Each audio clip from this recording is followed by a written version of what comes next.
Yi Tian had never anticipated that a single act of heroism would inadvertently transport him to the Dou Qi Continent, where he would assume the identity of the infamous Dou Huang peak powerhouse, Han Feng. As the notorious disciple who would go so far as to slay his master for the sake of the burning formula, this identity was fraught with an inherent dead end. Devoid of a system to rely upon and lacking the support of extraordinary martial arts, Yi Tian's only asset was the complete narrative of Dou Qi that resided within his mind. Gazing into the mirror at the visage belonging to Han Feng, he understood that he could not simply bide his time. In the original tale, Han Feng ultimately met his demise at the hands of Xiao Yan, and now, the intelligence relayed by his subordinates sent a thrill through him. Xiao Yan had just endured the humiliation of a broken engagement and was still in the early stages of his growth. This was his sole opportunity for a reversal of fate. Yi Tian cast aside distracting thoughts and, in the guise of Han Feng, began to plot in secrecy. Leveraging the narrative to preemptively seize resources, employing cunning schemes to sow discord between Xiao Yan and others, and inching forward strategically, he aimed to ultimately acquire the complete version of the burning formula, capable of devouring different fire. With the burning formula in his possession, he would no longer be the doomed disciple destined for ruin as depicted in the original work. Competing for rare different fire, such as the Fallen Heart Flame and the Blue Lotus Earth Heart Fire, each contest drew the attention of the Xiao Yan Academy, the Soul Palace, and various sects, creating a web of enmity across the realm. Yet Yi Tian remained undaunted. He navigated through the narrative's pivotal moments, rising on the foundation of Han Feng's Dou Huang strength. And as Xiao Yan grew, he stood resolutely against him, carving a bloody path amidst a sea of adversaries, ensuring the name Han Feng would be etched as a monument atop the pinnacle of Dou Qi. Chapter 1. The soul returns to Han Feng, seeking the path to redemption. The jarring sound of screeching brakes mingled with the gasps of bystanders, serving as Yi Tian's final memory before losing consciousness. He could only recall rushing forward to push a child crossing the road, the excruciating pain that seared through his back akin to being crushed by glowing iron, followed by an engulfing darkness. When he opened his eyes once more, a rich aroma of medicine enveloped him. Not the sterile scent of a hospital, but rather an extraordinary essence reminiscent of an amalgamation of herbs and flames. Instinctively, Yi Tian raised his hand, but the sensation he encountered was foreign. His fingers were distinctly articulated, marked by calluses from years of wielding an alchemy furnace, and the texture of his skin, even a faint scar at the base of his thumb, was nothing like the hands that had typed on a keyboard for over a decade. "Where am I?" he exclaimed, sitting up abruptly, his gaze sweeping across the surroundings. The ancient carved wooden bed, a low table beside it with half a cup of cooled tea, and the luminous night pearl embedded in the stone wall illuminated the room as brightly as day. A tightening sensation gripped his heart as he raised his hand to touch his face. The chiseled features, pronounced brow bones, and sharply defined jawline belonged unmistakably to a stranger, an unfamiliar middle-aged man. At that moment, a searing pain erupted from his temple, akin to a multitude of steel needles piercing his brain, as if a torrential river had burst into a narrow channel. Countless fragmented memories that did not belong to him surged violently within his mind, revealing arcane Dou Qi techniques, the searing mastery of different fire, and repeated scenes of alchemical refinement, alongside chilling recollections. The genius of Xiao Yan Academy, the disciple of Yao Chun, who, in a bid to seize the burning formula, coldly murdered his master and subsequently roamed the land pillaging medicinal materials. Han Feng, the name crystallized in his mind, drawing a sharp intake of breath as the pain subsided slightly. He pressed his palm against his forehead, gasping for air, finally untangling the absurd reality. He had traversed into the world of Dou Qi and had become the notorious traitor Han Feng, and judging by the fluctuations in his memories of Dou Qi, he possessed the strength of a peak Dou Huang. However, this moment of elation was fleeting, as the circumstances of the original owner's demise rapidly crystallized within his mind. Just hours prior, Han Feng had been in this very stone chamber refining a 6th-grade pinnacle elixir, the breaking sec pill. He had been cultivating a flawed version of the burning formula, unable to perfectly control the different fire known as the Sea Heart Flame. At the critical moment of the pill's formation, the Sea Heart Flame erupted, its scorching fire rampaging through his meridians. He struggled to channel vast amounts of Dou Qi to suppress the different fire, while simultaneously stabilizing the pill's formation within the furnace. A moment's inattention could lead to destruction. Ultimately, he could not withstand it, and the Sea Heart Flame burst through his meridians, invading his heart, nearly obliterating his soul, allowing this soul from another world to seize the vessel. Regaining his composure, Yi Tian attempted to channel the Dou Qi within him. A potent force coursed through his meridians, and he could even faintly sense a chill from a lingering ember of the sea heart flame. A thought flickered in his mind, and he subconsciously called out, "System? Golden finger." He repeated this several times, but all that echoed back in the stone chamber was the sound of his own breathing. The anticipation faded from Yi Tian's face, replaced by a profound sense of resignation. While others who traversed dimensions often had systems or wise mentors to guide them, he found himself without any such advantage, having become a character fated from his fortune. He distinctly remembered the tragic fate awaiting Han Feng in the original narrative. Relentlessly pursued by Xiao Yan, initially gravely injured in the Black Corner region, and after years of hiding, he ultimately fell again to Xiao Yan's hands. After his death, his soul was imprisoned by Xiao Yan's different fire, enduring the agony of incineration day and night, ultimately being handed over to Yao Lao, who would enact a tragic betrayal, leaving him with no chance of reincarnation, a true end of life and soul. Why did I have to become this rebellious character? Yi Tian rubbed his throbbing temple, unable to suppress a quiet lament. The strength of a peaked Dou Huang seemed impressive, but ahead lay the formidable Xiao Yan and the formidable Yao Lao, making for a hellish beginning. Rising to his feet, he approached a polished copper mirror in the corner of the chamber. The man reflected in the mirror appeared to be around 40 years old, his long hair tied back with a jade crown, his handsome face bearing a hint of malevolence, particularly in his eyes, which, despite currently being filled with confusion, could not conceal the underlying ruthlessness, an indelible mark left by years of bloodshed and plunder. Yi Tian stared at the unfamiliar face in the mirror, taking a deep breath. Complaints were futile. He was now Han Feng, and if he wished to avoid repeating the past, he needed to first comprehend his current predicament. He meticulously reviewed the remnants of memories in his mind. The original owner had been refining the breaking sect pill to advance to the Dozone realm, but there were no recent updates regarding Xiao Yan, no mention of him seizing the fallen heart flame at Jianan Academy, nor any traces of his exploits in the Black Corner region. It seems the timeline is not too late. Yi Tian's gaze sharpened. The immediate priority was to ascertain how much time remained before Xiao Yan matured. Only by grasping the timeline could he strategically position himself to avoid the traps of certain death. After all, his greatest trump card was not his peak Dou Huang strength or the sea heart flame, but rather his knowledge of the entire narrative of Dou Qian. Chapter 2. Dispatching scouts to Wutan, unveiling hidden depths. The stone door of the alchemy chamber creaked open, intertwining the lingering warmth of medicinal aromas with the cool air from the outside world. As Yi Tian stepped out, he was greeted by the sight of a figure clad in a gray robe, bowing respectfully at the foot of the stairs. The figure stood tall, exuding a sense of competence and diligence. It was Han Feng, a trusted confidant cultivated by Han Feng in his early years, a formidable warrior of the Seven Stars. "My lord, you have emerged." Han Feng raised his head upon hearing the voice, concern flickering in his gaze as it landed on Yi Tian. He then clasped his hands and inquired, "Has the broken sect pill been successfully refined?" Yi Tian paused momentarily, swiftly recalling his memories. Han Feng not only possessed considerable strength, but also excelled at dealing with the unsavory tasks within the Black Corner region. His unwavering loyalty to the original master rendered him one of the few individuals Yi Tian could trust. Han Feng continued, "Yuan E from the Eight Gates has arrived, seeking an imperial-grade pill. A few days ago, he sent a generous gift and is currently awaiting a response in the hall." Yi Tian furrowed his brow and replied, "You shall respond to him, stating that I am preoccupied with pressing matters and that he should return next month to discuss the pill refinement. Han Feng boved, acknowledging understood. I shall relay the message." "Wait," Yi Tian called out, his tone growing serious. "There's a more pressing matter for you to attend to. You must immediately set out for Wutan City in the Jiamat Empire." Wutan City?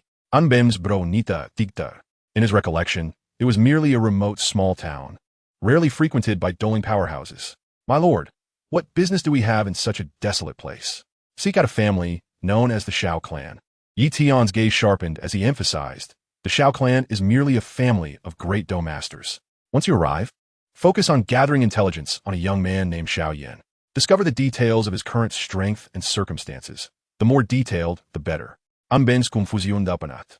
Why would a family of great Dou masters in a remote town warrant the personal attention of his lord, a Dou Huang? Yet he understood Han Feng's nature well enough to refrain from further questioning. He promptly bowed and stated, "I shall obey your command and depart at once." "Hold on." Yi Tian recalled the hidden lineage of the Xiao clan and hastily added, "Remember, you must conduct your inquiries discreetly. Do not engage with anyone from the Xiao clan. And above all, do not reveal your identity." Should you encounter any insurmountable danger, do not attempt to be brave. Return immediately. His warning was not superfluous. Although the most powerful individual in the Xiao clan appeared to be the 5-star Great Dou Master Xiao Yan. The lining dispatched by the ancient clan to protect Xiao Suner was a bona fide 9-star Dou Huang. If a conflict were to arise, Han Bang's current prowess would be woefully insufficient. While Han Bang did not grasp why his lord was being so cautious, he nodded earnestly. I shall heed your instructions. With that, he turned to inform Yuan Yi, and soon transformed into a streak of gray light, hastening towards the Jiamat Empire. Yi Tian watched Han Bang's departing figure, exhaling softly. Whether he could evade the dire predicaments of the original narrative hinged upon the outcome of this reconnaissance. If Xiao Yan still lingered in Wutan City, yet to rise to prominence, he would have ample time to strategize. However, if Xiao Yan had already begun to make his mark, the situation would become considerably more precarious. Suppressing his apprehension, Yi Tian turned towards the original master's secluded training chamber. The chamber resided deep within the cave, its heavy stone door adorned with a simple, gathering formation. As he pushed open the door, a surge of potent Dou Qi greeted him. The walls of the chamber were embedded with dozens of fist-sized, 5th-rank magic cores, their gentle glow illuminating the space, while the energy emanating from the cores filled the atmosphere with a subtle vibrational force. At the center of the chamber lay a training pedestal crafted from cold jade, surrounded by a plethora of verdant herbs. The leaves glistened with a crystalline sheen, exuding a refreshing fragrance that, upon inhalation, instilled a sense of tranquility. These were 6th-rank herbs known as Qing Ling Chao. Yi Tian immediately recognized that this Qing Ling Chao was one of the primary materials for concocting the 6th-rank pinnacle pill, the Qing Hundan. More importantly, placing it nearby during training would aid the practitioner in dispelling distractions and attaining focus, significantly enhancing the efficiency of Dou Qi absorption. He couldn't help but marvel, truly. A master alchemist. This display is exceptionally extravagant. It is worth noting that in the Black Corner region, a single 6th-rank herb could incite fierce competition among Dou Huang and Dou Huang powerhouses. Yet the original master had nonchalantly piled them in the training room as mere supplementary items. Such wealth and resources were indeed astonishing. Yi Tian settled onto the cold jade pedestal, closed his eyes, and began to circulate the Dou Qi within his body. The robust power of a Dou Huang coursed through his meridians, accompanied by a chilling sensation reminiscent of a sea heart flame. However, as he attempted to circulate it, he distinctly sensed a stifling resistance, not due to any incompatibility of his body, but rather the issues arising from the incomplete burning technique. Despite utilizing the same Dou technique and meridians, the absorption speed of Dou Qi under the influence of the flawed burning technique was nearly 30% slower than regular Dou Huang methods. He finally understood why. Despite Han Feng's considerable talent, he had remained stuck at the pinnacle of Dou Huang for years, not due to inadequate aptitude, but because this incomplete burning technique was a hindrance. What troubled him further was that whenever he pushed his Dou Qi to its limits, the sea heart flame within would stir restlessly, as if on the verge of erupting once more. It seemed evident that restoring the burning technique was of utmost urgency. Yi Tian furrowed his brow. Without a complete technique, he would find it difficult to break through to Dou Zong, let alone safeguard his life. Instinctively, he lifted his left hand, his gaze falling upon the ancient black storage ring adorning his finger. This was the original master's most crucial storage artifact. Taking a deep breath, Yi Tian extended his spiritual awareness into its depths. In the next moment, his soul was astounded by the sight within the ring, a row of jade vials arranged meticulously, containing an array of pills, from a 4th-rank recovery pill to the Dou Ling pill that could elevate a Dou Huang's prowess by a star, as well as the 5th-rank Dragon Power pill for temporary bursts of strength, the Imperial Grade pill that could enhance a Dou Huang by a star, and the 6th-rank Pinnacle Qing Hundan for restoring soul power. The variety was vast and the quantity staggering. Adjacent to the pills were towering heaps of high-grade herbs, 5th and 6th-rank materials in abundance, with even several rare 7th-rank herbs present. In one corner lay dozens of 6th-rank magic cores, shimmering with pure energy. Moreover, there were numerous scrolls documenting techniques ranging from the lowly Xian tier to the intermediate Earth tier, along with a few scrolls detailing insights on controlling. Most astonishingly, in one corner of the ring, a mountain of gold coins was piled high, roughly estimated to be in the tens of millions. As Yi Tian's spiritual awareness scanned the contents of the storage ring, a smile crept onto his lips. This Han Feng certainly knows how to amass wealth. All these treasures are now mine. With such a wealth of resources, he need not worry about cultivation materials for the foreseeable future. However, after the initial joy faded, he regained his composure. Wealth and strength were merely foundational. To alter Han Feng's fate, he would need to leverage his understanding of the plot, carefully navigating the pitfalls and uncovering the path to resolution. He withdrew his spiritual awareness and once again closed his eyes, focusing intently on circulating his Dou Qi and familiarizing himself with the power of this body. In the chamber, the fragrance of Qing Ling Chao gradually permeated the air, and the Dou Qi from the fifth-rank magic cores continuously diffused, while Yi Tian's aura steadily ascended. Chapter 3. Disturbing reports from a secluded chamber. The proud daughter provokes anger within the chamber. The gentle glow of the fifth-rank magic cores persisted, and the fresh scent of Qing Ling Chao lingered around his nostrils. However, there was no trace of ease on Yi Tian's face. He sat cross-legged upon the cold jade pedestal, his fingertips faintly swirling with Dou Qi. After a complete cycle of circulation, the amount of Dou Qi flowing into his dantian was pitifully scant. This marked the third day of his cultivation in the chamber, yet the increase in Dou Qi was virtually negligible, and he could distinctly sense the bottleneck impeding his progress. What vexed him further was the sea heart flame within. Each time he attempted to accelerate the absorption of Dou Qi, the icy flame lurking deep within his meridians would stir restlessly, causing the searing energy to surge chaotically through his channels. This compelled him to divert a significant portion of his Dou Qi to suppress it.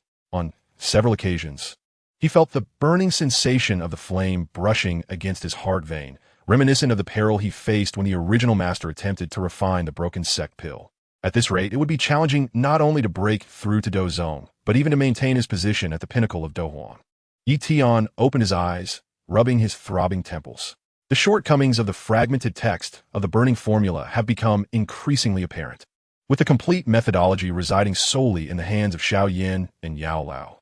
At present, he lacks the capability to contend for it. His thoughts involuntarily drifted towards Han Feng. Considering the time elapsed, Han Feng had set out several days ago and, logically, should have arrived at Wutan City by now. However, there has been no word from him. He feared not only that Xiao Yan might have already risen to prominence, but also that Han Feng could have encountered unforeseen circumstances. After all, Wutan City harbors the formidable 9-star Dou Huang, Ling Ying. Should Han Feng inadvertently reveal his identity, the consequences will be dire. Hoping for no mishaps, Yi Tian sighed softly, closed his eyes again, and forced himself to concentrate on the operation of his Dou Qi, believing that even slow progress was preferable to inaction.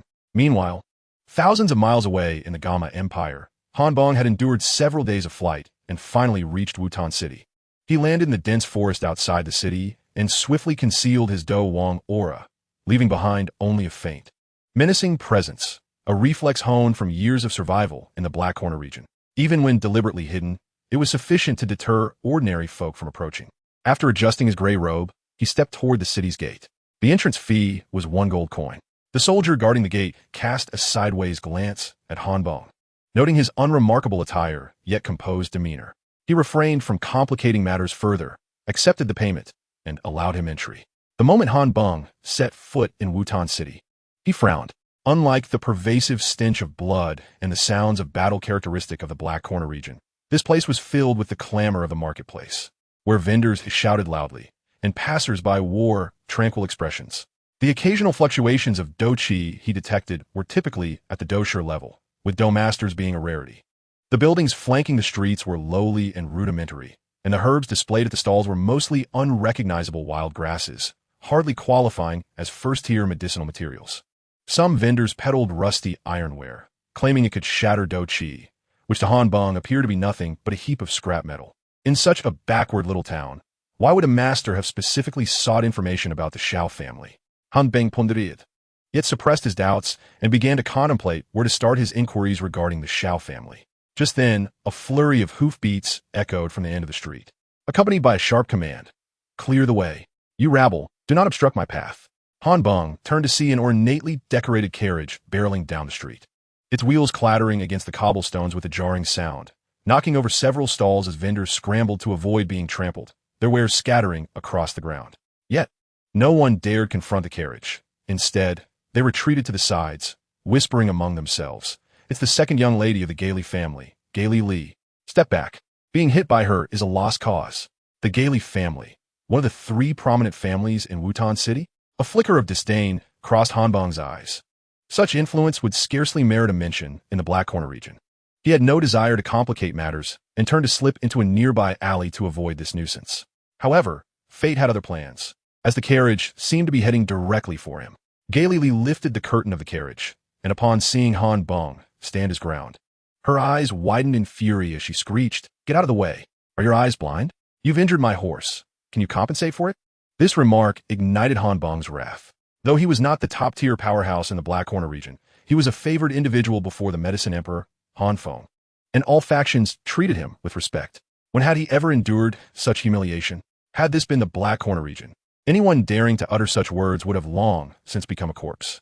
Without uttering another word, Han Feng raised his right hand slightly, a subtle surge of Dou Qi erupting silently. He did not strike lethally, yet he left no room for mercy.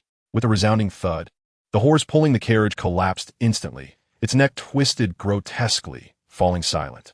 The carriage, bereft of its momentum, careened forward a few steps before crashing heavily to the ground. Splintering apart, Gailey screamed as she tumbled out, landing in the dust, her opulent gown stained with muck. The surrounding crowd fell into stunned silence, eyes wide with disbelief at the audacity of this stranger to lay hands on a member of the Gailey family. Han Feng dusted off his hands, casting a cold glance at the wailing Gailey, losing interest in further entanglement. His mission was to gather information about the Xiao family and Xiao Yan, not to squabble with a spoiled young lady. Yet he had not anticipated that this seemingly tranquil Wutan City would present trouble so swiftly. Chapter 4. The bloody demise of a proud young lady, striking down the house servants. Han Feng had barely taken 2 steps when he was met with Gailey's shrill insult from behind. "You lowly peasant! How dare you destroy my carriage and kill my horse? I will ensure you meet a fate worse than death." He turned to see Gailey rising from the ground, her once grand dress now soiled with dirt and muck, her hair disheveled, and smudges marring her face, while the surrounding crowd dared not mock her openly. Their furtive glances and whispers pierced her heart like needles. The second young lady of the Gailey family, who had been accustomed to luxury, had never faced such disgrace. Her chest heaved violently, her eyes filled with venom as she glared at Han Feng's retreating figure. At that moment, hurried footsteps approached, and 4 or 5 uniformly dressed house servants rushed over, panting heavily. Leading them was a burly man with a fierce expression, who, upon seeing Gailey's state, quickly bowed and inquired, "Second young lady, are you unharmed?" My subordinates hurried as fast as they could, yet we are still late. Unharmed. Gailey seemed to find an outlet for her pent-up frustration, pointing toward Han Feng with a trembling voice. "Do I appear unscathed? That scoundrel killed my horse and left me in this condition. Go, break his arms and legs, and drag him back to the manor. I want him to experience a fate worse than death." "Yes." The leading servant nodded in response, his gaze swiftly locking onto Han Feng with a hint of contempt. In his eyes, this gray-robed man was just an ordinary outsider, at most a wandering cultivator. In Wutan City, the Gailey family was supreme, and no one dared defy them. With a wave of his hand, the other 4 servants immediately surrounded Han Feng, forming a semicircle to block his path, their hands discreetly gripping the daggers at their waists. The onlookers took a few steps back, murmuring amongst themselves, "This outsider must not know the might of the Gailey family. He is in for a fall." Indeed, last month, a dosher accidentally bumped into the young master of the Gailey family and ended up with a broken leg, thrown out of the city. Oh, what a pity. He seemed so pleased to have overturned the carriage just now, but he was far too impulsive. Listening to these discussions, Han Feng's expression darkened. He was a notorious figure emerging from the Black Corner region, with blood on his hands. Had he not remembered his master's directive to avoid conflict, he would not have merely overturned the carriage. Yet, with this group pressing him and the arrogant young lady still shouting, his suppressed fury ignited. Seeking death. Han Feng's voice was as cold as ice. As soon as he spoke, his figure vanished from sight. Where did he go? The leading servant was momentarily stunned, unable to react when he heard Gailey let out a short, sharp scream. He looked up to see Han Feng, having appeared in front of Gailey, gripping her throat tightly, lifting her off the ground. Gailey's feet flailed helplessly in the air, her face turning an alarming shade of purple as she desperately clawed at Han Feng's wrist, but she could not budge him in the slightest. The surrounding murmurs ceased abruptly. All eyes widened in shock. The speed at which he moved was so rapid it was indistinguishable, This was no ordinary wandering cultivator, but rather a concealed powerhouse. What incredible speed!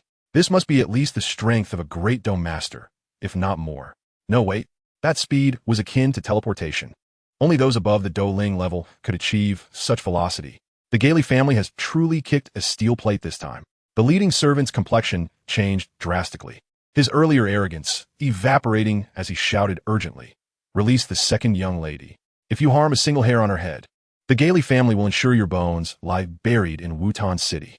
Gailey was nearly suffocated, yet she persevered, managing to squeeze out a few words from her throat. "Wretched commoner, I shall make your life a living hell." Han Bang's gaze sharpened, and the grip of his hand tightened abruptly. Having witnessed countless such bullies in the Black Corner domain, he found Gailey's threats utterly laughable, if one were to truly contemplate a fate worse than death. The methods employed in the Black Corner domain far surpassed those of the Gale family by 100-fold. "Is this your last words?" Han Bang's voice bore no hint of warmth.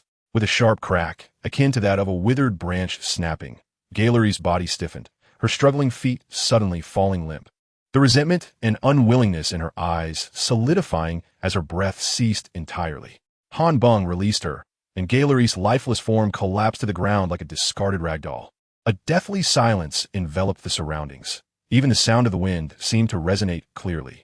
The onlookers were stunned into silence by this sudden brutality. They had indeed witnessed the murder of the second young lady of the Gale family. Just then, a voice rang out from the crowd, punctuated by a sobbing cheer. "Ha ha! Good riddance. Finally dead. Son, your vengeance has been avenged." The crowd turned towards the sound, spotting a woman clad in coarse fabric, slumped on the ground. Tears streaming down her cheeks, yet smiling with unrestrained joy. Someone recognized her and whispered, "It's Aunt Zhang. Her son was killed by Gailey's carriage a few days ago, and her husband was beaten by the family guards when he went to confront them." Suddenly, it all made sense. The gazes of those around shifted from pity to a more complex array of emotions as they looked upon Gailey's corpse. "You, how dare you?" The leading family guard, pale-faced, stared at the lifeless body, a mix of shock and fury washing over him. Having killed the second young lady, there would be no way for him to report back. He abruptly drew a short blade from his waist, his inner energy surging violently as he roared, "I will fight you." His muscles bulged as he gathered his energy in his right fist, enveloped in a faint yellow aura, and launched it fiercely towards Han Bang. Executing the advanced Earth-level combat technique, Iron Mountain Fist, Han Bang remained rooted in place, not even lifting his eyelids. To a fighter of his caliber, such a technique was as slow as a tortoise and its power utterly negligible. Just as the fist was about to make contact with Han Bang, he finally moved.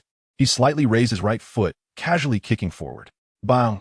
A dull thud echoed as the leading guard felt as though he had crashed into an impenetrable wall of bronze and iron, a searing pain ripping through his chest. His entire body was sent flying like a broken kite, hurtling several dozen meters before crashing against a stone wall, producing a resounding impact that cracked the wall in several places. He crumpled to the ground, blood oozing from his mouth and nose, his eyes wide open, teetering on the brink of life and death. The remaining 4 guards, witnessing this, were paralyzed with fear, no longer daring to approach. They exchanged glances, discarded their short blades, and scrambled away towards the Gale estate, abandoning even the corpse on the ground. Han Bang cast a glance at the fleeing guards, disinterested in pursuing them. He observed Gailey's lifeless form and then scanned the terrified crowd, his brow furrowing slightly. He had intended to discreetly gather information, yet it had escalated unexpectedly. He needed to locate the Xiao family promptly, ascertain the news regarding Xiao Yan, and depart to avoid further complications. Suppressing his thoughts, Han Bang disregarded the gazes around him and turned to walk deeper into Wutan City. He recalled overhearing pedestrians mention that the Xiao family and the Gale family were among the 3 prominent families of Wutan City, making them relatively easy to find. Chapter 5. Night Raid on the Xiao family, Gale's resentment. The night was as dark as ink, and the clamor of Wutan City gradually faded, leaving only sporadic lights flickering in the alleys. Han Bang concealed all his presence, his energy transforming into wings hidden behind him, resembling a solitary eagle of the night, silently circling above the city. He recalled his lord's command to remain inconspicuous, his gaze sweeping over the low courtyards, ultimately resting upon a slightly larger estate in the eastern part of the city. This estate was a typical courtyard layout, though the walls were not particularly high. They exuded a sense of orderliness, with the wooden plaque at the entrance clearly displaying the words Xiao Residence in the moonlight. This was it. Han Feng was certain, quietly landing on an old locust tree not far from the estate, remaining as still as the bark, leaving only his sharp eyes fixed on the gate of the Xiao residence. After about half an hour, the side door of the Xiao residence creaked open, and four youths clad in green attire emerged, chatting and laughing as they made their way towards the outskirts of the city. Han Feng's eyes gleamed, and he stealthily followed them. These individuals bore weak auras, the strongest among them merely a 2-star fighter, making them ideal for gathering information. A few miles outside the city lay a dense forest. The night breeze rustled through the trees, their leaves whispering softly. Noticing that the surroundings were deserted, Han Feng finally revealed himself, swiftly positioning himself in front of the four boys, a formidable aura of a Dou Huang suddenly emanating from him. Pressing down upon the Xiao family, youths like an invisible mountain. Thud! Thud! In an instant, the four young men were overwhelmed by this pressure, their legs buckling as they fell to their knees, their faces as pale as parchment, unable to muster the strength to lift their heads. Though they were young, they understood the terror of a Dou Qi expert. The aura of this man before them was several times stronger than that of their clan leader. Xiao Yan, a 5-star Dou master, far beyond their capacity to contend with. Predecessor, we apologize for disturbing you in the dead of night. It was our ignorance. We shall take our leave. The leading youth stammered, attempting to rise and flee. Stop. Han Feng's voice was as cold as ice, devoid of any emotion. The four youths froze, no longer daring to move even an inch. They understood that in the presence of such a powerful being, fleeing would only lead to a swifter demise. I will ask, and you will answer. Han Feng looked down at them, his gaze as sharp as a blade. Should they utter a single falsehood, they would bear the consequences. Yes, yes, please speak, esteemed predecessor. We shall tell you everything we know. The four nodded vigorously, their foreheads slick with cold sweat trickling down their cheeks. Does your Xiao family have a member named Xiao Yan? Han Feng finally posed the pivotal question. What is his current cultivation level? Upon hearing the name Xiao Yan, the four youths visibly paused, their eyes flashing with a complex mix of emotions, sympathy, regret, and a hint of barely perceptible curiosity. The leading youth steadied himself and quickly replied, Predecessor, the Xiao Yan you mentioned is our family's third young master. A few years ago, he was renowned as a genius in Wutan City, a 10-year-old fighter. Everyone believed he would be the most outstanding member of the Xiao family. However, 3 years ago, for reasons unknown, he suddenly lost all his Dou Qi, his cultivation plummeting until he was stuck at the 3-star Dou Qi level, becoming what everyone called a waste. Another youth added, his tone filled with lament. However, it seems he has recently recovered. We heard from a clan that he has broken through to become a fighter again and is currently training in Qingshan town. Han Feng raised an eyebrow, scanning the faces of the four. Their expressions did not appear deceitful, especially their calmness when mentioning Xiao Yan's past as a waste, along with their curiosity regarding his recovery. All conveyed a sense of authenticity. Still feeling uncertain, he turned to the other two. What he said, is it true? It is true, predecessor. The other two quickly nodded. Everyone in Wutan City knows about young Master Xiao Yan. You can ask anyone, and they will tell you the same. Recently, he even had a confrontation with someone from the Gale family at a pharmacy in the marketplace.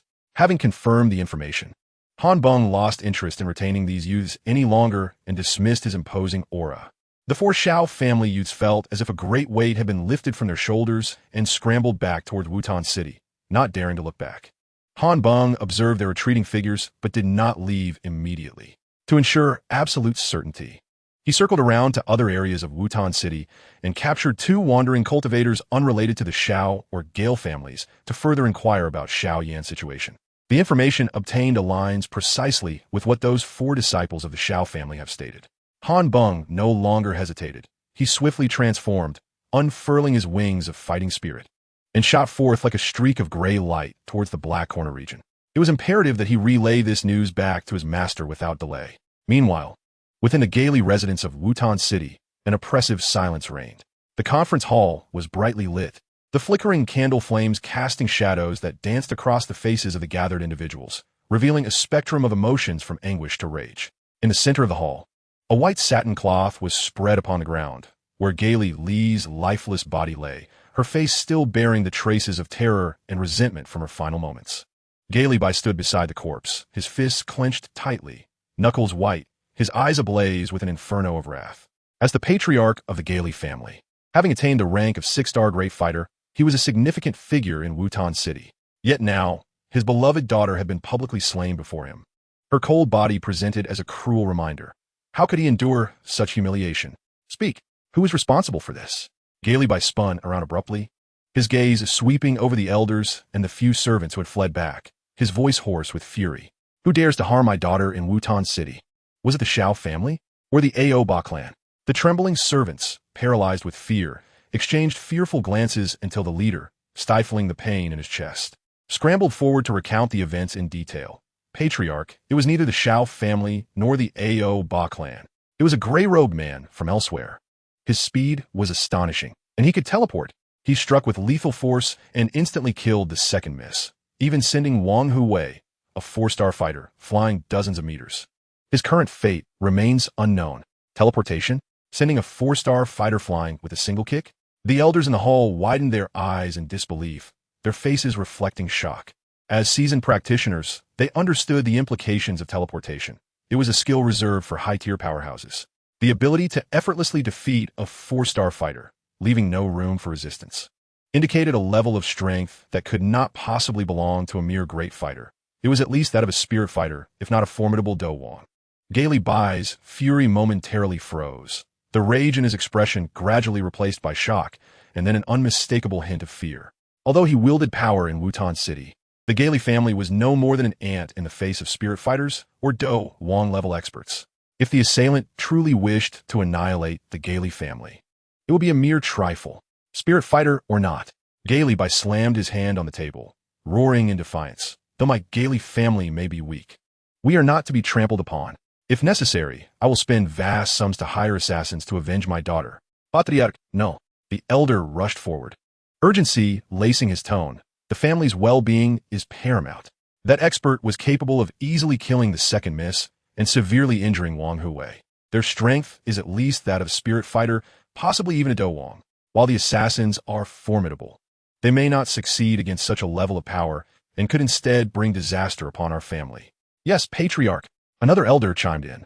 That expert left after killing the second miss, clearly not considering the Gaily family a threat. If we provoke him, he may return for vengeance, and our entire family could face annihilation. The other elders nodded in agreement, their expressions filled with trepidation. They mourned for Gaily Li, yet understood that the survival of the family was of utmost importance. In the face of such an overwhelming power disparity, anger and resentment were futile.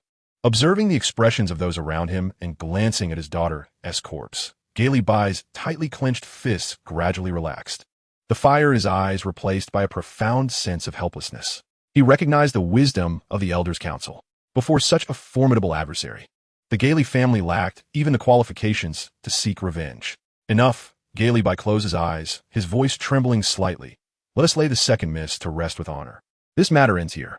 No one is to speak of it again, nor provoke that gray-robed man.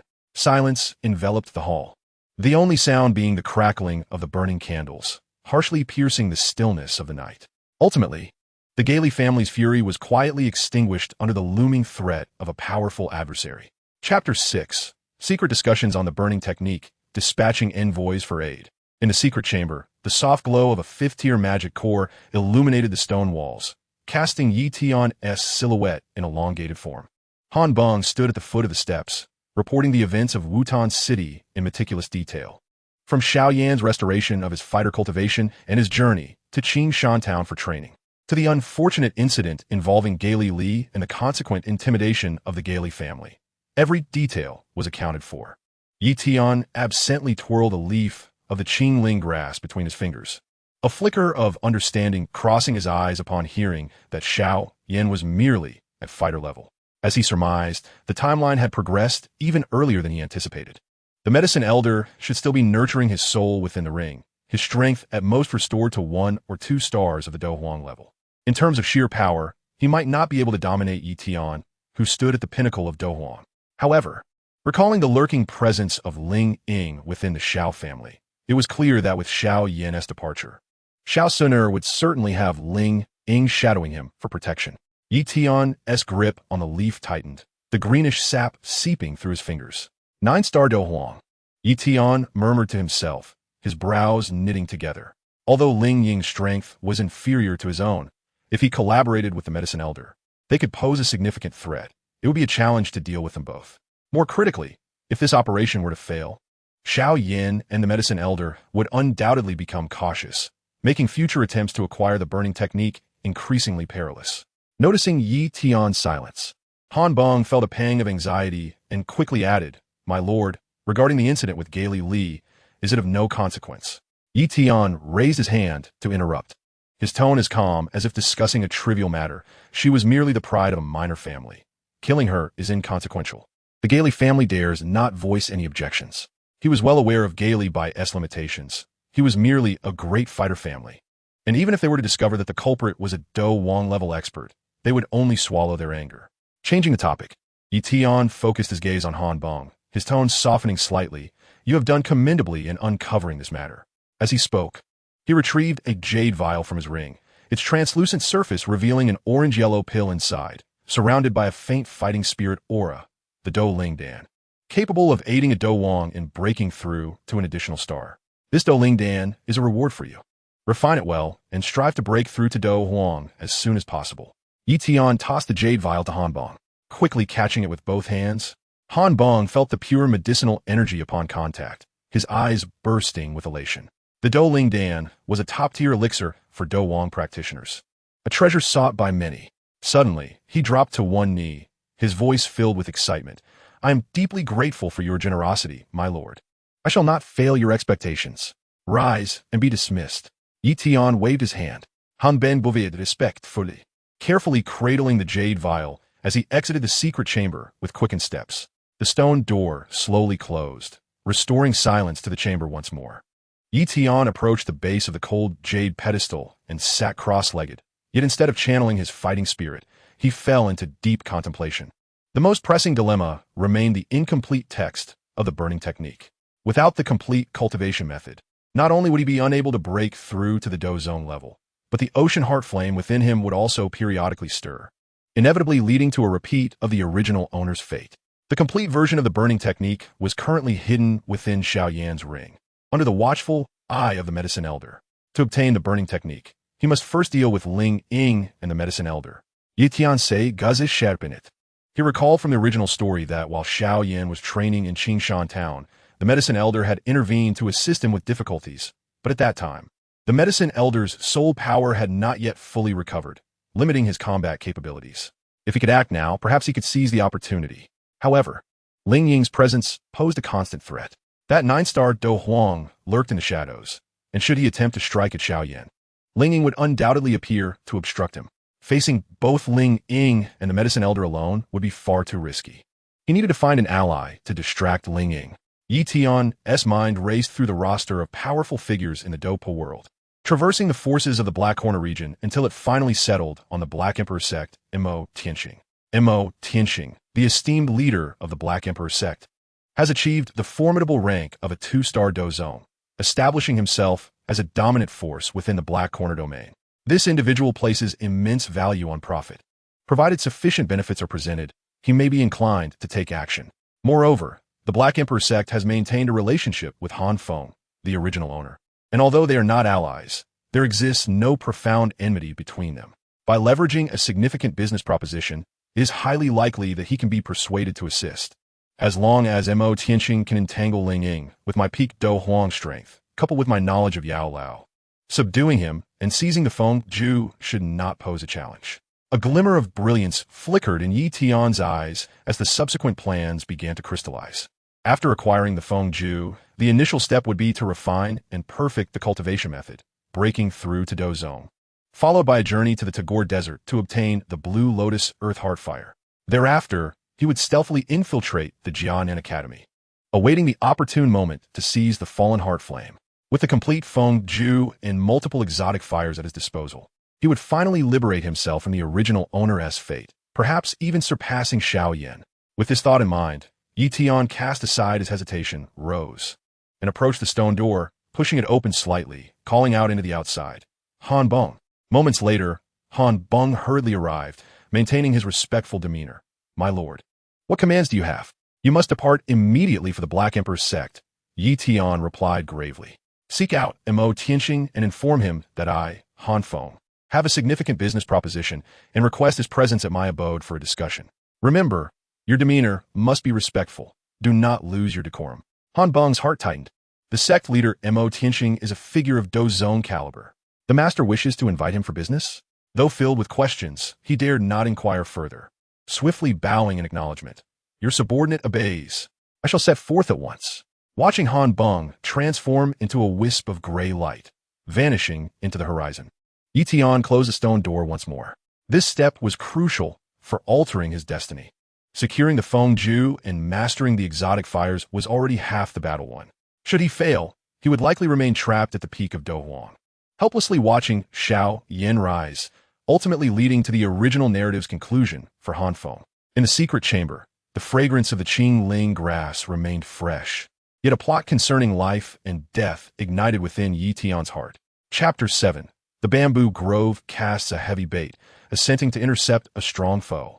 The Black Emperor sect is situated merely a few hundred miles from Feng City, and with Han Feng's Dou Huang flight speed, he arrived at the gates of the Black Emperor sect within half a day. The entrance, crafted from two massive black stones, bore the imposing inscription Black Emperor sect, exuding a subtle yet palpable pressure. Upon witnessing Han Feng's arrival, the steward's eyes flickered with surprise. Wasn't he a trusted aide of the Medicine Emperor Han Feng? Why'd he come unannounced? The steward hurriedly approached, clasping his hands in a gesture of respect. Lord Han Feng, a visit today must be of great importance? Please inform sect leader Mo. Han Feng replied with a steady demeanor, adhering to Tian's instructions. My master has a major business proposition and kindly requests sect leader Mo to come to Feng City for a discussion. The steward, not daring to delay, quickly nodded. Lord Han Feng, please wait a moment. I shall report to the sect leader at once. With that, he turned and hastened deeper into the sect's confines. Inside the grand hall of the Black Emperor sect, Mo Tianxing sat in the main seat, idly toying with a six-tier magic ore. Upon hearing the steward's report, his brow arched slightly. He was well acquainted with Han Feng, understanding that the Medicine Emperor was not one to act without cause. If he sought him out, it must be for something significant. Han Feng seeks me. He must require my assistance once again, Mo Tianxing mused, a calculating smile playing on his lips. Let us see what price he is willing to pay this time. He must not gain an advantage too easily. After a moment's contemplation, Mo Tianxing rose and instructed, prepare the flying mounts. I shall accompany you to Feng City. Cultivation after, under Han Feng's guidance. Mo Tianxing's figure appeared before a bamboo grove on the outskirts of Feng City. This grove had been deliberately chosen by Tian as their meeting place, where a stone table nestled deep within held an exquisite tea set, with steaming spring water gently cascading from a purple clay pot. The fragrant aroma wafting through the air, refreshing and elegant, a stark contrast to the sanguine atmosphere of the Black Corner domain. Tian had long been seated on a stone bench in anticipation. As Mo Tianxing approached, he promptly stood and clasped his hands, his tone imbued with a hint of mirth. Sect leader Mo, it must have been a long journey for you. You flatter me, Han brother, Mo Tianxing replied, his gaze sweeping over Tian, concealing a trace of trepidation. Although Han Feng stood at the peak of Dou Huang, he wielded the extraordinary fire, Heart Flame, and was also a pinnacle six-tier alchemist. In terms of tenacity, he undoubtedly ranked among the top 3 Dou Huangs in the Black Corner domain. Mo Tianxing returned the gesture and gracefully settled onto the stone bench. After exchanging pleasantries, Mo Tianxing could no longer contain his curiosity. Approaching the matter directly, I presume you did not summon me solely for a cup of tea and reminiscing, Han brother? If there is something you require my assistance with, please feel free to state it plainly. Tian smiled, pouring a cup of hot tea for Mo Tianxing. The brew was clear and aromatic. Sect leader Mo, you are indeed straightforward. I shall not beat around the bush. He lightly tapped his finger on the stone table, and a luminous white pill, exuding faint patterns, soared forth from his spatial ring, landing beside Mo Tianxing's teacup. It was the 6th-tier upper-grade breaking sect pill, which the original owner had not completed, but which Tian had restored. This is. Mo Tianxing's gaze was instantly captured by the pill, his pupils constricting slightly. As a Dou Zone powerhouse, his understanding of pills far surpassed that of ordinary individuals, and he immediately recognized its origin. The breaking sect pill? He could not help but pick up the pill, feeling its smooth texture beneath his fingers. The medicinal power it emanated was pure and robust. This was not an ordinary breaking sect pill, but rather a superior creation crafted with exquisite skill. It is known that the breaking sect pill can enhance the success rate of Dou Huang peak experts breaking through to Dou Zone by 10%. Even if the breakthrough fails, it can stabilize their cultivation level. For his son, Emoya, who was a 7-star Dou Huang, this pill was practically a tailor-made treasure. Han brother, you truly are generous. Mo Tianxing set down the pill, his gaze toward Yi Tian, now tinged with gravity. Such a high price indicated that the matter at hand was likely quite significant. For sect leader Mo, it is but a trifling task. Yi Tian lifted his teacup and took a sip, his tone casual. I require your assistance to intercept someone, a mere 9-star Dou Huang. There is no need to harm him. Simply entangle him for a moment to prevent him from interfering with my affairs. A 9-star Dou Huang? Mo Tianxing paused momentarily before chuckling. Han brother, you jest.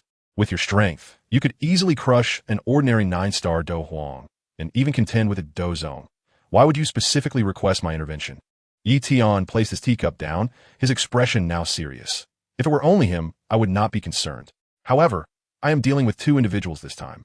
Besides the 9-star Dou Huang, there is another concealed powerhouse. I must focus entirely on the latter, leaving no room for distraction, which is why I seek your aid. Sect leader Mo. Upon hearing this, Mo Tianxing pondered for a moment. To him, a 9-star Dou Huang posed no real threat. Entangling him would be a simple task. Yet the allure of a 6-tier breaking sect pill as compensation was undeniably enticing. He would not require it for himself, but providing it for his son, Mo Ya, would enable him to break through to Dou Zone sooner, thereby strengthening the Black Emperor sect's power. Very well, Mo Tianxing declared, no longer hesitating. I shall assist you. When shall we proceed? No rush, Yi Tian waved his hand. I still need to confirm the exact timing. I will inform you when the time comes, and we shall depart together. Understood. Mo Tianxing rose, placing the breaking sect pill into his spatial ring, a satisfied smile gracing his features. I shall return to the Black Emperor sect and await news from Han brother. Farewell. Safe travels, sect leader Mo, Yi Tian replied, accompanying him to the door. Watching Mo Tianxing vanish like a streak of light in the sky, Yi Tian's smile gradually faded. He approached the stone table, lifting the now-cold cup of tea and downing it in one gulp. With Mo Tianxing's agreement, the issue of assistance had been resolved. Next, he would await Han Feng's confirmation of Xiao Yan's exact location in Qingshan town, and then the moment to act would arrive. Seizing the Feng Ju and mastering his own destiny would commence from this very moment. The gentle breeze rustled through the bamboo grove, the leaves whispering softly as if heralding the impending storm. Chapter 8. The mountains surround Xiao Yan, crisis looms. During his previous tea conversation with Mo Tianxing in the bamboo forest, Yi Tian had already used soul transmission to urgently instruct Han Feng to set off for Qingshan town, in search of the boy bearing the signature feature of a mysterious black iron ruler, Xiao Yan. This distinctive trait was etched in Yi Tian's mind from the original tale, making it easily recognizable. Han Feng, efficient in his duties, returned with news in just 3 days. Traces of a boy matching the description had been found in the Beast Mountain range outside Qingshan town. The moment had finally arrived. Yi Tian clenched his fists, a glimmer of sharp light flashing in his eyes. He turned to the waiting Han Feng and commanded, hasten to the Black Emperor sect and summon sect master Mo to join us. Inform him that the target has been identified, and we shall depart immediately. Understood. Han Feng replied with a bow, his fighting spirit manifesting as wings that transformed into a streak of gray light, speeding toward the Black Emperor's sect. In less than half an hour, Mo Tianxing's figure appeared on the horizon. He walked upon the void, a faint aura of Dou Zong surrounding him, and stood shoulder to shoulder with Yi Tian, who had also activated his Dou Qi wings. Brother Han, the one we are to confront is within this Beast Mountain range? Mo Tianxing glanced at the sprawling forest below with a hint of disdain. To him, this place, teeming with low-tier magical beasts, hardly seemed worthy of a Dou Zong's intervention. Please be patient, Sect Master Mo. You will understand upon our arrival, Yi Tian replied with a smile, leading the way toward the Beast Mountain range. Although Mo Tianxing harbored dissatisfaction, he bore with it, for he had accepted the sect's spirit pill and felt compelled to see the matter through. The two moved swiftly, penetrating deep into the heart of the Beast Mountain range in just half a day. Below, the forest echoed with the roars of magical beasts, predominantly low-tier ones of the first and second ranks, with hardly any worthy adversaries in sight. Mo Tianxing's confusion deepened. Brother Han, this place lacks even a decent strongman. Are you suggesting that the 9-star Dou Huang is hiding in the soil? Do not fret, Sectmaster. Let us first descend and observe, Tian replied. Landing on a concealed hilltop, his soul force expanding like a tide, possessing peak-level soul perception as a Dou Huang. It took him but a moment to detect a familiar aura near a waterfall to the west, a faint yet tenacious fighter's presence, accompanied by the unique metallic resonance of the black iron ruler. I have located him by the waterfall to the west, Tian whispered to Mo Tianxing. The two stealthily approached, peering through the gaps in the trees to witness a young boy clad in black, wielding a hefty black iron ruler, engaged in combat with a blue-hued swift wolf. The boy's movements were agile, the ruler slicing through the air with force, though merely a two-star fighter. He was evenly matched against the first-tier magical beast. The boy was indeed Xiao Yan. Is this all? Mo Tianxing's eyes widened in disbelief, his tone incredulous. A two-star fighter? Brother Han, are you certain? Are we truly making a long journey for such a small fry? Rest assured, it is not a mistake, Tian assured with resolute eyes. The 9-star Dou Huang must be lurking nearby to protect him. Our plan remains unchanged. You will unleash your full power against Xiao Yan, and the hidden strongman will undoubtedly reveal himself to intervene. At that point, you need not harm him. Simply entangle him, and within half an hour, I shall take care of the rest. Mo Tianxing touched the spirit pill within his storage ring, his doubts swiftly suppressed. Regardless of Han Feng's ulterior motives, accepting compensation to resolve troubles was not an arduous task if it meant restraining a 9-star Dou Huang. Very well, I shall heed your counsel. Before he could finish speaking, Mo Tianxing's figure abruptly vanished from sight. The speed of a 2-star Dou Zong was terrifying. He gathered a faint Dou Qi in his right hand and seemingly casually struck toward Xiao Yan's back. This strike appeared leisurely, yet it bore the weight of Dou Zong's pressure, sufficient to instill fear even in a typical Dou Huang. Watch out, Dongji, little Yin. The voice of Yao Lao rang in Xiao Yan's mind, laden with unprecedented gravity. Is a Dou Zong? How could a Dou Zong target you? Xiao Yan's body stiffened as he felt an oppressive force behind him, as though an invisible hand had grasped his throat. He wished to evade, yet his body felt as if it were nailed to the ground, struggling to maintain grip on the black iron ruler. Master, I do not fear. Yao Lao's voice urged with urgency. Though my soul force has only recovered to the Dou Huang level, I can still delay him for a moment with my. Take this opportunity to flee. Do not look back. But master, what about you? Xiao Yan asked anxiously, concern etched across his features. Do not worry. My soul form is agile. He cannot hold me. After escaping, I will find you. Just as Yao Lao's words fell, he prepared to summon the. At that moment, a shadow darted like a specter from behind the waterfall's rock, black Dou Qi surging violently, forming a sturdy shield that forcefully blocked Xiao Yan's front. Bang! The power of the Dou Zong's palm collided with the Dou Qi shield of the 9-star Dou Huang, unleashing a terrifying shockwave that shattered trees and sent debris and leaves flying in all directions. The shadow staggered back 3 steps, a trickle of blood escaping from the corner of his mouth. It was Ling Ying, sent by the ancient clan to protect Xiao Suner, despite being a 9-star Dou Huang. He found himself at a disadvantage against the full-force strike of a 2-star Dou Zong. You must go. I will hold him off. Ling Ying turned to Xiao Yan, his voice resolute and unyielding. He understood that he was no match for the Dou Zong, but if he did not intervene, Xiao Yan would undoubtedly perish. Xiao Yan observed Ling Ying's pale complexion, then glanced at the imposing Mo Tianxing.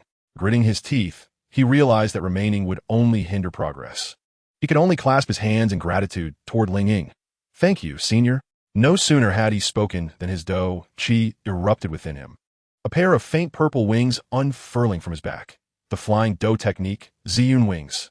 With a powerful flap, Xiao Yan surged deeper into the Beast Mountain range, vanishing into the forest in the blink of an eye. Ling Ying watched Xiao Yan's retreating figure, his heart momentarily at ease. Slowly turning, he fixed his heavy gaze upon Mo Tianxing, the black Dou Qi swirling once more. Why does a Dou Zong seek to strike down a mere boy?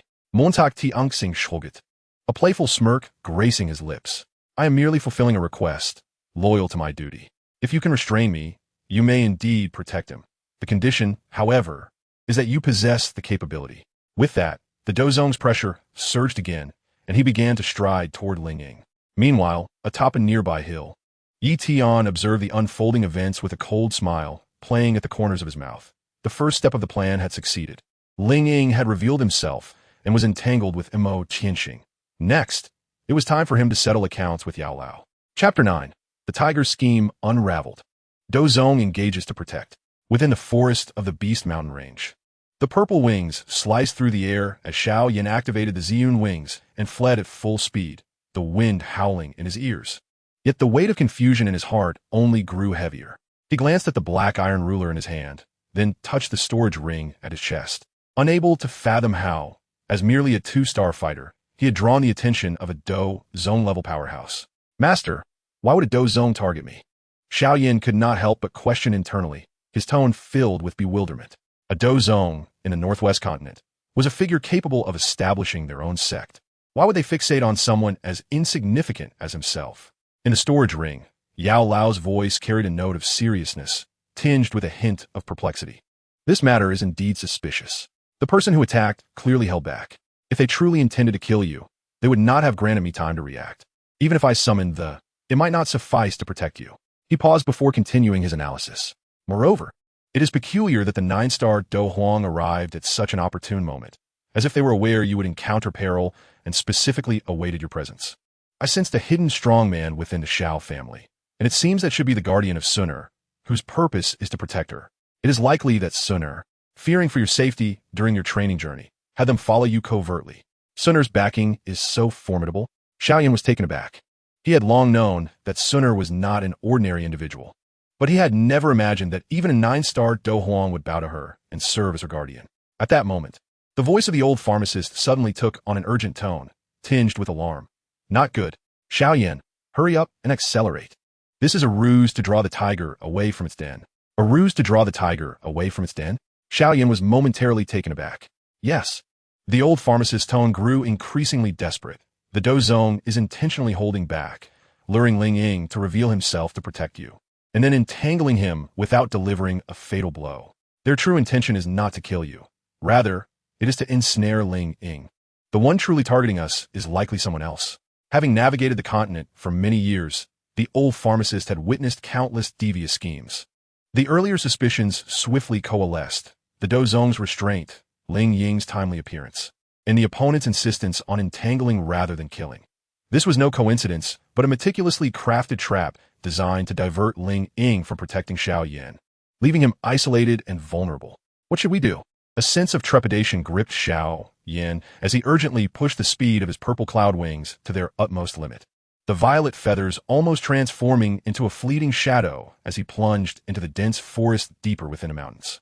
Meanwhile, a mere dozen paces behind him, Tian was employing a technique to conceal his presence, trailing like a specter. Upon witnessing Xiao Yan's sudden acceleration, a cold smile crept across his lips. Indeed, the old pharmacist had seen through the scheme. Nevertheless, it was already too late for them to react. He lifted his gaze to the distant sky, where the turbulent Dou Qi swirled, the black and pale gold light intertwining.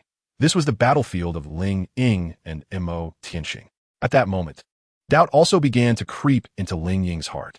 He had already exchanged blows with Mo Tianxing for several dozen rounds, initially believing that the latter was genuinely intent on killing Xiao Yan. However, as the exchange progressed, he realized that although Mo Tianxing's techniques were fierce, they never struck at his vital points. Most of the time, he merely used the pressure of a Dou zone to suppress him or hinder his movements with Dou Qi, showing no intention of killing him. Something was amiss. After evading a palm strike from Mo Tianxing, Black Dou Qi coalesced in Ling Ying's palm, his gaze sharpening with vigilance. His target was not me. It was Xiao Yan. He suddenly recalled the sight of Xiao Yan fleeing alone, a chilling wave surging through his heart. If Mo Tianxing was merely entangling him, then there must be someone else lurking in the shadows, watching over Xiao Yan. With Xiao Yan's strength, he would be utterly incapable of fending off any powerful ambush. Get away from me! Ling Ying roared, the black Dou Qi surging wildly. The full pressure of a 9-star Dou Huang erupting instantaneously, momentarily forcing Mo Tianxing back. He turned to pursue the direction Xiao Yan had escaped. Yet, how could Mo Tianxing allow him to escape so easily? He had previously held back, wary of recklessly killing a 9-star Dou Huang of unknown origins, fearing potential retaliation. However, now that Ling Ying sought to flee, he had to block him. Otherwise, Han Feng's plan would fail, and his own breaking sect pill might slip from his grasp. Think you can leave? Not so easily. Mo Tianxing's expression darkened, and the pale golden Dou zone energy surged around him, amplifying several times over. as a palm imbued with terrifying power struck towards Ling Ying's back. If you do not stay today, you shall not take a single step out of here. The gust of his palm tore through the air with a deafening sound, forcing Ling Ying to turn and confront it. Boom! The two formidable energies clashed once more. But this time, Tianxing held nothing back. The full might of a Dou Zong erupted. Ling Ying felt an overwhelming force assault him, his arm numbing as he staggered back several steps, additional blood seeping from the corner of his mouth. He gazed at Tianxing, who was unleashing his full strength. A mix of urgency and rage surging within him. He was ensnared, and if Xiao Yan truly faced danger, he would have no chance to rescue him. Yet, the Dou Zone before him far surpassed him in power. A direct confrontation was not an option, and escaping was as difficult as ascending to the heavens. In the distance, Tian observed everything with satisfaction. Tianxing was indeed reliable, firmly entangling Ling Ying. Now, with no guardian by Xiao Yan's side and the old pharmacist's soul power restored only to the Dou Huang level, it was the perfect moment for him to seize the burning formula. Without hesitation, he flickered and shot forward like an arrow, pursuing the direction Xiao Yan had fled. The trees in the forest rushed past him, his presence completely concealed, leaving only a faint residual shadow as he drew closer to the violet wings. A life-and-death struggle surrounding the burning formula was about to unfold silently in the depths of the Monster Beast Mountains. Chapter 10. The forest reveals its true form. The old pharmacist resolves to fight to the death. In the depths of the forest within the Monster Beast Mountains, the branches and leaves intertwined like a net, fragmenting the sunlight into delicate specks. The purple cloud wings on Xiao Yan's back flapped rapidly, stirring the wind that swept up the fallen leaves from the ground. He could even hear his own heart racing. The old pharmacist's warning, "Draw the tiger away from its den," echoed like a warning bell in his ears, compelling him to dare not linger even for a moment. However, just as he was about to plunge into a thicker thicket, a figure suddenly appeared before him. As if conjured from thin air, the pale blue Dou Qi transformed into wings that unfurled behind him, the edges of the wings flickering with subtle flames. It was the arriving Tian. Xiao Yan abruptly halted, and, as the purple cloud wings dissipated, he instinctively tightened his grip on the Xian heavy ruler. The middle-aged man before him, handsome yet bearing a hint of malice, possessed wings of Dou Qi that far surpassed that of a Dou Huang, at the very least. He was a Dou Huang powerhouse. Senior. Xiao Yan suppressed the turmoil within him, cupping his hands and bowing slightly, striving to make his tone appear respectful. "I wonder what guidance you have in blocking my path." Tian paid no heed to his inquiry, his gaze fixating on the spatial ring around Xiao Yan's neck. A faint smile curving his lips as he spoke with a calm, yet authoritative resonance. "Yao Chun, do not hide within the ring any longer. It has come to this. Why not show yourself?" Xiao Yan's heart tightened, and he instinctively reached for the spatial ring. In the next moment, a wisp of white smoke drifted from the crevice of the ring, slowly coalescing before Xiao Yan. As the smoke dispersed, a translucent soul figure emerged, a venerable elder clad in an ancient robe, his upper body solid, while his lower body transformed into a wisp of ethereal clouds. It was none other than the old pharmacist, Yao Chun. The old pharmacist's soul hovered in midair, his gaze fixed fiercely on Tian, filled with resentment and disdain. "Han Feng, I never expected you, this treacherous disciple, to employ such insidious tactics, drawing others away to ambush Xiao Yan, still resorting to these underhanded means just like in the past." Tian remained unperturbed, occupying Han Feng's body without sharing the original owner's sentiments towards the old pharmacist, nor any guilt for slaying his master. To him, the old pharmacist was merely an obstacle in his quest for the burning formula, a hurdle to be surpassed. In response to the old pharmacist's furious rebuke, he merely raised an eyebrow. It's pointless to dwell on the past. We both know that the bond of master and disciple between us has long since dissipated. The old pharmacist scrutinized the fluctuations of Dou Qi emanating from Han Feng, a hint of mockery flashing in his eyes. "At the pinnacle of Dou Huang? After all these years, this is all the strength you possess. If my body were still intact, with your current prowess, I could crush you with a single palm. Alas, you are now merely a fragmented soul." Tian's tone remained flat, yet he struck at the old pharmacist's sore spot with precision. "You should be well aware of my purpose here. Hand over the burning formula, and I may spare Xiao Yan a chance at life. Dream on." The old pharmacist's soul trembled violently, a faint aura of soul pressure radiating from him. "My fall to such depths is all thanks to you. How could I possibly hand it over to a treacherous disciple like you? Even if it cost me my soul, I will never allow you to succeed. Having said that, he turned to look at Xiao Yan, his expression softening in an instant. Imbued with a sense of resolve, Xiao Yan, I will use my soul power to urge thee to hold him off for as long as possible. You must take advantage of the chaos and flee deeper into the monster beast mountains. High-level magical beasts roam there, and he may not dare to pursue you. Your future path of cultivation must rely solely on yourself. Master, no. Xiao Yan suddenly raised his head, anxiety and reluctance filling his eyes. We should leave together. I cannot let you stay here alone. During this time, the old pharmacist had not only taught him combat techniques, but had also assisted him in recovering his strength. He had become more than just a mentor. He was like family to him. He could not bear to watch as Yao Lao's soul shattered in a desperate bid for self-preservation. Foolish child, do not be reckless. Yao Lao's ethereal form gently patted Xiao Yan's shoulder, his tone tinged with a sense of helplessness. I am but a specter now, and my strength is fleeting. Your presence here will only distract me and ultimately endanger us both. Heed my words, flee with haste. Yet, Xiao Yan yearned to argue, only to be interrupted by Yao Lao. There is no room for debate. Yao Lao's voice grew stern. Remember this. Survive, grow stronger. If fate permits, avenge me in the future. This is my final instruction to you as your mentor. He turned his gaze toward Tian. As the air surrounding his spectral form began to shimmer, a faint purple flame essence subtly radiating from him. This was the extraordinary fire he had concealed deep within his soul. Even in his weakened state, he could barely summon it. However, each invocation exacted a tremendous toll on his spirit. Tian observed this scene, his eyes betraying no emotion. He had long anticipated Yao Lao's desperate resistance, and was well aware of the limits of Yao Lao's current state. The fragmented soul could muster no more than the strength of a 1- or 2-star Dou Huang, and it would not endure for long. Yao Chun, do you truly believe this paltry power can hinder me?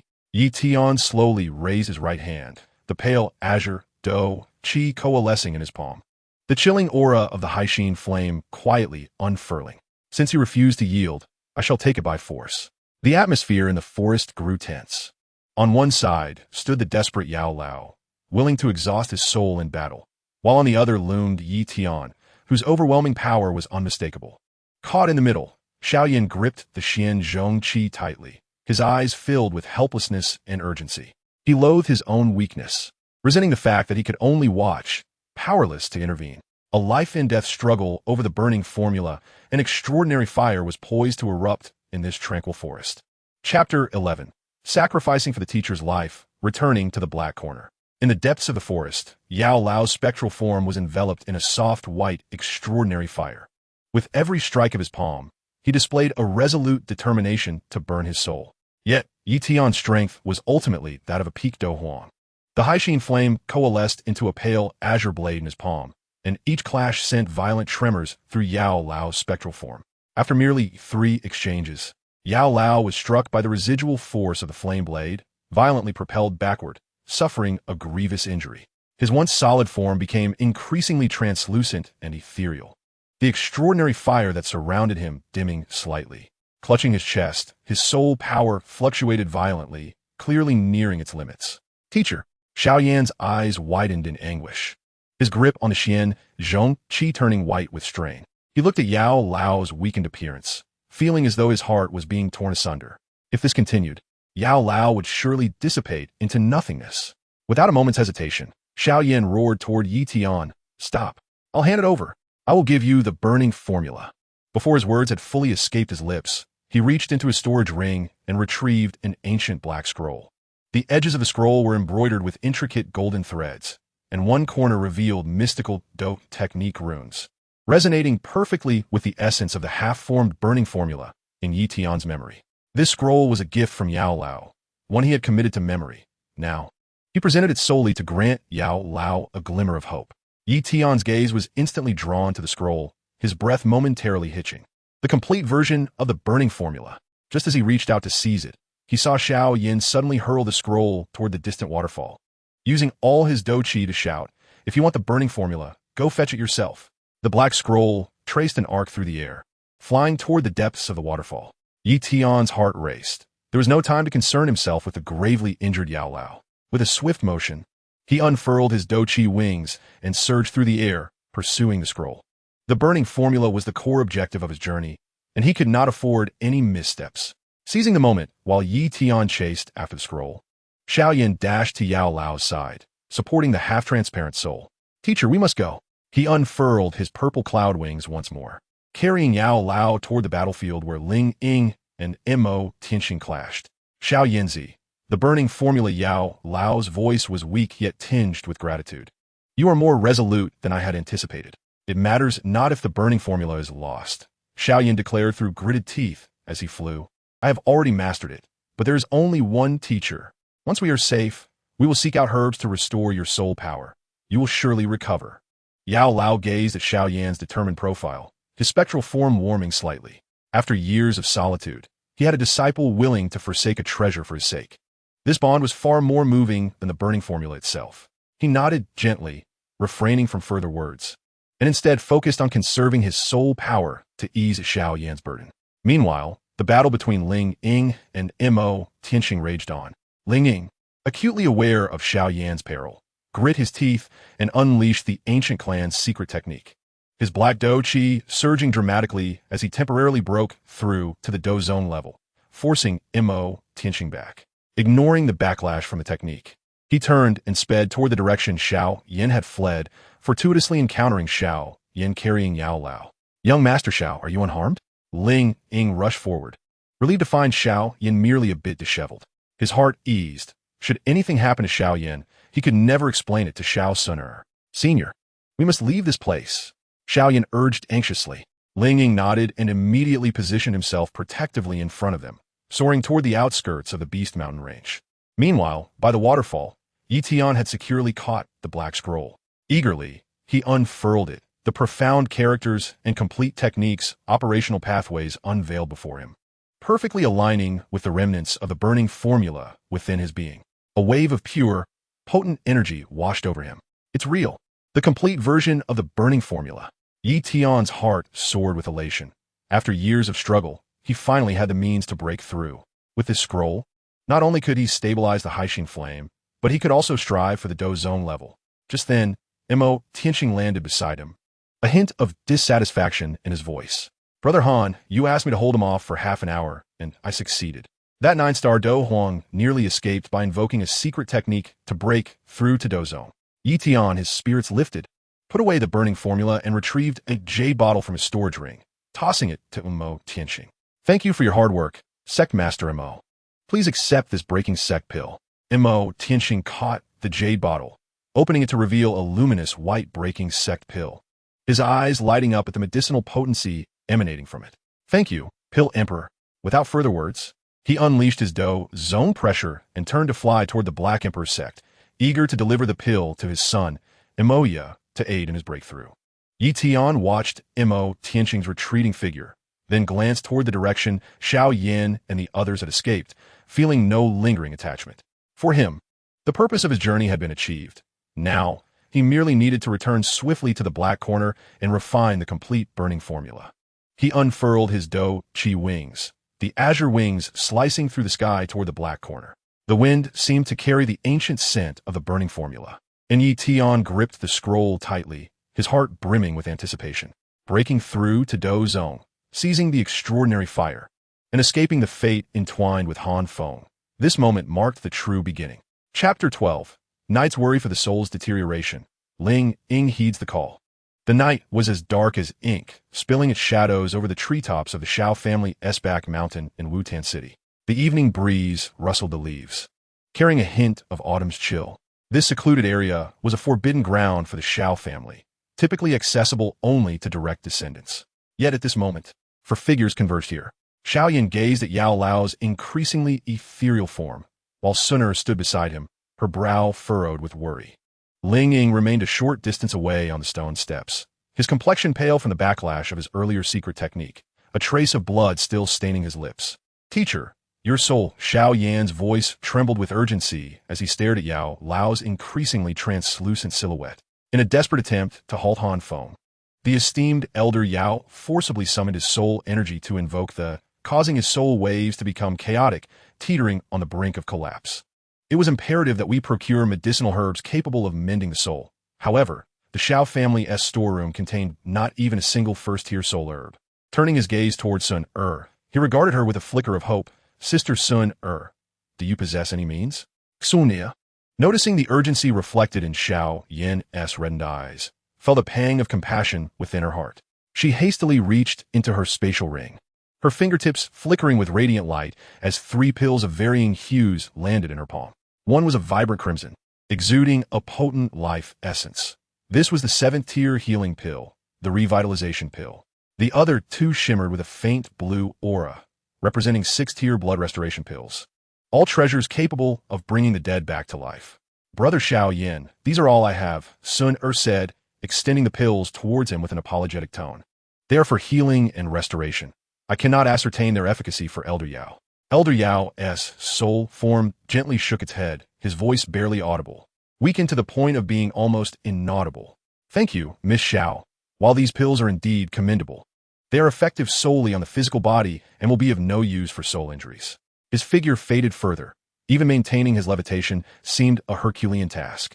Xiao Yan accepted the pills, his fingers trembling slightly, overwhelmed by a sense of helplessness. Was he to stand by and watch as his mentor's soul dissipated? Just then, Ling Ying strolled forward, bowing respectfully as he spoke. Miss, young Master Xiao Yan, I have a strategy that may save Elder Yao. Speak quickly, Ling Lao. Sun's eyes lit up with anticipation as she pressed him for details, while Xiao Yan's gaze lifted, hope rekindling within his eyes. Ling Ying spoke solemnly. I have heard that the Nalan family of the Gamma Empire possesses a pinnacle 5th-tier herb known as the 7 illusory blue spirit. This herb is exceedingly rare, comparable to 6th-tier herbs. It grows only on the sheer cliffs of snow-capped mountains, requiring a century to mature. It has remarkable effects on soul injuries. Even a fragmented soul can be stabilized and regain some strength with just a small amount. The Nalan family? Xiao Yan clenched his fists tightly, a complex expression flickering in his eyes. Was this not the family to which Nalan Yanran belonged? Not long ago, she had come to annul their engagement and had set a 3-year agreement with him. Now, he was to seek assistance from the Nalan family? Sunar, oblivious to Xiao Yan's turmoil, urged with urgency. If such a herb exists, we must retrieve it. Lang Lao, you must set off immediately for the Nalan family and ensure the 7 illusory blue spirit is brought back. Should anyone dare to obstruct you, her tone suddenly turned cold, exuding an undeniable authority. Let it be a matter of life and death. Understood. Ling Ying responded with a bow, showing no hesitation. To him, the young lady's command was paramount, especially since this matter concerned someone dear to young Master Xiao Yan. Without delay, Ling Ying's black fighting spirit surged around him, manifesting wings behind his back. Though they appeared somewhat ethereal due to the backlash of secret techniques, his speed remained astonishing. He offered a respectful gesture to Xiao Yan and Sun before vanishing into the night sky, racing toward the direction of the Nalan family. I shall return within half a day. You two wait here. Ling Ying's voice echoed distantly before fading into the darkness. Xiao Yan gazed at the direction in which Ling Ying had departed, a tumult of emotions swirling within him. Anxiety for his mentor intertwined with complicated feelings toward the Nalan family. He took a deep breath, suppressing his turbulent thoughts, and turned to Sun with gratitude. Sister Sun thank you. Without you, I truly would not know what to do. Sun gently shook her head, her eyes reflecting the moonlight, soft as spring water. Brother Xiao Yan, why should we stand on ceremony? Elder Yao is your mentor, and he is also my elder. I am happy to help you. She paused momentarily before adding, once Ling Lao brings back the 7 illusory blue spirit, Elder Yao will be restored. Do not worry too much. Xiao Yan nodded, supporting Elder Yao's soul form as they sat on the stone steps. As night deepened, the breeze from the rear mountain remained cool, yet warmth filled his heart. With Sun's assistance and Ling Ying's efforts, perhaps his mentor could indeed weather this storm. Elder Yao observed the two before him, a hint of warmth flickering within his weakened soul form. He sighed softly, choosing to close his eyes and conserve his soul energy, awaiting the arrival of the 7 illusory blue spirit. In the tranquil night of the Xiao family's rear mountain, calmness had temporarily returned. Yet all were aware that this peace was but fleeting. Ling Ying's mission to the Nalan family to procure the herb would undoubtedly incite a tempest, and the entanglement between Xiao Yan and the Nalan family would inevitably grow more intricate due to the 7 illusory blue spirit. Chapter 13. Exerting authority at the Nalan family. Seizing the herb. The night enveloped the Xiao family's rear mountain in a gentle embrace, dewdrops clinging to the grass, while the evening breeze carried the fragrance of the foliage, caressing Xiao Yan and Sun's hair. The two sat side by side on a stone, gazing up at the myriad stars above, occasionally exchanging hushed whispers filled with concern for Elder Yao, interlaced with the tender warmth of youth. Elder Yao's soul form floated nearby, eyes closed in meditation, his translucent figure rising and falling gently with each breath. He was consciously restraining his soul waves, striving to minimize his consumption as he awaited Ling Ying's timely return with the 7 illusory blue spirit, his sole glimmer of hope. The serenity of the mountains acted as a balm for the heart, momentarily easing the perils of the day. Yet, unbeknownst to all, a storm was brewing at the Nalan family, hundreds of miles away. Within the borders of the Gama Empire, the Nalan family's estate gleamed with lights. This opulent courtyard was renowned as a prestigious family residence, usually bustling with activity. However, it was now shrouded in a chilling aura of pressure, causing even the patrolling servants to cower in the corners, afraid to raise their heads. Ling Ying hovered above the estate, the aura of a 9-star Dou Emperor radiating without reservation, enveloping the entire Nalan family under an invisible cloud of dread. His gaze was icy as he surveyed the buildings below, his voice cold as ice. The one in charge of the Nalan family, come forth and meet me. With a whoosh, a surge of yellow fighting spirit abruptly ascended from deep within the estate, its wings unfurling with a sense of urgency as it landed before Ling Ying. The newcomer, clad in ornate robes, bore an aged visage yet possessed sharp eyes. He was Nalan Jie, the current patriarch of the Nalan family, a 5-star Dou Huang. Upon sensing the terrifying pressure, he understood that the visitor was a Dou Emperor and dared not show any negligence. Honored elder, what brings you to the Nalan family at this late hour? Nalan Jie bowed deeply, adopting a submissive posture, aware of the insurmountable chasm between a Dou Huang and a Dou Emperor, leaving him without the qualification to resist. Hand over the 7 illusory blue spirit. Ling Ying's tone was flat, yet laced with an undeniable authority. I shall spare the Nalan family from annihilation. The 7 illusory blue spirit? Nalan Jie's heart tightened, his expression shifting instantaneously. That herb had been painstakingly retrieved from the cliffs of the Snow Mountains, intended to assist his granddaughter Nalan Yanran in her breakthrough to Dou Master, stabilizing her soul. He had never anticipated it would be coveted. Struggling to maintain composure, he forced a chuckle. Elder, you jest. How could such a rare herb be found within the Nalan family? Surely you have been misled by rumors. Ling Ying's eyes sharpened, the black fighting spirit around him surging slightly. I have no time for your nonsense. Before his words had fully escaped, he raised his right hand, unleashing a palm strike imbued with the power of a 9-star Dou Emperor. The seemingly casual blow carried a sharp sound that tore through the air, hurtling towards Nalan Jie's face. Nalan Jie's pupils constricted, terror overwhelming him as he hastily gathered all his fighting spirit to form a yellow shield. Advanced Earth-level Dou technique, rock shield. Bang! The palm wind collided with the shield, producing a crisp sound as the yellow shield shattered like glass. The residual force unrelenting as it struck Nalan Jie's chest. He was sent reeling, blood spilling from his mouth as he crashed violently against the stone wall of the estate, creating a shallow pit. He struggled to rise, clutching his chest as he coughed violently, his eyes filled with terror. Is this the strength of a 9-star Dou Emperor? The shield he had unleashed with all his might had failed to withstand even a single blow.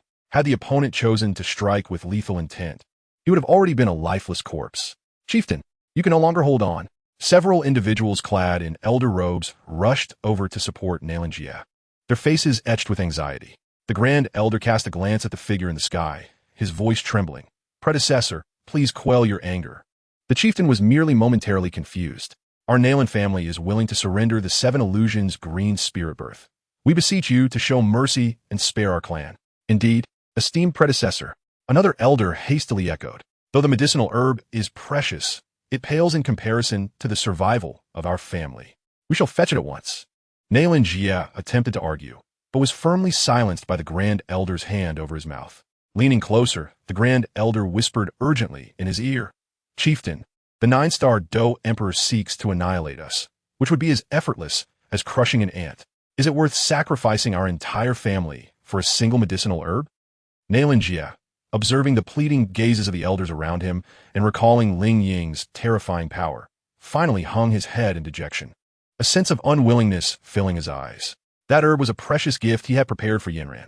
Before long, a house servant approached, trembling as he presented a jade box. The grand elder took the box, inhaled deeply, and slowly approached beneath Ling Ying, raising the jade box high. Predecessor, this is the 7 Illusions green spirit birth. Please verify it. Ling Ying swooped down, accepting the box, and opening it. Inside lay a vibrant green medicinal herb, its leaves infused with a faint ethereal aura, the pinnacle of a 5th-tier 7 Illusions green spirit birth. He nodded in satisfaction, stowing the box into his spatial ring, and turned to depart. Yet at that moment, a resounding voice echoed from afar, the presence of a Dou Emperor already sweeping toward him. My friend, you're being rather oppressive, are you not? Ling Ying halted his steps and turned to behold a figure clad in crimson battle armor, his features resolute. Surrounded by the aura of a 9-star Dou Emperor, his keen gaze fixed sharply upon Ling Ying. The Nalan family is a prestigious lineage of the Gama Empire. How can you, an outsider, come and go as you please, seizing what is not yours? Chapter 14. Xing Tian confronts Ling Ying, returning to the mountain to revive the medicinal soul. The red armor glimmered under the moonlight as Xing Tian stood in midair, the aura of the 9-star Dou Emperor clashing with Ling Ying's dark Dou Qi, creating a formidable pressure that made it difficult for those below in the Nalan family to breathe. As a guardian of the imperial family in the Gama Empire, Xing Tian had sensed the foreign, overwhelming power the moment Ling Ying released his Dou Emperor aura. Given the scarcity of native Dou Emperors in the Gama Empire, the sudden appearance of an unfamiliar 9-star Dou Emperor looting the family's medicinal herbs could not go unchecked. He could not afford to ignore it without tarnishing the royal family's reputation. My friend, Xing Tian's tone held a note of authority, yet he offered an olive branch. Your aura does not belong to the Gama Empire. Lay down the 7 Illusions green spirit birth, and I shall overlook today's events. As both were 9-star Dou Emperors of comparable strength, engaging in a life-and-death struggle would only lead to mutual destruction, an unworthy gamble for a mere medicinal herb. Ling Ying furrowed his brow, quietly gathering his Dou Qi in his palm. His purpose for this journey was solely to retrieve the herb to save the medicinal elder. He had no time to entangle himself with Xing Tian. This item is of great importance to me. I cannot part with it. Before the words left his lips, the dark Dou Qi behind him transformed into wings, propelling him forward like an arrow towards Wutan City, seeking to swiftly evade the confrontation. Trying to escape? Xing Tian's gaze sharpened as his red Dou Qi surged, transforming into a crimson light that pursued closely behind. In the territory of the Gama Empire, how could one simply come and go as they pleased? The two figures vanished from the Nalan family's skies in an instant. In midair, the black and yellow Dou Qi clashed continuously, the winds of their strikes howling, and the residual force of their techniques causing the forest below to tremble. Ling Ying focused solely on his escape, employing defensive and evasive maneuvers, while Xing Tian aimed to obstruct him, careful not to push too hard. He understood the complexity of a 9-star Dou Emperor. If he cornered Ling Ying, it could lead to an even more troublesome conflict. After dozens of exchanges, they battled from above the Nalan family to a desolate expanse miles away, with neither side gaining the upper hand. Observing Ling Ying's resolute figure, Xing Tian pondered. This individual has a clear objective. It is evident that this quest is not merely for a medicinal herb, but rather that he is supported by a more powerful force. With a clenched jaw, he ultimately decided to ease his pace. It was not worth it to engage in a life-or-death struggle over a 5th-tier herb with an unknown 9-star Dou Emperor. For today, I shall let you off the hook. If I see you causing trouble within the Gama Empire again, do not blame me for being impolite. Xing Tian's voice echoed back, tinged with reluctance, but also serving as a way to save face. Ling Ying did not look back, merely accelerating his pace towards the rear mountain of the Xiao family. He was acutely aware that the medicinal elder's soul could not hold on much longer. He needed to return the 7 Illusions green spirit birth as quickly as possible. Half an hour later, the night sky above the rear mountain of the Xiao family echoed with the sound of breaking air. Ling Ying landed beside a green stone, dispersing his black Dou Qi. Though slightly breathless from the fierce battle, he immediately retrieved the jade box containing the 7 Illusions green spirit birth, offering it to Sun Air. Miss, I have successfully fulfilled my mission and retrieved the medicinal herb. Thank you for your hard work, Ling Lao. Sun Er exclaimed, receiving the jade box, a smile finally gracing her face. She quickly turned to Xiao Yan. Brother Xiao Yan, hurry and help the medicinal elder refine it. Xiao Yan stepped forward swiftly, taking the box and opening it, a refreshing, ethereal aura wafting forth. He carefully extracted the 7 illusions green spirit birth and presented it before the medicinal elder's soul. His voice laced with urgency. Master, please refine it quickly. The medicinal elder's soul trembled slightly, his gaze fixed upon the 7 illusions green spirit birth. Once, this herb had been merely a supplementary material for crafting high-tier soul elixirs, hardly worthy of his attention. Yet now, it was the key to his survival. Without hesitation, white, ethereal flames ignited quietly, enveloping the 7 illusions green spirit birth. The ethereal flames burned gently, gradually refining the soul power within the herb. Wisps of pale green light began to seep from the medicinal herb, slowly absorbed by the medicinal elder soul. As the soul power flowed in, the elder's previously translucent form became increasingly solid, his once vague outline growing clearer, even the weariness etched upon his brow dissipating significantly. After roughly the time it takes for an incense stick to burn, the 7 illusions green spirit birth was entirely refined. The medicinal elder's soul floated in midair, surrounded by a stable Dou Emperor aura, no longer in danger of dispersing at any moment. Master, how do you feel? Xiao Yan asked anxiously, his eyes brimming with anticipation. The medicinal elder moved his soul's arm, feeling the surge of power within, a long-lost smile gracing his face. Thanks to this 7 illusions green spirit birth, along with the assistance of predecessor Ling, Ying, and Miss Xiao, my soul has finally stabilized, and my strength has returned to the 7 stars of the Dou Emperor. 7 stars of the Dou Emperor, Xiao Yan exclaimed in delight, the weight on his heart finally lifting. The medicinal elder looked towards Ling, Ying, and Sun Er, solemnly cupping his hands. This profound kindness, Yao Chun shall remember. Should you ever need assistance in the future, I will surely repay it. Ling, Ying nodded slightly, opting for silence. For him, ensuring the young lady's peace of mind was his sole responsibility. Sun Er smiled and waved her hand. Master Yao, you are too courteous. Brother Xiao Yan is my friend. Assisting him is only natural. The medicinal elder turned to Xiao Yan, his gaze sharpening. Xiao Yan, you need not worry. Although I am now merely at the 7 stars of the Dou Emperor, with the restraint of the ethereal flames, I will have the strength to contend with that rebellious disciple Han Feng next time we meet. I will not be as passive as before. Xiao Yan nodded earnestly, a surge of fighting spirit igniting within him. The pursuit by Han Feng had made him realize that only by growing stronger could he protect those he cherished. Now that the elder Yao has regained his strength, he has more time to cultivate.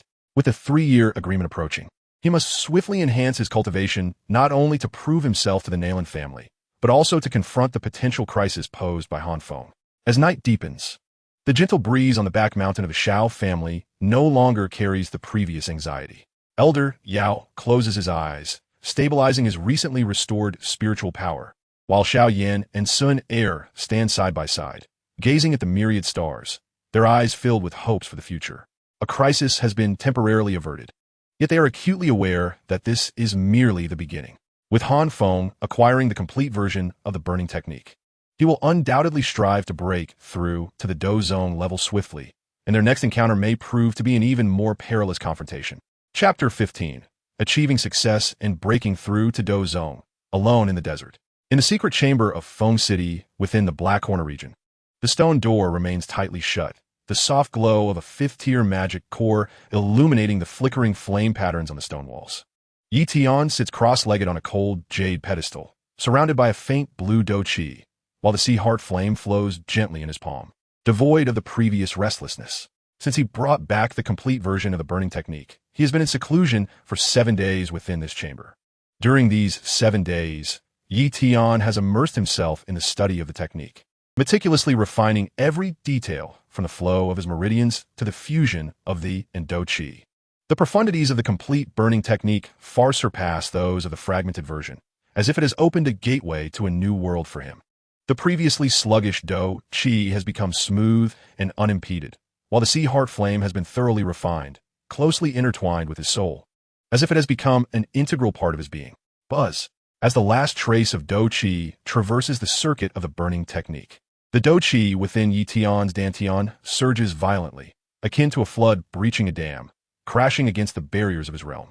At that moment, the shackles of the Dou Huang peak disintegrate like paper, and a hint of golden patterns emerges within the faint blue Dou Qi, his aura steadily rising. Dou Zone 1 star? Dou Zone 2 stars. Only when his aura stabilizes at Dou Zone 2 stars does Tian slowly open his eyes, igniting a cluster of sea heart flame in his palm. The flames now carrying a faint blue hue, magnitude stronger than before. To his astonishment, he has achieved Dou Zone 2 stars. A smile graces his lips as he realizes that the original Han Feng was indeed a prodigy. Previously stymied at the peak of Dou Huang solely due to the limitations of the fragmented burning technique, it is entirely reasonable that he has now broken through to 2 stars with a complete technique. Dou Zone 2 stars represents a pinnacle of combat power in the chaotic Black Corner region, allowing him to navigate with ease. Even within the vast central continent, he could serve as an elder in a mid-tier sect, securing a place of prominence. Moreover, he is elated that with this breakthrough, the burning technique has stabilized at the mid-tier of the mysterious level. As long as he continues to absorb, his technique can further ascend.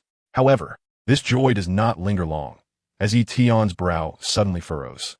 Among Han Feng's memories lies an overlooked hidden danger, the guardian of the Soul Hall, Xian. He is a formidable warrior at Dou Zone 4 stars, covertly dispatched by the revered Mugu of the Soul Hall, remaining hidden near Feng City to monitor Han Feng's movements. Mugu's objective has always been the burning technique and the sea heart flame in Han Feng's possession. Previously, Han Feng practiced a fragmented version, rendering the sea heart flame potent yet without the full technique to harness it, prompting Mugu to disdain intervening. However, now that Han Feng possesses the complete burning technique and has broken through to Dou Zone, Xian will undoubtedly no longer remain idle. Dou Zone 4 stars.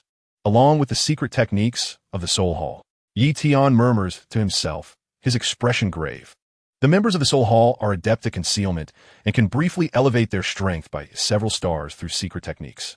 Although he is now Dou Zone 2 stars, with the burning technique and the sea heart flame, he may be able to contend with Xian for a moment, yet it would be impossible to subdue him. If a confrontation occurs, it would only alert Mugu to a more formidable retaliation. A head-on clash is not an option. Tian swiftly resolves this dilemma, for he is a transmigrator, possessing knowledge of the entire plot and aware of the locations of various. Presently, the most accessible is the Azure Lotus Earth Heart Fire found in the Tagore Desert. It ranks 19th on the list. If he can absorb it, not only will his strength increase, but the burning technique will also advance further. When the time comes, even in facing Xian, he will undoubtedly have the confidence to eliminate him. He rises and strides to the stone door, pushing it open slightly, calling out, Han Beng, Momens latte.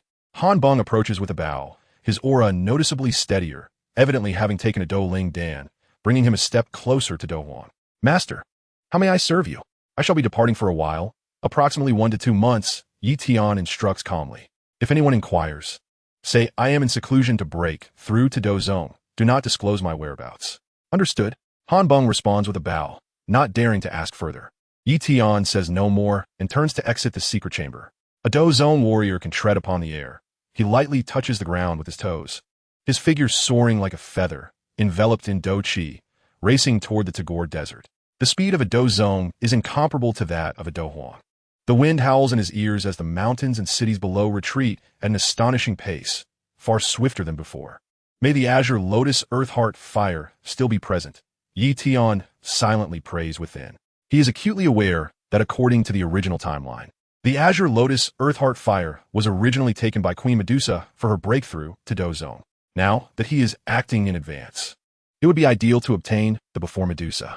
However, if he arrives too late, it could spell trouble. Though Medusa is merely at the peak of Dou Huang, her people harbor 4 other peak Dou Huang elders, ancient beings living for centuries. If they unite, even with his Dou Zone 2-star status, he may not fare well.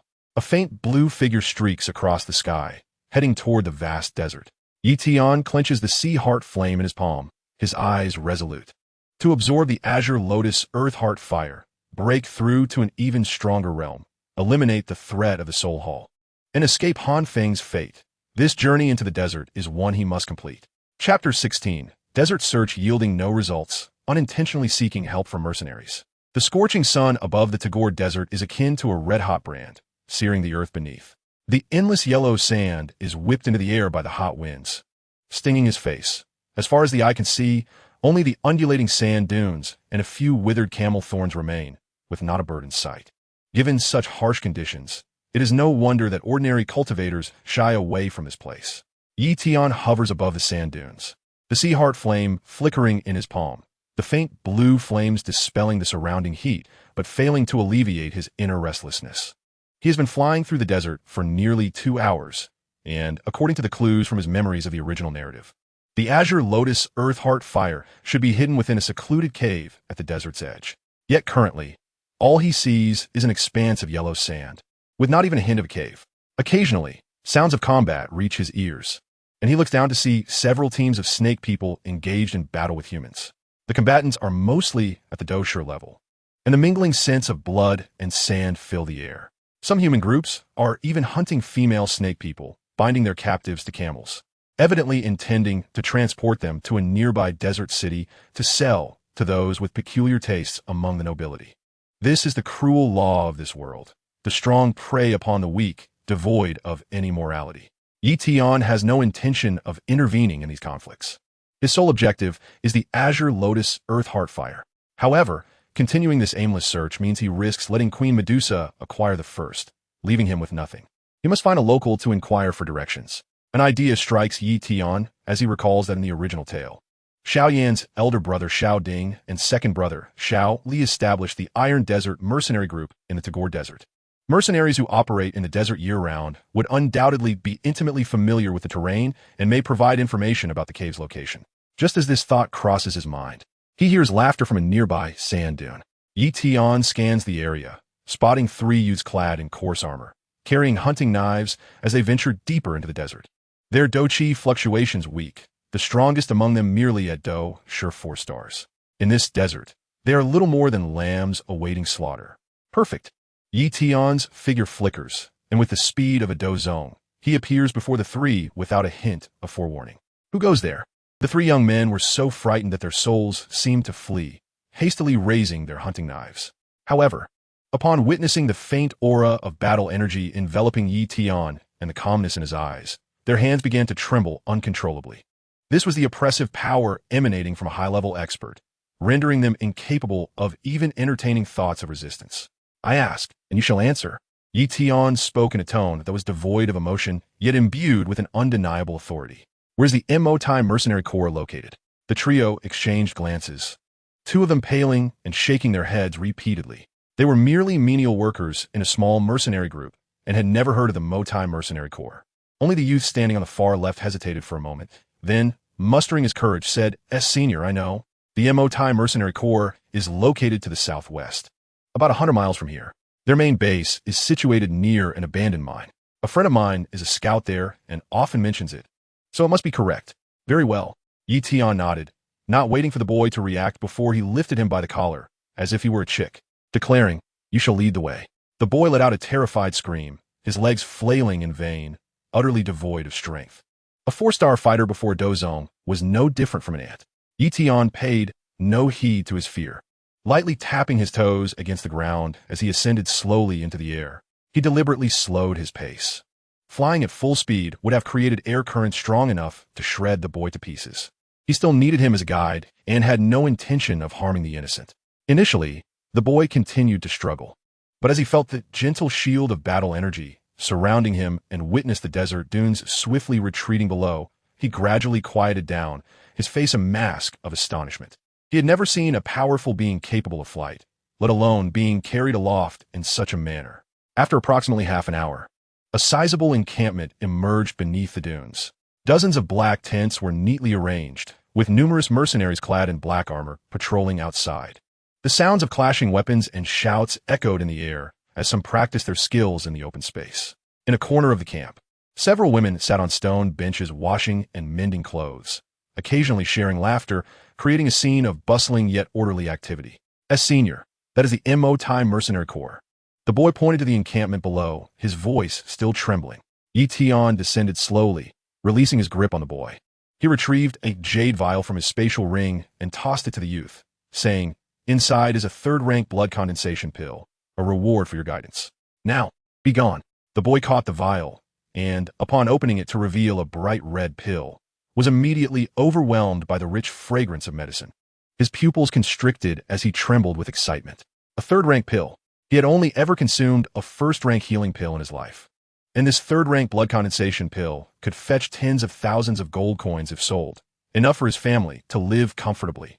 Thank you, Senior.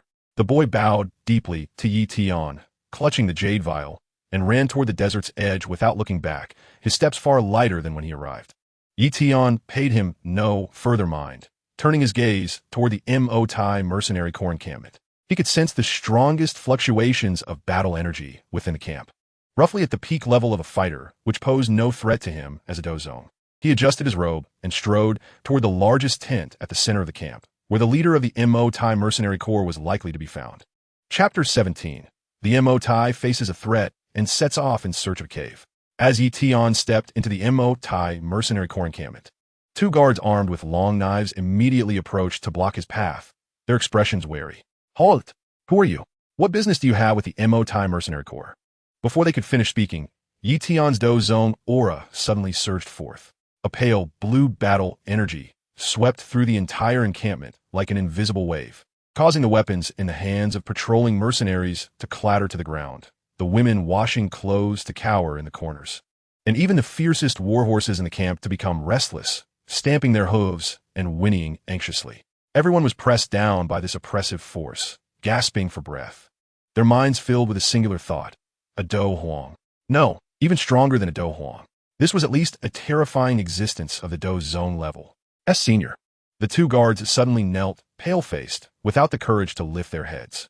From the central tent of the encampment, two figures swiftly emerged. The man on the left was burly, with a resolute face, exuding the aura of a peak fighter. He was Xiao Ding, the leader of the Mo-Tai mercenary corps.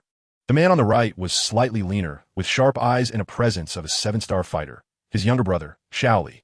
Upon sensing the overwhelming aura, the brothers' expressions turned grave. How could such a powerful being deign to visit their small mercenary group?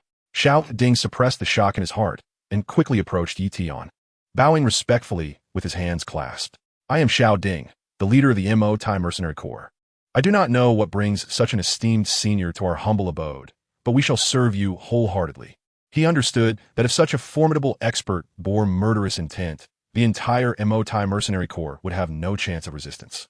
Thus, they could only lower their posture in hopes of survival. Yi Tian's gaze scanned the two brothers, his tone calm, yet laden with undeniable authority.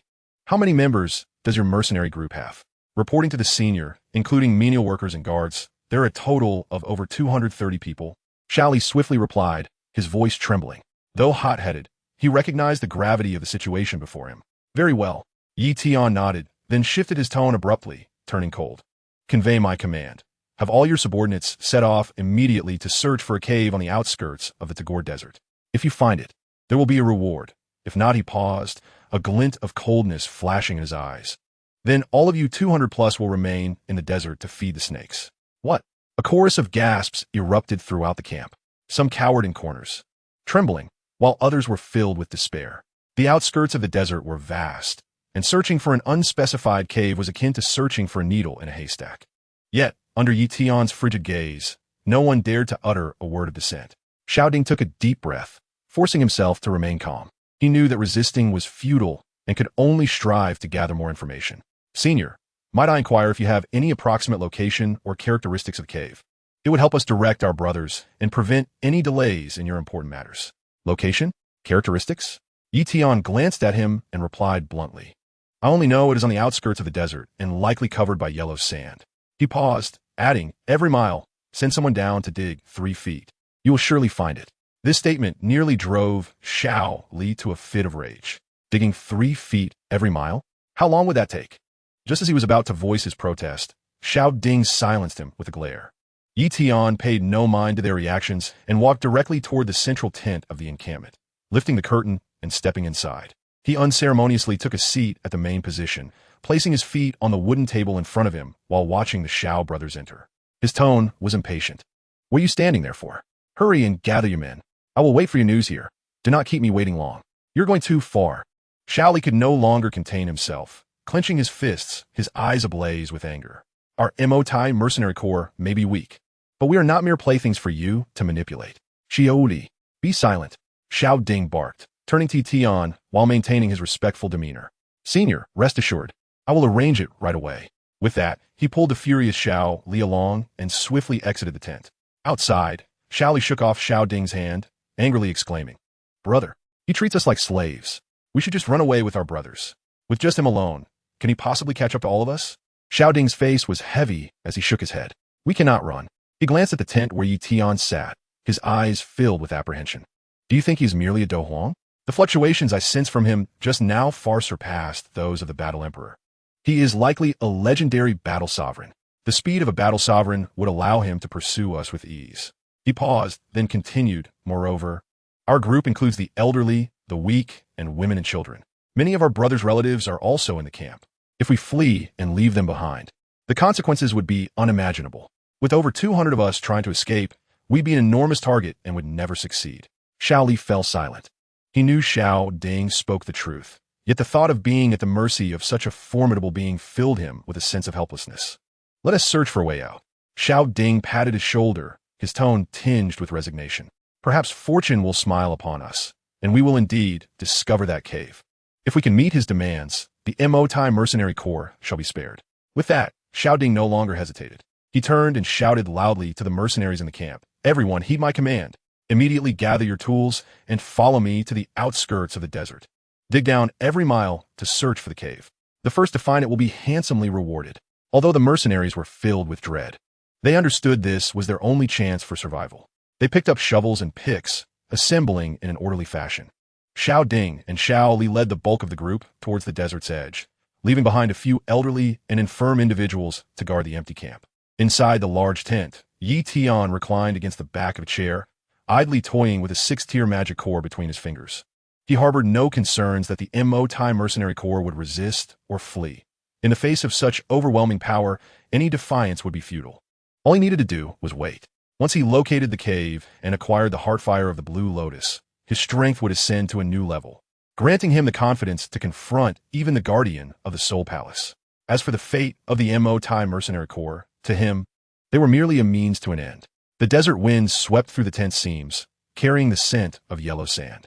Yi Tian closed his eyes, patiently awaiting news, convinced that it would not be long before the flame that belonged to him would make its appearance. Chapter 18. Awaiting the cave's discovery, mercenaries stir to action. Inside the main tent of the MOTI mercenary corps, the aroma of tea wafted through the air, yet it could not quell the palpable tension. The hand of the maidservant holding the teapot trembled slightly, causing a few scalding droplets to splatter onto the table, her complexion paling as she hurriedly wiped them away with her sleeve. Yi Tian lounged casually in the main seat, his fingertips rhythmically tapping the table, his gaze unflinching and indifferent. To him, the trepidation of such insignificant individuals was hardly worth his notice. Stand guard at the entrance, he commanded in a tone devoid of emotion, yet laced with an undeniable authority. If there is news, report immediately and do not disturb me. Yes, senior. The maidservant felt as though she had been granted a reprieve, hastily retreating to the tent's entrance while maintaining a stiff posture, her eyes daring not to linger within. She vividly recalled the overwhelming aura she had just sensed, fervently hoping for swift news of the cave's discovery, eager for this harbinger of doom to depart. Meanwhile, over 100 miles away, the excavation continued under the relentless sun. Xiao Ding gripped his shovel, sweat streaming down his forehead and trailing down his cheeks, leaving small wet patches on the sandy ground. With over 200 individuals, they had been instructed by Yi Tian to dig a 3-foot-deep pit every mile. They had already excavated more than 100, their hands blistered and bloodied, yet they had yet to catch even a glimpse of the cave.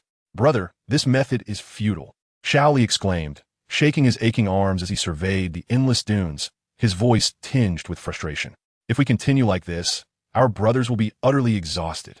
Xiao Ding straightened, rubbing his lower back as he scanned the weary mercenaries. We have no choice. That senior's words are absolute commands. We can only persevere. At that moment, a cacophony of hooves broke the silence from afar. Xiao Ding looked up to see a squad clad in sandy-colored armor galloping toward them, numbering around 200. The banner they bore was emblazoned with the character for sand, identifying them as the Sand Mercenaries, another faction from the Taggart Desert. This is not good. It's the Sand Mercenaries.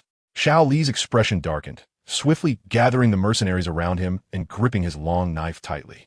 They must have seen us digging in large numbers and come to investigate. The sand mercenary group quickly halted not far from them, led by a stocky man emanating the aura of a one-star battlemaster, none other than their leader, Xiao Yan.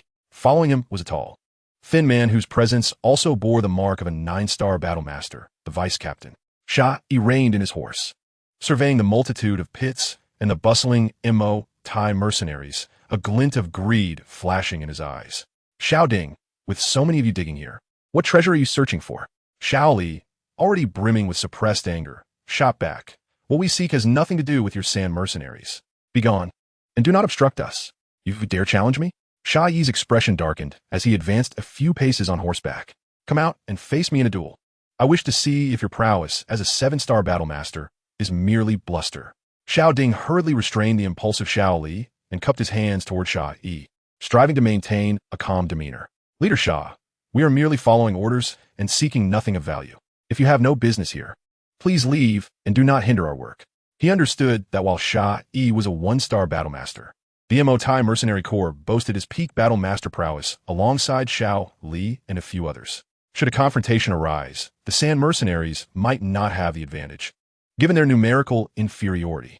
Xiao Yi recognized this as well and realized that a direct confrontation would be unwise. His eyes twinkled with cunning as he shouted to his subordinates. What are you all standing around for? Dig a pit every mile just like them. I want to see what they are searching for. If there is indeed treasure, we must seize it first. The vice captain promptly replied, Yes, captain. He then led the sand mercenaries to start excavating on an adjacent dune. The sounds of shovels and picks clashing with the earth echoing as they indeed began competing with the Thai mercenaries. Brother, this is unacceptable, Xiao Li exclaimed in desperation, clutching Xiao Ding's arm. If they find a cave first, how will we explain it to that senior? Xiao Ding suddenly chuckled, patting Xiao Li's shoulder and lowering his voice. What is the rush? Let them dig. More hands make light work. Perhaps they'll find it sooner. Even if they do, discover it first. A glimmer of calculation crossed his eyes. We can always tell the senior that the sand mercenaries stole the cave from us, framing them as the saboteurs. Given that senior's temperament, the sand mercenaries will certainly not fare well, and we will be free of any repercussions. Xiao Li stared blankly for a moment before his eyes brightened. Indeed, brother, that is an excellent plan. It saves us effort and allows us to deflect blame.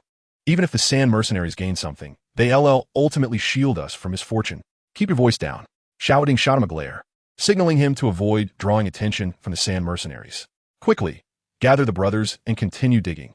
Do not let Xiao Yi sense any weakness. The scorching sun continued to blaze over the desert as the two mercenary groups dug diligently, separated by mere miles. Dust swirled, sweat dripped, and none were aware that within the cave they desperately sought lay a flame potent enough to drive even a battle sovereign to madness. Meanwhile, within the main tent of the Thai mercenary corps, Tian remained in patient anticipation, oblivious to the covert struggle unfolding around the search for the cave. Chapter 19. The cave sparks conflict. Xiao Ding's misfortune unfolds. The blazing sun had traversed the sky, now sinking beneath the western dunes, casting the desert in hues of gold and crimson. After a full day and night of relentless digging, both groups of mercenaries had bloodshot eyes, their hands wrapped in blood-soaked cloth, breaths laden with the heat of the sand, until a series of urgent shouts shattered the weary silence. Captain, Vice Captain, we found it. We've found it.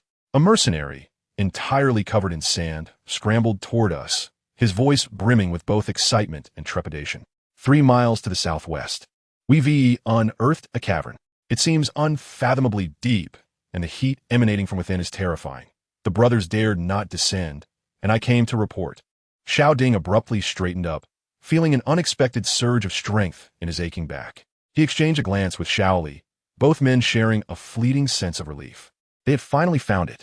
All brothers, cease your tasks and rest in place, Xiao Ding commanded sternly. Then, accompanied by Xiao Li and the messenger mercenary, hastened toward the southwestern direction.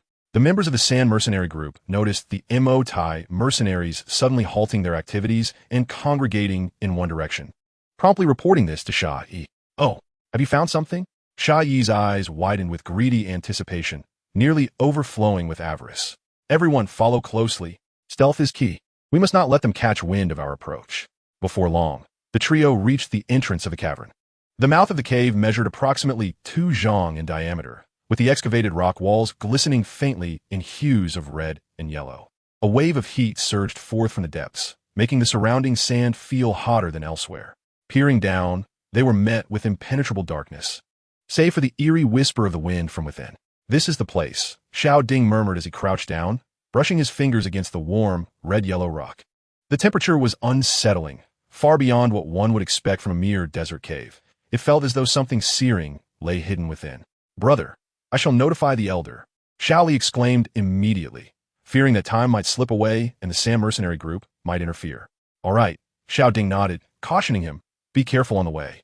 Make it clear in your message that we have discovered a solution cave," but he paused, a flicker of cunning in his eyes.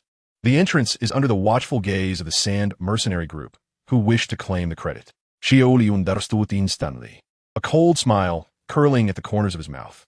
"Rest assured, brother, I know precisely how to convey it."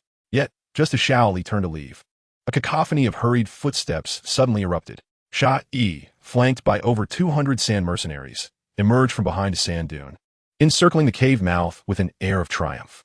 "Xiao Ding, you've hidden this well. What treasure lies within this cave? We cannot allow the Mo-Tai mercenary group to monopolize it."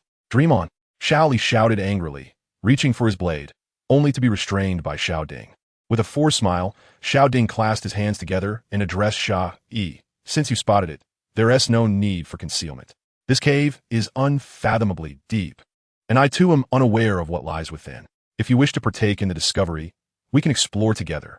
His words stunned not only the sand mercenaries, but also his own comrades, who were baffled by their leader's sudden capitulation. Xiao Li, filled with urgency, whispered, "Brother, what are you doing? We found it first." Yet, Xiao Ding subtly signaled for him to depart, while continuing to parley with Sha Yi. "With your formidable strength, Sha team leader, your presence would ensure a safer exploration. However, the depth and heat of this cave pose significant risks. We must tread carefully." Sha Yi, oblivious to Xiao Ding's true intentions and interpreting his words as fear, laughed heartily. "Dongji, in the Taggart Desert, I've never feared anything. It's just a cave after all. I'll send someone down to investigate." He turned to 2 quivering mercenaries beside him and barked, "You two, take a rope and descend. Report back everything you find, or I'll toss you to the snakes."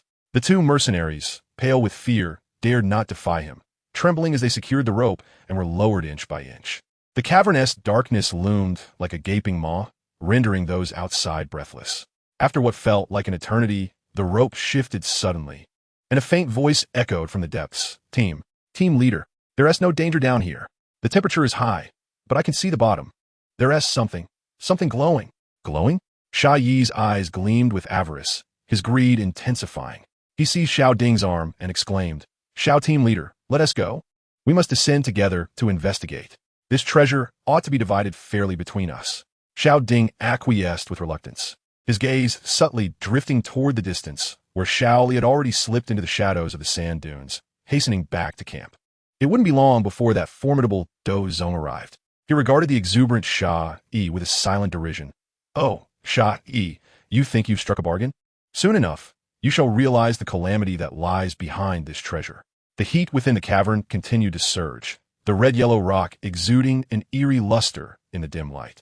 Unbeknownst to all, deep within that pitch-black cavern lay not only the azure lotus earth fire, but also a peril capable of shattering their very existence. And the approaching Dou Zong was the true arbiter of this treasure hunt. Chapter 20. The Dou Zong stabilizes the mercenaries. Disputes erupt over dividends. Suddenly, the scorching sand winds ceased, and an overwhelming pressure descended from the heavens, suffocating all beneath its weight. The onlookers gazed upward, witnessing a pale blue figure plummeting like a meteor, holding aloft none other than the messenger, Xiao Li. As Tian landed, his aura radiated outward, stirring up a whirlwind of sand, causing the surrounding mercenaries to drop to their knees, utterly cowed. Released from his grasp, Xiao Li stumbled to Xiao Ding's side, pointing at Sha Yi with urgency. "Elder, we finally discovered this solution cavern, intending to guard it for your arrival. When Sha Yi and the Sam mercenary group attempted to seize it, they even sought to drive us away." Sha Yi's complexion turned ashen, cold sweat soaking his collar. He had witnessed Yi Tian's descent clearly. The man had traversed the air, carrying Xiao Li with him. This was undoubtedly a being of Dou Zong caliber, no longer daring to vie for treasure, he immediately fell to his knees, bowing repeatedly. "Elder, I am wronged. I merely saw that the Thai mercenary group was short-handed, and I brought my brothers to assist in the excavation. Look, we still have shovels in hand. We meant no harm. We only wish to safeguard the solution cavern until you arrive to make a decision." As he spoke, he shot a surreptitious glare at Xiao Ding. Now fully aware that he had been used as a pawn in Xiao Ding's scheme to leverage the Dou Zong's might to suppress him, leaving Xiao Ding to claim the glory. However, in the face of overwhelming power, he lacked the audacity to contest. Tian surveyed the kneeling Xiao Yi, then glanced at Xiao Ding, his expression betraying no emotion. To him, the squabble between these two mercenary groups was akin to ants fighting. His sole concern lay within the depths of the solution cavern. Enough of this bickering. Tian's voice was calm, yet silenced the crowd instantly. He withdrew a jade vial and a hefty pouch of coins from his storage ring, tossing them to Xiao Ding. The vial contains 3 4th-grade, 3-patterned Qing Ling pills, which can assist a great Doushi in breaking through to 1-star, or aid a peak Doushi in attempting to become a great Doushi. The pouch holds 1 million gold coins. Finding the solution cavern is your merit, so you shall share these rewards. Both Xiao Ding and Xiao Yi's eyes lit up simultaneously. 4th-grade pills. 1 million gold coins. Such sums were astronomical for small mercenary groups like theirs. Rest assured, Elder. Xiao Ding swiftly caught the vial and pouch, bowing deeply. "We shall guard the cave entrance and ensure no one disturbs you." Tian said nothing further, turning to stride toward the solution cavern. The heat surged forth as he approached the entrance, yet he remained unfazed, vanishing into the inky darkness with a mere flicker of his figure, leaving behind a faint blue afterimage. Outside the cavern, the atmosphere shifted dramatically. Xiao snatched the jade vial from Xiao Ding's grasp, opening it to reveal 3 pills glowing with a blue hue, their fragrance wafting into the air. "Brother, these pills are 4th grade. What right does the Sand Mercenary Group have to share in this?" He glared fiercely at Xiao Yi, tightening his grip on his blade. Xiao Yi also stood up, rubbing his hands together, his gaze greedily fixed on the jade vial. "Captain Xiao, the elder mentioned that you would share the spoils. My Sand Mercenary Group also contributed. We can't be left with nothing, can we?" The mercenaries behind him echoed his sentiments, weapons slightly raised, and the atmosphere grew tense once more.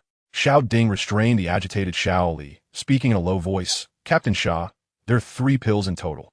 The Thai mercenary group was the first to discover the cave. Thus they shall receive 2. The Sand Mercenary Group assisted in the excavation and will receive 1. 1 million gold coins will be distributed. Thai takes 650,000 and Sand takes 350,000. This is already generous, considering the Elder's influence. If you disagree, feel free to seek the Elder for arbitration." A chill ran through Xiao Yi's heart. How could he dare confront that formidable Dou Zong? Receiving 1 4th-grade pill and 350,000 gold coins was already an immense stroke of fortune. If a conflict were to arise, not only would he lose his benefits, but he might also jeopardize his life. "Very well, we shall divide it, as Captain Xiao suggests." He gritted his teeth and nodded in agreement. Xiao Ding handed a 3-pattern Qing Ling Dan and a pouch containing 350,000 gold coins to Xiao Yi, then turned to the members of the Thai mercenary group, raising his voice. "Everyone listen. For discovering the cave, the Elder has generously rewarded us. Each brother shall receive 1,000 gold coins. The remaining coins will be used to purchase new equipment and healing herbs, ensuring our safety on future missions. Long live the captain." The Thai mercenaries erupted in cheers.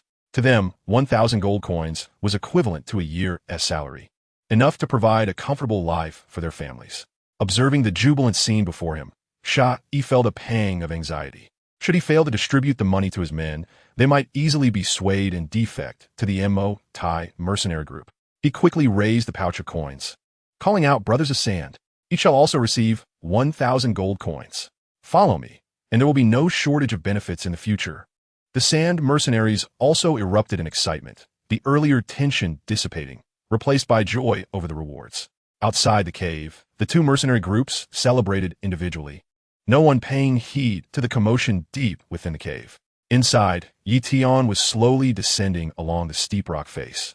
The deeper he went, the hotter the temperature became, and a faint scent of exotic fire began to permeate the air, a unique fragrance of the Qing Liendi Exenhua, carrying a hint of cold heat, sharpening his gaze instantly. Chapter 21. The cave is silent. Xiao Yan seeks kin. Deep within the cave, waves of heat enveloped him.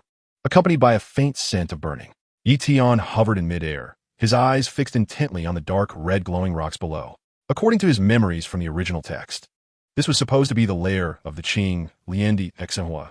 Yet at this moment, there was not even a flicker of flame, let alone the unique, burning spiritual energy of the exotic fire. He slowly descended, his fingertips brushing against the rock surface, feeling a coolness. Among the crevices, a faintly purple scale lay quietly, still retaining a trace of the snake people's essence. Medusa had indeed arrived a step earlier. Yi Tian clenched the scale tightly, a twinge of disappointment flickering in his heart. He had calculated the timeline, but had not anticipated that Medusa would seize the exotic fire. Just then, he caught a glimpse of several azure, fire-patterned lotus seeds lying quietly on the base of the fire lotus, the very seeds nurtured by the Qing Liendi Exenhua. Fortunately, it wasn't a complete loss. Yi Tian sighed in relief, storing the fire lotus seeds in his spatial ring. While not as precious as the exotic fire, they could still assist in cultivation and be used to concoct high-grade pills, better than nothing. As he exited the cave, the sunlight outside was still blinding. Xiao Ding and Sha Yi, along with their 2 teams of mercenaries, lingered nearby, their eyes occasionally darting towards the cave entrance, clearly still concerned about subsequent rewards. Seeing their demeanor, Yi Tian felt a surge of irritation. He was already in a foul mood from missing the exotic fire, and this swarm of insects was hovering before him. "What are you staring at?" Yi Tian's voice was as cold as ice. The pressure of his Dou Zone aura suddenly unleashed. Scram! The 2 teams of mercenaries were terrified, their spirits fleeing in panic, not daring to linger any longer. Xiao Ding hastily pulled Xiao Li along, summoning the Mo Thai mercenaries to mount their horses, while Sha Yi, too frightened to stay, led his sand mercenaries away from the desert's edge without a backward glance, not even uttering a polite word. "Big brother, that elder seems to have not found what he wanted. His expression is quite poor," Xiao Li remarked softly while riding. Xiao Ding nodded, a look of apprehension in his eyes. "Fortunately, we received the rewards and did not provoke him. Once we return, I will enter seclusion, using that 3-pattern Qing Ling Dan to break through to the Great Dou Shi, which will provide the Mo Thai mercenary group with more confidence in the future." In the distance, Yi Tian watched their retreating figures, his gaze gradually calming. Although he regretted missing the Qing Liendi Exenhua, he quickly thought of subsequent opportunities. According to the original text, Dan Wanggu he would soon lead Dou Huang and join forces with Yun Yin, the leader of the Yunlan sect, to seize the exotic fire from the snake people. At that time, Medusa would be in a critical period of evolution, her strength significantly weakened, presenting him with an opportune moment to take advantage. "I shall wait a few days," Yi Tian murmured to himself, turning to fly towards Mo City. The Tagore Desert was harsh, and he needed to find a place to rest and gather information on Gu He and the others' movements. The speed of a Dou Zone was astonishing. In less than half an hour, the outline of Mo City appeared before him. He found the largest inn, rented a top-floor room, and shut himself in, only occasionally using his spiritual power to probe for news from the outside. Unbeknownst to him, shortly after his departure, another figure arrived deep in the desert. Xiao Yan, bearing the Xianzhong Qi, was enveloped in faint fire-attributed Dou Qi, walking steadily across the sand dunes. During this time of cultivation in the desert, the fiery environment had accelerated his Dou Qi absorption speed several times over, and he had successfully broken through to the 2-star Dou Shi.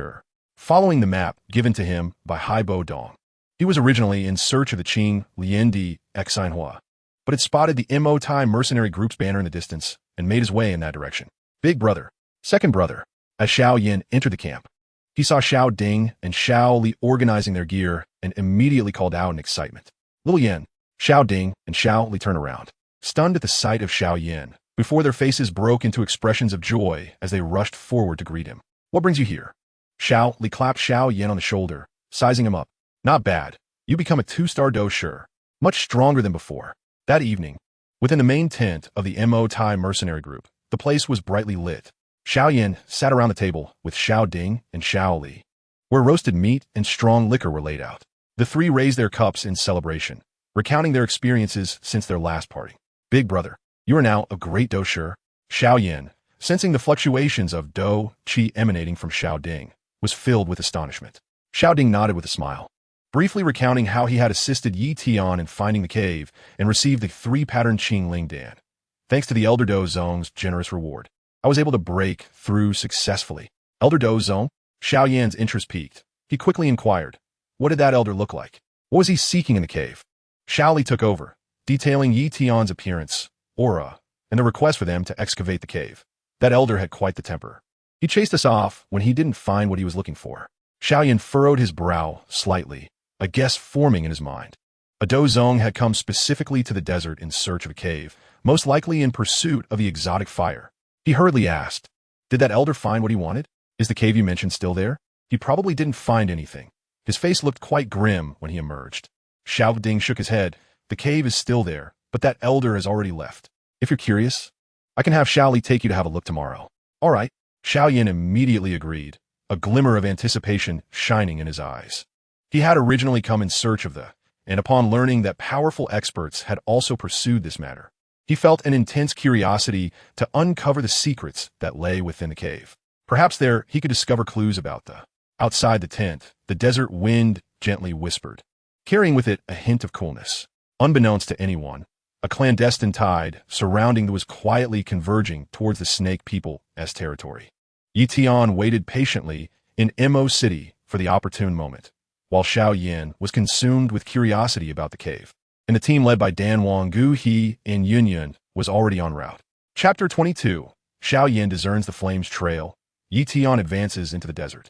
As dawn broke, and the morning dew of the Tagore desert had yet to dissipate, Xiao Yan set off alongside Xiao Ding and Xiao Li towards the cave.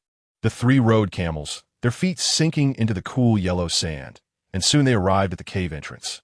The freshly excavated rock walls still bore the rich hue of earth, and a wave of heat slowly seeped from within the cave, palpable even from several yards away, exuding a scorching intensity. "Be cautious.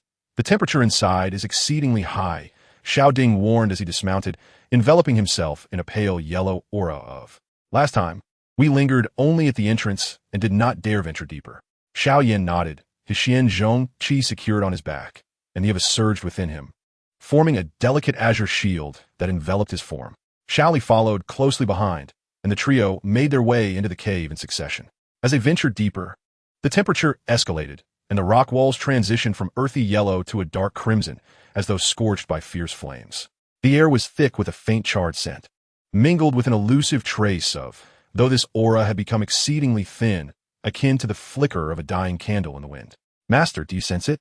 Xiao Yan inquired internally, his tone laced with anticipation. Within the spirit of Yao Lao gradually materialized, his semi-transparent form swaying slightly in the heat. His eyes filled with gravity. "Indeed, there are traces of here. Judging by the residual aura, it should be the ranked 19th on the list. Alas, the scent has waned significantly. It seems it left some time ago." Xiao Yan felt a heaviness in his heart, just as he was about to speak. His gaze was drawn to a scale lying at his feet. The scale, roughly the size of a palm, radiated a pale, purple hue with glimmers of golden light along its edges, retaining a faint aura. "Big brother, second brother, look at this." Xiao Ding and Xiao Li leaned closer, their expressions shifting upon seeing the scale. Xiao Ding pondered aloud. This scale, its color and aura, resembles that of the legendary Medusa, the queen of the snake people. It is said that her scales carry the essence of royalty, a hue that ordinary snake people cannot possess. Medusa? Xiao Yan's pupils constricted, a wave of despair washing over him. A peak expert, she had taken we stand no chance of reclaiming it. "Do not lose heart, Xiao Yan." Yao Lao's voice resonated at a timely moment, imbued with a soothing tone. "The snake people belong to while the is a. Even if Medusa has taken it, she cannot directly refine it. I once read in an ancient tome that when the snake people seek to break through, they often take a perilous gamble, utilizing the power to forcibly shatter their racial constraints and achieve evolution. During this evolution, their strength is significantly diminished, and they may even experience a brief period of weakness, which presents our opportunity." Hope reignited in Xiao Yan's eyes. "So, you mean we can wait for Medusa to evolve before seizing the?" "Precisely," Yao Lao confirmed with a nod. "However, this endeavor is fraught with danger. Even in her weakened state, Medusa is not an opponent to be taken lightly. We must deliberate cautiously." Xiao Ding, noticing the gleam in Xiao Yan's eyes, patted his shoulder. "Xiao Yan, should you require assistance, the MO-Tai Mercenary Corps stands ready at your command." Xiao Li echoed, "Indeed, together as brothers. Even a may not stand a chance against us." A warmth surged within Xiao Yan, with the support of his brothers and the planning of his master. Perhaps they could indeed reclaim the from Medusa. Meanwhile, within an inn in Mo City, Yi Tian sat cross-legged on his bed, enveloped in a soft azure. After several days of recuperation, his cultivation had firmly stabilized at, and has flowed with increasing ease, while it grew more docile. He slowly opened his eyes, gathering a wisp of at his fingertips, feeling the power it contained, yet his brow furrowed slightly. At the level, relying solely on absorbing from the heavens and earth is far too slow. Yi Tian murmured to himself, fully aware that the capacity of an expert far surpassed that of a. For an ordinary person to elevate even a single rank, even with exceptional talent, it would take decades. Those with lesser aptitude might not progress at all in their lifetime. To achieve a rapid breakthrough, one must rely on celestial treasures, high tier, or. Yi Tian touched his, with a fire lotus seed lay quietly, yet it was insufficient to support his ascension too. His gaze drifted once more to the window, looking towards the heart of the desert. According to the timeline, Dou Qi and Yunyan's team should already be en route to the snake people. Medusa's evolution was about to commence. The time was nigh. Yi Tian rose, no longer hesitating. With a flicker, he vanished from the inn, transforming into a streak of azure. Racing towards the center of the Tagore Desert, he aimed to position himself near the snake people before Dou Qi and the others arrived, waiting for the moment of Medusa's evolution. Once she fell into weakness, he would strike, not only to reclaim but also to elevate his to the next level with this. The desert winds howled past his ears as Yi Tian's figure sped like an arrow towards the snake people's territory, fraught with both peril and opportunity. A multifaceted contest surrounding that was poised to unfold at the heart of the desert. Chapter 23. Intense battle at the Snake Palace. Flame encountered interception. At the heart of the Tagore Desert, amidst swirling yellow sands, stood a magnificent palace that could not be concealed, constructed entirely from dark purple stones. The palace was adorned with menacing serpent motifs at the eaves, glistening coldly under the scorching sun. It was none other than the Snake Queen Medusa's palace. Surrounding the palace, snake people, sentinels armed with long spears, patrolled back and forth, their scales shimmering in the sunlight, vigilant eyes scanning every dune. This was the forbidden ground of the snake people, a domain the powerful of the Gamma Empire dared not tread lightly. Yi Tian concealed himself behind a dune on the western side of the palace, employing a level concealment technique that rendered him as inconspicuous as a shadow blending into the yellow sands. He observed the multitude of snake people surrounding the palace, as well as the faintly discernible presence of 5 peak auras emanating from the shadows, his brow furrowing. Even though Medusa was preparing for her evolution, the defenses of the Snake Palace remained formidable. Should he recklessly intrude and be encircled by the 5 peaks, coupled with the snake people as protective formation, even with his strength, retreating unscathed would be a tall order. He could only wait.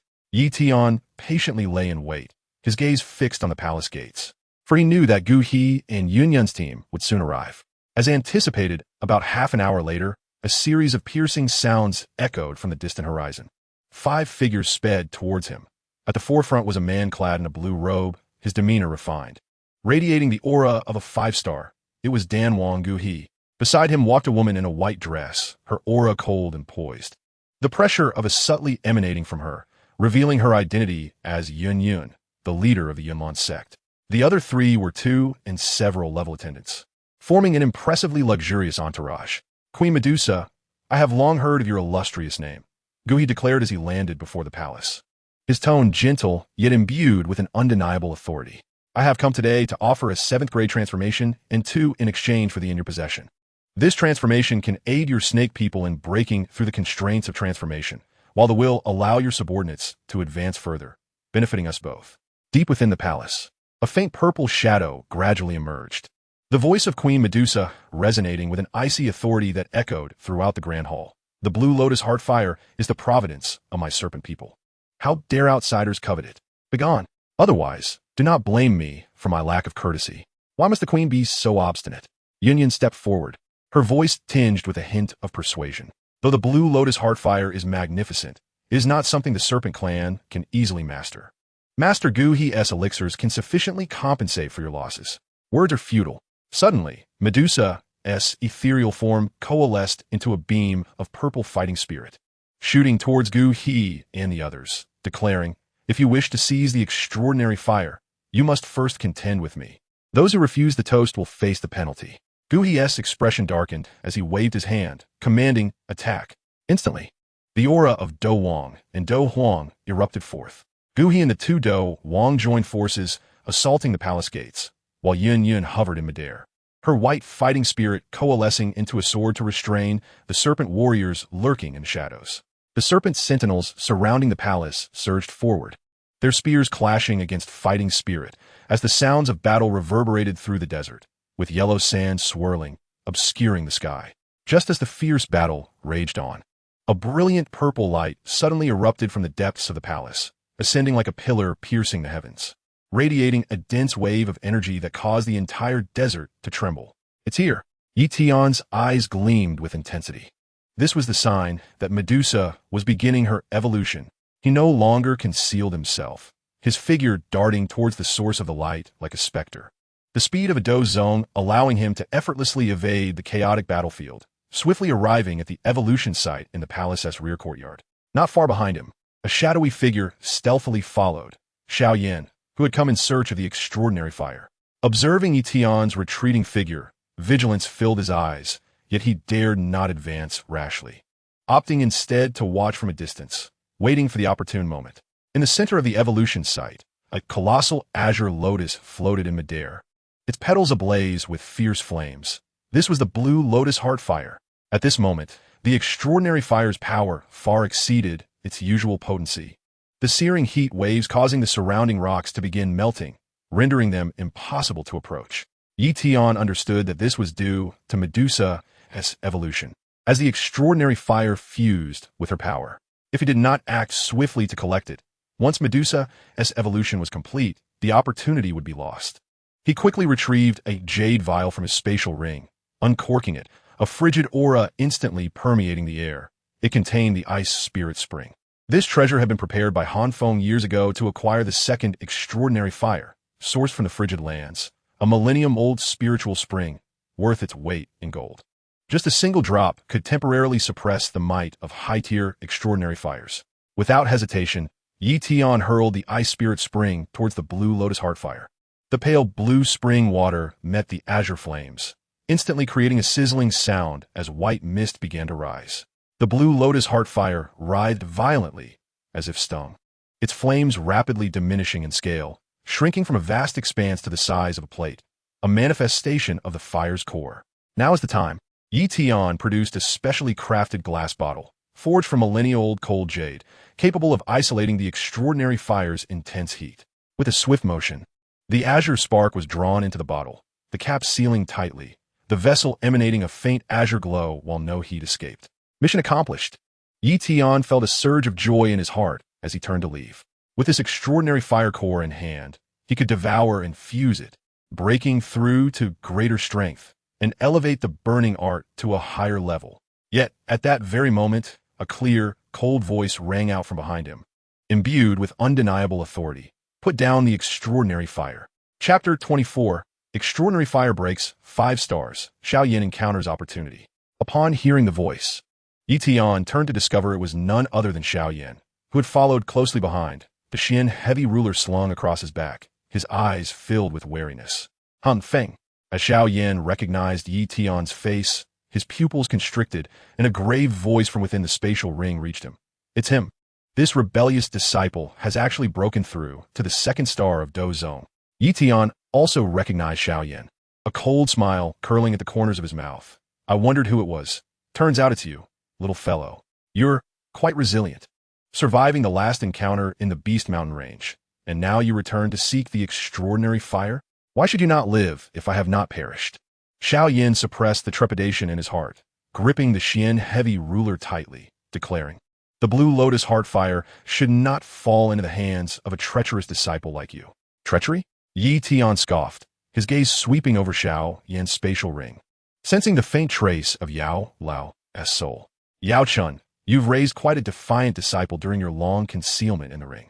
However, you should be aware that it would be as easy as pie for me to eliminate both of you now." Within the spatial ring, Yao Lao's soul trembled violently. He was acutely aware of the disparity between Dou Zong and Dou Huang. Even if he were to recover to the 7-star Dou Huang and summon the Bone Spirit Cold Fire, he could only stall Tian momentarily, and could not protect Xiao Yan, let alone reclaim the extraordinary fire. Xiao Yan, do not act impulsively. Yao Lao urgently transmitted, we are not his opponents. Acting recklessly will only lead to death. Tian could not be bothered to engage them further. Having just acquired the blue lotus heart fire, he needed to return and fuse it to break through. If he delayed, the Dou Huang from the Serpent Clan might arrive. Or Gu He and the others might return with Yun Yun to intervene, which would complicate matters. He glanced at Xiao Yan, coldly stating, Yao Chun, keep your bone spirit cold fire for now. Once I have fused with the blue lotus heart fire, I will inevitably come to reclaim it. Before his words had fully faded, Tian's speed surged forth, his pale blue figure darting like a shooting star, vanishing beyond the horizon of the desert in an instant. Xiao Yan intended to obstruct him, yet upon witnessing Tian's departure speed, he ultimately relented. At the Dou Zone level, he was simply unable to pursue. As he watched Tian's retreating silhouette, Xiao Yan's tightly clenched fists gradually relaxed, an overwhelming sense of unwillingness flooding his heart. Master, are we to let this go? What else can we do? Yao Lao's voice carried a hint of resignation. He has reached Dou Zone. We are simply not his match. We can only endure for now. And once he grows stronger, we will settle the score. Days later, in the secret chamber of Feng City within the Blackhorn region, the radiance of a fifth-tier magic core illuminated the entire room. Tian sat cross-legged upon a cold jade pedestal, holding a completely crimson pill in his hand. It was the 6th-grade blood-binding pill. This elixir could form a Dou Qi membrane within the body, isolating the searing effects of extraordinary fire, significantly more effective than the 5th-grade blood lotus pill, specially prepared for fusing with extraordinary fire. Swallow. Tian tilted his head back and consumed the blood-binding pill. As the pill entered his abdomen, it instantly transformed into a gentle flow of Dou Qi, circulating through his meridians, forming a faint red protective membrane. He no longer hesitated, retrieving the glass vial from his spatial ring and uncapping it. As the azure blue lotus heartfire core floated out, exuding a searing aura, Tian took a deep breath and opened his mouth to swallow the extraordinary fire core. In an instant, an intense heat radiated from his dantian, and had it not been for the protective membrane formed by the blood-binding pill, his meridians would have surely been incinerated. He immediately activated the complete version of the burning art, and the sea heart flame within his dantian awakened, wrapping around the blue lotus heartfire core, like two ferocious beasts colliding and tearing at one another. Buzz!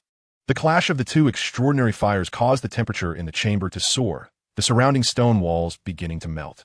Tian gritted his teeth, allowing the two extraordinary fires to intertwine and merge within him. With each collision, his Dou Qi surged more fiercely, and his meridians grew increasingly resilient under the refinement of the extraordinary fires. Days turned into weeks, and the radiance of the extraordinary fire within the chamber gradually shifted from azure to sea blue, carrying a hint of lotus patterns. Finally, the two extraordinary fires began to fuse. Breakthrough! Tian roared internally as the Dou Qi within his dantian surged like a flood breaching a dam against the barrier of his realm. Dou Zone, 3 stars. 4 stars. 5 stars. Only when his Dou Qi stabilized at the 5-star level of Dou Zone did he slowly open his eyes. A cluster of sea blue flames igniting in his palm, the center of the flames faintly revealing the shape of a lotus. This was the newly fused extraordinary fire. Ha ha ha. 5 stars in Dou Zone. The burning art has also reached the advanced level of the Xian tier. Tian erupted into hearty laughter, his heart brimming with exhilaration. This time, the fusion of it not only spared him decades of arduous cultivation, but also elevated his strength far beyond his previous capabilities. Even when facing the Soul Palace's Xian protector, he felt an unwavering confidence.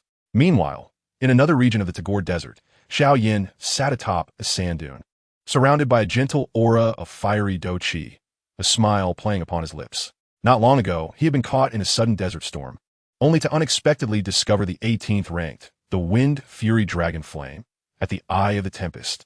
Master, this time, it truly is a blessing in disguise. Xiao Yan exclaimed, elated. Having absorbed the Wind Fury Dragon Flame, my burning technique has directly advanced to the intermediate level of the, and my Dou Qi has ascended to the 6-star Dou Master. Well, you lad, your fortune is indeed remarkable, Elder Yao replied, his tone laced with pride, yet tinged with concern. The Wind Fury Dragon Flame only appears at the heart of such storms. In my past endeavors, I searched through numerous storms and never encountered it. However, Elder Yao paused, his voice growing grave. Han Feng has also cultivated the complete version of the burning technique. Given the rarity of in this world, it is inevitable that you two brothers will one day face a life-and-death confrontation over it. The smile on Xiao Yan's face gradually faded as he clenched the Xian heavy ruler, a flicker of determination igniting in his eyes. I understand, but the next time I encounter him, I will not be as powerless as I am now. I will grow stronger, strong enough to protect myself, strong enough to avenge my master. The desert winds gently swept by, carrying the lingering essence of. As Tian solidified his power in the Black Corner region, Xiao Yan pressed forward through the desert, a fated confrontation surrounding the burning technique, and was quietly brewing. Chapter 25. Tempering Dou Qi to solidify, 5 stars. Seeking the old demon to eliminate the protector. The temperature within the secret chamber of Feng City was markedly higher than usual. As the sea blue fused swirled slowly in Yi Tian's palm, resembling a docile spirit snake while concealing the power to annihilate worlds. After breaking through to the 5-star Dou sovereign with the fused, Yi Tian did not rush into action. Instead, he calmed his mind and repeatedly tempered the Dou Qi and meridians within his body using. He understood, well, that rapid ascension could lead to a superficial foundation. Only by solidifying his base could he stand firm in future battles. The scorching aura, of course, through his meridians, each cleansing wave rendering them more resilient and expansive. The previously disordered Dou Qi became increasingly refined under the searing heat of. With closed eyes and focused spirit, he allowed the burning technique to gradually circulate within him, assimilating the tempered Dou Qi into his dantian, akin to streams converging into a river. A week passed unnoticed, and when he opened his eyes again, a glimmer of brilliance shone within them. The pressure emanating from his released Dou Qi was steady and profound. His 5-star Dou sovereign cultivation had been thoroughly solidified, devoid of any semblance of superficiality. To his astonishment, under the nurturing of and the relentless honing of his soul power, his alchemical skills had astonishingly broken through to the 7th tier. Within the secret chamber, he successfully refined a 7th-tier pill, the boundary-breaking pill, which significantly enhances the breakthrough success rate for peak Dou emperors striving to ascend to Dou sovereigns. As long as one's aptitude is not too poor, success is virtually assured, far surpassing the efficacy of the boundary-breaking pill. The intricate and fluid patterns on the surface of the pill indicated its potency, far exceeding that of 6th-tier pills. Concurrently, his soul power had also successfully stepped into the realm of the spirit realm, vastly expanding his perceptive range, allowing him to faintly detect the Dou Qi fluctuations of fighters several miles away, enhancing his control over in pills. Next, it was time for the Dou techniques. A glimmer of anticipation danced upon Yi Tian's lips as he ignited 2 flames in his palms. One was the sea blue fused, while the other was the light azure essence of the extracted from it. Recalling the techniques Xiao Yan employed to manifest the Buddha's fury lotus from the original work, he intertwined the 2 flames following the operational route of the burning technique, guiding the energy of the to coalesce in his palm. Initially, the 2 flames repelled each other, creating violent energy fluctuations that caused the stone walls of the secret chamber to crumble. However, with Yi Tian's precise control of his soul power and the burning technique's capacity for compatibility with, the 2 flames gradually fused, forming a lotus-shaped energy body the size of a palm. The petals weaved from sea blue and light azure intertwined, a flicker of golden light shimmering at the center, emanating a terrifying energy that began to warp the surrounding air. It's done. Yi Tian rejoiced ignardly, raising his hand to hurl the Buddha's fury lotus toward a discarded stone pillar in the corner of the chamber. Boom! With a colossal roar, the stone pillar was instantly engulfed by the energy, reducing it to a cloud of ash, leaving no trace behind. Yi Tian nodded in satisfaction. The power of the Buddha's fury lotus exceeded his expectations, capable of inflicting severe damage even against a 9-star Dou sovereign. As long as he did not encounter a Dou Zun, he felt invincible. However, after the jubilation, a grave expression settled upon Yi Tian's face as he recalled the Soul Palace's Xian protector. That fellow was a 4-star Dou sovereign and could temporarily elevate to 6 stars using the secret techniques of the Soul Palace, if he did not eliminate him swiftly. Once he fully cultivated the burning technique and news of his fusion of 2 reached Master Mugu, with the strength of Master Mugu, he would be utterly powerless to contend with him. At this moment, the Xian protector should be on the Blood Sea battlefield. República del Yemen, Tian Rakayat, Han Feng's Memorias. A cold glint flashing through his eyes, The Blood Sea battlefield was a brutal arena where the major forces of the Black Corner region fought over territory. A place of constant slaughter, with the sky suffused in a pale red hue and the air thick with the scent of death. The members of the Soul Palace were known to collect the souls of the fallen in such locales, and the Xian Protector was no exception. Yet, he also understood that although the Xian Protector was merely a 4-star Dou sovereign, he could reach 6 stars with his secret techniques, and the members of the Soul Palace were adept at evasion. If he acted alone, even if he could defeat the opponent, he might not be able to retain him. He needed to find an ally to restrain him. Rapid thoughts flashed through Yi Tian's mind. Considering the Dou sovereigns of the Black Corner region, Mo Tianqing was merely a 2-star Dou sovereign, far too weak to hold off the Xian Protector. The Elder of Eagle Mountain, although possessing 5-star Dou sovereign strength, was elusive, with no one aware of his whereabouts. Only the leader of the Magic Flame Valley, the Old Demon, was a formidable 7-star Dou sovereign, far surpassing the Xian Protector, and the Magic Flame Valley had long-standing conflicts with the Soul Palace. If enticed by mutual interests, he might be willing to lend a hand. Then I shall seek the Old Demon. Yi Tian resolved, no longer hesitating. He rose to push open the stone door of the secret chamber, his toes lightly tapping the ground, propelling him through the air like an arrow. Racing towards the direction of the Magic Flame Valley. The sky over the Black Corner region remained somber, the distant sounds of battle from the Blood Sea battlefield faintly echoing. As Yi Tian's figure traversed this chaotic land, heading towards the Magic Flame Valley, a scheme against the Xian Protector had already begun to unfold, while the Xian Protector, far away on the Blood Sea battlefield, remained blissfully unaware, greedily collecting souls, oblivious to the shadow of death that had stealthily encroached upon him. Chapter 26. Investigating the Old Demon in the Flame Valley, 7th tier pill, names awaiting great importance. On the eastern side of the Black Corner region, the undulating volcanoes loomed like slumbering behemoths, with lava flowing through fissures on the Earth's surface, emanating a dark red glow. The Magic Flame Valley nestled within this volcanic heart. The valley entrance was flanked by 2 towering black stones, each several dozen zhang high, inscribed with the ominous characters Magic Flame Valley. Between the characters lingered unextinguished trails of flame, exuding an aura of impending doom from afar. The constructions within the valley were all crafted from volcanic black stone, arranged in an orderly manner along the banks of molten lava streams.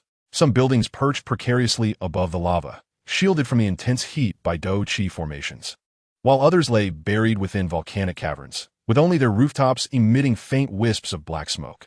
Dozens of guards clad in crimson armor patrolled with flame spears, the weakest among them being at the Dou Huang level. Occasionally, disciples riding flame demon wolves raced past, their hooves striking the black stone ground, sparking scattered embers, showcasing the imposing presence of the Magic Flame Valley as a formidable power in the Black Corner region. Yi Tian stepped upon the void, hovering above the Magic Flame Valley, starkly contrasting against the volcanic landscape below. He had barely lingered for a moment when a gray figure shot forth from within the valley, an elder responsible for perimeter vigilance. Clad in a gray robe, releasing the aura of a peak Dou Huang, with wings of Dou Qi unfurling, still carrying a faint warmth from flames. Are you the esteemed apothecary, Han Feng? The elder's gaze sharpened as he recognized Yi Tian's visage and noted his ethereal stance, causing his pupils to shrink in astonishment. Han Feng, though famed in the Black Horn region, had once merely reached the pinnacle of Dou Huang. Now, he evidently stood at the level of Dou Zone. Indeed, Yi Tian replied in a calm tone, his eyes sweeping across the valley. I kindly request that you inform the Valley Master of my presence. Han Feng, a 7th grade alchemist, seeking an audience. A 7th grade alchemist. The elder's expression shifted once more. 6th grade alchemists were already rare in the Black Horn region, while a 7th grade alchemist could attract the attention of Dou Zone level powerhouses. Han Feng had not only ascended to Dou Zone, but had also refined his alchemical skills to such heights. A figure of this caliber must not be treated lightly. Please wait, esteemed apothecary. I shall relay your message to the Valley Master at once. The elder promptly bowed and darted away like a shadow, his speed significantly heightened compared to his arrival. Yi Tian followed a maid into the main hall of the Mo Yin Valley. The hall was similarly constructed from volcanic black stone, its dome embedded with numerous glowing fire attribute magic nuclei. The floor was adorned with carpets made of exotic beast pelts, insulating against the chill of the black stone. The maid presented a teal porcelain teacup. The tea within was a pale green, and before even tasting it, a refreshing spiritual aura wafted towards him. This tea is brewed from 5th grade medicinal ingredients, bamboo forest green, known for its ability to clear the mind and sharpen focus. I humbly invite the esteemed apothecary to partake, the maid said respectfully before bowing and withdrawing. Tian took a delicate sip, feeling a cool essence slip down his throat, dispelling the fatigue from his flight. He mused inwardly. The old demon truly knows how to indulge. Even the tea served to guests is brewed from fifth-grade materials. The Mo Yin Valley indeed possesses profound depth. Meanwhile, deep within a secret chamber of the Mo Yin Valley, constructed entirely from crimson volcanic crystal, faint traces of flowing magma could be seen beneath the surface. The old demon lord sat cross-legged upon a flame lotus platform in the center of the chamber. His figure hunched, his hair white, yet his spirit vigorous, surrounded by faint black flames, his accompanying earth fire. Valley Master Han Feng awaits in the hall. He has indeed broken through to Dou Huang and claims to be a 7th-grade alchemist, reported the elder who had conveyed the message, bowing low. The old demon lord slowly opened his eyes, a glimmer of sharpness flickering within their murky depths. Having lived for centuries, he was no stranger to the tumultuous tides of the Blackhorn region. When Han Feng had merely been a pinnacle Dou Huang and a 6th-grade alchemist, he had been courteous but never truly regarded him highly. After all, a 6th-grade alchemist could at most summon aid from Dou Huang and low-star Dou Huang. However, a 7th-grade alchemist was different. Should such a person choose to lend their skills in alchemy, even high-star Dou Huang powerhouses would be inclined to show respect. Such an individual would be a rare boon for the Mo Yin Valley. Intriguing, the old demon lord mused, a slight smile gracing his lips as the black flames surrounding him receded slightly. Han Feng, it seems, has come seeking something, undoubtedly motivated by some request. Yet, his rapid ascent to Dou Huang and his emergence as a 7th-grade alchemist speaks of remarkable talent. With that, the old demon lord's figure shimmered and vanished like a wraith from the chamber, reappearing at the entrance of the main hall. Seeing him approach, Tian rose, clasping his hands together, his tone neither overly humble nor arrogant. I am immensely grateful for the Valley Master's time amidst his busy schedule. It has been a while since we last met. Your aura of earth fire seems even more profound. I presume your strength has advanced? The old demon lord observed Tian closely, noting the stable aura of a 5-star Dou Huang, far from the ephemeral state of a recent breakthrough. Coupled with his identity as a 7th-grade alchemist, the old demon lord was inwardly astonished. Han Feng must have encountered an extraordinary fortuity, otherwise, with his past qualifications, such swift progress would have been impossible. He chuckled, his voice imbued with a hint of politeness, shedding the arrogance of yesteryears. My young friend Han is far too kind. What can this old relic compare to your youthful accomplishments? It seems you must have encountered quite the fortuitous event. It is merely a stroke of luck, Tian downplayed, lifting his teacup for another sip. However, the Mo Yin Valley has thrived in recent years. The strength of the disciples under your command has markedly improved. The two engaged in lively conversation, meandering from the state of the Blackhorn region to insights on alchemy, sharing hearty laughter and hushed discussions. To an unknowing observer, they would appear as longtime friends. Yet both were acutely aware that their exchanges were mere tests of each other's intentions. Tian scrutinized the old demon lord's demeanor, calculating how to broach his request, while the old demon lord pondered Tian's motives, eager to discern the purpose of this newly ascended 7th-grade alchemist. The fragrant aroma of tea lingered in the air, the distant rumbling of magma flowed through the walls, and an intricate plot concerning collaboration was quietly brewing within this seemingly harmonious atmosphere. Chapter 27. Schemes in the Flame Hall to entice the old demon. Ascension Pil Nua to break the hesitation. Within the main hall of the Mo Yin Valley, the deep rumble of flowing magma resonated through the black stone walls, creating a curious contrast with the fresh scent of bamboo forest green tea. After a brief, yet seemingly aimless chat, Tian and the old demon lord were subtly probing each other's thoughts. At last, the old demon lord broke the amicable tension, stroking his white beard with a keen glint in his murky eyes. Brother Han, we are both astute individuals. There is no need for circumlocution. You traveled a great distance from Maple City to my Mo Yin Valley. Surely it cannot be merely for tea and idle chatter? If there is something on your mind, feel free to express it directly. Tian, recognizing the shift towards the core of the matter, set down his cup, his tone heavying. To speak candidly, I have come to request the Valley Master's assistance in dealing with a particular individual. Oh, the old demon lord raised an eyebrow, leaning slightly forward. Intrigued by the identity of the individual who could pose a challenge even to a 5-star Dou zone like Han Feng, the Soul Hall's protector Xian, Tian enunciated deliberately, his gaze fixed intently on the old demon lord's reaction. This individual, while ostensibly a 4-star Dou zone, could temporarily elevate his strength to that of a 6-star Dou zone through the Soul Hall's secret arts. Defeating him would not be difficult for me. But given his adeptness in the Soul Hall's evasion techniques, I cannot guarantee I would be able to detain him completely. The mention of the Soul Hall caused the old demon lord's expression to darken instantly, his fingers unconsciously tapping the table. The Soul Hall wielded immense power across the continent. Operating with an air of secrecy, even Dou Zun powerhouses were reluctant to provoke them. Although the Moyin Valley held sway in the Blackhorn region, it did not wish to incur the wrath of such a formidable entity. Brother Han, the Soul Hall is not to be trifled with. Should Protector Xian meet his demise in the Blackhorn region, the Soul Hall will undoubtedly pursue the matter, and then. Rest assured, Valley Master, Tian interjected, already anticipating his concerns. We simply need to conceal our identities and strike when Protector Xian is alone. With our combined strength, subduing a 6-star Dou zone would be but a trifling task. Afterward, erasing all traces, who would be the wiser? The old demon lord remained contemplative, the rhythm of his finger tapping on the table slowing slightly. It was not a matter of doubting Tian's capabilities. Rather, he was apprehensive about the potential repercussions from a Soul Hall. The denizens of the Soul Hall excelled in tracing soul signatures, and even if they erased the scene's traces, it was difficult to guarantee they would not uncover some clue. Noticing the lingering hesitation, Tian realized it was time to present his true bargaining chip. He leaned forward slightly, lowering his voice to a more enticing tone. Of course, I would not expect the Valley Master to act without compensation. I am aware that you have been stagnating at the 7-star Dou zone level for decades, unable to break through your bottleneck. Am I correct? The old demon lord stiffened, a flicker of surprise crossing his eyes.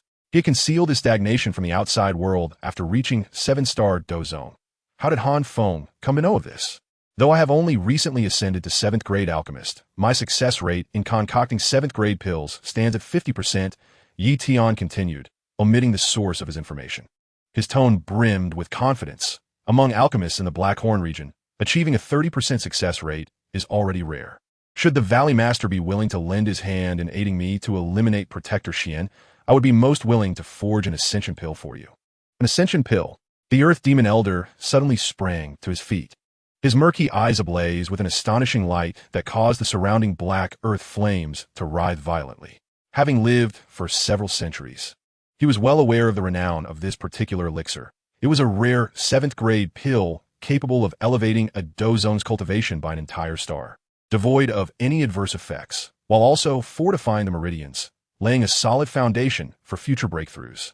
For him, who had been stagnating at the 7-star Dou zone for decades, feeling as though his talent had been exhausted and that there was no hope for further advancement in this lifetime, the prospect of the ascension pill was tantalizing. With it, breaking through to the 8-star Dou zone would be within reach, and he might even have the chance to touch the threshold of Dou Zun within his lifetime. This temptation was far more alluring than any concern regarding the Soul Palace's retaliation. Brother Han, is what you say truly genuine? The Earth Demon Elder's voice trembled slightly as he fixed his gaze intently upon Tian, fearful of mishearing. There is no falsehood, Tian affirmed with a resolute nod. The Valley Master merely needs to prepare the materials for 3 doses of the Ascension Pill. I must ensure the success rate, and 3 sets of materials will suffice to counter any unforeseen circumstances. As soon as Xian Protector falls, I will immediately commence alchemy in the Demon Flame Valley, producing the Ascension Pill and presenting it with both hands. The Earth Demon Elder's breath quickened, and he paced around the hall, the black earth flames in his palm coalescing and dissipating repeatedly. On one side was the latent threat of the Soul Palace, while on the other was an exceptional opportunity to break through his bottleneck, the two forces clashing fiercely within his mind. Ultimately, he came to a sudden halt, a flicker of resolution flashing in his eyes. Very well, Brother Han, I shall assist you. Where is Xian Protector? When shall we act? Seeing him agree, Tian felt a sigh of relief wash over him, a smile tugging at the corners of his mouth. Xian Protector should currently be at the Blood Sea battlefield, collecting souls. We need only make slight preparations, and we shall set off tomorrow. The longer he stays there, the lower his vigilance will be, making it even easier to act. The Earth Demon Elder nodded solemnly and turned to shout toward the door. Come forth. Prepare the finest spirit wine. I wish to thoroughly discuss tomorrow's plan with Brother Han. The atmosphere in the hall instantly transformed into one of fervor. The previous hesitations and probing vanished. The two huddled together, whispering about the details of their ambush at the Blood Sea battlefield, how to conceal their auras, how to coordinate their efforts, and how to ensure that Xian Protector could not escape. The crimson glow of magma filtered through the window cracks, casting eerie reflections on their faces, one filled with a yearning for breakthrough, the other with a determination to eliminate hidden dangers. A plan to hunt the Soul Palace's protector was quietly set in motion. Chapter 28. The Blood Sea Knight Ambush on the Protector. Concealment and disguise awaiting the moment to strike. In the dead of night at the Blood Sea battlefield, the sounds of daytime slaughter had faded, leaving an even more ominous atmosphere. Dark red blood mist pervaded the heavens, staining the moonlight a pale crimson that fell upon the ground, shimmering over the coagulated blood crusts. Broken blades and shattered swords jutted from the scorched earth, some still embedded with fragments of bone, while an incalculable number of severed limbs lay half-buried in the rubble. The night wind stirred these remnants, producing a faint rustling sound akin to the whispers of wandering souls. Faint blue soul bodies drifted aimlessly in the air, most devoid of consciousness, merely drawn together by the instinctual pull of the blood essence. Occasionally, a few souls with a smidgen of awareness sensed the oppressive presence lurking in the shadows and quickly dissipated into the wind. Two figures, as if melded with the darkness of the rocks, lay in ambush behind a collapsed stone wall, disguised versions of Tian and the Earth Demon Elder. The Earth Demon Elder had shed his usual crimson robe for a drab-gray garment, his face coated in a light, gray disguise paste that made his hunched figure resemble that of an ordinary, elderly vagabond.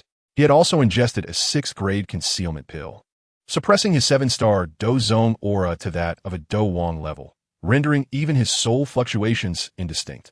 Observing his appearance, Tian could not resist a jest. "Valley Master, you are quite cautious. With just a single concealment pill and this attire, even a Dou Zun would likely fail to recognize you." The Earth Demon Elder shot him a sidelong glance, his voice lowered to a whisper. Caution ensures longevity. I am merely 299 years old this year, and I intend to celebrate my 300th birthday next year. I do not wish to sacrifice myself for the sake of a Soul Palace protector. He paused, adding, moreover, the people of the Soul Palace excel at tracking auras. The more layers of disguise, the greater the safety. Tian ceased further banter, his fingertips gathering a wisp of faint blue ethereal fire, quietly merging it into the surrounding space. He had already probed the area with his soul power, confirming that within a 10-mile radius, aside from the drifting soul bodies, there were no other living beings. Xian Protector's aura was several miles away. Both held their breath, patiently awaiting the moment. The night wind swept up the sand and gravel beneath them, causing a soft sound against the stone wall, while the faint blue soul bodies floated overhead, completely unaware of the lethal ambush concealed beneath the rocks.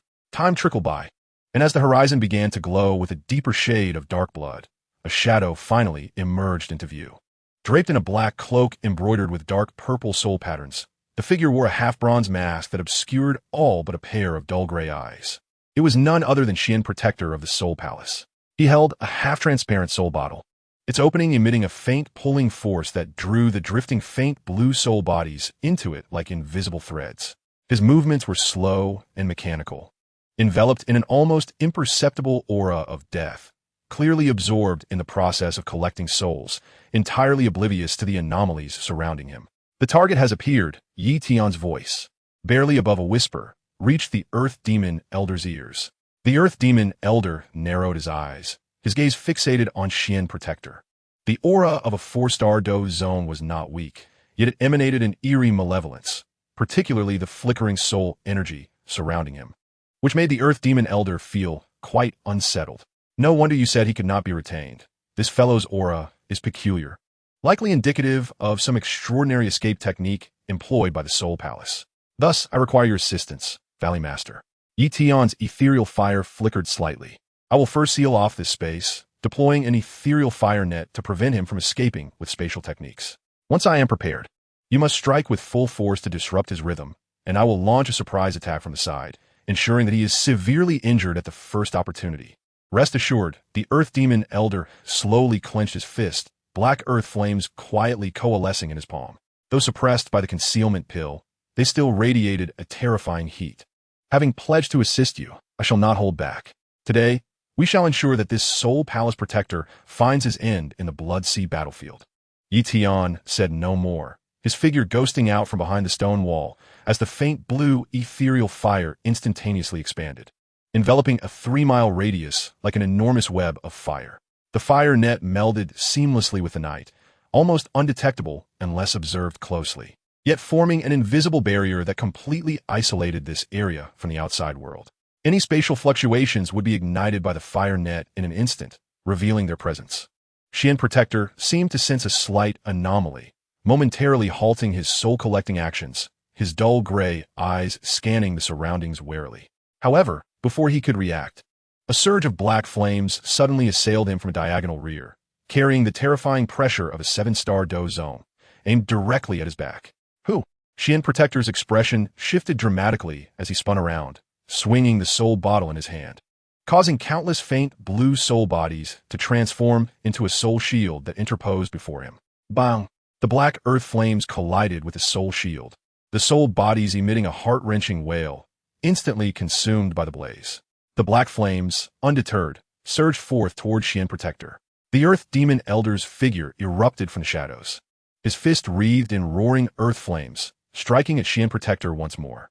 "You, Soul Palace scum, today shall be your demise." A flicker of horror flashed across Xian Protector's eyes. A 7-star Dou zone. How could I encounter a 7-star Dou zone here? He dared not confront the attack head-on, swiftly retreating while drawing a black short blade from his storage ring, its blade swirling with soul energy as he lunged toward the Earth Demon Elder. Just then, a wisp of faint blue ethereal fire surged from his side, lightning fast, aimed directly at his neck. Tian's figure appeared beside the Xian Protector as if he had teleported, his palm gathering a flickering flame into a fiery dagger, his gaze icy and resolute. "Xian Protector, do not entertain thoughts of escape. Today, you shall find it impossible to take flight." Xian Protector's pupils constricted sharply, his body bristling with dread as he realized he faced yet another Dou zone. The temperature of the strange fire was so intense that it pierced his very soul with anguish. He finally comprehended that he had fallen into a meticulously crafted trap. A life-and-death struggle that erupted suddenly in the eerie depths of the blood-soaked battlefield under the cloak of night. Chapter 29.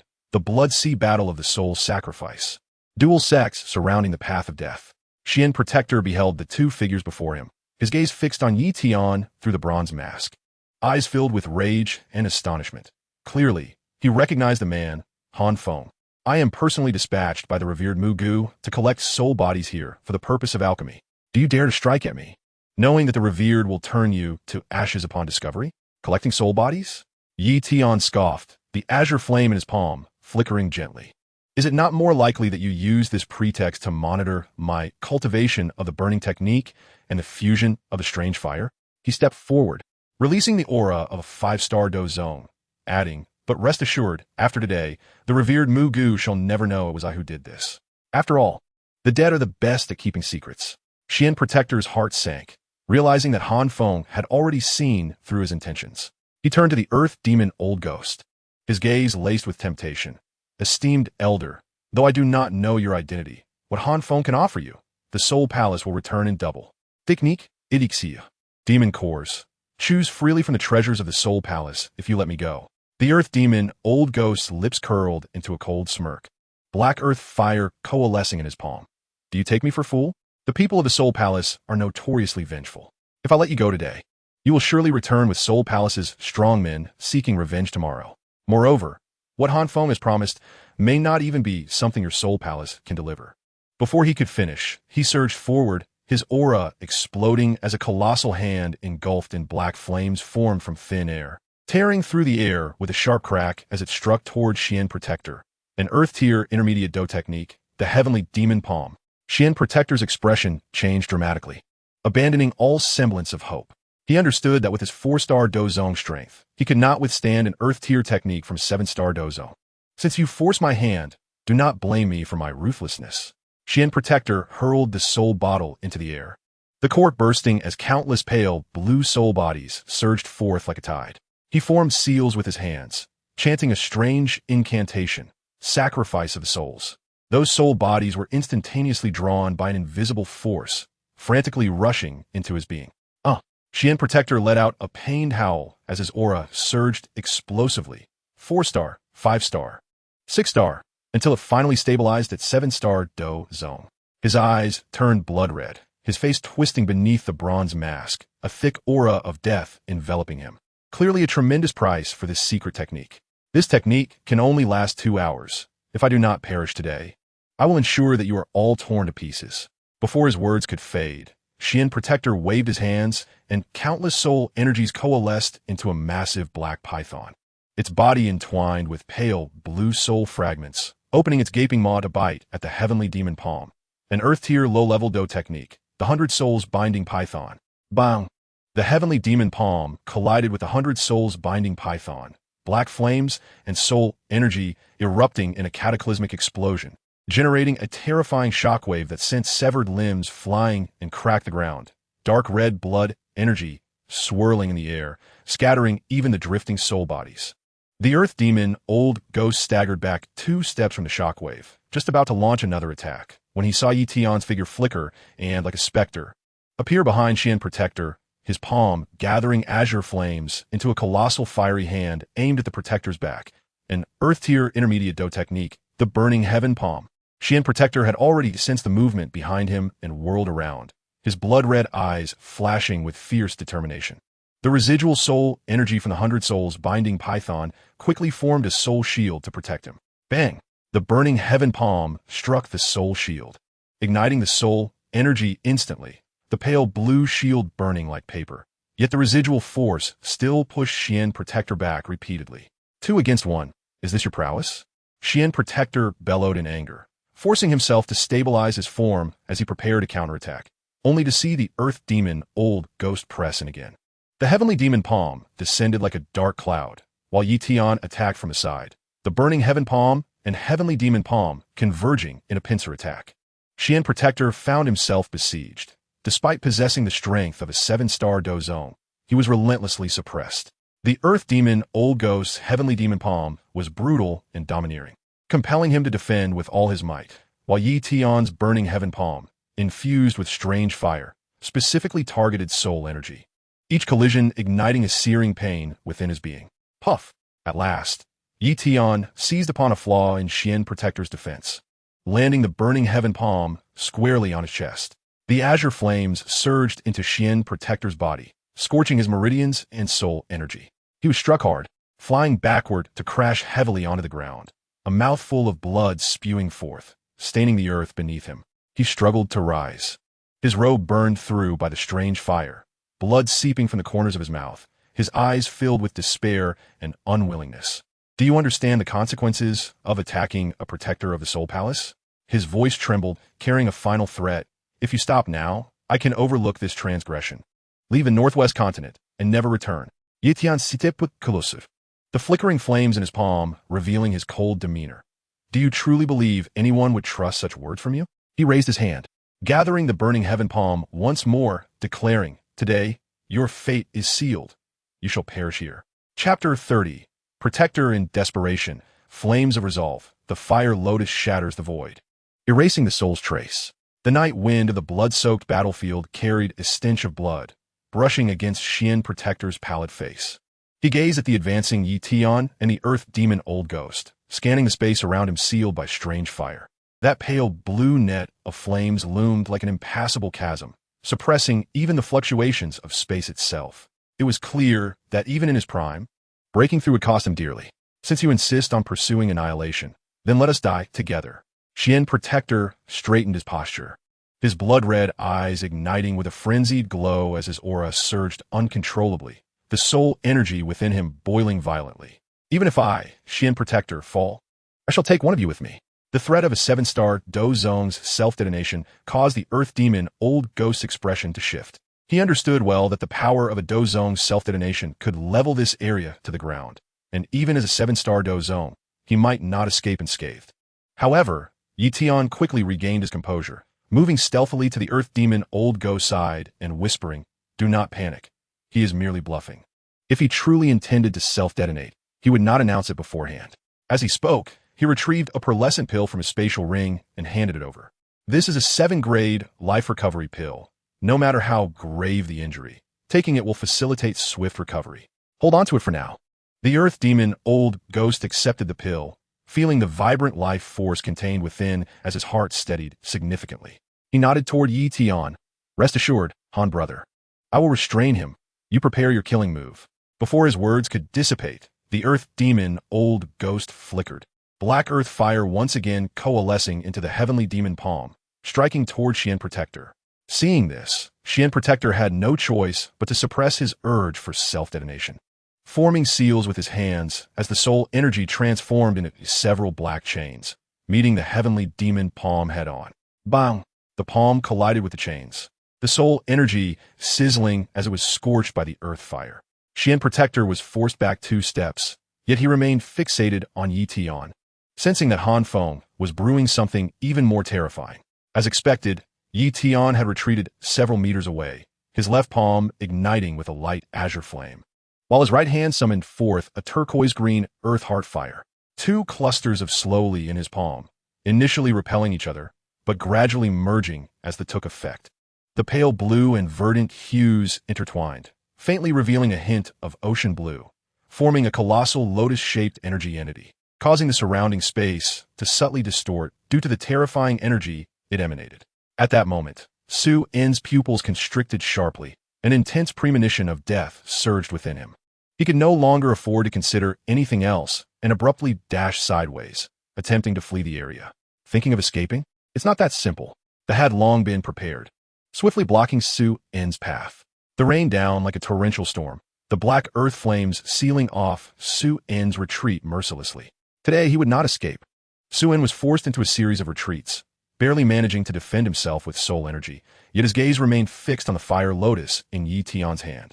The energy of that fire lotus continued to escalate, causing the air to become heated, and he could even feel his very soul quivering before its power. Almost there. A glint of determination flashed in Yi Tian's eyes as he shouted to the Master Gu, "Quickly get out of the way." Without hesitation, they turned and dashed into the distance, clutching a life-returning pill in preparation for the impending impact. Yi Tian raised his hand, hurling it towards Su En. The fire lotus traced a magnificent arc through the air, its speed moderate yet imbued with an inescapable soul lock. No matter how Su En attempted to evade, the fire lotus followed its predetermined trajectory. No, I refuse to accept this. Su En let out a desperate roar, exerting all his strength to conjure a thick shield of soul energy, hoping to block the lethal blow. However, the next moment, they collided with the soul energy shield. There was no earth-shattering sound of impact, only a faint shattering noise as the soul shield, like glass, shattered instantaneously, allowing the fire lotus to land squarely on Su En. Boom! A violente explosion érupted. Pale blue and light green flames surged skyward, forming a massive fire lotus-shaped mushroom cloud, tearing the surrounding space apart and revealing dark fissures in the fabric of reality. The ground was blasted open into a deep pit, its bottom instantly transformed into molten rock. And even was thrown into the air by the shockwave, fortunately shielded by his prepared, escaping unscathed.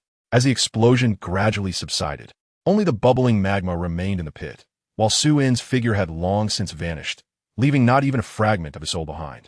He was not only dead, but his spatial ring had also been utterly destroyed in the explosion, leaving no remnants whatsoever. Yi Tian descended slowly, gazing at the roiling magma in the pit with a relaxed smile, finally having eliminated the threat posed by Su En. He understood well that Su En's prolonged absence would eventually alert Mugu Zunjia, but at least he had a 6-month buffer. With his current pace of cultivation, it was not inconceivable that he could contend with Mugu Zunjia in half a year. He approached, eyeing the immense pit with a mixture of trepidation. "Brother Han, this move of yours is truly formidable. Even I would likely struggle to withstand such a strike. Just a stroke of luck, merely fortunate in my alchemical endeavors." Yi Tian humbly replied, though he was quite pleased with the power of the. "Regardless, I am genuinely grateful to you today, Brother Han," he said with a smile, his tone more respectful than before. He now fully understood that the man before him, Han Feng, was not someone he could easily provoke. Yi Tian waved his hand dismissively. "You are too kind, Master Gu. We are partners in this venture. Now that Su En has been dealt with, let us return to the swiftly. I still need to assist you in refining the." "Indeed, let's go." They nodded eagerly, excitement evident on his face as they took to the skies towards the The night wind over the Blood Sea battlefield remained ominous. Yet both of their spirits soared with relief, one having eliminated a significant threat, the other on the verge of breaking through years of stagnation. This collaboration was truly a win-win for them. Meanwhile, far away in, Mu Guzunja remained oblivious to the demise of the protector he had dispatched to the, as a new storm quietly brewed. Chapter 31. Alchemy in the Flame Valley. Cultivating the Ascension Pill. Thunder of the pill shattering the heavens into treasures. Within the of, a crimson flame furnace burned with ancient volcanic wood, while a copper pot brewed a spirit spring, the steam mingling with a faint herbal aroma. Tian and the sat facing each other, a jade cup filled with amber spirit wine before them, its rich flavor accompanied by a hint of fiery essence, an exclusive brew known as from. Brother Han, feel free to ask for the materials needed to refine the. Though it's not a top-tier force, we do possess some resources, the said, setting down his cup. His eyes filled with anticipation. The obsession to break through to the had lingered in his heart for decades. Tian smiled and nodded, retrieving a yellowed bee-skin scroll from his spatial ring and handing it over. Master Gu, please take a look. This is the list of materials required to refine the, clearly enumerating both the primary and auxiliary ingredients, with a total of 3 sets needed. He accepted the scroll, unfurling it to reveal the first item. His pupils slightly narrowed. This 7th-tier material could only be found deep within a millennium-old dragon vein, the fruit containing comparable to the essence of dragon blood. Taking a century to bear a single fruit, he recalled how he had once ventured deep into the forbidden zone of the dragon vein in the eastern to seek this material, barely escaping with his life. As he continued to read, the name made him frown again. A pinnacle 6th-tier material. It grew next to the extremely frigid lands, its petals resembling translucent silk threads. Warm to the touch. S storeroom contained only 2 specimens, necessitating him to source another from other factions. Further down the list, he found the 6th tier, and dozens of 5th-tier auxiliary materials, each possessing considerable value. He rubbed his forehead, feeling a pang of pain. These 3 sets of materials would nearly deplete half of his reserves. Yet, recalling the hope of breaking through to the, he gritted his teeth and suppressed his anguish. Very well, we'll gather all these materials. He called out loudly, Elder. Moments later, a gray figure hurried into the hall. It was the of, exuding a peak-s calm and restrained aura. He bowed to the, Master, you summoned me? The handed over the list of materials, stating in a grave tone, prepare 3 sets of materials on this list and deliver them to thee in half an hour. They took the list, and after a quick glance, his eyes flickered with surprise. The materials listed were all rare treasures for refining high-grade pills, clearly intended for the Master's breakthrough. He dared not inquire further and bowed in reply. I will comply immediately. They departed, leaving the hall once again in silence. He raised his cup, toasting to Tian, Brother Han, I apologize for making you wait a moment. Once the materials are ready, I will personally escort you to the alchemy room. Master Gu is too kind, Tian replied, raising his cup in return, though he already had his plans in mind. Alchemists typically required 3 sets of materials to refine high-quality pills. This was both to account for failures and to provide the surplus as remuneration for the alchemist, a common practice across the continent. He was evidently aware of this and said nothing further. An hour later, he returned to the hall, bowing as he announced, Master, Mr. Han. All 3 sets of materials have been prepared and delivered to the. He immediately stood, gesturing to Tian with a pleased motion. Brother Han, let us proceed to the alchemy room. The 2 made their way toward the rear mountain, where there was situated halfway up an active volcano, constructed entirely of volcanic red crystals. The exterior was adorned with 3 layers of, effectively isolating external disturbances while harnessing the volcano's geothermal energy to assist in alchemy. The earth demon Old Ghost pushed open the heavy stone door, revealing a central chamber that housed a 3-legged, 2-eared crimson alchemical cauldron. The cauldron's surface was intricately engraved with fiery patterns, its base connected to a vent for volcanic magma. Beside the cauldron, on a stone pedestal, lay 3 meticulously organized medicinal ingredients, exuding a rich aura of spiritual energy. Young Han, all the ingredients are here. You may proceed with your refinement without worry. The earth demon Old Ghost stated solemnly as he approached the entrance. I shall personally guard the door. Anyone daring to approach within 100 meters of the alchemy chamber will face lethal consequences. Tian felt a stir within his heart, realizing that the earth demon Old Ghost was concerned about disturbances affecting the alchemical process. He nodded in acknowledgement. Thank you, Valley Master. The earth demon Old Ghost closed the door and instructed the Grand Elder outside. Keep a close watch here. Do not allow anyone to approach. With that, he settled into a lotus position on the stone steps outside the alchemy chamber, closing his eyes to regulate his breath. The black volcanic flames surrounding him flickered subtly, indicating that he was entirely focused on safeguarding the alchemy chamber. Inside the alchemy chamber, Tian approached the stone pedestal, his gaze sweeping over the 3 medicinal ingredients. He casually stored away 2 of them, as one was sufficient for the refinement, while the surplus would serve as his reward. He then stepped before the crimson cauldron, allowing the sea blue fusion flame to ignite quietly in his palm. Drawing it towards the vent at the base of the cauldron, the volcanic magma was instantly ignited. Merging with the exotic flame, the fiery patterns on the cauldron gradually glowed, emanating a searing heat. Let's begin. Tian took a deep breath, grasping the first medicinal ingredient and methodically following the steps for refining the ascension pill. The initial step involved pouring the dragon blood vine juice into the cauldron, carefully piercing the ascending dragon essence fruit with his soul energy to drain its pale golden essence into the mixture. As the sea blue flame gently heated the concoction, he simultaneously infused it with spiritual energy, stirring it delicately. His soul energy formed a fine net, thoroughly enveloping both liquid components to prevent any loss of potency. Before long, the mixture within the cauldron shimmered with a faint golden light, and subtle dragon patterns emerged on the surface, indicating that the dragon aura had been successfully activated. For the second step, Tian retrieved the pulse spirit flower and gently scorched the base of its petals with the exotic flame to extract a translucent nectar. He then pressed the ice soul snow lotus to extract its juice, pouring both into the cauldron. He adjusted the flame's temperature slightly downward, allowing strands of spiritual energy to intertwine the newly added liquids with the golden essence within the cauldron.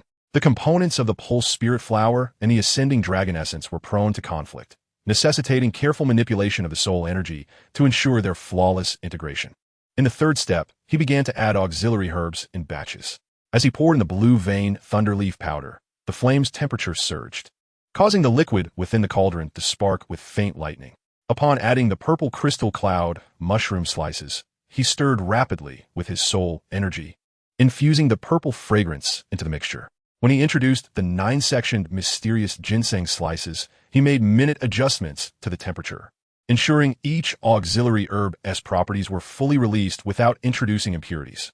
Finally, Tian grasped a jade vial containing earth core milk and slowly poured the milky fluid into the cauldron. This earth core milk, rich in primal earth energy, was essential for stabilizing the pill body and marked the critical conclusion of the ascension pill's refinement. He intensified his output of soul energy, enveloping the cauldron with a sea blue flame as the concoction within began to gradually coalesce, forming a semi-transparent pill that shimmered with a soft golden light. As time passed, after 4 hours, a blinding azure light erupted suddenly from the alchemy chamber, shooting towards the ceiling and illuminating the crimson roof with brilliance. The light was accompanied by faint rumblings of thunder. The emergence of the pill thunder signified the successful completion of a 7th-grade medicinal pill. Outside, the earth demon Old Ghost abruptly opened his eyes, watching the soaring azure glow with excitement as he stood up. The appearance of pill thunder indicated that the elixir was nearing completion. Within the alchemy chamber, Tian gazed at the floating pale golden pill, its surface etched with intricate pill patterns, surrounded by pill thunder, yet unharmed. He raised his hand, unleashing a palm strike as the sea blue flame transformed into a barrier, effortlessly repelling the pill thunder before using the jade vial to catch the pill and sealing it tightly. The ascension pill has been successfully crafted. Chapter 32. The pill granting Old Ghost closes the door. Foam City breaks through the heart flame. The stone door of the crimson alchemy chamber creaked open as Tian emerged, holding the jade vial, still infused with a faint aura of the exotic flame. Outside, the earth demon Old Ghost could no longer contain his anticipation. Upon seeing Tian's figure, he hurried forward, his eyes fixated on the jade vial in Tian's hand. His voice trembling with excitement. "Young Han, the medicinal pill, has it been completed?" With a smile, Tian nodded, flicking his wrist to toss the jade vial toward the earth demon Old Ghost. "I have not failed you. The ascension pill is here." The earth demon Old Ghost hastily caught the vial, deliberately easing his grip as his fingertips brushed its surface, fearful of accidentally shattering this treasure crucial for his breakthrough. He eagerly uncorked the vial, and a rich aroma of the pill instantly wafted through the air, a golden halo spilling from the vial's mouth, illuminating his aged visage. Inside, a pale golden pill lay quietly, its surface adorned with 3 intricate pill patterns, emblematic of a 7th-grade elixir. Good, good, good, the earth demon old ghost exclaimed thrice. Unable to contain his elation, and without further niceties, he tilted his head and swallowed the ascension pill whole. At the moment the pill entered his body, he felt a profound energy descend down his throat, exploding within his dantian and transforming into countless warm currents coursing through his meridians. The fighting energy that had stagnated for years began to flow gently once more. Young Han, your great kindness will be etched in my heart. The earth demon old ghost expressed his gratitude, sensing the changes within him. I must immediately enter seclusion to break through. I cannot see you off, young Han. Should you require assistance in the future, the entirety of the Demon Flame Valley will be at your beck and call. With that, he did not wait for Yi Tian's response, transforming into a dark shadow and hastening deeper into the secluded chamber of the Demon Flame Valley. Eager not to miss the optimal moment for his breakthrough, Yi Tian observed the departing figure, a faint smile gracing his lips. This collaboration not only eliminated the Guardian Xian, but also earned him 2 portions of Ascension Pill ingredients, along with a favor from the Demon Flame Valley. Truly a fruitful endeavor. Without lingering, he stepped into the void, unleashing his fighting energy as he soared toward Feng City. During his return journey, Yi Tian's expression gradually grew grave. He was acutely aware that the death of Guardian Xian could not remain concealed for long. The Soul Palace maintained stringent surveillance over the whereabouts of its guardians. Within 6 months at most, revered Mugu would detect the anomaly and might even come personally to investigate the Black Corner region. With his current strength at the 5th star of the Dou Zone, he stood no chance against the Dou Zone level Mugu. It was imperative to swiftly elevate his strength. At the very least, he needed to break through to the 9th star of the Dou Zone. Yi Tian pondered, considering that with the fusion of his exotic flame and the Buddha Fury Lotus, he might be able to contend with Mugu. However, how could he achieve a rapid breakthrough? Conventional training was too slow, and rare treasures were difficult to procure. The only shortcut lay in devouring another exotic flame. Not only would an exotic flame enhance the burning formula, but it would also directly facilitate a breakthrough in his realm. As this thought crossed his mind, a name surfaced in Yi Tian's consciousness, the Fallen Heart Flame. Ranked 14th on the exotic flame list, it lay hidden beneath the burning heaven refining tower of the Jianan Academy, its power far surpassing that of the Blue Lotus Earth Heart Flame. Should he manage to consume the Fallen Heart Flame, he might very well break through to the 9th star of the Dou Zone, or even have a chance at reaching the Dou Zone. Yet, he quickly regained his composure. The Jianan Academy was no ordinary institution. On the surface, the Academy's head, Su Qian, was merely a 3-star Dou Zone, but hidden within were 2 peak Dou Zone elders and a long-standing protective formation guarding the Academy. If he rashly attempted to seize the flame, he would likely not only fail to obtain the Fallen Heart Flame, but could also fall into the Academy's trap. A forceful approach would not suffice. He would need to employ cunning. A glint of strategy flickered in Yi Tian's eyes. It would be prudent to infiltrate the Jianan Academy first, posing as a student to lie in wait. The Fallen Heart Flame would erupt periodically, creating chaos within the Academy, and he could seize the opportunity to infiltrate the Burning Heaven Refining Tower and claim the core of the exotic flame. This plan, while seemingly perilous, was the most prudent course of action. The Jianan Academy recruited students annually, and with his prowess and alchemical skills, he could easily pass the assessments. Moreover, the Academy was filled with hidden talents, providing an excellent cover for him to mask his identity and prevent early detection by the Soul Palace. As his thoughts meandered, the silhouette of Maple City gradually came into view. Yi Tian, no longer delaying, soared directly into the city, returning to his secluded chamber. He retrieved the materials for the Ascension Pill that he had previously brought back from the Inferno Valley, skillfully setting up the alchemical furnace. Drawing upon the experience from his last endeavor, he navigated the process with ease, and within 3 short hours, a pale golden Ascension Pill was successfully refined. Without hesitation, Yi Tian immediately consumed the pill. A surge of energy, even more potent than that acquired from the Earth Demon Old Ghost, erupted within him as he activated the flame technique, channeling the energy to impact the barriers of his realm. The fighting aura within his dantian surged like a tidal wave, effortlessly breaching the barrier of the 5-star Dou Zone, ascending rapidly to 6-star Dou Zone. When his aura finally stabilized at 6-star Dou Zone, Yi Tian slowly opened his eyes. a sea blue, ethereal flame igniting in the palm of his hand, its power noticeably stronger than before. 6-star Dou Zong, merely 3 steps away from 9-star. A trace of anticipation curved his lips. Canaan Academy, the fallen heart flame, I am coming. In the following days, Tian began to make preparations for infiltrating Canaan Academy. He concealed Han Feng's identity badge, donned a simple azure robe, and deliberately suppressed his cultivation to the 1st star of Great Dou Master to avoid drawing unnecessary attention. Simultaneously, he instructed Han Feng to keep a vigilant eye on Maple City's territory. If any members of the Soul Palace came to investigate, they were to immediately conceal their presence until his return. With all preparations complete, Tian cast a final glance at Maple City before transforming into a green shadow, soaring towards the location of Canaan Academy. A covert competition surrounding the fallen heart flame was about to quietly unfold within this renowned institution of the continent. Chapter 33. The Entrance Assessment of Canaan Academy. The Bone Age Mirror thwarts intruders. Nestled deep within the Tsongshan Mountains on the edge of the Black Corner Domain, Canaan Academy resembled a piece of warm jade, embedded in a mist-laden valley. Unlike the chaos and brutality prevalent in other areas of the Black Corner Domain, this place exuded an aura of tranquility and gravitas. The ancient stone buildings sprawled along the mountainside, with light spiritual energy entwined among the green-tiled eaves, while the distant apothecary hall wafted a rich yet not overpowering fragrance of medicinal herbs. Occasionally, the sounds of students sparring with their fighting aura could be heard, creating a scene vibrant with life. At the heart of the academy stood a tall tower, entirely crimson, its surface adorned with intricate flame patterns, with wisps of fighting aura clouds swirling at its pinnacle.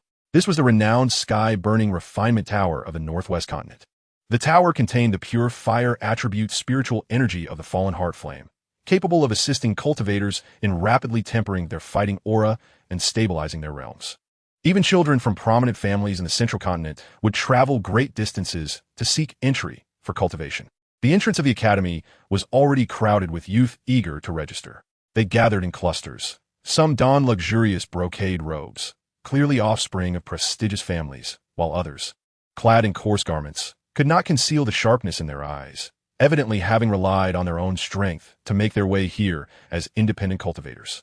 The fluctuations of fighting aura among the crowd varied, with the weakest being merely 3-star fighters and the strongest having reached the pinnacle of Great Dou Masters, each face reflecting a blend of anticipation and nervousness as they chattered about the assessment details. Tian concealed his aura, suppressing his cultivation level to only display the presence of a Great Dou Master, and blended into the periphery of the crowd to observe. He noticed that 5 assessment points had been established at the entrance, each manned by cultivator clad in gray instructor robes, wielding measuring stones to first verify the fighting aura levels of the registrants, followed by testing their talents. The process appeared straightforward, yet exuded a sense of rigor. Next, called the instructor at the western assessment point as a youth in azure attire stepped forward, placing his hand upon the measuring stone, which instantaneously illuminated with a pale blue glow. 3-star Great Dou Master, his fighting aura seemed stable. The instructor nodded, then retrieved a palm-sized jade mirror from his storage ring. The mirror's surface gleamed with a soft white hue, subtly shifting with light. As he instructed, come closer for the bone age measurement. The young man complied, and the mirror radiated a gentle white light, reflecting his outline. Moments later, the character 16 appeared on the surface of the mirror. Bone age 16, requirements met. You may enter. The instructor waved his hand, and the youth, beaming with joy, stepped into the academy. Yet Tian's heart sank. That jade mirror was indeed a bone age mirror.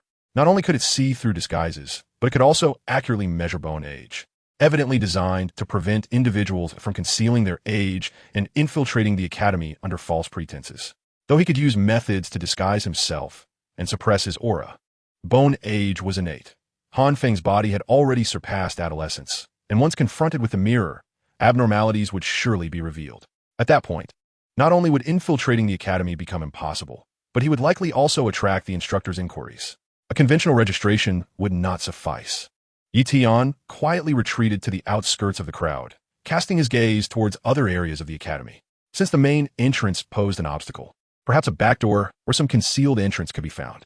He circled the stone walls surrounding the academy, his fighting aura coalescing beneath his feet, striving to avoid drawing attention. However, the further he went, the more daunting he found the situation. The exterior of the academy's stone walls appeared empty, yet they were shrouded in a layer of transparent formation. He concentrated a wisp of feeble ethereal flame at his fingertips and gently touched the air, only to have the flame rebuffed by an invisible barrier, which triggered a slight fluctuation of fighting aura within the formation. Faint golden patterns briefly materialized on the stone wall before vanishing. It was a high-level defensive formation. Tian realized that this formation could not only prevent outsiders from breaching, but also trigger an alarm. Should he attempt a forceful intrusion, it would surely attract the Academy's powerful individuals. Given his current strength at 6-star Dou Zone, breaking through the formation was not impossible, but the commotion would be too great, potentially alarming the Academy and complicating his subsequent attempt to approach the sky-burning refinement tower and seize the fallen heart flame. Tian halted, leaning against an ancient tree as his mind raced through strategies. The main entrance assessment was obstructed by the Bone Age mirror, and the perimeter was sealed by the defensive formation. A brute force approach would not suffice, so he must rely on cunning. His gaze returned to the Academy's entrance, observing those holding recommendation letters being respectfully welcomed inside by the instructors. A flicker of inspiration crossed his mind. Perhaps he could manipulate identity to his advantage. Just then, the sound of hooves echoed, and a procession of silver-armored guards escorted a luxurious carriage to a stop beside the Academy's entrance. From the carriage descended a youth clad in splendid attire, holding a gilded letter, which he presented to the leading instructor. Upon seeing the letter, the instructor promptly bowed and smiled. "Ah, it is the young master of the Liu family from the Central Continent. Please come in. The dean has already instructed us." Observing this scene, a faint smile crept upon Tian's lips. It appeared that to blend into Canaan Academy, he would need to acquire a fitting identity. He stealthily withdrew into the forest, his figure gradually vanishing among the branches and leaves, beginning to devise a plan to obtain an identity that would allow him to bypass the Bone Age assessment and gain entry into the Academy. Chapter 34. Ambushing in the Valley to seize identity, using a maiden to conceal his tracks. On the northern side of Canaan Academy lay the Duanyun Valley, with cliffs on either side as sharp as blades, the valley floor hosting a winding dirt path that served as the only route to the Academy. The valley's sparse trees and scattered rocks allowed the wind to produce a mournful sound as it passed through the crevices of the cliffs, perfectly masking one's aura, making it an ideal ambush location.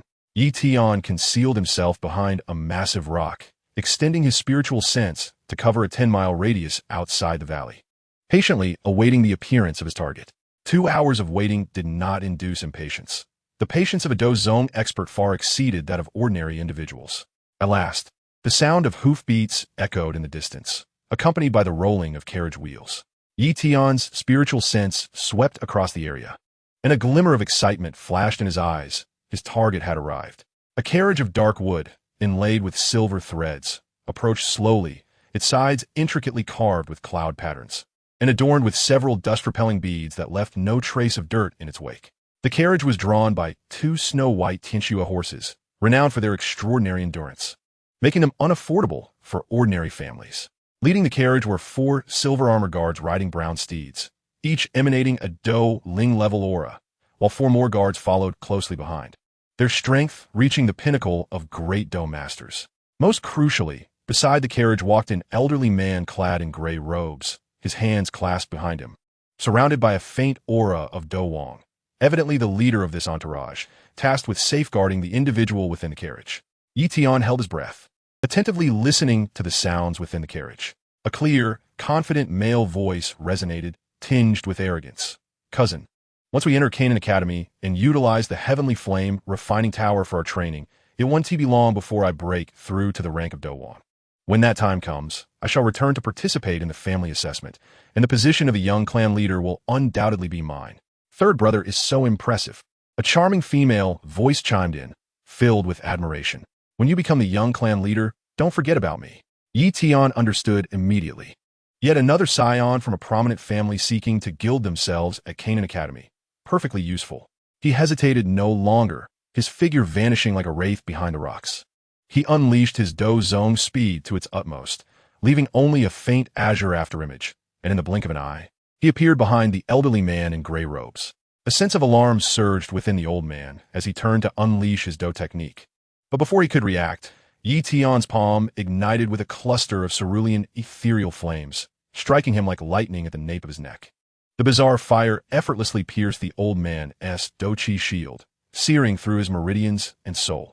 The old man did not even have time to let out a scream before his body turned to ash, leaving only an empty storage ring behind. Who? The Douling guards ahead finally reacted, hastily drawing their long knives, infusing them with Dou Qi, and encircling Yi Tian.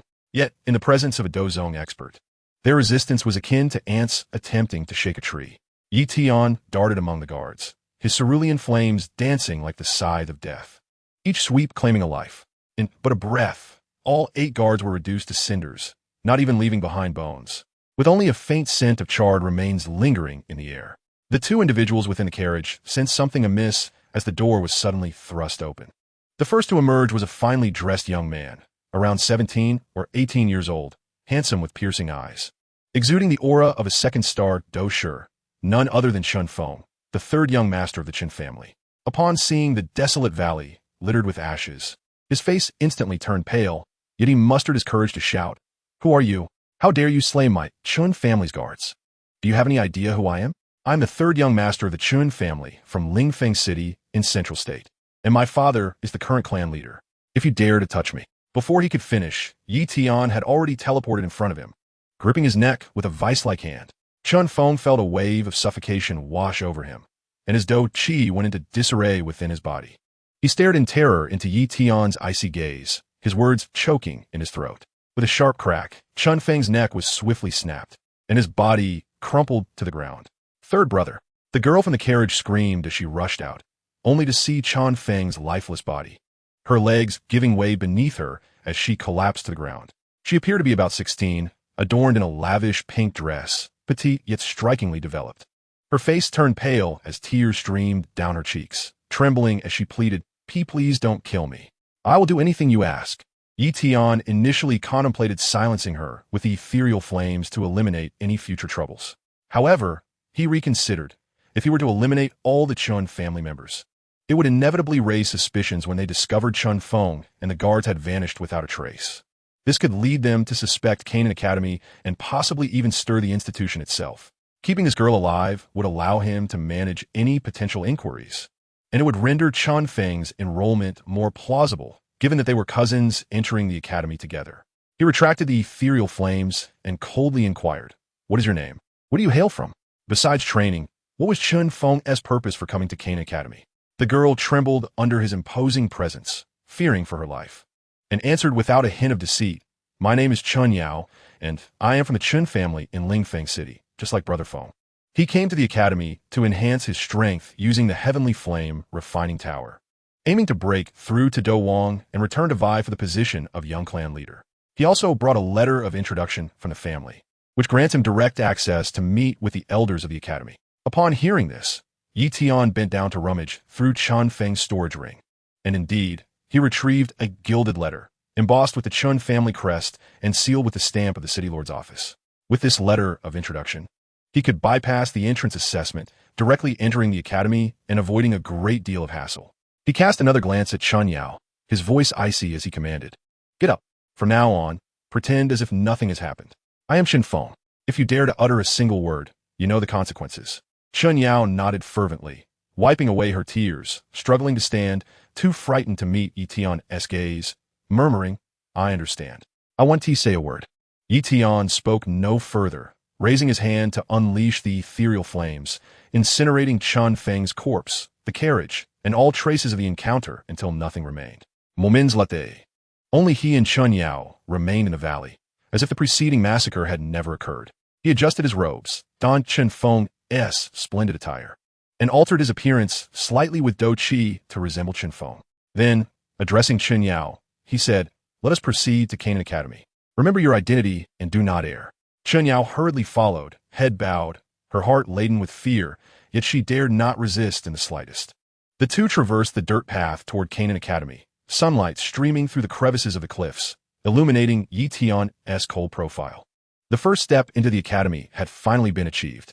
Meanwhile, the Qin family in Linfeng City remained blissfully unaware that their hopeful 3rd young master had already perished in a valley of broken clouds, leaving behind an impostor heading straight for Canaan Academy, with ambitions directed toward the fallen heart flame concealed beneath the Heavenly Flame Refining Tower.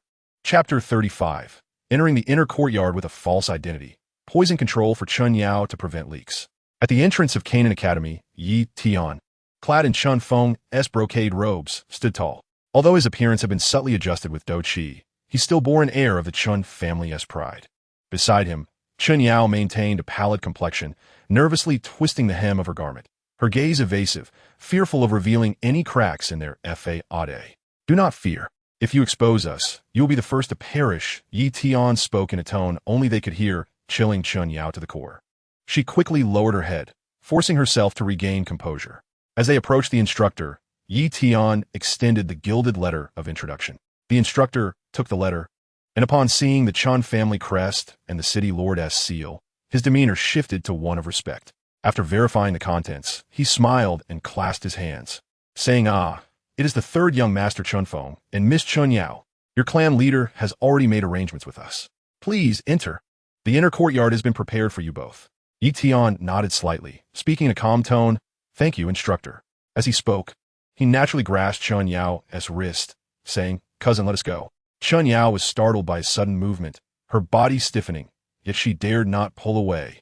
Following him inside, her heart brimming with terror. This man had killed without a trace of emotion. His apparent affection was merely a performance.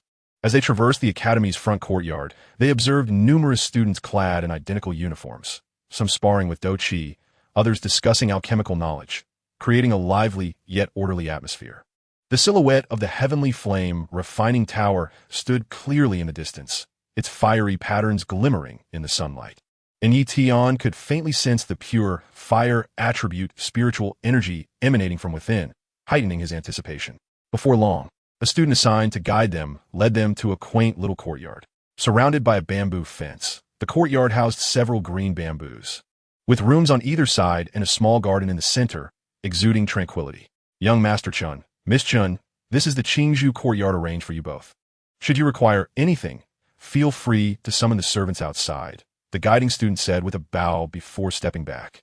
Tian pushed open the courtyard door and stepped inside first, with Chun Yao hesitating momentarily before following suit, closing the door behind her. "You will reside in the eastern room, and I will take the western one." Tian pointed to the two rooms, his tone carrying an undeniable authority. "Without my permission, you're not to step outside this courtyard." "Yes," Chun Yao replied quietly, quickly entering the eastern room. Once the door was shut, she finally dared to breathe deeply. She leaned against the door, her heart racing, the impulse to flee resurfacing, with so many mentors and elders within the academy. If she could find someone to explain her situation, she would surely be able to deal with that imposter Chun Feng. With this thought in mind, Chun Yao cautiously opened a crack in the door.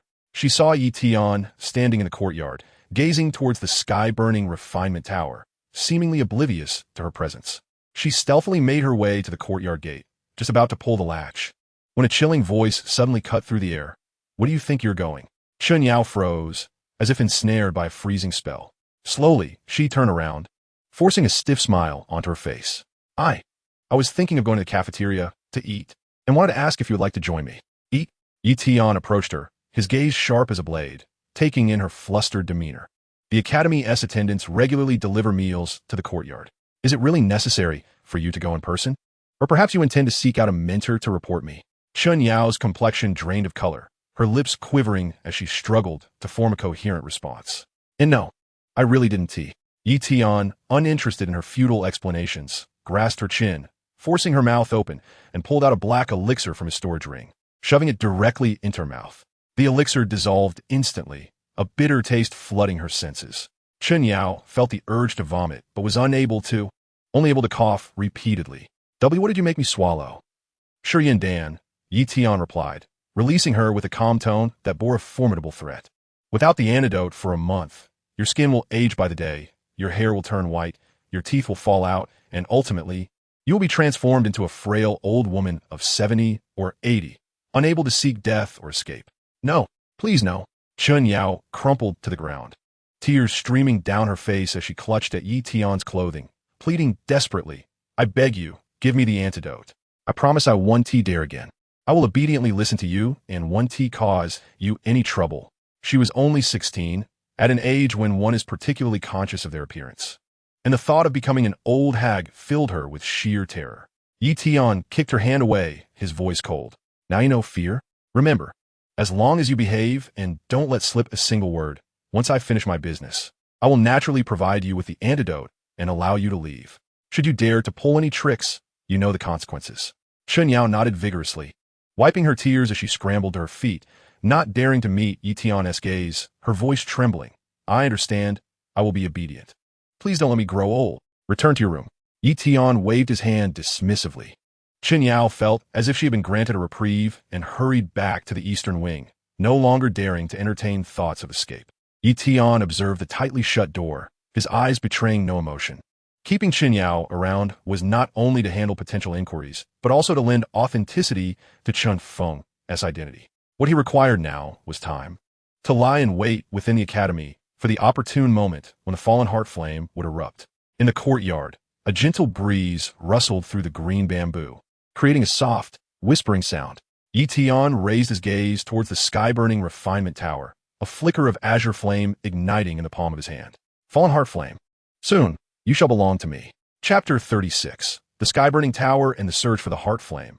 A fortuitous opportunity for breaking the seal as dawn broke. The sky-burning refinement tower at the center of the Canaan Academy was already bustling with activity.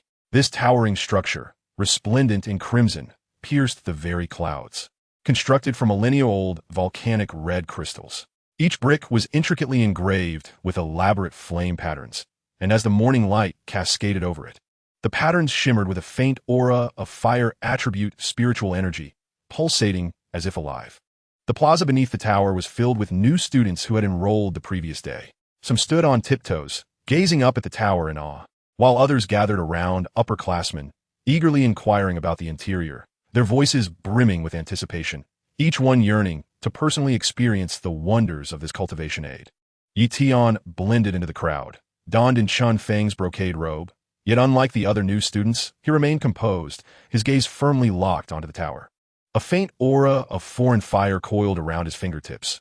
He could vaguely sense the familiar pulses emanating from the tower's base, an exclusive resonance among the foreign fires. As he reached the entrance of the tower, two guards clad in dark crimson armor stood sentinel on either side, the armor embroidered with the character sky burning, their aura radiating at the level of a battle king. Noticing Yi Tian's approach, the guard on the left stepped forward, speaking in a neutral tone. Student. Entry into the sky-burning refinement tower requires the presentation of an identity token and the consumption of fire energy. The tower consists of 7 levels. The deeper you go, the more concentrated the fire attribute spiritual energy becomes, thus requiring more fire energy. The 7th level requires 50 fire energy, the 6th 100, the 5th 150, and so forth, culminating in 400 fire energy for the base level.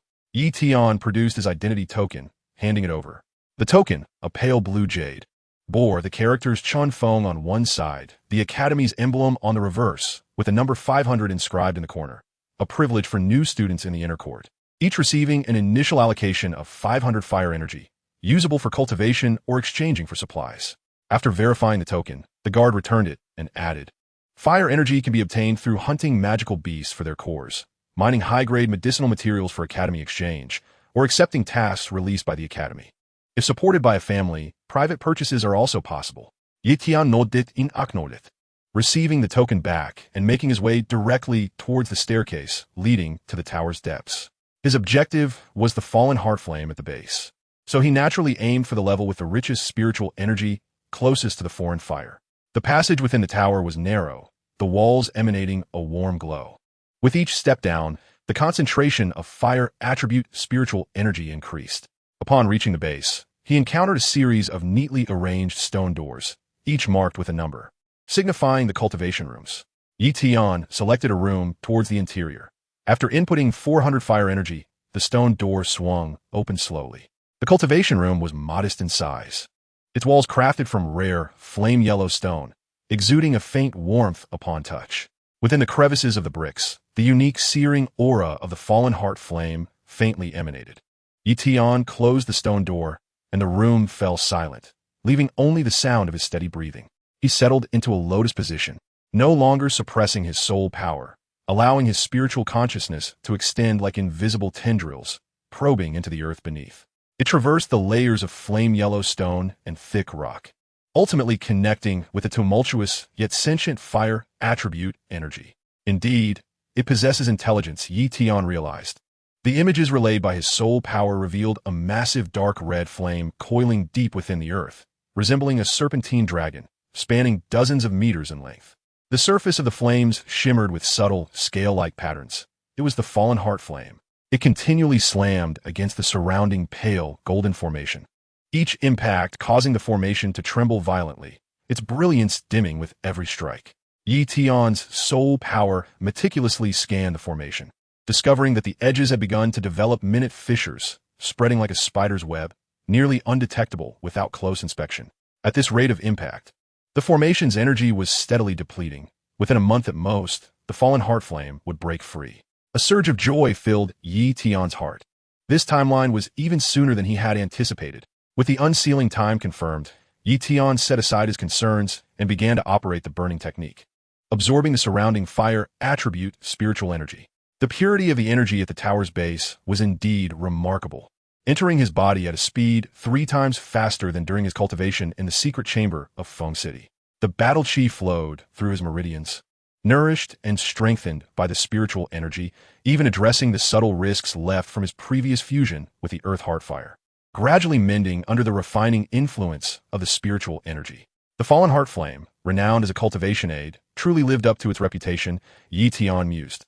If he could consume this foreign fire, not only would it elevate the burning technique to new heights, but it would also implant a heart fire within him. Even without active cultivation, the heart fire would continuously refine his battle chi, effectively enhancing his strength at all times. He slowly opened his eyes, azure flames igniting in the palm of his hand, resonating harmoniously with the essence of the fallen heart flame in the air. A month, I can wait. A smirk of anticipation graced Yi Tian's lips. Once the fallen heart flame breaks free, the academy will undoubtedly descend into chaos, and in that turmoil, he would seize the opportunity to claim the core of the foreign fire, breaking through to the 9th star of Battle Sovereign, and perhaps even strive for the Battle Sage realm. In the cultivation chamber, the fire attribute spiritual energy flowed gently, and Yi Tian once again closed his eyes, beginning his focused meditation. He aimed to elevate his condition to its zenith within the month, preparing thoroughly for the acquisition of the fallen heart flame. Meanwhile, deep underground, the fallen heart flame continued its relentless assault on the formation, utterly oblivious to the fact that a hunt aimed at it was silently awaiting the opportune moment. Chapter 37. Encounter at the Burning Tower with Xiao Yan. Heart flame senses the hidden edge of the night was as dark as ink, and the crimson body of the sky-burning refinement tower was bathed in a soft silver sheen under the moonlight. The crowd in the plaza beneath the tower had long since dispersed, leaving only a few stone lanterns casting a dim, yellow glow. Yi Tian stepped out of the tower, his surroundings still resonating with the searing heat from the tower's base. He raised his hand to massage his temples. Despite feeling the nurturing heart fire of the fallen heart flame during his meditation, he also sensed a faint emergence of fire poison within him. Were it not for the protective fusion of, he would surely have been mentally tormented by the fire poison over time. A flicker of azure ignited at his fingertips, coursing slowly through his meridians, incinerating the residual fire poison entirely. Only then did Yi Tian exhale in relief. He gazed towards the distant green bamboo courtyard, his mind still calculating strategies to counter the unsealing of the fallen heart flame in a month's time. Unconsciously quickening his pace, he remained unaware of the black-clad figure approaching ahead. This person was Xiao Yan. As they brushed past each other, a sudden, violent agitation surged within Xiao Yan's body, as if his wind fury dragon flame had encountered a kindred spirit, churning restlessly in his dantian. Master, why has my suddenly reacted? He inquired urgently within his heart. Within the spatial ring, the spirit of Yao Lao gradually materialized, his tone imbued with gravity, possesses sentience. Should it detect the presence of another, it will resonate. The youth you just passed surely harbors within him, though I cannot discern its exact nature. Are there other bearers at the Jia Nin Academy? A flicker of surprise crossed Xiao Yan's eyes as he quickly turned to look back, only to see Tian's figure fading into the night. He appears to be merely a 2-star Dou master, yet he wields. Do not underestimate anyone, Yao Lao cautioned. On the Dou Qi Continent, aside from a unique that ranks among the top 3, all other can manifest in clusters under specific conditions. The fact that he can conceal the aura of his so deeply indicates he is no ordinary individual. Nonetheless, there is no need for concern. Everyone has their own opportunities, and our objective remains the fallen heart flame. Nodding, Xiao Yan suppressed his curiosity and turned towards the sky-burning refinement tower. Upon reaching the entrance, he was halted by the elder guarding the tower. The elder, with hair as white as snow and clad in a dark red robe, emanated a stable and restrained aura at the Dou Huang level. After glancing at Xiao Yan's cultivation level, he frowned. "Young man, you are merely a 9-star Dou Master. The fire attribute spiritual energy at the tower's base is exceedingly violent, and it breeds fire poison. Even ordinary Dou Masters find it hard to endure. I suggest you train on the 7th floor instead." "Thank you for your advice, Elder," Xiao Yan replied respectfully, his tone resolute. "However, I cultivate a fire attribute technique and wish to test whether the tower's base energy is more compatible with me." Seeing his determination, the elder ceased further persuasion, merely sighing. "Very well, be cautious. If you truly cannot endure, ring the communication bell inside the cultivation chamber." Grateful, Xiao Yan thanked the elder, paid 400 fire energy, and chose a stone chamber near the one Tian had previously occupied. As the stone door closed behind him, a wave of scorching air rushed forth, the crimson heat flooding his limbs like a tide. Xiao Yan felt an intense heat enveloping him, his meridians subtly burning, and cold sweat erupted on his forehead.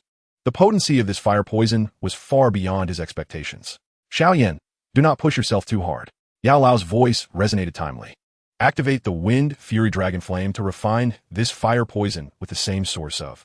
This will not only avert a crisis, but also utilize the fire poison's power to nourish your." Immediately complying, Xiao Yan felt the Wind Fury Dragon Flame within his dantian slowly awaken, the faint red flames coursing through his meridians, colliding with the invading fire poison.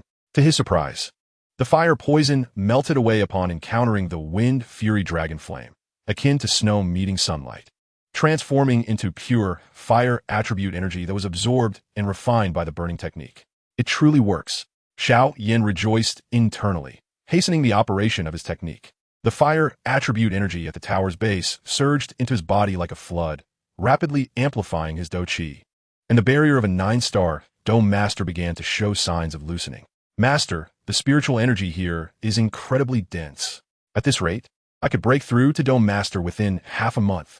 Such is the marvel of the fallen heart flame. Yao Lao's voice brimmed with satisfaction. "It not only provides pure spiritual energy, but also refines your meridians through the fire poison. Once you master it, your body will generate an endless supply of heart fire, continuously refining your Dou Qi day and night. Now, that is a true cultivation sheet." A glimmer of determination flashed in Xiao Yan's eyes as he clenched his fists. "I must obtain it." With more than 2 months remaining until the 3-year pact, Nalan Yanran has already reached 2-star Dou Master. "I cannot afford to lose this time, for the Xiao family, and for myself." Witnessing the fighting spirit in Xiao Yan's eyes, Yao Lao could not help but reflect. Both were cultivating the burning technique. Yet while Han Feng harbored ambitions of treachery and theft, Xiao Yan remained steadfast and loyal. With a gentle sigh, he suppressed memories of the past and said solemnly, "Focus on your cultivation. The unsealing of the fallen heart flame is imminent, and we must be thoroughly prepared." In the stone chamber, the pale red wind fury dragon flame intertwined with the crimson fire attribute energy, causing Xiao Yan's Dou Qi to surge rapidly. Meanwhile, in the distant green bamboo courtyard, Yi Tian sat cross-legged in the courtyard, his azure quietly burning at his fingertips as he meticulously strategized every detail for seizing the fallen heart flame in a month's time. Though both shared a common goal, they remained unaware of each other's identities. And an undercurrent of intrigue surrounding the fallen heart flame had quietly begun to take root in the night enveloping the sky-burning refinement tower. Chapter 38. Luring Chun Yao to explore trade for fire energy, the morning light filtered through the bamboo fence of the green bamboo courtyard, casting dappled light on the blue stone tiles of the courtyard. Yi Tian stretched languidly, sitting up from his bed. Though a Dou zone required no sleep, he still favored this mortal-like respite. To him, cultivation was a means to master one's fate and protect the life one desired, rather than becoming a slave to one's own power. Relentless hardship could easily give rise to inner demons. In the adjacent room, Chun Yao, sporting dark circles under her eyes, appeared fatigued. Last night, she had tossed and turned, her mind plagued by fears of Yi Tian's threats. It was only as dawn approached that she finally fell into a shallow slumber, only to be startled awake by Yi Tian's voice. "Who is that? What was her name again?" Yi Tian casually inquired from the courtyard. Fuming, Chun Yao flung open the door, her small face flushed with anger. "I am Chun Yao, not what's her name."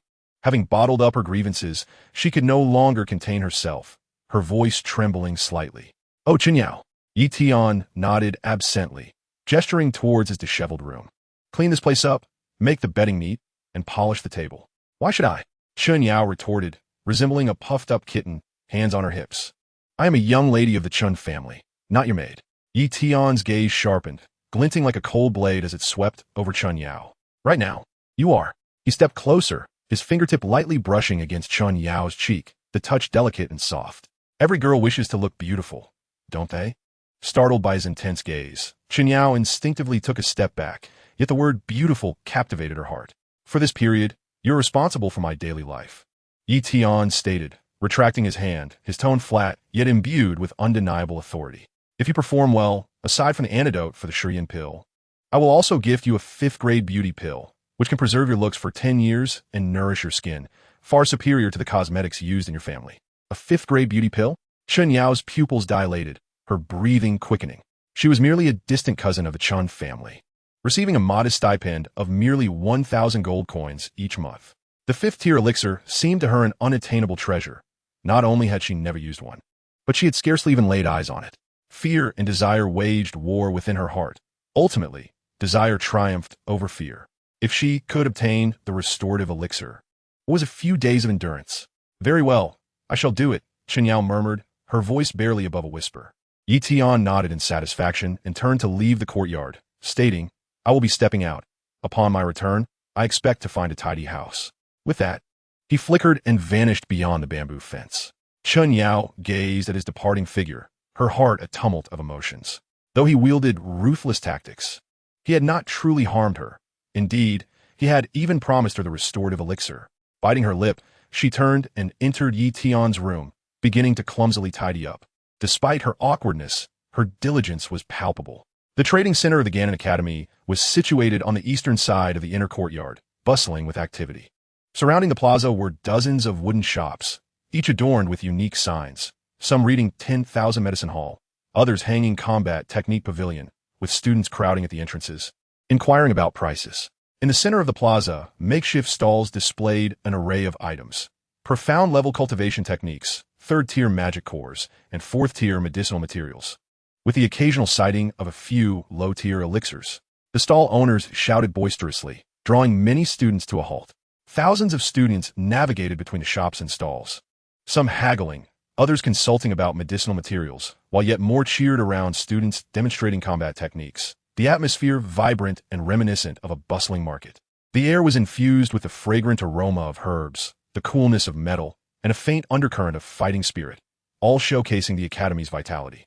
Yi Tian made his way directly to the depths of the plaza, heading for the energy gathering shop, the largest establishment in the trading center, which not only bought and sold goods, but also exchanged fire energy, managed by the most formidable shopkeeper. Inside, the light was bright, and the shelves were neatly arranged with 4th and 5th-tier medicinal materials. Behind the counter sat a man in his 30s, draped in a blue robe, exuding the aura of a 1-star Dou Huang, and adorned with a storage ring, clearly a veteran of the Academy with considerable experience. "Esteemed guest, are you here to purchase medicinal materials or to sell something?" the blue-robed shopkeeper inquired, rising to greet Yi Tian with a courteous tone upon noticing his exquisite attire and distinguished demeanor. Yi Tian wasted no words. He retrieved a jade vial from his storage ring and placed it on the counter, gently opening it. An intense fragrance of elixir wafted through the air, revealing a pristine white elixir within, etched with 3 delicate patterns. Indeed, it was a 6th-tier Dou Ling Dan. The shopkeeper's pupils constricted. His breath momentarily halted as he hastily picked up the jade vial for a closer inspection, his fingers trembling slightly. This is a 6th-tier Dou Ling Dan? Having operated the shop for many years, he had only ever encountered 5th-tier elixirs at their pinnacle. 6th-tier elixirs were so rare that he had scarcely even glimpsed one. He looked up at Yi Tian, his eyes filled with shock and confusion. This young man appeared to be merely a 2-star to Dou Shi. How could he possess a 6th-tier elixir? Whether he hailed from a prestigious family or had experienced a remarkable fortuity, either scenario was beyond his capacity to engage with. How much fire energy can this Dou Ling Dan be exchanged for? Yi Tian inhabited calmly. The blue-robed shopkeeper steadied himself, carefully assessing the elixir's potency, and deliberated, "Esteemed guest, This Dou Ling Dan possesses formidable potency, with complete patterns and exceptional quality. According to the Academy's exchange rate, it can be exchanged for 12,000 fire energy. Deal. Yi Tian nodded. The shopkeeper, not daring to linger, retrieved a light blue crystal card and interfaced it with Yi Tian's identity token, channeling his fighting spirit into it. After a brief moment, the numbers on the crystal card fluctuated, and Yi Tian's token displayed the figure 12, 100. Combined with the previous 100 fire energy, it totaled exactly 12. 100. Esteemed guest, the fire energy has been successfully transferred. Please take care of your token. The shopkeeper respectfully returned the token, increasingly wary of Yi Tian's background. Yi Tian accepted the token and, without further pause, exited the shop, heading toward the Tian Feng refining Qi Tower. With this substantial amount of fire energy, he could cultivate at the tower's base until he unlocked the fallen heart flame, no longer needing to worry about fire energy. The lively atmosphere of the trading center continued unabated, oblivious to the fact that the seemingly ordinary young master of the Chun family not only possessed a 6-tier elixir, but was also a Dou Zone powerhouse lying in wait within the academy for the fallen heart flame. Beneath the Tian Feng refining Qi Tower, the dark red continued its relentless assault against the array, ever closer to the day of its unsealing. Chapter 39. Encountering flames at the refining tower, tensions rise as the academy competition approaches. The setting sun cast an intense red hue over the Tian Feng refining Qi Tower, the fiery patterns on its surface becoming increasingly vivid. Yi Tian concluded his cultivation and strolled out of the tower. As he stepped onto the plaza, he collided with a figure carrying a heavy measuring stick, none other than Xiao Yan, who had also finished his training. Their eyes met, and the air grew still. Xiao Yan scrutinized Yi Tian's face, a slight furrow appearing on his brow as an inexplicable sense of familiarity surged within him, as if he had seen this person before but could not recall where. What concerned him more was the resurgence of agitation within his body's wind fury dragon flame, more intense than during their previous encounter, clearly indicating that the aura emanating from Yi Tian was even closer now. Yi Tian also assessed Xiao Yan, the azure in his palm subtly fluctuating. The connection between was unmistakable. Xiao Yan possessed another cluster of, what fortuitous luck? Yi Tian mused, having seized the... It was impressive that Xiao Yan had managed to find another as a substitute, truly the chosen one depicted in the original story. His gaze flicked past Xiao Yan, discreetly sweeping toward the storage ring on his finger, within which the spirit of Yao Lao was concealed, along with the coveted bone spirit cold fire that he had long coveted. However, reflecting on the presence of Xiao Suner by Xiao Yan's side, a girl who appeared gentle yet was fiercely protective. Backed by an ancient clan, Yi Tian realized that even a 9-star Dou Huang like Ling Ying merely served as a guardian. The storage ring undoubtedly contained spatial scrolls capable of summoning Dou Zone. With his current strength of 6-star Dou Zone, he was utterly incapable of confronting the ancient clan. Should he act against Xiao Yan, it would surely ignite calamity upon himself. Xiao Yan, be cautious. Yao Lao's voice suddenly resonated in Xiao Yan's mind, laden with gravitas. That person's gaze towards you is not right. Though he appears to be merely a 2-star to Dou Shi, I sense he is concealing his true power. He is far from an ordinary individual. Keep your distance. Xiao Yan's heart tightened, just as he intended to inquire further. Yi Tian had already averted his gaze, as though he had never seen him, and walked past him with steady steps, leaving only a faint azure silhouette that quickly vanished at the end of the plaza. Teacher, Xiao Yan turned back, filled with confusion. Do not concern yourself with him. Let us return to our dwelling, Yao Lao instructed gravely. The aura surrounding that individual is perilous. We should endeavor to avoid him in the future. Xiao Yan nodded, suppressing his curiosity, and turned toward his own courtyard. By the time Yi Tian returned to Qingzhou courtyard, twilight had descended. Upon pushing open the courtyard door, he was greeted by the sight of scattered withered leaves. While the door to the eastern wing was ajar, faint sounds emanating from within. He entered his room to find the bedding carelessly piled at the head of the bed. The table dusted lightly, clearly a hasty cleanup. Chunyao, Yi Tian's voice, tinged with impatience, echoed throughout the courtyard. Chunyao hurriedly emerged from the wing, clutching a broom. Her cheeks flushed. I try my best. I swept the leaves 3 times, but they keep falling again as the wind blows. What am I to do? And the bedding, I've never folded it at home. It was always done by the maids. Yi Tian glanced at the ground strewn with dry leaves, and then at the crooked broom in her hand, understanding her predicament. This girl had been pampered since childhood. Having never lifted a finger, for her to accomplish this much was, in truth, already a considerable effort. Truly useless. He muttered dismissively and turned to walk toward his own room. What are you calling useless? Chen Yao's temper flared instantaneously, the broom in her hand crashing to the ground, her eyes glistening with unshed tears. I have done as you instructed. What more do you desire? I am the young lady of the Chun family, not your maid. However, her retort fell on deaf ears as Yi Tian's door slammed shut with a resounding thud, completely disregarding her grievances. Staring at the closed door, Chen Yao felt as though she had struck a cotton ball with her fist. Her pent-up frustration had nowhere to go, and she could only crouch down, gazing at the fallen leaves scattered around her, murmuring softly, "Once I obtain the antidote and the rejuvenation pill, I shall no longer pay you any heed." Time passed quietly, and before long, 10 days had slipped by. On that particular morning, the bells of Ganon Academy suddenly reverberated throughout the inner courtyard, ringing 9 times in succession, echoing through the valley. As Yi Tian stepped out of his room, he noticed numerous students racing towards the central square of the academy, their faces etched with anxiety and anticipation. "What is happening?" he inquired, casually grasping the arm of a passing student. The student, mistaking him for a newcomer, promptly explained, "The grand competition of the academy is about to commence. It occurs once a year, involving both the inner and outer courtyards. The outer courtyard employs an elimination system. Those who fail the assessment are immediately expelled. The inner courtyard is even more stringent. Those who do not meet the standards will be relegated to the outer courtyard." Yi Tian felt a ripple of concern. He had forgotten about this regulation at Ganon Academy. Should one fail the assessment, not only would they lose their qualification to cultivate at the base of the tower, but their identity might also be exposed. However, if one performed too exceptionally, it could attract unwarranted attention. It seemed he needed to tread carefully. He murmured softly to himself, directing his gaze towards the square. Not far off, Chen Yao had also caught wind of the news and rushed over, her voice trembling with anxiety. Are we also participating in the grand competition? I am merely at the peak of the Dome Master level. I will surely be eliminated." Yi Tian cast her a sidelong glance. "Do not worry, with me around, you will not face elimination." With that, he strode towards the square, recognizing that this competition was not only an assessment for the academy, but perhaps also a prime opportunity to observe Xiao Yan and the movements of the fallen heart flame. In the square, the students had already organized themselves into groups based on their year and cultivation level. Dean Su Qian and several elders stood on a high platform, announcing the rules of the competition. Sunlight bathed the crowd, each individual displaying a myriad of emotions. Some exuded confidence, while others appeared anxious, blending into the throng. Yi Tian's gaze discreetly swept over to Xiao Yan in the distance, then shifted towards the direction of the heavenly burning Qi Tower.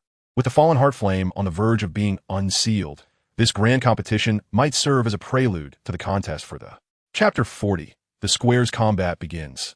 Spirit-seeking lottery with Yao. In the central square of Ganon Academy, thousands of inner courtyard disciples stood shoulder to shoulder, their garments fluttering as the waves of Dou Qi intertwined, reflecting the nervousness of newcomers and the composure of seasoned students. At the center of the square, 10 square stone platforms, each measuring 100 meters on each side, stood in neat rows.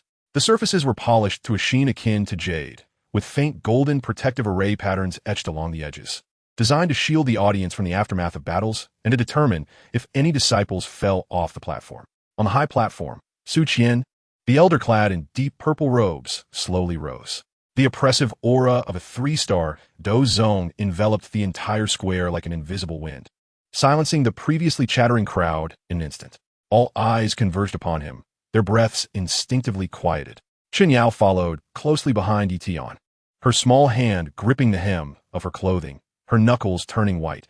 She could vividly sense the terrifying aura emanating from Su Qian, which was several times stronger than that of the mightiest Dou Huang elder in her family. According to the Academy's rules, this inner courtyard competition would employ an elimination system. Su Qian's voice, rich and powerful, resonated through every corner of the square. Ultimately, half of the disciples will be relegated to the outer courtyard. Only those remaining on the platforms may continue their cultivation in the inner courtyard. As soon as his words fell, the square erupted with commotion.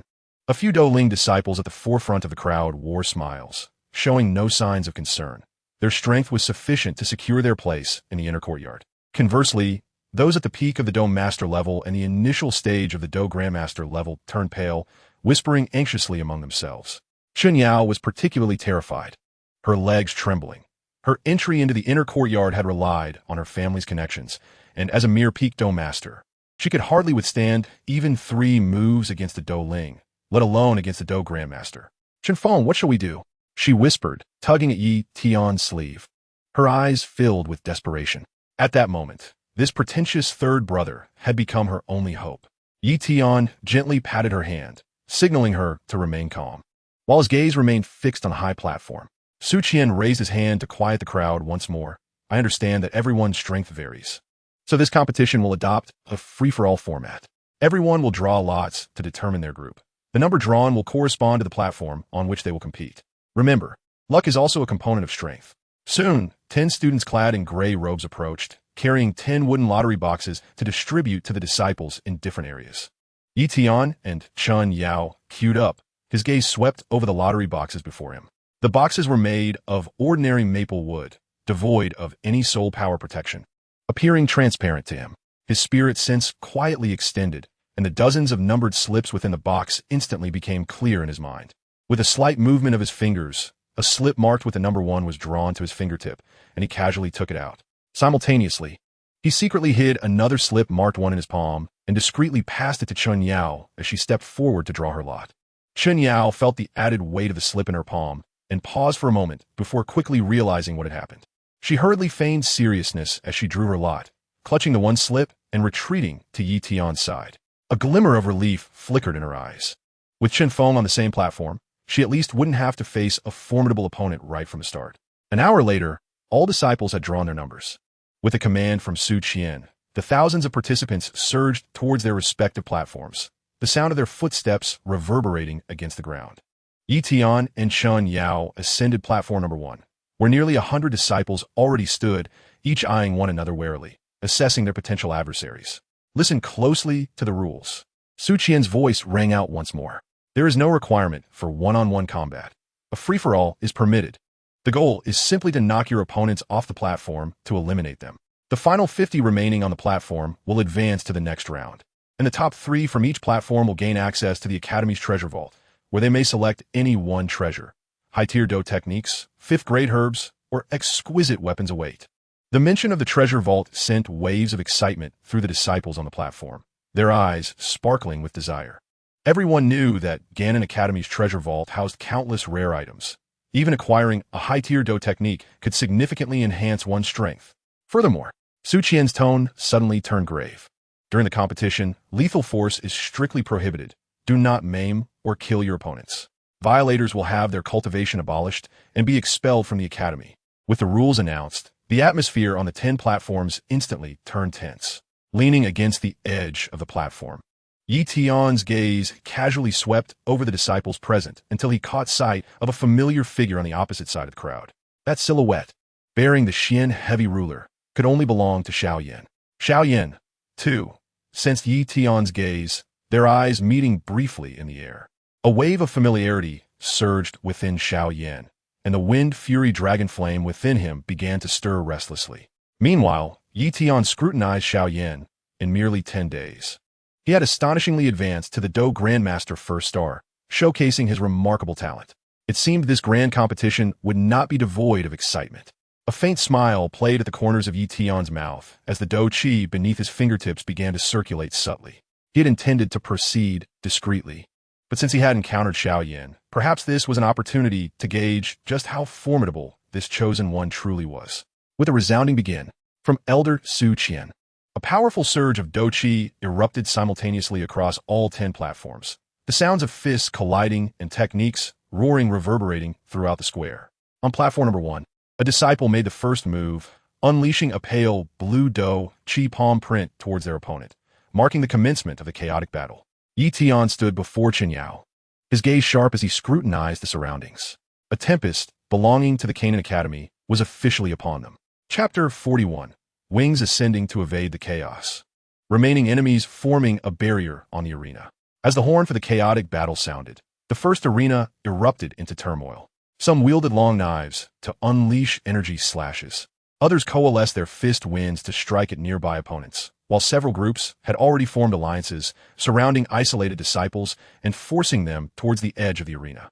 It was evident they had plotted this in advance, intending to leverage their numerical superiority to eliminate more competitors and seize advancement spots. Xiao Yan had just sidestepped a faint red energy palm when, before he could catch his breath, 5 figures simultaneously surged towards him.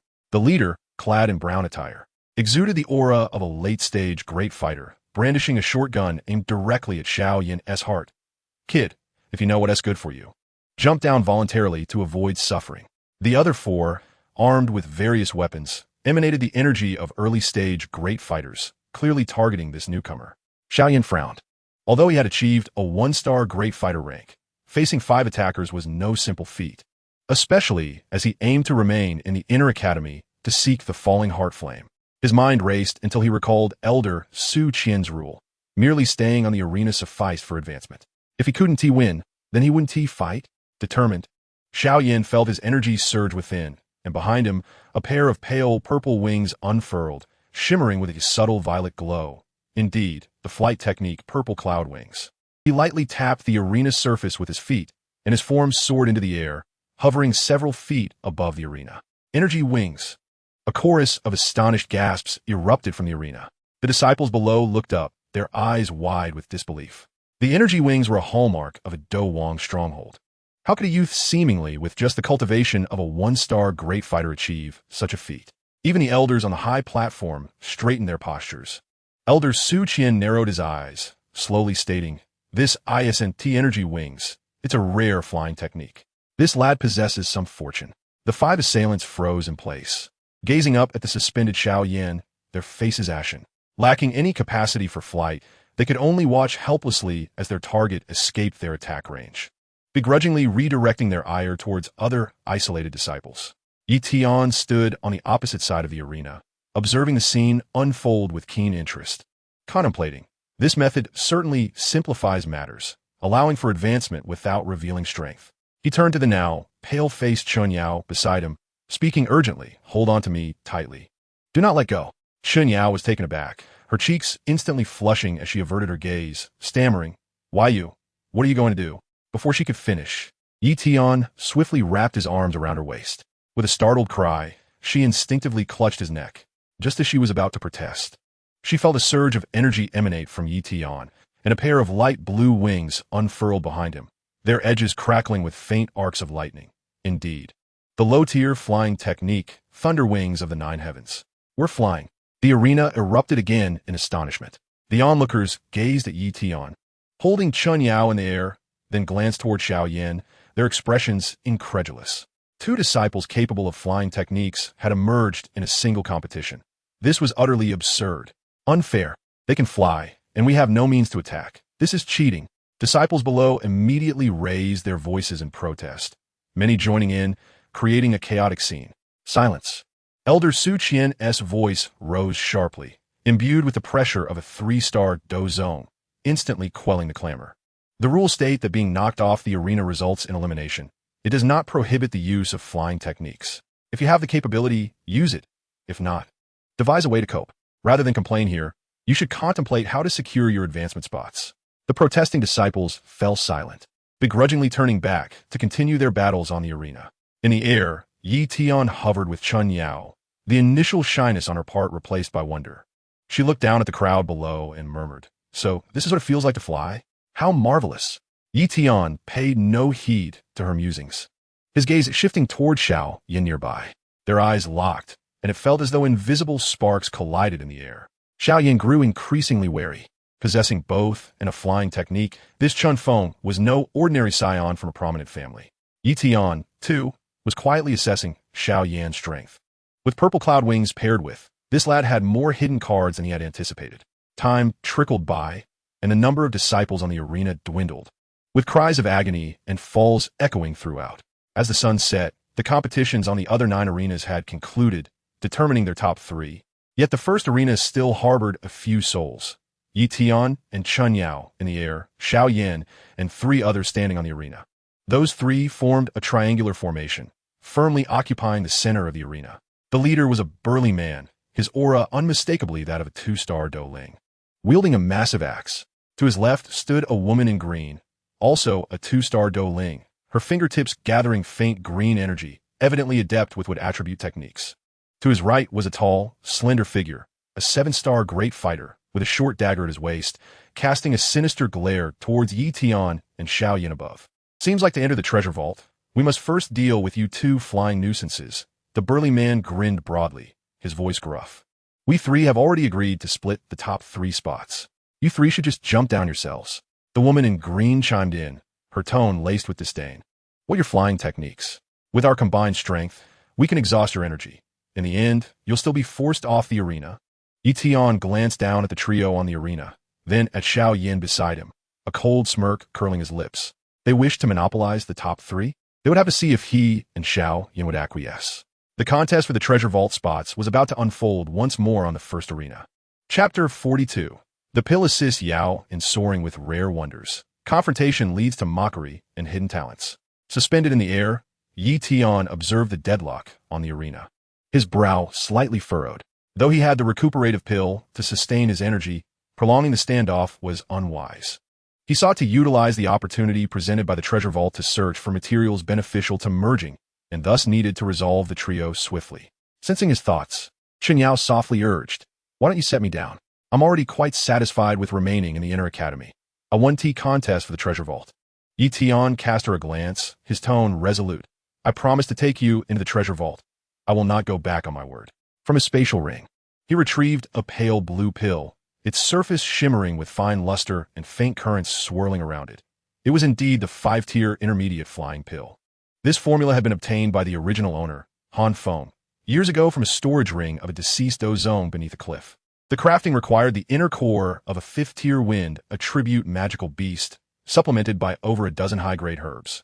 A lost art he had only managed to master after breaking through to the 7th-tier alchemist. Before Chen Yao could react, Tian pinched her mouth open and deposited the flying pill inside. As the pill dissolved upon entry, a gentle current instantly spread within Chen Yao, coursing through her meridians to her limbs. Soon, a layer of light blue energy enveloped her, as though invisible wings cradled her form. Why are you letting go? Chen Yao, realizing Tian's arm had loosened, panicked and clutched his sleeve tightly, fearing a fall. But the next moment, she found herself steadily hovering in the air, tentatively moving her fingers, discovering she could glide slowly with the current. Surprise swiftly replaced her fear. I can fly on my own? This pill is astonishing. This is the flying pill. It will grant you 1 hour of flying capability. Do take care. Tian offered a brief admonition before retracting the thunderous wings on his back, his aura of fighting spirit coalescing as he gracefully descended onto the arena. A chorus of astonished gasps erupted from the crowd below, with one individual incredulously pointing at Chen Yao, suspended in midair. Is there truly a pill that enables flight? I have never heard of such a thing in my lifetime. Others gazed greedily at Tian's silhouette, their eyes glinting with avarice. A 5th-grade pill is already a rarity, but one that grants the ability to fly is unheard of. Han Feng's wealth is indeed staggering. Xiao Yan floated on another side, his vigilance intensifying as he beheld the scene, hastily querying in his mind, "Master, are you familiar with this type of pill?" The voice of the medicine elder was tinged with gravity. This is a flight pill, a mid-tier 5th-grade concoction, the recipe for which has long been lost. I once encountered a record of it in an ancient tome. Its creation requires not only the inner core of a 5th-tier wind attribute beast, but also the now extinct herbs, such as wind tracegrass and cloud silk flower. The worth of a single pill is equivalent to the savings of an ordinary family over a decade. This lad's ability to procure such a pill clearly suggests he hails from a lineage far beyond the ordinary families of Zhongzhou. The trio on the stage displayed fierce expressions upon Tian's arrival, the burly man with the dual-star fighting spirit stepping forward with his massive axe, its blade swirling with fighting spirit. "So you finally decided to come down? I thought you intended to remain aloft for eternity." The woman in green followed suit with a cold smirk. "If you know what is good for you, jump down willingly, lest we be forced to ruin your precious flight pill." Tian brushed off the dust from his robe, lifting his gaze to the trio with a hint of amusement in his tone. "I initially intended to spar with you as a mere ordinary student. Yet what I received in return was relentless pressure. Very well, I shall cease my pretense. I am an unparalleled powerhouse. And today I shall lay my cards on the table." A cacophony of laughter ensued, not only from the trio on the stage, but also from the students below, who clutched their bellies in mirth. One voice mocked, "A mere 2-star great fighter dares to claim he's an unrivaled powerhouse? Surely, He must have lost his wits. Another chimed in. I reckon he believes himself significant merely because his family provided him with some fine treasures. Chun Yao, hovering above, was frantic, stamping her feet in frustration. Eager to defend Yi Tian, but at a loss for words. She only knew that Yi Tian was formidable, but could not ascertain the extent of his strength. Meanwhile, Elder Su Qian, perched atop the platform, narrowed his eyes slightly, his fingers tapping rhythmically on the armrest. He sensed something unusual in Yi Tian's method of retracting his fighting spirit upon landing, a control far beyond that of a mere great fighter. Moreover, the flight pill, of which he had only read in ancient texts, indicated that this youth harbored secrets far greater than anyone could imagine. Ignoring the ridicule of the crowd, Yi Tian's expression remained unperturbed as he cast a cold glance at the trio on the stage. Have you laughed enough? Once you have, it will be your turn to weep. The grin on the burly man's face instantly froze, his expression twisting into a snarl. You seek your own demise. He swung his massive axe with fervor, the fighting spirit of a dual-star fighter coalescing into a colossal axe shadow, descending upon Yi Tian with the intent to cleave him from the arena in one fell swoop. Chapter 43. Pill-promoted strength conceals true realm. Earth level, shredding wind dismantles 3 foes. The giant axe, accompanied by a deafening rip through the air, descended, casting a shadow that enveloped Yi Tian entirely. The mocking voices from the crowd below fell silent, all eyes fixed upon the arena, as under the full force of a dual-star fighter. It appeared inevitable that a mere 2-star great fighter would be sent flying from the stage.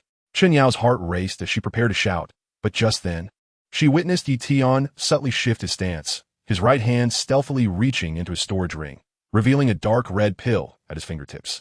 Without a moment's hesitation, he tilted his head back and swallowed the pill whole.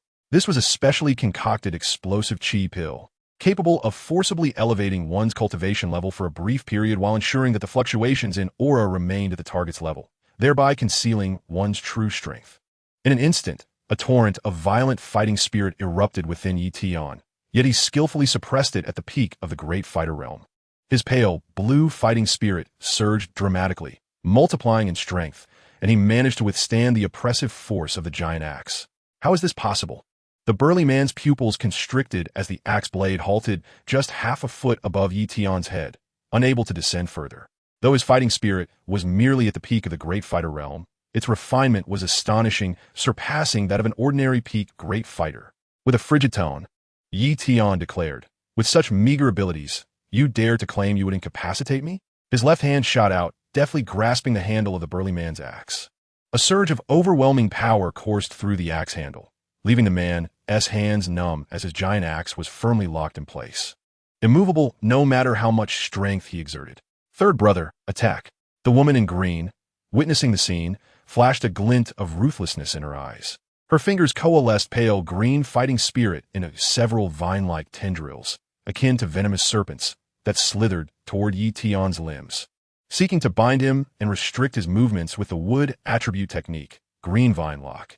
The slender, tall figure on the right also took action, drawing a short dagger from his waist, infusing it with fighting spirit, transforming it into a beam of cold light aimed directly at Yi Tian's back. Moving as swiftly as lightning, he was adept at ambushes, and many students had previously fallen victim to his dagger. Yi Tian's lips curled into a cold smile. With his left hand still clutching the axe handle, he exerted tremendous force, causing the burly man's massive axe to fly from his grasp with a resounding crack. At the same time, he stomped his right foot against the ground, unleashing a wave of pale blue fighting spirit that swept along the surface, shattering the incoming green vines.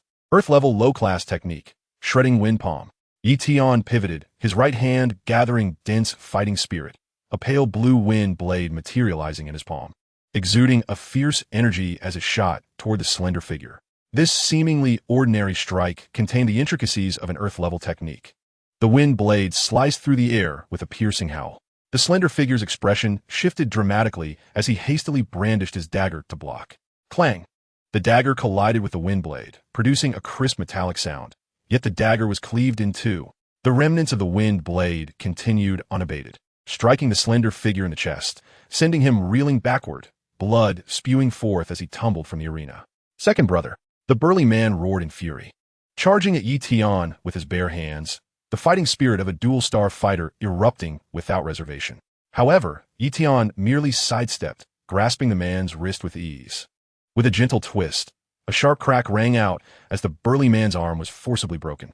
Tian followed up with a swift kick to his abdomen, sending the man soaring from the stage like a kite with its strings severed, crashing heavily to the ground, unconscious. The woman in green, witnessing her companion's swift defeat, was struck with terror and attempted to flee the stage. Yet Tian would not grant her such an opportunity.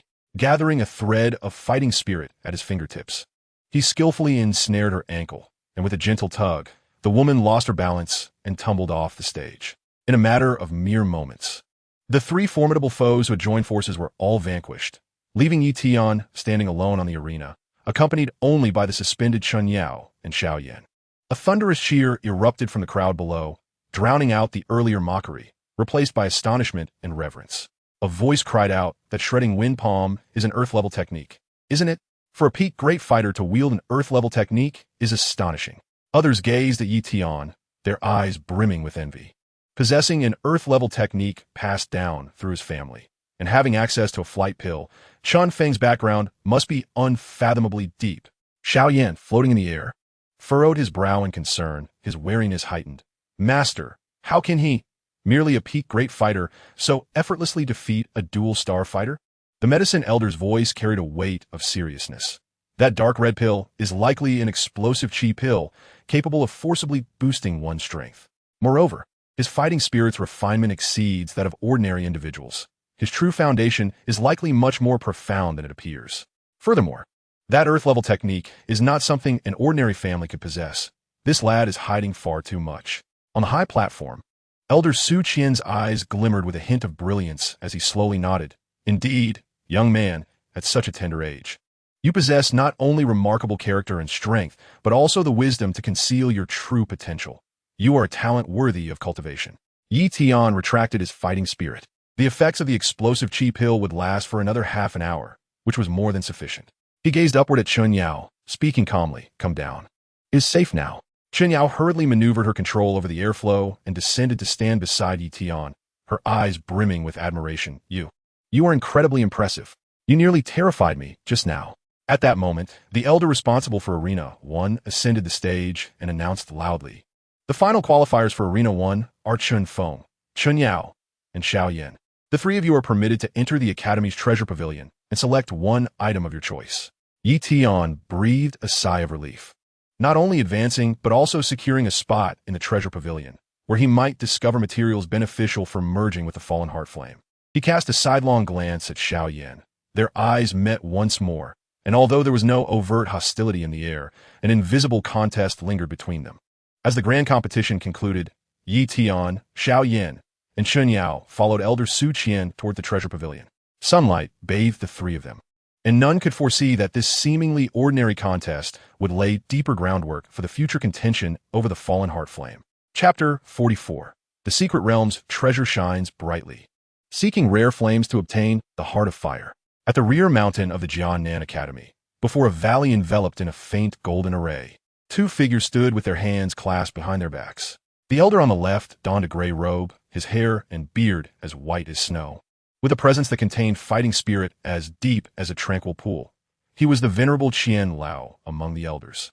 The elder on the right was clad in black robes, his countenance resolute and his gaze sharp as an eagle. He was by Lao. Both were at the pinnacle of the Dou Zone realm, jointly wielding the keys to the secret realm of the Academy's treasure pavilion. Tian, Xiao Yan, and Chun Yao followed closely behind Elder Su Qian, their eyes filled with curiosity as they beheld the array before them. Qian Lao and Bai Lao stood facing each other, forming seals with their hands, and a faint golden fighting spirit surged from their palms into the array. Instantly, the array illuminated, the light intertwining to form a circular halo, revealing the countless treasures within, marking the entrance to the secret realm. Enter now. You must exit within half an hour, for the secret realm will close automatically. Qian Lao instructed, casting a glance over the three, his gaze lingering momentarily on Tian. During the activation of the array, he had vaguely sensed a faint fluctuation of unusual fire emanating from Tian's body, though it was deliberately suppressed. It could not escape the perception of a peak Dou zone. Yet, upon closer examination, that fluctuation vanished, as if it were an illusion. Bai Lao also sensed something amiss and exchanged a glance with Qian Lao, but chose not to speak further. It was not uncommon for academy disciples to harbor secrets. As long as they posed no threat to the academy, there was no need for deeper inquiry. The three stepped into the secret realm, and the scenery before them transformed abruptly. Inside, they found themselves in a vast stone chamber, its ceiling adorned with dozens of luminous night pearls, casting a soft glow sufficient to illuminate every corner. On the jade racks flanking the stone chamber, various treasures were displayed. Azure-hued advanced Dou technique scrolls, their surfaces swirling with fighting spirit patterns, medicinal herbs exuding a milky white radiance, shrouded in spiritual energy like thin mist, and weapons embedded with magic cores. Their scabbards etched with fiery array patterns, subtly emanating an aura of pressure. So many treasures, Chen Yao exclaimed, her gaze fixated on a blue scroll on one of the jade racks, the plaque beside it inscribed with the words Advanced Dou Technique, Flowing Cloud Movement. Precisely the evasive technique she urgently needed, capable of enhancing her dodging speed, especially practical for someone of her lesser strength. Xiao Yan, with determined purpose, strode directly toward the area of medicinal herbs, his goal clear, high-grade herbs that could swiftly elevate his prowess. Soon, his eyes halted on a herb nearly the height of a person. It was a purple-black plant, its roots entwined with a faint dragon aura. Droplets of crystalline liquid forming on its leaves. This was the purple spirit dragon ginseng, a fifth-tier high-grade herb that could forcibly break through the barrier from a one-star Great Dou Master to a two-star Dou Master, perfectly suited for his impending breakthrough. Tian did not rush into action. Instead, he focused his soul power while releasing a trace of ocean blue, unusual fire aura. His aim was to locate fire attribute herbs that could assist in merging with the fallen heart flame. As soon as the unusual fire aura was released, a faint resonance emanated from the depths of the stone chamber. Following the sound, Tian ventured deeper, finding his target on the innermost jade rack. It was a bright red herb, its leaves shaped like flames, cradling a faint golden fruit at its center, with fiery patterns dancing across its surface. This was the sixth-tier herb, flame heart grass. This herb, which grew in the eye of the flame vein deep within a volcano, took a century to mature and could greatly enhance the power of fire attribute techniques while neutralizing the violent energy produced during the merging of unusual fire, making it crucial for his future mastery of the fallen heart flame. To obtain the treasure, one must first break the protective barrier surrounding it. Elder Su Qian's voice echoed within the secret realm. The strength of the barrier correlates with the tier of the treasure. Only by breaking it with your own strength can you truly claim it. Chen Yao was the first to approach the flowing cloud movement scroll.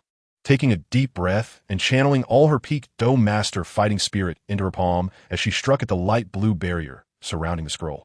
Bang! The fighting spirit collided with the barrier, causing ripples to spread, yet it did not shatter. Gritting her teeth, Chen Yao concentrated her fighting spirit once more, delivering 3 strikes in succession. Finally, on the 4th strike, with a crack, the barrier shattered, and the scroll fell into her grasp. Wonderful! She exclaimed, clutching the scroll tightly, her face alight with joy. Xiao Yan approached the purple spirit dragon ginseng. Flames of light red erupted from his palm, the temperature of the unusual fire instantly melting the lavender barrier surrounding the herb. Cautiously, he stored the ginseng in his spatial ring, feeling a sense of relief. With this ginseng, his breakthrough to the Great Dou Master realm was now within reach, bringing him a step closer to the 3-year promise. Tian then approached the flame heart grass, observing the deep red barrier that surrounded the herb. This barrier possessed formidable fire attribute defenses, which an ordinary Dou Ling expert could not hope to breach. He ignited a flicker of ocean blue, unusual fire at his fingertips and gently touched the barrier. At the moment the unusual fire made contact, the deep red barrier melted away as if snow under the sun, offering no resistance whatsoever. Tian effortlessly retrieved the flame heart grass and stored it in his spatial ring, with the unusual fire in hand. This 6th-tier herb's barrier was nothing more than a mere formality. Xiao Yan witnessed this scene, astonished. He had sensed the strength of that deep red barrier earlier, and it clearly required at least the strength of a late Dou Ling to break through. Yet, Han Feng had effortlessly melted it with his unusual fire, indicating that his fire's quality surpassed even his own wind fury dragon flame. Half an hour swiftly passed, and the entrance to the secret realm began to flicker with faint light. The 3 emerged one after another, each bearing their respective treasures. Qian Lao and Bai Lao regarded the trio with satisfaction, particularly noting the flame heart grass in Yi Tian's hands. Bai Lao could not help but exclaim. This young man was able to easily acquire the flame heart grass. He must possess considerable fire attribute means. Qian Lao nodded in agreement. He is indeed a promising seedling. If cultivated properly, he may one day surpass us. Yi Tian stored the flame heart grass in his spatial ring, feeling a surge of joy. With this herb, his confidence in merging with the unusual fire when the fallen heart flame broke its seal had significantly increased. Meanwhile, Xiao Yan, clutching the purple spirit dragon ginseng in his spatial ring, was already devising his breakthrough strategy. Their expedition to the treasure pavilion had borne fruit for all three. And the day when the fallen heart flame would break its seal drew ever closer. The silent countdown had begun for the impending contention over the unusual fire. Chapter 45. The burning tower seeks the sealed heart flame, bestows pills to Yao as she ventures into danger. In the training chamber at the base of the heavenly burning refinement tower, pale blue fighting spirit gradually coalesced, and Yi Tian opened his eyes, a glimmer of brilliance flashing within. After more than 20 days of arduous cultivation, utilizing the abundant fire attribute energy at the tower's base, he had firmly broken through to the 7-star Dou Zone realm, with his fighting spirit in the Dantian now more refined than before, even enhancing his control over the merging of unusual fire. He did not leave immediately, but instead extended his soul power once more towards the depths of the earth. This time, the spectral energy feedback caused a tightening sensation in his heart. The once subtle cracks in the ceiling formation were now marred with a web of fissures. The pale golden runes dimmed to the point of near invisibility. The fallen heart flame, taking the form of a fiery python, grew increasingly ferocious. Each impact sent violent tremors through the formation, and one could faintly hear the ominous cracking sound of the formation teetering on the brink of collapse. It was 10 days ahead of my expectations. It seems that the energy of the fallen heart flame is far stronger than I had estimated, Yi Tian mused inwardly. By tomorrow morning at the latest, the seal will undoubtedly break. Without further delay, he rose and opened the door to the training room, soaring towards the direction of the bamboo grove. Tonight, he must make thorough preparations. The contest for the on the morrow leaves no room for error. Upon returning to the bamboo grove, Yi Tian strode directly into his room, retrieving a collection of supplies from his spatial ring, several to stabilize the soul, a vial to suppress the erratic energy of the, and in his hand, he held a crimson pill, the 6th grade.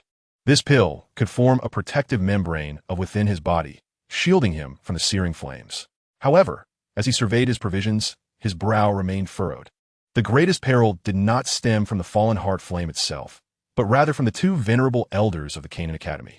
Both were peak powerhouses, and should they join forces, even with the at his disposal, he might not emerge unscathed. If it were but one, he could manage confidently, but with both attacking simultaneously, he would have to risk employing the full power of the.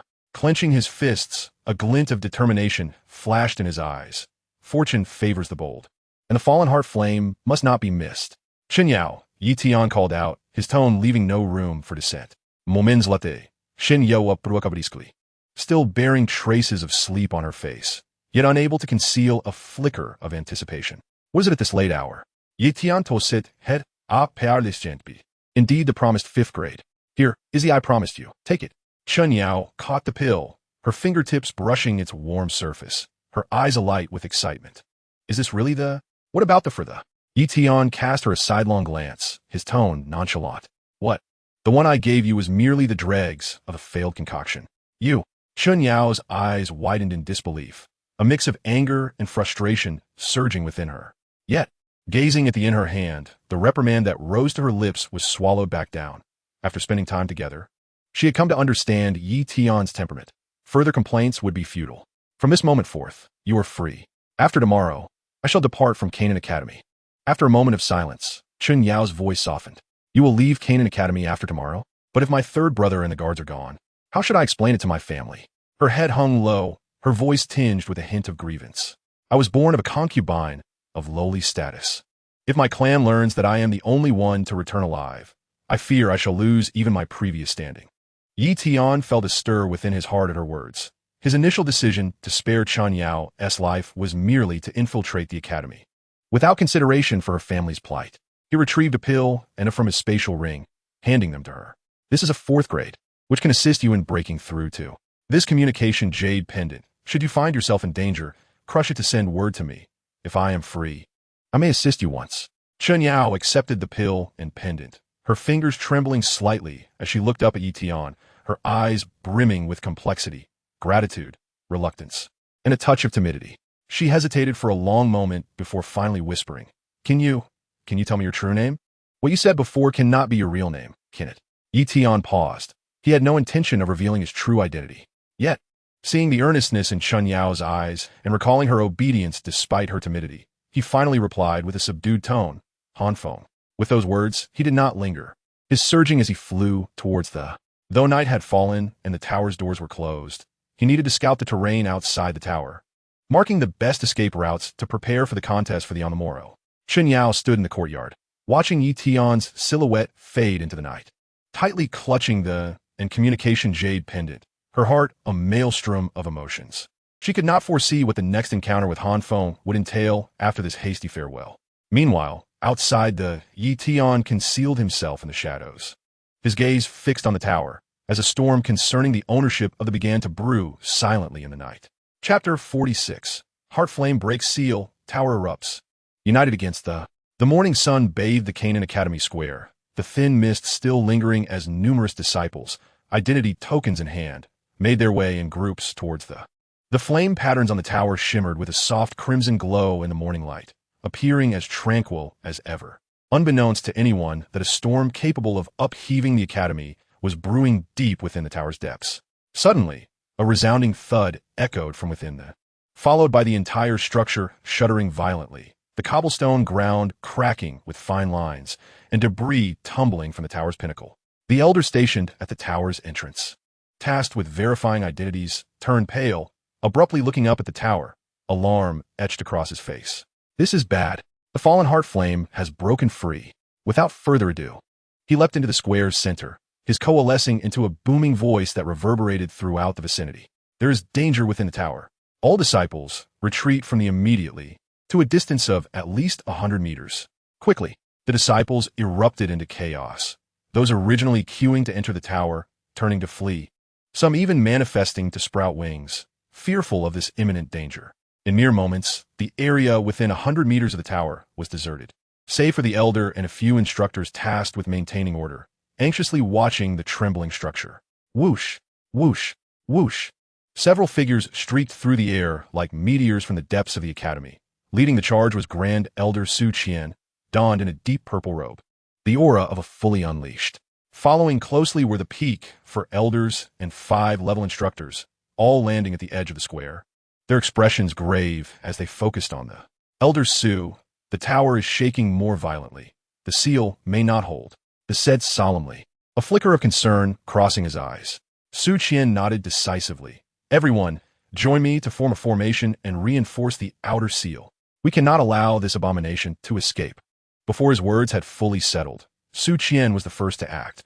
A pale golden surged from his palm, morphing into a colossal hand that struck towards the tower.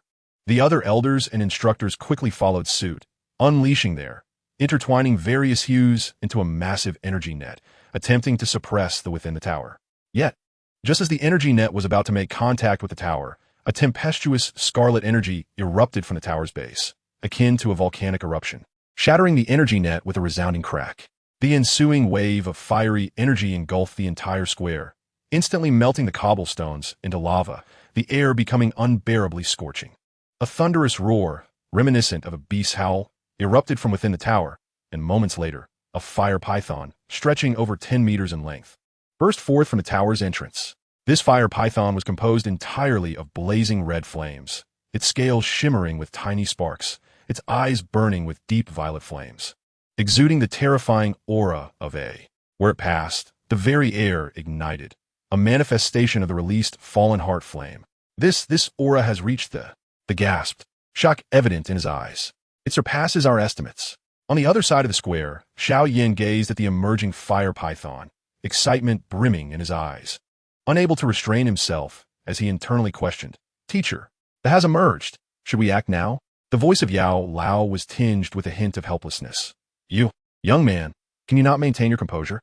This strange fire has just broken its seal, and its energy is at its peak. With your mere recent breakthrough to the first star of the great fighter realm, are you not merely delivering yourself as a meal to it? But haven't you returned to the 8th star Dou Emperor level? Xiao Yan scratched his head, his tone laced with anticipation. Even an 8-star Dou Emperor might not be a match for it. Yao Lao replied in a grave tone. Once this strange fire gains consciousness, its battle instincts far exceed those of ordinary Dou Emperors, and its fire attribute power counters most Dou Qi. Let's wait a while longer, until Su Qian and the others have weakened it through mutual exhaustion, and then we shall seize our opportunity. Xiao Yan nodded, suppressing the impatience in his heart as he continued to observe the battlefield. Everyone, unleash your full strength. We must not allow it to escape the plaza. With Su Qian's command, he was the first to charge towards the fire python, his 3-star Dou Zong energy coalescing into a pale golden longsword, slicing through the air with a sharp whoosh aimed directly at the python's vulnerable spot. The vice president followed closely, forming seals with his hands. As a massive ice shield of light blue Dou Qi manifested before the fire python, attempting to restrict its movements. Elders, engage from both sides. Do not give a chance to breathe. The 4 Dou Emperor elders split into 2 groups, attacking from the left and right flanks of the fire python. The elder on the left conjured a green wind blade to slash at the python's scales, while the elder on the right unleashed a wall of earthy Dou Qi, attempting to trap the python's tail. 5 Dou Huang instructors also unleashed their Dou techniques from afar, sending waves of Dou Qi palms and slashes toward the fire python. Although they could not inflict severe injuries, they effectively disrupted its actions. Roar!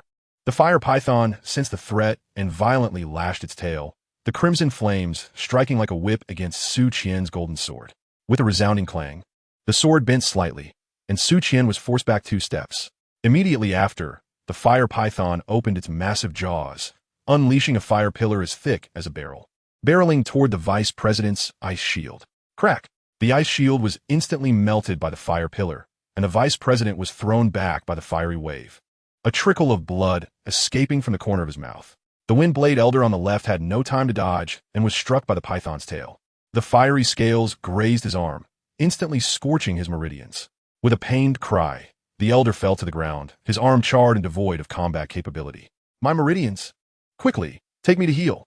The earthy elder on the right, witnessing this, attempted to rush to his aid, but was ensnared by a strand of fire emitted by the python, which swiftly spread up his leg, burning through his robes and scorching his skin. The elder hurriedly used Dou Qi to sever the fire strands, staggering backward with a pale face. The power of this strange fire is more terrifying than that of a 9-star Dou Emperor. In just a few moments, 2 elders had sustained injuries and retreated. Su Qian, observing the increasingly rampant fire python, felt a sense of foreboding. The energy of the fallen heart flame, upon breaking its seal, was far stronger than anticipated. At this rate, they would not be able to hold out much longer. Meanwhile, in the shadows of a corner of the plaza, Yi Tian quietly observed the battlefield, a sea-blue strange fire flickering in his palm. He glanced at the injured elders and then at Su Qian, who was entangled with the fire python. A glint of brilliance flashing in his eyes. The time had not yet come. He would wait until Su Qian and the others had exhausted their Dou Qi, and then would be his moment to strike. The true contest for the fallen heart flame had only just begun. Chapter 47. Han Feng breaks the array. Heart flame seized from a strong foe. After the recent battle, Su Qian stumbled back, clutching his chest, his charred robe exposing burnt flesh that emitted faint wisps of smoke. The searing pain coursed through his meridians, yet he gritted his teeth and charged once more towards the figures of the vice president and elders, who were arranging the formation around the heavenly burning refinement tower. His pale, golden Dou Qi coalesced into a fist, striking fiercely at the fire python's head. Beast, take this. However, the fire python disregarded the attack entirely, shaking its enormous head, its purple flame eyes fixated on the formation's practitioners, evidently holding a grudge from its previous sealing experience. Suddenly, it opened its massive jaws, releasing a torrent of crimson flames the size of a basin, aimed directly at the vice president and the others. During the formation, they needed to concentrate their Dou Qi. If struck, not only would the formation collapse, but they would also suffer severe injuries from the strange fire. Be careful. Su Qian's pupils constricted. Without a moment's hesitation, he turned and positioned himself before the formation, gathering his Dou Qi to form a shield. Boom! The flames collided with the shield. The pale golden barrier instantly twisted and deformed.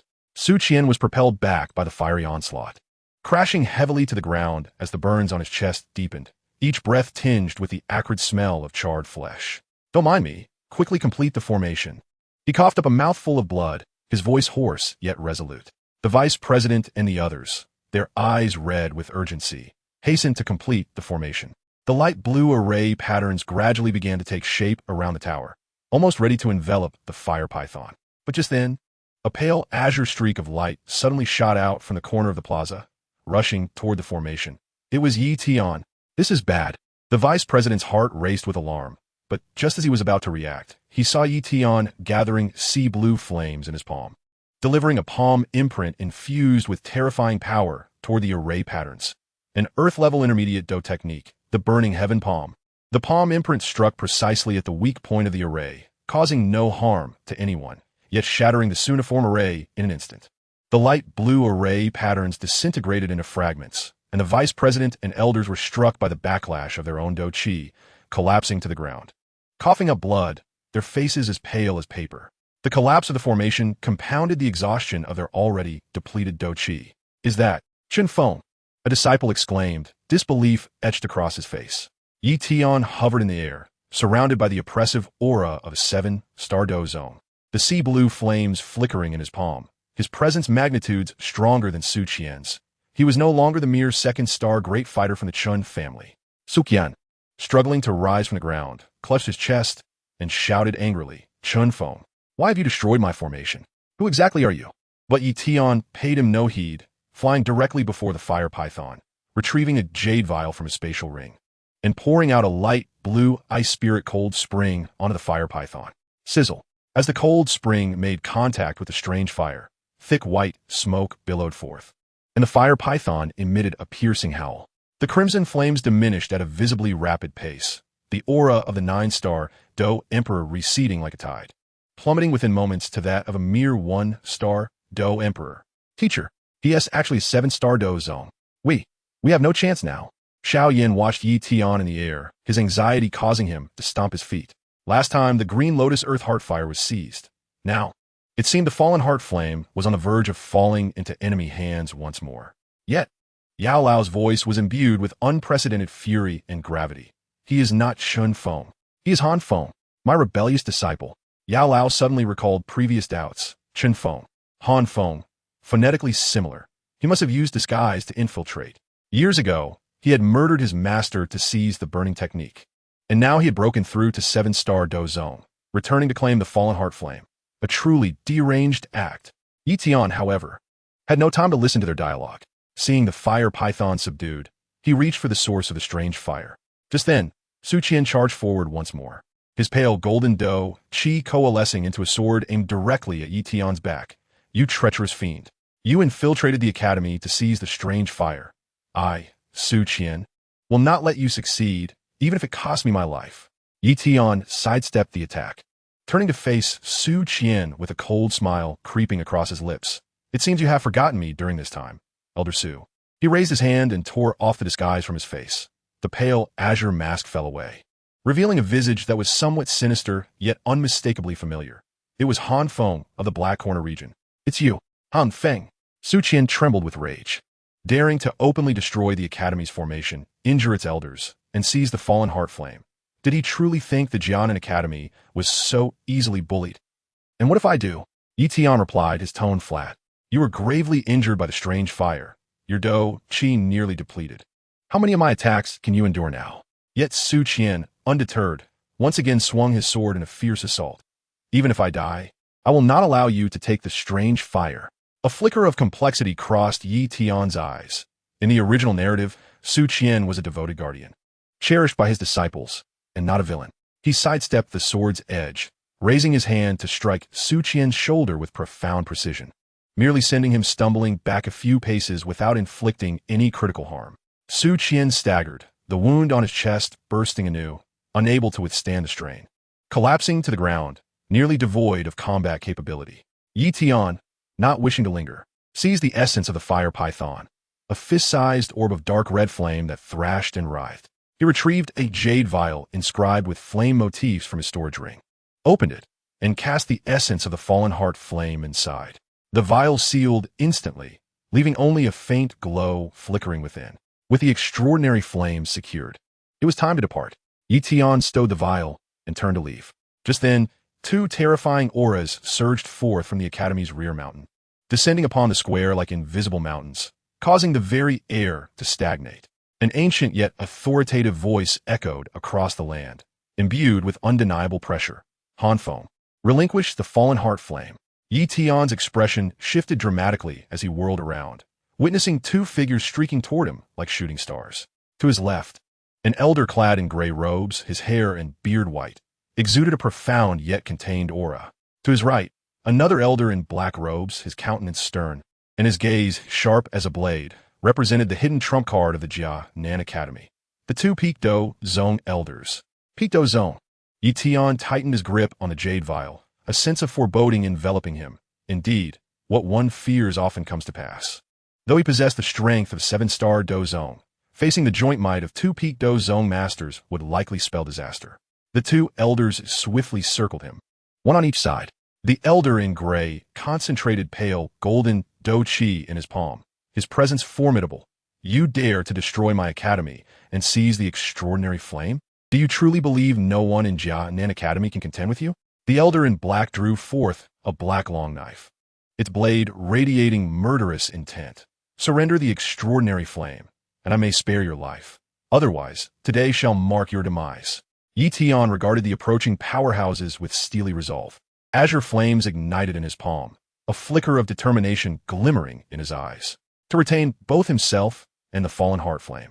He sensed the need for more than mere strength against the two elders. Chapter 48. Dual flames converge to pressure the two elders, seizing the opportunity to escape with the flames. Suspended in midair, Yi Tian gazed at the two imposing elders whose auras loomed like fathomless chasms. The azure flames in his palm surged ominously. A confrontation between a seven-star Dou Zong and two Peak Dou Zong masters held no promise of victory. Only by resorting to his most potent card could he hope for a sliver of survival. I shall take the extraordinary flame today. Not even Jesus can hinder me. His declaration, laced with resolve, resonated throughout the square. Upon hearing his words, the crowd perceived his audacity as extreme, yet none dared to mock him in light of the formidable Dou Zong pressure enveloping him. The two elders exchanged glances, their brows furrowing, as the elder in black scoffed. You, a mere child, dare to make such grand declarations as a seven-star Dou Zong?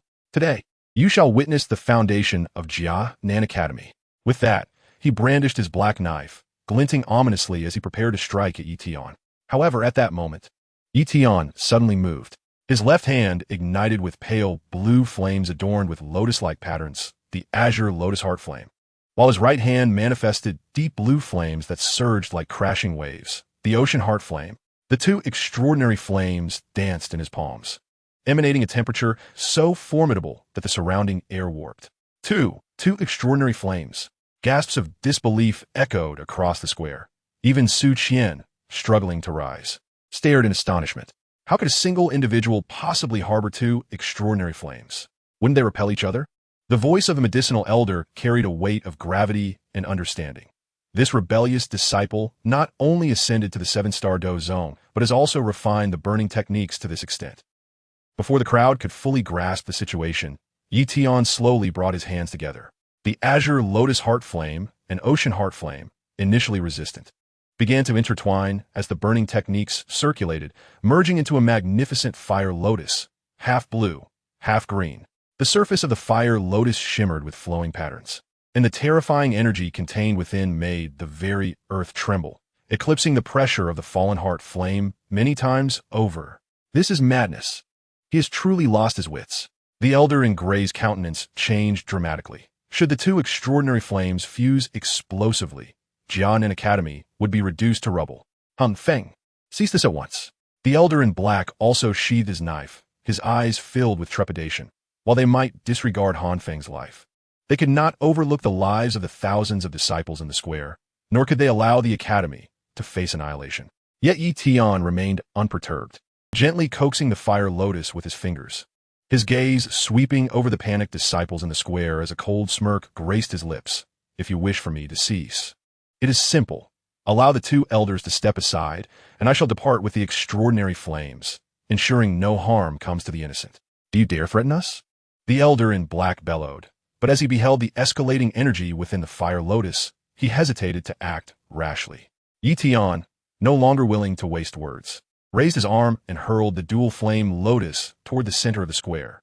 The fire lotus arced through the air, scorching the ground beneath it, the very atmosphere seeming to ignite. The disciples scattered in terror, shrieking as some fell to the ground, unable to rise. This is dire. The elder in gray's complexion paled as he abandoned his attempt to obstruct Yi Tian, rushing toward the fire lotus. Elder Bai, quickly open a spatial rift. We cannot allow the fire lotus to explode within the academy. Elder Bai, not daring to delay, joined him as they unleashed their full Dou Qi. The pale golden and black energies intertwining to tear open a dark spatial rift in the air. The space around the rift twisted, exuding an all-consuming pull. The elder in gray exerted every ounce of his strength to guide the fire lotus toward the rift, while Elder Bai propelled the fire lotus into it, swiftly sealing the rift behind it. As the rift closed, both elders simultaneously coughed up blood, their faces turning ashen. Forcibly opening the spatial rift and consuming the fire lotus had drained nearly 70% of their Dou Qi, leaving them utterly exhausted. Han Feng, you, the elder in gray began to turn, only to find Yi Tian's figure had vanished from sight.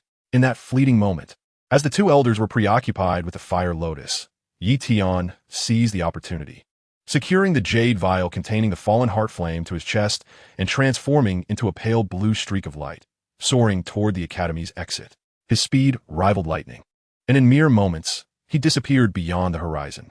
Chase! Pursue him! Elder Bai clutched his chest, urgently commanding, but as he attempted to move, dizziness washed over him, forcing him to stagger against a nearby stone pillar. Xiao Yan watched the direction in which Yi Tian had vanished, his fists clenched tightly, filled with frustration. Once again, he has taken it from me. Elder Yao sighed, weariness lacing his voice. Enough. We cannot contend with him. Had it not been for his threat against the disciples, the two elders would not have allowed him to escape so easily. This Han Feng has grown even more ruthless and difficult to manage than before. In the square, Su Qian slowly rose, propping himself against the ground as he surveyed the empty sky and the pallid faces of the two elders, filled with helplessness. The fallen heart flame had been stolen, resulting in grave losses for the academy, while Han Feng, the persistent threat, had once again eluded capture, leaving one to wonder how much chaos he would stir in the future. From afar, in the Qingzhou courtyard, Chun Yao, hearing the commotion from the square, rushed to the entrance, only to behold the desolate square and the scattered disciples. She clenched the communication jade pendant in her hand, her heart awash with complexity. Ultimately, Han Feng had departed, taking with him the extraordinary flame he sought, vanishing into the horizon of Jia Nan Academy, leaving behind a legend that would send shivers through all. Chapter 49. Investigating the tower's base and encountering heavenly fire, reigniting the burning heaven tower. The square of Jia Nan Academy lay in disarray, the bluestone slabs marred with scorch marks, and the air still thick with the lingering heat of the extraordinary flames. The once resplendent heaven-burning Qi refining tower, which radiated a crimson glow, now stood bereft of its soul, its intricate patterns dim and lifeless. The surrounding fire attribute energy had thinned, devoid of its former vitality. Xiao Yan gazed at the desolate tower, his brow furrowed, a hint of reluctance in his voice. Master, Han Feng has acquired the fallen heart flame. His power is likely to ascend to the 9th star of the Dou Zone, or even reach Dou Zone. Do we still have a chance to catch up to him? The voice of Yao Lao resonated in Xiao Yan's mind, imbued with a sense of calm. Do not lose heart. Although Han Feng possesses 3 types of, his malicious nature means his foundation is ultimately not as stable as yours. Furthermore, when the fallen heart flame broke its seal just now, I sensed a faint soul fluctuation at the base of the tower, intertwined with another trace of. Go to the base of the tower. You may uncover unexpected treasures. Xiao Yan's eyes brightened, and without hesitation, he unfurled his purple cloud wings and soared directly toward the heaven-burning Qi refining tower. The disciples and mentors in the square exchanged looks of confusion. That's been taken. What is Xiao Yan going to the base for? Could it be that there are still treasures hidden there? Ignoring the murmurs, Xiao Yan flew straight to the deepest part of the tower. The rocky walls here were a deep reddish yellow, covered in shattered seals, with blackened marks left by the burning of the fallen heart flame. Aside from that, there seemed to be nothing unusual. Master, there is nothing here, Xiao Yan said, puzzled. Proceed to that corner, Yao Lao's voice affirmed. I sensed weak spatial fluctuations there, akin to a hidden entrance to a secret realm. Following Yao Lao's guidance, Xiao Yan approached what appeared to be a smooth rock wall. As he extended his hand, his fingertips barely brushed the surface when he felt a gentle spatial force envelop him. In the next moment, his body passed through the wall, entering an extraordinary space.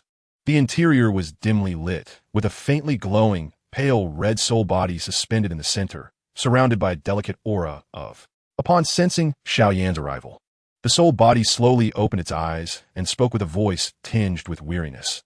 Finally, someone has come. Who are you? Xiao Yan asked cautiously. I am the heavenly fire sovereign, the soul body replied slowly.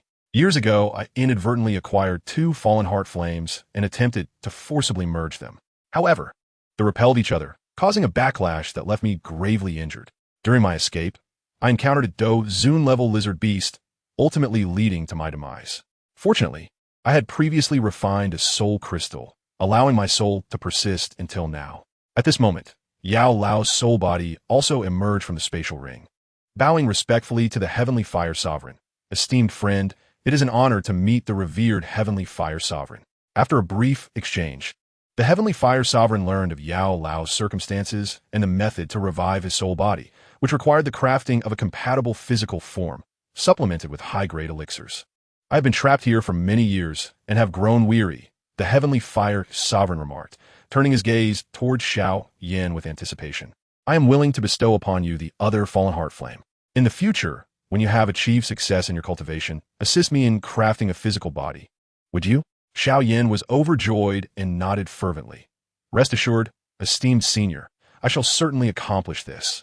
This fallen heart flame had been refined by the Heavenly Fire Sovereign in his earlier years, its essence gentle and devoid of backlash. Far easier to control than the one seized earlier. A fortuitous stroke of luck. Just as Xiao Yan prepared to collect, the Heavenly Fire Sovereign suddenly interjected. Wait. I am aware of the disturbances outside the tower. With the gone, the heaven-burning Qi refining tower has become an abandoned relic.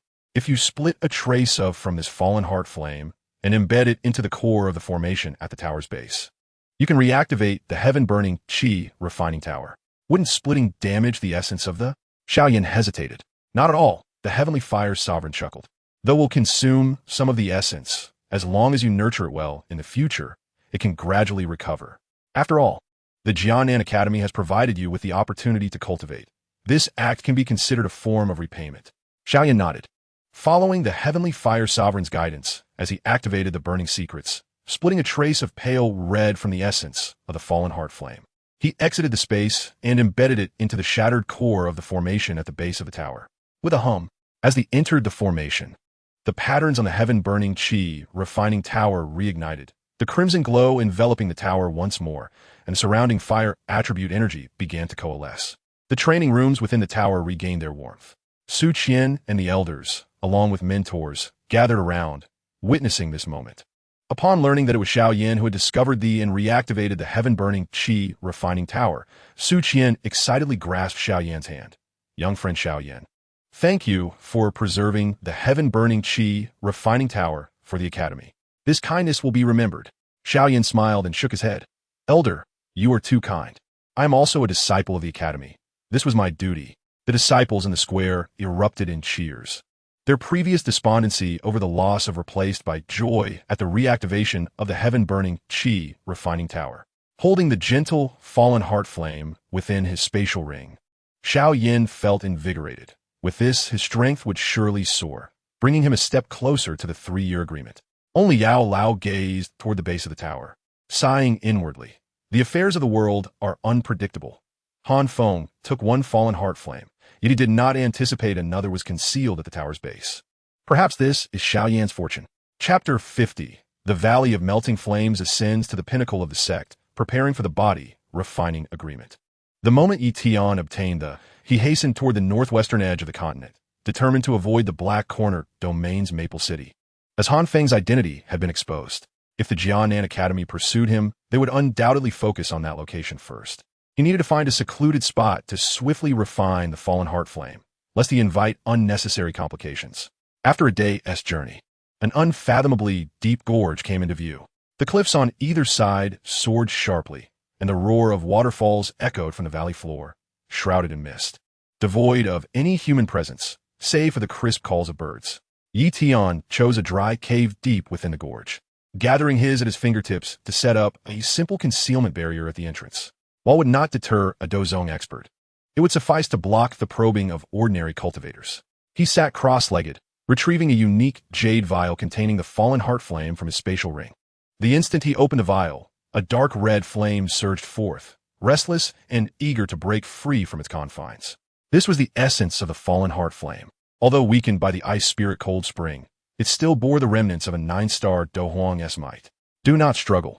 From this day forth, you shall be a part of my burning secrets, Tian murmured, producing a crimson pill, the blood-congealing pill, which could form a layer of membrane within his body to protect his internal organs from being harmed by the. He swallowed the pill and, once the membrane formed, directly absorbed the essence of the fallen heart flame into his abdomen. With prior experience of merging the azure lotus earth fire and the sea heart flame, this refining process went particularly smoothly.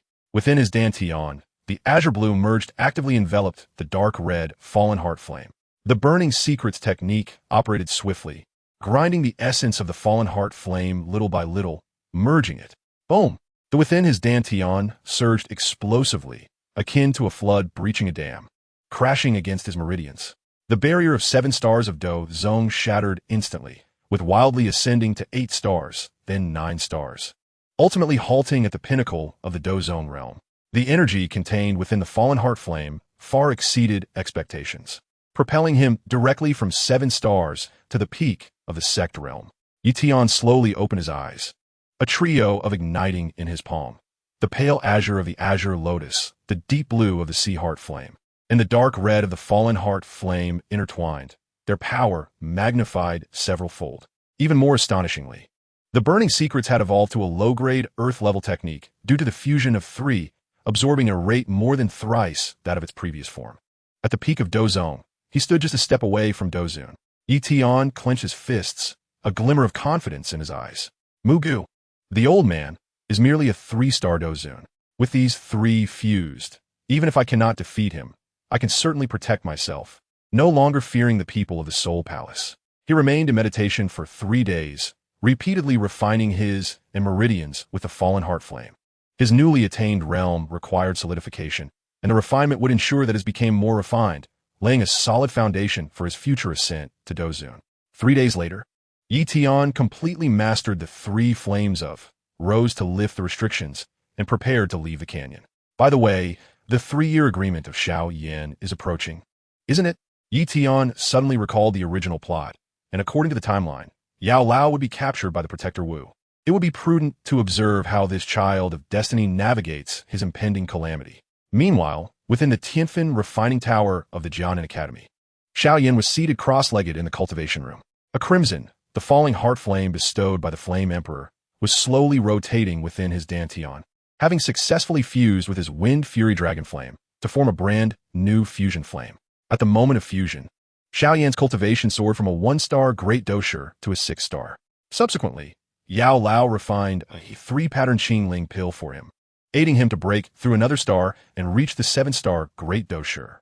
Little Yin, do not be overly eager for success. Yao Lao's soul body hovered nearby, his tone solemn. Your rapid advancement in these days has left your foundation somewhat unstable. In the days to come, utilize the falling heart flame to repeatedly temper your Dou Qi, solidifying your foundation. Cultivation is akin to building a tower. If the foundation is unsteady, no matter how high you build, it will collapse. Xiao Yan nodded, suppressing his impatience, and once again began to circulate the burning decision. The crimson flowed through his meridians, repeatedly refining his Dou Qi, which had previously been somewhat chaotic, gradually becoming pure. The fire attribute energy surrounding the cultivation room was also drawn in by the continuously surging into his body. Outside the tower, Su Qian and several elders gazed at the reignited Tianfen refining tower, their eyes filled with satisfaction. They all knew that it was Xiao Yan who had discovered the child flame of the falling heart flame that allowed the tower to operate once more. This Xiao Yan not only possessed great talent, but also a steady temperament. In the future, he would surely become a formidable force. Su Qian sighed, increasingly valuing Xiao Yan in his heart. On one side was Yi Tian, preparing to journey to the Jiama Empire from the canyon, and on the other was Xiao Yan, diligently cultivating within the refining tower. A storm revolving around the 3-year agreement was silently brewing. Far away on the battlefield of the Jiama Empire, the protector Wu, who was collecting soul bodies, seemed to have received news and was making his way towards the Yunlan sect of the Jiama Empire, as a conspiracy against Yao Lao was about to unfold. Chapter 51.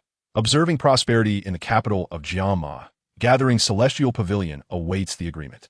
In the morning light, the capital of the Jiama Empire, Jiama City, appeared as a dazzling pearl embedded in the plains.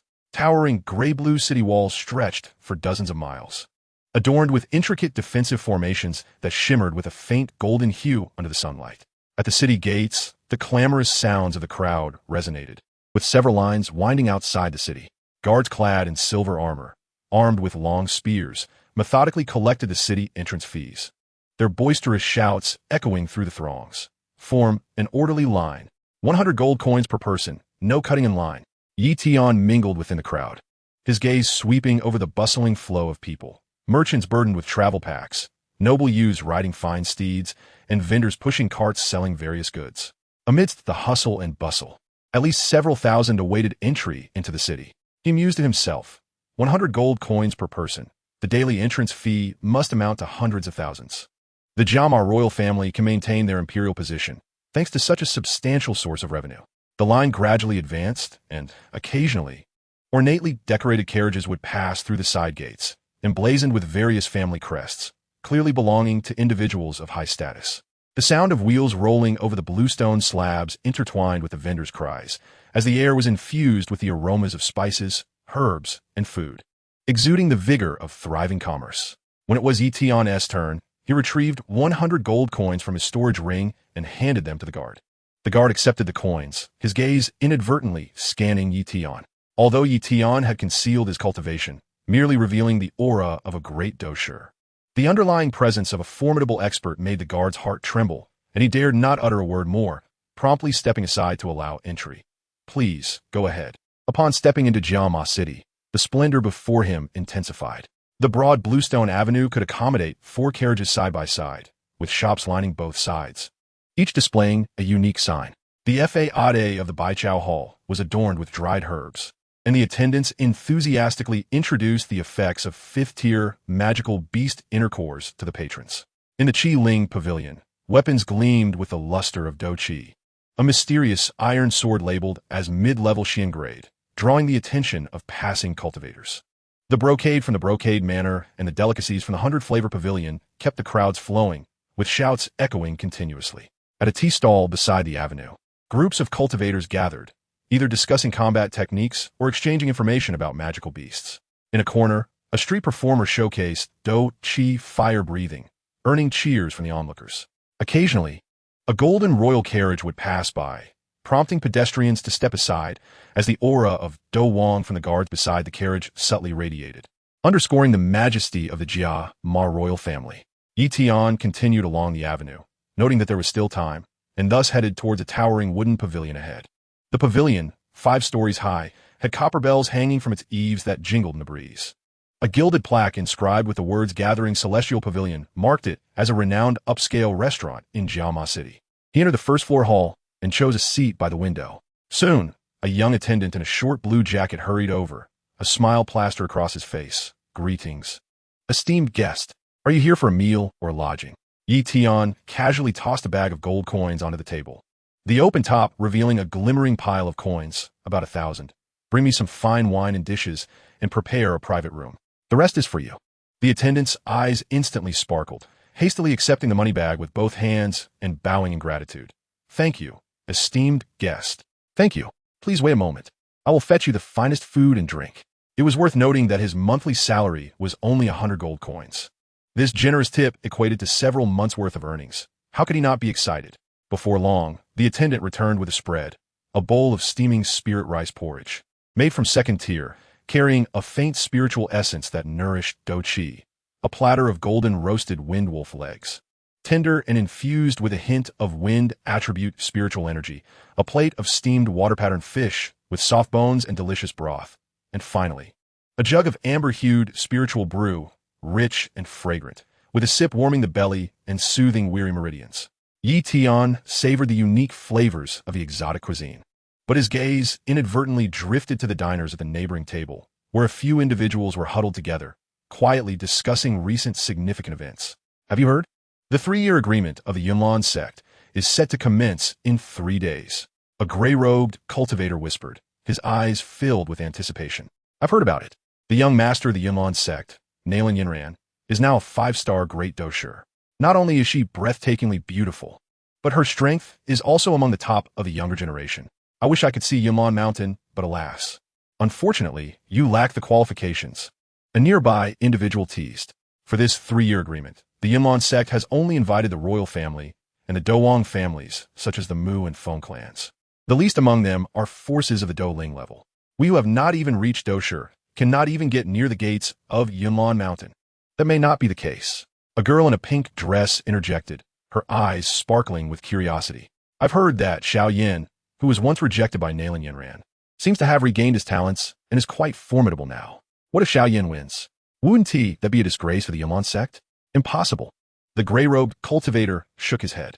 Nalan Yinran is a genius of the Yunlan sect, practicing the high-tier technique, Yunlan heart method, and advanced Xian-tier combat skills. Even if Xiao Yan has regained his talents, he has only practiced for a few years. How could he possibly compete with her? That may not be certain. The world is unpredictable. The girl in pink smiled. After all, there's still 3 days left. We will know when the time comes. Listening to the conversation, a faint smile crept across Yi Tian's lips. The curtain of the 3-year agreement was finally about to rise. He set down his wine cup, pondering within. Next, he would watch how Xiao Yan would navigate this engagement battle, and he was also anticipating the appearance of the Guardian Wu, eager to see how the contest surrounding Elder Yao would unfold. Chapter 52. Encounter at the Gathering of Immortals, a hidden trap concealing dual cultivation opportunities. In the grand hall of the Gathering of Immortals, the mingling aromas of wine and cuisine filled the air as Tian leisurely savored the spirit brew. Suddenly, he sensed the chair beside him being gently pulled, and a slender figure settled down, exuding a faint fragrance reminiscent of soapberry. Turning his head, he beheld a girl of approximately 16 years, her hair styled in simple twin buns, dressed in a faded blue cloth dress that could not conceal her graceful and slender figure. Her brows and eyes curved charmingly, her skin a healthy porcelain white. Though unadorned with makeup, she radiated a natural innocence.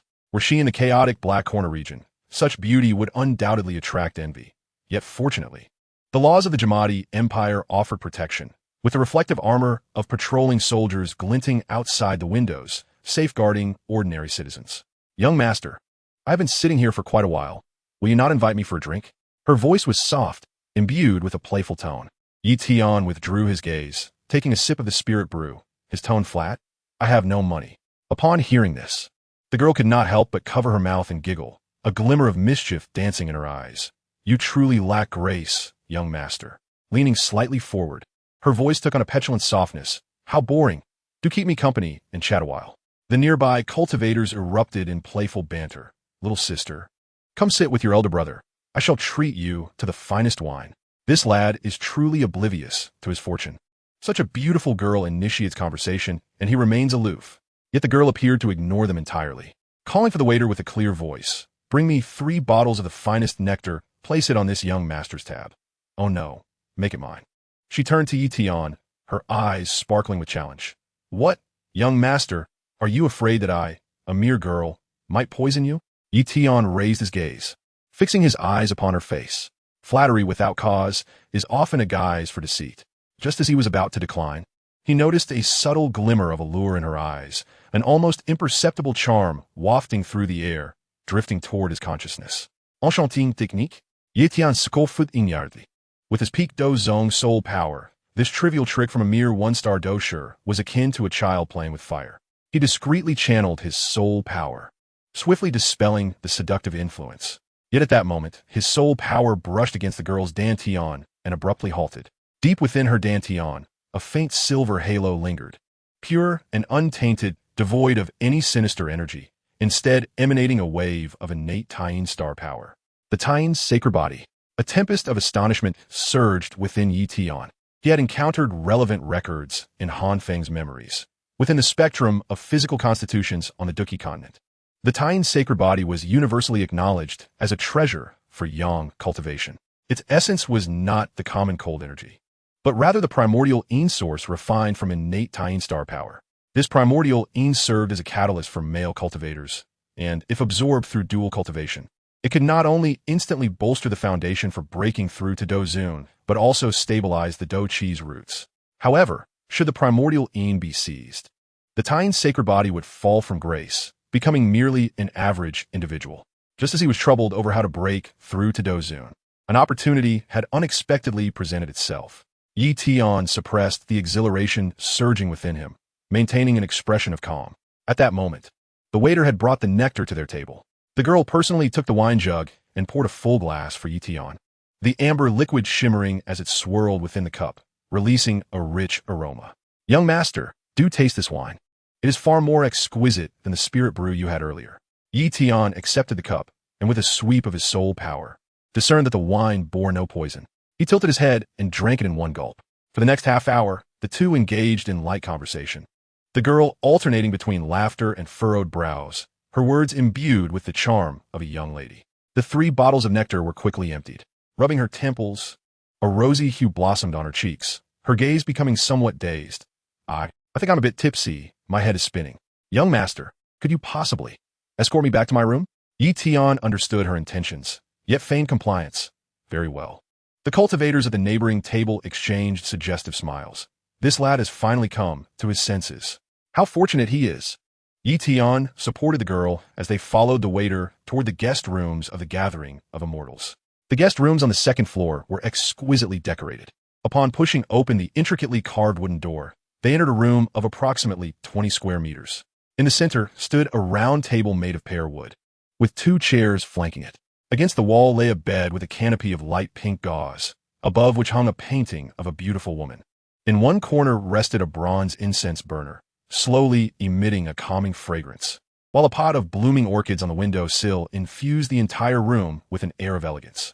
The waiter escorted them to the door, discreetly closing it behind him as he departed. In an instant, only Tian and the girl remained, the air thick with the mingling scents of wine and orchids. At that moment, the girl suddenly pushed Tian away, raising her right hand, a cloud of faint red mist cascading toward his face. This mist, releasing a pungent aroma, was composed of powdered third-grade mist flower, potent enough to ensnare even a high-ranking Dou Shi. Tian had anticipated her maneuver, yet chose not to intervene. He was keen to observe what tricks this girl, possessing the Tian's sacred body, intended to employ. He deliberately swayed his body, allowing his gaze to become unfocused, and with a thud, he collapsed to the ground, feigning unconsciousness while his breathing steadied, as if he had truly succumbed to slumber. Seeing Tian fall, the drunken look on the girl's face vanished in an instant, replaced by a glint of coldness.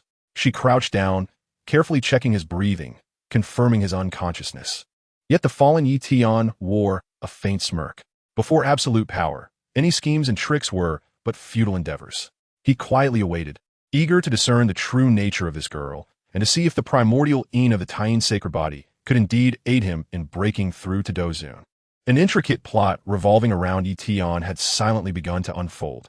Yet the orchestrators of the scheme remained oblivious that the prey they eyed had long since regarded them as mere pawns in his game. Chapter 53. Pursuing the truth behind father-daughter relations, exchanging pills for servitude and weaving fate.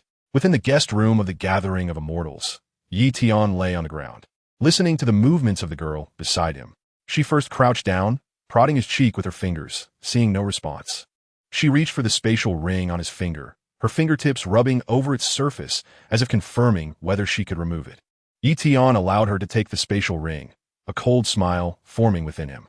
The 6-tier spatial ring was bound by a soul restriction. Unless he willingly released it or a Dou Zun far superior in strength forcibly broke the seal, this 1-star Dou Shi girl would be unable to unlock it. As expected, after several attempts to activate the ring, the girl, finding it futile, swiftly abandoned the effort. She quickly opened the window, casting a cautious glance downstairs before nimbly leaping out, sliding down the exterior pipe like a nimble cat, disappearing around the corner of the street. Only then did Tian slowly open his eyes, his figure swaying as he pursued her like a specter, for he was eager to discover to whom this girl, possessing the Tian's sacred body, would take the spatial ring. 2 hours later, Tian followed the girl to the southern outskirts of Jamadi City. Here, the hustle and bustle of the city center faded, with lowly dwellings lining the streets and patrolling soldiers becoming sparse. The girl halted before a small courtyard, and entered through the door. Yi Tian concealed himself in the shade of a tree outside, his soul power quietly probing into the courtyard. Though modest in size, the small yard was tidy, with several vegetable plants growing in the center and a simple wooden house on the east side. The interior of the house was rudimentary, containing a wooden bed, an old wooden table, and a few chipped pottery jars, simple yet orderly. An elderly man with white hair lay upon the bed, his complexion a ghastly yellow, intermittently coughing, with traces of blood at the corners of his mouth, clearly suffering from grievous internal injuries. His cultivation level was merely a single star in the Douling realm, and his breath was erratic, suggesting that even an ordinary Dou Shi would likely surpass him in combat. "Father, are you feeling any better today?" The young woman hurried to the bedside, picking up a ceramic jar from the table to pour a cup of warm water for the old man, her voice laced with concern. The old man accepted the cup, coughing as he shook his head. "Still the same. Where have you been today? I didn't see you this morning. You wouldn't have gone to?" "No," the woman quickly interrupted, retrieving Yi Tian's spatial ring from her bosom and presenting it before her father. "I encountered a young gentleman today, and he willingly offered this to me. Please help me. I can't seem to open this ring." As the old man took the ring, his fingertips barely brushed its surface when his expression suddenly shifted, and he erupted into a violent cough, spitting fresh blood onto the bedding, evidently a result of his anger surging within him. "Father, what has happened?" The young woman panicked, hastily patting the old man's back, tears brimming in her eyes. After a moment of struggle, the old man pointed at the ring, his voice trembling. This is a 6th-tier spatial ring. When I served as the head of the royal guards, only those at the Dou Huang level were worthy of such a ring. How did you come by this?" The young woman, unable to conceal the truth, recounted the incident at the Dou Qi Tower, detailing how she had used dream-inducing pollen to incapacitate Yi Tian and seize the ring. "Foolish girl." The old man coughed again, anger evident in his voice. "How could a mere great Dou Shi possess a 6th-tier spatial ring? He must be feigning his incapacitation. He could very well be outside the courtyard right now." "Oh," an amused voice interjected from the entrance. Yi Tian pushed the door open and strode into the room, his gaze sweeping over the distressed woman and the pale old man. The old man, despite his physical agony, struggled to sit up and, disregarding his pain, forced himself to kneel before Yi Tian, bowing his head. "Forgive me, esteemed one. My daughter is young and foolish. In her moment of confusion, she has offended you. I plead for your mercy. I am willing to die to atone for her actions and quell your wrath. Father, please get up." The young woman rushed to support the old man, but he pushed her away. She turned to Yi Tian, kneeling and weeping. "It was all my doing. It has nothing to do with my father. If you wish to punish someone, let it be me." Yi Tian, witnessing the profound bond between father and daughter, felt a stir of compassion within him. He raised his hand, summoning the spatial ring from the table back to his finger, and then looked at the young woman. "Do you wish to save your father?" The young woman's eyes widened with a glimmer of hope. "Yes, I would do anything to save him. Follow me and become my maid." Yi Tian spoke in a calm, even tone. "I shall provide your father with a pill that will heal his internal injuries and restore his strength." The young woman paused for a moment, then understood the implications of being a maid, a flush creeping to her cheeks, yet she gritted her teeth and nodded. "I am willing. As long as I can save my father, I would serve you tirelessly." The old man looked at his daughter with a mixture of guilt and resignation, understanding this to be their only option. The man before them was at least a Dou Huang, and following him would ensure her safety. A far better fate than enduring suffering here. Yi Tian produced a translucent white pill from the spatial ring and handed it to the young woman. "This is a 6th-grade revitalization pill. It will heal all internal injuries. Have your father consume it, and he shall recover within half an hour. I will await you outside." The young woman accepted the pill and hastily administered it to the old man. As the pill entered his system, his internal energy rapidly stabilized, his pallor receding, and his cough ceased. Remarkably, his cultivation gradually returned to the 8-star Douling level. "Thank you, esteemed one." The old man bowed deeply, his voice imbued with gratitude. The young woman gathered a few simple garments and bowed to her father. "Father, I will visit you often." The old man nodded, eyes filled with reluctance. Yet he gestured for her to depart.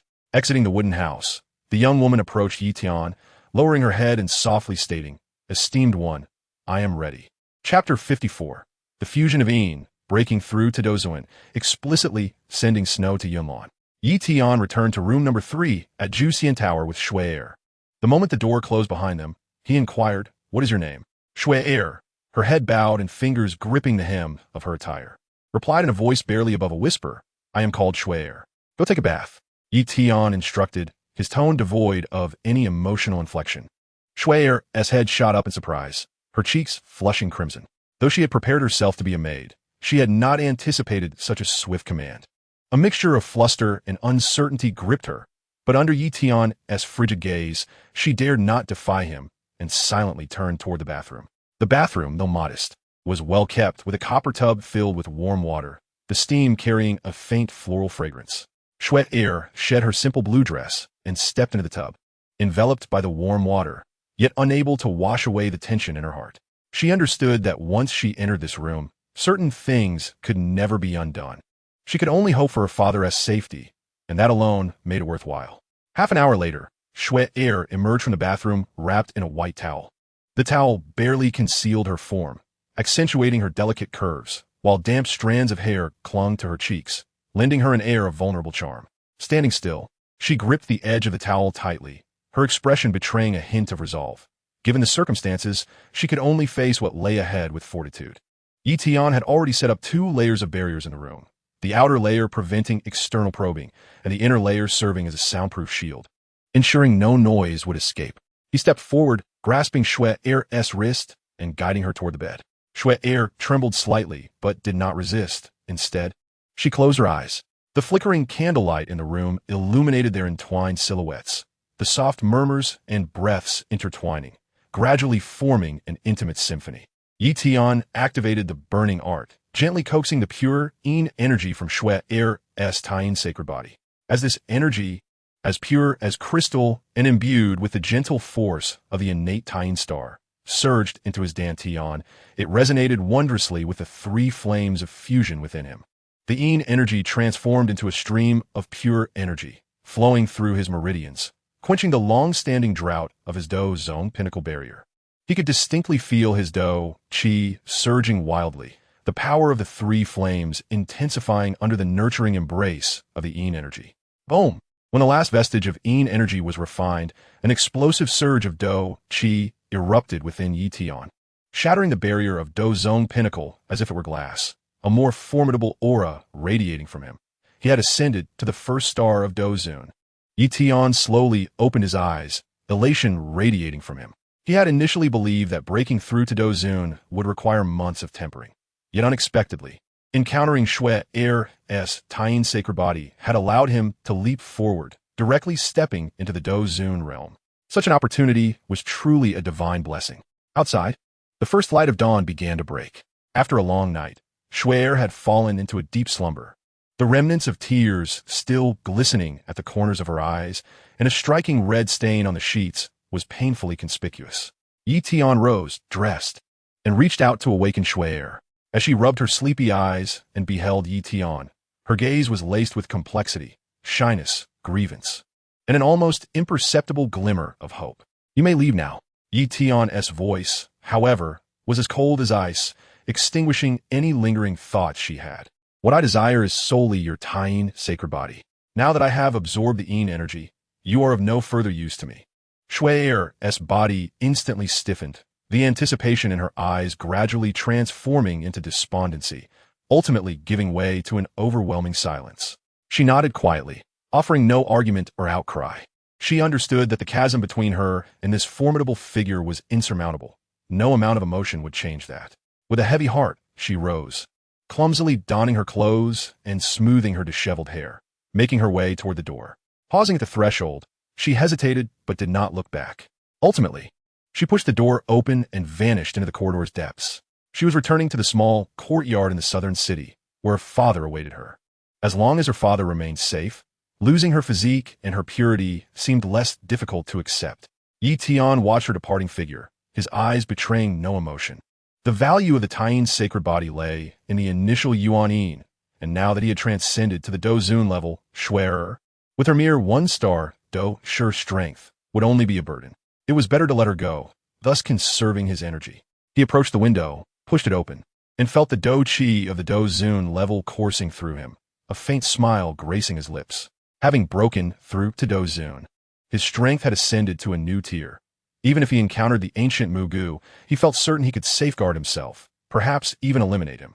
Next, He must head to Yunlan Mountain, he murmured to himself, a glint of sharpness flashing in his eyes. The 3-year agreement, the protection of the law, and Xiao Yan. This performance could not be missed. He gathered his belongings, checked out of the Zhu Xian building, and soared towards the direction of the Yunlan sect. The speed of a Dou Zun far surpassed that of a Dou Zone. Within half an hour, the contours of Yunlan Mountain emerged in his line of sight. A tempest surrounding marriage contracts and souls was about to officially commence upon this mountain peak. Chapter 55. The Gathering at Yunlan, the duel begins. The flame of the measurement staff breaks the setting sun's glow. At the gate of the Yunlan sect, the mist-wreathed peaks were adorned with an air of solemnity. The stone-paved path was lined with pale blue banners of the Yunlan sect, embroidered with soaring cloud eagles, fluttering in the mountain breeze. The martial arts arena halfway up the mountain was already packed with people. Disciples of the Yunlan sect donned matching blue uniforms, clustered in groups, excitedly discussing the impending 3-year agreement. In the guest seating on the eastern side of the arena, the luminaries of various factions from the Jiamar Empire congregated, sparkling like stars. At the center of the guest seating sat the representative of the Jiamar royal family, a Dou Huang powerhouse clad in a bright yellow brocade robe, exuding a steady aura. To his left sat Han Feng, the head of the Mu family, garbed in a deep brown robe, his fingers unconsciously tapping the armrest, his sharp gaze sweeping across the arena center. To his right was Nalan Jie, the patriarch of the Nalan family, his hair and beard white, yet his spirit vigorous, his eyes reflecting a complex mix of emotions as he occasionally glanced at the azure figure in the arena. Additionally, several heads of Douling families sat in their respective places, engaging in hushed conversations, their attention never straying far from the martial arts arena. In the center of the arena stood a slender figure, none other than Nalan Yanran, clad in the attire of the sect's chief disciple. Her pale blue gown accentuated her graceful form, and in her hand she wielded the gleaming Qingming sword, its blade shimmering with a faint wind attribute energy. Her features were exquisite, yet her demeanor bore a hint of arrogance, clearly brimming with confidence for the battle ahead. The young sect master is in splendid form today. She is bound to triumph over Xiao Yan. Naturally, the young sect master has been personally taught by the sect leader and has mastered several advanced Dou skills of the Xian level, whereas Xiao Yan is merely a lad who has just regained his talent. The discussions among the disciples of the Yunlan sect rose and fell, filled with both confidence and a tinge of worry. Yi Tian concealed himself within a spatial rift at the edge of the arena, his soul power allowing him to perceive every detail within. He surveyed the various factions in the guest seating and then turned his gaze to Nalan Yanran, a faint smile curving his lips. This 3-year agreement was not merely a duel between Xiao Yan and Nalan Yanran. It was also a covert struggle among the forces of the Jiamar Empire. At that moment, a streak of purple light shot in from afar, akin to a meteor, landing within the arena and stirring up a light cloud of dust. The crowd turned to see the newcomer, who unfurled a pair of pale, purple wings behind him. Crackling with subtle lightning, it was Xiao Yan. Dou Qi transformation into wings. Someone in the guest seating exclaimed, astonished that Xiao Yan had achieved the strength of a Dou Huang. Wait. The elder Yunling of the Yunlan sect suddenly stood up, his 4-star Dou Huang aura spreading out. He pointed at the wings behind Xiao Yan and declared in a deep voice, this is a rare flight Dou technique, not a transformation into wings. The crowd then comprehended, their focus shifting back to Xiao Yan. He donned a black combat outfit, carrying a hefty Xiantai staff, surrounded by the fluctuations of 8-star Dou sure energy. Though not as overwhelming as a Dou Huang, it nonetheless caused many to feel a chill of apprehension. 8-star against 5-star. Xiao Yan's odds seemed quite favorable. If the Yunlan sect were to lose, it would indeed be a disgrace. The discussions among the guests grew louder. Han Feng glanced at Nalan Jie, a teasing tone in his voice. Patriarch Nalan, it seems your family has lost a promising son-in-law. Nalan Jie's expression darkened. Yet he refrained from retorting. He too had not anticipated Xiao Yan's growth would be so rapid. Xiao Yan slowly approached Nalan Yanran, his gaze calm, yet resolute. For the 3-year agreement, I, Xiao Yan, have arrived. Nalan Yanran tightened her grip on the Qingming sword, her tone haughty. I never imagined you would make such progress in these 3 years. But even if you have reached 8-star to Dou Sure, I shall not retreat. Nor shall I regret the annulment of our engagement back then. Words are futile. Let us battle. Without further ado, Xiao Yan grasped the Xiantai staff behind him, his Dou Qi surging within. Yinling flew into the arena again, proclaiming loudly, this battle will be concluded when called. No one shall be harmed. No need, Xiao Yan interjected suddenly. The 3-year agreement concerns our honor. If death occurs, it is fate. Nailan Yinran nodded in agreement. I concur, seeing their resolute attitudes. Yinling could only retreat helplessly to the side, solemnly stating, commence. No sooner had the words left his mouth than Nailan Yinran launched her attack. She leaped forward, her form darting towards Xiao Yan like a gentle breeze, and the Qingming sword coalesced with rich wind attribute energy, transforming into a pale blue sword aura aimed directly at Xiao Yan's heart. The foundational Dou skill of the Yunlan sect, Windscar Sword. Xiao Yan's eyes narrowed. He positioned the Xiantai staff across his chest. With a resounding clang, he forcefully blocked the sword aura. The impact forced him back 2 steps. Yet he seized the opportunity, gathering a light red Dou Qi in his left hand, and unleashed a palm strike towards Nailan Yinran. 8 extremes burst. The faint red palm print, imbued with violent power, rushed towards Nailan Yinran. She sidestepped, her Qingming sword striking out once more, sending multiple sword auras raining down upon Xiao Yan. While her figure flickered continuously, utilizing her wind attribute agility to evade his attacks within the arena. Such speed, the crowd gasped clearly. Nailan Yinran's movement Dou technique had been cultivated to perfection, leaving behind afterimages that made Xiao Yan's strikes repeatedly miss their mark. Xiao Yan remained unfazed. His purple wings unfurled behind him, elevating him swiftly to avoid Nailan Yinran's sword auras. Simultaneously, flames ignited upon the Xiantai staff, merging into the fallen heart flame. Flame-splitting devouring wave staff. He bellowed, as the Xiantai staff cleaved downwards, summoning a massive flame staff shadow that bore the intent to devour all, sweeping towards Nailan Yinran. Nailan Yinran's expression changed drastically. Realizing this was Xiao Yan's killing move, she no longer held back. Her Dou Qi surged wildly, and the wind attribute energy on the Qingming sword resonated with the clouds above, coalescing into a massive wind pillar before her. Shimmering with golden light, an advanced Dou technique of the Xian level, wind's extreme, setting sun's radiance. The golden wind pillar clashed with the flaming staff shadow midair, producing a tremendous explosion that sent violent energy surging across the entire arena. The surrounding disciples retreated in haste, while the Dou Huang powerhouses and the guest seating hastily erected protective barriers to shield against the residual energy waves. As the smoke dissipated, it revealed Nailan Yinran staggering back several steps, the Qingming sword embedded in the ground supporting her weight, a trickle of blood escaping her lips.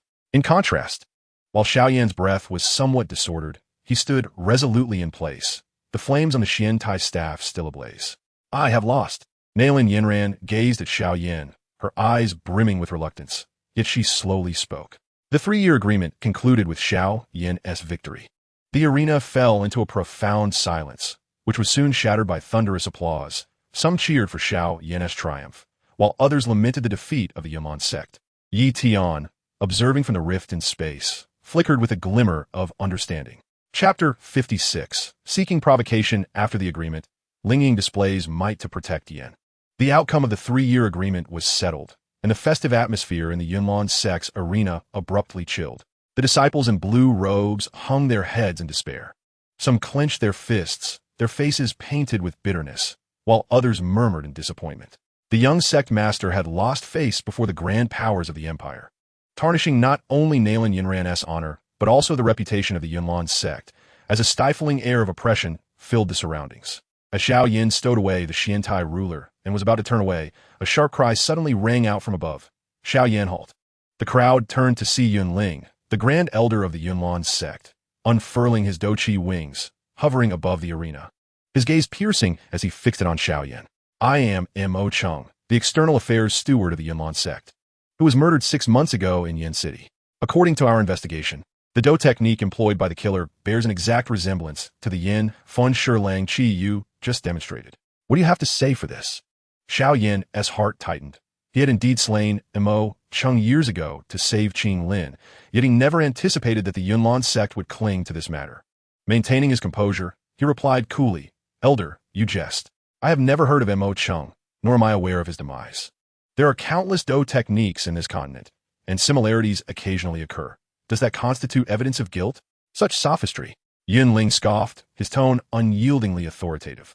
This matter must be thoroughly investigated. I request, young brother Xiao Yan, that you reside within the Yunlan sect for a few days. Once we have clarified the situation, Your innocence shall be restored. A murmur of whispers erupted in the guest seating. Mu Feng, holding a teacup, smirked coldly.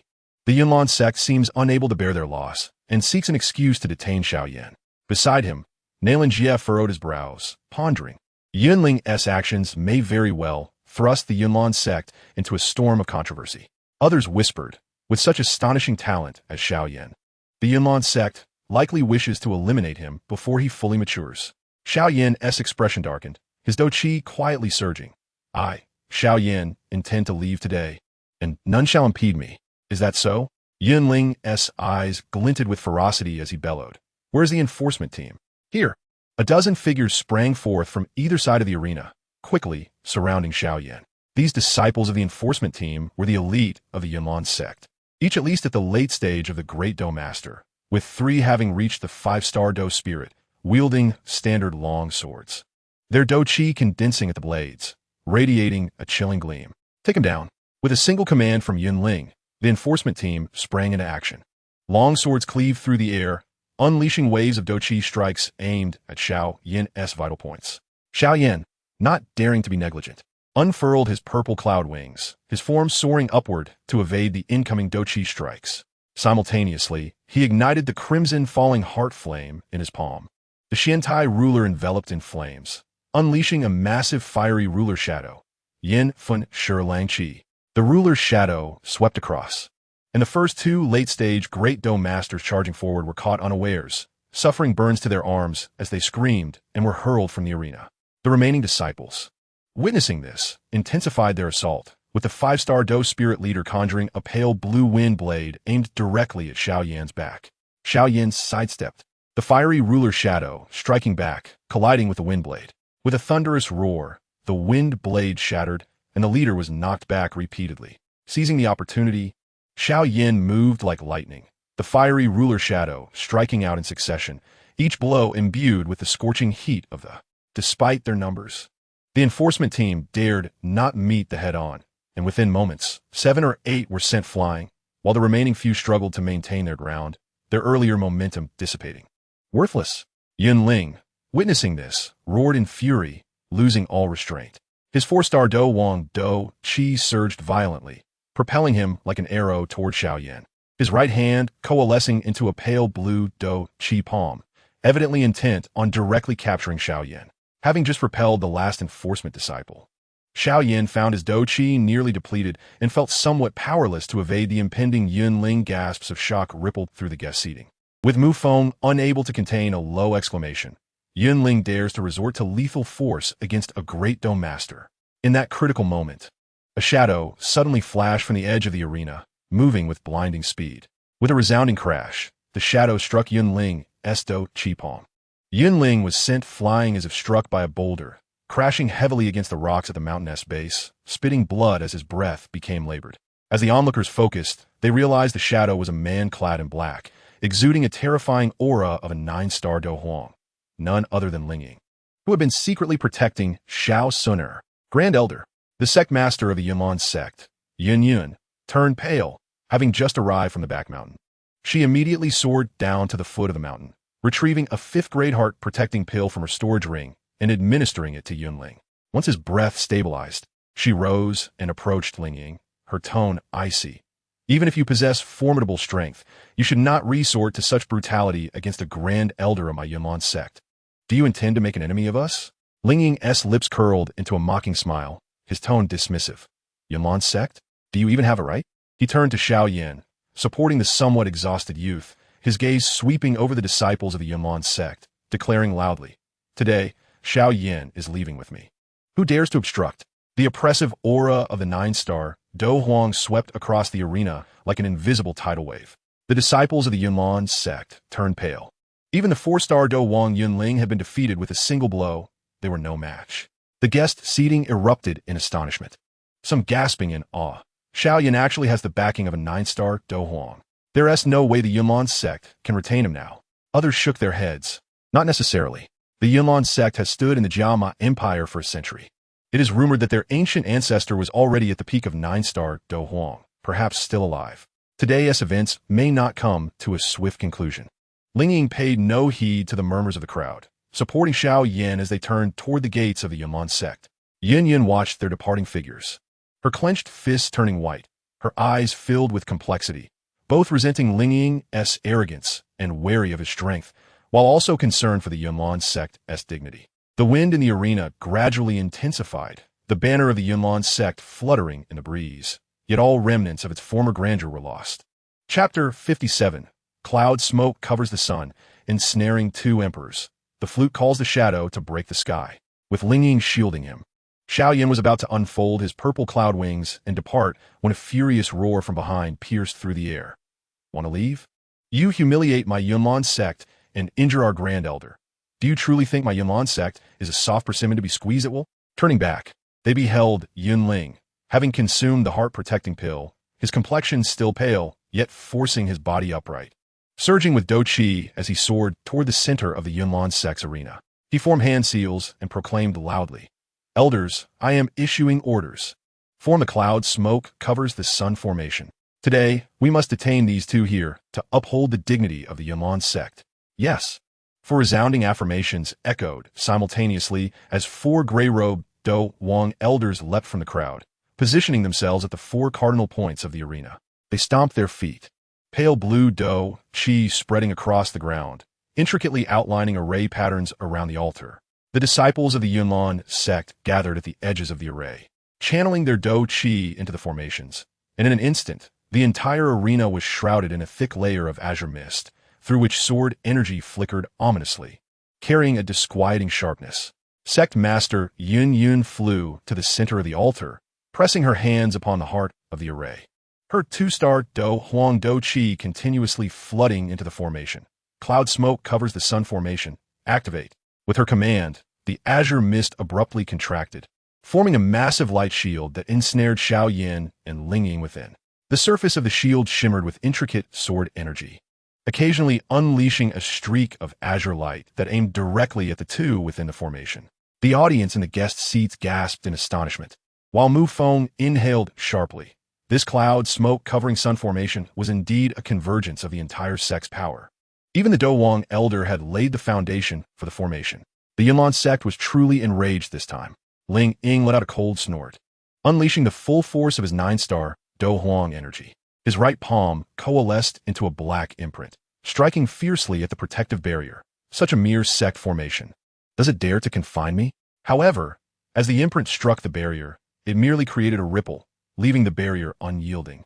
Instead, dozens of azure sword energies shot forth from the mist, aiming directly at Ling Ying's face. Be careful. Ling Ying sidestepped, yet still had to protect Xiao Yan behind him. Unfortunately, his shoulder was grazed by a sword energy, instantly tearing his robe and leaving a trail of blood. His brow furrowed. This formation not only possessed formidable defense, but also continuously spawned sword energies. If this prolonged, even if he remained unharmed, Xiao Yan would be in peril. Seeing the bloodstain on Ling Ying's shoulder, Xiao Yan felt anxious and urgently called out in his mind, "Teacher, I can only rely on you now. I've been waiting for your words." The voice of Yao Lao resonated. In the next moment, a faint blue flame of the soul surged from Xiao Yan's body, enveloping him instantly. Xiao Yan's aura surged dramatically, skyrocketing from an 8-star Dou Shi to an 8-star Dou Huang, surrounded by the pale blue flames. His gaze became steady and sharp. Indeed, Yao Lao had possessed him. 8-star Dou Huang.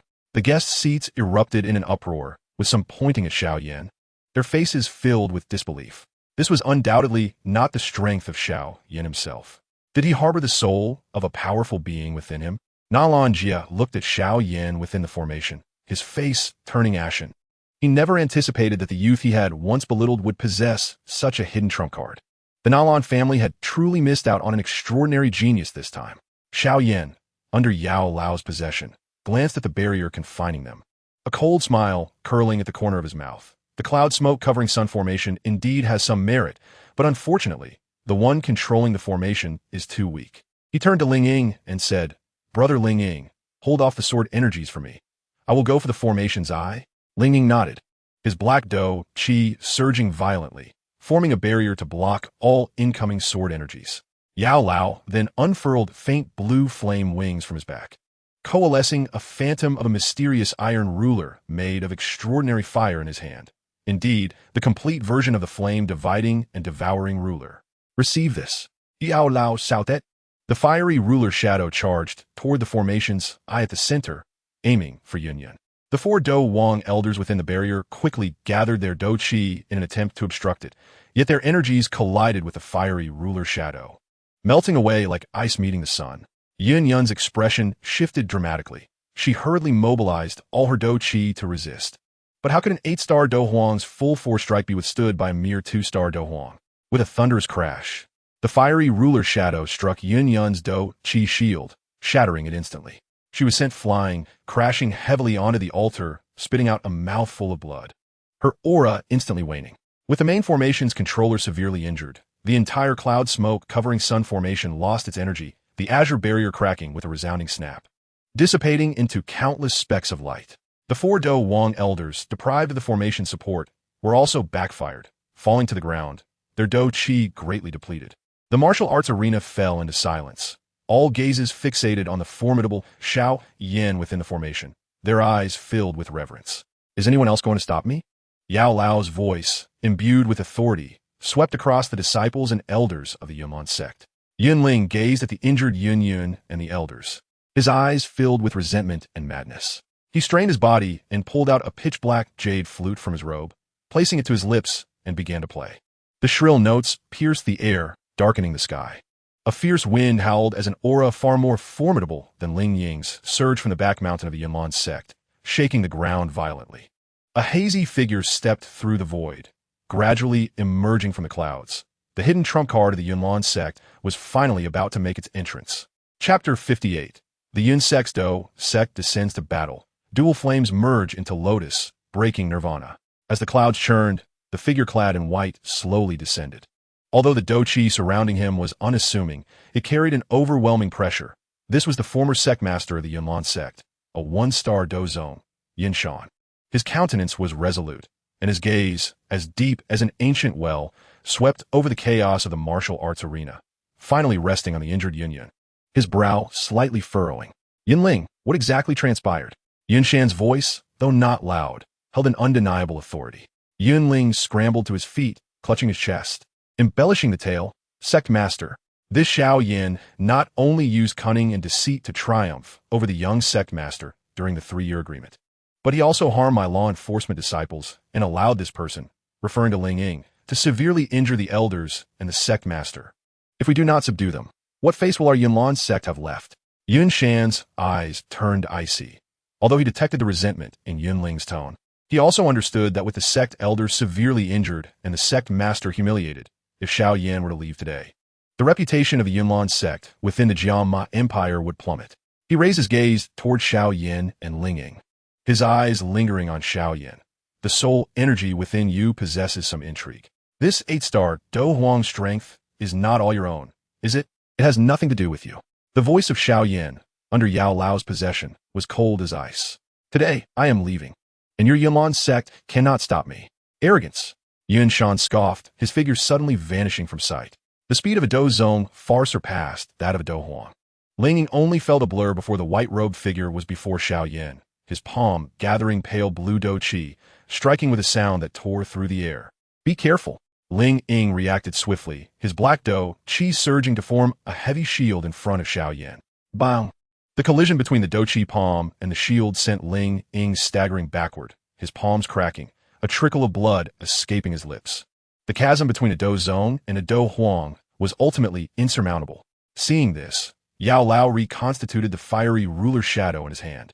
The flame-dividing and devouring ruler aimed at Yun Shan. Yun Shan sidestepped, flicking his fingers to release several strands of azure Dou Qi, piercing towards Xiao Yan's vital points. Yao Lao swung the ruler to block, the Dou Qi strands clashing with the fiery ruler shadow, producing a shrill sound. In an instant, the three were entangled in a fierce battle. Yun Shan's movement was ghostly, his palm wind sharp, each strike carrying the pressure of a Dou Zong, forcing Yao Lao and Ling Ying to defend in unison. Ling Ying focused on defense, his black Dou Qi forming layers of shields to barely withstand Yun Shan's onslaught, while Yao Lao seized the opportunity to counterattack with the fiery ruler shadow, attempting to restrain Yun Shan.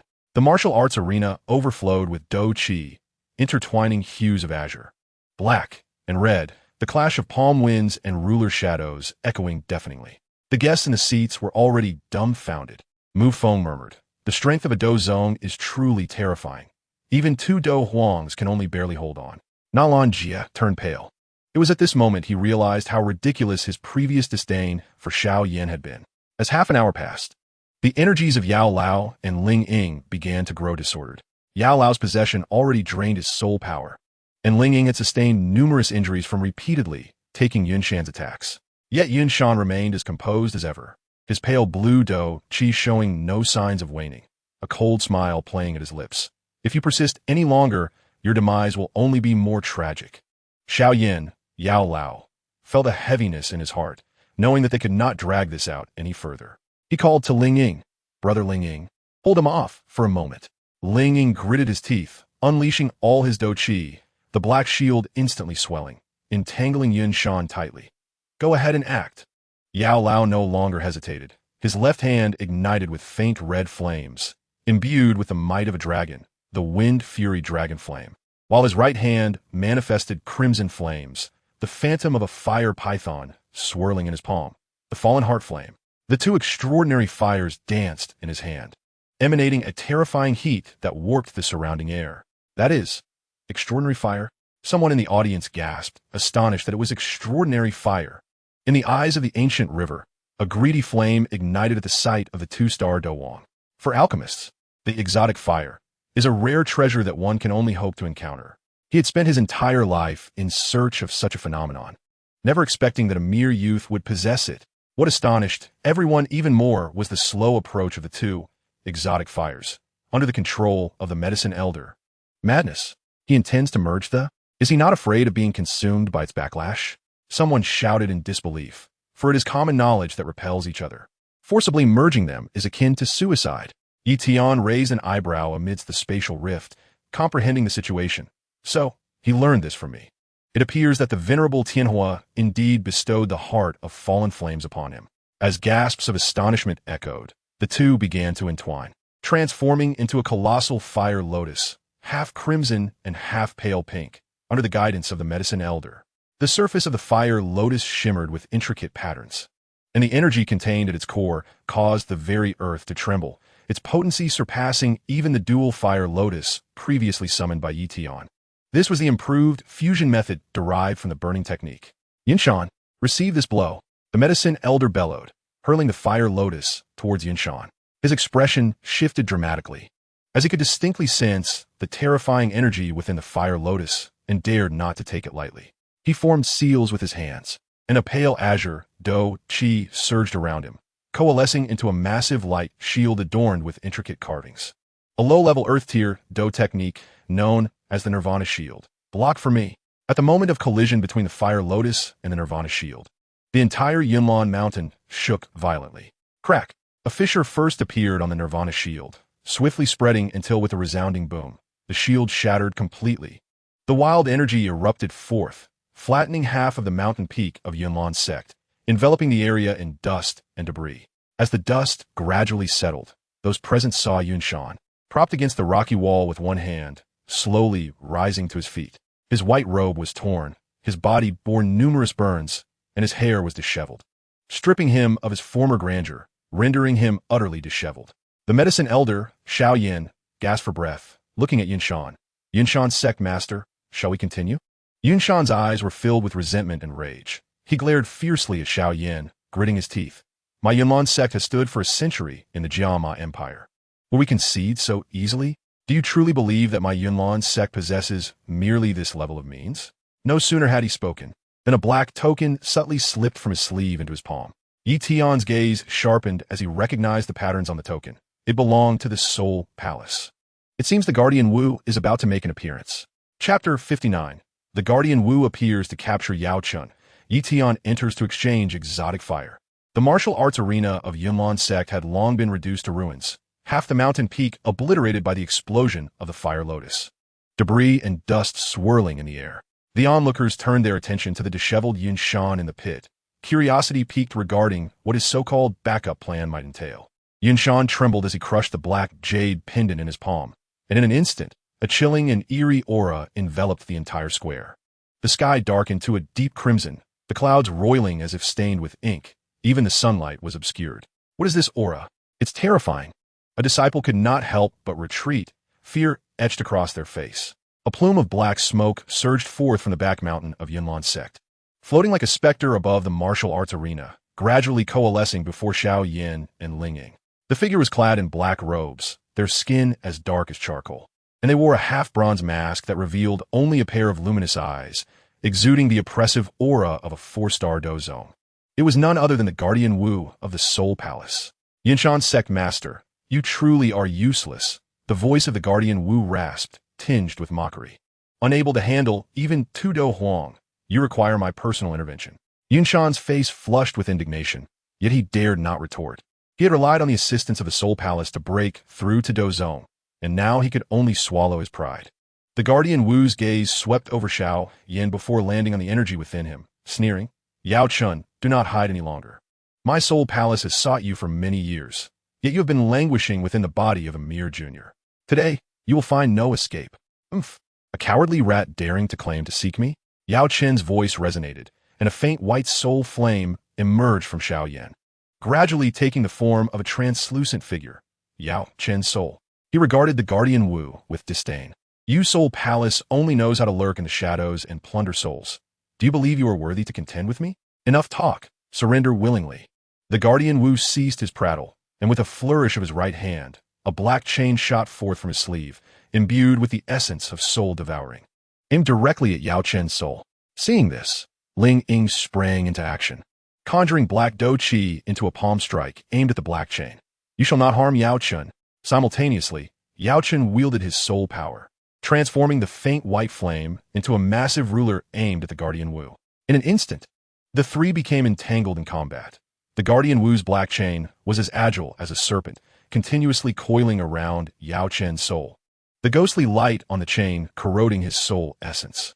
Ling Ying, leveraging her 9-star Dou Huang prowess, repeatedly positioned herself in front of Yao Chen, deflecting the black palm strikes and chains, while Yao Chen's soul flame blade targeted the Guardian Wu's vulnerabilities, attempting to hinder his movements. Initially, both Yao Chen and Ling Ying managed to hold their ground, but Yao Chen had already expended a significant amount of soul power while possessing Xiao Yan, leaving his soul form inherently weak. As time passed, he began to struggle. The glow of his soul flame blade dimmed, and his evasive maneuvers against the chain slowed. A glint of cunning flashed in the Guardian Wu's eyes. The black chain suddenly redirected, slipping past Ling Ying's palm strike, and like a viper, ensnared Yao Chen's soul. The ghostly light erupted, corroding Yao Chen's soul power, and he emitted a painful groan as his soul began to turn transparent. Teacher, Xiao Yan cried out, attempting to rush forward, but Ling Ying held him back firmly. Do not go. You are no match for him. You will only meet your demise.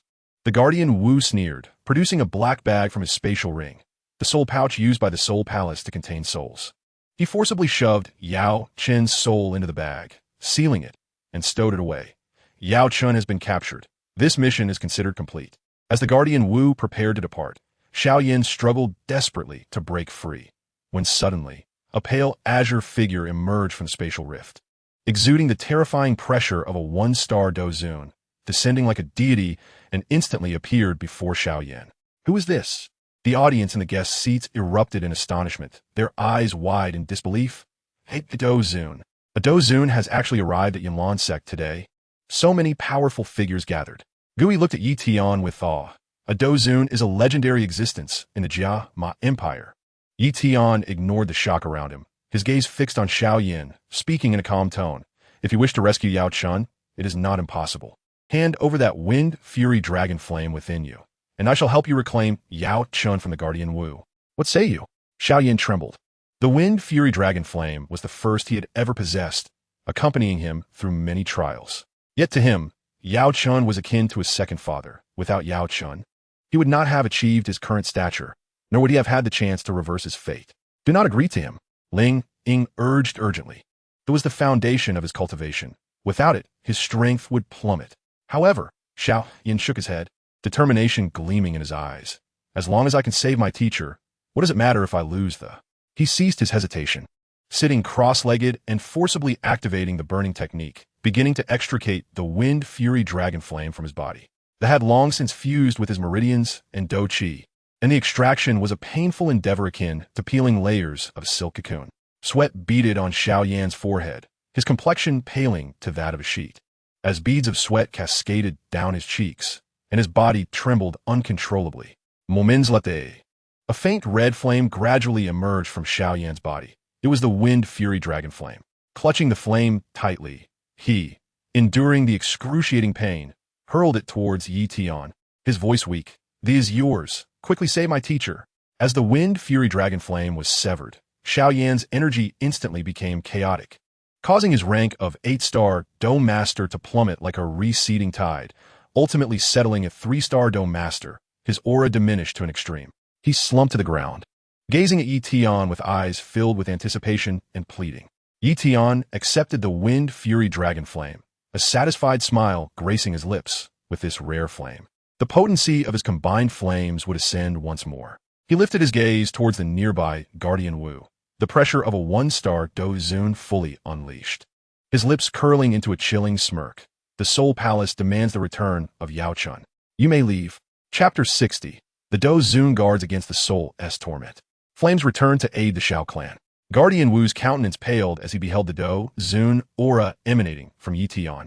Though he was a 4-star Dou Zong within the Soul Palace, he was merely a low-tier combatant, facing a Dou Zun powerhouse akin to an ant attempting to shake a tree. Yet, he mustered his resolve, attempting to intimidate with the name of the Soul Palace. Esteemed Elder, Yao Chun is a criminal specifically targeted by the Palace Master. Our esteemed Elder of 3-star Dou Zong is en route. We implore you not to interfere in Soul Palace matters, lest you disturb the peace. While this statement appeared courteous, it concealed a veiled threat, attempting to dissuade Yi Tian with the weight of the 3-star Dou Zong Elder's name. Yi Tian's lips curled into a frosty sneer upon hearing this. He harbored a deep-seated grudge against the Soul Palace. The previous host Han Feng's plight was inextricably linked to them, so how could he retreat in the face of such a warning? Peace. His voice was flat yet laced with a biting chill. When the Soul Palace plunders souls and wantonly slaughters the innocent, did they ever contemplate peace? Before he finished speaking, Yi Tian's figure suddenly vanished. A Dou Zun master had command over spatial powers. In an instant, he appeared behind Guardian Wu. Wu felt a chill at the nape of his neck, and, just as he turned to resist, an icy hand clutched his throat, making breathing laborious. You dare! Guardian Wu's eyes were wide with terror. He could distinctly feel the temperature of the flame emanating from Yi Tian's palm, searing his skin. The Soul Palace will not spare you. Enough of this noise. Yi Tian had no desire for further dialogue. The azure flame in his palm erupted violently. The tricolored flame enveloped Guardian Wu like a tide, igniting his body in an instant. The 4-star Dou Zong's energy was as fragile as paper before the flame, unable to mount even a feeble resistance. A piercing scream reverberated through the skies above the Yunlan sect as Guardian Wu's body rapidly disintegrated in the flames, leaving behind only a storage ring that fell to the ground. Silence engulfed the area. Everyone stared in disbelief at Yi Tian. A Dou Zun master had extinguished a 4-star Dou Zong as easily as squashing an ant. The guests, including Mu Feng and Nailan Jia, were so frightened they dared not even breathe, their minds racing with a singular thought. This man's power was terrifying beyond measure. Yi Tian casually picked up the storage ring and tossed it to the slumped Xiao Yan. Take this. It should contain what you need. Xiao Yan hastily caught the ring, his eyes filled with gratitude and reverence. Ling Ying, witnessing this, quickly helped Xiao Yan to his feet, whispering, "We must leave. This place is no longer safe." Xiao Yan nodded, and the two soared towards the Xiao clan, employing their Dou techniques. Yi Tian watched their departing figures, a glint of calculation flickering in his eyes. Xiao Yan was a child of destiny, destined to acquire more rare flames in the future. Allowing him to escape today would yield greater benefits later, far more advantageous than seizing them outright. He then turned his gaze towards the people of Yunlan's sect, his voice resonating throughout the plaza. Xiao Yan is my junior brother. From this day forth, anyone who dares to harm him shall be my enemy. You will bear the consequences. These words struck the audience like thunder. The disciples of Yunlan's sect turned pale, while Nailan Jia regretted his decisions deeply. Had he known Xiao Yan had a Dou Zun brother backing him, he would never have agreed to the annulment. Although Yun Shan felt resentment, he could only swallow his pride, even feeling a tinge of relief. With Guardian Wu dead, the Soul Palace could no longer manipulate him. and the Yunlin sect had somewhat liberated itself from the Soul Palace's constraints. Yi Tian paid no heed to their reactions. Spatial fluctuations enveloped him as he slipped into a rift, seeking a secluded place to absorb the recently acquired Wind Fury Dragon Flame and further elevate his strength. Meanwhile, Xiao Yan and Ling Ying had returned to the Xiao clan. After consuming a healing pill, Xiao Yan's complexion improved slightly. Eagerly, he retrieved Guardian Wu's storage ring and, probing with a spiritual sense, extracted a black soul pouch, the very one containing Yao Lao. He cautiously opened the pouch, and a pale blue soul floated out, revealing Yao Lao. Yao Lao groggily surveyed his familiar surroundings, bewildered. Is this the Xiao clan? Xiao Yan, was I not captured by Guardian Wu? How has your strength fallen to 3-star, Dou Master?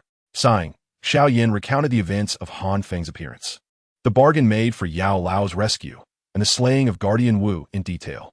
After listening, Yao Lao fell into contemplation. Han Feng, he actually intervened to save me? With his Dou Zun strength, it would be effortless for him to seize my bone spirit cold fire and your falling heart flame. Why would he make such a trade? After a moment of thought, a glimmer of understanding crossed his eyes. He must be wary of the forces behind Sun Air, reluctant to deal you a fatal blow, hence opting for this roundabout approach. Alas, you have lost the Wind Fury Dragon Flame. Master, flames can be found anew, as long as you are safe. That is what matters. Xiao Yan smiled, shaking his head as he produced a luminous white pill from the storage ring, presenting it to Yao Lao. This 7-rank Qing Hun pill was found within Guardian Wu's ring. If you consume it, your soul strength should recover significantly. Yao Lao's eyes brightened. The Qing Hun pill was a 7-rank pill, remarkably effective for restoring soul bodies. He swiftly accepted the pill and swallowed it. As the pill entered his soul, a surge of pure energy rapidly spread within him, transforming his previously frail and transparent soul into a more substantial form at a visible pace, with his soul strength soaring to stabilize at the level of 5-star Dou Zone. Wonderful! Yao Lao exclaimed, excitement evident in his voice. Now that I have returned to 5-star Dou Zone, coupled with the Bone Spirit Cold Fire, I can contend with even late-stage Dou Zone masters. Xiao Yan, fret not. I shall lead you to seek new rare flames, compensating for the loss of the Wind Fury Dragon Flame. Xiao Yan nodded vigorously, his fighting spirit rekindled, though he had lost the Wind Fury Dragon Flame. With Yao Lao's restored strength, his future remained filled with hope. At this moment, Yi Tian was hidden within a secluded valley, commencing the absorption of the Wind Fury Dragon Flame. Chapter 61. The fusion of 4 flames ascends to Dou Zun. Sun Air gifts flames to aid Xiao Yan. Within the spatial passage, a light azure spatial power enveloped Yi Tian, a Dou Zun master possessing complete command over spatial manipulation, free from the dread of spatial storms. He effortlessly traversed sideways, arriving in a hidden valley in no time.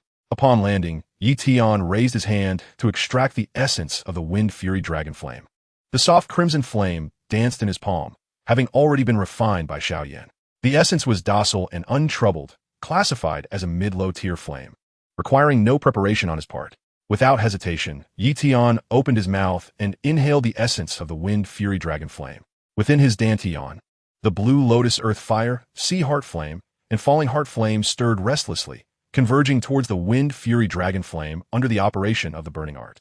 The 4 flames, as if drawn by an unseen force, intertwined in hues of pale blue, deep blue, dark red, and soft red, exhibiting no signs of rejection. Instead, they gradually melded into a singular entity of 4-colored flame, the intricate patterns on its surface radiating power rivaling that of the top 10 flames on the rare flame ranking. Boom!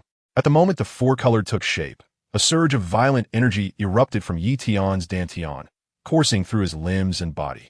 It surged dramatically, shattering the barrier of a 1-star like thin paper, and it soared madly toward the 2-star level, finally stabilizing at the pinnacle of 2 stars.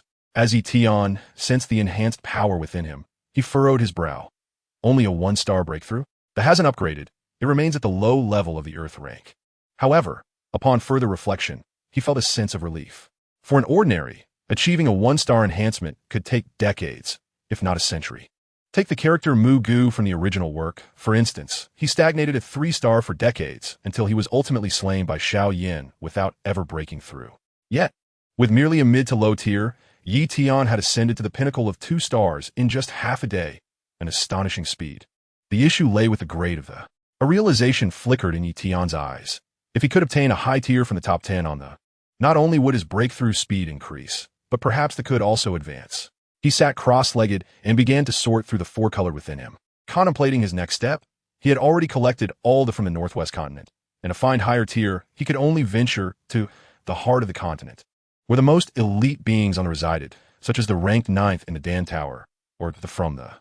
Tian was also acutely aware that at his current cultivation speed, it would take him over a decade to enhance a star, whereas Xiao Yan, being the child of destiny and aided by the, as well as the support of the ancient clan behind Xiao Suner, could ascend to in a few decades at most. He needed to quickly find high-tier or rare treasures, such as the 8th-tier medicinal herb, 9th grade, or 7th grade or above, to avoid being left behind. While Tian was mapping out his future, a different warmth enveloped the back mountain of the Xiao family in the city of. Under the setting sun, Xiao Suner, donned in a light purple dress, hurriedly approached Xiao Yan, cradling a ball of pale golden flame in her hands, her voice laced with excitement. "Brother Xiao Yan, look what I brought you." Xiao Yan lifted his gaze, his eyes narrowing at the sight of the flame. "Is that?" "Yes." Xiao Xuan nodded, a faint blush gracing her cheeks. "Uncle Ling Ying told me that you traded to save Yao Lao. So, I asked the elders of my family to help me find this. It ranks 22nd on the, while it may not compare to the, it can still aid your cultivation." Upon learning that Xiao Yan had lost his, Xiao Suner immediately contacted the elders of her ancient clan, and with their resources, they quickly located the, delivering it back to the Xiao family without delay. Xiao Yan, feeling the concern in Xiao Suner's eyes, felt warmth fill his heart as he accepted the, softly saying, "Thank you, Suner."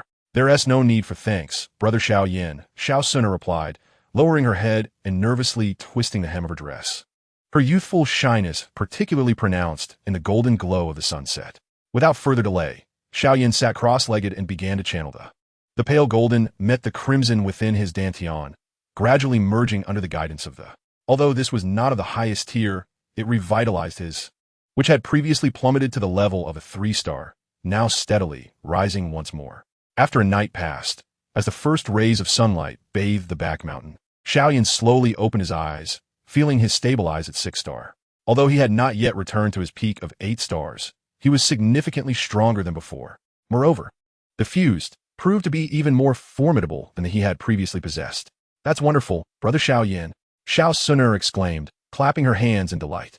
Xiao Yan rose, glancing at Xiao Suner beside him, and recalled the, filled with renewed motivation. "One day, I shall protect those around me with my own strength and catch up to those top-tier powerhouses." Meanwhile, far away in the valley, Tian seemed to sense something. Raising his gaze toward the direction of the, a faint smile gracing his lips. The child of destiny is indeed extraordinary. Having lost one, he swiftly acquires another. It seems my journey to must be expedited. With that, he felt a surge of spatial energy around him, tearing open a new spatial rift toward. Chapter 62. The J-Pennant's message to aid Chun Yao, commanding authority to seek Wind City. The spatial rift surrounding Yi Tian widened to half a zhang. The faint azure energy swirling around his fingertips as he prepared to step into the passage to in search of. Suddenly, he felt a warm sensation from his. It was the communication jade pendant bound to Chun Yao, flashing with a persistent red light. He halted, extending his consciousness into the to retrieve the pendant. Upon inspecting it, he noticed several lines of hurried script on its surface. In Lingfeng City, the Chen family is forcing a marriage. Hurry to save me. Yi Tian furrowed his brow, gently tracing the edges of the pendant with his fingertips. Chun Yao was someone he had met while infiltrating the. After killing Chun Yao's third brother and all his guards, he had promised her that he would help her if he had the chance. If he were to ignore her plight, given the Chun family style, it was likely that Chun Yao would fall into misfortune, and it would indeed become a case if I did not kill Bo Ren. Yet Bo Ren dies because of me. Well, I'm heading to anyway. I might as well take the opportunity to clear my mind. He collected his thoughts, turned, and adjusted the coordinates of the spatial rift, stepping into it. Within the spatial passage, the dark purple spatial turbulence roared like a ferocious beast, swirling violently along the sides of the tunnel, threatening to tear apart anyone who was careless. However, as Yi Tian had already mastered the spatial power completely, a faint azure protective shield enveloped him, isolating the turbulence, allowing him to traverse the passage with ease, even adjusting his direction at will, moving with remarkable speed. The scenery outside the passage blurred into a haze of light. A distance of hundreds of thousands of kilometers, which would take an ordinary several years to traverse, was but a fleeting moment for him. 3 days later, the space passage before Tian suddenly brightened. He stepped out, landing in a dense forest. Upon touching down, he immediately sensed the air thick with, at least 3 times denser than that of the northwest continent. Just one breath caused his meridians to swell slightly. Looking around, he saw that the shrubs lining the road were, while the vines entwining the corners were, even the fallen leaves on the ground carried a faint aura, clearly remnants of high-tier medicinal materials. Indeed, lived up to its reputation, Tian mused inwardly, turning his gaze toward the distance where a massive city was vaguely visible at the forest's edge. The city walls, constructed of black, towered several dozen feet high, adorned with intricate defensive array patterns, and the plaque above the city gate bore the golden characters. He hastened toward, and as he approached the city gate, he was struck by the scene before him. Among the bustling crowd, the weakest aura belonged to a vendor carrying a load of medicinal herbs. With his fluctuating steadily at 1 star, the attendant welcoming guests at the entrance of a tavern was even occasionally, refined cultivators dressed in elegant attire soared overhead, exuding pressure as if it were commonplace. There were even a few casually chatting at a tea stall near the city gate, with no one daring to interrupt them. Are as common as dogs and roam freely. It is indeed no exaggeration, Tian murmured to himself. Just as he was about to inquire about the direction to Han Feng City, a hurried figure in a gray robe approached, exuding the aura of a late stage. His steps brisk, as if pressed for time. Tian stepped forward to block his path. The gray-robed man immediately glared, his eyes wide with anger, and shouted, seeking death. Are you blind? How dare you block my way? Do you believe I 1T cripple you? Tian, uninterested in banter, subtly released the pressure of a 1 star. Though he only let out a sliver, it bore down on the gray-robed man like a mountain. The man's arrogance instantly froze, his face turning as pale as paper, his legs buckling as he knelt, trembling. I am sorry, senior. I was blind and spoke recklessly. Please spare me. I ask you, do you have a map of the various forces in and their routes? Tian's tone was unperturbed, devoid of any discernible emotion. The gray-robed man hastily nodded, extracting a rolled bee-skin map from his spatial ring and presenting it with both hands. Here, this is a map I recently acquired, detailing the locations of all major forces and their primary routes. I humbly offer it to you, esteemed senior. To him, exchanging a single map for a life was an extraordinary bargain. A mere flick of a finger from a formidable Dou Zun could erase him from existence.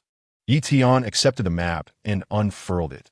The ink lines distinctly outlined the territories of Zhongzhou, marking the locations of the Soul Hall, Pill Tower, the 2 sects of Tianming sect and Huazong, as well as the 3 valleys of Fengyun Valley, Ice River Valley, and Sound Valley, along with the 4 directions pavilions, Fenglei Pavilion, Xingyun Pavilion, Wanjian Pavilion, and Huangquan Pavilion, each pinpointed with remarkable detail, including the routes to various major cities. Where is Han Feng City? Tian inquired, gesturing towards the map. The gray-robed man leaned in eagerly, pointing to a red dot on the eastern edge of the map. Esteemed senior, here lies Han Feng City, situated at the eastern edge of Zhongzhou, approximately 3,000 miles from Haishi City. Following this ancient bluestone path, with your strength, you could arrive in an hour. Tian folded the map and waved his hand dismissively. Begone. The gray-robed man felt as if he had been granted a reprieve, scrambling to his feet and rushing into Haishi City, forgetting his urgency entirely. Tian gazed at the location of Han Feng City on the map, his battle aura gently surging, transforming into a faint azure streak of light that shot towards the ancient bluestone path. In the blink of an eye, he vanished at the forest's edge. Little did he know, at that very moment, a tumultuous marriage alliance concerning Chun Yao was unfolding within the Chun family of Han Feng City. Chapter 63. Investigating matters in Han Feng City, hearing of the marriage at the inn. A faint azure streak streaked across the sky, shortly descending before the gates of Han Feng City. This city, located in the eastern part of Zhongzhou, was even more prosperous than Haishi City. Its walls were constructed from the rare Xuanyu rock, towering over 50 zhang, adorned not only with defensive rune patterns, but also embedded with dozens of third-tier magical beast cores, enhancing the potency of the formations. Above the city gates, the 3 characters spelling Han Feng City were inscribed with golden crystal sand, shimmering brilliantly in the sunlight, exuding a sense of profound heritage. Upon entering the city, the streets were wide enough to accommodate 6 horse-drawn carriages side by side, with shops lining both sides, each displaying a unique sign. The Fa Ade of Wandan Pavilion boasted a banner for 7th-tier elixirs, where an attendant was conversing with a Dou Huang expert. Tianqi Tower exhibited high-grade Xin-tier weapons in its windows, with even a few low-grade Earth-tier weapons showcased in ethereal forms. Outside the Spirit Herb Shop, a Dou Huang-level shopkeeper was weighing 5th-tier medicinal materials. Among the throng of cultivators, Dou Huang experts were ubiquitous, and the occasional Dou Huang would merely attract a few fleeting glances. Such was the norm in the cities of Zhongzhou, where the standards of strength far surpassed those of the northwest continent. Tian followed the flow of people into an inn named Zue Xianlu. As he stepped through the door, a young attendant clad in a blue short coat approached briskly, his aura radiating the fluctuations of a Dou Huang at the 7th star. Such strength would position him as a leader in the northwest continent. In the Black Corner domain, he could easily reign over a territory. Yet here, he was merely an innkeeper. Esteemed guest, are you here for a meal or to lodge? We have just brewed some exquisite Lingxi wine and a signature dish made from 4th-tier flame wolf meat. Would you care to indulge? The attendant's face was adorned with a smile, his tone respectful. However, Tian did not respond, instead retrieving a luminescent white elixir from his spatial ring and tossing it to the attendant. I have no appetite. Take this 5th-tier gathering qi pill and answer a few questions. The attendant caught the elixir and, upon realizing its grade, his eyes sparkled with excitement. A 5th-tier elixir was worth hundreds of thousands of gold coins, equivalent to several months of his salary. He hastily tucked the elixir into his bosom and bowed, saying, "Please, esteemed senior, ask away. I will share all I know about Lingfeng City. Where's the Chun family? Are there any significant events occurring recently?" Tian asked straightforwardly. The attendant lowered his voice, leaning in closer. "You've inquired wisely, esteemed senior. Lingfeng City is home to 3 prominent families, the Chun, Yu, and Du families, each with a Douzong 1st-star ancestor to oversee them. They typically restrain one another, vying for resources within the city, and none dare to strike first. However, just half a month ago, the ancestor of the Du family obtained a 7th-tier late-stage Star Moon Herb." Star Moon Herb? Tian raised an eyebrow. Recognizing the rarity of this medicinal material, which could enhance cultivation without side effects, coveted even by Douzun experts, he anticipated its appearance in Lingfeng City. Indeed, the attendant nodded, his excitement palpable. After consuming the Star Moon Herb, the Du family's ancestor directly broke through to Douzong 3rd star. Now the Yu and Chun families can no longer sit idly by. The disparity between Douzong 1st star and 3rd star is akin to 2 insurmountable chasms. Should a confrontation arise, it's quite possible they wouldn't be able to contend. So, the Yu family seeks to form a marriage alliance with the Chun family? Tian probed further. How did you know, esteemed senior? The attendant was momentarily taken aback, but soon smiled. Indeed, the Yu family took the initiative to propose a marriage to jointly oppose the Du family. The Chun family dared not refuse and agreed. The bride is the concubine-born daughter of the Chun family head, named Chun Yao, while the groom is the son of the Yu family's 3rd elder, Yu Shan. He is quite brawny and possesses decent strength, already a Dou Huang 1st star. He paused for a moment before adding, "It's apparent to any discerning individual that this marriage is merely a facade to finalize the details of their alliance. Tomorrow, the Chen family will host a banquet in their residence, inviting prominent figures from the city to formally announce the alliance. The Chen family is located on the southwestern side of the city. It's easy to find, marked by a red lantern hanging at their gate." Upon hearing this, Tian understood that Chun Yao had sought his aid due to this coerced marriage. He nodded, understood. "Prepare me a guest room, along with a selection of your signature dishes and a jar of Lingxi wine." "Right away, esteemed senior. Please wait a moment," the attendant replied, briskly heading towards the back of the inn, his steps noticeably lighter than before. Tian settled into a window-side seat, observing the bustling crowd outside, his fingers gently tapping the tabletop. The Du family's ancestor at Douzong 3rd star, the Yu and Chun family's ancestors at Douzong 1st star, and Yu Shan at Dou Huang 1st star. These figures were but mere ants to him. Tomorrow, when he visited the Chun residence, he would not only rescue Chun Yao, but perhaps also glean the origin of the Star Moon Herb from the Du family's ancestor. While a 7th-tier medicinal herb might not rival high tier, it could still assist in cultivation, which was better than nothing. Before long, the attendant returned with the food and drink, a platter of golden roasted flame wolf meat, a plate of steamed water-patterned fish, and a jar of amber-colored Lingxi wine. Tian sipped leisurely, yet his gaze frequently drifted towards the southwestern direction, where the Chun family awaited, preparing for an impending marriage banquet that he intended to disrupt. Chapter 64. The Chen family wedding disrupted, a solemn command to halt Dou Wei. The following morning, outside the Chen residence in the southwestern part of Lingfeng City, a festive atmosphere prevailed. The crimson gates were adorned with gilded double happiness characters, flanked by towering red lanterns that swayed gently in the breeze. Embroidered with the words of the Chunyuan marriage alliance. The stone path leading to the gates was crowded with guests arriving for the banquet. Some bearing ornate boxes filled with high-tier medicinal materials, others carrying jewel-encrusted gift boxes, all valuable offerings, clearly bestowed in honor of the Chun and Yu families. 2 guards stationed at the entrance, both at the peak of Dou Huang, scanned each guest with keen eyes. Though they did not check invitations, they discreetly assessed the strength of each arrival, ensuring that ordinary Dou Huang and below did not dare to approach. Tian melded into the crowd, making his way towards the gates. As the guards prepared to question him, they were halted by the moment their gazes met his. An invisible pressure enveloped them, rendering them speechless, and they could only watch as he strode directly into the residence, too intimidated to even breathe. Is he arriving without any gifts? Who is this person? Some guests murmured, noticing Tian's empty hands. Look at the guards. They seem to fear him. Best not to speak too much, lest trouble arise, another guest warned. Tugging at his sleeve, Tian paid no mind to the whispers around him and proceeded straight into the banquet hall.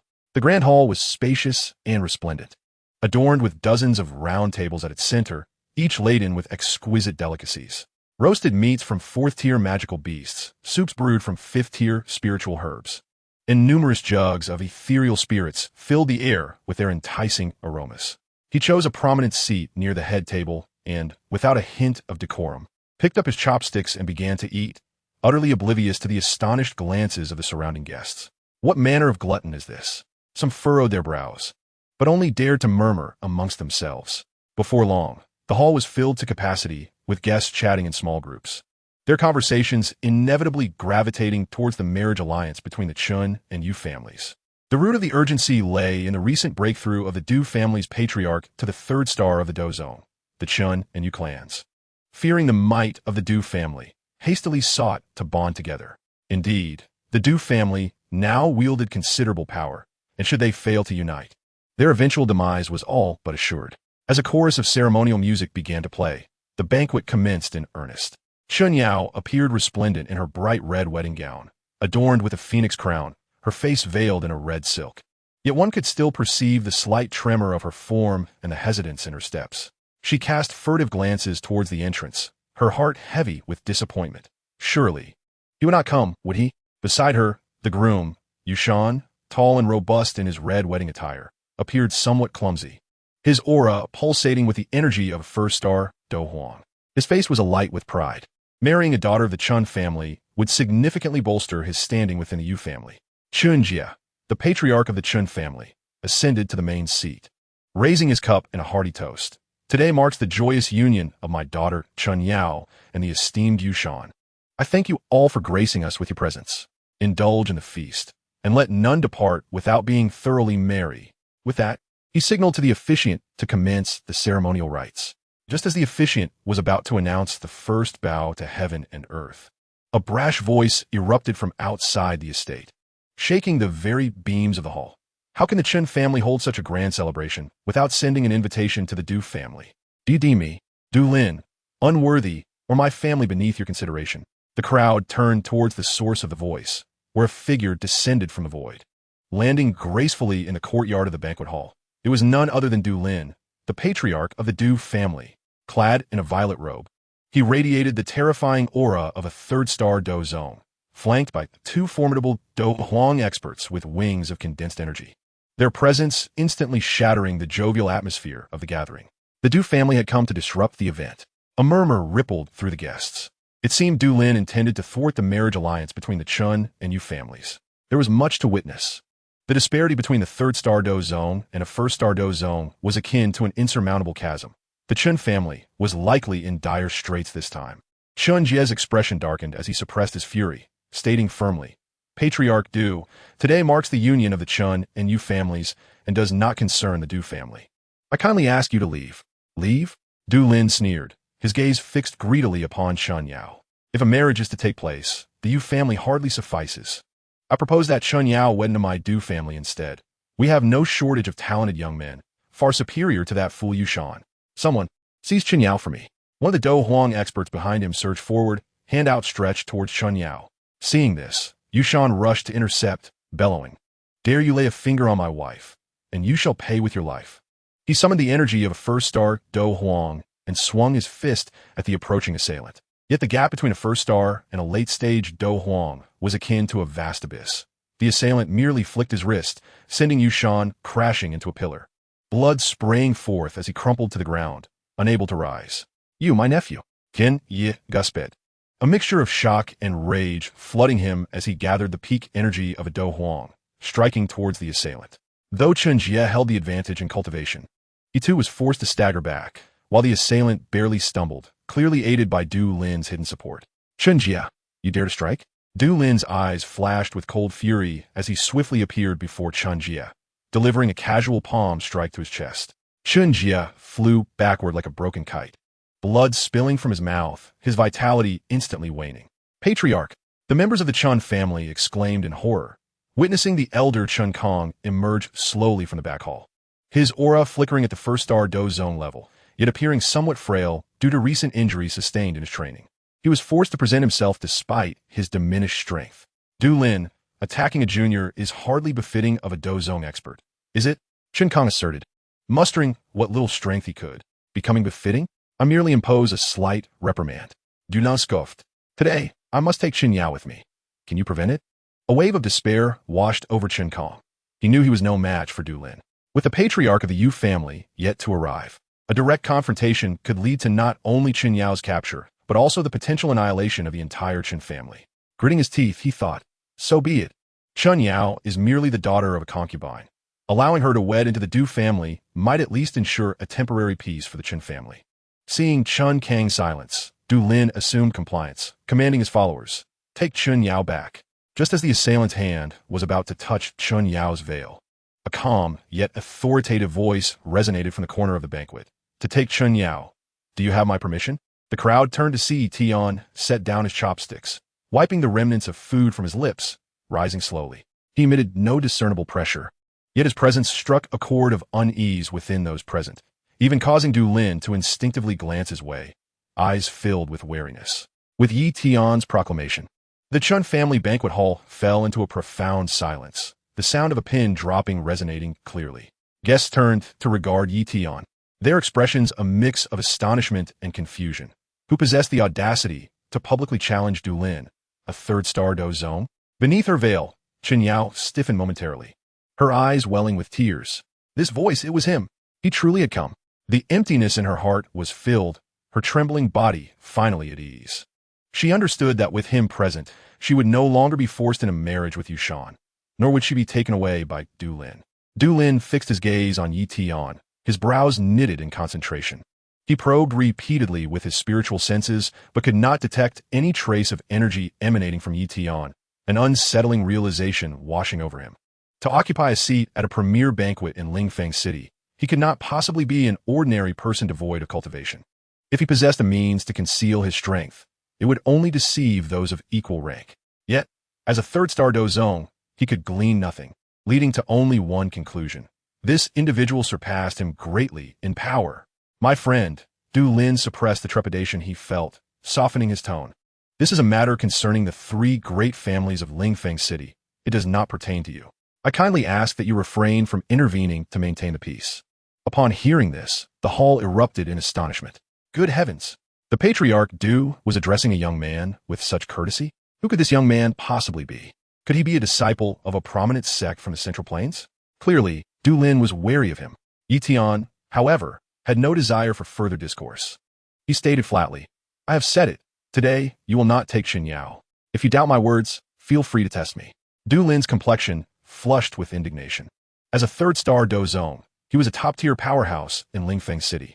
To retreat, due to a mere utterance, would only serve to paint the Du family as timid and fearful, leaving them without a foothold in the future. You invite disaster upon yourself. A fierce glint flashed in Du Lin's eyes as he unleashed the full force of his third-star Dou Zone energy, condensing a purple energy palm and striking towards Yi Tian, seeking to gauge his strength first. If he found himself outmatched, he could always retreat, unaware of the situation. Yi Tian shook his head, a hint of impatience in his tone.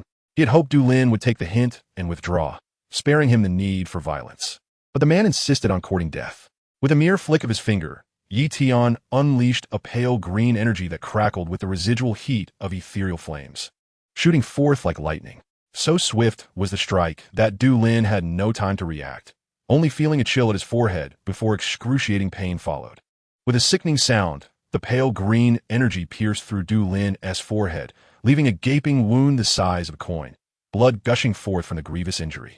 Du Lin's body froze in place, the fierce glint in his eyes swiftly replaced by terror, before he lost all vitality and collapsed to the ground with a resounding thud, as if even his soul had been seared away by the residual heat of the strange fire, leaving not a trace of his essence behind. A profound silence enveloped the scene. The guests gaped in disbelief at Du Lin's lifeless form on the ground, their faces a canvas of incredulity. How could Du Lin, a 3-star Dou zone and the pinnacle powerhouse of Lingfeng City, be slain by a mere finger from this young man? What terrifying strength must he possess? A Dou Zun? Only a legendary Dou Zun could so effortlessly vanquish a 3-star Dou zone. The two Dou Huang experts standing behind Du Lin were struck with fear, their souls nearly fleeing their bodies. If they could not best Du Lin, how could they possibly contend with Yi Tian, who had dispatched him with a mere gesture? They immediately unfurled their Dou Qi wings and fled outside, too frightened to even attend to Du Lin's corpse. Yi Tian cast a glance at them, unperturbed. To him, these two Dou Huang were no more significant than ants, their fate irrelevant. He walked over to Chun Yao, gently lifting her red veil. Her eyes were swollen from weeping, tears still clinging to her eyelashes, and a rosy tint of grievance stained her cheeks, yet her delicate features could not be concealed. "Do not cry," Yi Tian spoke softly, his tone softening. "You need not wed anyone now." Chun Yao gazed at Yi Tian, tears streaming down her face once more. But this time, they were born of excitement and relief, not sorrow. She sniffled and whispered, "Thank you." The surrounding guests finally regained their composure and hurried forward to offer their compliments. So this young lady is a friend of the esteemed elder. Truly, what a turn of events. It is an honor for us to meet such a powerful individual. The Chun family members wore broad smiles, grateful that Chun Yao was acquainted with such a formidable figure, not only saving her, but also ridding the Chun family of the menace that was Du Lin. Chun Kong, the elder of the Chun family, snapped back to reality from his shock and promptly commanded his kin, "Quick, administer healing pills to the family head. Also, send word to the Yu family that Du Lin is dead, with no Dou zone to guard them. This is the perfect opportunity to annex the Du Lin family." The clan members quickly complied, administering medicine to Chun Jie while dispatching riders to inform the Yu family. Before long, Chun Jie and the Yu family's elite were soaring towards the Du Lin family, for the Dou Qi Continent was a realm where the weak were devoured by the strong. With the Du Lin family bereft of their Dou zone patriarch, they had become lambs for slaughter, and neither the Yu nor the Chun families would pass up such an opportunity to expand their influence. In an instant, the skies above Lingfeng City were filled with surging Dou Qi, the sounds of battle echoing faintly.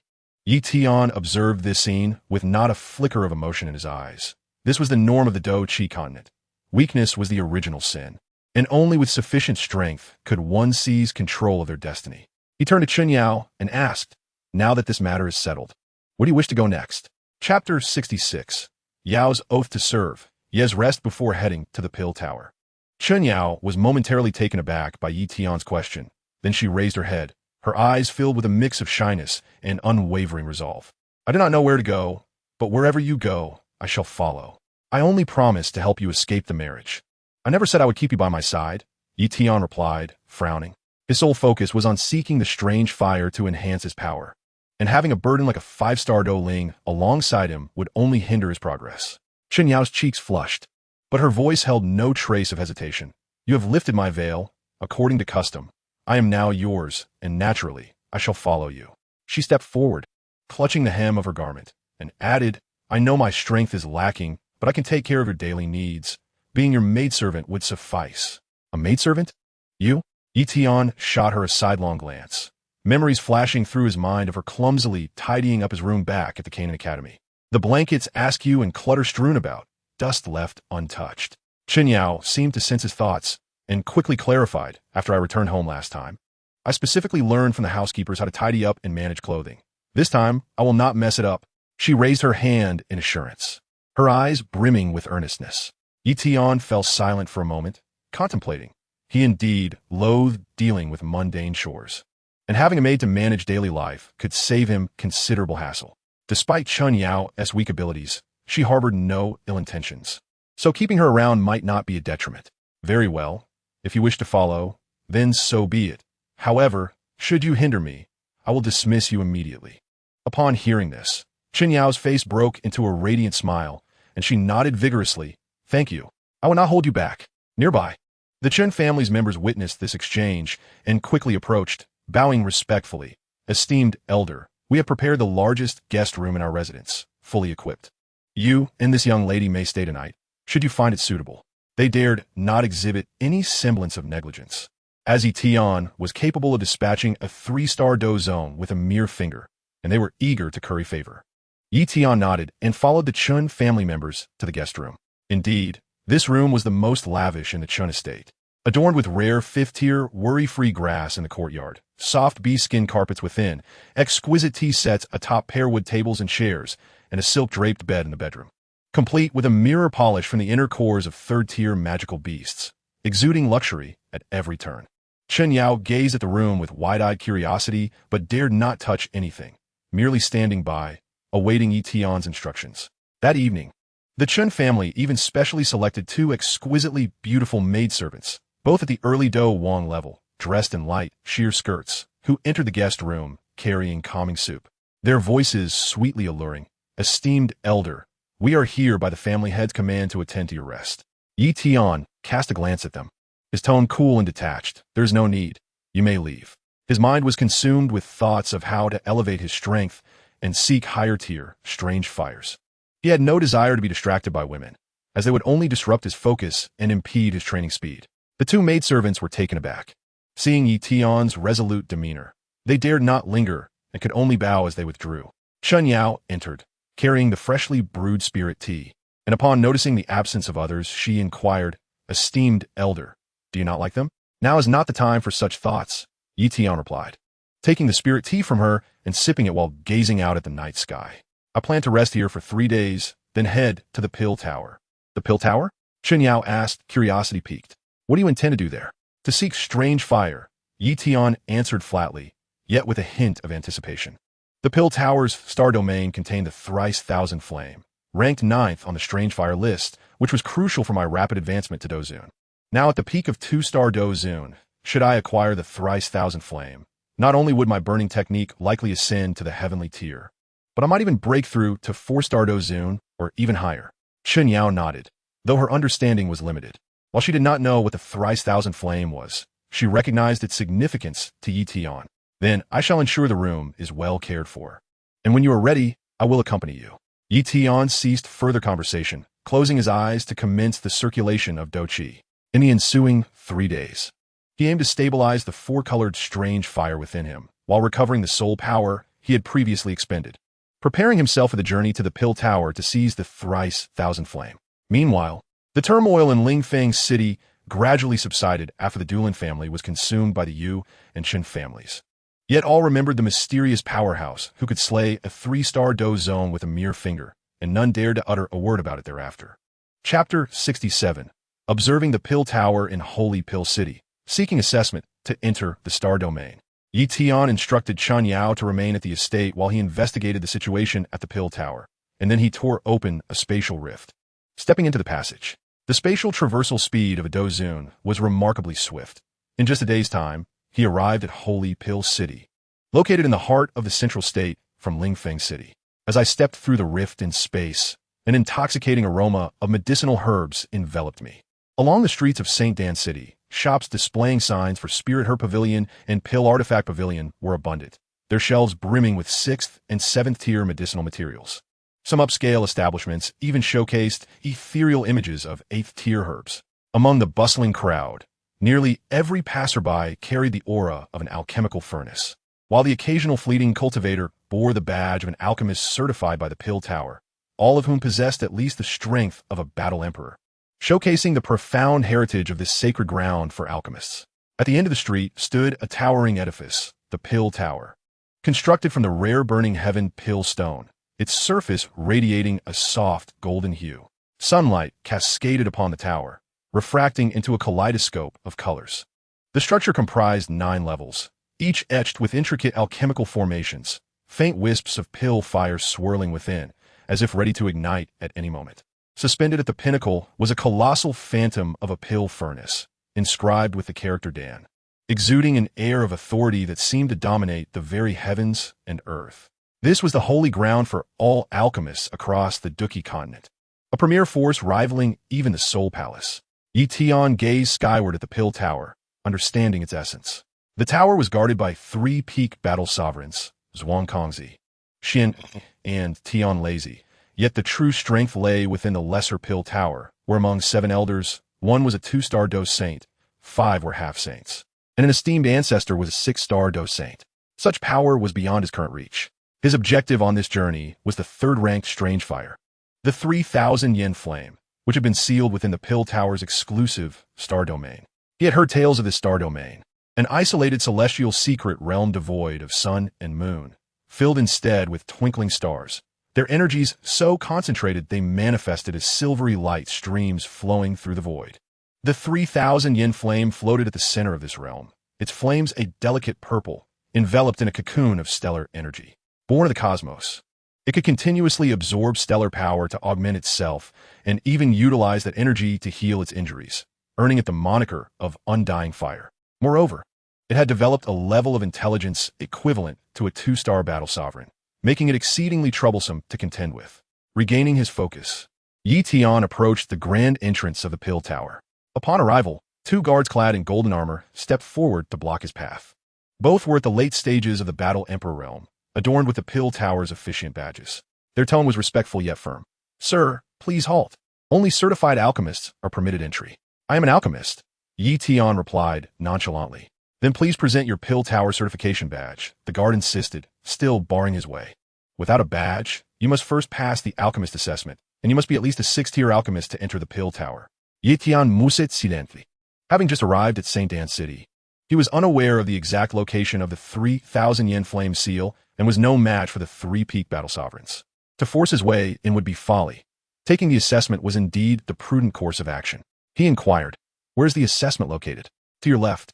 300 yards ahead, there is an assessment plaza dedicated to the certification of alchemists," the guard indicated. Following the direction given, Tian soon arrived at the assessment plaza. The area was expansive, filled with hundreds of alchemical platforms, each surrounded by a throng of spectators. Some cultivators were sweating profusely as they attempted to concoct 6th-tier pills, the flames flickering erratically, while others had already succeeded in producing 7th-tier pills, drawing gasps of admiration as their creations emitted gentle glimmers of light. Tian approached the registration desk, addressing the elderly official in charge. "I wish to participate in the alchemist assessment." The elder scrutinized him momentarily before asking, "What tier of alchemist do you wish to assess for?" After a brief contemplation, Tian considered his current alchemical skills, which had reached the 8th tier.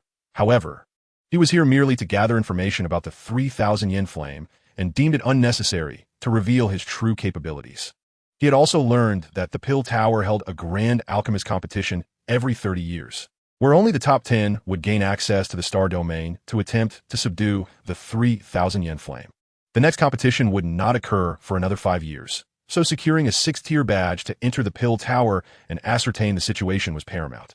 6th tier, he finally stated. The elder nodded, handing him a list of assessment requirements. For the 6th-tier assessment, you must concoct an imperial-grade pill. The materials are prepared. You may proceed to alchemical platform number 3. Tian accepted the list and made his way to platform number 3. The necessary ingredients for the imperial-grade pill were already laid out. A stalk of 7-leaf dragon bloodgrass, 6th tier. A soul condensing flower, 6th tier. 3 drops of profound ice essence, 6th tier. And a standard bronze alchemical furnace. Curious glances were cast upon him by the surrounding cultivators. As he appeared young, yet audaciously attempted the 6th-tier assessment, many awaiting his potential failure. Undeterred, Tian placed a bronze furnace on the platform, igniting a flicker of 4-colored exotic fire at his fingertips, enveloping the furnace in a delicate azure flame. He did not hasten to add the ingredients. Instead, he first heated the furnace with the exotic fire until its body glowed red before introducing the 7-leaf dragon bloodgrass. The temperature of the exotic fire was meticulously controlled to the melting point, causing the dragon blood grass to swiftly dissolve into a faintly red liquid. Next, he introduced the soul condensing flower, subtly manipulating his Dou Qi to merge the liquid with the flower petals, eliminating any impurities.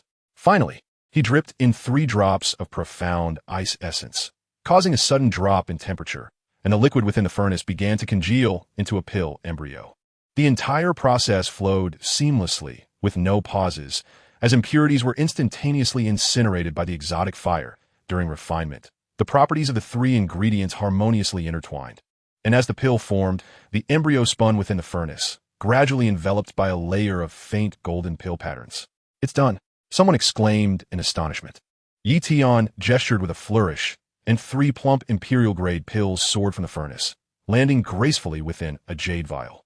The golden patterns on the pill were distinctly visible, emanating a rich fragrance, revealing it to be a pill of perfect quality. The examining elder hurried over, inspecting the vial with wide eyes filled with disbelief. "A perfect quality 6th-tier imperial-grade pill. Your alchemical skills far exceed the 6th tier. Why did you only choose to assess for 6th tier?" Tian replied nonchalantly. "It is sufficient for my needs." The elder posed no further questions and quickly retrieved a 6th-tier alchemist badge, handing it to Tian. "You have passed the assessment. Here is your 6th-tier badge. With this badge, you may enter the 1st to 3rd levels of the pill tower. To access higher levels, you must either elevate your badge rank or receive an invitation from an officiant." Tian accepted the badge, fastening it to his waist, and turned toward the pill tower. This time, upon presenting his 6th-tier badge, the guards no longer obstructed him, respectfully stepping aside to grant him entry.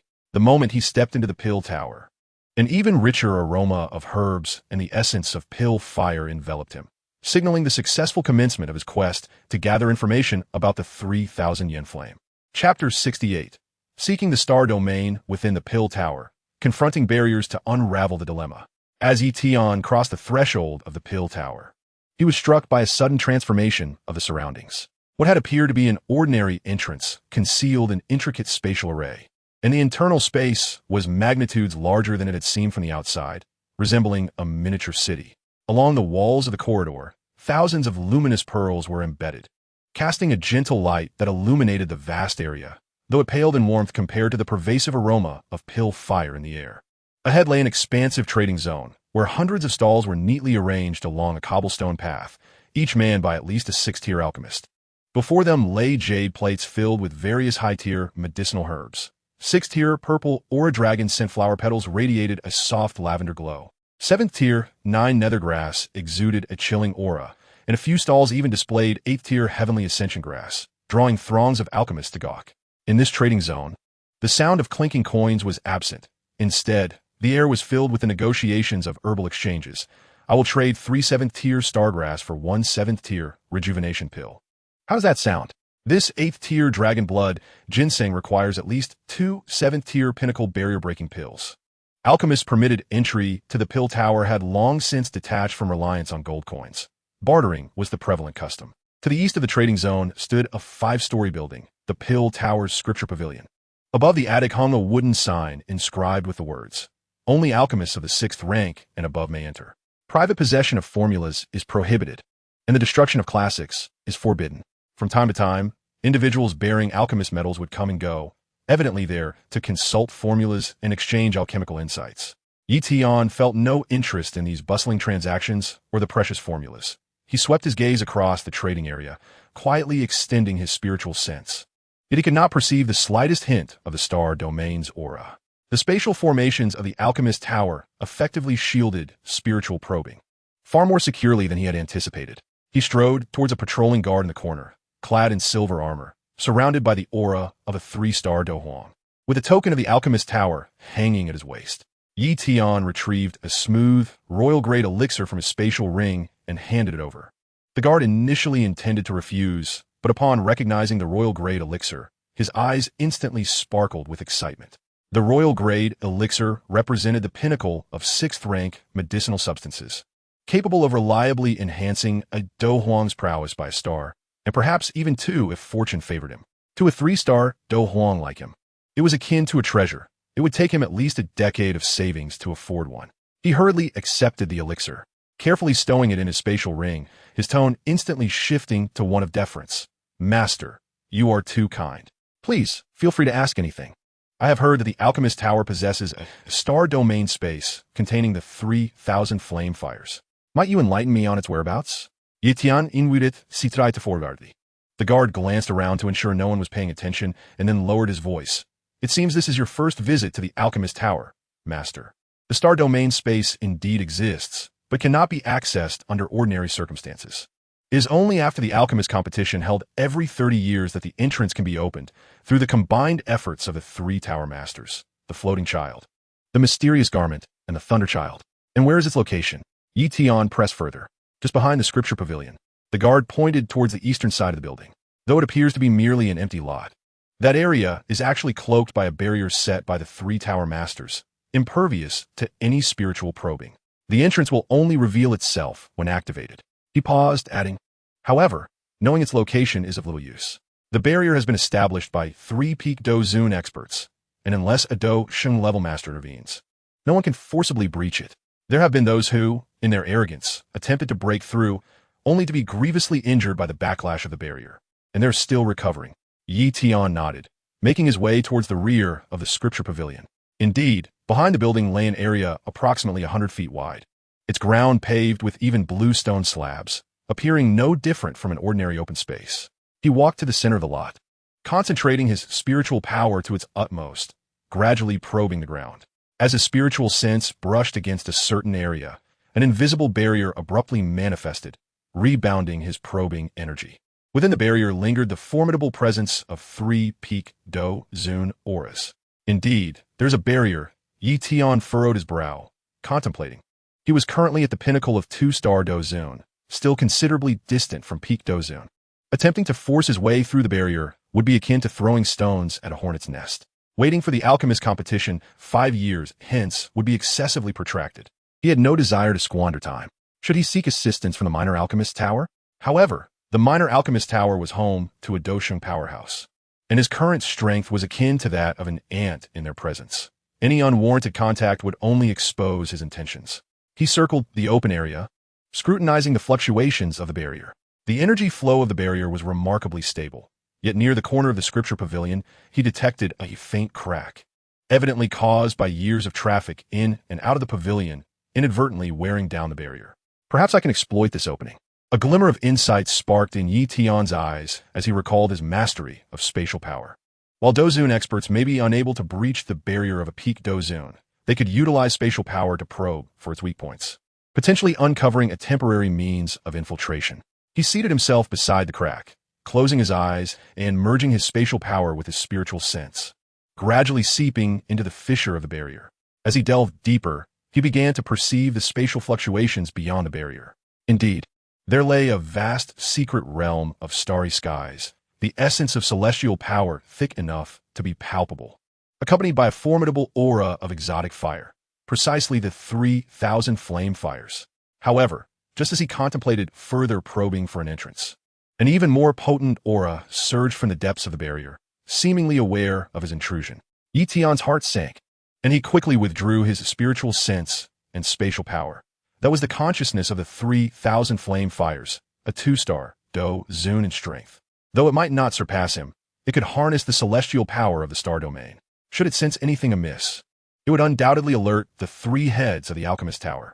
Yi Tian rose, brushing off the dust from his attire. Although he had not discovered a method of infiltration, he had confirmed the location of the 3,000 flame fires, which was a gain in itself. He looked up towards the upper levels of the Alchemist Tower, a flicker of contemplation crossing his gaze. Perhaps I should venture to the black market. Chapter 69. The Exploration of Xianyuan Square and the Breaking of the Barrier Technique. The Spiritual Truth Pavilion and the Secrets of the Alchemist Tower. The night was as dark as ink. The abandoned mine pit at the base of the withered bone mountains overgrown with weeds, the jagged rocks glinting coldly in the moonlight. Yi Tian stood at the entrance of the mine, retrieving a pitch-black token from his spatial ring, the black iron token that Han Feng remembered using to enter Xianyuan Square. The moment the token made contact with the mine wall, intricate array patterns suddenly materialized upon the once smooth rock surface, glowing with a pale blue light as a passage a yard wide gradually split open, a gust of damp wind surging forth from within, mingled with faint voices. Stepping into the passage, luminescent firestones were embedded in the walls, casting a weak glow that barely illuminated the way ahead. The air was thick with chaotic spiritual energy.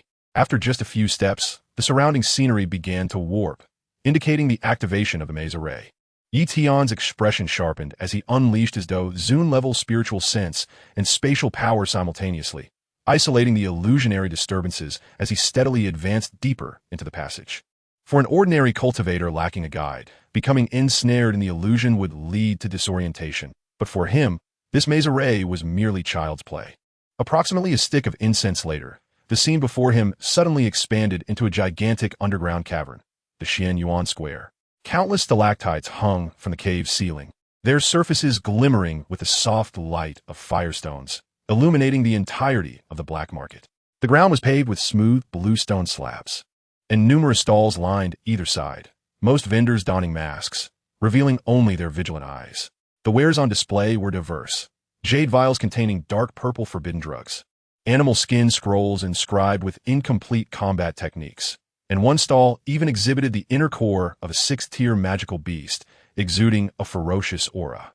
The traders passing through similarly wore masks, their voices hushed as they conversed, and any disputes over prices were swiftly quelled by the sharp reprimands of patrolling guards.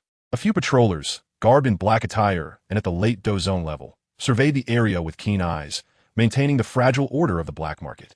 The air was thick with a mlang of medicinal herbs, elixirs, and metals, faintly laced with an undercurrent of blood, epitomizing the chaos and danger of the black market. As Tian navigated through the crowd, his gaze settled upon a distinctive shop nearby, constructed from dark, somber wood, with a sign reading Spiritual Truth Pavilion hanging at its entrance. Unlike the surrounding bustling stalls, this place was remarkably quiet, with only a pale blue curtain draped at the doorway. He recognized this as the establishment Han Feng had recalled, known for trading in information. Lifting the curtain to enter, the shop's interior was significantly dimmer than the outside. Shelves lined against the walls were filled with yellowed ancient tomes, while a pearwood table occupied the center, behind which sat an elderly man clad in a gray robe. The old man appeared to be an ordinary elder, his hair and beard completely white, cradling a cup of steaming tea in his hands. Yet, when Yi Tian extended his spiritual sense, it sank into the depths of the ocean. He could not discern the old man's strength at all. Late Dou Zun, or perhaps a first-turn Dou Zun. Yi Tian pondered in silence. He was acutely aware of the distinctions within the realm of Dou Zun. After reaching the pinnacle of the 9 stars of Dou Zun, one must compress and purify the Dou Qi within their body to break through to the first turn of Dou Zun. Each subsequent breakthrough corresponds to the arduous process of cultivating from Dou Zun 1 star to 9 stars, necessitating an enormous amount of Dou Qi. Only after achieving the 9th turn of Dou Zun does one stand a chance to challenge the Dou Sheng realm. The elder before him evidently occupied a position at the apex of the Dou Zun hierarchy. Raising his gaze to meet Yi Tian's, the elder spoke in a tone devoid of any embellishment. What might this esteemed guest wish to purchase? The term purchase clearly alluded to the inquiry for information. Yi Tian, eschewing any preamble, addressed the matter directly. I seek to discover a means to unravel the barrier erected by the 3 titans of the Dan Tower and gain entry into the star domain. Upon hearing this, the elder set down his teacup and retrieved an ancient tome from the bookshelf, its cover worn with age, and began to leaf through its pages. The script was densely packed, interspersed with intricate array patterns. After a brief perusal, he looked up at Yi Tian and extended a single finger, stating, "A 7th grade elixir, and I shall divulge the feasible method." Without hesitation, Yi Tian produced a jade vial from his spatial ring and placed it upon the table. Inside is a Shengzong Dan, a 7th grade pill capable of allowing a Dou Zone cultivator to unconditionally break through a minor realm. The elder uncorked the vial, and an exquisite fragrance of the elixir wafted through the air, a glimmer of satisfaction crossing his eyes as he accepted the vial into his spatial ring. He then spoke slowly. There are 2 methods to breach the Dan Tower's barrier.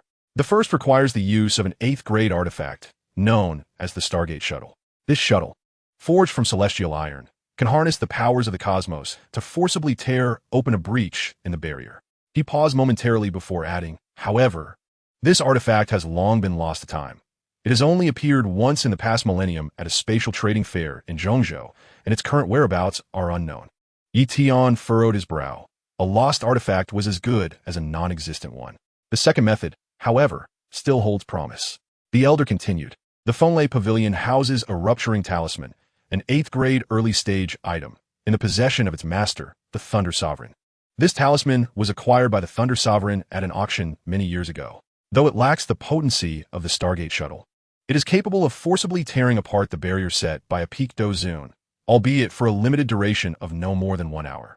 Yi Tian's eyes brightened at the mention of the rupturing talisman. Although it was only for an hour, it was sufficient for him to enter the star domain and locate the 3,000 yen flame.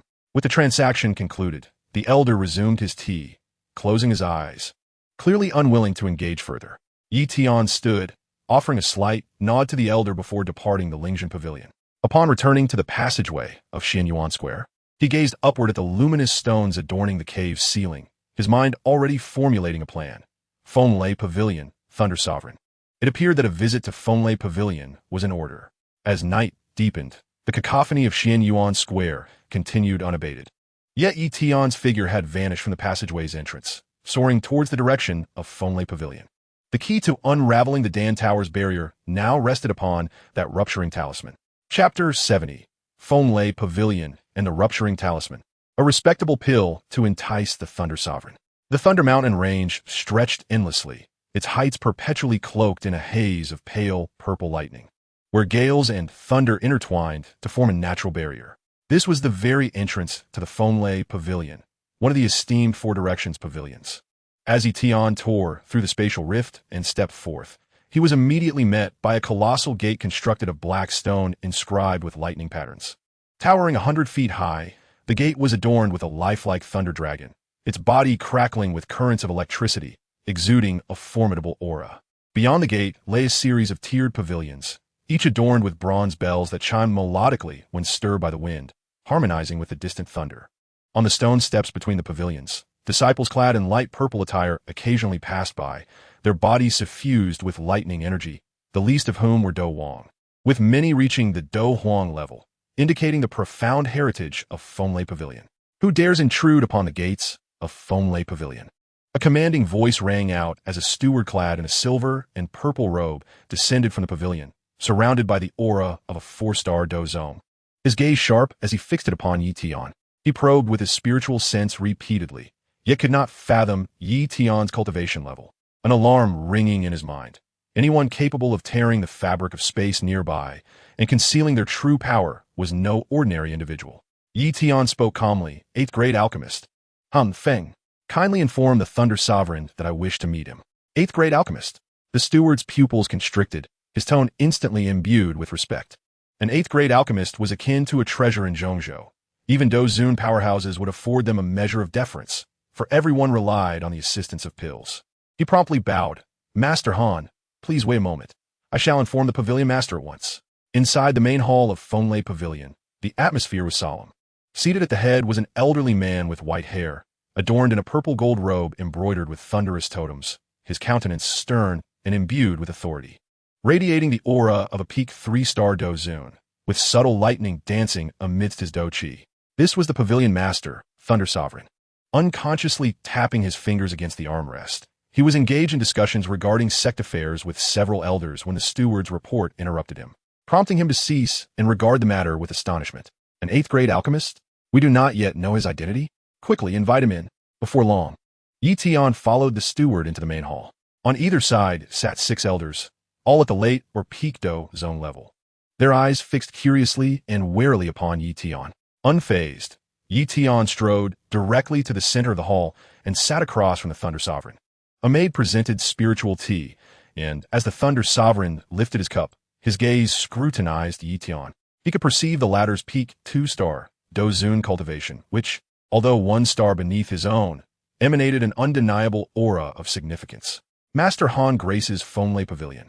May I inquire as to your purpose? The Thunder Sovereign began, his tone laced with politeness. I seek the rupturing talisman in your possession, Yi Tian stated straightforwardly. Please name your price.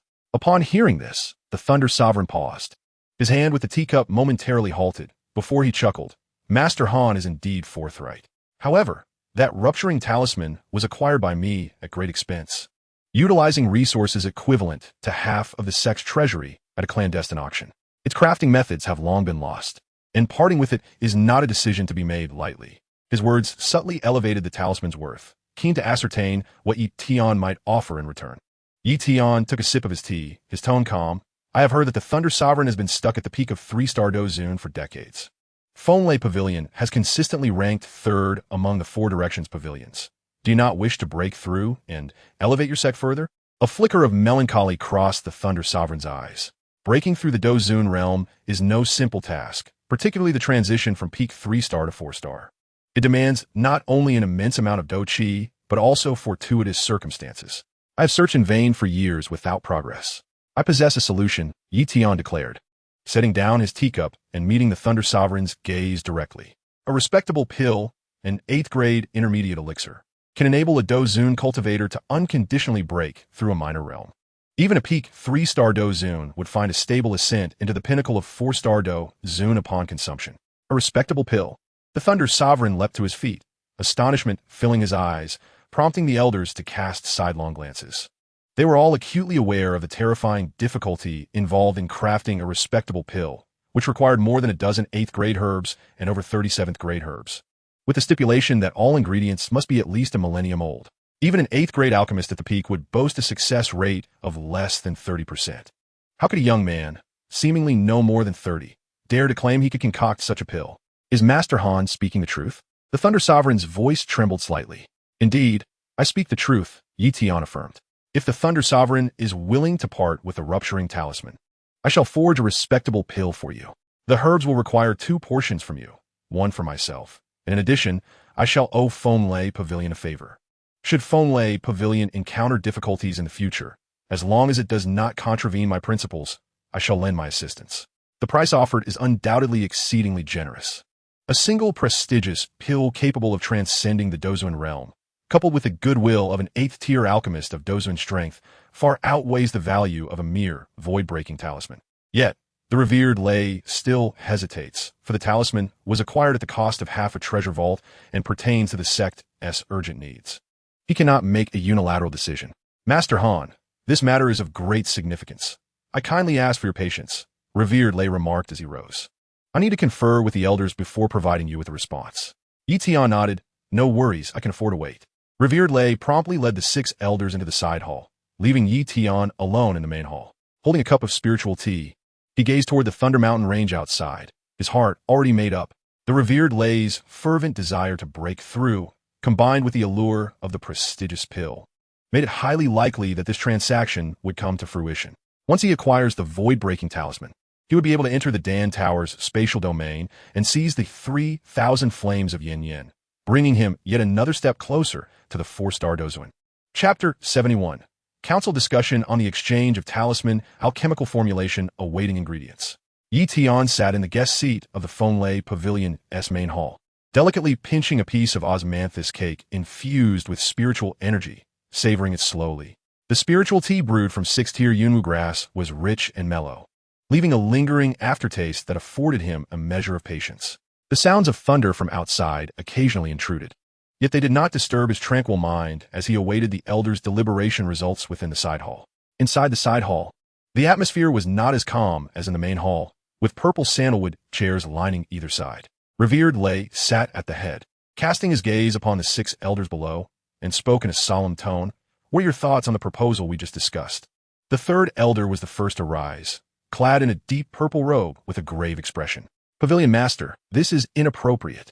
The void-breaking talisman was procured at the cost of half our treasure vault, intended for exploring the Thunder Secret Realm.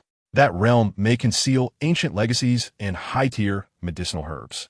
Acquiring them would elevate our pavilion's strength significantly. How can we easily trade it for a mere pill? The 2nd elder nodded in agreement. What the 3rd elder says is absolutely correct. We have been searching for the Thunder Secret Realm for years, and we are just 1 step away from finding the entrance. To abandon the void-breaking talisman now would mean forsaking the opportunity within the secret realm, a tremendous loss. As soon as they finished speaking, the 1st elder slowly rose. His hair was completely white, yet he exuded a vigorous aura, emanating the peak essence of Dou Zun and holding the highest prestige among the elders. You are mistaken, he stated, his gaze sweeping across the 2 dissenting elders. Firstly, revered Lei has been stuck at the peak of 3-star Dou Zun for many years. should he obtain the prestigious pill and break through to the peak of 4-star. He might even leverage the 3 8th-tier medicinal herbs in the Pavilion's stock to challenge the 5-star level. This would elevate our Fenglai Pavilion far above the Starfall Pavilion and the Huangquan Pavilion, solidifying our position at the pinnacle. Does this not seem more tangible than an unknown secret realm? Secondly, the first elder continued. Master Han Feng is merely in his 30s or 40s and has already achieved the status of an 8th-tier alchemist, reaching the peak of 2-star Dozuan. Such talent will certainly find it not too difficult to break through to the pinnacle of 8th tier or even attain 9th-tier alchemist status in the future. The goodwill of a top-tier alchemist can save our Fenglai Pavilion in times of dire need. Does that not outweigh the value of a void-breaking talisman? Shifting the topic, he added, as for the Thunder Secret Realm, we have made no progress in our exploration over the years. Who can guarantee that there are indeed treasures within? If we squander our resources and miss this current opportunity, that would be the true folly. His words resonated powerfully, prompting the originally hesitant 4 elders to nod in agreement. One middle-aged elder remarked, "The first elder is correct. Rather than gamble on an unknown secret realm, it is wiser to seize the benefits before us. Once the Pavilion Master breaks through, our influence in Zhongzhou will significantly increase." Ultimately, in the vote, 4 elders agreed to the transaction while 2 opposed. Revered Lei, already leaning toward the exchange, promptly declared, "Very well. We shall proceed with the transaction with Master Han Feng, as you all have suggested." Moments later, Revered Lei emerged from the side hall with the 6 elders, returning to the main hall. Approaching Yi Tian, he clasped his hands together and said, "Master Han, we have reached a consensus. We agree to exchange the void-breaking talisman for the prestigious pill and your goodwill." However, he paused, a look of difficulty crossing his face. The crafting of the prestigious pill is exceptionally challenging, and we must first see the pill before delivering the void-breaking talisman. I hope you will forgive this request. Upon hearing this, Yi Tian understood their concern. They feared he might take the talisman without crafting the pill. He was not vexed. Instead, he retrieved a scroll made of beast hide from his storage ring and handed it over. This is the list of ingredients required for the prestigious pill. 12 types of 8th-tier herbs, each with a minimum age of 1,000 years, and 34 types of 7th-tier herbs, each requiring at least 500 years. Prepare the materials, and I will refine the pill on the spot. Revered Lei accepted the scroll, and, upon unfolding it, felt his pupils contract sharply. The herbs listed, such as the 8th-tier dragon blood vine and the 7th-tier soul, were exceedingly rare and had stringent age requirements. Roughly estimating, gathering these herbs would consume at least 1/3 of the Fenglai Pavilion's entire stock. Though he felt the sting of loss, the prospect of breaking through to 4-star Dozuan compelled Revered Lei to grit his teeth and respond, "Rest assured, Master, our pavilion possesses some of these herbs in stock, and I will immediately dispatch someone to procure the remainder from surrounding forces. We will gather them within a day at most. I have arranged a lavish accommodation for you. Please rest here, and I will notify you as soon as the materials are ready." "No problem. I can wait," Yi Tian replied with a nod, rising to follow the maid toward the guest chamber. As Revered Lei watched Yi Tian's retreating figure and then glanced at the list of herbs in his hand, he took a deep breath. Send the order down. Spare no effort to gather all the herbs on this list within a day. The 6 elders responded in unison, turning to busy themselves. The rumbling of thunder continued within the main hall, yet the fate of the Fenglai Pavilion was quietly shifting due to this transaction. After Yi Tian settled into the guest chamber, he began to close his eyes and rest, preparing for the alchemical process the following day. Once he successfully refined the prestigious pill and acquired the void-breaking talisman, he would promptly make his way to the Dan Tower to seize the 3,000 flames of yin he had long desired. Chapter 72. Presenting the pill to the Dan Tower. Seeking 8th rank, the 3 giants recognized the alchemical dust. The guest chamber arranged for Yi Tian by the Fenglai Pavilion could only be described as supremely luxurious. The room was framed with millennium-old purple sandalwood. The floor covered with an entire hide of the northern ice fox beast, soft and soundless underfoot. 2 ancient paintings adorned the walls, one depicting the magnificent scenery of the Thunder Mountain Range, and the other showcasing a master alchemist in the act of refining pills. Both scrolls were framed with gold thread, while a pearwood alchemical table was placed by the window, atop which rested an exquisite purple copper alchemical cauldron, intricately engraved with complex fire concentration formations. Neatly arranged beside it were samples of dozens of high-tier herbs, clearly prepared specifically for the alchemist's use. The inner chamber featured a bed draped with light purple silk curtains, and at the head of the bed lay a fist-sized warm jade, radiating a gentle aura conducive to calming the mind.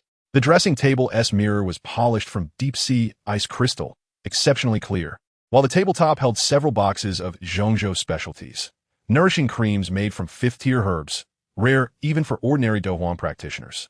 The entire room was permeated with a subtle fragrance of spiritual herbs, embodying both opulence and elegance, showcasing the Fenlei Pavilion's regard for Yi Tian. Seated before the alchemical table, Yi Tian's fingers traced the patterns of the purple copper cauldron, yet his thoughts raced. He instructed revered Lei to prepare 2 sets of ingredients for the prestigious pill, one for the trade, and the other he initially intended to retain for breaking through to 3-star Dozuan. However, even with a breakthrough, he would still stand no chance against the combined forces of the 3-peak Dozuan masters in the Dan Tower. The void-breaking talisman could only tear the barrier for an hour, should he be detected while attempting to seize the 3,000 flames of Yin Yin. He would have little chance to escape. He needed a helper. Yi Tian mused internally, concluding that at least a 3-turn Dozuan or semi-saint level powerhouse would be necessary to distract the 3 giants. Such strong allies could only be attracted by 8th tier or even pinnacle alchemical offerings. It would be wise to leverage this opportunity to refine pills and obtain the title of 8th tier alchemist at the Dan Tower, thereby gaining renown in Zhongzhou and subsequently attracting allies with the pills. Just as he solidified his resolve, a gentle knock echoed from outside, followed by the voice of a servant. "Master Han Feng, the ingredients are ready. Pavilion Master is waiting outside." Yi Tian rose and opened the door, finding the esteemed Lei Zun standing in the corridor, holding a black storage ring. Upon seeing him, Lei Zun promptly extended the ring, saying, "Master, both sets of precious medicinal materials are within. When do you plan to commence the alchemical process?" "There's no rush," Yi Tian replied, accepting the ring. "Please, Sec Master Lei, bring along the void-breaking talisman and accompany me to the Alchemy Tower. I intend to publicly refine the elixirs there, while also attempting to obtain the badge of an 8th-rank alchemist." Upon hearing this, Lei Zun was momentarily taken aback, then broke into a knowing smile. It was only natural for a young person to covet fame. Publicly refining elixirs in the sacred ground of the Alchemy Tower would not only showcase his prowess, but also elevate his reputation. He nodded in agreement. "As you wish, Master."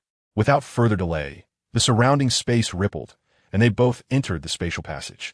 The speed of a Dou Zun expert's traversal was astonishing, and within mere hours, they arrived at the Holy Pill City, landing at the entrance of the Alchemy Tower.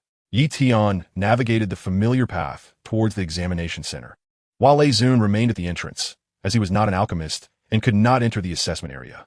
The guarding cultivator at the examination center noticed Yi Tian approaching and was about to inquire when Yi Tian calmly stated, "I wish to take the test for an 8th-rank alchemist." "What?" The guard was so shocked he nearly dropped the registration book in his hands. He scrutinized Yi Tian, who appeared to be merely in his 30s, with disbelief. "Are you certain you wish to undertake the 8th-rank assessment? The examination must be overseen by the 3 tower masters, and the failure rate is exceedingly high." "Absolutely," Yi Tian affirmed, his tone steady and devoid of further explanation. The guard, not daring to be negligent, swiftly grabbed a communication jade talisman and hurried deep into the Alchemy Tower to report. Shortly thereafter, a steward clad in a blue robe hurriedly arrived and performed a respectful salute towards Yi Tian.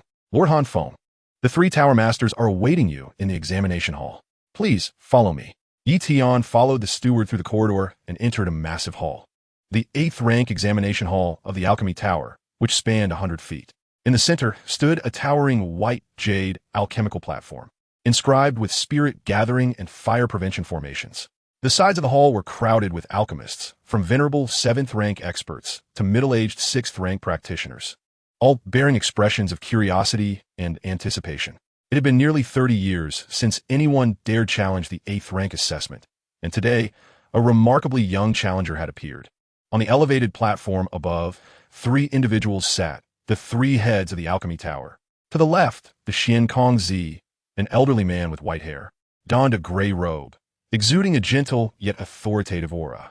In the center sat a middle-aged woman in a dark gown, her features striking yet imbued with an air of coldness, her aura laced with a hint of alchemical fire. To the right, the Tian Lei Zi, a robust figure clad in golden armor, bore a rugged visage, radiating an overwhelming presence akin to thunder. The trio's gazes simultaneously fell upon Yi Tian. Xian Kong Zi stroked his beard, his eyes reflecting approval, while Tian Lazy frowned, clearly skeptical of Yi Tian's youth. Only the woman in dark attire, gazing at Yi Tian's face, furrowed her brow slightly, a flicker of confusion crossing her mind. She felt as though she had seen this visage before. Are you the one seeking to challenge the 8th rank alchemist assessment, Lord Han Feng? The dark-clad woman spoke first, her tone cool, yet layered with subtle inquiry. Indeed, Yi Tian replied, performing a respectful bow, revealing no signs of trepidation.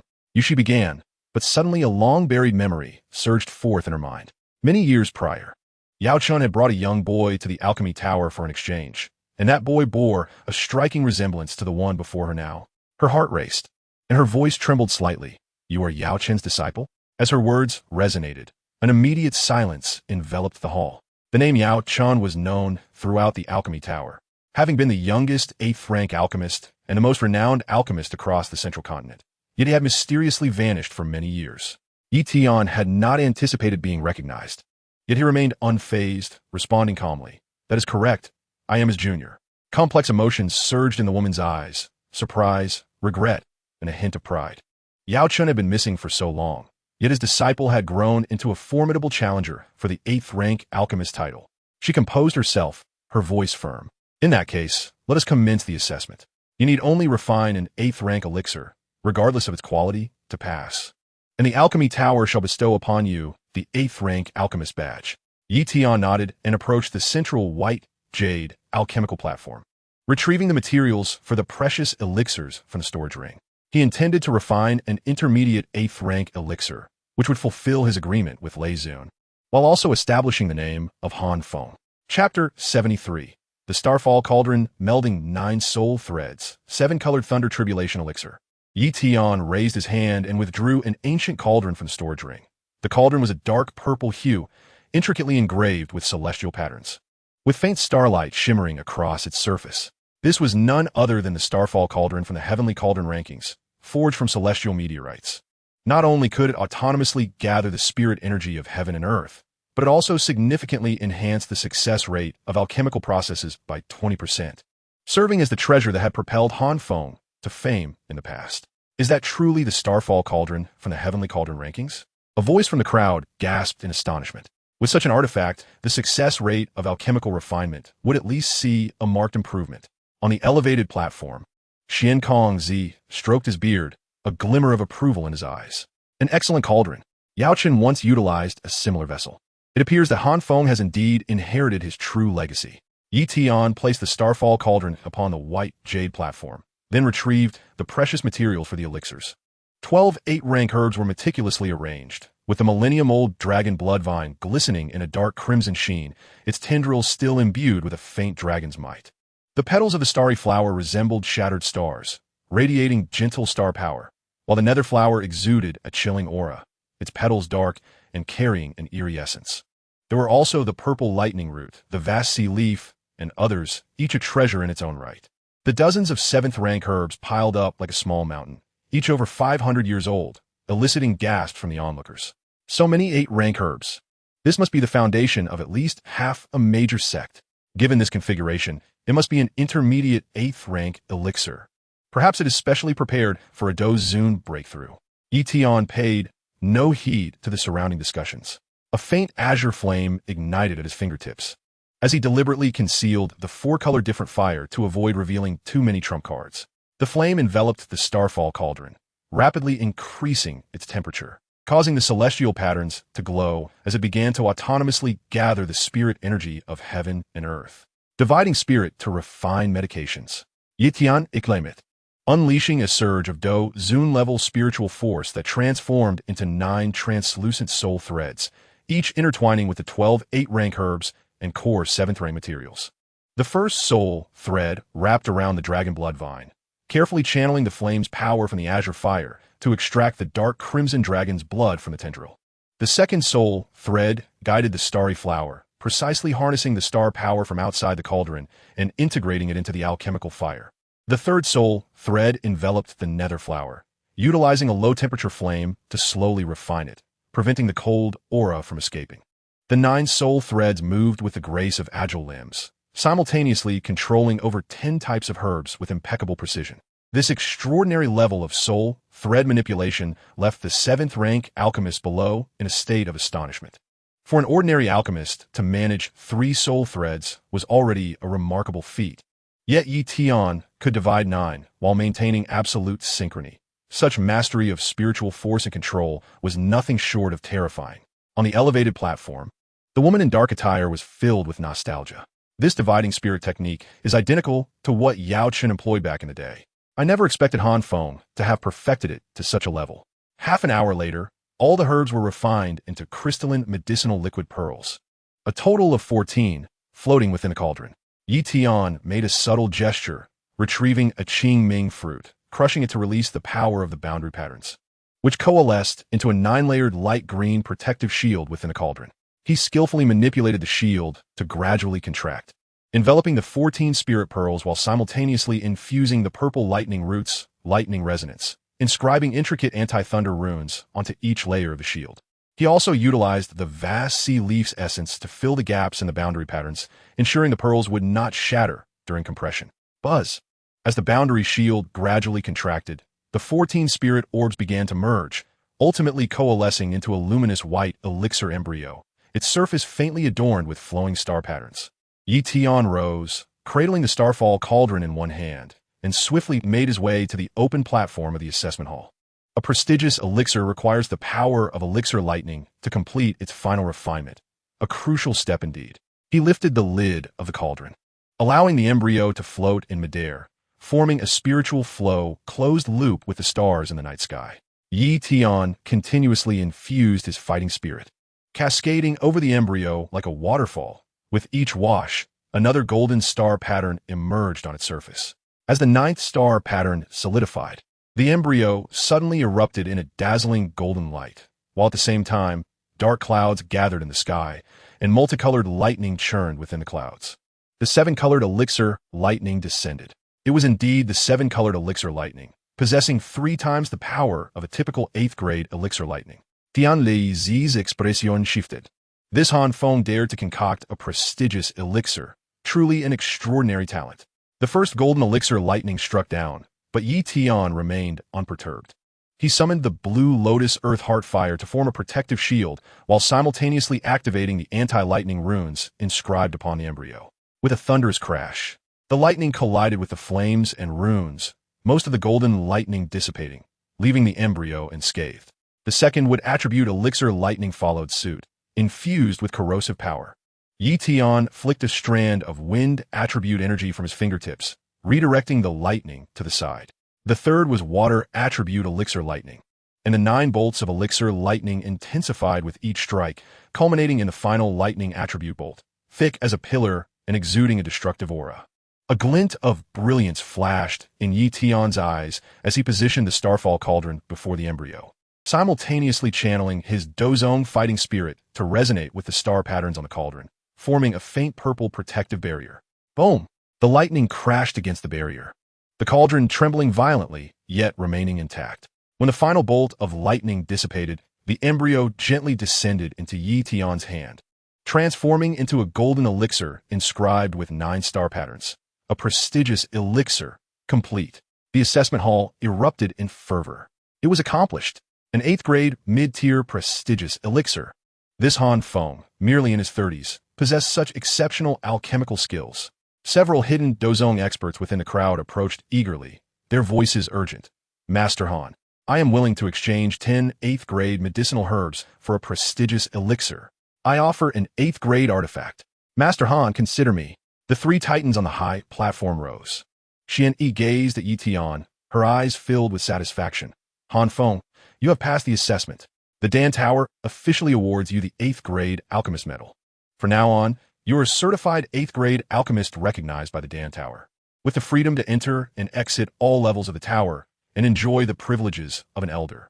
Tian accepted the golden medal presented by the floating attendant, feeling a sense of relief as he secured his identity as an 8th-grade alchemist.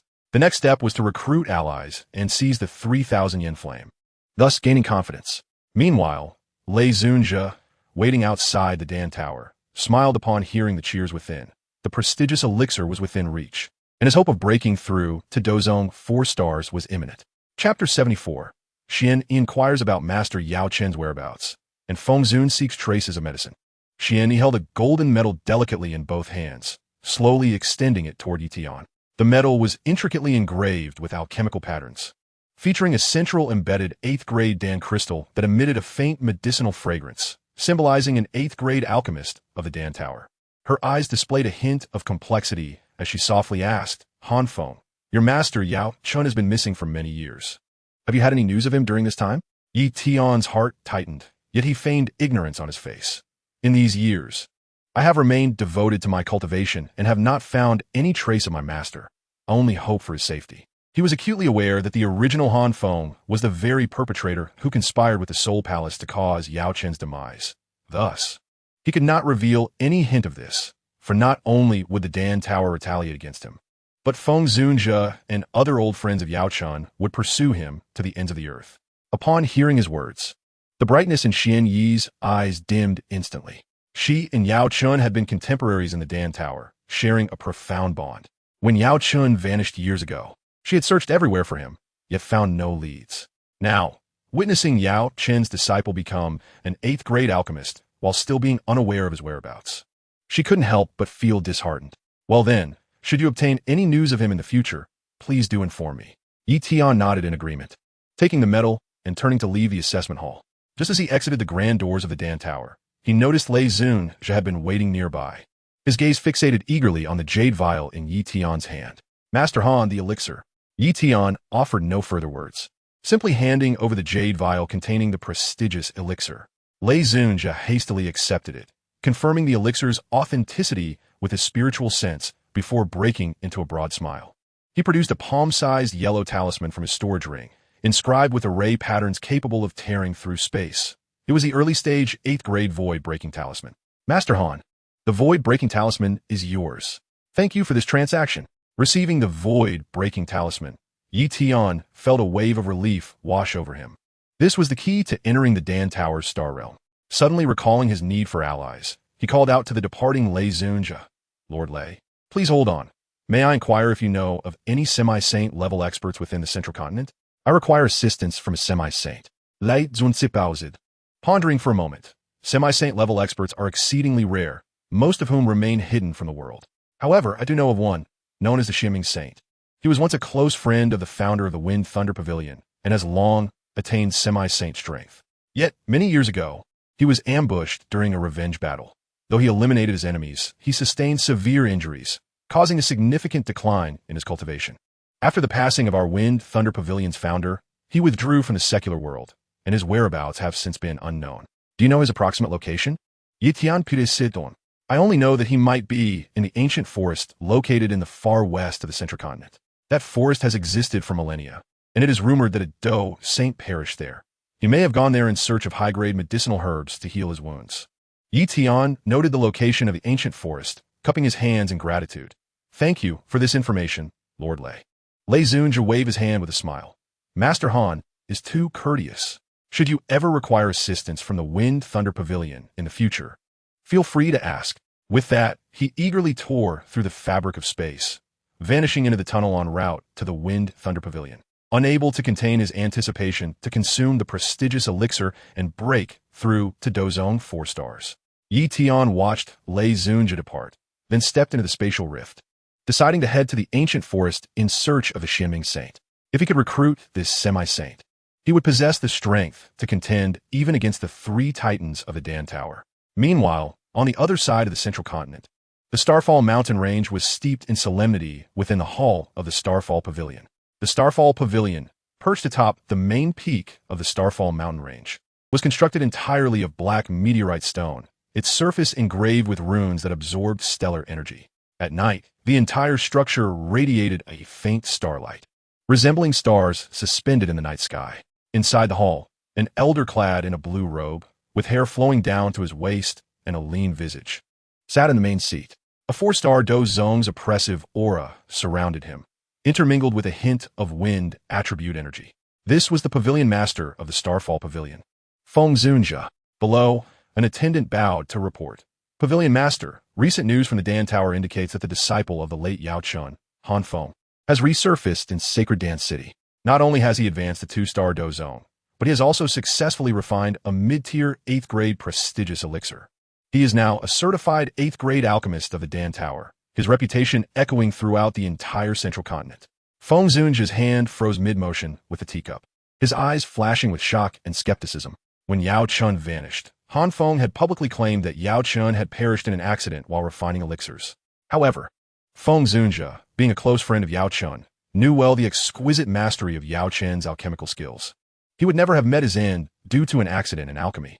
He had conducted a covert investigation into Han Feng, only to discover that Han Feng had also mysteriously disappeared shortly after Yao Chen's vanishing, rendering the case a mystery.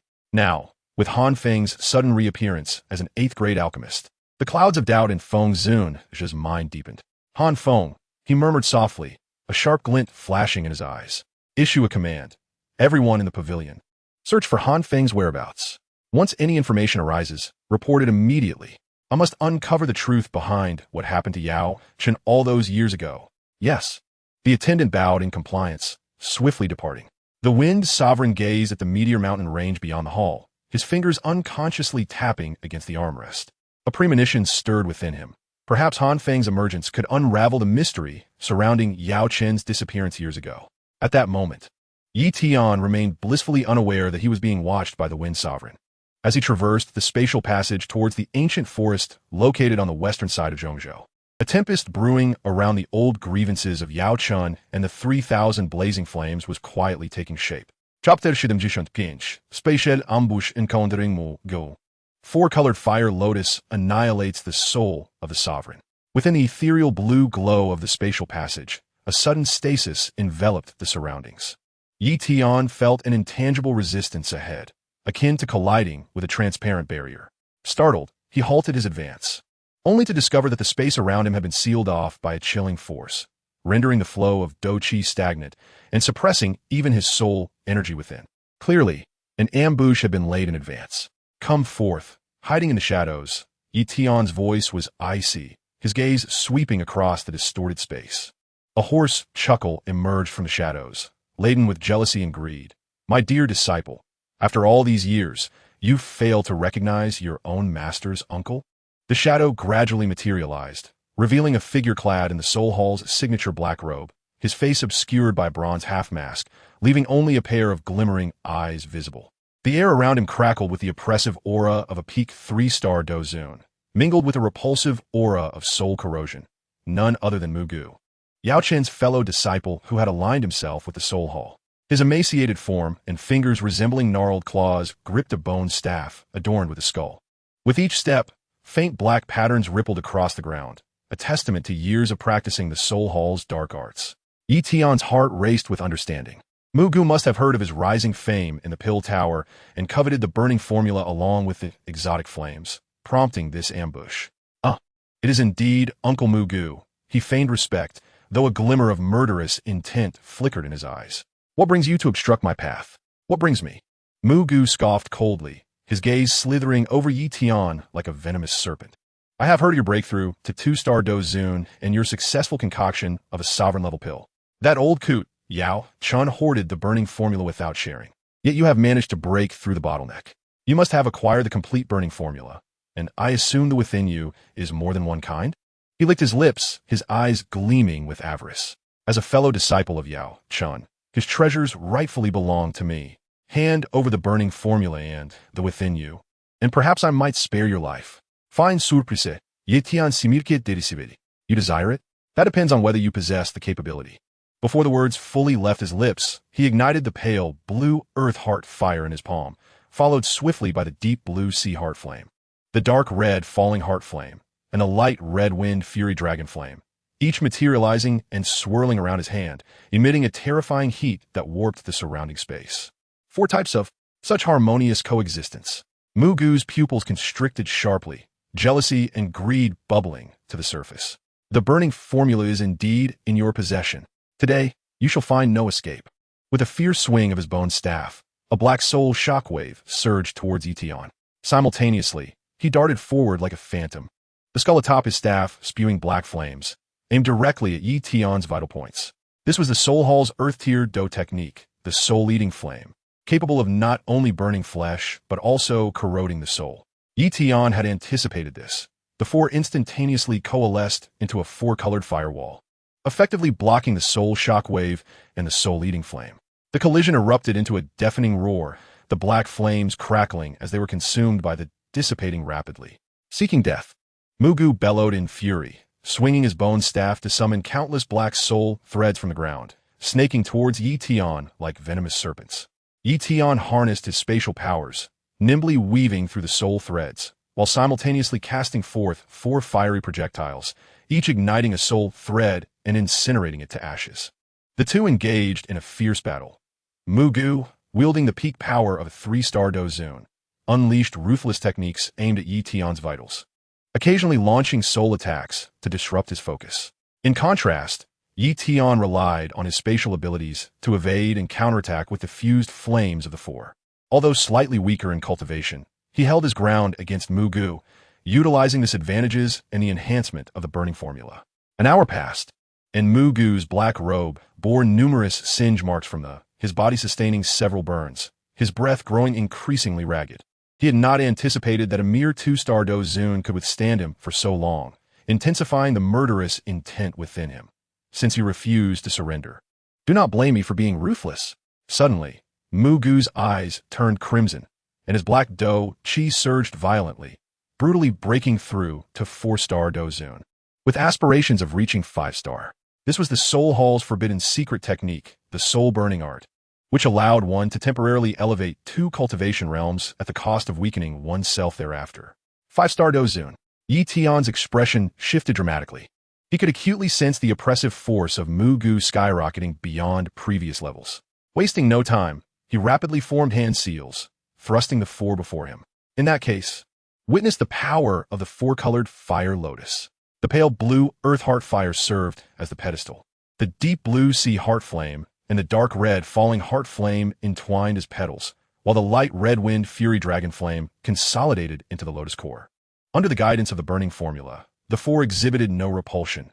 Instead, they nourished one another, gradually merging into a palm-sized four-colored fire lotus. The intricate patterns on the lotus shimmered, its energy causing the very space around it to tremble, even temporarily stalling Mugu's soul-burning art. What sort of Dou technique is this? A flash of fear crossed Mugu's eyes as he sensed the cataclysmic power contained within the fire lotus, far exceeding his expectations. This is the Dou technique that will send you on your way. Tian roared, hurling the four-colored fire lotus towards Mugu. The lotus expanded rapidly in mid-air, transforming into a massive form imbued with an insatiable momentum as it descended upon Mugu. In a panic, Mugu gathered his Dou Qi to form a black shield while burning more of his soul essence in a desperate attempt to resist. With a thunderous impact, the fire lotus collided with the shield, unleashing a terrifying surge of energy that shattered the black barrier as if it were made of paper, engulfing Mugu's body in flames and eliciting a piercing scream. As the energy storm gradually subsided, Mugu's form had been reduced to ashes, not even a trace of his soul remaining. The potency of the fire lotus, born from the fusion of the four, far surpassed that of ordinary 8-tier Dou techniques. Sufficient to slay a 5-star Dou Zun, Tian retracted exhaling a long breath of relief. As a seasoned Dou Zun of the Soul Hall and a former adversary of Yao Chun, Mugu had long been a thorn in his side. With this foe eliminated, not only had he rid himself of a significant threat, but he had also alleviated some of the pressure in dealing with the Soul Hall in the future. He lifted the spatial seal and stepped back into the passage, setting his sights on the ancient forest in the western part of Zhongzhou. For the Xianming sovereign was now his next target. Chapter 76, Seeking the Xianming sovereign in the ancient forest, Nirvana Pill for the Huan Yen array. As the pale blue rift in space sealed at the forest's edge, Tian felt an air distinctly different from the outside world the moment he set foot in this millennia-old grove. The atmosphere lacked the usual fragrant aroma of woodland flora, instead imbued with a faint scent of blood and decay. The withered leaves beneath his feet crunched underfoot, their brittle sound echoing like the fracture of time itself. Gazing upwards, one observes that the majority of the trees within the ancient forest are gnarled and twisted, their bark cracked like the wrinkles of an aged visage. Many trunks have long since hollowed out, leaving only withered yellow leaves that sway in the breeze. Scattered across the ground are the skeletal remains of magical beasts, some still bearing faint traces of battle energy, remnants of the fierce conflicts that once transpired here. A thin mist envelopes a distant valley, within which one can faintly discern a collapsed stone tablet, its inscriptions long since faded, leaving behind only fragmented phrases such as the fall of the battle saint. This indeed confirms the legends that declare this place as the resting ground of powerful beings over millennia, which has drawn countless seekers in pursuit of legacy, only to leave them with naught but desolation. Tian extended his spiritual awareness, enveloping the surroundings like an invisible net. Yet he could only perceive a handful of low-tier magical beasts scurrying amidst the dead trees, devoid of even a hint of higher-tier battle energy. The ancient forest stretched far beyond imagination, his spiritual sense extended for hundreds of miles without reaching its boundaries. Could it be that the information from the revered lay was erroneous? He furrowed his brow, inhaled deeply, and infused his voice with his spiritual power, calling out into the depths of the forest. Saint Xianming, I am Han Feng, an 8th-tier alchemist, here to propose a transaction. His voice, imbued with the essence of a battle monarch, reverberated through the ancient woods, startling a few dry leaves to the ground. Tian called out thrice, but the forest remained eerily silent, save for the whispering winds that mournfully traversed the withered branches. Just as he prepared to delve further, in a humble wooden hut located hundreds of kilometers away, an elderly man with unkempt hair suddenly opened his eyes. Clad in a faded gray robe, his countenance was etched with deep lines, the wrinkles on his face resembling the textures of the ancient forest's deadwood. His breath was so faint it was nearly imperceptible, and the battle energy surrounding him was almost non-existent, yet occasional glimmers in his gaze retained a trace of the sharpness of a semi-saint. It was indeed the Saint Xianming.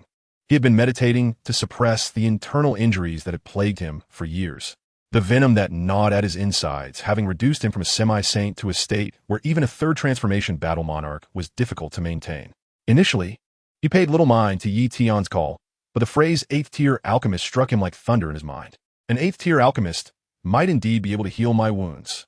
A flicker of hope ignited in Saint Xianming's eyes, and without hesitation, the space around him rippled slightly.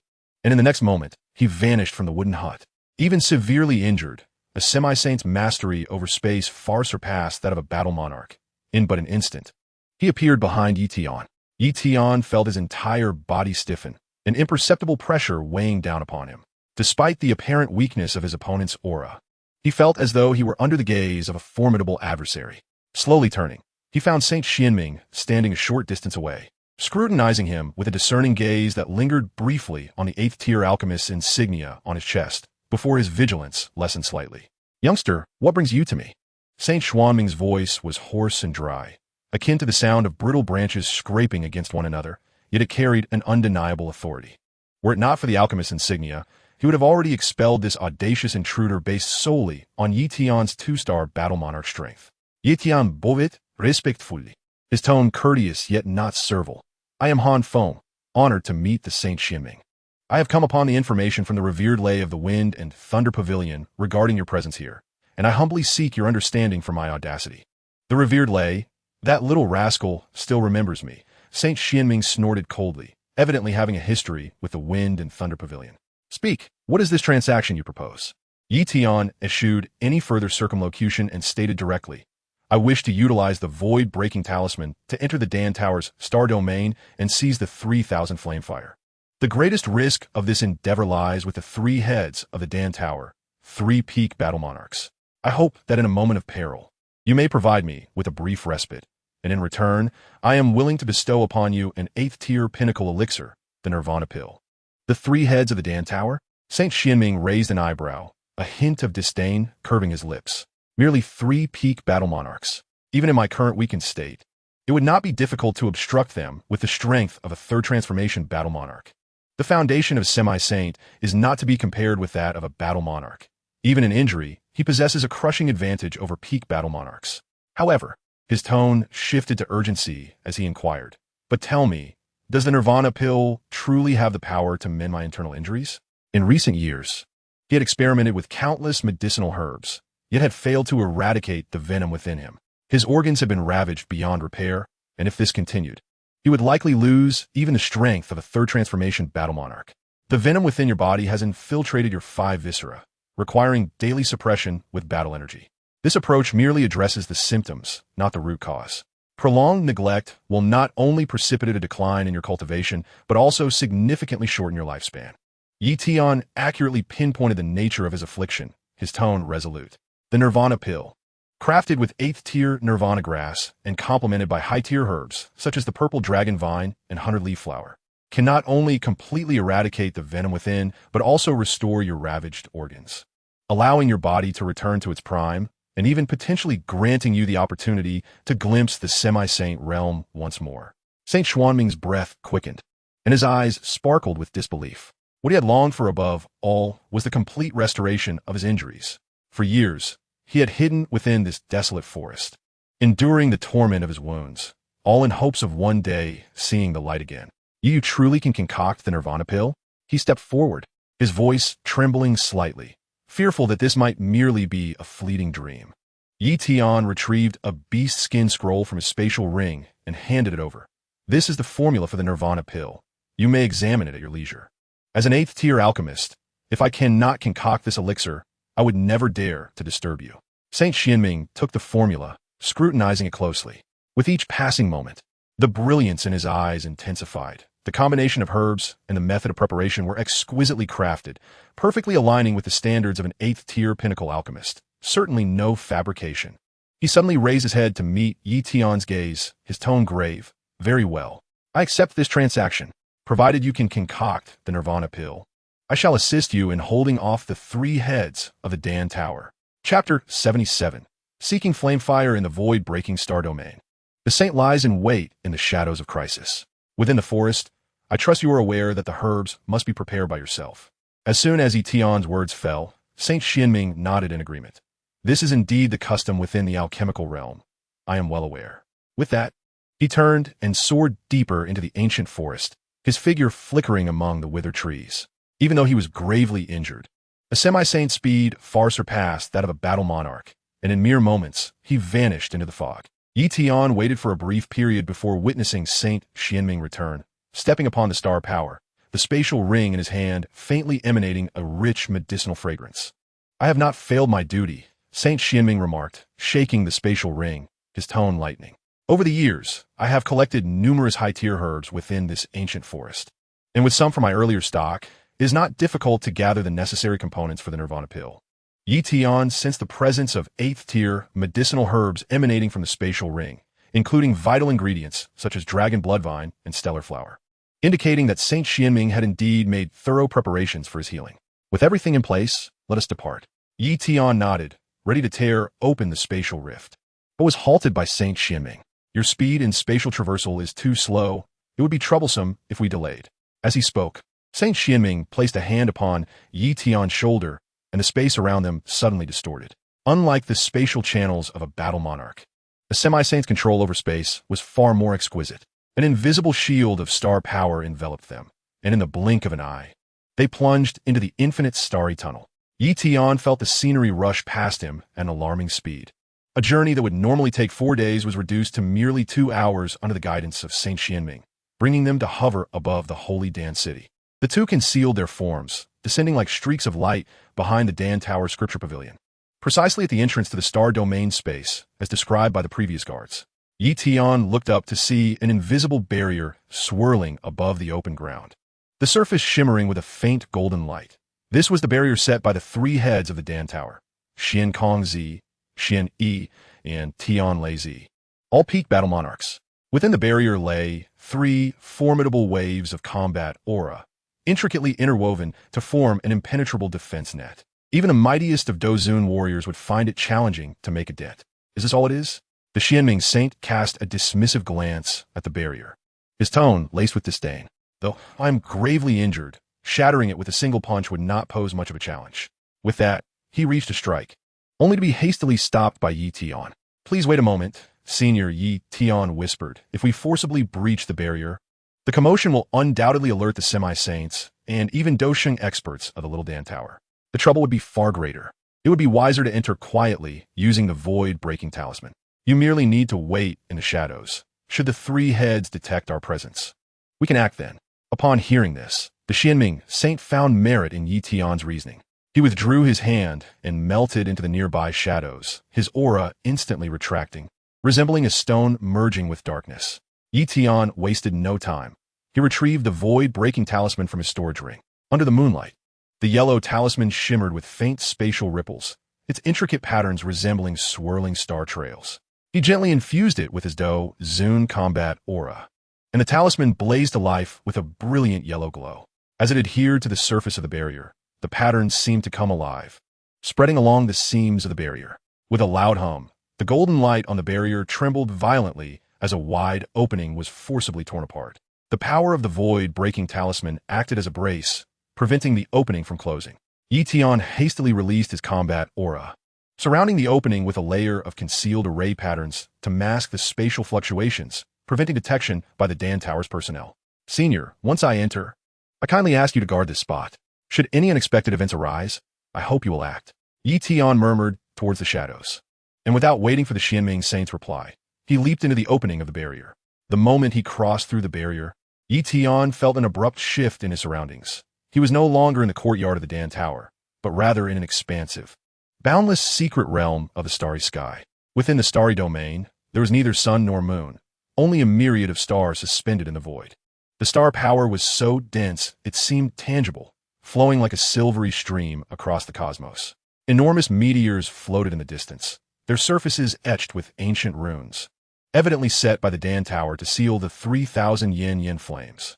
The air was suffused with a searing heat, intermingled with the chill of star power, creating a peculiar temperature gradient. Tian extended his soul power, enveloping the area like an invisible net. Yet he was unable to detect the presence of the 3,000 yen flames. Anxiousness crept into his heart. The void-breaking talisman's effectiveness was limited to 1 hour. If he could not locate the swiftly, he would be trapped within the starry domain once the opening closed. Following the direction of the intense heat, he soared toward it, gliding past floating meteors and traversing streams of star power. Yet the vastness of the starry sky remained unyielding, and the fabled 9th-ranked immortal flame was nowhere to be found. The 3,000 yen flames were born of the starry sky, capable of absorbing star power to conceal themselves, likely hidden in the densest regions of star power. Contemplating this, Tian's gaze shifted towards the depths of the starry domain, where the stars were most concentrated and the star power converged like a rushing river.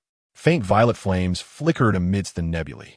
Chapter 78. The extreme cold spring creates flame. The three giants guard the returning individual. In the depths of the starry domain, the brilliance of countless stars converged, forming a pale silver ocean of star power. Following the sensation of the Tian flew to this location, his eyes suddenly locking onto the scene ahead. In the center of the star power ocean, a fire dragon, suffused with purple flames, coiled atop a meteor.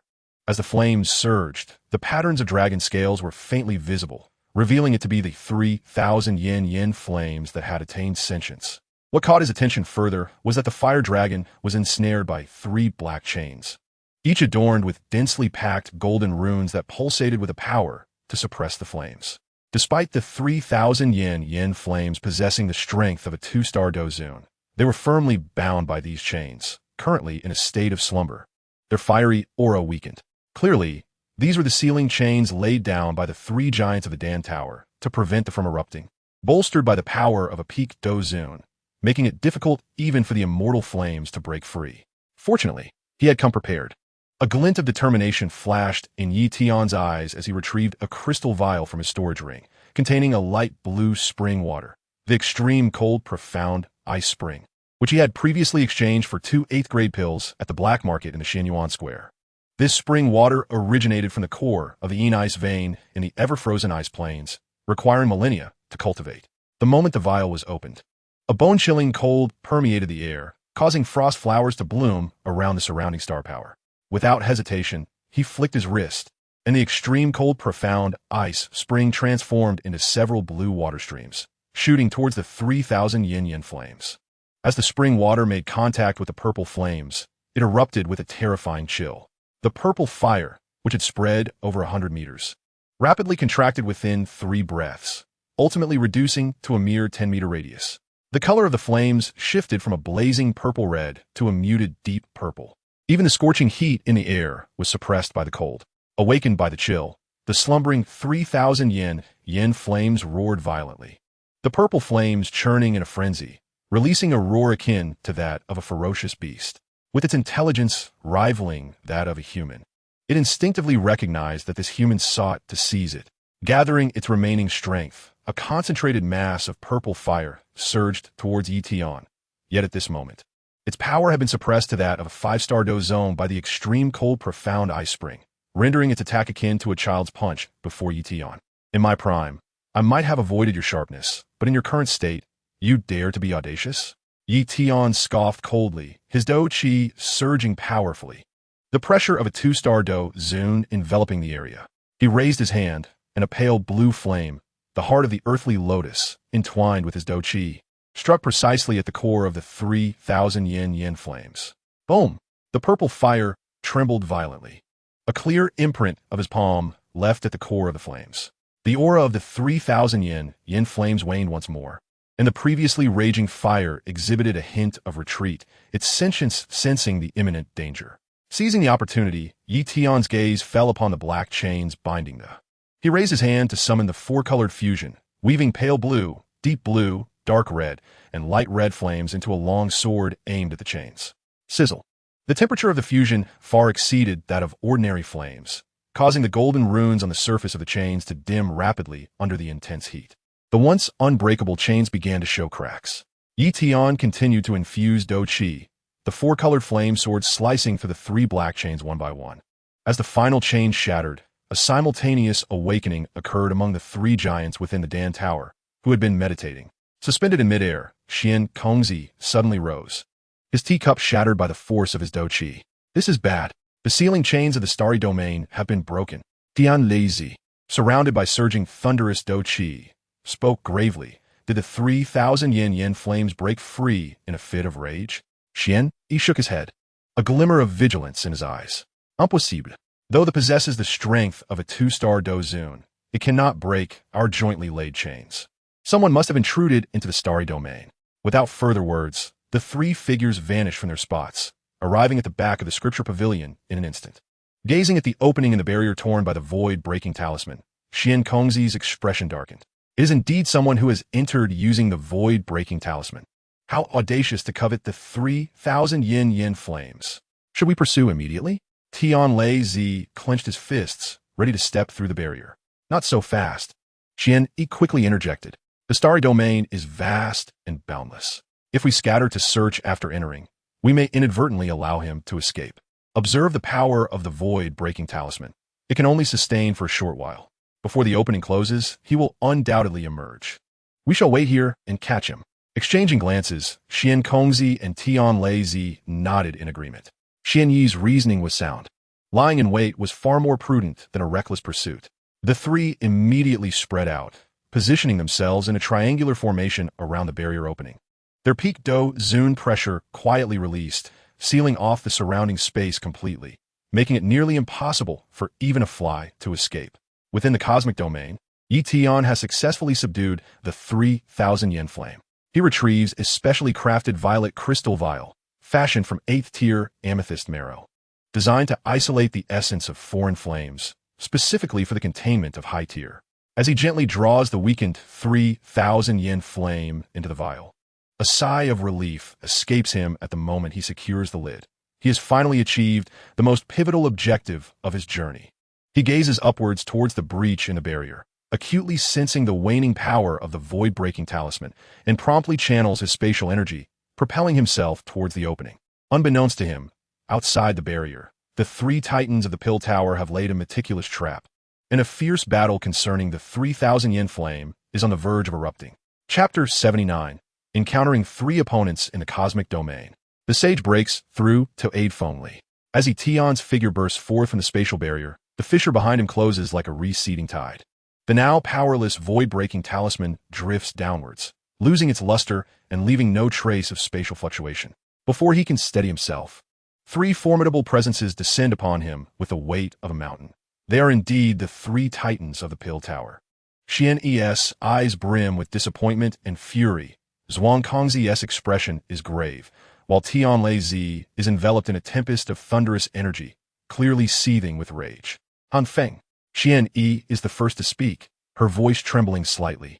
How dare you steal the 3,000 yen flame from the pill tower in the dead of night? Yao Chun lived with honor. How could he produce such a disciple as you?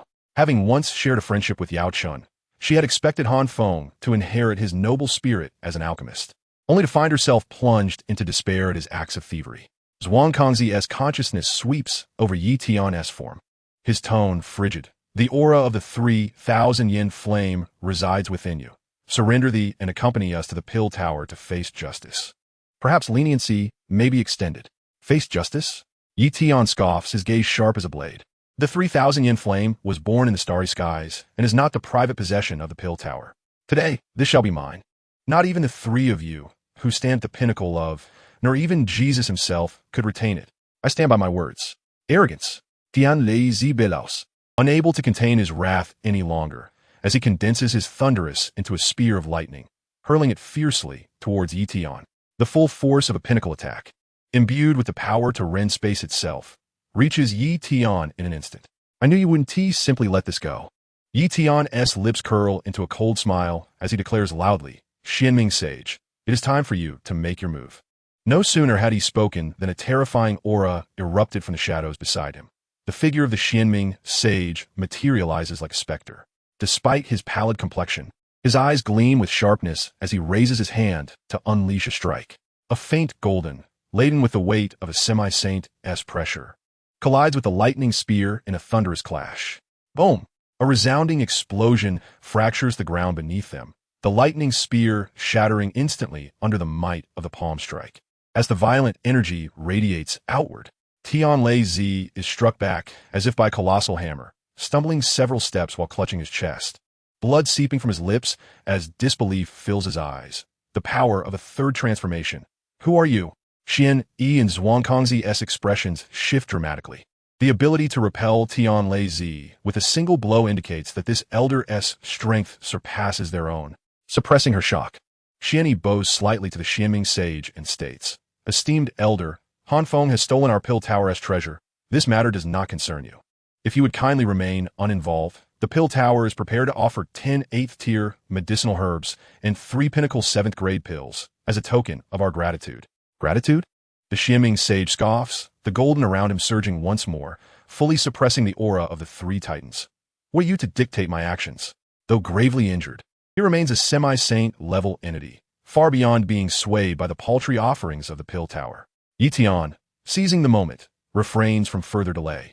Spatial fluctuations envelop him as he swiftly rends open a spatial rift. Xianming Sage, I shall return to await you. Simply stall them for a moment. We shall meet at our old rendezvous. With that, he leaps into the rift, his figure vanishing in an instant. Do not let him escape. Zhuang Kongzi and Xian Yi strike simultaneously, one conjuring golden alchemical fire, while the other employs would attribute in an attempt to obstruct the closure of the spatial rift. Yet, the Xianming Sage has already positioned himself before them, forming a barrier of faint golden with a gentle gesture, effortlessly deflecting their assaults. You shall contend with me. The Xianming Sage's tone is calm, yet imbued with an undeniable authority. Though he can only exert the power of a third transformation, it is sufficient to dominate the 3 pinnacles. With a flicker of his form, he appears behind Xian Yi, his palm imbued with star power lightly strikes, sending her staggering back, before pivoting to face Zhuang Kongzi. In a mere 3 exchanges, Zhuang Kongzi finds himself reeling, his vitality surging chaotically. Seeing this, Tian Lei Zi attempts to pursue Yi Tian, but is ensnared by the Xianming Sage, rendered incapable of escape. The 3 can only watch helplessly as Yi Tian's spatial rift closes, utterly powerless against the Xianming Sage's suppression. After a brief moment, once the Xianming Sage confirms Yi Tian's safe departure, he opts not to linger in battle. With a flicker of spatial energy, he vanishes from sight, leaving the 3 titans standing in stony silence, their faces ashen. Who on earth is this person? His strength is truly terrifying. Tian Lei Zi grits his teeth, the injury to his chest causing his breath to become erratic. Xian Yi shakes her head, concern etched upon her features. To subdue all 3 of us, he must be at least a 3rd transformation. If Han Feng has the means to summon such a formidable figure, this matter is far from over. Zhuang Kongzi remains silent for a moment before speaking gravely. We must immediately inform the Pill Tower's small faction, alerting them that someone has stolen the 3,000 yen flame. and requests the elders to take action in pursuit. Meanwhile, before the wooden cabin in the ancient forest, Tian emerges from the spatial rift. Not long after, the Xianming sage also materializes, regarding Tian with a hint of urgency in his tone. Young man, the 3,000 yen flame is now in hand. When shall you concoct the nirvana pill for me? The torment of years has rendered him impatient to regain his former glory. Tian nods with a smile. Rest assured, esteemed elder, we have gathered all the necessary materials. I will require 3 days to adjust my state and familiarize myself with the refining technique of the nirvana pill. In 3 days, we shall concoct the pill within this wooden cabin. You need only await my return. Upon hearing this, the Xianming sage, though still somewhat anxious, understands that alchemy cannot be rushed, and thus he simply nods. Very well. I can endure these 3 days. After all, I have endured for so many years. A few more days matter little. With that, he steps into the wooden cabin, closing his eyes to recuperate, hoping to completely rid himself of the affliction within 3 days. Chapter 80. In the ancient forest, the 3,000 flames coalesce, advancing the flame art to the 6th level. Tian raises his hand to form seals, intertwining pale azure with spatial power to establish 3 layers of prohibitions around the wooden cabin. The outer layer is a mist array, where gray-white mist rolls like a living entity, enveloping the cabin completely, rendering it impervious to external scrutiny or perception. The middle layer is a spatial lock, solidifying the space around the cabin so that even masters approaching would trigger a spatial disturbance alert, while the inner layer is a spirit-gathering array, gathering the sparse spiritual energy from the depths of the ancient forest to aid in the refinement of the. Once these preparations are completed, he returns to the center of the cabin and retrieves the violet crystal vial. The moment the vial is unsealed, a torrent of scorching star power bursts forth, and the faint purple 3,000 yen flame roils violently within the vial. Although it retains its sentience, its essence has been significantly diminished due to the prior suppression by the extreme profound ice-cold spring. Let's begin. Tian sits cross-legged, igniting a fusion of 4 in his palms. The green lotus earth heart fire, the ocean heart flame, the fallen heart flame, and the wind fury dragon flame encircle him, forming a delicate chromatic fire ring. He tilts the violet crystal vial, and the 3,000 yen flame is drawn forth by an unseen force, drifting slowly towards the center of the fire ring. Roar! Upon contact with a 4-colored fire ring, the 3,000 yen flame emits an enraged roar, its faint purple flames surging violently as it attempts to break free from its constraints. Though weakened, it still retains the pride of a, unwilling to be consumed by another flame. Tian's gaze sharpened, and his soul power erupted suddenly. 9 strands of soul silk entwined around the 3,000 yen flame like chains, while he activated the burning art. The 4-colored fire rings instantaneously contracted, firmly encasing the pale, purple flames. The challenge of refining this advanced far surpassed Tian's previous experiences. The 3,000 yen flame, born from the cosmos, harbored an immense reservoir of stellar energy and the essence of flames, with its intelligence nearing maturity, resulting in fierce resistance. The pale purple flames occasionally transformed into sharp spikes, attempting to pierce through the 4-colored fire rings, or coalescing into a colossal fire beast, charging against the soul silk restraints.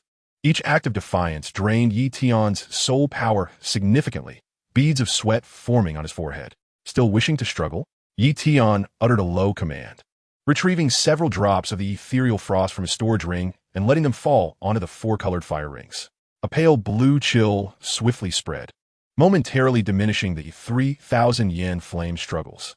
The pale purple flames shrank once more, revealing a brilliant starfire at its core, the very essence of its being. Seizing this fleeting moment, Tian urged the burning art to its utmost limits.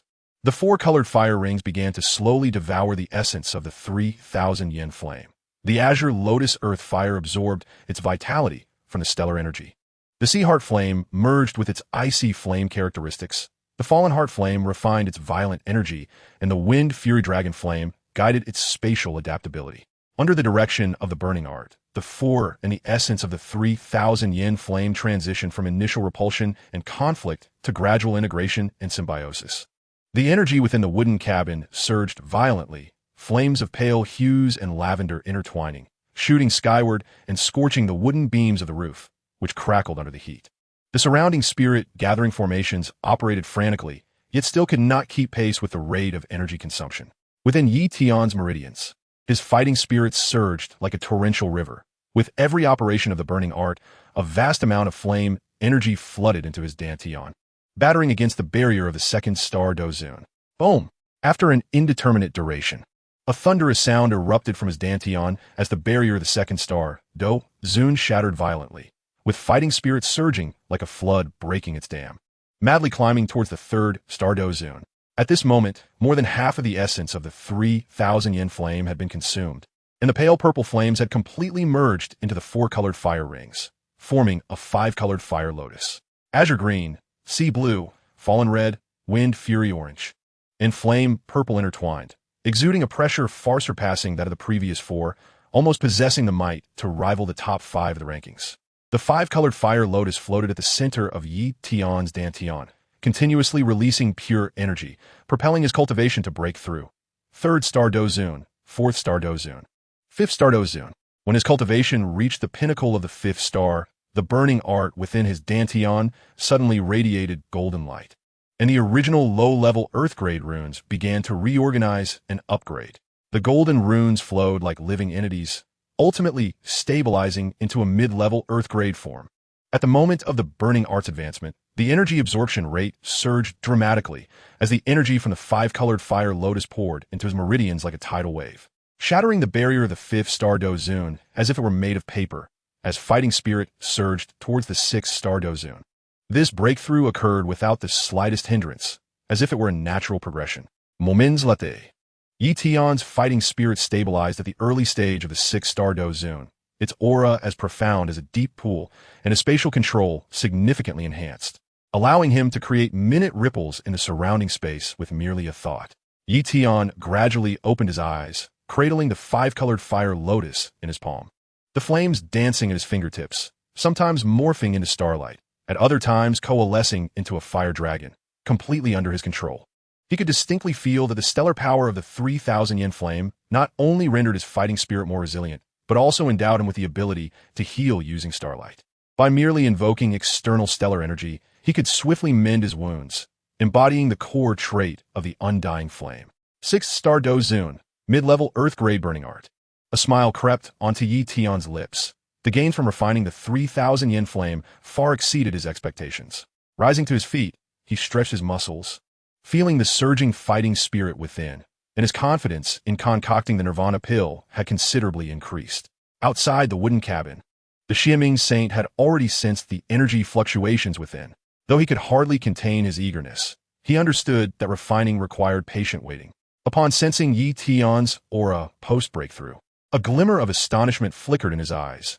The speed of advancement from second star Dou Zun to sixth star Dou Zun was truly unprecedented. Yi Tian pushed open the door of the wooden cabin and looked at the waiting Xianming saint, speaking with ease. "Senior, you have waited long. Tomorrow morning, I shall concoct the nirvana pill for you." Chapter 81. Alchemy in the ancient forest summons the eighth thunder. The saint consumes the pill and returns to the pinnacle. The next morning, as the mist of the ancient forest had yet to dissipate, a towering white jade alchemy platform had been erected in the clearing before the wooden cabin. The Xianming saint personally set up 4 layers of spatial restrictions around the alchemy platform, and faint golden light patterns flowed through the air, completely isolating the area from the outside world. Not even the birds and beasts of the forest could approach within a fraction. "Young friend, rest assured in your alchemy. I shall stand guard here. Even if a half-saint arrives, they shall not disturb you." The Xianming saint stood outside the restrictions, his tone resolute. He looked at Yi Tian with anticipation, having sensed Yi Tian's aura after his breakthrough to the sixth star Dou Zun last night. He felt a surge of confidence regarding the concoction of the nirvana pill. Yi Tian nodded and approached the alchemy platform. Neatly arranged atop the platform were the materials for concocting the nirvana pill. The 8th grade nirvana grass glimmered with a pearlescent sheen, dewdrops of essence condensed upon its leaves. The Millennium Dragon blood vine coiled in a circle, its dark red tendrils flowing with a faint dragon might. The petals of the star flower unfurled. Stellar energy gently circulating within its stamen, and over 30 varieties of 7th grade materials, all arranged in accordance with the recipe. Each carefully selected by Yi Tian's soul power to ensure the integrity of their medicinal properties. He raised his hand to retrieve the starfall cauldron. its starry patterns illuminating in the morning light, autonomously gathering the surrounding spiritual energy, igniting the five-colored, the azure lotus earth fire, sea heart flame, fallen heart flame, wind fury dragon flame, and the 3,000 yin flame intertwined to form a pale-colored fire lotus, with the temperature of the flames precisely regulated to the spirit merging realm, ensuring that the essence of the materials remained unscathed while fully activating their medicinal properties. The pinnacle of 8th grade pills faced the greatest challenge in the fusion of essences. Taking a deep breath, Yi Tian's soul power erupted suddenly, manifesting into 12 strands of soul silk, 3 more than when refining superior grade pills. Each strand of silk bore the essence of the burning art, wrapping around 12 core medicinal materials. The first strand of soul silk drew the stellar energy of the 3,000 yen flame, penetrating the nirvana grass to stimulate its restorative essence. The second strand utilized the chilling aura of the sea heart flame to temper the violent blood energy of the dragon bloodvine. The third strand employed the high temperature of the fallen heart flame to refine the star essence of the star flower.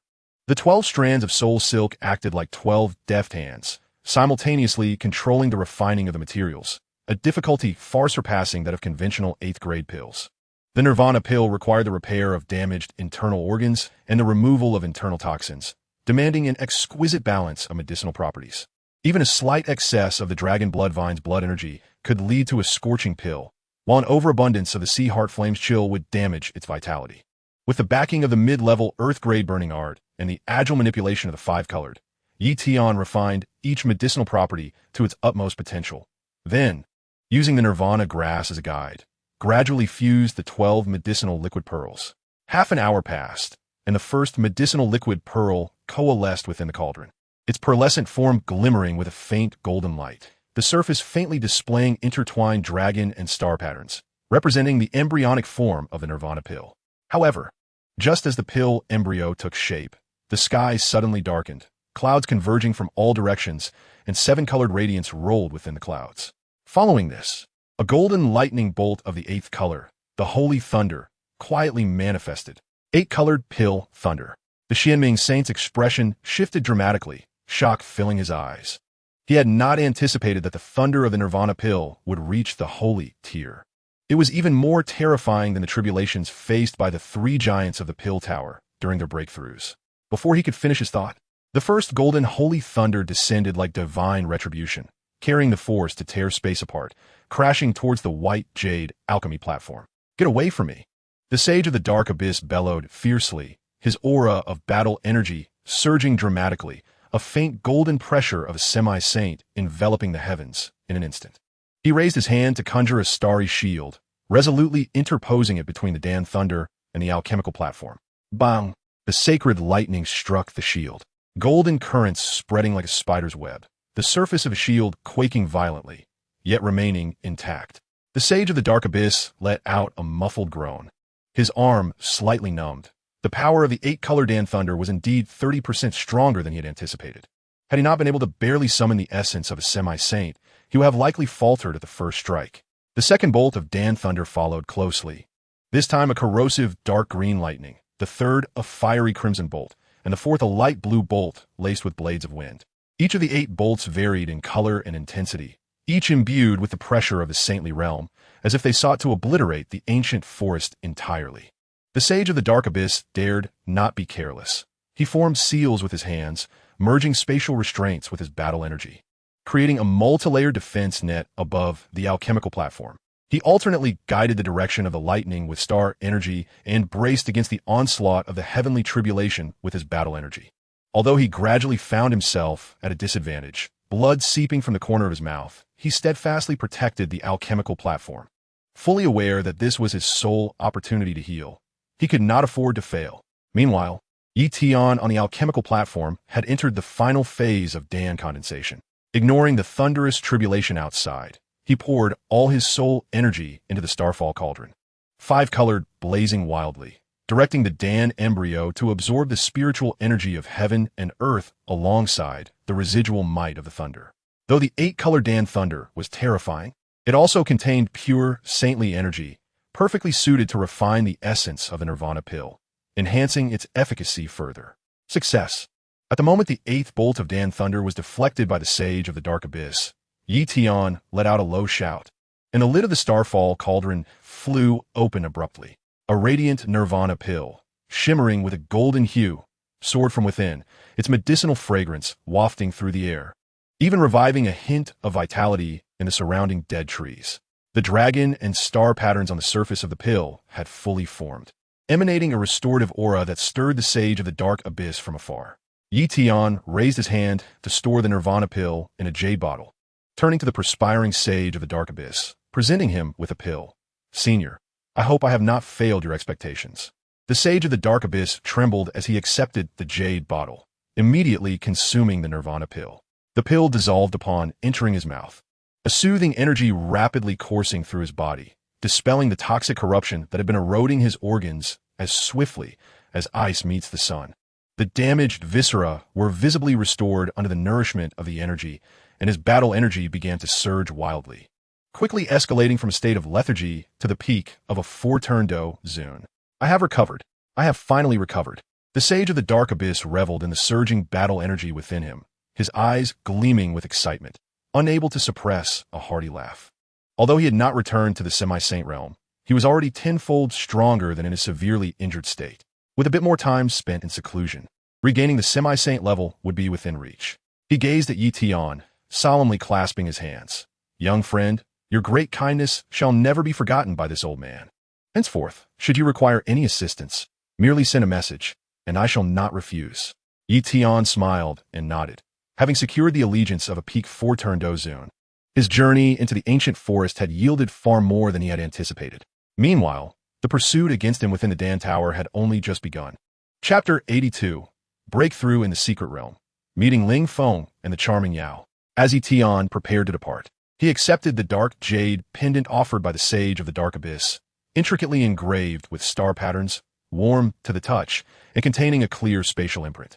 With the infusion of battle energy, he could directly contact the sage. "Thank you, Senior. Should I require anything in the future, I will not hesitate to ask." He bowed respectfully, the space around him rippling slightly as he sped towards the edge of the ancient forest. After leaving the ancient woods, Tian did not head directly to Ling Feng City, but instead sought a secluded mountain range, raising his hand to tear through the fabric of space. With his current strength as a six-star Dou Zun, he was capable of briefly constructing a temporary secret realm. Inside this realm, five colored intertwined to form a faintly colored barrier, completely isolating the chaos of the outside world. At the center lay the starfall cauldron, its patterns resonating with the virtual stars above, gathering the pure spiritual energy of heaven and earth, the concentration multiple times greater than that of the outside. The ground was laid with a spirit-gathering formation crafted from star sand, ensuring an uninterrupted supply of spiritual energy during alchemical processes. Having mastered the methods for refining respect-level pills, he was perfectly poised to break through to the seven-star Dou Zun. Tian seated himself cross-legged, retrieving the materials for the respect-level pills from his spatial ring. Thanks to the accumulation from the Dan Tower and Wind Thunder Pavilion, he possessed an ample supply of high-grade materials. Five-colored ignited at his fingertips, causing the starfall cauldron to heat up instantly. 12 strands of soul silk adeptly manipulated the materials, refining them 30% faster than during his previous attempt in the Dan Tower. The addition of the mid-tier, earth-level burning technique and the 3,000 flame of fire significantly enhances alchemical efficiency. In less than half an hour, a golden-hued respect-level pill flew forth from the cauldron, its fragrance permeating the entire secret realm. Without hesitation, Tian swallowed the pill. It melted in his mouth, a torrent of battle energy erupting within his dantian, crashing against the barrier of six-star Dou Zun like a raging river. "Break!" Tian exclaimed, channeling the burning technique to guide the battle energy. The five-colored enveloped his dantian, meticulously refining the raging energy. The battle energy vortex within his dantian spun rapidly, the barrier of six-star Dou Zun shattering like thin paper, the energy surging towards seven-star Dou Zun, causing the surrounding space to ripple with the explosive increase in battle energy. After the breakthrough, Tian did not pause. Rapid advancements could lead to a volatile state of battle energy. He immediately guided the star energy of the 3,000 flame of fire to merge with other four-colored, forming a flame interwoven with light purple and faint colors. Enveloping his meridians, the flames gradually permeated, incinerating the residual impurities within his meridians, and the battle energy grew increasingly pure under the flame's tempering, transforming from its initial volatility to a steadier state. 5 days later, the flames within the secret realm gradually dissipated, and Yi Tian slowly opened his eyes. His battle energy stabilizing at 7-star Dou Zun, his presence deep and substantial. His control over space was stronger than before. With a mere thought, he could coalesce a spatial barrier around him, significantly more agile than in his 6-star state. 7-star Dou Zun, he was one step closer to becoming a Dou Emperor. A smile curled at the corners of his mouth as he stored the Starfall Cauldron and tore through the secret realm space, soaring towards Ling Feng City. In the evening, Yi Tian returned to the guest room arranged by the Chun family. As he pushed open the door, a pink figure suddenly lunged at him. Accompanied by a faint fragrance, it was Chun Yao. "You big liar." Chun Yao stood with her hands on her hips, cheeks puffed up, her eyes reflecting a hint of grievance.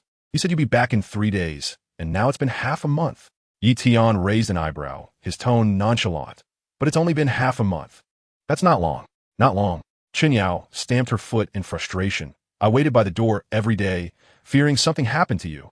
As soon as she finished speaking, she suddenly realized her tone had been too urgent, her cheeks flushing crimson. Still, she maintained her stance. "Did you forget I'm your maid? How can a master keep a maid waiting for so long?" "Oh." Yi Tian stepped closer, gazing at her flushed face, and gently patted her backside, the gesture light, more akin to a playful reprimand. "How can a maid dare to sulk with her master? It seems I haven't disciplined you properly these past few days." Chun Yao froze, her face reddening to the point of embarrassment, and quickly stepped back, sticking out her tongue. I just haven't gotten used to it yet." She furtively assessed Yi Tian, seeing his expression unchanged, and quietly inquired, "Where have you been for half a month? Did you encounter danger?" "Nothing dangerous. Just a breakthrough in my realm." Yi Tian sat at the table, pouring himself a cup of spiritual tea. "By the way, why is your cultivation still a 5-star Dou Ling after half a month? Haven't you been practicing diligently?" Upon hearing this, Chun Yao's face fell, and she replied with a hint of grievance, "My talent isn't very high, unlike you, who can break through just by wandering around." She noticed that Yi Tian remained silent while holding his teacup, and leaned closer, softening her voice. "You've returned. Shouldn't you take some rest?" I can keep you company." Yi Tian cast her a sidelong glance, his tone indifferent. "You're overthinking it. Leave. I wish to rest alone." "Huh?" Chun Yao was taken aback, observing Yi Tian's resolute figure as he turned away. Silently, she exited the room, murmuring softly as she closed the door, "Isn't it said that men like this? Why is he so thick-headed?" Inside the chamber, Yi Tian set down his teacup, a flicker of contemplation crossing his eyes. Where should he seek the next? Most in Zhongzhou were claimed. The 9 Dragons' Thunderfire of the Burning Flame Valley was a legendary, and within the valley resided the 2-star Dou Saint, Master Yun. With his current strength, he dared not provoke them. Although the Soul Palace possessed, it was exceedingly secretive and difficult to track. However, it was rumored that Xiao Yan of the Gamma Empire had recently acquired a new, along with the Bone Spirit Cold Fire from Yao Lao. Perhaps a visit to the Gamma Empire would be prudent. Yi Tian contemplated, knowing that Xiao Yan's current strength was still feeble and that Yao Lao was merely a remnant soul, posing little threat. If he could obtain there, he might directly break through to the second transformation of Dou Zun. He raised the teacup and drained it in one gulp, a glint of sharpness flashing in his eyes. The Gamma Empire would be his next target for seizing. Chapter 83. Searching for medicine tracks in space, exploring flame traces in the Gamma Imperial capital. At dawn, Yi Tian had already brought Chun Yao to an open area outside Ling Feng City. Dressed in a light pink training outfit, Chun Yao was enveloped in the fluctuations of 6-star Dou Lings. Although she had improved by a star, she still appeared somewhat frail. "I definitely won't hold you back this time." She clenched her fists, her tone imbued with stubbornness, clearly remembering Yi Tian's previous complaints about her being a burden. Yi Tian refrained from further discussion, raising his hand to tear open a rift in space. Within the pale blue passage, spatial storms howled like razor-sharp blades, capable of shredding an ordinary Dou Huang in an instant. He glanced helplessly at Chun Yao, bent down to lift her, and with his other hand, conjured a faint golden shield to envelop them both. "Hold on tight, and don't move around." Startled by the sudden contact, Chun Yao's cheeks flushed, her hands instinctively gripping Yi Tian's clothing, the faint scent of lingering in the air making her heart race. Who asked you to carry me?" "I can walk myself," she retorted softly, yet she did not dare to genuinely struggle. With your 6-star Dou Ling strength, you'd be reduced to fragments in under 3 breaths. Yi Tian replied flatly, stepping into the spatial passage with her in his arms. Inside the passage, the spatial storms relentlessly battered against the shield, creating a hissing sound as minute ripples danced across its surface, yet remained steadfast. While manipulating the shield, Yi Tian couldn't help but grumble, "What a hassle. Had I known, I wouldn't have brought you along." Chen Yao pouted, but refrained from retorting further. She recognized her own limitations and could only obediently stay within the shield, secretly observing the swiftly passing starlight within the passage. After an indeterminate period of flight, an invisible resistance suddenly emerged ahead, and the spatial passage was obstructed by a barrier. Yi Tian's heart sank as he withdrew with Chen Yao, landing atop a mountain peak. Just as they steadied themselves, a figure clad in azure flew in from the distance, holding a folding fan adorned with swirling cloud patterns that swayed elegantly in the wind, exuding an air of refinement. The newcomer wore a simple azure robe, his features gaunt, hair and beard white, yet his complexion rosy, surrounded by the fluctuations of 4-star Dou Zuns. Though not as formidable as Yi Tian, he was evidently an experienced and seasoned powerhouse. The esteemed Wind Elder of the Starfall Pavilion. "Han Feng, how have you fared?" The Wind Elder alighted before Yi Tian, gently closing his fan as his gaze fell upon him, filled with complexity. "I never expected that after more than a decade apart, you have already broken through to 7-star Dou Zun. Even I am no match for you now." Yi Tian raised an eyebrow. "Wind Elder? What is your purpose in blocking my path?" He sensed that the other bore no murderous intent, and the space had not been sealed, indicating he was not here to fight. "Finding you has proven quite a challenge." The Wind Elder sighed, his tone tinged with urgency. "I learned from the Thunder Elder that you were in the ancient forest, so I pursued you all the way here. At last I've caught up. I must ask you, where is Yao Chun? Where is he now?" Yi Tian understood immediately. The Wind Elder had indeed come for Yao Chun. He did not conceal the truth, replying simply, "He is in the northwest continent, at the Xiao clan in Wutan city of the Gamma Empire, accompanying a youth named Xiao Yan." "The Gamma Empire? The Xiao clan in Wutan city?" The Wind Elder hastily noted this down and inquired further, "What is his current condition? Is he well? Whether he is well or not, you can see for yourself," Yi Tian replied curtly. "I have matters to attend to. I must take my leave." With that, he prepared to tear open the spatial passage once again. The Wind Elder did not impede him. He was aware that he was no match for Yi Tian, and forcing a confrontation would only lead to his own misfortune.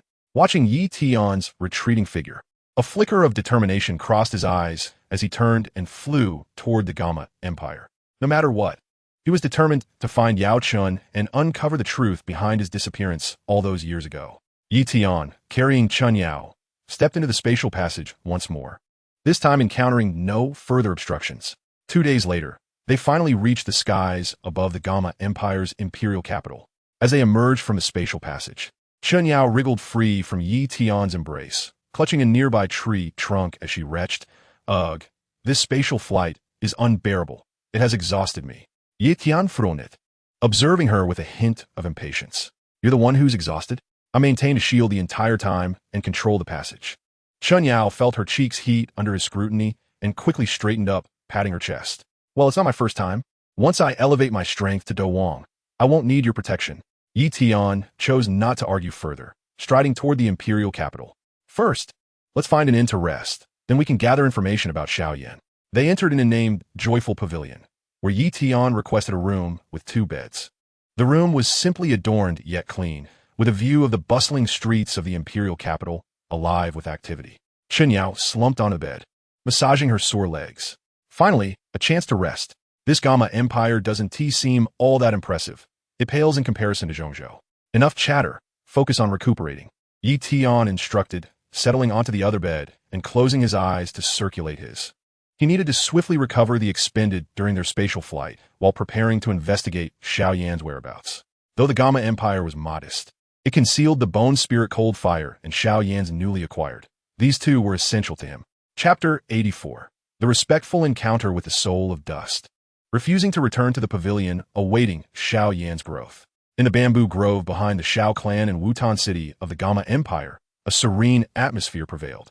Tall green bamboos whispered in the wind, and a simple earthen tea set rested on a stone table, with faint blue tea smoke curling upwards, harmonizing with the distant wisps of smoke rising from the village. Xiao Yan, clad in black training attire, sat cross-legged on a stone bench, surrounded by the fluctuations of seven-star Doulings. Although his aura was not particularly formidable, it was remarkably stable. Beside him, a faint blue soul entity floated above the stone table. It was Yao Chun, enveloped in a gentle aura of soul power, attentively observing Xiao Yan and occasionally offering guidance. The atmosphere between the master and disciple was harmonious and tacit. Suddenly, a wave of spatial fluctuation stirred the air, and the Wind Elder's figure swept in from the bamboo grove, his azure robe billowing in the breeze. The folding fan he previously held was now closed, and his face bore an expression of urgency. Upon spotting the faint blue soul entity on the table, he abruptly halted, shock and concern flashing in his eyes. Yao Chun, is it really you? How did you end up like this? The soul entity of Yao Chun slowly turned around, revealing surprise upon seeing the Wind Elder, which soon morphed into a bitter smile. Brother Feng, I never expected you would find me here. Xiao Yan promptly rose, bowing respectfully to the Wind Elder. Although he did not recognize the newcomer, he could sense the formidable aura of four-star Dou Huang emanating from him, and from Yao Chen's tone, he could discern their deep bond. When D transpired back then, the Wind Master hastily approached the stone table, his voice trembling with a hint of agitation. Han Feng claimed you were accidentally killed while concocting pills, yet I have never believed it. Subsequently, he too vanished under mysterious circumstances. What hidden truths lie within this enigma? Upon mentioning Han Feng, the soul of Yao Chun quivered violently, a flicker of resentment emanating from the pale blue aura. Accident? That was Han Feng coveting my burning method. He colluded with the Soul Palace, and, while I was crafting pills, secretly laced my tea with soul dissolution powder. His voice turned icy, each word enunciated with conviction. Caught off guard, my corporeal form was slain by Han Feng. I could only muster the last vestige of my soul's energy to escape, only to discover, 2 years later, that he had found me. Xiao Yanzi, in an attempt to save me, had no choice but to relinquish the burning method. Little did we know that over the years, he has thrived by devouring foreign flames, thereby becoming a formidable force. The Wind Master, seething with rage, clenched his fists tightly, his knuckles turning white. That ungrateful disciple. I should have foreseen his treacherous nature. He inhaled deeply, suppressing his fury, and continued, my journey to find you was, in fact, facilitated by him. Just days ago, I encountered him in the spatial passage. He is now a 7-star Dou Huang, and, through unknown means, has allied himself with semi-holy powers to steal 3,000 flames from the Pill Tower's domain. The entire Pill Tower is now on the lookout for him. 7-star Dou Huang, and he has stolen 3,000 flames? The soul of Yao Chun trembled again, disbelief filling his eyes, soon transforming into deeper hatred. The burning method in his possession has allowed him to ascend so rapidly. Truly, the heavens are blind. Yao Chun, return with me to the Starfall Pavilion. The Wind Master gazed at his soul form earnestly. There remain soul-nourishing herbs you left behind, with the strength of Starfall Pavilion. We can surely find you a suitable corporeal body, aiding your return to your former glory. Yet, Yao Chun slowly shook his head, his gaze falling upon Xiao Yan, a glimmer of hope flickering in his eyes. Brother Feng, I appreciate your kindness, but I cannot return. He paused, elaborating, I am now but a soul. Returning in this state would not only cause my old acquaintances distress, but would also render Starfall Pavilion a laughingstock. Moreover, this child, Xiao Yan, possesses extraordinary talent. In merely 4 years, he has progressed from the 3rd stage of Dou Qi to 7-star Dou Ling, and he harbors foreign flames. In the future, he shall undoubtedly become a titan in his own right. I wish to wait until he has matured, allowing him to forge a corporeal form for me. At that time, I shall return in a completely new guise, and it will not be too late. Upon hearing this, Xiao Yan promptly declared, Teacher, rest assured, I shall strive to enhance my strength and create a corporeal form for you. The Wind Master observed the determination in Xiao Yan's eyes, then regarded Yao Chen's resoluteness. Sighing helplessly, very well, I respect your decision. However, should you require assistance, do not hesitate to contact me. Starfall Pavilion shall always be your steadfast support. He paused, sharing updates on Starfall Pavilion's recent circumstances. The past years have been relatively stable. If you can recover soon, you will surely assist Starfall Pavilion in reaching new heights. Yao Chen nodded, engaging the Wind Master in discussions of old memories and the recent state of Starfall Pavilion. The atmosphere in the bamboo grove gradually shifting from somber to warm. Meanwhile, in the imperial capital of the Gamma Empire, within the guest house, Tian had just concluded his training. He opened his eyes, the aura of a 7-star Dou Zun stable and profound around him. Turning to Chun Yao, who was tidying the bed, he stated calmly, "Once you have rested, come with me to investigate Xiao Yan's whereabouts." Chun Yao promptly nodded, brushing off the dust from her clothes. "I am fully prepared. This time, I shall not hold you back." Tian said no more, rising to head outside. Unbeknownst to him, the Xiao Yan he sought was presently gathering with Yao Chun and the Windmaster at the back mountain of the Xiao family. A storm brewing quietly in the Gamma Empire, revolving around foreign flames and old grievances. Chapter 85. Yao investigates the Xiao Manor, bound by flames. Feng breaks the space, resolving the crisis. Chun Yao, clutching Yi Tian's instructions, stumbled her way to the Xiao family in Wutan City. She gazed at the green bamboo wall of the Xiao family's back mountain, took a deep breath, and, mimicking Yi Tian, tiptoed to scale the wall. However, despite possessing the strength of a 6-star Dou Ling, she was far from agile, unable to support her swift movements. As her fingers barely grasped the wall's edge, her feet slipped, nearly causing her to fall. After a considerable effort to peer over the wall, she inadvertently rustled the bamboo branches. At that moment, beside the stone table at the back mountain of the Xiao family, Yao Chen's soul form suddenly halted, the pale blue aura slightly oscillating. "Brother Feng, have you sensed it too?" The Wind Master snapped his fan shut, casting his gaze toward the corner of the wall. A smirk playing on his lips, a bold little mouse indeed. It would be good for Xiao Yan to test his skills. Xiao Yan, engrossed in thought, paused at the remark, "Teacher, what little mouse?" "There's a peeping presence at the back mountain. Go and capture them." As soon as Yao Chun finished speaking, Xiao Yan promptly stood, his steps light as he darted toward the corner of the wall. Having trained with Yao Chun for years, his combat experience far exceeded that of his peers, making him more than capable of handling a sneaky intruder. Just as Chun Yao withdrew her head, a dark figure suddenly appeared before her, startling her into a yelp as she turned to flee. However, Xiao Yan was much quicker, stepping aside to block her path, his hand morphing into a claw, gently gripping her wrist. "Who are you? What are you doing in the Xiao family?" Xiao Yan's tone was serious, his gaze vigilant.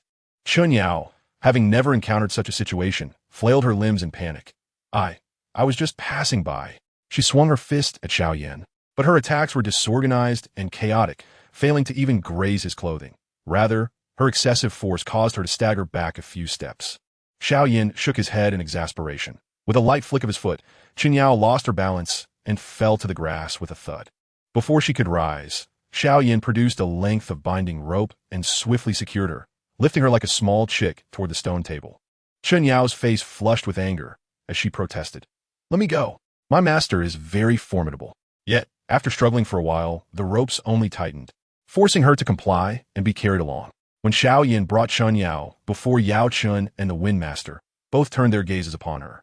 Yao Chen's soul energy swept across her, stating mildly, 6-star Dou Ling. Her aura carries the scent of Mizhou spiritual herbs. She is not a native of the Gamma Empire. The Windmaster raised an eyebrow. A young Dou Ling such as this must have a powerful backing. "Speak up, who sent you? What are you trying to investigate?" Chun Yao, holding her head high, retorted defiantly. "I was just bored and came to take a stroll. No one sent me." Yao Chen's lips curled into a sly smile. Turning to Xiao Yan, administer the grand punishment. Xiao Yan was taken aback.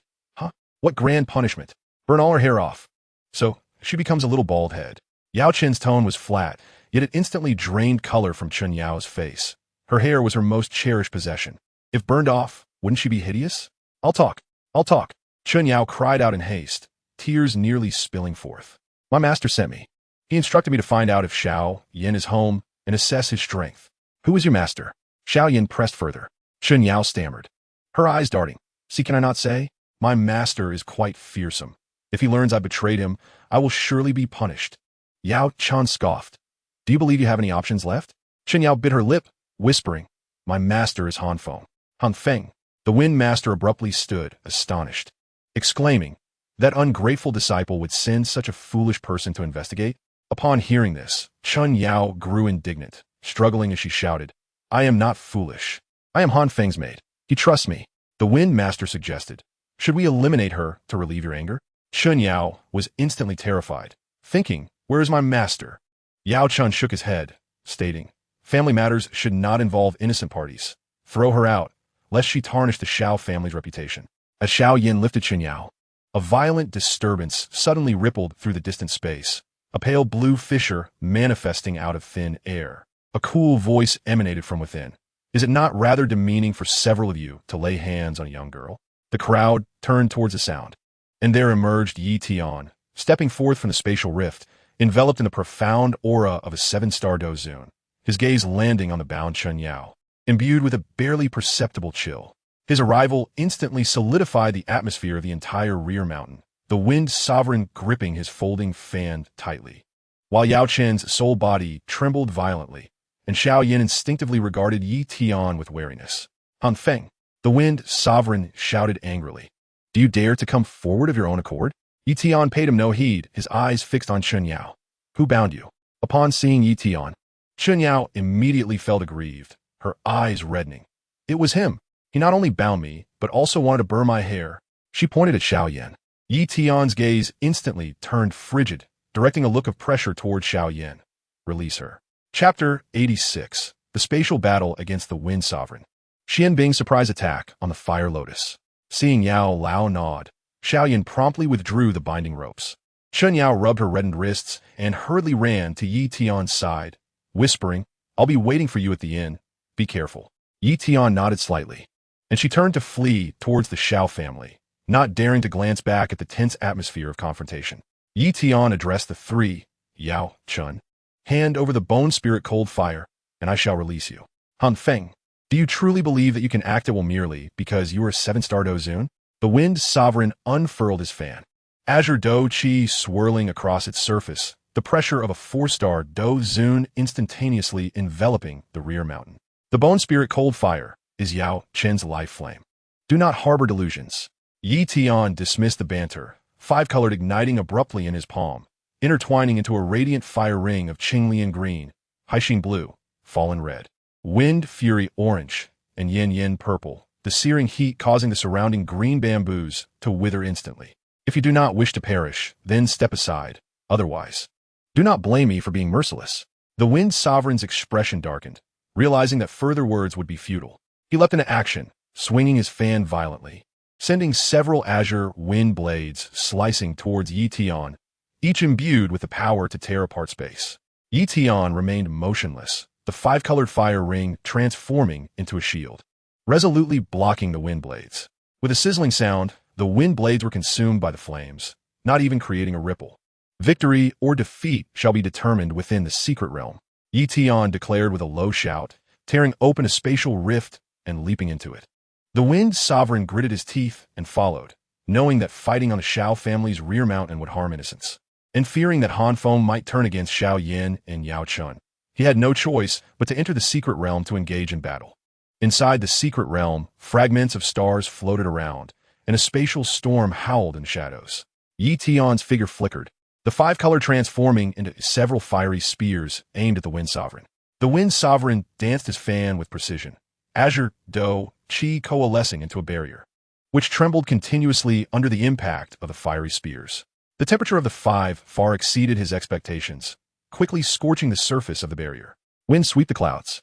The Wind Sovereign was forced back several paces, suddenly unleashing his Dou technique, his Dou Qi transforming into an azure tornado, swirling with fragments of space as it rushed towards Yi Tian. Yi Tian's eyes glimmered with intensity. His soul power erupted as 12 strands of soul threads manipulated enveloping the tornado in an instant. Sky-burning palm.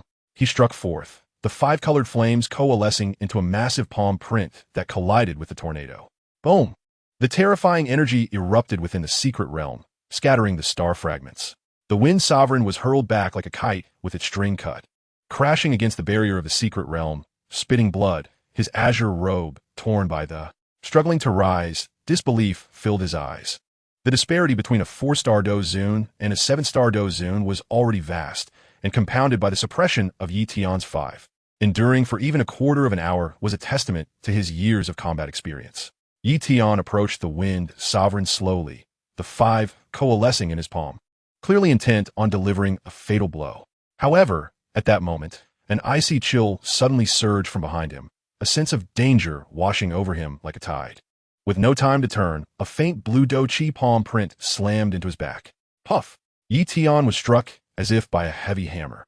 His body instantly flying backward, shattering several star fragments and skidding across the ground of the secret realm for several yards. He braced himself with one hand, barely managing to rise, blood continuously spilling from his mouth, his internal organs feeling as though they had been shattered, making even breathing a struggle. Fortunately, his reflexes were quick. Swallowing an 8th-grade healing pill, the gentle energy of the pill rapidly spread through him, barely stabilizing his injuries. Looking up, he saw a middle-aged man clad in a pale blue robe supporting the Wind Sovereign. The man's expression was stern, his gaze as cold as ice. Exuding the formidable aura of a second-turn Dou Zun, his Dou Qi tinged with a faint icy attribute. None other than Xian Bing, the Wind Sovereigness summoned aid. "Brother Wind, I have arrived late," Xian Bing spoke with a hint of apology, handing a healing pill to the Wind Sovereign. "This Han Feng dares to strike at the Starfall Pavilion. He shall surely pay the price today." The Wind Sovereign swallowed the pill, his breath stabilizing slightly, and pointed at Tian, gritting his teeth. This man not only stole 3,000 flames from the pill tower, but also covets Yao Chen's bone spirit cold fire. He is ruthless and merciless. "Brother Xianbing, you must eliminate him." Daring to launch a surprise attack as a second-turn Dou Zun, Tian wiped the blood from the corner of his mouth, fury igniting in his eyes. "Do you think that with this level of strength, you can keep me here?" Before he could finish his words, he abruptly activated the burning technique, the 5 swirling rapidly in front of him. The Qinglian Earth Heart Fire served as the base, while the Haixin Flame and Fallen Heart Flame intertwined into petals, with the Wind Fury Dragon Flame and 3,000 flames coalescing into a lotus core. Guided by his soul power, the 5 showed no sign of repulsion. Instead, they nourished one another, merging in mere moments into a colossal Buddha's Wrath Fire Lotus. The surface of the fire lotus pulsed with intricate patterns, exuding a destructive aura that caused the entire secret realm to tremble. The surrounding star fragments being consumed by the flames. Not good. It's infusion Dou technique. The Wind Sovereign's expression changed drastically, hastily pulling Xianbing back. "Brother Xianbing, retreat quickly. The power of this fire lotus far exceeds that of ordinary Dou Zun techniques." Xianbing also sensed the mortal threat. But just as he intended to withdraw, the Buddha's Wrath Fire Lotus surged towards them like a shooting star. He could only hurriedly gather his entire Dou Qi to form a faint blue ice shield in an attempt to withstand the assault. Boom! The moment the Fire Lotus collided with the ice shield, a terrifying energy exploded forth like a volcanic eruption, shattering the faint blue ice shield. Xianbing was swept away by the shockwave, his pale blue robe tattered, his meridians nearly severed, and blood spewed from his mouth, his aura instantly declining. "Go!" Seeing this, the Wind Sovereign quickly hoisted Xianbing, taking Xiao Yan and Yao Chun with him, tearing through the spatial fabric of the secret realm and fleeing without looking back. Tian watched their retreating figures, powerless to pursue. The Buddha's Wrath Fire Lotus had nearly exhausted his remaining Dou Qi, and his severely injured body could barely endure under the effects of a healing pill, leaving him unsteady even on his feet.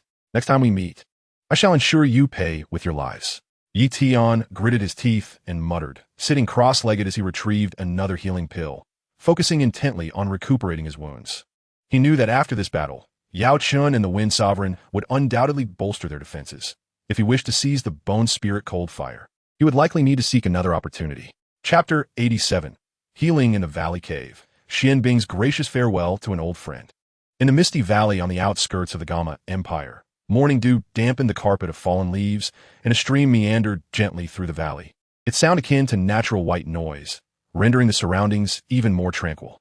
Within a cave deep in the valley, the Xianbing sovereign lay pallid upon a makeshift bed of straw, his Dou Qi as feeble as a flickering candle, the severed meridians spasming intermittently, indicating his severe injuries.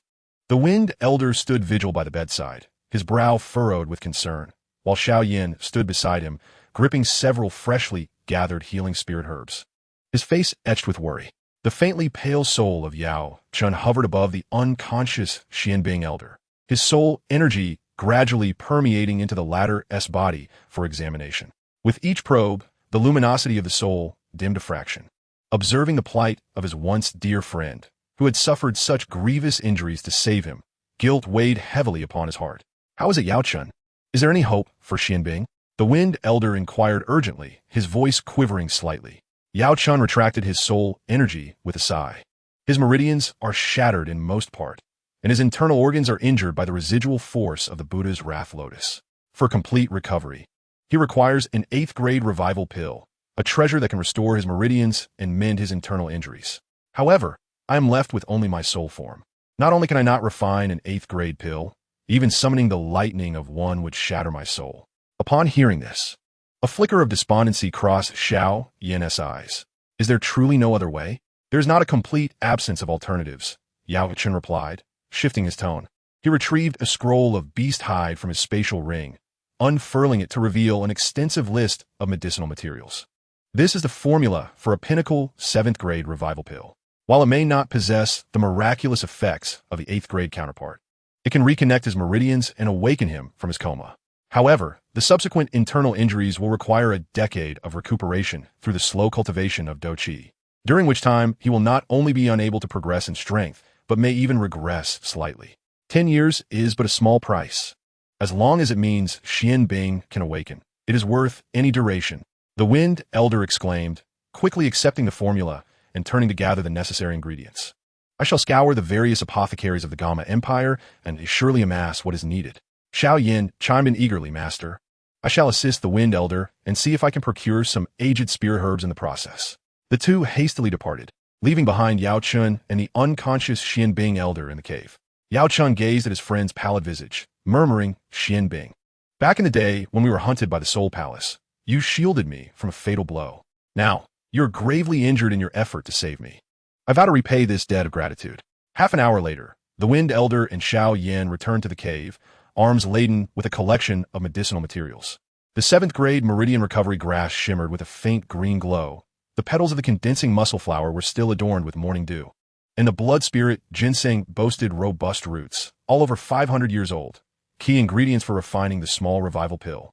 Xiao Yan set up a rudimentary alchemy platform in a corner of the cave, placing the cauldron atop it, while the Wind Elder created a barrier of Dou Qi around the alchemy platform to prevent any energy leakage from alarming outsiders. Yao Chen took a deep breath, unleashing his soul energy, which transformed into 9 strands of soul silk. This was the utmost limit of what he could manifest in his current state. Xiao Yan, assist me in controlling the flame. Use the within you to maintain the cauldron's temperature at the meridian recovery level. It must not be too high or too low. Yao Chen instructed solemnly.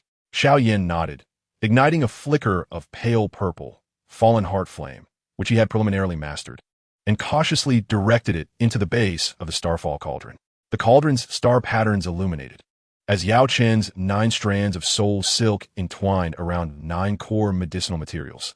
The first strand drew the essence of the meridian recovery grass, infusing it into the blood spirit ginseng to extract the source for reconnecting the meridians. The second strand utilized the spirit energy of the condensing muscle flower to neutralize the violent aura of the materials. The third strand guided the medicinal properties of the 7 auxiliary materials into the mixture. The process of refining a pinnacle 7th grade pill was undeniably a torment for Yao Chun in his soul form. With each manipulation of the soul strands, his soul energy was severely depleted. The glow of his soul form grew increasingly faint, and a faint soul pattern began to surface on his forehead, indicative of soul strain. Several times, a strand of soul silk faltered, nearly ruining the materials, but Xiao Yan quickly adjusted the flame's temperature, barely salvaging the situation. The Dan Thunder is approaching. Wind Elder, shield me. Half an hour later, as a faint golden Dan embryo coalesced within the cauldron, a rumble of thunder echoed ominously above the cave, and a faint purple Dan Thunder struck towards the alchemy platform. The Wind Elder was prepared. His azure Dou Qi surged, coalescing into a sturdy shield that interposed itself between the Dan Thunder and the cauldron. With a resounding crash, the Dan Thunder struck the shield, causing the azure Dou Qi to quiver violently. Though the Wind Elder was forced back 2 steps, he successfully blocked the Dan Thunder. Seizing the moment, Yao Chan exerted all his soul energy, refining the Dan embryo into a small revival pill that shimmered with golden light. The moment the pill took form, a rich herbal fragrance enveloped the cave, and even Xian Bing Elder's breathing steadied somewhat. Yao Chun, nearly transparent in his weakened state, descended to the ground and urged Xiao Yan, quickly, administer it to Xian Bing. Xiao Yan hastened to retrieve the pill, carefully placing it in the mouth of Xian Bing Elder. As the pill dissolved upon entry, a warm, gentle energy coursed through Xian Bing's body, and the once broken meridians began to glow faintly with golden light. while his pale complexion regained a hint of color. After the duration of an incense stick, Xianbing Elder slowly opened his eyes, gazing at the three gathered around him with a weak smile. I am not dead yet? Xianbing. The Wind Elder grasped his hand, elated. Yao Chen's soul form floated before him, filled with remorse. This is all my fault. Had it not been for my sake, you would not have. Why dwell on such matters? Xianbing Elder waved his hand dismissively, his tone light-hearted. You saved my life back then. My debt to you has long been repaid. A mere decade of stagnation in cultivation pales in comparison to losing one's life. He paused, struggling to rise. I will only hold you back here. Now that I have escaped danger, I shall retreat to cultivate and heal. That brat Han Feng is formidable. You must remain vigilant in the future. The Wind Elder wished to persuade him to stay, but Xianbing Elder forestalled him. There's no need to convince me. The ice vein of Xianbing will aid my recovery. Once I am healed, I shall seek out that brat Han Feng for retribution. Supporting Xianbing Elder as he exited the cave, Xiao Yan watched as he transformed into a faint blue streak, vanishing at the valley's mouth before turning back to the cave. Yao Chen's soul form continued to gradually recover. He regarded the Wind Elder and Xiao Yan with a solemn expression. Though Han Feng has not succeeded this time, he will not relent. We must swiftly enhance our strength. Especially you, Xiao Yan. You must urgently break through to the Dou Huang stage to ensure your self-preservation. The Wind Elder nodded in agreement.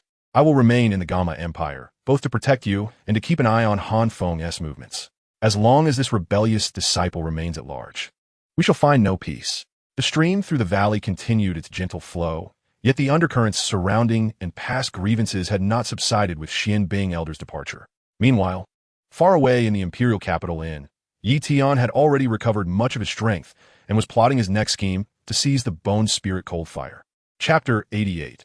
In the misty valley, trading flames for a new shell, Sun Air accompanies the Elder away from the wind. Inside the upper room of the inn in the Gamma Empire's imperial capital, a pale blue Dou Qi flowed around Yi Tian's body as he sat cross-legged on the bed. In his palm rested an 8th-grade healing pill he had just consumed, the pill's warm energy slowly mending the remaining damage to his meridians. Although he had yet to fully heal, he could now effectively mobilize the Dou Qi of a 7-star Dozun. Chun Yao entered with a bowl of spirit herb soup, noticing his furrowed brow. She softly inquired, My lord, is your injury still not healed? Would you like to rest for a couple more days? Setting down the bowl, her eyes were filled with concern. The sight of Yi Tian returning heavily injured that day still haunted her. Yi Tian opened his eyes, dispersing the surrounding Dou Qi, and replied calmly, I am no longer in grave condition. He rose and approached the window, gazing out at the bustling streets of the imperial capital. His thoughts racing. Xianbing Elder is gravely injured and in seclusion, unable to act for the time being. The Wind Elder, though a 4-star Dozun, poses little threat. The true danger lies in Xiao Yan's connection to Sun Air. The ancient clan's heiress has a background shrouded in mystery, and her father is a peak 9-star Doshang. Should she be driven to desperation and summon powerful beings from her clan, even I, with my 5, would find it difficult to contend.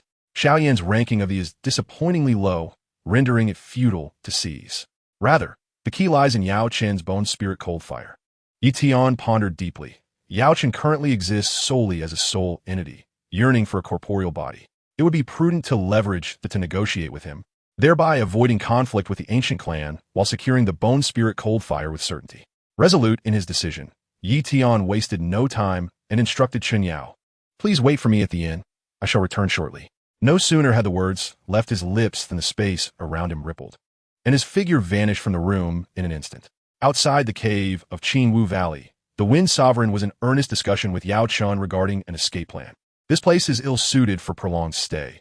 Han Feng will inevitably come looking for us. We should return to the Starfall Pavilion immediately. With the protection of the Starfall Great Array and the Alchemist Guild's bounty, he would not dare to confront us. Yao Chen's soul form hovered nearby, his eyes betraying hesitation. But Xiao Yan's cultivation is still shallow. Should we encounter Han Feng en route, danger may ensue. Xiao Yan sat upon a nearby stone, surrounded by the fluctuating aura of an 8-star Dou spirit. Hearing this, he lifted his gaze, reassuringly declaring, Rest assured, master.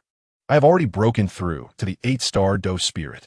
Should danger arise, I can ensure my own safety.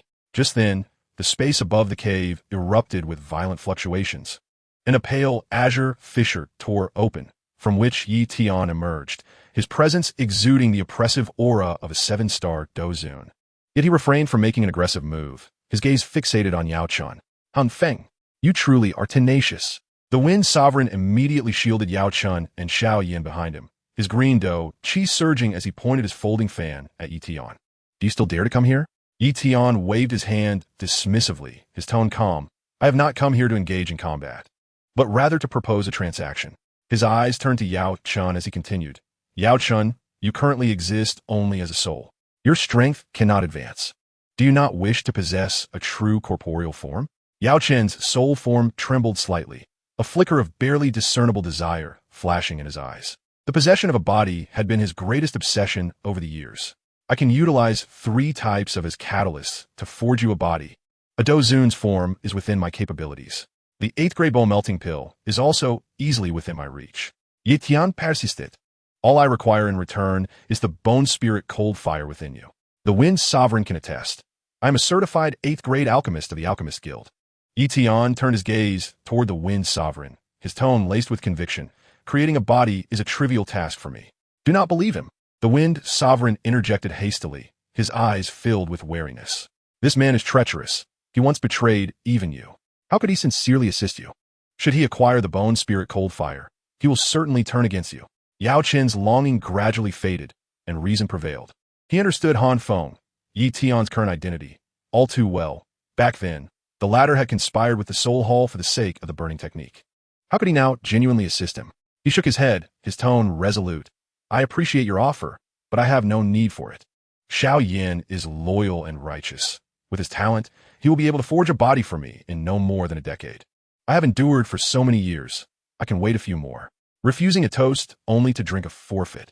Yi Tian's expression darkened, 5 colors suddenly igniting in his palm, clearly losing patience. Since you refuse to yield, then I shall be compelled to seize it by force. At that moment, a golden fluctuation rippled through the space on the opposite side of the cave, and a figure clad in a pale, azure dress emerged. Her long hair cascading like a waterfall, adorned with a golden hairpin. Her features were as exquisite as a cold plum under the moonlight, exuding an ethereal grace tinged with a hint of nobility. This was Xiao Suner. She was accompanied by 2 men in black, their presence emanating the overwhelming aura of peak Dozuns, clearly the guards sent by the ancient clan for her protection. Who dares lay a hand on my brother, Xiao Yan? Xiao Suner's voice was cool, yet carried an undeniable authority, her gaze locking onto Yi Tian, a glint of vigilance flickering in her golden pupils. Han Feng, should you dare to act recklessly again, do not blame my ancient clan for being merciless.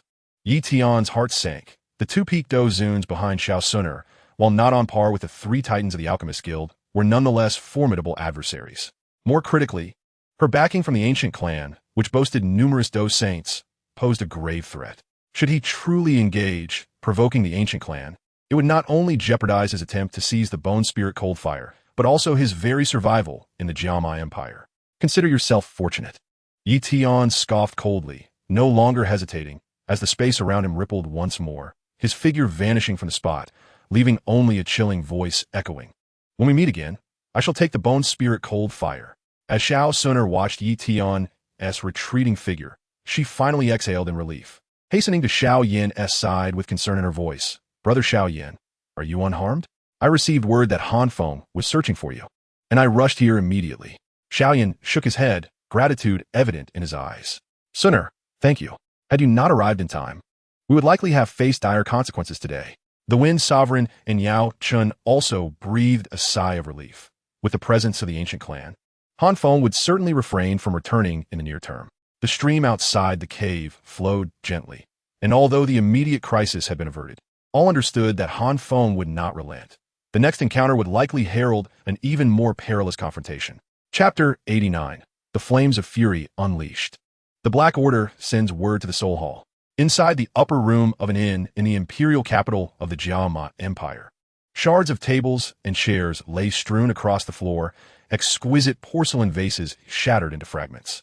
And the air was thick with the mingling scents of medicinal herbs and wood shavings, creating a scene of utter chaos. Yi Tian's eyes burned crimson, his chest heaving violently, as the humiliation of being repelled by Xiao Suner in Qingwu Valley scorched his reason like a raging fire. The coveted bone spirit cold fire had slipped from his grasp, publicly intimidated by the ancient clan. This was an unprecedented affront since his ascension to Dou Zun. Xiao Yan, ancient clan, he ground out through clenched teeth, his fists white with tension. This day, as humiliation, I shall repay 100-fold. Once I have strengthened my power, I will seize your golden emperor burning heaven flame and humiliate you in return, tossing you into the alchemist guild, so you may learn the consequences of crossing me. Cowering in the corner, Chen Yao trembled uncontrollably, clutching her clothing tightly, too afraid to breathe. She had never witnessed Yi Tian in such a furious state, though typically aloof. He had never before displayed such a loss of composure. At this moment, he resembled a feral beast, instilling fear within her as she silently observed the chaos. Too intimidated to intervene. After an indeterminate amount of time, Yi Tian's breathing gradually steadied, the crimson hue in his eyes receding as reason returned. He surveyed the debris scattered across the floor, inhaling deeply, realizing that anger would not resolve his predicament. With Xiao Suner backed by the ancient clan, and Xiao Yan accompanied by the Wind Sovereign and Yao Chun, a direct confrontation would be akin to striking a stone with an egg. A new strategy was imperative. If force would not suffice, then perhaps a more cunning approach was warranted. Let calamity flow eastward. A glint of malice flickered in Yi Tian's eyes. The Soul Hall had long sought to recruit Yao Chun, and previously, Mugu had acted under their orders. If he were to leak Yao Chun's whereabouts to the Soul Hall, inciting them to target both Yao Chun and Xiao Yan, he could not only reap the benefits, but also shift all blame onto the Soul Hall. Even if Xiao Suner suspected him, she would lack the evidence to confront him. The more he contemplated, the more feasible this plan seemed. The Soul Hall wielded immense power. Even the Alchemist Guild regarded them with trepidation. They would have no trouble dealing with the Wind Sovereign and Yao Chun. Once the Soul Hall had exhausted them in conflict, he could then step in to seize the Bone Spirit Cold Fire, an impeccable scheme. Chen Yao, gather your belongings. We are returning to the Chun family in Lingfeng City. Yi Tian turned to Chen Yao in the corner, his tone reverting to its usual coldness. Chen Yao nodded eagerly, hastening to collect the fragments, not daring to delay in the slightest. Several hours later, the two stepped onto the spatial passageway leading to Lingfeng City. This time, Yi Tian did not complain about Chen Yao slowing him down. He required someone to manage the subsequent trivialities. Though her strength was meager, Chen Yao was obedient and useful. 2 days later, outside the Chun family estate in Lingfeng City, the streets bustled with traffic and lively chatter. Unlike when Yi Tian departed, the Chun family has undergone a remarkable transformation. Since the revelation of a formidable powerhouse capable of vanquishing a 3-star Dou zone with a mere finger, Yi Tian's earlier display of prowess on behalf of the Chun family, and his close association with the Chun family's esteemed Miss Chen Yao, various factions have flocked to curry favor with them. Outside the estate, a procession of gift-bearers has stretched around the street corner, bearing high-grade medicinal herbs, rare ores. And even the Lord of Lingfeng City himself has personally come to pay his respects, brotherly embracing the elder of the Chun family. The Chun family has undeniably ascended to the pinnacle of Lingfeng City's aristocracy. Within the estate, the servants walked with pride, their heads held high, faces aglow with satisfaction. Yi Tian accompanied Chen Yao into the manor, whereupon the servants, upon catching sight of him, bowed respectfully, their eyes brimming with reverence. Though unaware of Yi Tian's precise identity, they recognized him as the benefactor who had elevated the Chun family to unprecedented heights. The sensation of returning home was delightful. Chen Yao stretched her arms wide, a long-missed smile gracing her features as she turned to Yi Tian, saying, "Master, after your long journey, you must be famished, yes? Shall I have the kitchen prepare your favorite spirit flame grilled meat and ice lotus soup?" At this moment, Yi Tian's mind was consumed with plans regarding the Soul Palace, leaving him little appetite for food. He waved his hand dismissively. "No need, I wish to be alone. No one is permitted to enter without my consent." With that, he strode purposefully towards the guest room he had previously occupied, leaving Chen Yao momentarily stunned, and she had no choice but to retreat with a hint of disappointment. Inside the guest room, Yi Tian closed the door and retrieved a black token from his spatial ring. The token was shaped like a skull, its surface adorned with intricate soul patterns, an item he had acquired after slaying the revered Mu Gu and discovering it within his spatial ring. Infusing a trace of Dou Qi into the token, it instantly radiated a ghostly green light, and a raspy voice emanated from it.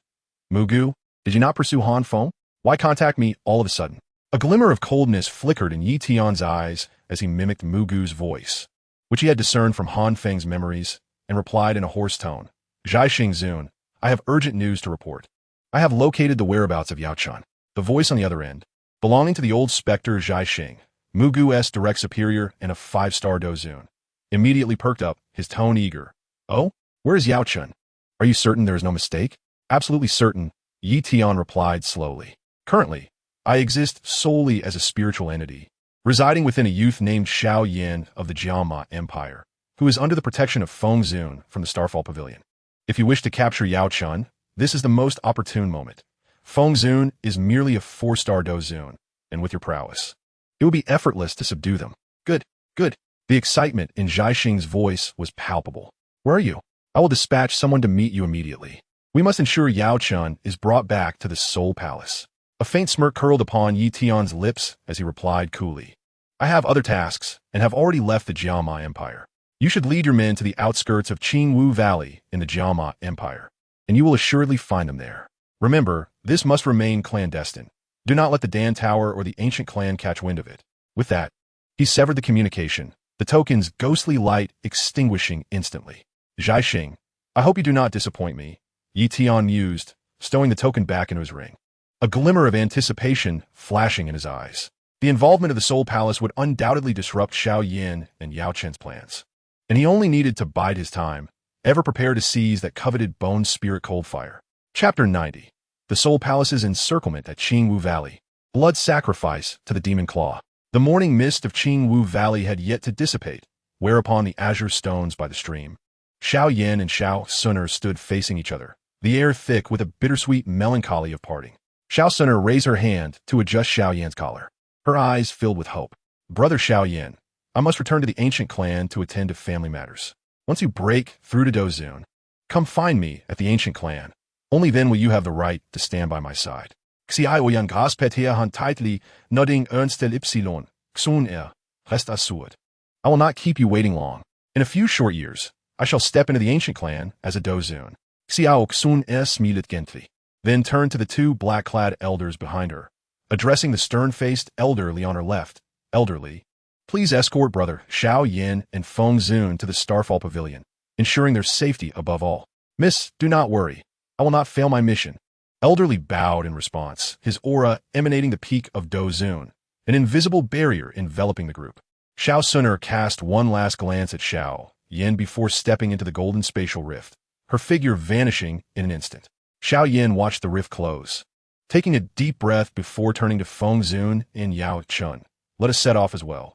The sooner we reach the Starfall Pavilion, the sooner we can focus on our cultivation. However, just as they prepared to depart, the surrounding space suddenly trembled violently. A vivid red light erupted from the ground, spreading like a spider's web and instantly forming a closed spatial barrier, its surface shimmering with an eerie bloodlight, rendering the air thick and viscous. This is bad. It's the Soul Palace's blood soul barrier. Feng Zun's expression changed drastically, his folding fan snapping open as his azure Dou Qi surged. How could they have found us here? Before he could finish, 3 shadowy figures emerged from the spatial rift of the barrier. At the forefront stood a gaunt elder clad in a black robe embroidered with skull patterns, his hair stark white and standing on end, his sunken eyes gripping a bone staff embedded with a blood-red gemstone, exuding the oppressive aura of a peak 5-star Dozun. Zhai Xing, the old specter of the Soul Palace. Flanking him were 2 black-clad Zun-level figures. One was tall and menacing, wielding a massive axe, while the other was lithe and ghostly, his fingers entwined with black soul threads, both possessing the strength of 4-star Dozun. Yao Chun, it seems you are well, Zhai Xing's voice rasped like a broken gong, his gaze fixating on Yao Chen's pale, blue spiritual form, rife with greed. Hiding in this barren Jiama Empire has made it quite easy for my Soul Palace to find you. He swept his eyes over elderly, a flicker of apprehension crossing his gaze. The peak Dozun of the ancient clan? However, Yao Chun is the individual specifically requested by my Soul Palace's leader. I kindly ask you to refrain from meddling. I only wish to take Yao Chun. The others you may take as you please. I have been entrusted by Miss Suner to ensure their safety. How dare you act with such arrogance? Elder Li's voice was frigid. Golden Dou Qi coalescing into a massive shield, distorting the air around them. To touch them, you must first pass through me. Refusing a toast will lead to a punishment. A ruthless glint sparked in Zhai Xing's eyes as he bit down on his tongue, spitting forth a mouthful of essence blood onto the bone staff. The blood-red gemstone ignited with a blinding crimson light. His Dou Qi surged uncontrollably. The skin beneath his black robe cracking visibly and oozing dark red blood. This was the Soul Palace's mid-tier secret technique, blood sacrifice. Roar! Zhai Xing howled. His peak 5-star Dou Zun aura erupting like a volcano, his Dou Qi shifting from black to dark red, ultimately stabilizing at the level of an 8-star Dou Zun. The surrounding blood-soul barrier intensified, the vivid red patterns writhing as if alive, incessantly absorbing the energy around them. Plapava Tudi. Zhai Xing swung his bone staff, unleashing a blood-red beam as thick as a man, hurtling towards Elderly. Wherever the beam passed, space was torn asunder, creating minute fissures. Elderly dared not be negligent. Forming hand seals as golden Dou Qi coalesced into a colossal shield, bracing it before the beam. Boom! The blood-red beam collided with the shield, golden ripples spreading like water waves, forcing Elderly to stagger back several steps, the azure stones beneath him shattering instantly. Seizing the advantage, Zhai Xing, like a wraith, lunged towards Elderly, his bone staff piercing through the air with a force capable of rending the very fabric of reality. Each strike imbued with the terrifying might of an 8-star Dou Zun, relentlessly pinning Elderly into a corner of the barrier, leaving him no opportunity to assist the others. Meanwhile, the 2 4-star Dou Zun behind the star moved into action. The towering elder wielded a massive axe, cleaving towards the Wind Elder. With the axe's wind entwined with black soul energy, forcing the Wind Elder to respond with all his might. The lean elder transformed into a shadow, disregarding Xiao Yan's obstruction, and advanced directly towards the soul of Yao Chun. Touch my teacher, and you shall not succeed, Xiao Yan bellowed, igniting the fallen heart flame at his fingertips, launching a purple fire spear at the lean elder. However, his strength as an 8-star Dou Ling appeared as insignificant as an ant before a 4-star Dou Zun. With a casual wave of his hand, the lean elder ensnared the purple fire spear with strands of black soul silk, effortlessly crushing it with a gentle tug, while simultaneously delivering a palm strike to Xiao Yan's chest. Bang! Xiao Yan was sent flying like a kite with a severed string, blood spewing from his mouth as he crashed heavily by the stream.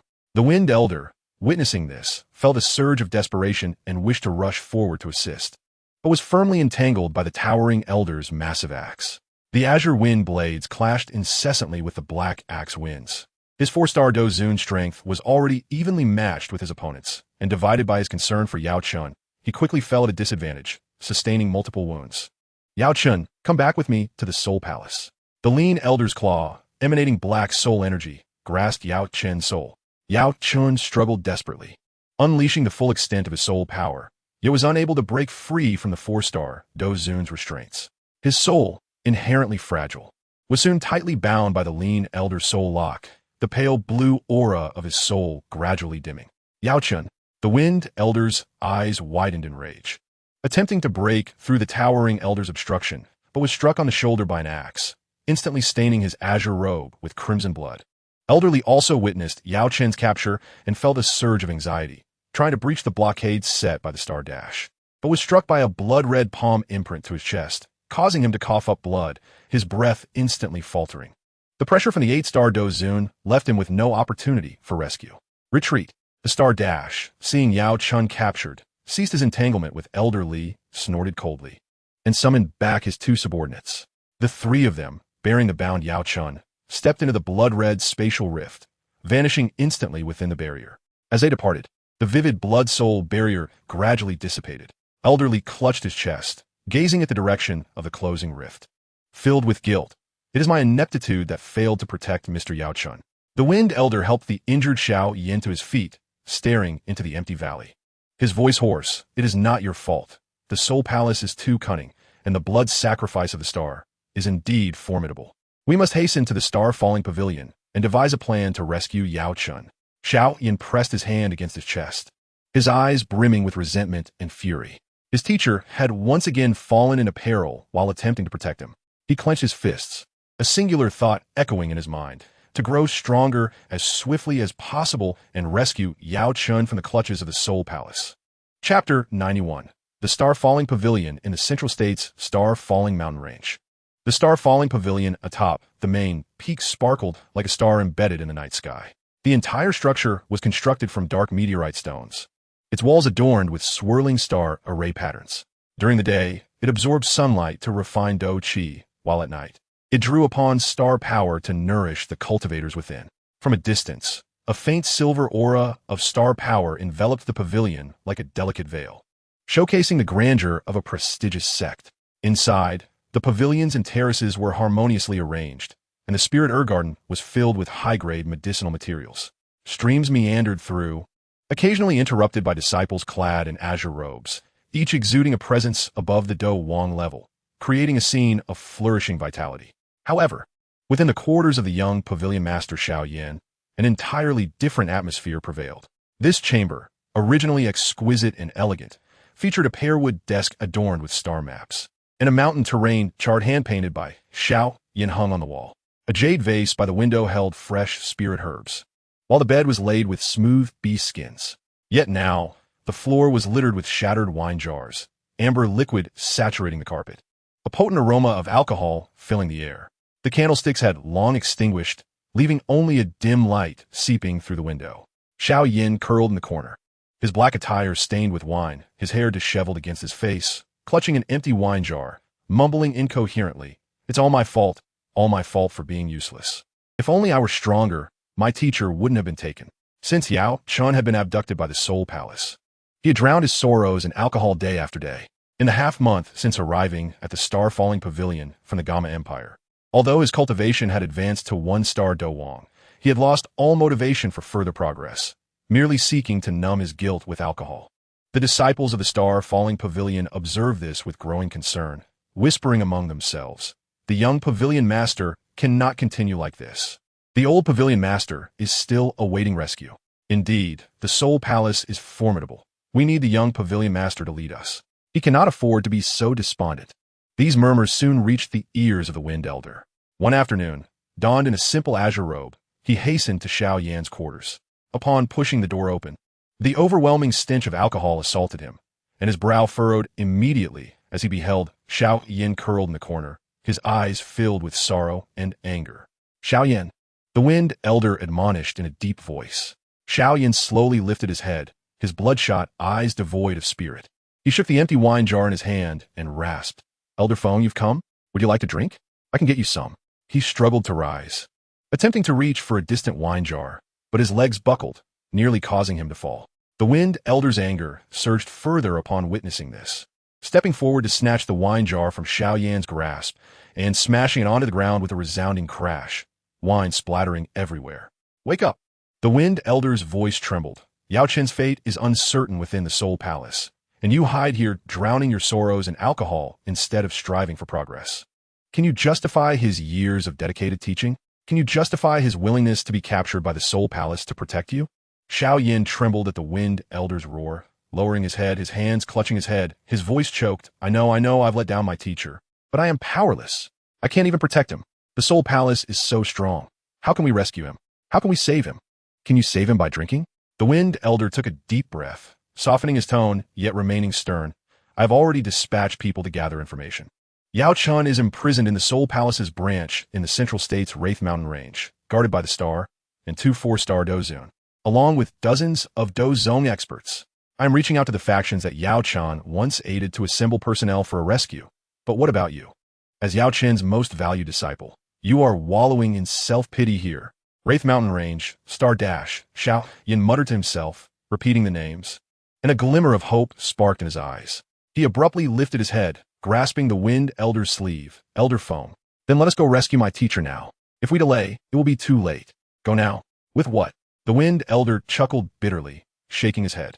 "The Star can invoke blood sacrifices, temporarily elevating himself to 8-star Dozun. The personnel we have gathered lack even a peak Dozun. Going would be tantamount to seeking death."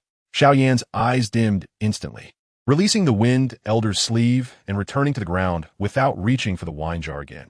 Observing his despondent demeanor, the Wind Elder's heart softened, and he spoke gently. "Xiao Yan, I understand your urgency, but rescuing him cannot be rushed. What you should focus on now is to elevate your strength swiftly, rather than succumbing to alcohol. If Yao Chan were to see you like this, how heartbroken would he be?" With that, the Wind Elder ceased further words, turned, and exited, leaving Xiao Yan alone in the dimly lit chamber. The floor was strewn with wine jars. The potent aroma of alcohol lingered, yet the previous atmosphere of despair had vanished. Xiao Yan sat on the ground, his hands buried in his hair, the wind elder's words echoing in his mind. Can you save him by drinking? You must strive to elevate your strength. He understood that the wind elder was right. But how could he gather personnel? In the continent of Dou Qi, where one seeks profit and avoids harm, Yao Chun has now become nothing more than a mere soul entity, devoid of any practical value. The forces that once benefited from his favors are largely disinclined to offend the formidable soul palace for the sake of an inconsequential soul. Sun'er has returned to the ancient clan and is unable to come back in the short term. It would not do to continually trouble her, nor to allow the ancient clan to look down upon him, who possesses the strength to confront the old ghost of the star, picking and rescue his teacher from the clutches of the soul palace. Xiao Yan murmured to himself, when suddenly a figure flashed through his mind, Han Feng, who had withstood a second transformation Dou Zun with his 7-star Dou Zun strength in the Qingwu Valley of the Jiamai Empire, and could even wield the art of merging different flames. Han Feng possesses 5 types of exotic fire, and his formidable power has long made him covetous of his teacher, Bone Spirit Cold Fire. If he were to use the Bone Spirit Cold Fire as leverage, would Han Feng be inclined to intervene? Once this thought arose, it burgeoned uncontrollably like wild grass. Xiao Yan understood that Han Feng is a treacherous and cunning disciple of his teacher, but at this moment, he may be the only one capable of saving him. Gradually, Xiao Yan rose to his feet, approached the window, and pushed it open. A gentle silver star force rushed in, dissipating some of the lingering scent of alcohol. He clenched his fists, determination rekindling in his eyes. Teacher, wait for me. Even if it means seeking out Han Feng, I will rescue you. Chapter 92.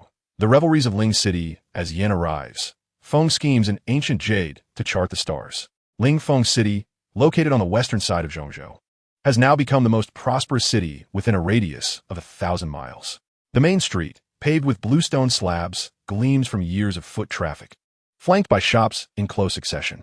The high-tier pharmacies display wooden signs proclaiming the availability of 6th-grade medicinal herbs, while the Forge S furnace glows with the characteristic red light of Dou Qi weapons. Even the tea houses on street corners are filled with cultivators from various regions, quietly discussing Lord Han, the figure behind the Chun family. Merchant caravans flow endlessly through the city gates, laden with high-grade spiritual herbs and ores, guarded by soldiers of Douling rank whose sharp gazes scan the passing crowd. Yet they allow the Chun family's carriages to pass without hindrance. Today, the Chun family reigns as the uncrowned kings of Ling Feng City, a status rooted in Yi Tian's presence. The Chun family estate in the heart of the city is particularly grand. The Vermilion Gate is adorned with gilded copper nails, flanked by 2 stone Qilin statues. Within the estate, pavilions and towers encircle a man-made lake, the waters drawn from the spiritual veins outside the city, emanating a faint aura of spiritual energy. The western courtyard where Yi Tian resides is exquisitely refined, paved with green bricks and featuring 200-year-old crabapple trees, their pink petals fluttering down upon the bluestone. Around a stone table in the courtyard, several maidens clad in pale pink attire are playfully surrounding Yi Tian, among them Chun Yao, who gently brushes his sleeve with an embroidered handkerchief, her voice sweetly teasing. Lord Han, have you finally found me? Yi Tian, with his eyes covered, wore a faint smile, his fingers occasionally grazing the maid's sleeves while maintaining a respectful distance. He had no intention of indulging in pleasure. Yet the days of waiting for news from the Soul Palace and Xiao Yan were inevitably dull. A little playful banter with the maidens would not be amiss. Just then, hurried footsteps echoed from outside the courtyard, and a guard swiftly approached, bowing beside Yi Tian. Lord Han, there is a Dou Huang cultivator named Xiao Yan requesting an audience, claiming to be your junior brother. The fabric covering Yi Tian's eyes fell away abruptly, his languor vanishing, replaced by a glint of sharpness. Xiao Yan? A cold smile crept into his heart. He had indeed come. With Yao Chun captured by the old ghost of star picking, Xiao Yan, having exhausted all avenues, had ultimately sought him out. He flicked his fingers, and the crabapple petals in his palm turned to ash. Let him in and take him to the main hall. The maidens, sensing Yi Tian's serious demeanor, quickly subdued their playful antics and bowed as they withdrew. Chun Yao stepped to Yi Tian's side and whispered, Master, could this Xiao Yan be seeking vengeance? Vengeance? He lacks the capacity for that. Yi Tian replied nonchalantly. He is here to request my assistance. With that, he strode toward the main hall. In the main hall, Xiao Yan stood, looking travel-worn in his black attire, dust from his journey clinging to him. Though his face bore signs of weariness, it could not conceal the urgency in his eyes. After leaving the Starfall Pavilion, he had been probing for information, even spending lavishly in the black market, only to discover that Yi Tian was at the Chun family in Lingfeng City. Thus, he had rushed over without pausing for breath. Seeing Yi Tian enter, Xiao Yan hastily stepped forward and bowed. Han Feng, I implore you to save my teacher. Yi Tian, seated at the head of the table, lifted a cup of spiritual tea offered by a maid, gently blowing away the froth. His tone flat. Yao Chun has been captured by the Soul Palace. What concern is it of mine? You are well aware of the events of the past. I have severed ties with him, Xiao Yan hurriedly replied. But now my teacher is imprisoned in the Soul Palace branch within the Wailing Mountain Range, guarded by the old ghost of star picking and 2 4-star Dou Zun cultivators. If we do not rescue him soon, he will be refined into a soul pill. Senior brother, I know you possess the strength. If you are willing to take action, I am prepared to pay any price. Yi Tian set down his teacup, his gaze scrutinizing Xiao Yan. Any price? What can you offer me? Xiao Yan gritted his teeth, speaking earnestly. I possess 2 types of myriad beast spiritual fire and falling heart flame. I can give you one. He presumed that the would-be Yi Tian's greatest desire, yet he was met with a derisive laugh. Myriad beast spiritual fire ranks at the bottom of the list. It wouldn't even suffice as nourishment for my. As for the falling heart flame, you've already lost its child flame and have divided it considerably, drastically diminishing its potency. Yi Tian shook his head. Do you think you can placate me with these trifles? Xiao Yan's face turned pale. He had not expected his treasure to be deemed so inconsequential in Yi Tian's eyes. Sweat began to bead on his forehead as he frantically pondered what else he might possess that could entice Yi Tian. He could not mention Sun Er's ancient clan background, nor could he leverage the resources of the Starfall Pavilion. Was there truly no way out? Just then, Yi Tian's voice rang out again. I have heard that your Xiao family possesses an ancient jade, the Dou Qi ancient emperor jade, which your father, Xiao Yan, carries with him. Xiao Yan's body jolted, disbelief flooding his eyes. How do you know? That ancient jade is a secret treasure of the Xiao family, passed down through generations of clan leaders, said to be of great significance. Even Sun warned me never to let outsiders know. How could Yi Tian be aware of this? I know more than you can imagine, Yi Tian stated with certainty. That ancient jade is one of the keys to unlocking the Dou Qi ancient emperor's cave, far surpassing the value of the you hold. If you are willing to give me the ancient jade, I will aid you in rescuing Yao Chun. Not only will I help him escape, but I can also severely injure the old ghost of star picking, ensuring the Soul Palace does not dare to trouble him in the near future. Xiao Yan's heart waged a fierce internal battle. The ancient jade was tied to the inheritance of the Xiao family, and his father, Xiao Yan, regarded it as his very life. Yet now, his teacher was in grave danger. If he failed to rescue him, what meaning would the Xiao family's legacy hold? Furthermore, Yi Tian spoke of giving, not taking. He drew a deep breath as if steeling his resolve. Very well, I agree. But the ancient jade is currently in my father's possession, and I need time to retrieve it.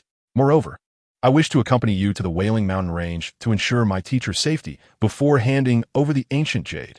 He silently vowed to himself. The ancient jade would only be temporarily entrusted to Yi Tian. Once his strength was sufficient, he would reclaim it, seeing Xiao Yan acquiesce. A satisfied smile graced Yi Tian's lips. Excellent. You have 3 days to obtain the ancient jade. We will meet at Haifeng Valley outside the Wailing Mountain Range in 3 days. Remember, do not play tricks if you dare deceive me. Not only will you fail to rescue Yao Chun, but I could also uproot the very foundation of your Xiao family. Xiao Yan nodded, fully aware that he had no room for negotiation, and promptly turned to exit the main hall. His steps hurried, eager to reach his father and retrieve the ancient jade. Watching Xiao Yan's departing figure, a glimmer of brilliance flickered in Yi Tian's eyes, with the Dou Qi ancient emperor jade in his grasp. He was one step closer to claiming the legacy of the Dou Qi ancient emperor. As for Yao Chun, he is merely a stepping stone for seizing the ancient jade. Once Yao Chun is rescued, the Bone Spirit Cold Fire will also be taken. Chapter 93. The Purple Forest acquires the jade and heads to the Black Wind. Fengyimu and Gu Qian enter the Soul Palace. In the elegant courtyard to the west of Zhongzhou's Purple Forest City, the gentle breeze caressed the old locust tree, casting a myriad of fragmented shadows on the ground. Xiao Yan, clad in a simple long robe, reclined languidly in a wicker rocking chair. Cradling an ancient tome in his hands, his brow adorned with a serene expression. Since Xiao Yan had relocated him and some clan members here, far from the turmoil of the Gamma Empire, and with the protection of the Starfall Pavilion, he had seldom enjoyed such tranquil days. Father. A hasty call shattered the tranquility of the courtyard. Xiao Yan's figure swooped down from the sky, landing in the center of the courtyard. His black attire dusted with the remnants of travel, his face etched with anxiety. Xiao Zhan set aside the ancient tome and rose with a smile. What brings such haste? Is there perhaps a crisis at the Starfall Pavilion? Master has been captured by the Soul Palace. Xiao Yan stepped forward, his voice trembling. Only Han Feng possesses the strength to rescue him, but he demands our Xiao clan's Dou Qi ancient jade in return. Upon hearing this, the smile on Xiao Zhan's face vanished instantaneously. He fell into a moment of silence, a flicker of determination flashing in his eyes. The Dou Qi ancient jade, though a treasured heirloom of the Xiao clan, held less weight than the life debt Yao Qin owed to Xiao Yan. Without Yao Qin, how could Xiao Yan achieve his current accomplishments? Very well, although the ancient jade is precious, it pales in comparison to the gratitude owed to Mr. Yao Qin. He retrieved a palm-sized green ancient jade from his storage ring, its surface intricately engraved with ancient patterns, a faint golden aura swirling around it. Indeed, it was the Dou Qi ancient jade. Take this, and be sure to rescue Mr. Yao Qin. Exercise caution. Xiao Yan accepted the ancient jade, its warmth filling his palm, his heart brimming with gratitude. Father, rest assured, I will safely bring Master back. With a respectful bow, he turned and transformed into a streak of light, soaring towards the direction of the Soul Mountain Range. In the blink of an eye, 3 days passed. In the Black Wind Valley outside the Soul Mountain Range, Tian had long awaited their arrival. The valley was filled with howling winds, jagged black stones. And in the distance, the dark silhouette of the Soul Palace's branch loomed amidst the mist, the skeletal banner atop the hall fluttering ominously, exuding an eerie atmosphere. Han Feng. Xiao Yan landed beside Tian, presenting the ancient jade. I have brought the jade. First, save Master, and I will hand over the jade afterward. Tian raised an eyebrow, taking the jade. His fingers brushed over the jade's surface, sensing the ancient essence contained within. Indeed, this is the genuine Dou Qi ancient jade. However, you must first give me the jade before I act. If I rescue Yao Qin and you attempt to flee with the jade, my efforts will be in vain. Xiao Yan gritted his teeth in frustration, yet he understood he lacked bargaining power and could only resentfully reply, I will trust you this once. If you dare to play tricks, I will make you pay dearly, even at the cost of my life. With that, he fully surrendered the ancient jade to Tian. Tian, satisfied, stored the jade in his ring and turned to Xiao Yan. Now, hand over your storage ring. What do you need my ring for? Xiao Yan retreated a step, wary. Who will want your worthless trinkets?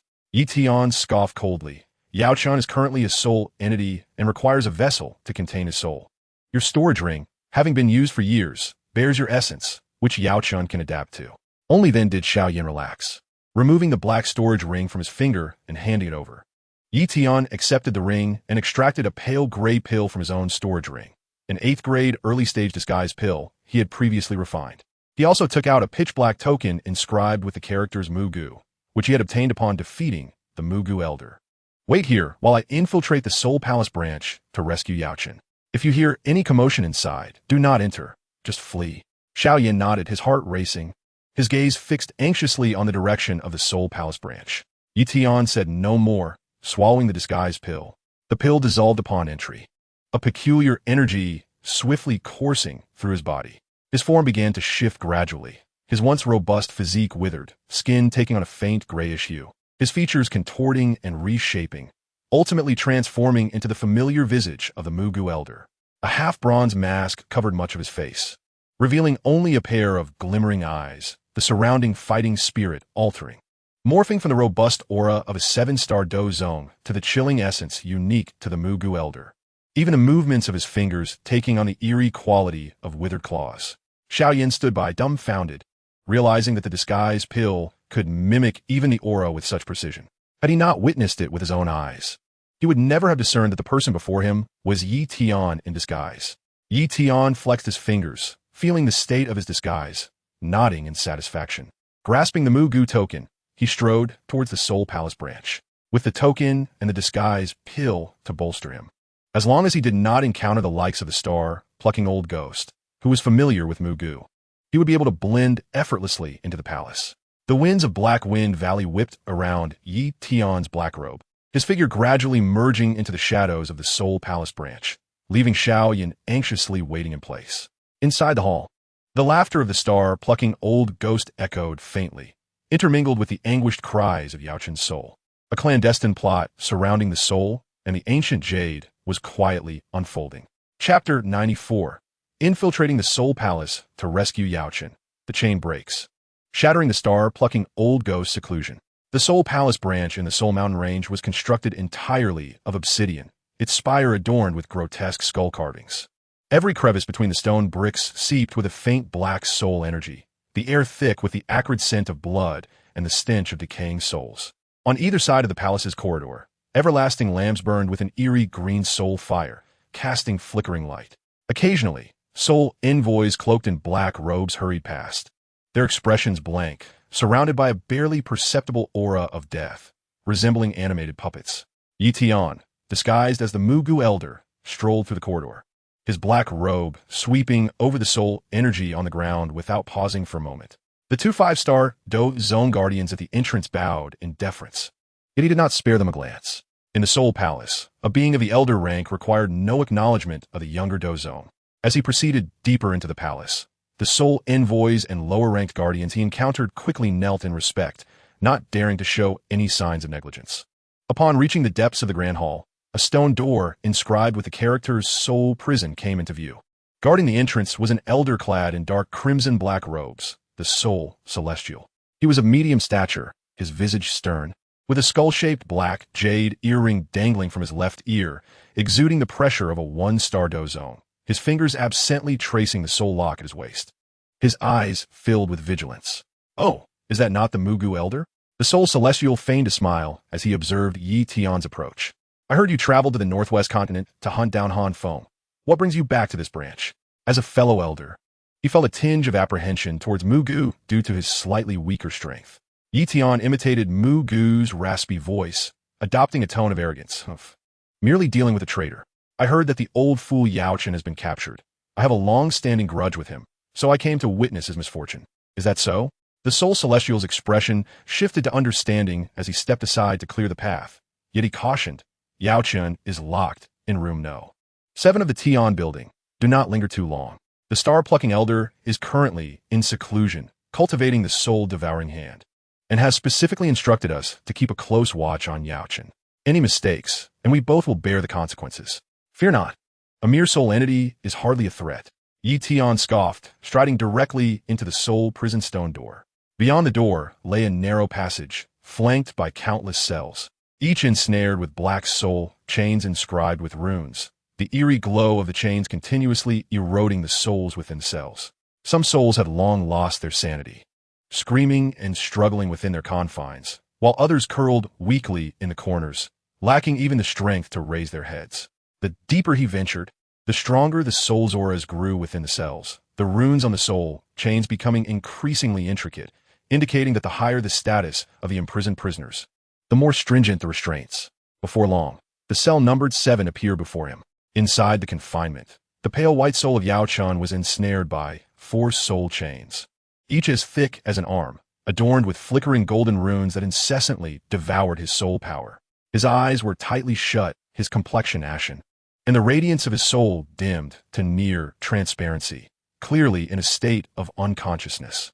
Yet, one could discern the frown upon his brow, as if he were enduring excruciating torment.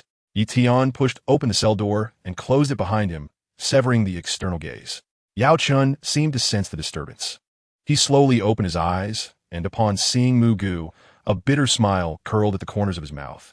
"Ah, it is you, come to mock my misfortune?" Having been fellow disciples for many years, he was acutely aware of Mugu's jealousy towards his talents. Now that he had fallen into misfortune, it was only natural for Mugu to seize the opportunity to ridicule him. Yi Tian remained silent, retrieving a pearly white pill from his spatial ring.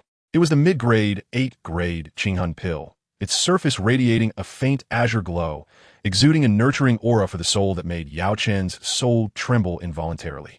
With a flick of his finger, the pill transformed into a streak of light, merging into Yao Chen's soul body. "Is this the 8th grade Qinghun pill?" Yao Chen's eyes widened in astonishment. Mugu, how could you possess such a pill? With your alchemical skills, you could never concoct an 8th-grade mid-tier pill. The Qinghun pill required various high-grade materials, such as the Qinghun grass and soul crystal flower, and demanded exceptional control over soul power. Even he, in his prime, would require several days to refine just one. Before he could finish his thought, the effects of the Qinghun pill erupted within Yao Chen's being. The gentle energy flowed like a stream, nourishing his damaged soul, swiftly restoring the soul power that had been devoured by the soul chains. The pale blue aura of his soul gradually intensified, and his essence surged from a state of lethargy to the pinnacle of the Dou Zone realm. Yao Chen abruptly lifted his gaze, regarding Mu Gu with suspicion. You are not Mu Gu. Who exactly are you? Given the deep-seated enmity between them, it was inconceivable that Mu Gu would bestow upon him such a precious pill or assist in the restoration of his soul power. Tian, disinterested in pretense any longer, raised his hand, and 5-colored exotic fire suddenly ignited, green as the emerald lotus, blue as the sea's heart, crimson as a fallen star, orange as the wrath of the wind, and violet as blazing flame, intertwining into a radiant fire lotus, the searing heat enveloping the entire cell in an instant. With another flick of his finger, the fire lotus transformed into a beam of light, descending upon the soul chains binding Yao Chen. Sizzle. The golden runes upon the soul chains rapidly dimmed under the scorching, the once indestructible chains melting away like ice. In mere moments, the 4 soul chains were entirely consumed, granting Yao Chen's soul body complete freedom. This, a fusion of 5 types. Yao Chen's pupils constricted, instantly recognizing the person before him. It is you, Han Feng. Who else could cultivate the flame technique and fuse multiple? But why would he come to rescue him? Tian produced the black spatial ring of Xiao Yan from his ring and offered it to Yao Chen. Your disciple, Xiao Yan, traded the Dou Qi ancient emperor's jade for your life. Enter it. We must depart post-haste. Yao Chen gazed at the familiar ring, the very one Xiao Yan had always worn, and understanding dawned upon him. He ceased further inquiries, his soul body transforming into a streak of light as it entered the ring. He understood that with Han Feng's current prowess as a 7-star Dozun, combined with the 5 types of, it would be no challenge to escape the Soul Palace's branch. The immediate priority was to flee from this place and devise a new plan. However, at the moment the last soul chain was obliterated, a formidable presence erupted from the core cavern of the Soul Palace branch. The reclusive Zhai Xing Lao Gue suddenly opened his eyes, filled with wrath. Who is tampering with Yao Chen's soul chains? He maintained a soul connection with the chains, and the instant they shattered, he sensed the anomaly. This is bad, a disturbance. Zhai Xing Lao Gui's figure flickered, rushing from the cavern, his black robe billowing in the wind. The oppressive aura of a 5-star Dozun sweeping across the entire branch, sealing off all exits. Yao Chen must not escape. The soul envoys and guardians within the hall sprang into action, black soul energy swirling through the corridors, countless soul chains rising from the ground, spreading towards the soul prison. A chase centered around Yao Chen was about to commence. At that moment, Tian had just stowed away the spatial ring when he felt that familiar, terrifying aura, a glimmer of coldness flashing in his eyes. Zhai Xing Lao Gue, it seems that to leave, I must first pass through you. Chapter 95. The Soul Palace Encirclement. Feng shows his might. Exotic fire burns the heavens, slaying the Soul Zone. Within the grand hall of the Soul Palace branch, black soul energy enveloped the air like a dense fog. Zhai Xing Lao Gue appeared at the hall's entrance like a specter, unleashing the overwhelming pressure of a 5-star Dozun that thickened the atmosphere. He fixed his gaze upon Mu Gu's back, his voice laced with chilling malice. Mu Gu, what have you done? Why has Yao Chen's soul chain been severed? Tian, internally alarmed, maintained a facade of Mu Gu's arrogance. I do not know. You should investigate for yourself. I shall see what trickery you are up to. Zhai Xing Lao Gue clearly did not believe him, turning to hasten towards the soul prison. Seizing the opportunity, Tian began to retreat towards the hall's exit, but just as he reached the center of the grand hall, Zhai Xing Lao Gui's furious bellow echoed behind him. Where is Yao Chen? Soul Tian, get out of here. Soul Tian, scrambling towards him, paled at the sight of the empty cell. This is impossible. The Mu Gu Zun entered not long ago. How could Yao Chen vanish? Waste. Zhai Xing Lao Gue kicked Soul Tian aside, then dashed towards the hall, his gaze fixed upon Tian's retreating figure. Mu Gu, hand over Yao Chen. Do you know he is the person the hall master explicitly seeks?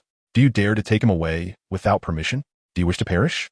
Ye Tian halted, slowly turning around, a cold smile gracing his lips. Hand him over? If you have the capability, come and take him yourself. You seek death. Zhaixing Lao Gui was utterly enraged, his black soul energy surging.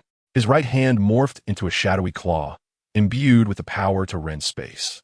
Aimed directly at Yi Tian's heart, utilizing the Soul Palace's Earth-level combat technique, the Soul Devouring Claw. Yi Tian shed any pretense, his aura shifting dramatically as the profound Dou Qi of a 7-star Dou Zun surged forth, replacing Mu Gu's chilling presence. 5-colored erupted in his palm. Zhaixing Lao Ge, you have mistaken your identity.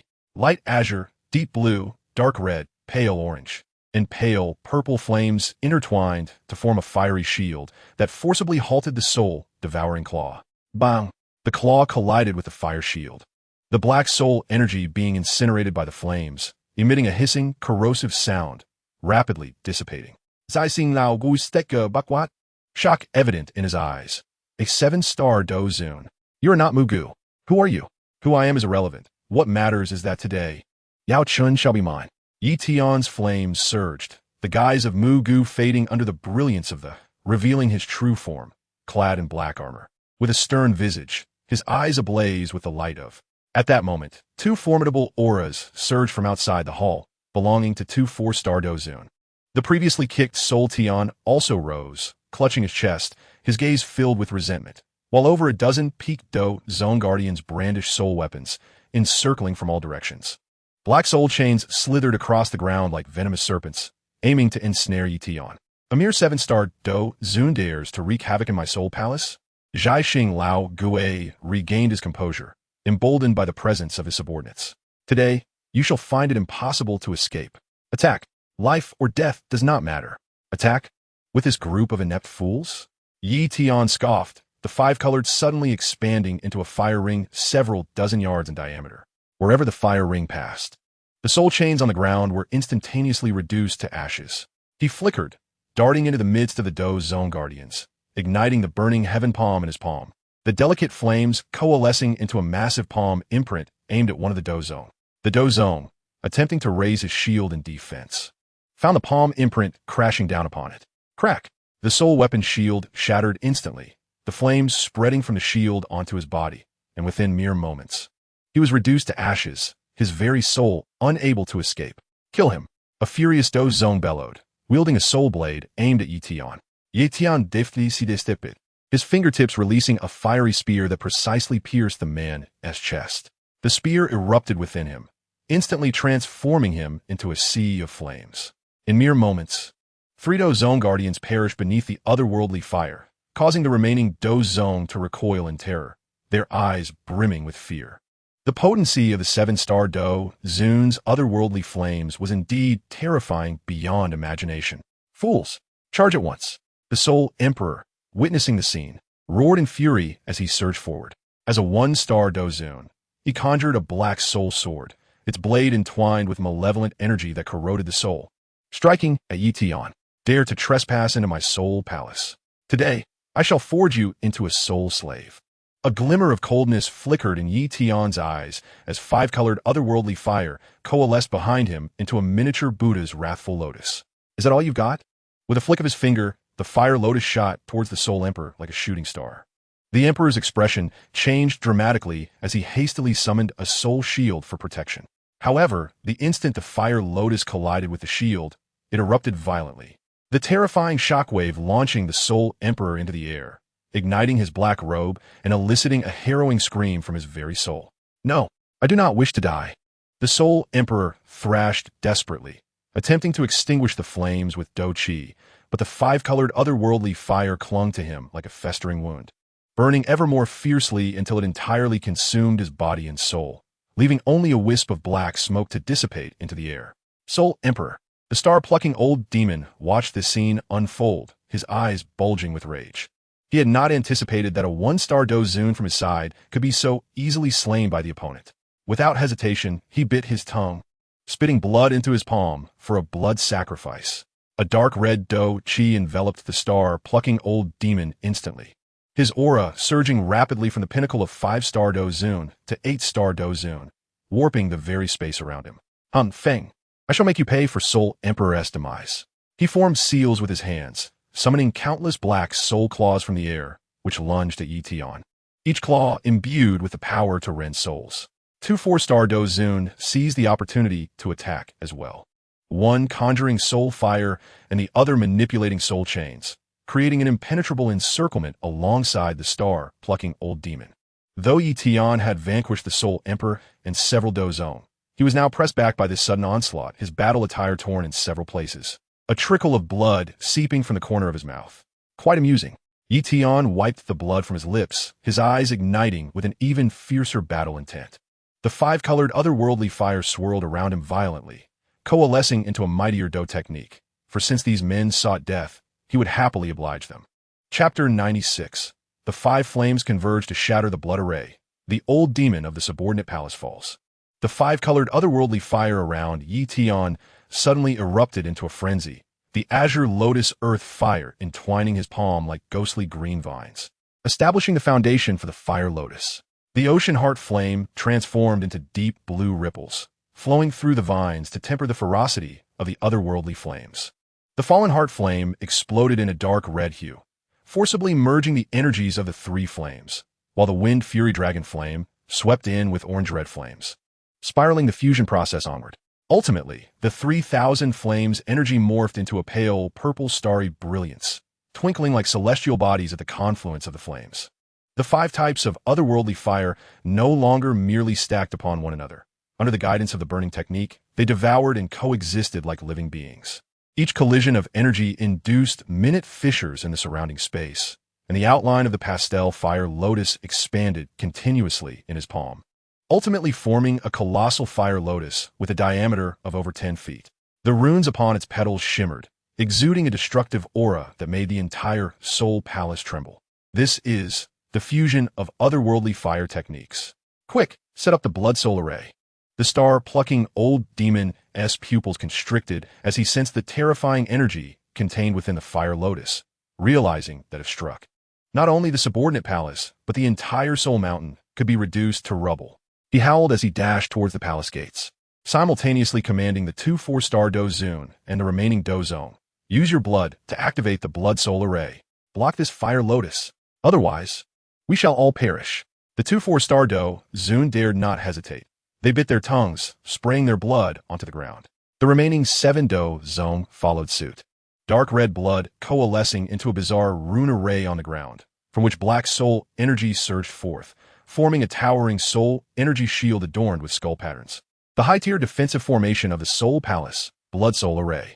At the array's core, a peak Dou Zong practitioner formed seals with both hands, channeling all his Dou Qi into the array, causing the shield to solidify instantly, resembling a pitch-black fortress blocking the palace's center. Han Feng, let us see how your fire lotus can breach my blood soul array.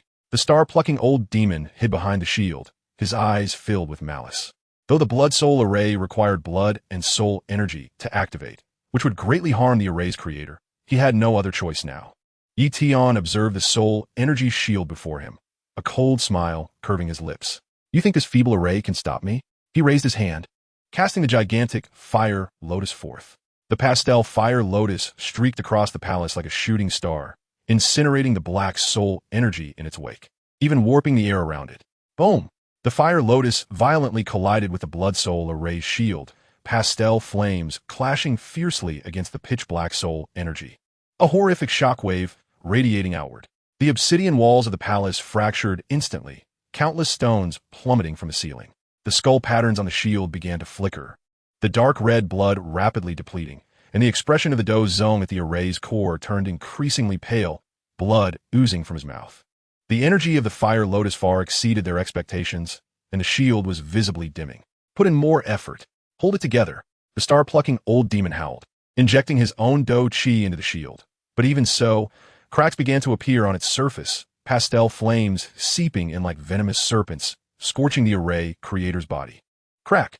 In mere moments, the blood soul array's shield shattered completely, the pastel fire lotus erupting like a volcano. The dark red fallen heart flame and the pale purple 3,000 flame engulfing the surroundings. The 2 4-star Dou Zun had no time to evade. instantly consumed by the flames, their anguished screams echoing through the palace, turning to ash in but a moment.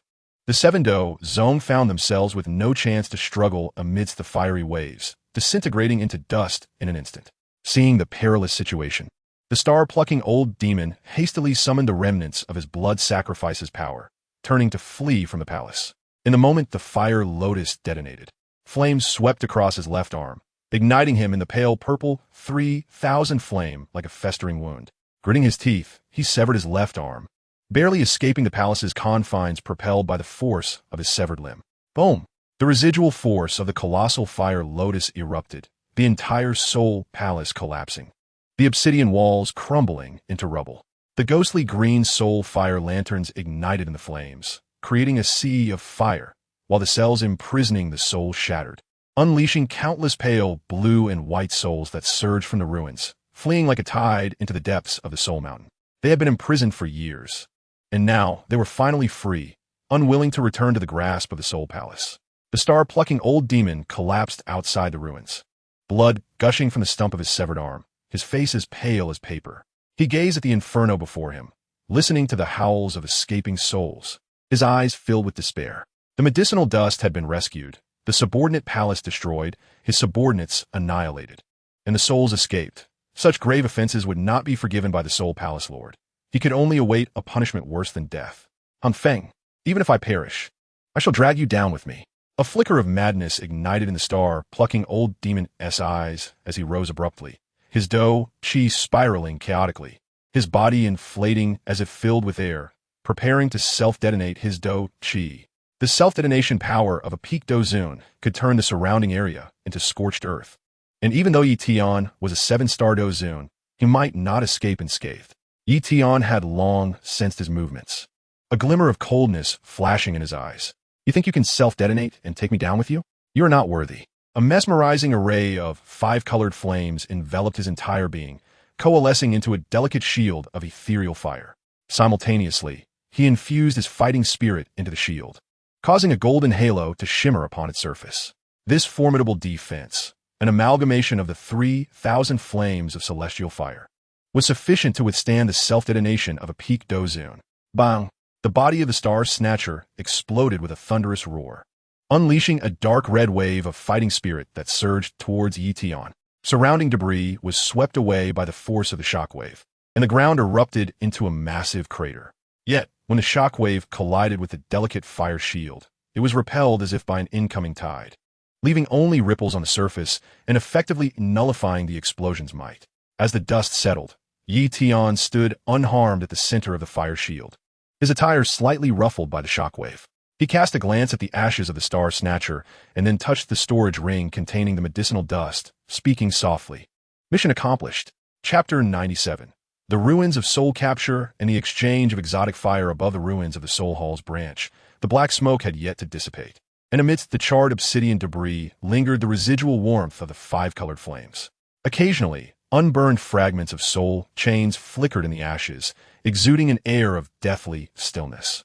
Yi Tian intended to turn away when a flicker of white light caught his peripheral vision, emanating from the depths of the ruins.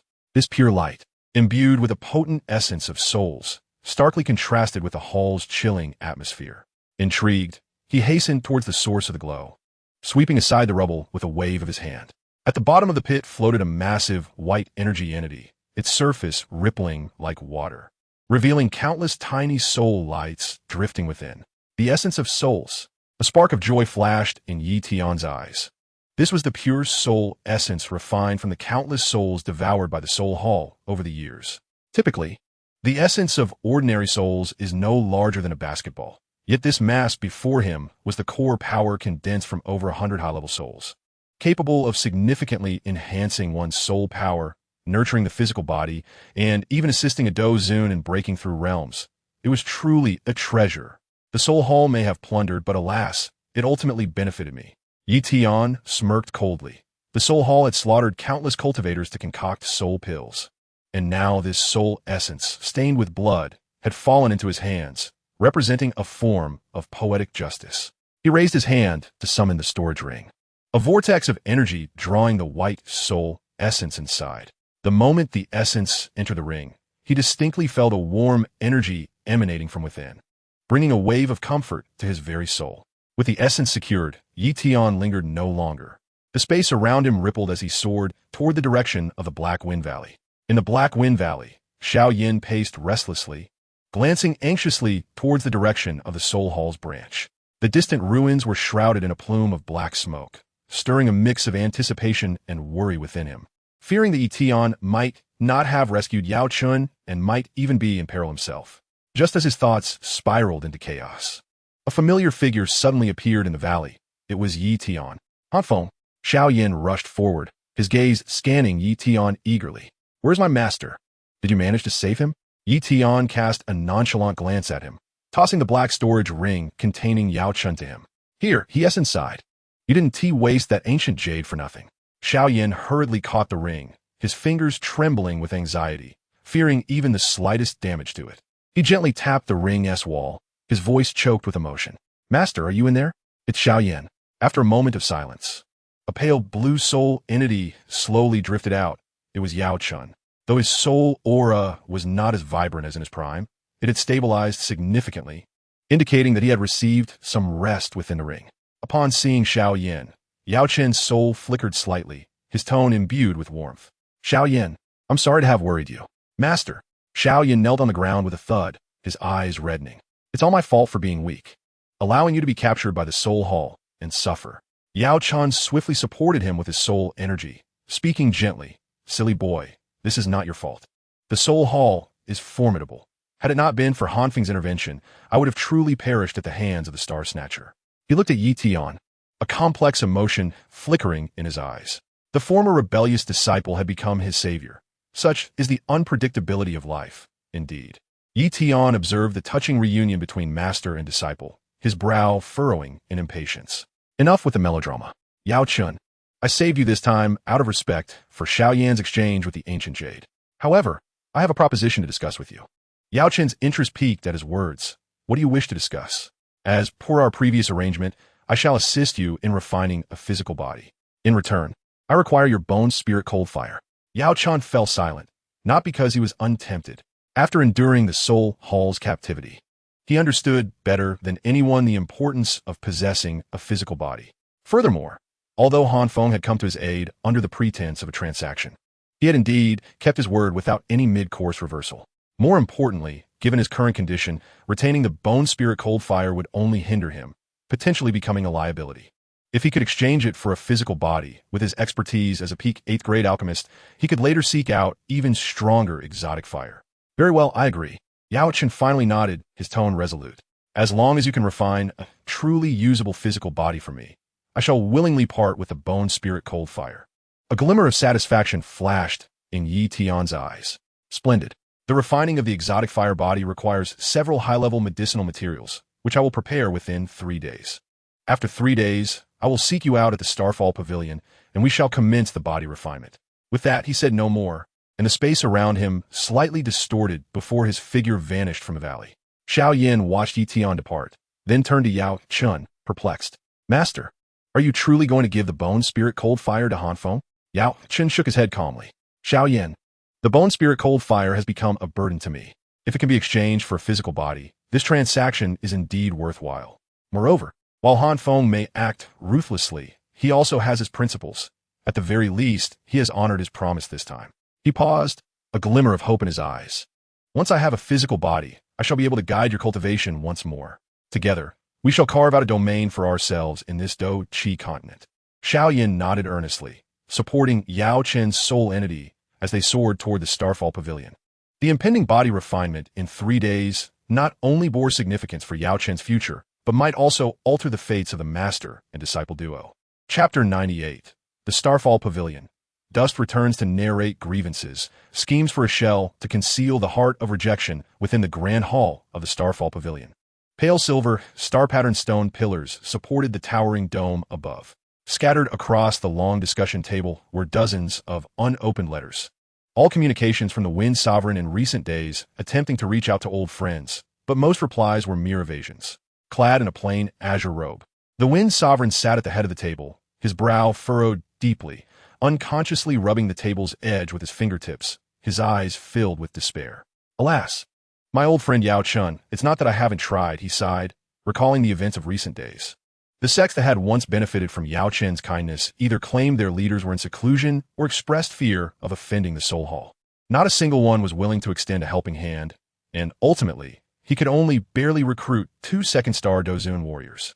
Such meager strength was insufficient to rescue Yao Chun, let alone approach the doors of the Soul Hall's branch. Just as he felt disheartened, urgent footsteps echoed from outside the hall, accompanied by Xiao Yan's excited shout. Old wind, I brought my master back. The Wind Sovereign's head snapped up, and he was taken aback to see Xiao Yan supporting a pale blue soul entity as it entered the hall. It was Yao Chun. He hurriedly rose and strode forward, using his soul energy to scan Yao Chun, confirming the stability of his soul before letting out a sigh of relief, though confusion clouded his features. Yao Chun, how were you rescued? I was still trying to gather support. Xiao Yan promptly stepped forward, detailing the entire sequence of events. Old Wind, I used the Xiao clan's ancient jade to request Brother Han Feng's assistance. He infiltrated the Soul Hall's branch and rescued my master. Han Feng? The Wind Sovereign's expression shifted dramatically, disbelief evident in his eyes. That traitorous disciple of yours? How could he possibly be willing to save you? And he accepted the ancient jade? He had dealings with Han Feng and was well aware of the man's treacherous and cunning nature. In the past, he had betrayed his own sect for the sake of the Feng Ju. How could he now easily extend a hand to save someone? Yao Chen's soul wavered slightly, his tone laced with complexity. Indeed, he had come for the ancient jade.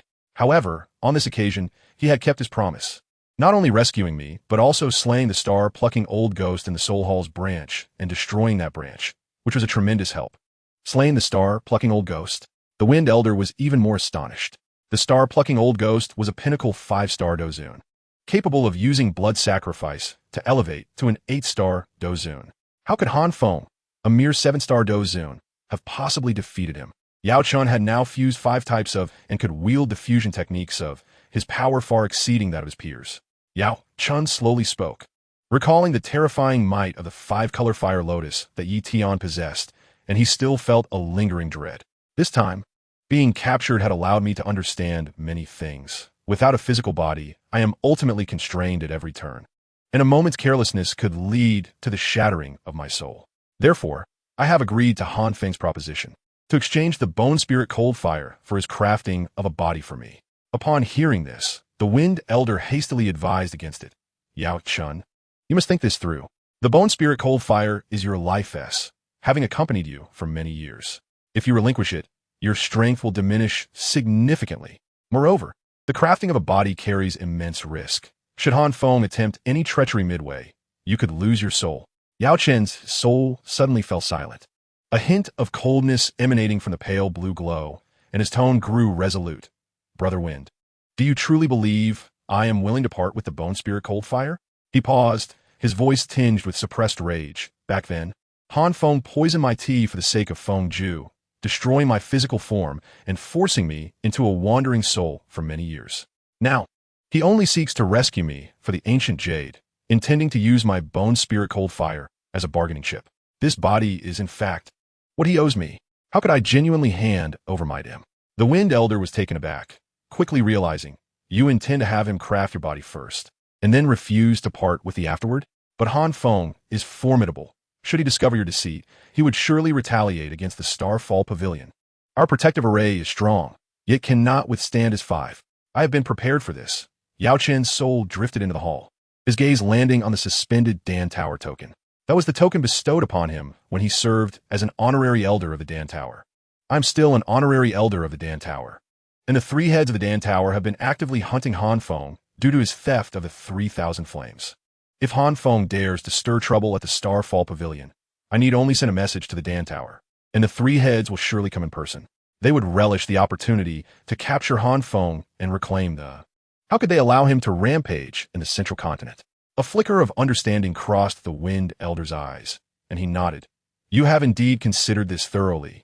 The 3 heads of the Dan Tower are all pinnacle Dozun, and with the support of the Dan Tower's array, even if Han Feng is strong, he would never dare to oppose the Dan Tower. Yao Chen's soul gently descended beside Xiao Yan, his tone softening somewhat. Little Yan, I apologize for temporarily parting with the ancient jade. Once I regain my physical form, I will certainly find a way to help you reclaim it. Xiao Yan shook his head, his eyes filled with determination. Master, as long as you can recover, a piece of ancient jade is of no consequence. Moreover, if Han Feng dares to play tricks, I will risk everything to ensure you are unharmed. The starry winds outside swept into the grand hall, rustling the letters on the conference table, and a pale silver starlight fell upon Yao Chen's soul, though it could hardly conceal the resoluteness in his eyes.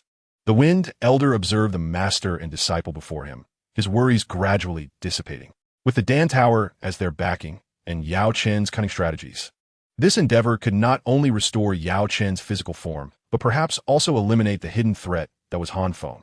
Yet, they were unaware that Tian had already seized the essence of the soul from the Soul Hall branch, his strength poised to ascend further, and he had long since prepared for any eventuality with the Dan Tower.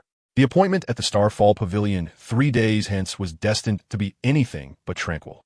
Chapter 99. The Starfall Refinement Conceals a Kill. Dust resurfaces as Dou Zun shines. On the medicinal refinement platform of the Starfall Pavilion's back mountain, a pale, silver halo of star power enveloped the surroundings. The protective array, the meteor array, had quietly activated, its patterns swirling across the ground, completely isolating the refinement area from the outside world, leaving only the occasional flicker of starlight above, imparting a sense of suppressed tranquility. Tian, carrying a spatial ring filled with materials, stepped into the platform, his gaze sweeping across the vicinity. The wind elder stood at the corner of the array, his Dou Qi subtly surging beneath his azure robe.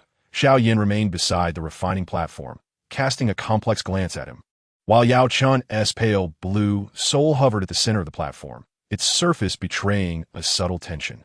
All the materials are ready. Let's commence.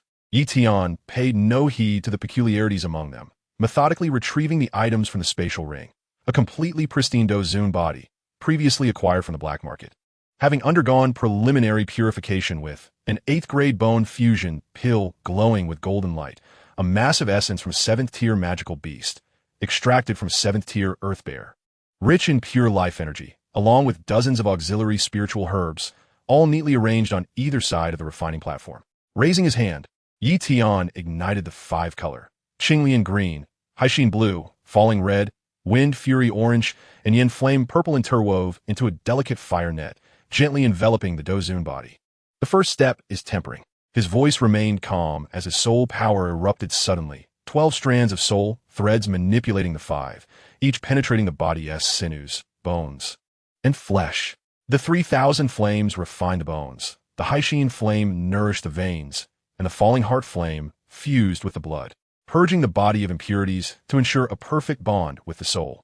The pale purple star fire coursed along the skeletal structure of the body, incinerating the residual death, energy, and impurities to ashes, while the deep blue Haixin flame flowed like a stream, revitalizing the previously rigid blood vessels, rendering them supple once more.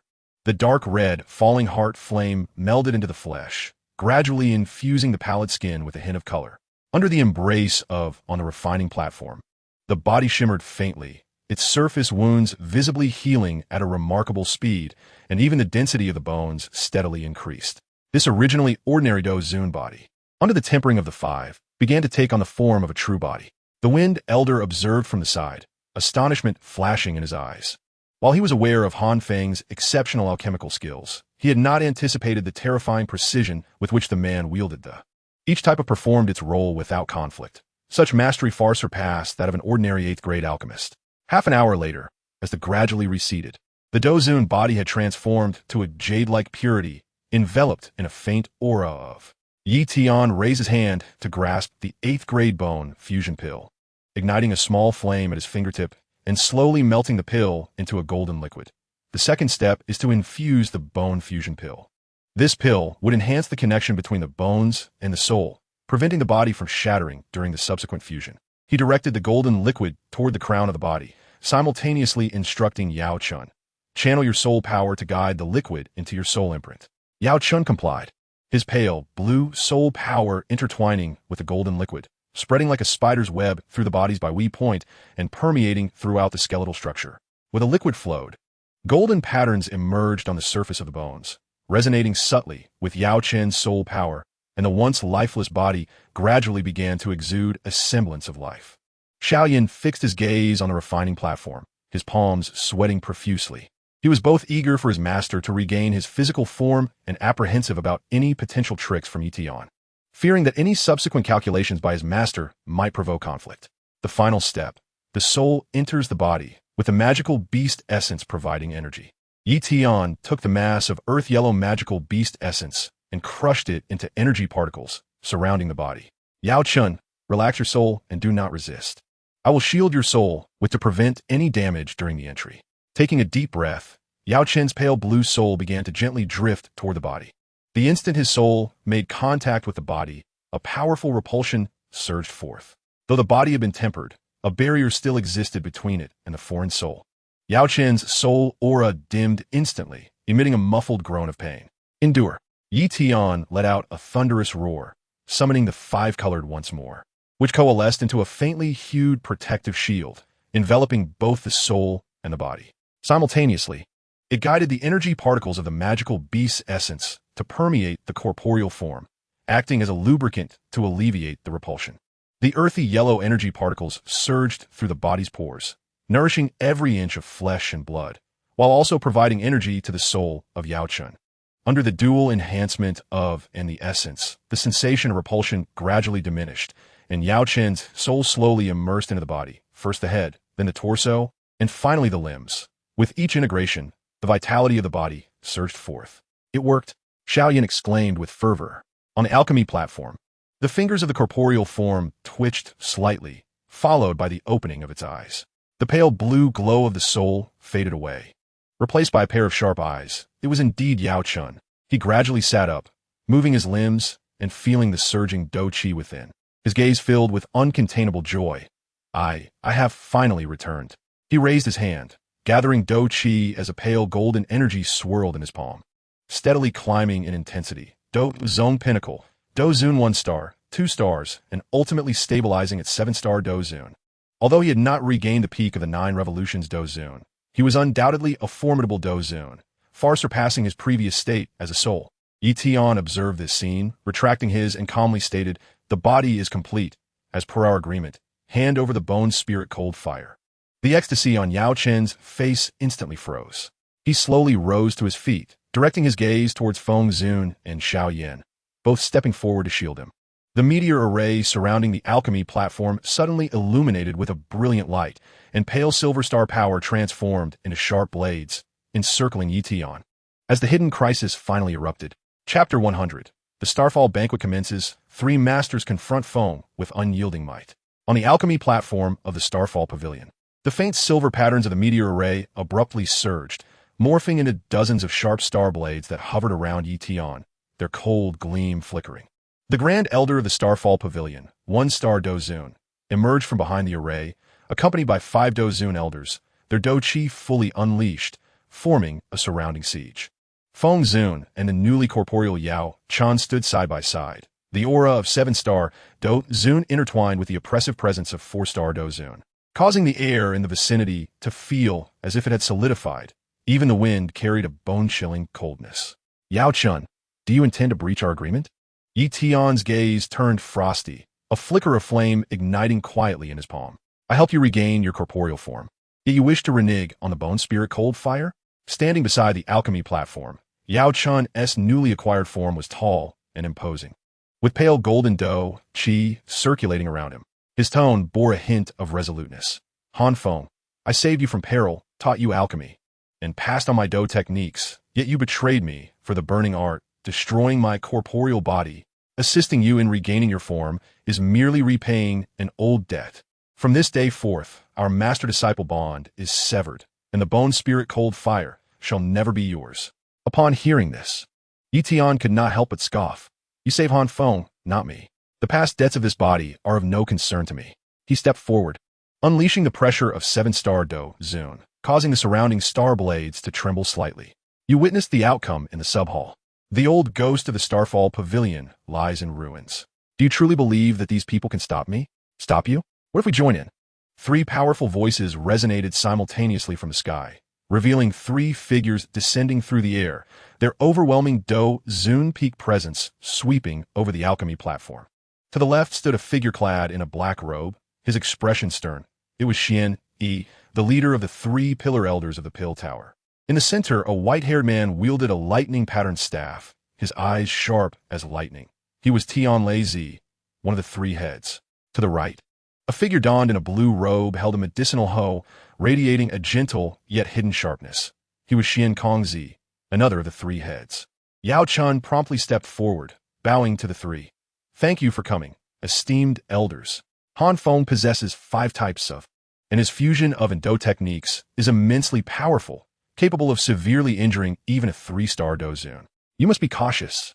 Wan Yi nodded, his gaze fixed on Yi Tian, his tone imbued with undeniable authority.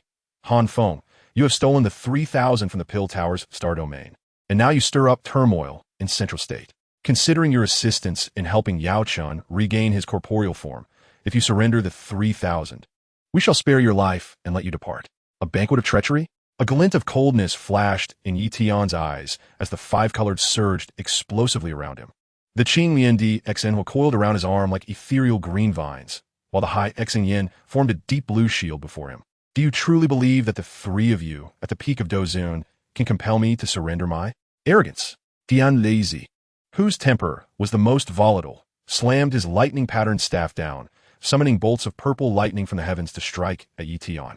Today, I shall show you the disparity between peak Dozun and 7-star Dozun.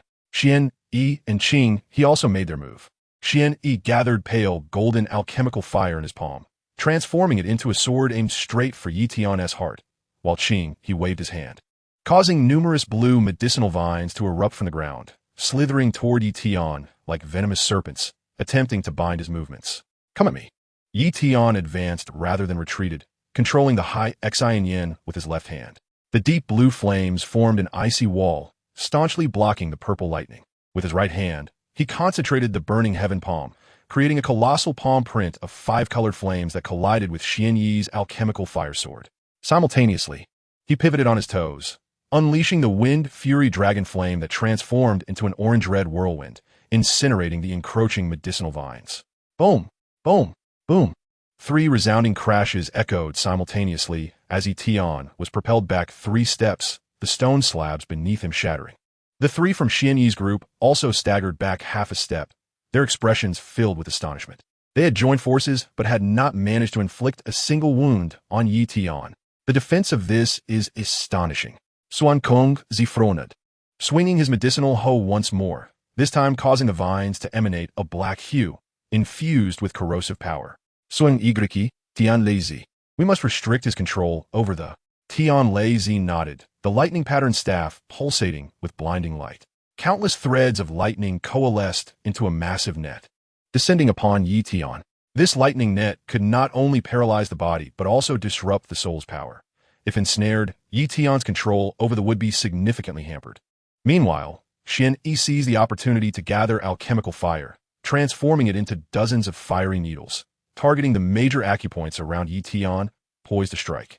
A glint of brilliance flashed in Yi Tian's eyes as the 3,000 erupted in a sudden explosion, pale purple star radiance shooting forth like a torrential downpour, accurately striking the nodes of a lightning net. Crack! The lightning net shattered instantaneously, the star radiance continuing unabated towards Tian Lazy. Simultaneously, he sidestepped Xian Yi's fiery needles, the falling heart flame morphing into dark red flames that surged towards Qing Yi's medicinal vines, incinerating them instantly into ashes upon contact. But that was not the end. Xian Yi called out sharply, exchanging glances with Tian Lazy and Qing Yi as they simultaneously activated their Dou techniques. The pale golden alchemical fire, purple lightning, and blue medicinal vines intertwined to form a colossal 3-colored net, descending upon Yi Tian with the might to obliterate. This was a kill move they had perfected over many years of cooperation, capable of severely injuring even a 3-star Dozun. Yi Tian inhaled deeply, the 5-colored swirling rapidly before him. Though it did not coalesce into the Buddha's anger fire lotus, it formed a faintly colored fire ring, with runes flowing across its surface, thoroughly safeguarding him. Boom! The 3-colored net collided violently with the fire ring, the delicate flames clashing fiercely with the 3-colored energies, sending shockwaves that lifted the ground of the alchemy platform and scattered the star blades of the meteor array across the area.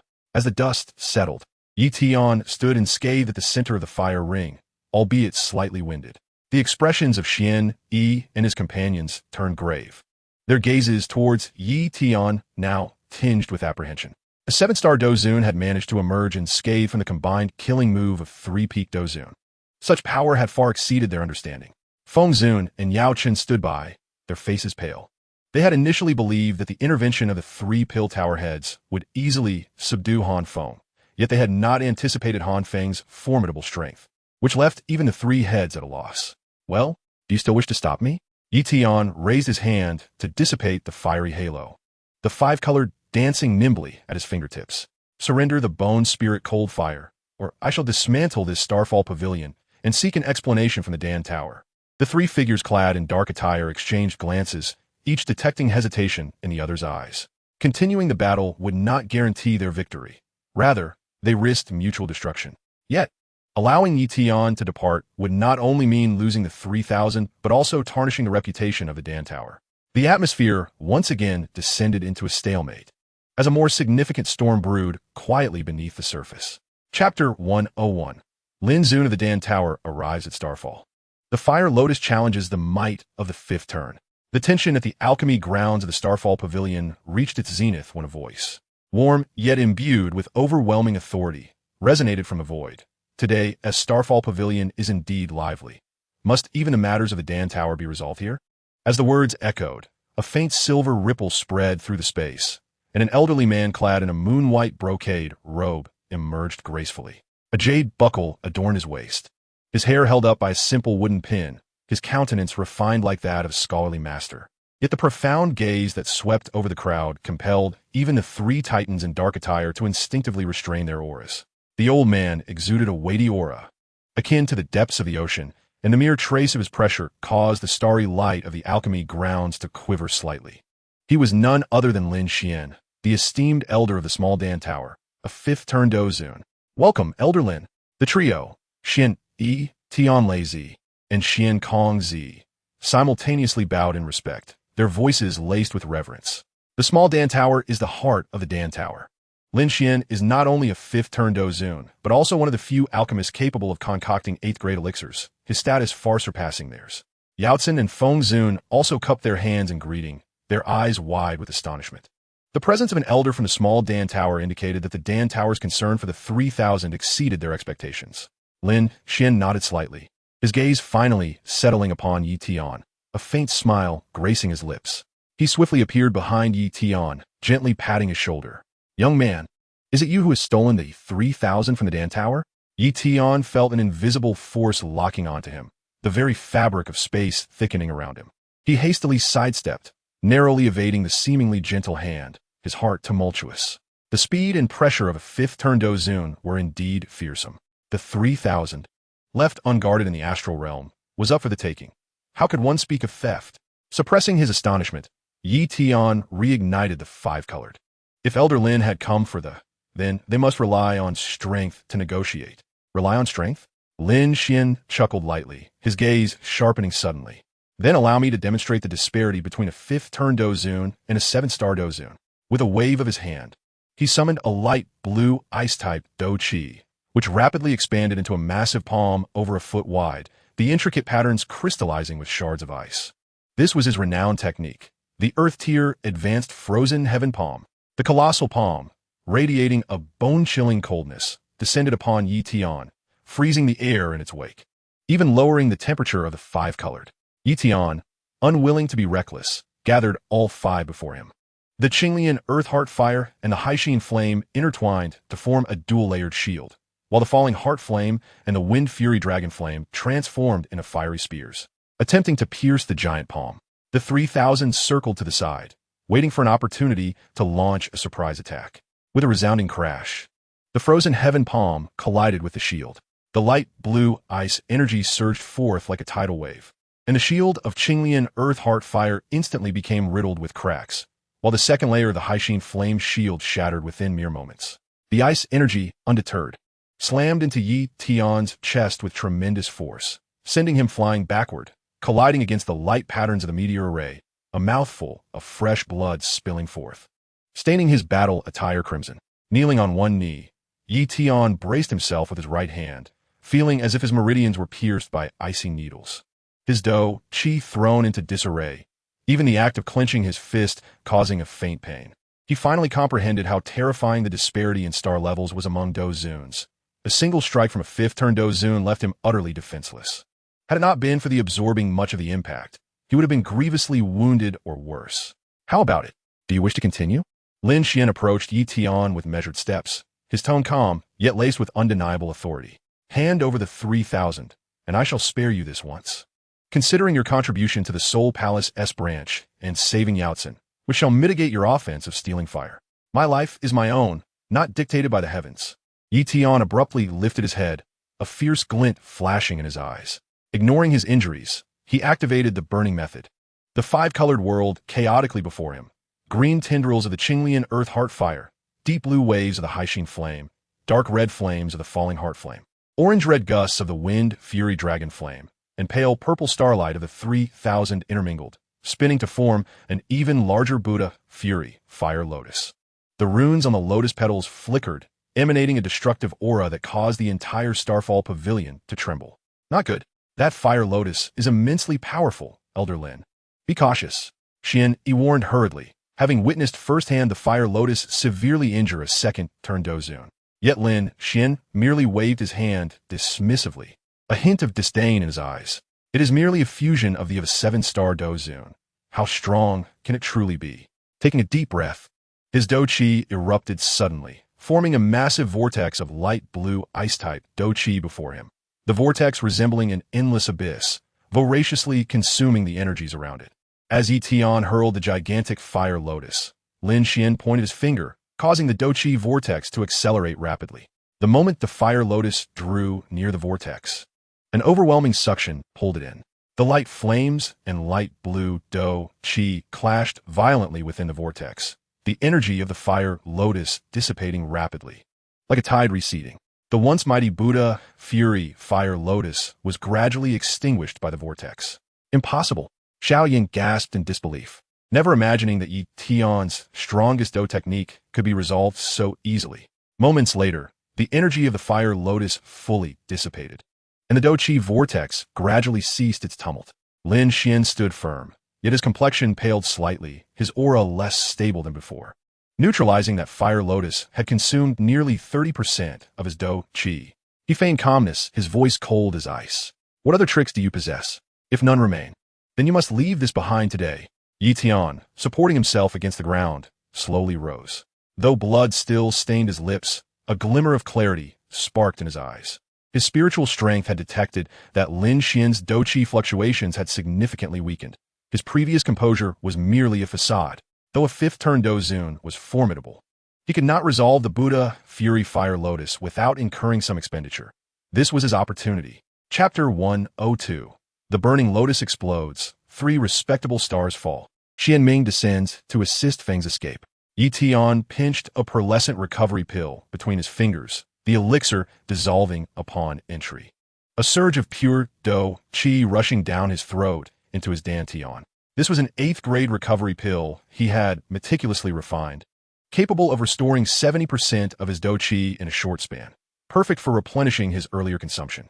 A pale golden Dou Qi flowed around him, gradually stabilizing the chaotic energy within his meridians, although the faint cracks left from condensing the still throbbed with pain. Old man, do not presume that you can detain me. Yi Tian straightened his posture, reigniting the five-colored, this time with an even more ferocious blaze. The Qinglian Earth Heart Fire transformed into a deep green lotus, the ink-black patterns dancing across its petals, while the Haixin Flame solidified into deep blue ice blade-like petals, exuding a chilling aura. The Falling Heart Flame and Wind Fury Dragon Flame fused into a magma-like lotus core, dark red and orange-red flames consuming one another with crackling sounds, while the outer layer of the 3,000 became pale purple starlight, encircling the Fire Lotus and firmly locking in the energies of the 5. This Fire Lotus's energy was now twice as powerful as before. Xian Yi's eyes widened in horror as the space surrounding the Fire Lotus twisted from the scorching heat, the ground beneath transforming into a glassy state, even the starry light patterns of the meteor array beginning to fracture. Everyone, pour in your Dou Qi and reinforce the vortex. Elder Lin's countenance grew grave, no longer daring to underestimate the situation. with hands forming intricate seals. He channeled the remaining fighting spirit within him into the pale blue vortex before him. Suan Yigriki, Tian, Lazy, and Xian Kong Zi trembled as they poured their energies into the swirling maelstrom, their combined fighting spirits intertwining, causing the vortex's pull to surge exponentially. Yi Tian let out a cold laugh, raising his hand to hurl forth a colossal fire lotus. Too late.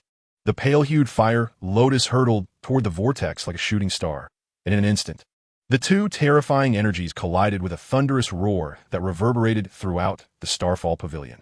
The shockwave cascaded like a tsunami, sending debris from the alchemy platform soaring hundreds of feet into the air, shattering the ethereal patterns of the meteor array, and even causing distant halls to tremble perilously. As the smoke cleared, Elder Lin staggered to regain his footing.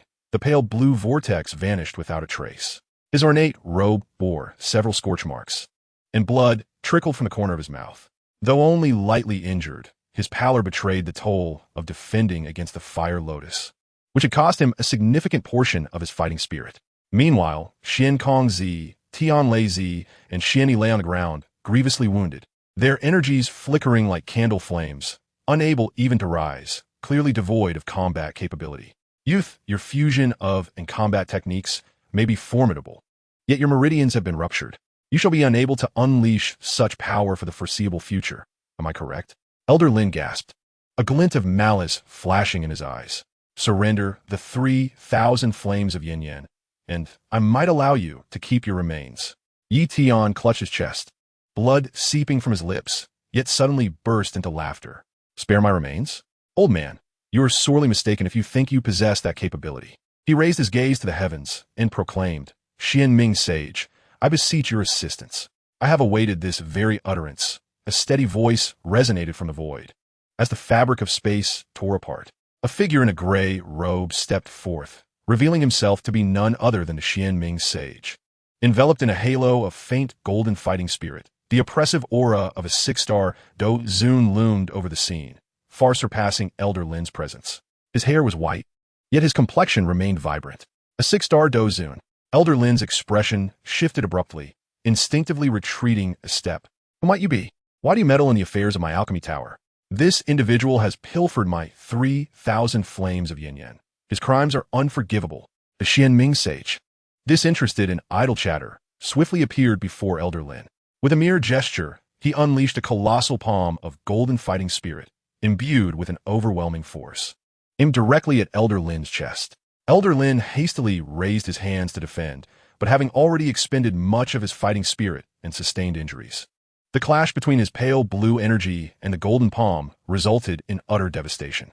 With a resounding thud, Elder Lin was sent stumbling back, blood spilling from his lips, his eyes wide with disbelief. He had been unable to withstand even a single strike from his opponent. Yao Chun and Feng Zun stood nearby, their faces pale, exchanging glances that conveyed mutual concern. It's over. With such a powerful protector, no one can snatch away Han Feng's, Yao Chun remarked. I hadn't anticipated that this rebellious disciple would have such a formidable ally. Feng Zun sighed. This individual possesses an unfathomable background. We must exercise caution in the future, lest the Starfall Pavilion face utter ruin. Yi Tian surveyed the unfolding scene, a smile playing at the corners of his mouth. He did not linger. Tearing through the fabric of space, a pale blue rift opening before him. Elder Lin, Yao Chun, I shall remember this humiliation. One day, I shall return 100-fold. With that, he leapt into the rift, which sealed instantaneously. Elder Lin, attempting to pursue, found his path obstructed by the Xian Ming Sage. The sage's indifferent gaze swept over him, causing a chill to course through Elder Lin's body, rendering him incapable of advancing a single step. The oppressive aura of the six-star Dou Zun stripped him of the courage to resist. Tian Lei Zi and Xian Yi, gravely injured, were powerless to intervene, while Yao Chun and Feng Zun were eager for Yi Tian to make his exit, bound by the Xian Ming Sage. Elder Lin could only watch helplessly as Yi Tian vanished. Once the rift fully closed, the sage withdrew his gaze and cast a warning look at Elder Lin. Should the alchemy tower dare to trouble Yi Tian again, do not blame me for my lack of courtesy. With that, he too ripped through space, disappearing above the Starfall Pavilion. Elder Lin stared at the empty expanse above, then glanced at the three injured leaders on the ground, his expression darkening. Not only had he failed to reclaim the 3,000 flames of Yin, but he had also suffered losses among the pinnacle Dou Zun, and his own injuries would make it difficult to report back to the alchemy tower. Meanwhile, Tian navigated through the spatial passage, pondering to himself, fortunately, I had contacted the Xianming sage in advance. When I gifted him the Nirvana pill, I provided a means of communication, intending it as a precaution. Little did I know it would prove invaluable. With the Xianming sage as my backing, the alchemy tower and Starfall Pavilion will think twice before pursuing me again. Just wait. Once my strength increases, I shall demand satisfaction from the Starfall Pavilion. Chapter 103. The Valley of Soul Refinement and the Quest for the Secret Soul Temple in the Flame Valley. The moment Tian tore through space, he landed in a concealed valley. Nestled against verdant mountains, a stream meandered before him, cascading over rocks to form 3 towering waterfalls, their mist refracting a spectrum of colors in the sunlight. Deep within the valley, a cave lay shrouded by vines, an ideal sanctuary for cultivation. Pushing aside the vines, he entered the cave, where he found it dry and orderly, the walls emanating a faint aura of spiritual energy, indicative of prior occupants who had likely been cultivators. Tian settled cross-legged in the center of the cave, retrieving the orb of white soul essence from his spatial ring. Even after being separated from its host, the essence pulsated gently, its surface shimmering with soul light like scattered stars. He activated the burning technique, igniting a wisp of faint golden fighting spirit at his fingertips, delicately piercing the essence. The fighting spirit acted as a wick, drawing forth the pure soul energy within the essence, which began to flow into his mind's eye. A warm vibration resonated within his consciousness, and the soul power, previously at the late stage of the spiritual realm, surged forth as if quenched by a long-awaited rain. The white soul energy coursed through his mind, repairing the damaged soul meridians sustained during the previous fusion with the, while simultaneously amplifying the soul's mass. The once ethereal form of his soul gradually solidified, its surface taking on a soft, pearlescent sheen. His perceptive range expanded from a mere 100 miles to over 300, even allowing him to hear the faint buzzing of insects beyond the valley. As the influx of soul energy continued, Tian's fighting spirit began to stir restlessly. The residual effects of the 8th grade recovery pill and the soul essence nourished one another, and his cultivation, previously at the peak of 7-star Dou Zun, surged upward as if shattering a bottleneck. The faint golden fighting spirit surged within him, slightly expanding his meridians and enveloping his body in a soft glow, ultimately stabilizing at the level of 8-star Dou Zun. Taking a deep breath, Tian slowly opened his eyes, a glimmer of brilliance shining within. He waved his hand, and 5-colored coalesced in his palm. The temperature and control of the flames markedly improved from before. The spiritual realm is now perfected, and I have reached 8-star Dou Zun. This soul essence is indeed a treasure. He felt a rush of triumph, tempered by a newfound vigilance. His experiences at the Starfall Pavilion had imparted a vital lesson. There are no eternal transactions within the Dou Qi Continent, only everlasting interests. Yao Chun, though seemingly gentle, was willing to breach contracts for the sake of his flesh. The 3 leaders of the Alchemy Tower, along with Lin Xian, had allied to hunt him down for. Had he not reached out to the Xianming sage beforehand, he might have already found himself captive. Ultimately, his strength was insufficient. Tian clenched his fists. If I can break through the peak of Dou Zun and harness the, how could Lin Xian of 5-star Dou Zun possibly stand against me? An idea suddenly flashed through his mind. The 3 mysteries of heavenly fire from the burning flame valley. This secret technique could temporarily enhance one's strength by leveraging. In the original story, Xiao Yan had used this technique to ascend from the initial stage of Dou Zong to 5-star Dou Zong, clashing directly with a 7-star Dou Zong Guardian. If he could master this technique and combine it with 5 types of, his power would surely reach new heights. More importantly, the burning flame valleys coveted, the 9 Dragons Thunderfire, ranked 12th on the list. If he could seize it, the burning technique would undoubtedly ascend to an even higher level. Time waits for no one. I must head to the burning flame valley. Tian, no longer hesitating, tidied up the traces within the cave, tore through the fabric of space, and soared towards the direction of the flame valley. Meanwhile, in the heart of the Central Plains, within the ominous hall of the Earth Palace of the 3 halls of Tiangang, an unsettling atmosphere prevailed. The hall was constructed of black skeletal stones, and countless soul lanterns hung from the ceiling, their eerie green flames casting shadows over the figures seated in the main position. The vice master of the Soul Hall, Han Shao, clad in a dark purple robe, Han Xiao's face was obscured by a hood, revealing only a pair of crimson eyes that glowed ominously. Surrounding him was the terrifying pressure of a late-stage Dou Saint, which rendered the air within the hall as heavy as if it had solidified. Below, a black-clad soul envoy knelt on one knee, his voice trembling as he reported, "Vice Master, the branch hall in the Mountain of Lost Souls has been destroyed, and the esteemed star-plucking elder, a 5-star Dou, has perished." Yao Chun was rescued by his disciple, Han Feng.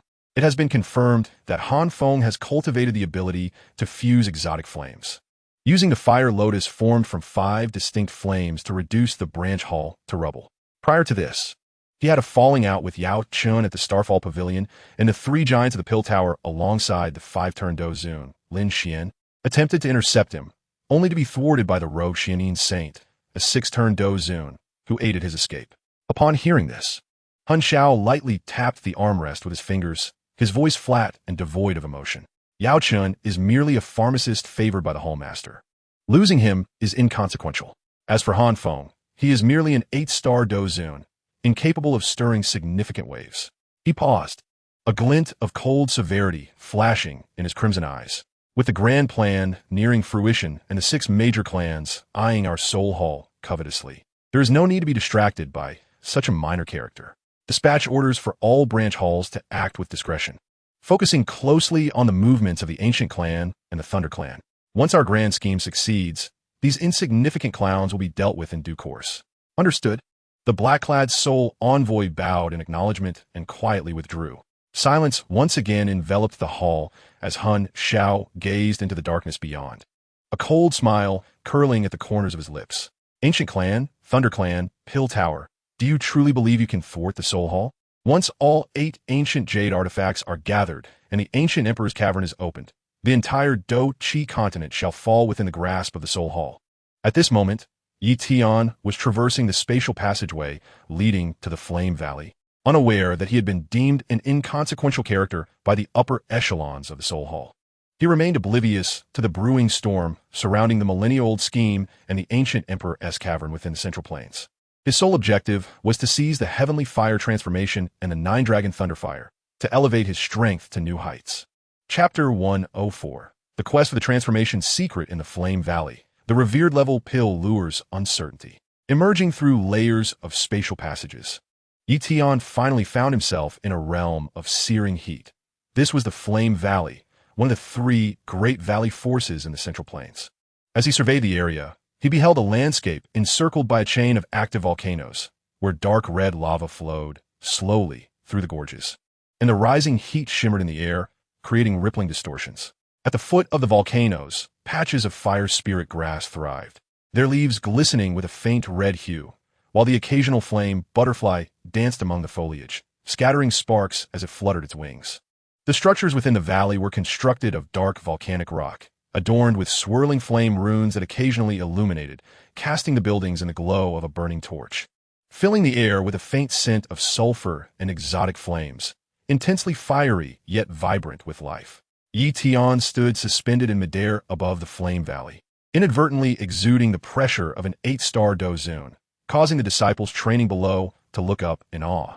The disciples' strengths varied widely, ranging from Dou Huang to the early stages of Douzone.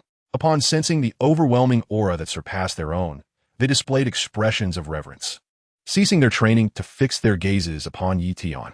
A voice, aged and authoritative, broke the silence. "Esteemed senior, your presence graces our Flame Valley. What brings you here?" An elder clad in a crimson robe, emanating the aura of a 7-star Douzone, approached. He regarded Tian with vigilance, finding it impossible to discern the latter's true cultivation level, only sensing that his aura was even more substantial than that of the Valley Master, Tang Zhen. Tian cast a casual glance at him, his tone calm and assured. "Please inform your Valley Master, Tang Zhen, that the 8-rank peak alchemist, Han Feng, has come to pay a visit." 8-rank peak alchemist. The inner gate elder's pupils constricted, his earlier wariness instantly giving way to respect. In the Dou Qi Continent, the status of an alchemist far exceeded that of fellow cultivators of the same rank. An 8-rank peak alchemist could even attract the attention of Douzone experts. Though the Flame Valley had an alchemical lineage, it possessed only one who could refine 7-rank peak pills. The arrival of an 8-rank alchemist was a momentous occasion for the valley. "Please wait," esteemed senior, I shall inform the Valley Master at once. Kindly follow me to the main hall for your comfort. The inner gate elder hurriedly bowed and led the way, not daring to show any sign of negligence. Tian nodded in agreement, and the two descended into the valley, making their way towards the central flame hall, leaving the disciples below buzzing with speculation. An 8-rank peak alchemist? What brings such a person to our flame valley? I've heard that the Han Feng sought by the Pill Tower not long ago is indeed an 8-rank alchemist. Could it be him? Inside the flame hall, the columns were intricately carved with spiraling fire dragons, and a massive fire crystal hung from the ceiling, radiating a warm glow. The inner gate elder guided Tian to a seat and presented him with spirit tea brewed from the flame spring before hastily departing. Tian lifted the teacup and took a delicate sip. The tea bore a hint of fiery spiritual energy, warming him pleasantly as it flowed down his throat, a rare delight. Meanwhile, in the training grounds of the back mountain of the Flame Valley, a middle-aged man clad in a red and gold embroidered robe was instructing a young girl in her training. The man possessed a resolute countenance, exuding an air of authority. Surrounded by the aura of 5-star Dou Huang, he was none other than the Valley Master, Tang Zhen. Beside him, the young girl wore a pink training outfit, her hair styled in twin ponytails, adorned with a flame-shaped jade hairpin. She was charming in appearance, her Dou Qi fluctuations stabilizing at the early stages of Dou Zong. She was Tang Zhen's daughter, Tang Horror. When controlling exotic flames, you must pay attention to the rhythm. The 9-dragon thunder fire is fierce, yet requires guidance from the soul power. It cannot be forced through brute strength. Condensing a wisp of faint golden exotic fire in his hand, the very 9-dragon thunder fire passed down from the Flame Valley. Huya nodded, earnestly manipulating the small flame at her fingertips. But just then, the inner gate elder rushed over, bowing as he spoke. Valley Master, the 8-rank peak alchemist Han Feng has arrived and is currently awaiting you in the Flame Hall. Han Feng. Tang Zhen raised an eyebrow, a hint of confusion crossing his features as the name sounded familiar. Father. Tang Horror immediately halted her training, her eyes alight with curiosity. I know. He is the one who stole the 3,000 flame fires from the Pill Tower and caused a ruckus at the Starfall Pavilion, even evading capture from the 3 giants of the Pill Tower. Why would he come to our Flame Valley? The inner gate elder quickly added, Valley Master. This individual has a sensitive identity. The Pill Tower is still pursuing him. Should we notify them first? Tang Zhen shook his head, his expression solemn. That would be inadvisable. Han Feng's strength is unfathomable.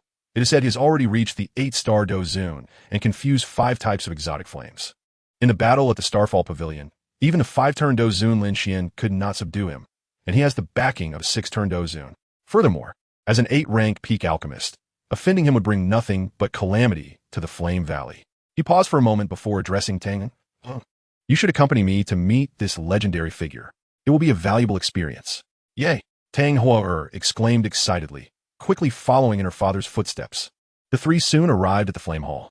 As Tang Zhen stepped through the hall's entrance, he clasped his hands together and smiled. Brother Han, your esteemed presence truly graces our Flame Valley. His gaze fell upon Tian, inwardly astonished. The young man appeared to be merely in his 20s, yet possessed the strength of an 8-star Dou Huang and the expertise of an 8-rank peak alchemist. Such talent was virtually unheard of. Tian rose to return the greeting, his tone calm. Valley Master Tang, you're too kind. I have come today with a request. Tang Hu stot behint Tang Xin, cool use these Cultivation Tian. The man before her, clad in a black fitted attire, bore a stern countenance. Despite the absence of any discernible fluctuations in his fighting aura, he exuded an air of formidable presence, particularly accentuated by the flickering, ethereal flames at his fingertips, which stirred the 9-dragon thunder fire within her, rendering it somewhat restless. After a brief exchange of pleasantries, Tang Zhen finally broached the main topic. Brother Han, please speak candidly. If it is within the capabilities of the Burning Flame Valley, we shall not decline. Tian, eschewing any circumlocution, stated directly, I have heard that your esteemed valley possesses a secret technique known as the 3 profound transformations of heavenly fire, which can temporarily enhance one as cultivation by harnessing otherworldly flames. I have come to seek a glimpse of this technique, and should it be necessary, I am willing to exchange an equivalent item. Upon hearing this, Tang Zhen's expression shifted slightly. The 3 profound transformations of heavenly fire was a closely guarded secret of the Burning Flame Valley, passed down only to the Valley's leaders and core disciples, never before revealed to outsiders. After a moment of contemplation, He forced a wry smile. Brother Han, I must confess. The three profound transformations of heavenly fire is an untransmittable secret of our burning flame valley. There exists an elder council and the supreme elder to oversee it. I cannot make decisions unilaterally. I understand. Tian interrupted, retrieving a pearlescent pill bottle from his spatial ring and placing it upon the table. This was a prestigious grade pill, an 8th-tier pinnacle elixir capable of assisting a Dou Zun expert in breaking through to the next star cultivation while stabilizing their realm. Given that Tang Zhun currently stood at the pinnacle of 5-star Dou Zun, consuming this pill would likely enable him to effortlessly break through to 6-star Dou Zun. The moment the pill bottle was opened, a rich fragrance wafted throughout the grand hall, causing both Tang Zhun and the intersect elders to involuntarily narrow their pupils. A prestigious grade pill, such an elixir, even the 3 titans of the pill tower might not easily concoct, yet Han Feng managed to produce it with such ease. Tang Zhun's mind was in turmoil. While the 3 profound transformations of heavenly fire held immense significance, the temptation of breaking through to 6-star Dou Zun was even greater. Moreover, Han Feng was exceptionally powerful. Should he refuse, it could potentially offend the man. Yet if the secret technique were to be leaked, explaining it to the Elder Council would prove challenging. Brother Han, may I take some time to discuss this with the Elder Council? Tang Zhun ultimately succumbed to the allure of the prestigious grade pill, his tone laced with a hint of trepidation. Tian nodded. Certainly. I shall await your response in the hall, and I hope for a satisfactory answer from you, Valley Master. A cold smile flickered within him. The Burning Flame Valley ultimately could not resist the temptation of the prestigious grade pill, and he was determined to obtain the 3 profound transformations of heavenly fire. In the deliberation hall of the Burning Flame Valley, the atmosphere was tense and charged. Tang Zhun occupied the position of authority, casting a sweeping gaze over the 6 elders present. The rumbling sound of flowing lava outside the hall could not suppress the fervent debate occurring within. The second elder, clad in a deep crimson robe, pressed his hands against the table, his tone fervent. No, absolutely not. The 3 profound transformations of heavenly fire is our Valley's secret technique passed down for a millennium. It is through this technique that we have maintained our supremacy among the 3 valleys, instilling fear in surrounding forces. While a prestigious grade pill is indeed precious, surrendering our secret technique for it would jeopardize our foundation in the future. I firmly oppose it.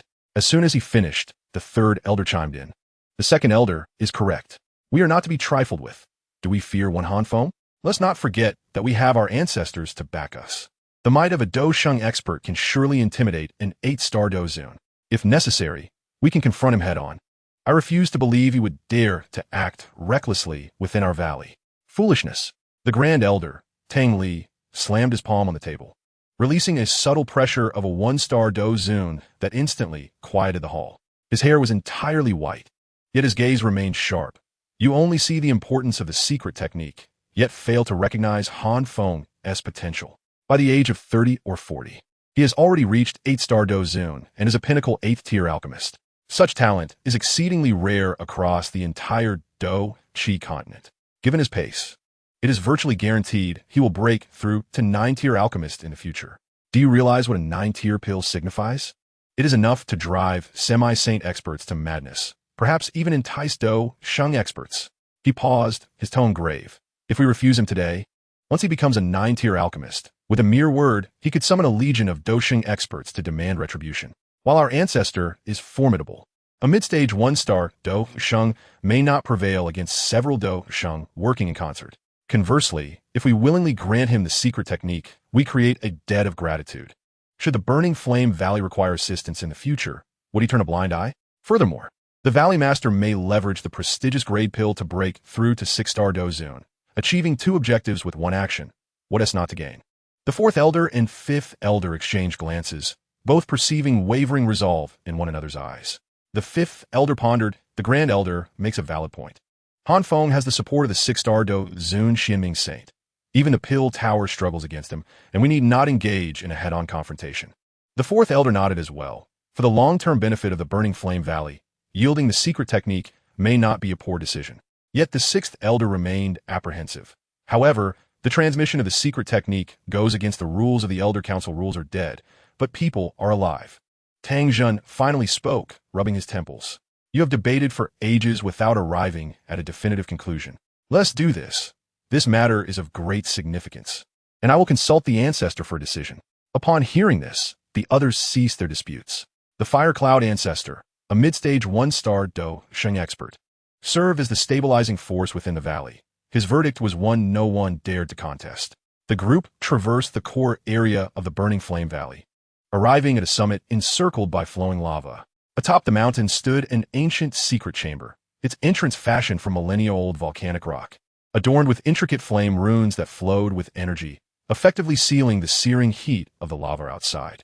Tang Zhen approached, forming seals with his hands, and a faint golden fighting aura infused the runes, causing the chamber door to slowly creak open.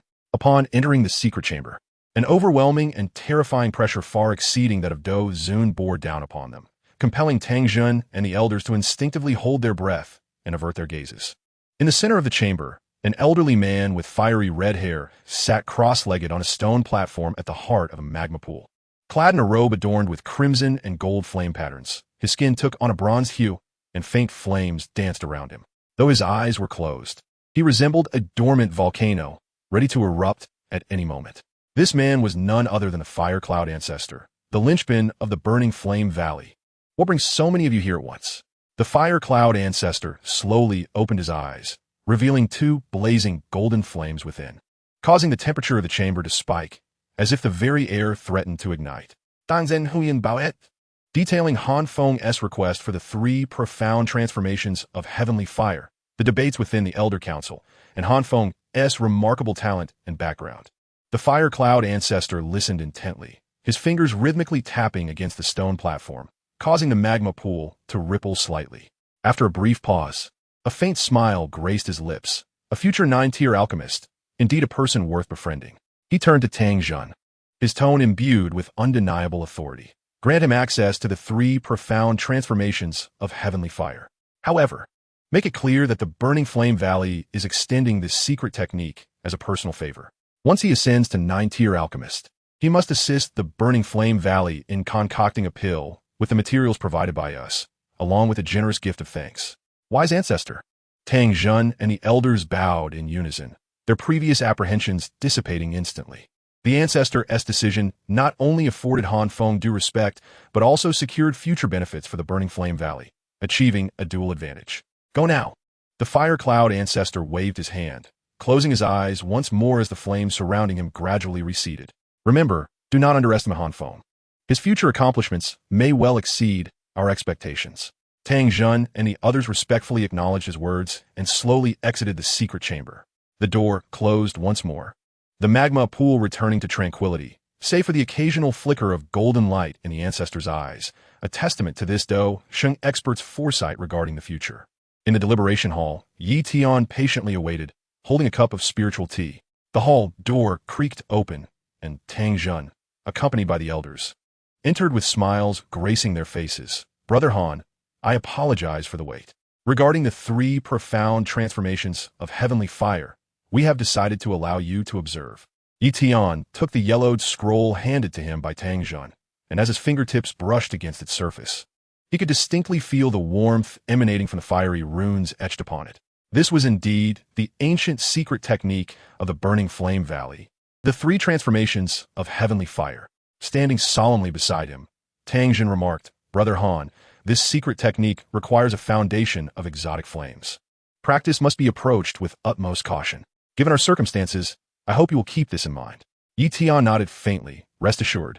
Once I break through to the 9th rank of alchemists, I will fulfill my promise. He then tucked the scroll away and transformed into a streak of light, darting out of the Burning Flame Valley. Not venturing far, he discovered a concealed cave within a dormant volcano on the periphery of the valley. The depths of the cave connected to underground magma, continuously releasing warm, fire-attributed spiritual energy, perfectly aligning with the requirements for practicing the 3 transformations of heavenly fire. Inside the cave, Tian unfurled the scroll upon a stone platform, igniting a wisp of soul power at his fingertip, which gradually seeped into the scroll. In an instant, countless crimson runes erupted from the scroll, hovering in the air like living entities that encircled him, each rune accompanied by a faint silhouette of fighting spirit. These were the essential mantras and pathways for cultivating the 3 transformations of heavenly fire. The 3 transformations of heavenly fire comprise the azure lotus, glazed, and flame god transformations. It required the infusion of soul power to draw exotic flames into the runes, merging their power with fighting spirit to temporarily elevate one as cultivation. Tian softly recited the mantra, a glimmer of seriousness flashing in his eyes. Although this secret technique appeared simple, it demanded a high degree of control over the exotic flames and precision in soul power. A moment's carelessness could lead to a backlash from the flames, injuring his meridians. He first attempted the Azure Lotus transformation. Following the guidance of the secret technique, Tian summoned the Earth Heart Fire, striving to condense it into the Azure Lotus shape depicted in the scroll, while simultaneously infusing it with the crimson runes. However, as soon as he commenced, the Earth Heart Fire surged uncontrollably, its pale green flames engulfing half of the rune in an instant, scorching the stone platform beneath. Indeed, it was not so easily accomplished. Furrowing his brow, Tian hastily channeled his soul power to forcibly suppress the raging exotic flames. His previous manipulations of exotic flames had primarily been for combat or alchemy. This nuanced shaping was a first. After a moment of adjustment, Tian made another attempt.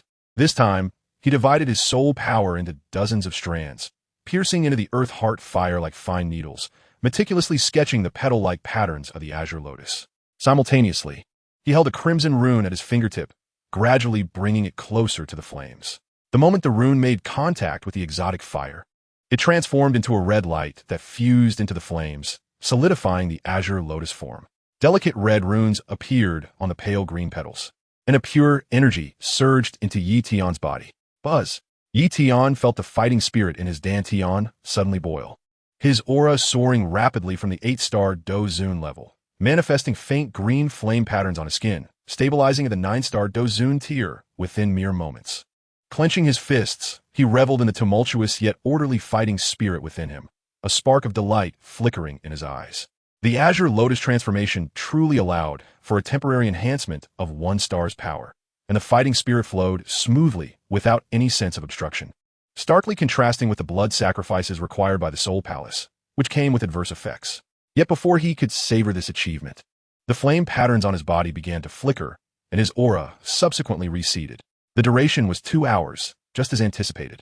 Tian realized that each transformation had a fixed duration, necessitating the maximization of combat power within that time frame.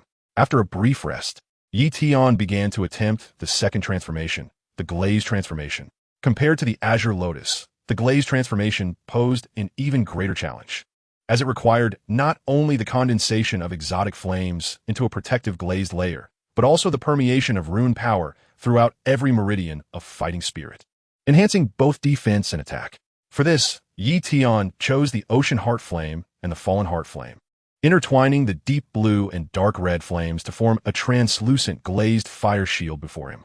However, as he infused the runes into the shield, it suddenly shattered, flames bursting forth and nearly scorching his arm. The clash of exotic flame attributes was the cause.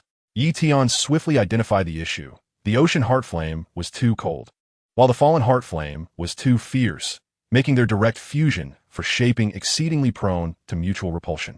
He immediately activated the burning formula, slightly merging the edges of the two exotic flames to create a faint purple transitional layer, then re-infused the runes.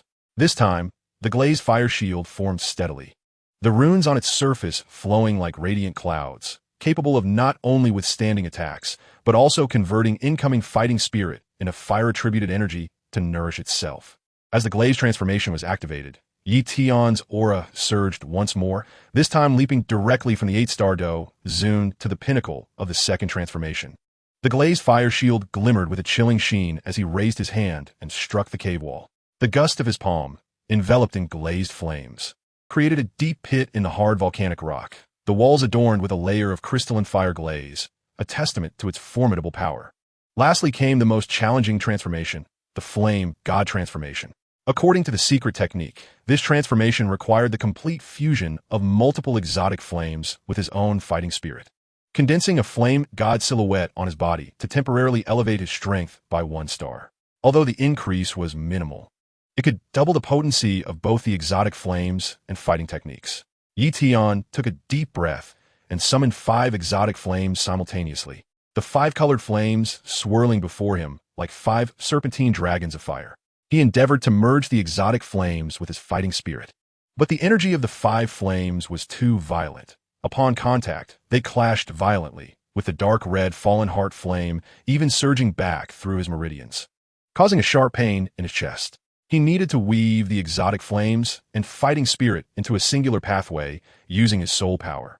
Gritting his teeth, Tian maximized the full extent of his perfected soul power, meticulously unraveling the energy of the five exotic flames like weaving a net, then proportionally merging it with his fighting spirit. As the first strand of the fused flame god fighting spirit coursed through his meridians, a brilliant blaze erupted from his body, and a towering flame god silhouette coalesced behind him, clad in fiery armor and wielding a fire spear, surrounded by five colored flames. A terrifying aura causing the magma within the cave to churn violently. The flame god transformation was a success. Tian sensed the aura within him stabilize at the peak of the third transformation Dou Huang level. Although it was merely an increase of 1 star with every breath, he could now summon the energies of 5 exotic flames, unleashing fighting techniques infused with the exotic flames with a power several times greater than before. More importantly, after practicing the 3 transformations, his meridians not only remained undamaged, but had grown more resilient due to the nurturing of the exotic flames and runes. Tian gradually withdrew from his cultivation, the flame god silhouette and exotic flames dissipating, yet the brilliance in his eyes grew ever more fervent. With the 3 transformations of heavenly fire and 5 exotic flames at his disposal, the next encounter with Elder Lin, a 5-transformation Dou Huang, would not be one of mere survival. He would possess the strength to fight back. As for the 9-dragon Thunderfire, there would be opportunities to seek it out in the future. Outside the cave, the twilight rays of the setting sun streamed through the crevices of the rocks, casting a glow upon Tian's upright figure. He understood that mastering the 3 transformations of heavenly fire was merely the first step, and beyond this lay the Central Continent, where numerous challenges and opportunities awaited him, whether it was the pursuit by the Dan Tower or the millennium-long schemes of the Soul Palace. Only by continually growing stronger could he truly seize control of his own destiny. Chapter 107. Chun family's rest and plans for advancement. Xingyun's diligent defensive preparations against Feng's assault. In the western courtyard of the Chun family's estate in Lingfeng City, the elegance of yesteryears remained intact. The courtyard, paved with blue stones, was meticulously cleaned, with petals from 2 flowering crabapple trees resting on the stone table, promptly whisked away by a maid. Inside Tian's chamber, the windows were bright and clean, and a freshly warmed spirit tea was set upon the table, clearly arranged by Chun Yao with prior instructions. Since Tian's return, the entire Chun family exuded an air of cautious reverence. They were no longer the small-town aristocracy of the past. With Tian's formidable presence, even the city lord of Lingfeng City made monthly visits, and no one dared to provoke them outside the estate. Even the occasional stray dog barking at the gate was swiftly reprimanded and chased away by the guards, fearing it might disturb the esteemed guest within. Master, freshly made osmanthus cake for you to try. Chun Yao entered, carrying a gilded food box, revealing osmanthus cakes exuding a gentle golden hue, still steaming. As their sweet fragrance enveloped the room, she placed the food box delicately upon the table, carefully presenting a pair of jade chopsticks, her gaze imbued with profound respect. Over the course of time, she had come to thoroughly understand Tian's temperament, and dared not exhibit even the slightest negligence. Tian picked up a piece of osmanthus cake, its texture soft and sticky, its sweetness delightful, with the fragrant aroma of osmanthus unfurling on his tongue. Yet it did little to ease his thoughts. Seated by the window, he gazed at the begonia tree outside, his fingertips unconsciously caressing the jade chopsticks, his mind heavy with contemplation. Ever since he had broken through to the 8-star Dou Huang, he had distinctly sensed a stagnation in his cultivation progress.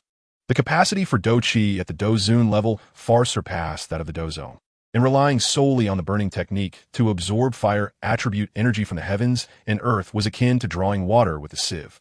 Although the soul origin he had obtained from the Soul Palace had enhanced his spiritual power, the accumulation of Dou Qi remained agonizingly slow. As for pills, those capable of elevating strength at this level were exceedingly rare, and finding their formulas was a daunting task. 9th-grade pills were particularly elusive. Tian ponderit pirivatidi, of heavenly materials and earthly treasures.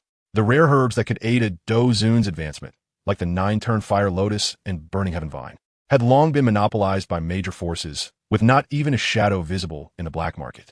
After much deliberation, he concluded that was most compatible with the burning technique. By absorbing stronger, he can not only directly enhance his cultivation, but also amplify the potency of his fusion Dou techniques. However, as this thought crossed his mind, Tian furrowed his brow. Yao Chan was hidden within the Starfall Pavilion, guarded by the Wind Sovereign and the protective array of the pavilion. Not far from the Pill Tower. Should he make a move, the Pill Tower would likely intervene once more. Though the Burning Flame Valley possessed the Nine-Dragon Thunderfire, it was under the watch of the Dou Sage, the Fire Cloud ancestor, and with his current strength, he could not hope to contend with the Dou Sage. Both paths were effectively blocked. It seemed he would have to seek alternative methods or wait until he broke through to the peak of Dozun before devising a plan. With a soft sigh, Tian finished the osmanthus cake and rose to the alchemy platform. Perhaps refining a few batches of 8th grade pills to assist in his cultivation could slightly hasten the accumulation of Dou Qi. Meanwhile, the training grounds of the Starfall Pavilion in the central state were bustling with activity. A faint silver star power aura enveloped the center of the arena, where Xiao Yan sat cross-legged with his eyes closed, surrounded by a wisp of faint black flame, specifically the 8th grade beast fire from Yao Chen. Though this beast fire was not as formidable as it contained a rare corrosive power, which could significantly enhance the destructive capability of Dou techniques upon fusion. Yao Chen's pale, golden figure hovered beside him, his spiritual power manifesting in dozens of threads, cautiously guiding the beast fire to fuse with the falling heart flame within Xiao Yan. Be mindful in controlling your spiritual power. The beast fire is volatile, and we must not allow it to rebound against your meridians. Heeding the advice, Xiao Yan adjusted his focus, fine beads of sweat appearing on his forehead. Yet the fluctuations of his Dou Qi steadily ascended. After half a stick of incense, the faint black beast fire and the pale purple falling heart flame fully merged, forming a flickering gray-purple flame, causing his Dou Qi to surge, ultimately stabilizing at the level of 4-star Dou Huang. Success! Xiao Yan opened his eyes and gazed at the gray-purple flame dancing at his fingertips, his expression brimming with joy. After merging with the beast fire, his strength had increased by at least 30%, and even the power of his Dou techniques had doubled. Indeed, progress was swift.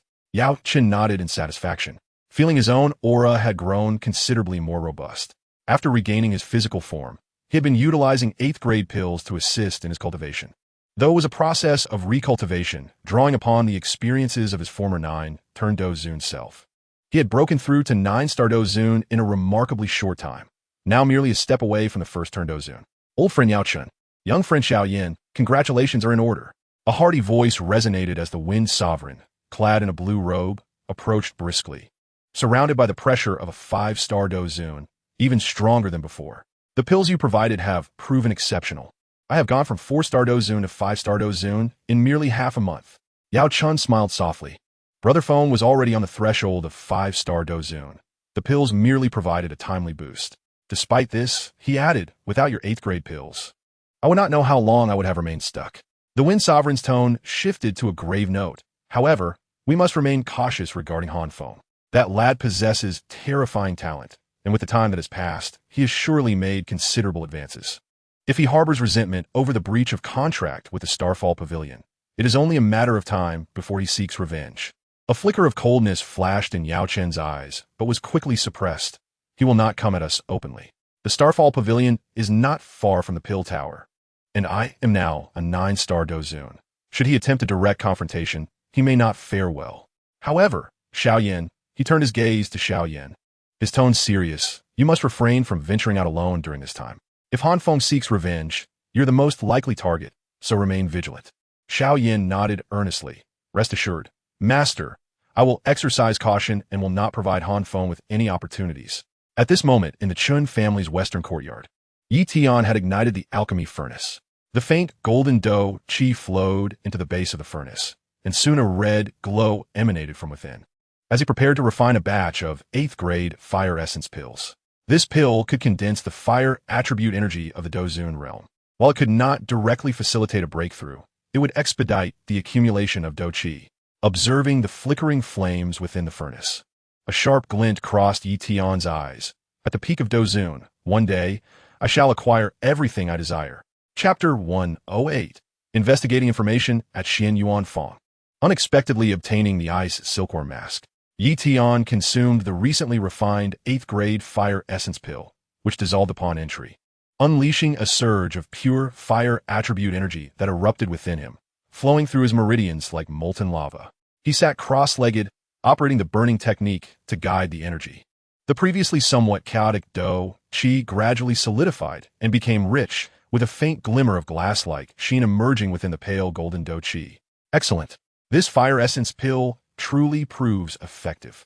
Tian opened his eyes, raising his hand to coalesce Dou Qi, the flames flickering at his fingertips more refined than before, their temperature elevated by several degrees. Now, his 8-star Dou Qi had surpassed that of his peers in both quality and quantity, allowing him to contend even with ordinary 9-star Dou. With my current strength, should I strike from the shadows, subduing the Starfall Pavilion would not pose a challenge. Tian contemplated, yet he recognized that should he act overtly, the Pill Tower would undoubtedly intervene again. Last time, he had the assistance of the Xianming sage. This time, he might not be so fortunate. Reluctant to take unnecessary risks, he resolved to lay plans in secret, drawing Yao Chen out voluntarily. After much deliberation, he set his sights on those Yao Chen cared about.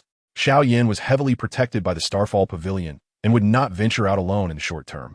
Whereas Yao Chen's old acquaintance, Xian, one of the 3 heads of the Pill Tower, presented the best opportunity for a breakthrough. If he could lure Yao Chen out using Xian, he could set an ambush along the way to seize the Bone Spirit Coldfire.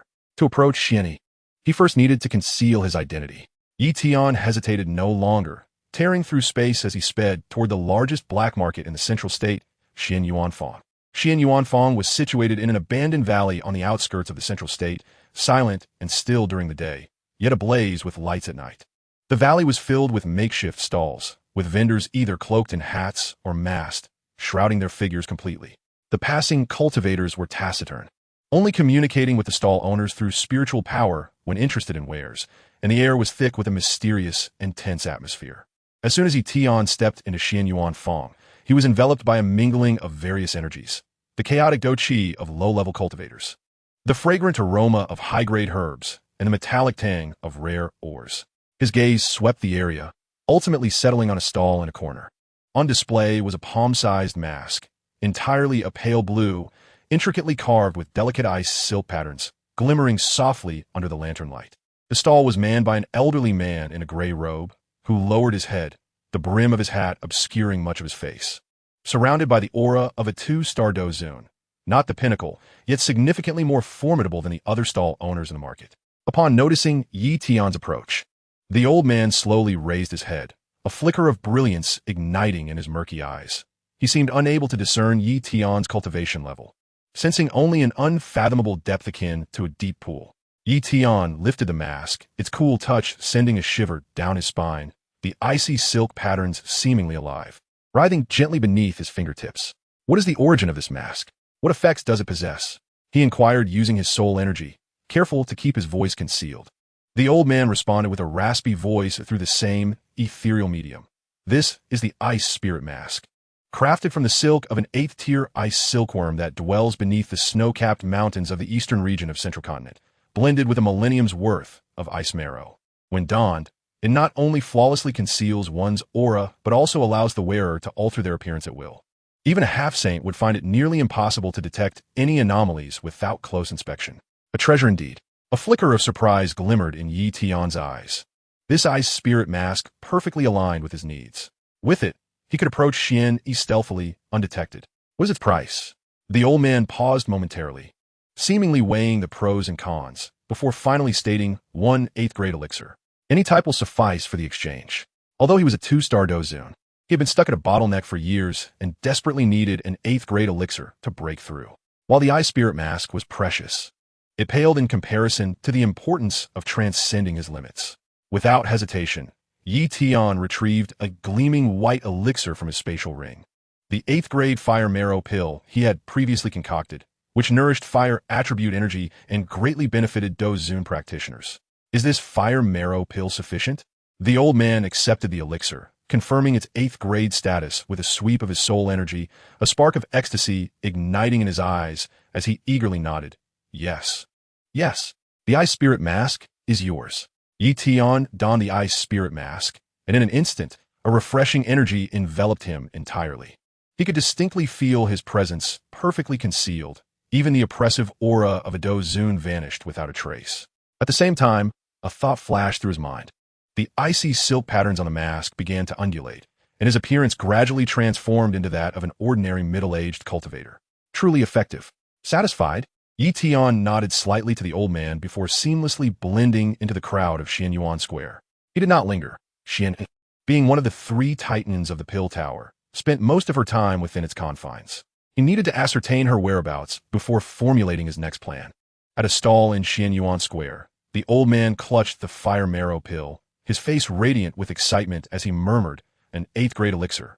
I can finally break through to a 3-star Dou Zun.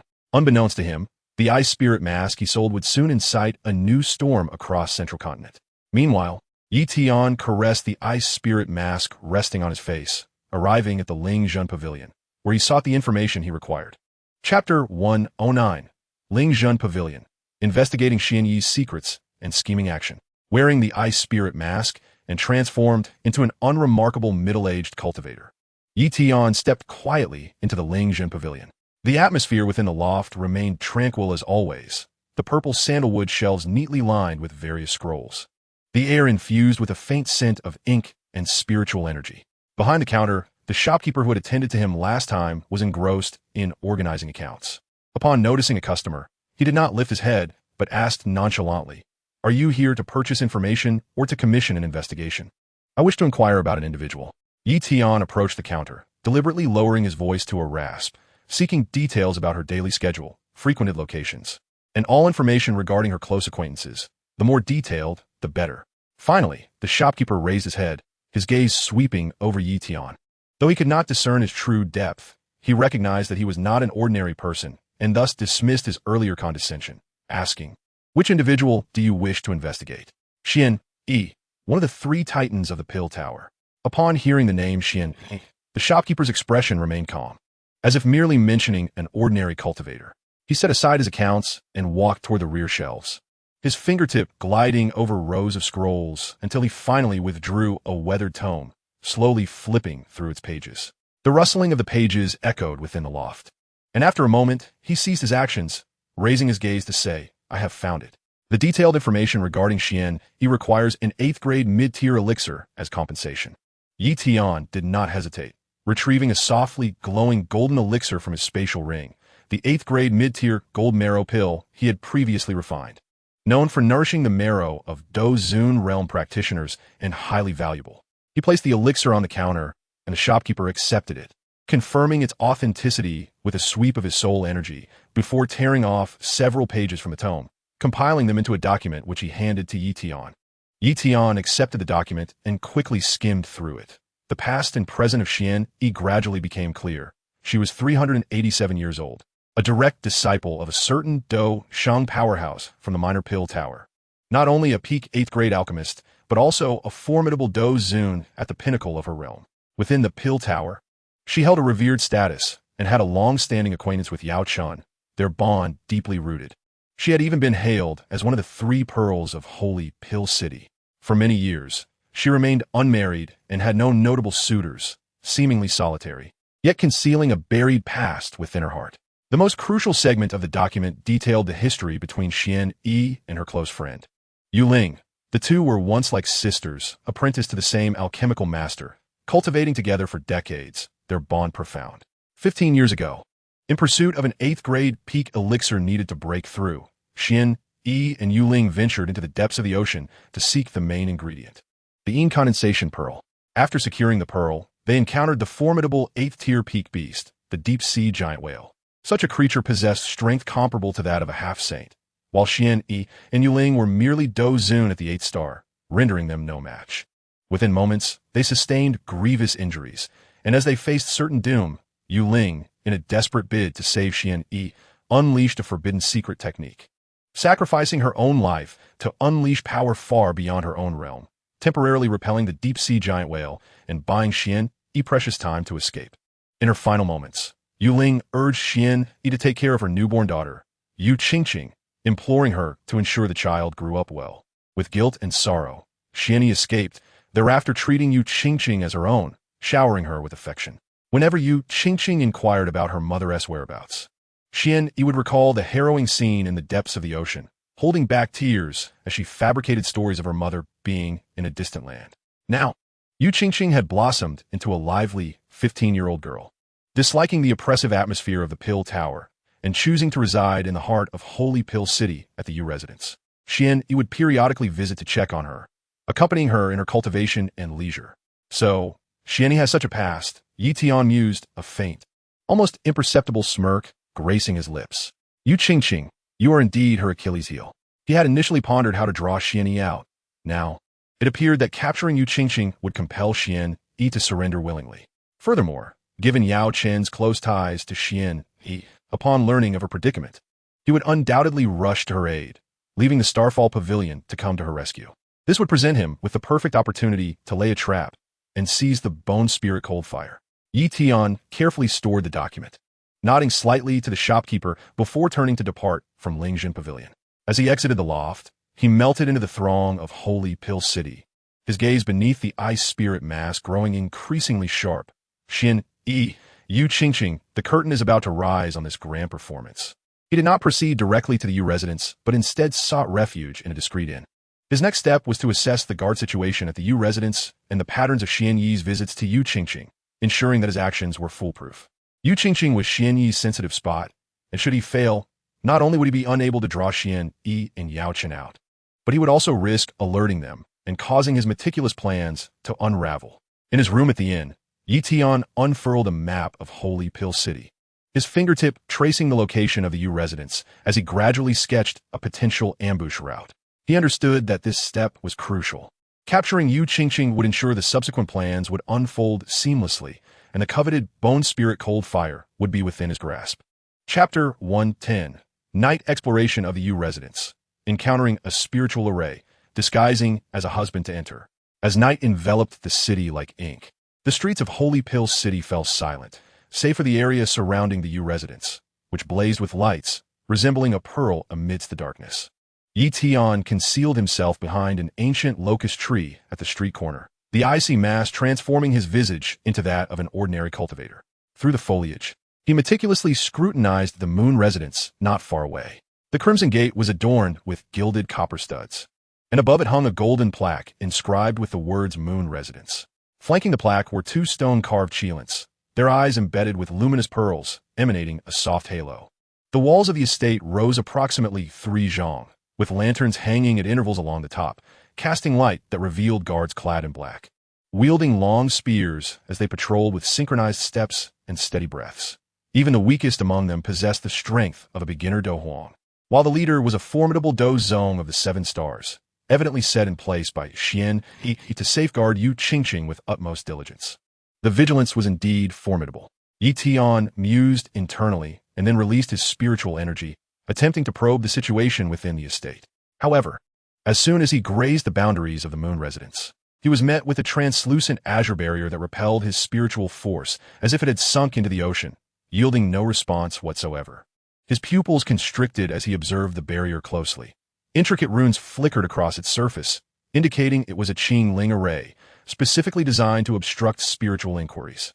Given the complexity of the array, it was clearly a high-tier defensive formation, one that even an average Dozun would struggle to breach. With the probing of his soul thwarted, he realized that a reckless intrusion would only serve to alert the guards. As Yi Tian furrowed his brow in contemplation, the distant sound of wheels rolling reached his ears.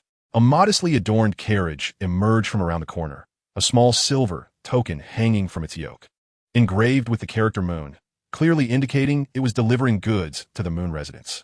A glimmer of determination flashed in Yi Tian's eyes as he shifted his form, appearing like a specter just a few paces ahead of the carriage. The driver, a young man in his 20s dressed in coarse fabric, exuded the aura of a 7-star Dou Huang. Upon sighting Yi Tian's sudden appearance, he hastily reined in the horses, his tone laced with trepidation. "Who are you? How dare you obstruct the carriage of the moon residence?" Yi Tian spared no words, unleashing the oppressive aura of an 8-star Dozun, which bore down upon the youth like a mountain.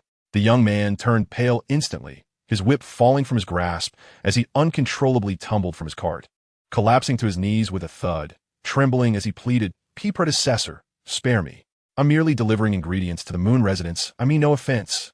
I shall pose a few inquiries. Answer truthfully. Should a single lie escape your lips, you will immediately face dire consequences.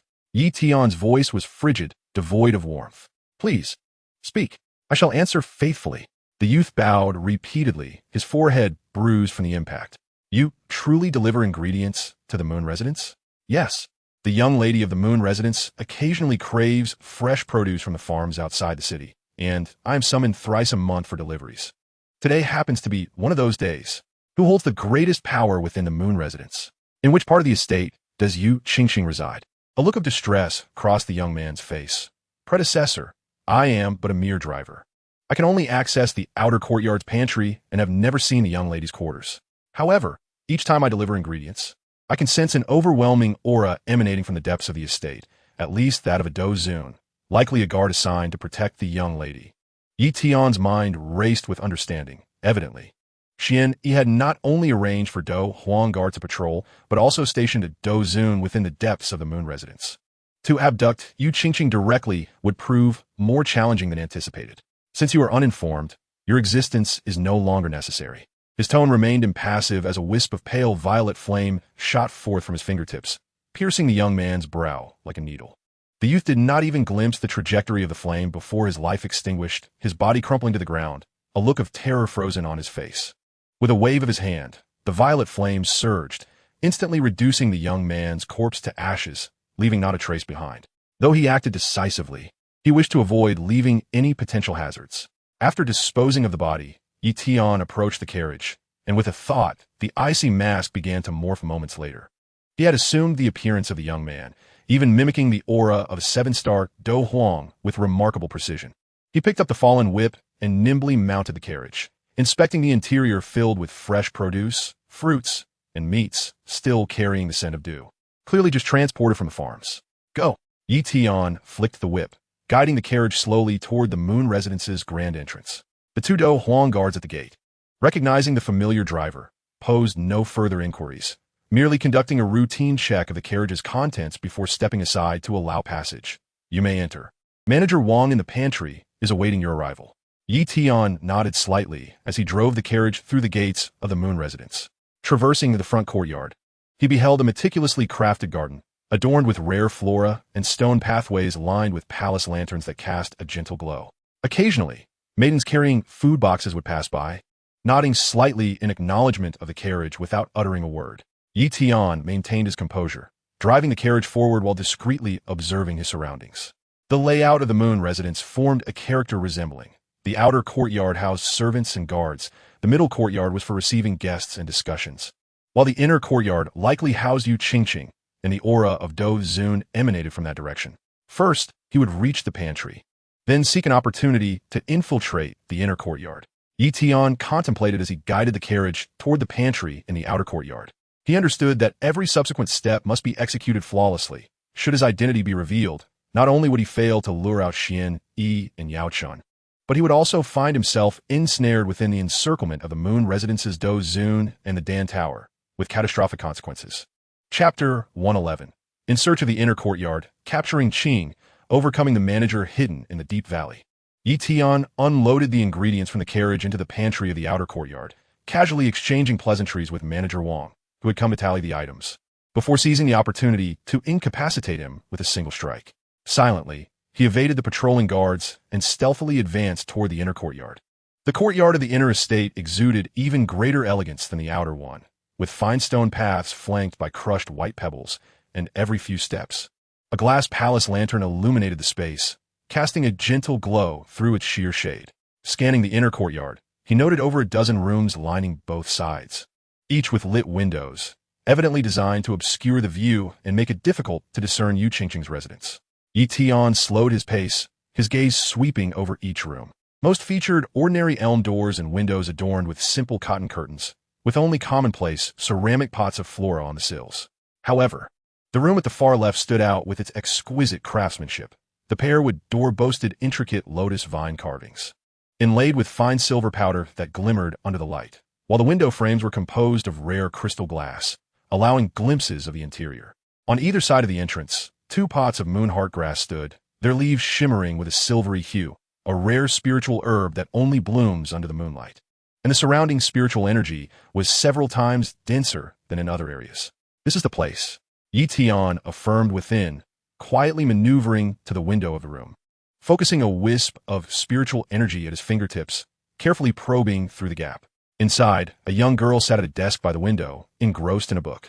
She appeared to be about 15, her hair styled in twin buns, adorned with a round pearl hairpin, with a few strands framing her delicate face, enhancing her porcelain skin. Clad in a light blue skirt embroidered with flowing cloud patterns, the hem swayed gently with her subtle movements. Her features were refined, with a delicate nose and soft pink lips. As she read, her brow occasionally furrowed in concentration, fingers slender and elegant as she turned the pages, exuding an air of scholarly grace. What astonished Tian even more was the overwhelming aura of peak Dou Huang that enveloped her. At merely 15, such talent was exceedingly rare even among grand sects, indicating that Xian had invested considerable resources in her cultivation. Tian hesitated no longer. He retrieved a small jade vial from his storage ring, uncorking it to release a wisp of pale purple powder that floated gently into the air, an intoxicating powder derived from the 7th-tier mothflower beast. Its toxicity was mild, yet it could swiftly incapacitate a cultivator at the initial stage of dozone, more than sufficient to deal with the peak Dou Huang Yuqingqing. He gently blew into the crack of the window, causing a haze of pale purple pollen to drift inside like willow catkins, swiftly permeating the air. Inside the room, Yuqingqing was engrossed in a climactic moment of her book when she suddenly caught a whiff of a faint floral fragrance. A wave of dizziness washed over her, and the book nearly slipped from her grasp. How curious! Where did this scent come from? She rubbed her temples, attempting to rise from the desk, but her legs felt as heavy as lead. The words on the page began to blur, and ultimately, darkness enveloped her as she collapsed onto the desk, the open pages lingering on a passage describing the secrets of the deep sea. Tian, sensing the sudden stillness within the room, lightly tapped the door lock with his hand. A wisp of fighting spirit silently dismantled the lock cylinder, and he pushed the door open. Approaching the desk, he beheld Yuqingqing sprawled atop it, her cheeks adorned with a delicate blush, her long eyelashes resembling butterfly wings, her breathing even and serene, exuding an enchanting charm. A flicker of emotion stirred within Tian, yet he quickly suppressed it, reminding himself that this was not the moment for such thoughts. With utmost care, he lifted Yuqingqing. Her body was feather-light, devoid of resistance under the influence of her unconscious state.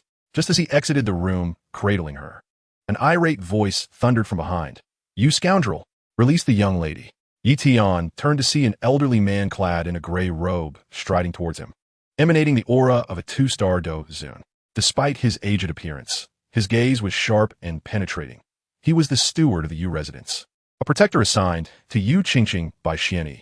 Clearly, he had sensed the commotion in the inner courtyard and rushed over, inadvertently catching Tian in the act.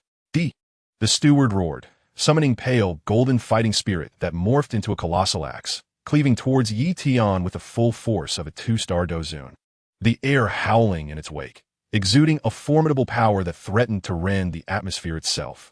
A glimmer of disdain flickered in Tian's eyes as he tightened his grip on Yuqingqing, raising his other hand to condense a wisp of golden fighting spirit, casually striking towards the giant axe.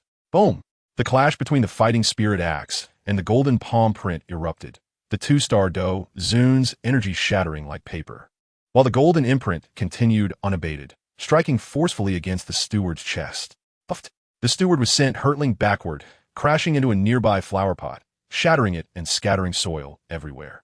He coughed up blood, struggling to rise, only to find his internal fighting spirit in disarray, several ribs broken, rendering him immobile. He could only watch helplessly as Tian departed with Yuqingqing in his arms. Reaching the steward's side, Tian retrieved a pre-written letter from his storage ring and tossed it before him. "Deliver this letter to Xian. She will understand. Inform her that Yuqingqing is safe. If she wishes to rescue her, she must come to the Falling Moon Gorge alone in 3 days, without bringing anyone, otherwise." He did not finish his sentence, but the cold intensity in his gaze sent a shiver through the steward. With that, Tian did not linger, turning to vanish like a streak of light, soaring towards the outskirts of Shengdan City. He refrained from utilizing spatial traversal, fearing the disturbances it might cause could alert the people of the Dan Tower, and instead flew at utmost speed towards the Falling Moon Gorge. Nestled at the edge of Zhongzhou, the gorge was perpetually shrouded in mist, seldom trodden by human feet, with waterfalls and deep pools providing excellent cover. Half an hour later, Tian landed within a cave in the falling moon gorge, gently placing Yu Qingqing on a stone bed lined with soft animal pelts. After assessing her condition, he noted that the effects of the sleeping potion were still potent. She would remain unconscious for at least 6 hours, not easily awakening. Approaching the cave entrance, he gazed out at the mist beyond, a cold smile curling at his lips. Xian, in 3 days, I shall see if you come. Once you arrive, the medicinal dust will be within reach. Meanwhile, back at the Yu residence, the steward, enduring excruciating pain, struggled to pick up the letter from the ground. Trembling as he unfolded it, the letter contained only a few terse lines. To Xian, Yu Qingqing is in the falling moon gorge. Come alone in 3 days. Do not bring anyone, or you will never see her again. Han Feng. Han Feng. Upon seeing the signature, the steward's complexion turned ashen. Ignoring his injuries, he hastily took to the skies towards the Dan Tower, urgency driving him. Every second's delay meant greater peril for the young lady. Chapter 112. News of the Dan Tower and Xian Yi's rush to the gorge. Cleansing clarity in the cave unveils Feng's scheme. Within the depths of the Dan Tower, in a secluded training chamber, pale golden alchemical flames flickered in Xian Yi's palm, while the surrounding spiritual energy flowed into her like a gentle stream. She had been stuck at the pinnacle of Dou Zun for quite some time, and today she finally touched upon the threshold to break through to the first transformation of Dou Zun, exerting all her efforts to overcome it.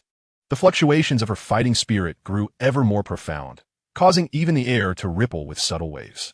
Suddenly, the protective barrier outside the training chamber illuminated, interrupting Xian Yi's concentration. Her brows furrowed slightly as she gathered the alchemical flames into her palm, a flicker of annoyance flashing in her eyes. To trigger a barrier she had personally set meant there was an urgent matter at hand, yet this was a critical moment for her breakthrough, not to be disturbed. Xian Yi hastened to the door, and upon opening it, she found the Yu steward, battered and bloodied, his breath weak and labored, clearly having pushed himself to arrive. Steward Yu? How did you end up here in such a state? A sense of foreboding gripped her heart. Xian Yi, my lady. It's bad. The young lady has been abducted. The steward collapsed to his knees, trembling as he produced a blood-stained letter from his robe. This is the letter left by the captor? What? Xian Yi's pupils constricted as she snatched the letter, her fingertips going pale from the force of her grip. Unfolding the paper, the name Han Feng leapt out at her. In an instant, her fighting spirit surged violently. The pressure of her pinnacle Dou Zun status sweeping through the chamber like a tidal wave, cracking the stone floor at the entrance. Han Feng, you dare to lay hands on Qingqing. Xian Yi's voice was a chilling whisper, her eyes alight with murderous intent. Yu Qingqing was her sole promise to her senior sister. Yu Ling, she was like family to her. Han Feng's abduction of her was akin to striking at her very core. She quickly skimmed through the letter. Learning that Han Feng demanded she come alone to the falling moon gorge in 3 days, forbidding her from bringing anyone. Otherwise, she would never see Yu Qingqing again. Taking a deep breath, Xian Yi forcibly suppressed the fury and anxiety rising within her. It was clear that Han Feng had laid a trap. Yet with Yu Qingqing in his grasp, she had no alternative. You must return to the Yu residence to tend to your injuries and ensure that no one learns of the young lady's abduction, especially not anyone from the Dan Tower.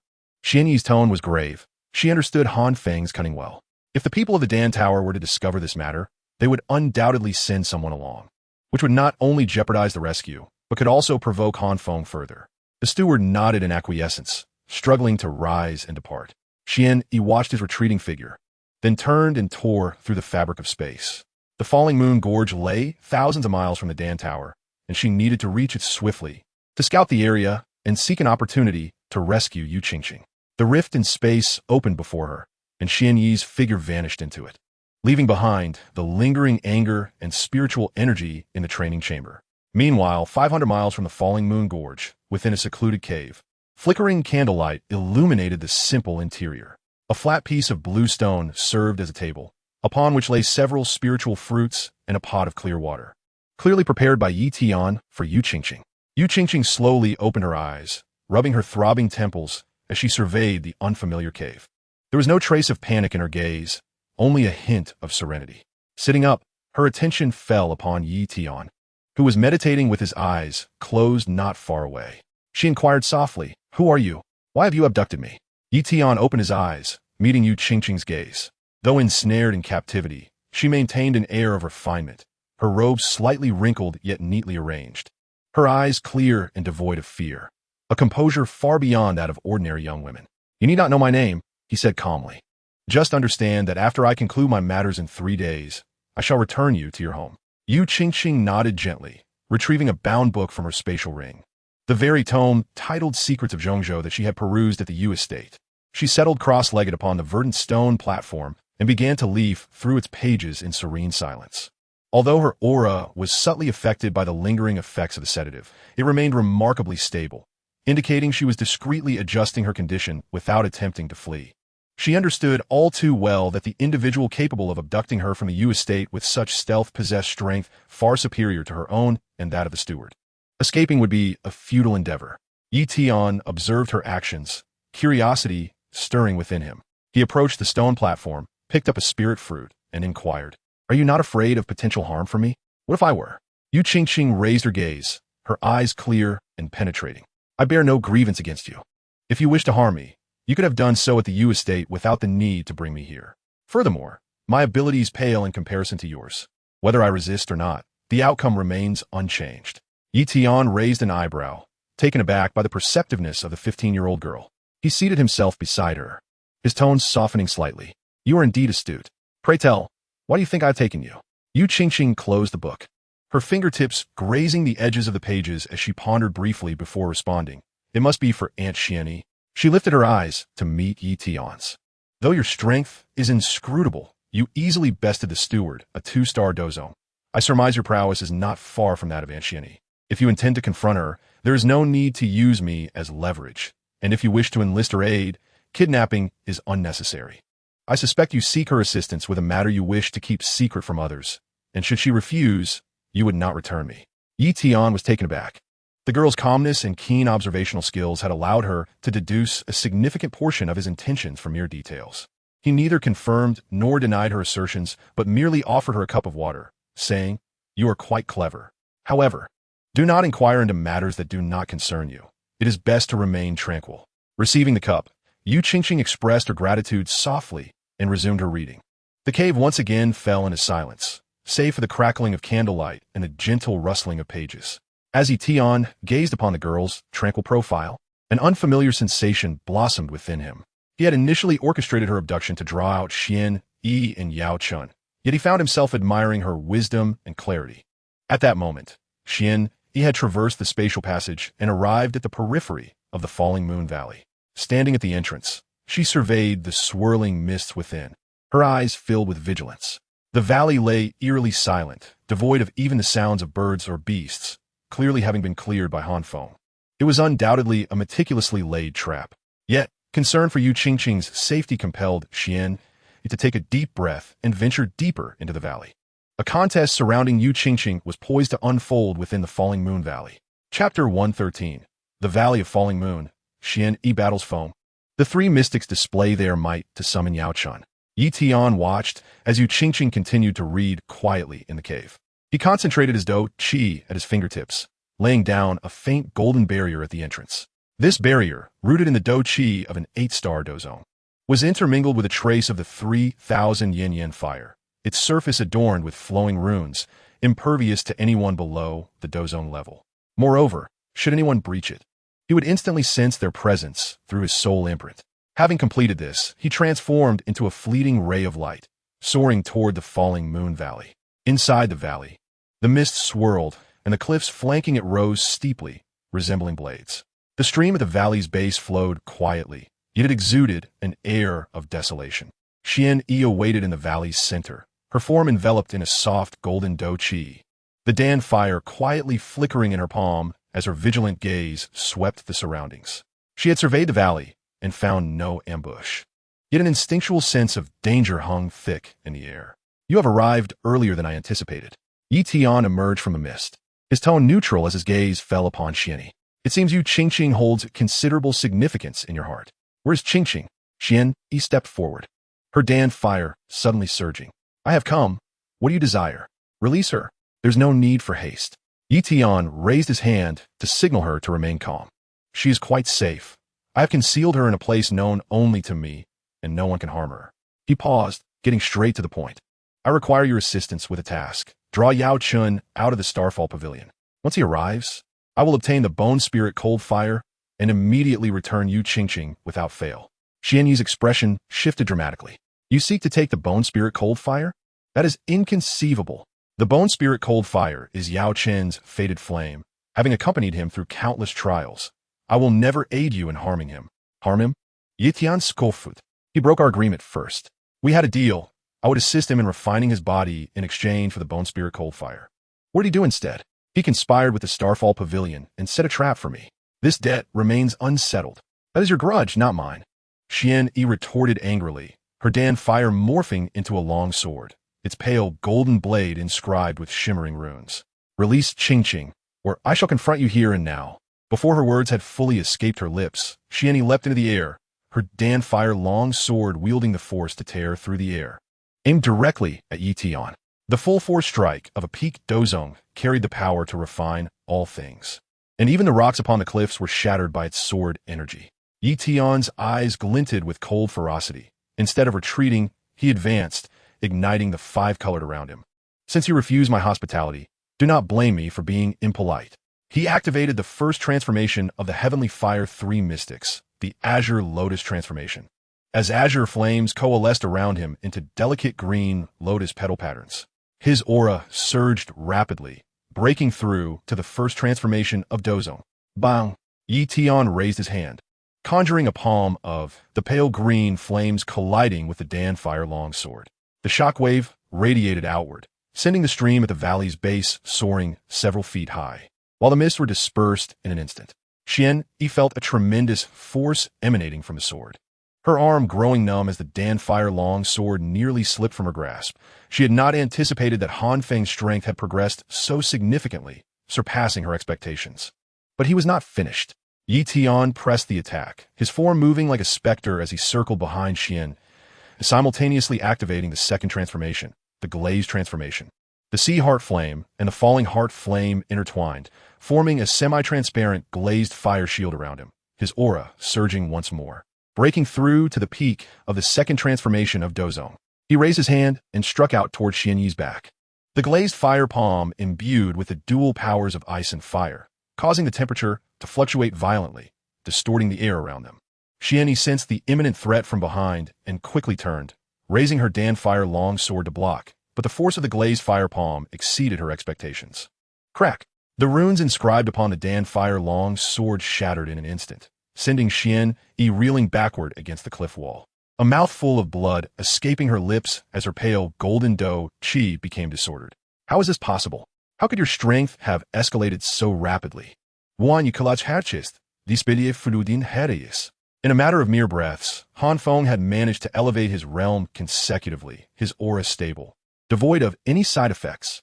Yi Tian offered no response, the around him flaring once more as he suddenly unleashed the third transformation, the Flame God transformation.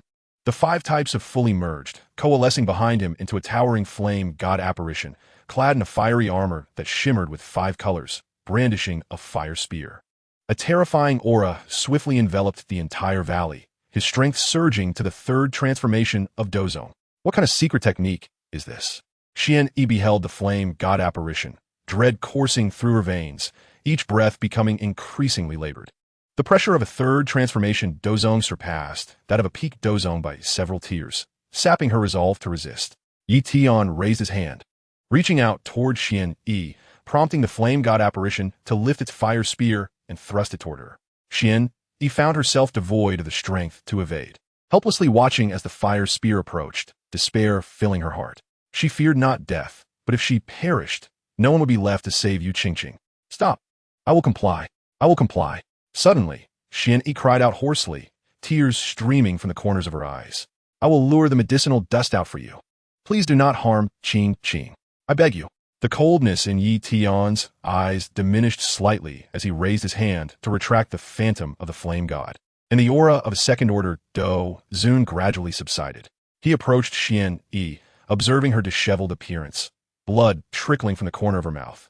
Her pale, golden robe stained with dirt, her eyes filled with desperation, devoid of the former majesty of the 3 great leaders of the Dan Tower. Would it not have been better to do this sooner? Yi Tian's tone was calm, yet imbued with an undeniable authority. Within 3 days, Bring the medicinal dust to the falling moon canyon. Remember, he must come alone, without any companions, and you must not disclose any information about me.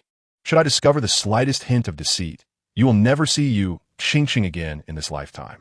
Xian gritted her teeth, tears falling to the ground, and ultimately nodded. I understand.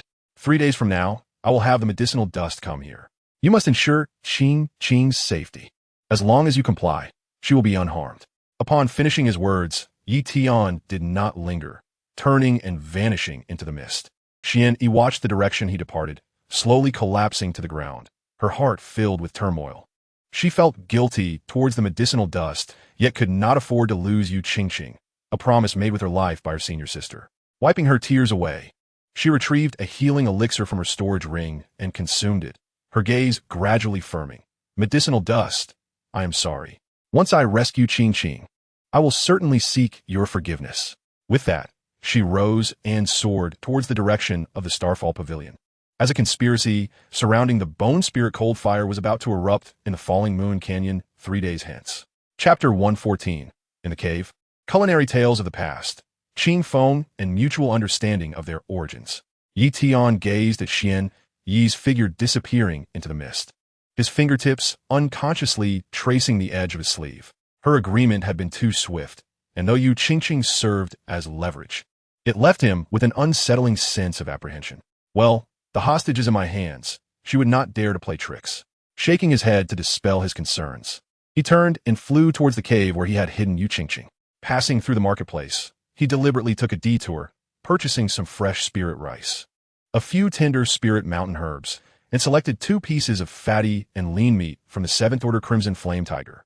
The meat possessed a subtle fire attribute spiritual energy, tender and juicy, perfect for roasting, which he believed Qingqing would enjoy. Upon returning to the cave, Tian had just undone the barrier at the entrance when he saw Qingqing still seated on the stone bench, engrossed in a book. The light blue robe she wore accentuated her slender figure, sunlight streaming through the crevices of the cave, casting a gentle golden hue upon her, creating a scene as serene as a painting. Hearing the commotion, Qingqing looked up, her eyes devoid of any panic, instead radiating tranquility. You're back. Have you adapted to staying here for a day? Tian placed the ingredients on the green stone table, smiling as he asked, how is it? Qingqing closed her book, her gaze drifting towards the stream outside the cave, softly replying, it's all right. Although there are no maids attending to me and no exquisite decorations, I can hear the sound of the stream and the chirping of birds. It feels much livelier than the oppressive atmosphere of the Dan Tower, almost like an unexpected outing. To treat a kidnapping as an outing, you are indeed the first. Tian chuckled, retrieving a purple copper pot from his storage ring, filling it with spring water, and adding the spirit rice and chopped spirit mountain herbs. A strand of azure heart fire ignited at his fingertips, enveloping the pot's base with a pale green flame, causing the water temperature to rise swiftly. Next, he produced a flat piece of black iron, placing it on the stone stove, pouring in a small amount of fire essence oil, which was crafted from fire attribute ores, resistant to burning and enhancing the flavor of the ingredients. Once the oil was heated, Tian sliced the crimson flame tiger meat into thick pieces, spreading them evenly on the iron plate. With a sizzling sound, the aroma of the meat instantly filled the air, the fat oozing out along the meat's fibers, splattering tiny droplets of oil onto the plate. Qingqing set her book aside, curiously leaning closer to observe Tian skillfully flipping the meat. A hint of surprise flickered in her eyes. Although she knew Han Feng was powerful, she never expected him to cook personally, and his movements were so adept, indicating it was not an occasional endeavor. Didn't he expect I could cook, did you? Tian noticed her gaze, sprinkling 5-spice spirit powder over the meat while grinning. In the past, when I had some spare time from my training, I would cook for myself. It's far more comfortable than consuming pills. Before long, the spirit rice porridge became soft and fragrant, the creaminess of the mountain yam intertwining with the sweetness of the spirit rice, while the meat on the iron plate roasted to a golden brown, exuding an enticing aroma enhanced by the 5-spice spirit powder. Tian ladled the porridge into a white porcelain bowl, cut the meat into small pieces, arranged them on a green stone platter, and presented it to Qingqing. Give it a try and see if it suits your palate. Qingqing accepted the bowl, taking a spoonful of porridge. The warm, smooth mixture flowed down her throat, imbued with the sweetness of the spirit rice, the creaminess of the mountain yam, and a hint of medicinal fragrance. Not only was it delicious, but it also nourished her body, surpassing the delicacies prepared by the chefs in her household. She then picked up a piece of meat, juicy and tender, devoid of any fishy taste. The flavors of the fire essence, oil, and five-spice spirit powder burst in her mouth, causing her to exclaim, "This is delicious. It's even better than what my household chefs prepare. If you like it, feel free to have more." Tian also served himself a bowl of porridge and sat opposite her. They ate in comfortable silence, the only sounds in the cave being the gentle clinking of bowls and chopsticks, accompanied by the serene babbling of the stream outside, creating an unexpectedly warm atmosphere. After finishing their meal, Yu Qingqing took the initiative to clean up the bowls and chopsticks, washing them with spring water and arranging them neatly. Observing her actions, Tian felt a stir in his heart and could not help but inquire, "You mentioned before that Xian never told you about your mother?" Yu Qingqing sat on the stone bench, her fingers lightly tracing the rim of the bowl, as she softly replied, "Yes. Whenever I asked about it as a child, Aunt Xian would redden her eyes and say that my mother had gone to a faraway place. As I grew older and saw my senior sister's memorial tablet in her study, I understood that my mother was likely no longer alive." She paused, her voice tinged with sorrow. "Aunt Xian, he said that my father sacrificed himself to save my mother." Tian remained silent for a moment, recalling Han Feng's past, before slowly speaking, "In truth, I am quite similar to you. I grew up without parents. It was my master who took me in, taught me cultivation and alchemy, which allowed me to attain my current achievements. However, later on, I had some disagreements with my master. He did not delve into the details of betrayal, merely skimming over it, yet it conveyed to Yu Qingqing the complexity of his emotions." Yu Qingqing lifted her gaze to meet Tian's. Her eyes no longer filled with the previous wariness, now replaced with understanding. "So, our backgrounds are quite alike. Although I do not know what transpired between you and your master, I imagine you must have relied on him quite a bit back then, right?" Tian's heart jolted, observing the young girl before him. Despite her predicament, she could keenly perceive the emotions in his words, offering understanding rather than reproach. He did not respond, merely gazing out at the mist beyond the cave, for the first time experiencing a complex emotion regarding the act of kidnapping. At that moment, he had arrived at the Starfall Pavilion. Watching the medicinal dust patiently instructing Xiao Yan in cultivation, she took a deep breath and stepped forward, her eyes filled with struggle. She knew that the words she was about to speak would thrust the medicinal dust into peril, yet she had no other choice. Chapter 115. Starfall bestows elixirs. Xian feels guilt, modifying plans to entice Xiao Yan.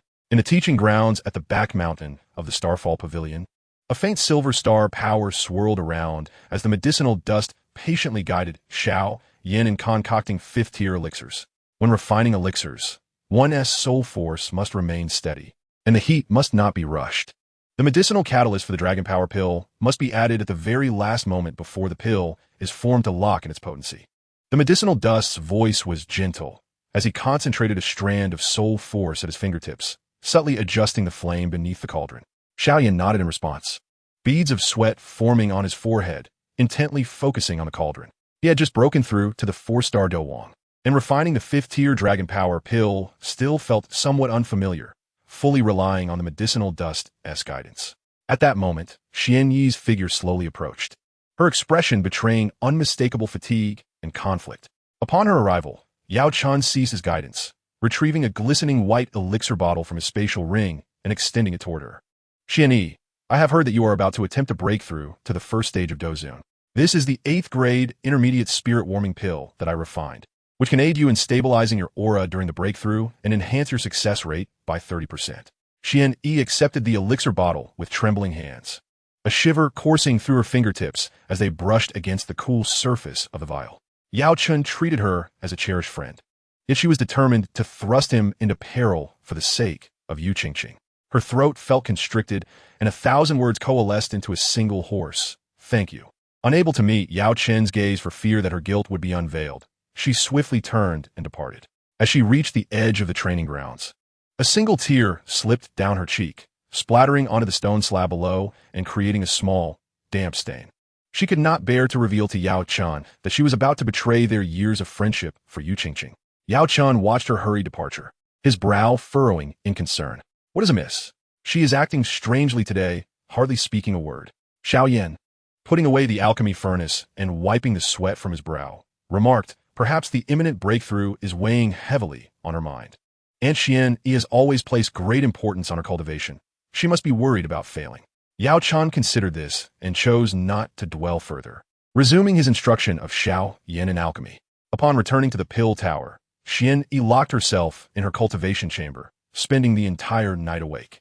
Sitting by the window, she gazed at the moonlight outside, gripping the spirit-warming pill tightly in her hand. On one side was her senior sister's orphan, and on the other, her longtime dear friend. Whichever path she chose would pierce her heart with anguish. As dawn broke, she remained undecided. The 3-day deadline passed in the blink of an eye, and with a heavy heart, Xian arrived at the falling moon canyon. Tian had been waiting there, and upon seeing her approach alone, he frowned. "Where is Yao Chun? You did not bring him?" "I cannot do it." Xian Yi's voice quivered with emotion. "Yao Chun has treated me like family. I cannot bear to watch him lose his bone spirit cold fire. That is his life. Cannot do it." Tian's tone turned icy, an unsettling energy radiating from him. "Have you forgotten that Yu Qingqing remains in my grasp? If you cannot comply, then do not blame me when I return you two instead of one." Xian could not misunderstand the implications of his words. She shot her gaze up, despair filling her eyes. "If you must kill or torture, then come at me. As long as you release Qingqing, I will endure anything." Tian observed her reddened eyes and felt a flicker of sympathy. He recognized that Xian was not intentionally reneging on her promise. She was genuinely torn between affection and obligation. After a moment of silence, he spoke slowly. "Very well. I shall offer you an alternative. If you cannot draw Yao Chen out, then deceive Xiao Yan into coming instead. Bring him secretly to Falling Moon Canyon, and ensure that no one else knows. If you accomplish this, I will immediately return you Qingqing." Xian was momentarily stunned. Xiao Yan was Yao Chen's most valued disciple. Luring him here would not strip Yao Chen of his bone spirit cold fire, but would undoubtedly cause him distress. Yet, compared to the prospect of Yao Chen losing his cold fire, this was indeed the lightest choice. Gritting her teeth, tears welled in her eyes. "Fine. I will agree to your terms. 2 days hence, I shall bring Xiao Yan here." Tian nodded in acknowledged, refraining from further words as he turned and flew toward the cavern where Yu Qingqing was held. Upon returning to the cave, Yu Qingqing was seated on a stone bench, engrossed in a book. Upon noticing his return, she looked up and inquired, "Aunt Xian, did you not succeed?" "Indeed," Tian replied, settling across from her with a softened tone. "She is reluctant to act against Yao Chen, so I have lessened her burden by asking her to bring Xiao Yan instead. Therefore, you may have to remain here a few more days." Yu Qingqing set aside her book, a glimmer of understanding flickering in her eyes. "What you have tasked her with must be quite difficult. Otherwise Aunt Xian would not breach her promise." "It is indeed quite challenging," Tian admitted, his gaze lingering on her clear eyes. An inexplicable urge prompted him to add, "However, I do not wish to push her too hard. Perhaps it is because of you." "Because of me?" Yu Qingqing's cheeks flushed slightly, surprise evident in her gaze. Realizing he had misspoken, Tian hastily redirected the conversation. "It is nothing. Continue reading your book. I shall prepare some spirit porridge for you." With that, he rose and moved toward the stone stove, a ripple of unfamiliar feelings stirring within him. He had never anticipated that a single hostage could alter his original plans.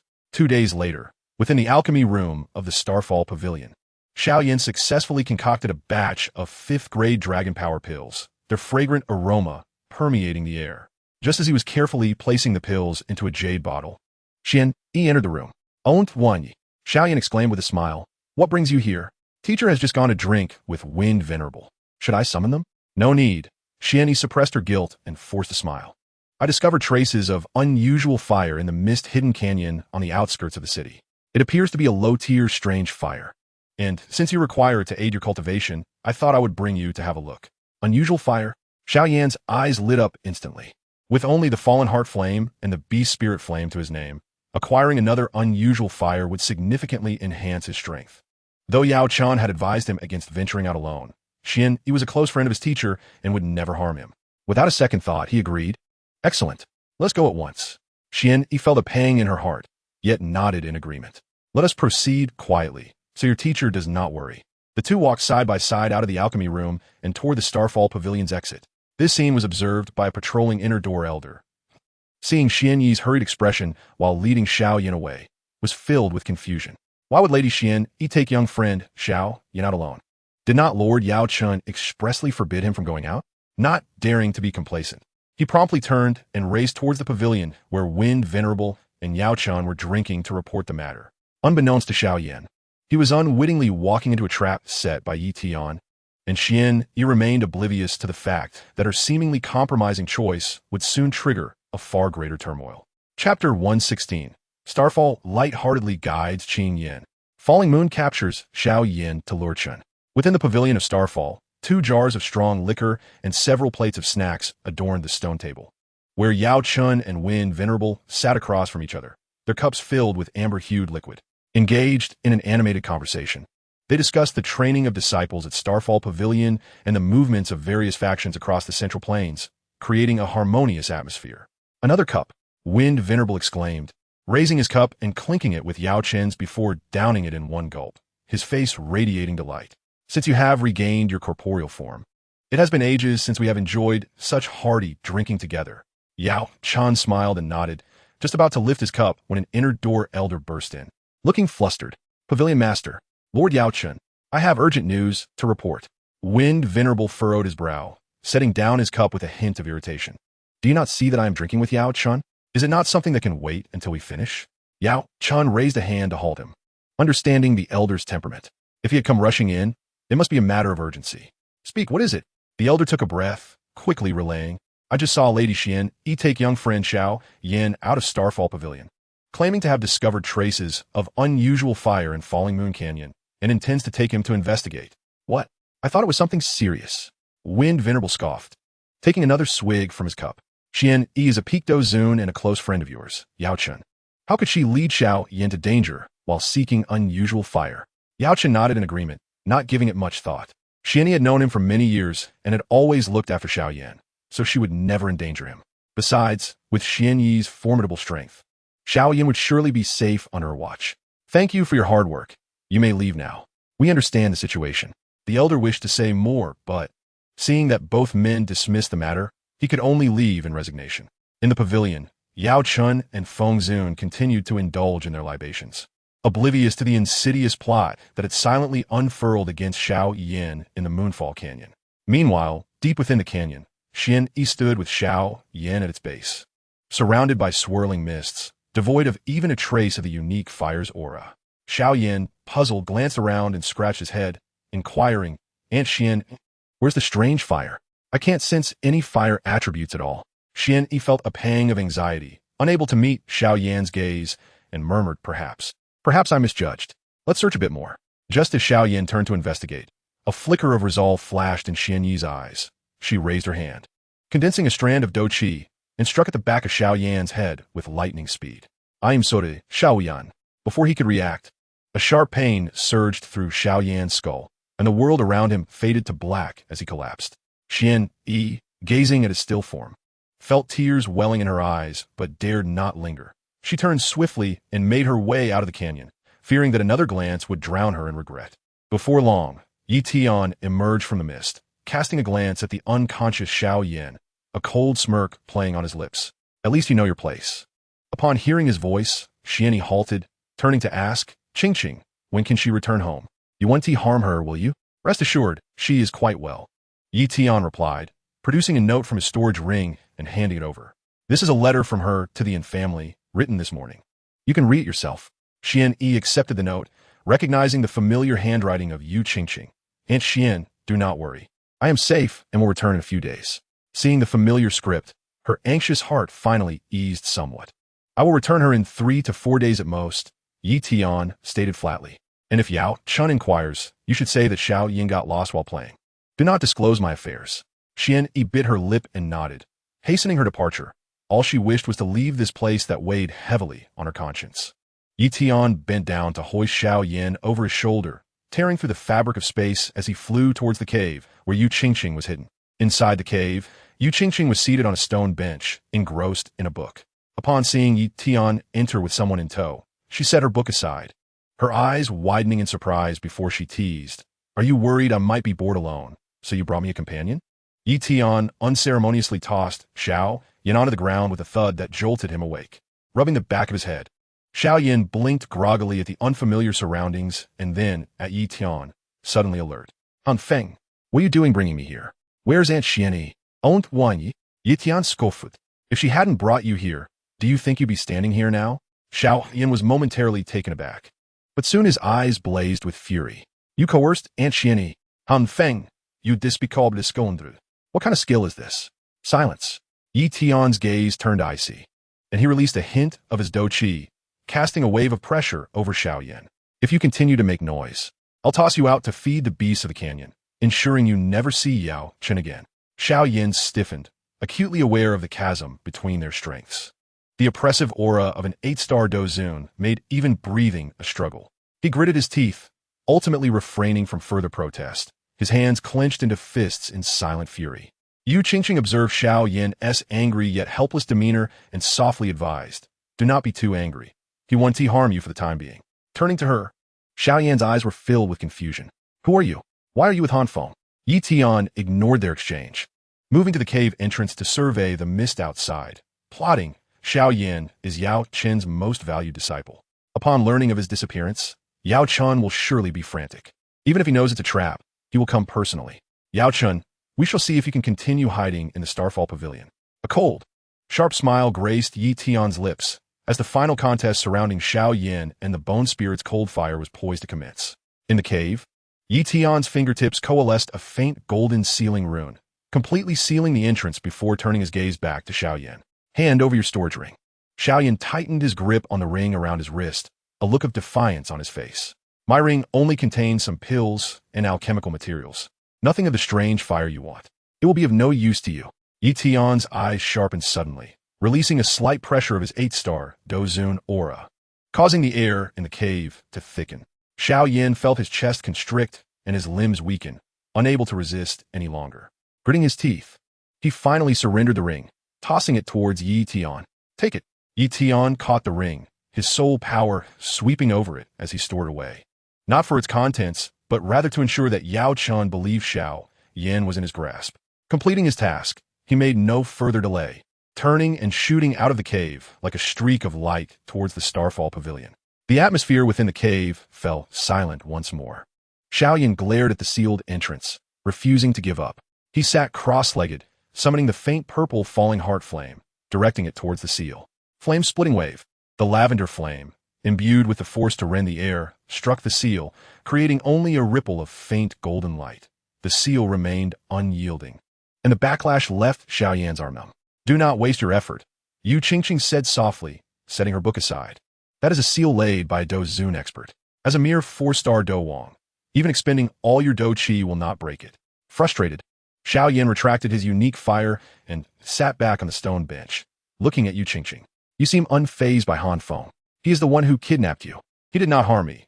Yu Qingqing recalled Tian's kindness in preparing spiritual rice porridge and roasted beast meat for her, her tone objective. While his methods are indeed forceful, he has not mistreated me and even goes out his way to procure ingredients he believes I would enjoy. You are being deceived, Xiao Yan exclaimed urgently. Han Feng is treacherous and cunning. He would betray his master for a technique and set a trap for the strange fire. His current kindness is merely a ploy to manipulate Ancienne. Yu Qingqing fell silent for a moment, not countering his words. She recognized the truth in Xiao Yan's claims, but could not deny Tian's recent actions. Each held firm to their convictions, yet they ceased their quarrel, settling into a quiet companionship, one burdened with concern for Yao Chen, the other worrying over Xianye. Meanwhile, outside the Starfall Pavilion, Tian donned an icy mask, adopting the guise of an ordinary cultivator as he delivered sealed letters to the gatekeepers. This letter pertains to the safety of Xiao Yan. Deliver it immediately to Pavilion Master Yao Chen or Feng Zun. The consequences of delay will be yours to bear. The guard, sensing the calm authority in Tian's voice, did not dare to delay and promptly rushed inside to present the letters to the elders. At that moment, Yao Chen and Feng Zun were still in the pavilion, though Yao Chen's earlier mirth had evaporated, replaced by an unsettling unease. Pavilion Master, Master Yao Chen, urgent correspondance. An inner elder hurriedly approached, holding the letter in front of them. The gatekeeper said this concerns the safety of Xiao Yan. Yao Chen's heart tightened as he took the letter, hastily breaking the wax seal. A familiar storage ring tumbled out, the very black ring Xiao Yan had always worn. His pupils constricted as he trembled while unfurling the letter. Han Feng's handwriting leaping into view. Dear Yao Chen, Xiao Yan is in my possession. In 3 days, Come alone to the Moonfall Canyon with the Bone Spirit-esque cold fire for an exchange. No one else is to accompany you. And do not disclose this to the Dan Tower or any other members of the Starfall Pavilion. Should you breach these terms, or I suspect an ambush, prepare to collect Xiao Yan's corpse. Yao Chun, upon reading the letter, trembled with rage, nearly expelling blood as he crumpled the paper in his fist. Traitor! A traitor indeed! How foolish I was to take you in, this ingrate seeking glory at the expense of his master. How dare you threaten my Xiao Yan's life? The Wind Sovereign swiftly supported Yao Chun, taking the letter into his hands, his expression turning grave. Yao Chun, calm yourself. This is not the time for anger. Xiao Yan's life is at stake. Since Han Feng dares to propose terms, it signifies he will not harm Xiao Yan for the moment. We still have time to devise a plan. Devise a plan? Yao Chun let out a bitter smile, but Xiao Yan is my disciple, the dearest person to me in this world. How can I bear to watch him perish? The Wind Sovereign fell silent. He was caught in a dilemma between Yao Chen's unique fire and Xiao Yan's life. After a moment of contemplation, he suggested, perhaps we could initially agree to Han Feng's terms, take the Bone Spirit cold fire to the Falling Moon Canyon, and then set an ambush in secret. I, along with several elders, could quietly follow behind you. Once you rescue Xiao Yan, we can act together to subdue Han Feng. Yao Chun shook his head. Han Feng is astute. The Falling Moon Canyon will undoubtedly be arranged in his favor. If he detects an ambush, Xiao Yan will surely meet a grim fate. Moreover, he has the backing of the Shimming Saint, a 6-turn Dou Zun. Even if we set a trap, we may not be able to capture him. A profound silence enveloped the pavilion, interrupted only by the rustling of leaves in the wind. Yao Chun gazed at the spatial ring containing Xiao Yan, determination flashing in his eyes. Enough. The Bone Spirit cold fire can be sought again. Xiao Yan cannot come to harm. 3 days from now, I shall personally go to the Falling Moon Canyon and exchange the Bone Spirit cold fire for Xiao Yan. The Wind Sovereign wished to persuade him further, but seeing the resoluteness in Yao Chen's gaze, he understood that a decision had been made and could only sigh. Very well. I will accompany you. Even if Han Feng has laid an ambush, we may still possess the strength to fight together. Yao Chun shook his head. No. Han Feng specified that I must go alone. If you accompany me, it will only endanger Xiao Yan. Stay at the Starfall Pavilion and await my return with Xiao Yan. With that, Yao Chun rose and headed toward his training chamber, his silhouette appearing desolate yet imbued with an undeniable resolve. In 3 days' time, at the Falling Moon Canyon, he would confront Han Feng, whether for Xiao Yan or to settle the grievances of past betrayals. Chapter 118. The Exchange at Falling Moon. Yao Chen's ambush to seize flame. When Tian returned from the marketplace, he carried 2 bags brimming with provisions. Fresh spirit rice glistened with morning dew. The meat of the 7th-tier Crimson Flame tiger glimmered with a faint red sheen, and he had even procured a few sprigs of ice heart grass, specifically chosen for Yu Qingqing, as it could alleviate heat and greasiness, perfectly complementing roasted meat. Inside the cave, Yu Qingqing sat on a stone bench, organizing scrolls. Upon seeing him enter, she instinctively looked up, a flicker of barely perceptible brightness in her eyes. You're back? Did everything go smoothly outside? Her tone was as if awaiting the return of someone dear, causing Xiao Yan, who was nearby, to furrow his brow, inwardly wondering what means Han Feng had employed to render Yu Qingqing so unguarded towards him. Yes, everything went smoothly. Yi Tian placed the provisions on the bluestone table, took out an iron pot, and began washing the rice. In 3 days, he would trade with Yao Chun, and then she would be able to return to the Holy Pill City. Yu Qingqing's fingers paused slightly, softly murmuring an "oh," and then fell silent, her gaze lingering on Yi Tian's busy figure, lost in thought. Yi Tian skillfully ignited a fire, cooked the rice, sliced the Crimson Flame tiger meat into thin pieces, marinated them with special spices for a while, and then placed them on the iron grill. Soon, the fragrant aroma of the spirit rice porridge and the savory scent of the roasted meat wafted throughout the cave, making Xiao Yan's stomach growl. After being captured, he had only consumed some dry rations and was now ravenous. Yu Qingqing ladled a bowl of spirit rice porridge and handed it to Xiao Yan, softly saying, "Let us eat together, even if just to fill our stomachs." Xiao Yan glanced at Yi Tian and, seeing no objections, accepted the bowl and began to eat in silence. The spirit rice porridge was soft, sweet, and the roasted meat was crispy on the outside, yet tender within. He couldn't help but acknowledge that Han Feng's culinary skills were indeed remarkable. Yet the thought that this meal was prepared by an enemy made him feel uneasy all over. In the following 3 days, the atmosphere in the cave, surprisingly, remained peaceful. Yi Tian spent most of his time in meditation and cultivation, occasionally preparing meals for the two. Yu Qingqing continued to read, occasionally engaging Yi Tian in conversations about the customs of Zhongzhou, while Xiao Yan remained silent, his heart heavy with concern for Yao Chun and fear of Han Feng's potential betrayal, unable to find peace. The appointed day soon arrived. In the morning, Yi Tian used a specially crafted rope to bind Xiao Yan. The rope was imbued with a faint Dou Qi, restricting his movements without causing harm. Let us go. I will take you to meet your master. Xiao Yan gritted his teeth, remaining silent, yet his eyes were filled with vigilance. He understood that the true contest was about to commence.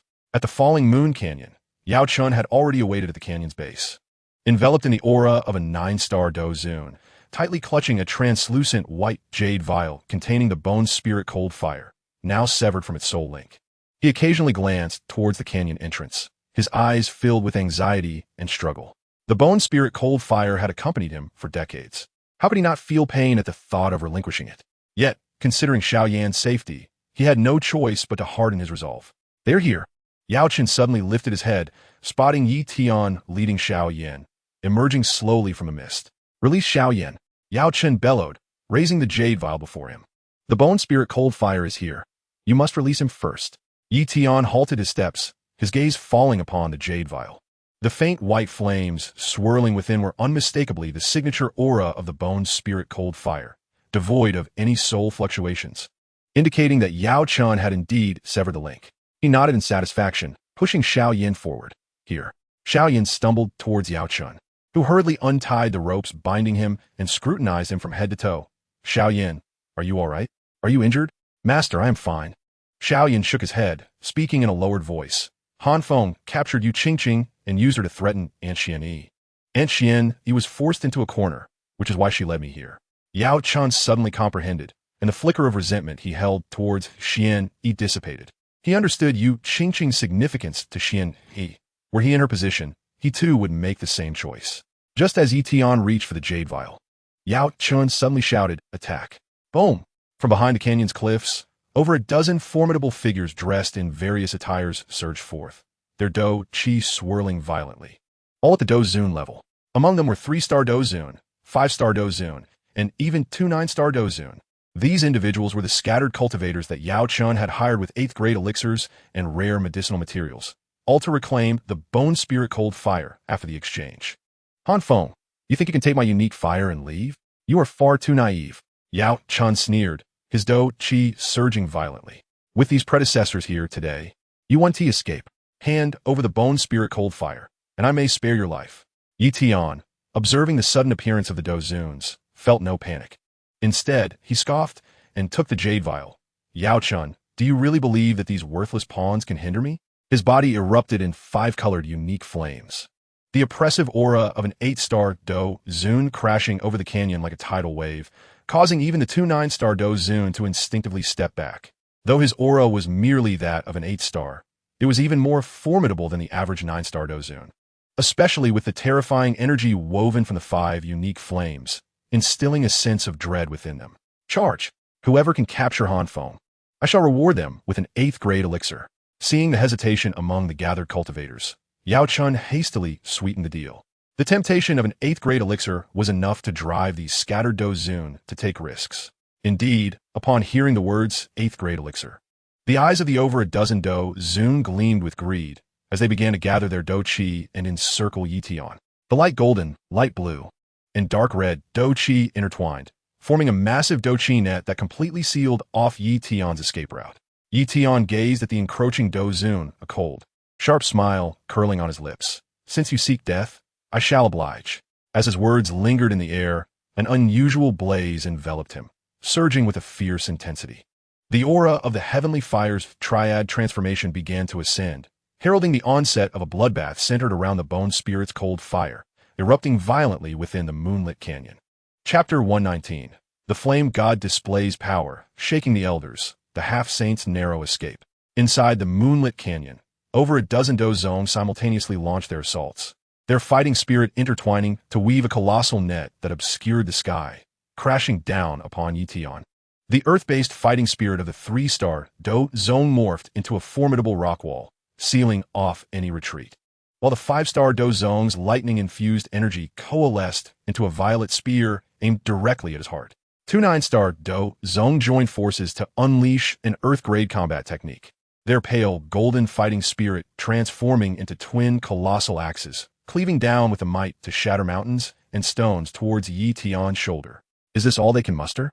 A cold glint flashed in Yi Tian's eyes as the 5-colored strange fire erupted around him, invoking the 3rd transformation of the heavenly fire as triad, the flame god transformation. The azure lotus heart fire twisted into tendrils of deep green, ensnaring the violet spear, while the ocean heart flame formed a deep blue ice shield to block the earthen rock wall. The falling heart flame and the furious dragon flame intertwined, creating a torrent of magma that collided with the twin axes. The outer layer of the 3,000 flame energies transformed into a pale purple starlight, raining down upon the lower-tier Dou Zong like a torrential downpour. Boom! The magma torrent clashed with the twin axes, and the 2 9-star Dou Zong felt a terrifying surge of fire energy coursing through the axe handles, their arms tingling as their fighting spirit became chaotic, forcing them to stagger back 3 steps. The deep green tendrils entwined around the violet spear suddenly ignited, incinerating the lightning energy. The 3-star Dou Zong was sent flying by the backlash, crashing heavily against the cliffside, blood erupting from their mouths. The pale purple starlight pierced through the energy shields of the 4 Dou Zong like blades, leaving charred wounds on their shoulders as they collapsed to the ground, wailing in agony. In just 3 exchanges, nearly half of the more than 10 Dou Zong had fallen, and the remaining few wore expressions of dread, no longer daring to advance recklessly. The strength of a 2nd transformation Dou Zong, coupled with the terrifying might of 5 types of strange fire, had far exceeded their expectations. Standing to the side, Yao Chun gazed at the fiery silhouette surrounding Yi Tian, his pupils contracting. The heavenly fire's triad transformation. This is the secret technique of the Burning Flame Valley. How could he possibly know it? Just as Yi Tian raised his hand to gather the strange fire, preparing to annihilate the remaining Dou Zong, a suffocating pressure suddenly descended from behind him. This aura surpassed the realm of Dou Zong, enveloping the entire canyon as if the heavens themselves were collapsing, solidifying the very air into substance. The strange fire around Yi Tian began to tremble violently, and the flame god silhouette grew indistinct. This is bad. Yi Tian's heart raced, sensing the impending doom. He had no time to look back and instantly concentrated all 5 types of strange fire behind him, forming a 5-colored firewall while simultaneously channeling his fighting spirit to shield his body. Boom! An invisible gust of force struck, shattering the 5-colored firewall as if it were made of paper. Yi Tian felt an immense power strike his back, sending him hurtling through the air like a kite severed from its string, crashing heavily onto the canyon floor and creating a deep pit.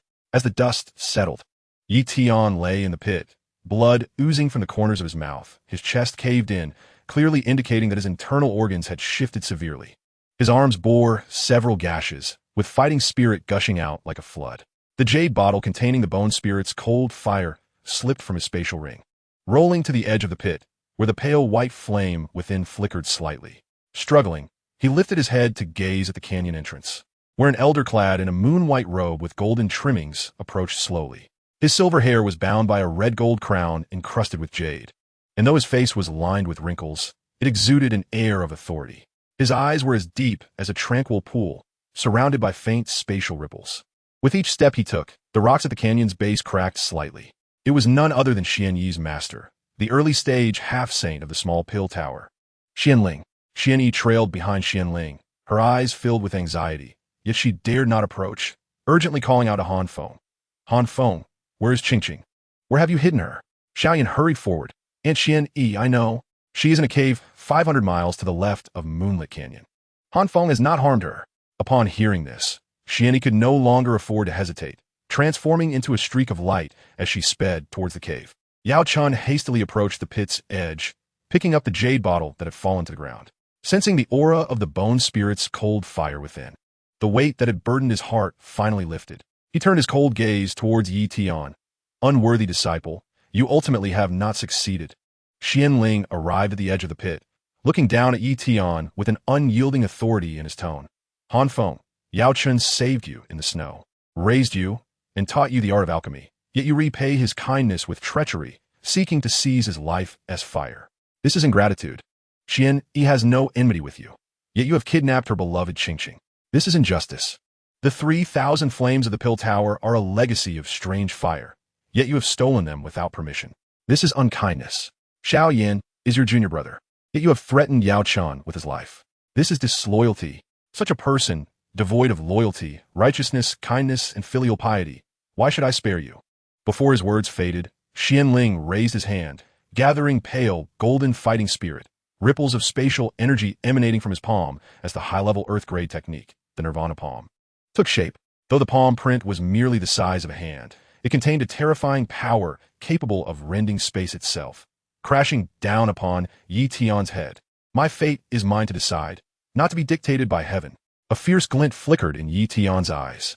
Enduring the agony, he summoned the scant fighting spirit remaining within him, merging the 5 types of strange fire once more. The azure lotus heart fire and the ocean heart flame intertwined to form a lotus pedestal, while the falling heart flame and the furious dragon flame coalesced into the lotus core. The 3,000 flame energies transformed into lotus petals, creating a more refined Buddha's wrath lotus in his palm, charging towards the Nirvana palm. Bang! The Buddha's wrath lotus collided with the Nirvana palm, the pale golden force instantly shattering the flame lotus. The shock wave swept through the pit like a tempest, sending Yi Tian flying once more, crashing violently against the cliffside. A mouthful of dark blood spewing forth as his fighting spirit fully depleted, leaving him too weak to even raise his hand. There was still some resilience left, but what a pity. Xianling shook his head, raising his hand again, the pale golden fighting spirit gathering in his palm, clearly poised to deliver a lethal blow. Yi Tian looked at the approaching force with despair, realizing the chasm between a half-saint and a Dou Zone was unfathomably vast. At that moment, a spatial fluctuation suddenly emanated from his bosom, a faint silver rift quietly unfolding beside him, a familiar aura emanating from within. Go! A steady voice emerged from the rift. Yi Tian had no time to ponder, using the last vestige of his strength to leap into the rift. Xianling's expression shifted slightly, sensing the gravity of the situation. The ripple of this spatial rift was on par with her own. Clearly, another half-saint had intervened to assist. Though she was unafraid, she was reluctant to engage in conflict with an unknown half-saint for the sake of Han Feng. With a cold snort, she withdrew her fighting spirit. As the spatial rift closed, Yi Tian landed in a warm secret chamber, the figure of the Xianming saint materializing before him. At this moment, the Xianming saint radiated the aura of an early-stage half-saint, considerably stronger than before. I have just regained my half-saint status and cannot openly confront Xianling from the Pill Tower. Thus I can only secretly escort you away. Yi Tian leaned against the stone wall, coughing up blood, a wry smile gracing his lips. Thank you, Senior, for your timely rescue. Had it not been for you, I would surely have perished. You will assist me in refining the Nirvana pill to help me break through to half-saint. It is only right that I rescue you in return. The Xianming saint handed him a pale golden pill, an 8th-grade healing pill, the 9-turn soul restoration pill. Take this to heal your wounds, and once you recover, we could devise our next steps. Yi Tian accepted the pill, consumed it, and then sat cross-legged, feeling the pure energy of the pill dissolve within him. A stronger fighting spirit ignited within his heart. Xianling, Yao Chun, and the Pill Tower. The humiliation of today shall be repaid 100-fold in the future. The bone spirit's cold fire, I shall reclaim it once more. Chapter 120. The 9-turn pill heals. Advancing to 9-star, in search of treasures in the ancient forest. In the secret chamber arranged by the Xianming saint, a pale golden aura of healing enveloped Yi Tian as he sat in meditation. Surrounded by a mesmerizing tapestry of multicolored flames, the ethereal green of the azure lotus heart fire, the deep blue of the ocean heart flame, the dark red of the fallen heart blaze, the fiery orange of the wind fury dragon flame, and the delicate lavender of the 3,000 flame fire intermingled to form a radiant veil, gradually seeping into his meridians. Over a month had elapsed since he ingested the 8th-rank 9-turn soul-reviving pill, the pure energy of the elixir combined with the refining power of the exotic flames, meticulously mending his damaged physique. Suddenly, a formidable wave of fighting spirit erupted within Yi Tian as a pale golden aura burst forth, creating a cyclone within the confines of the secret chamber. The previously severed meridians, under the searing influence of the exotic flames, were not only restored but had become even more resilient, akin to refined iron forged in molten lava.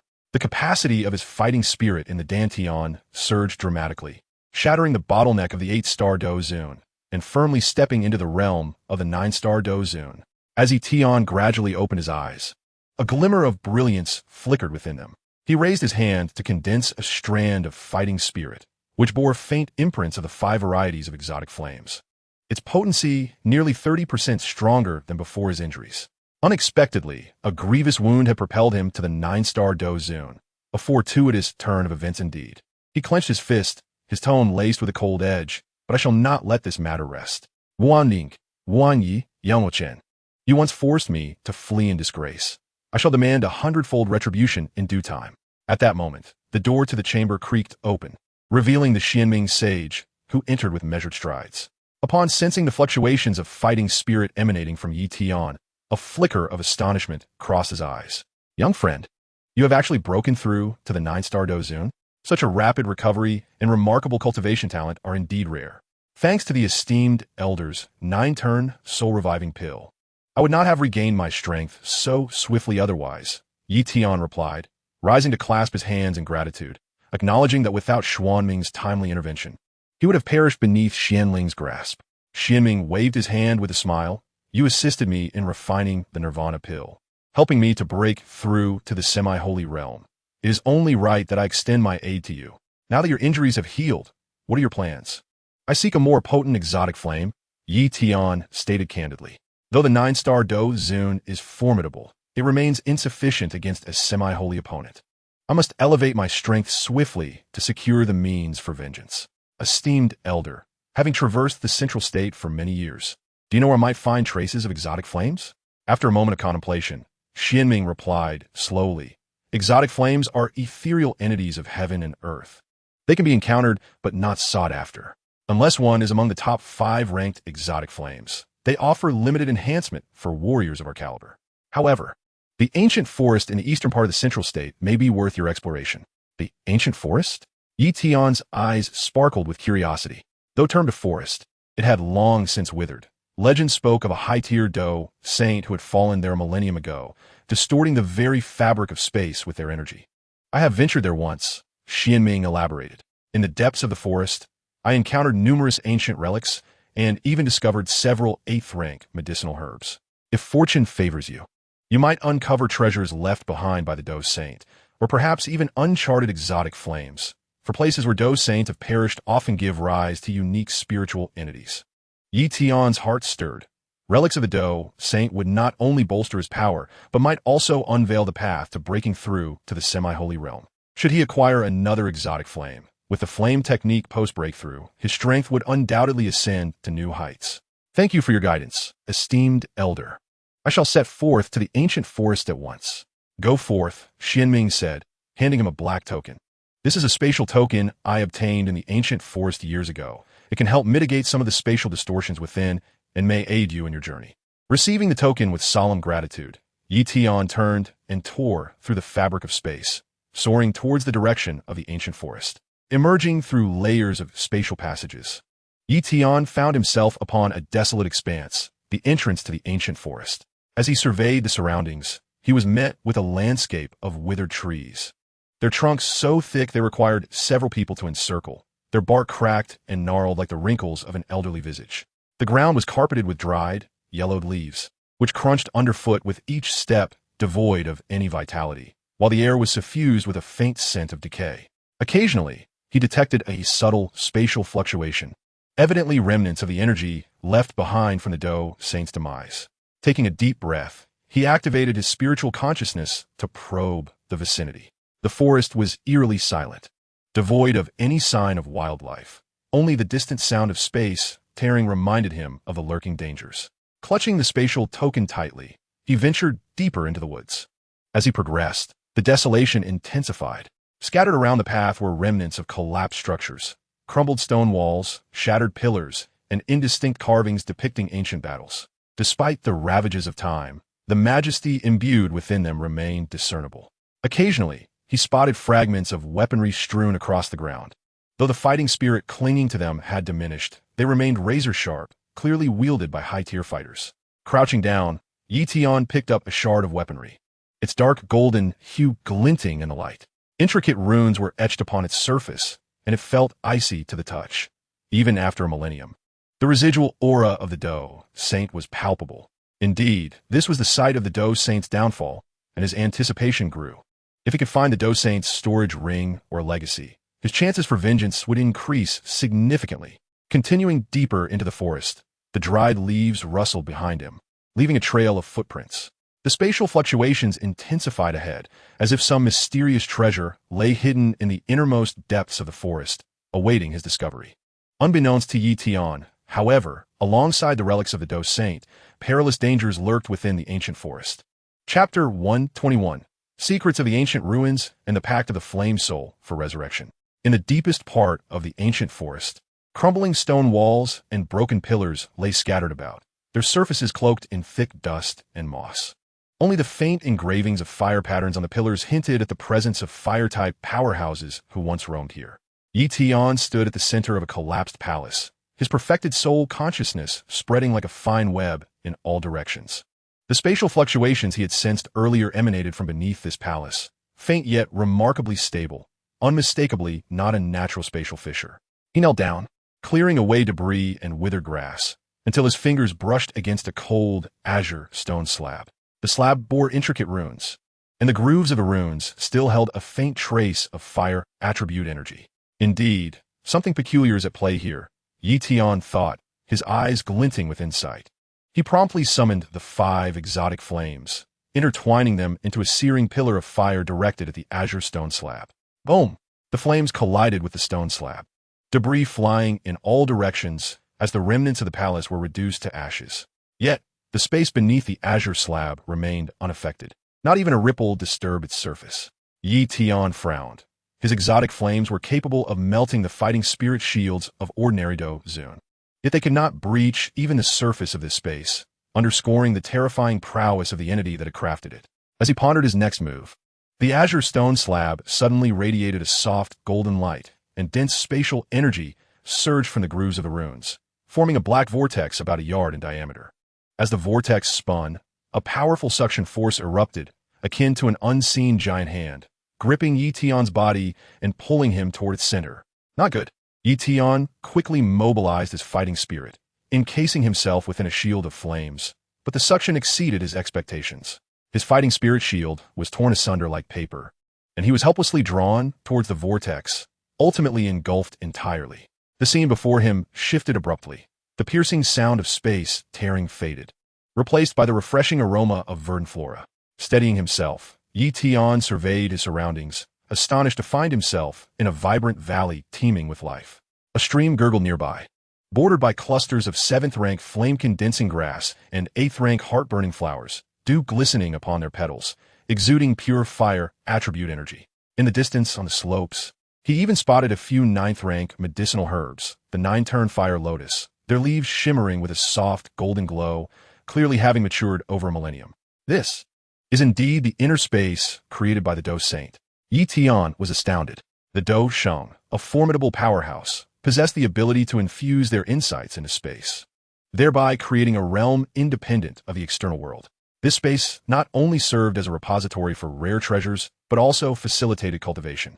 However, with the demise of Dou Shengs, such spaces often crumbled as their energy dissipated. The fact that the space before him could endure for a millennium was a testament to the overwhelming strength of its former master.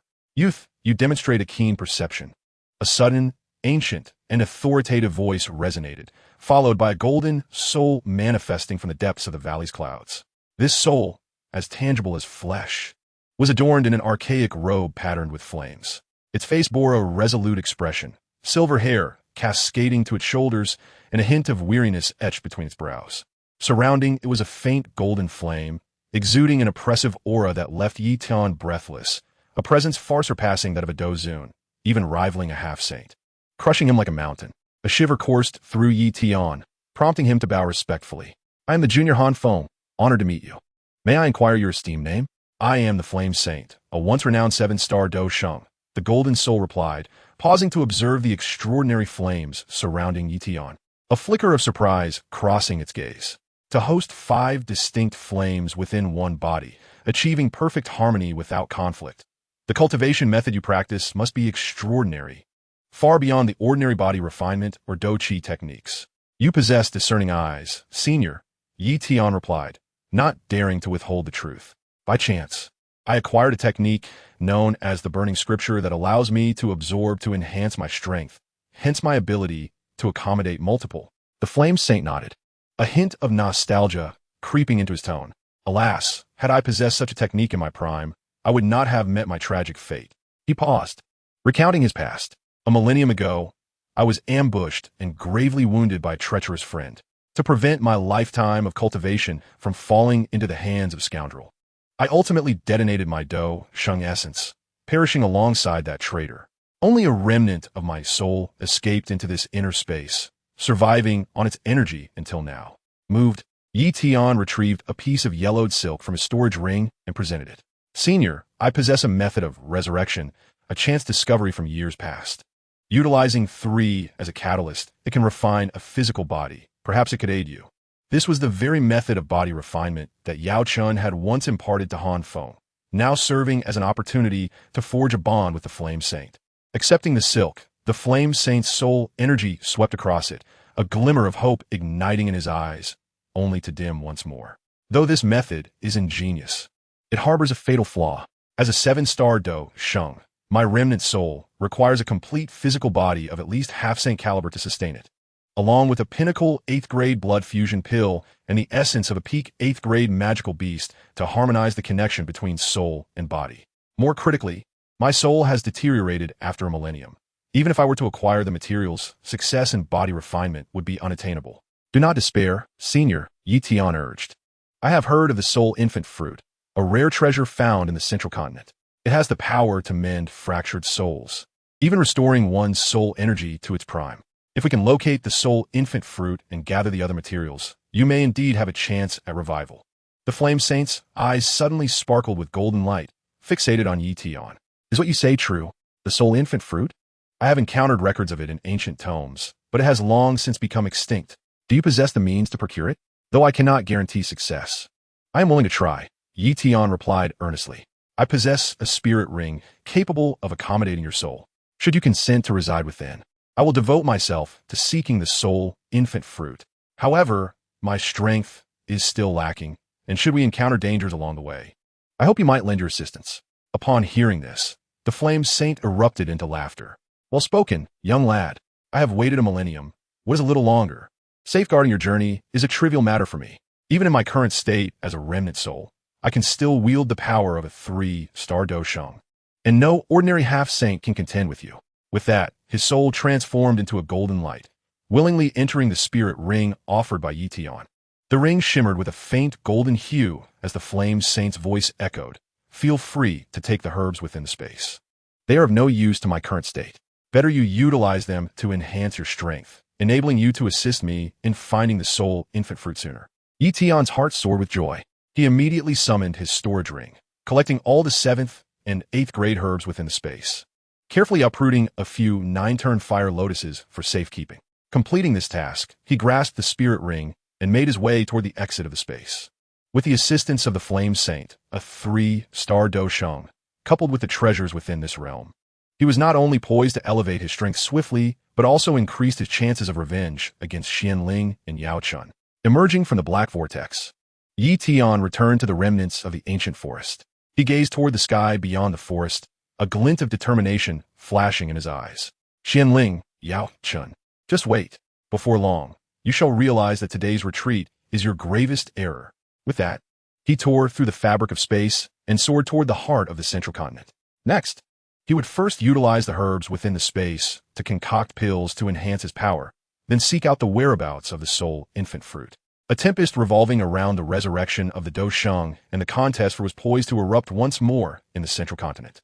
Chapter 122, Seeking Materials for the Sacred Pill, Refining the Clear Pill in Seclusion.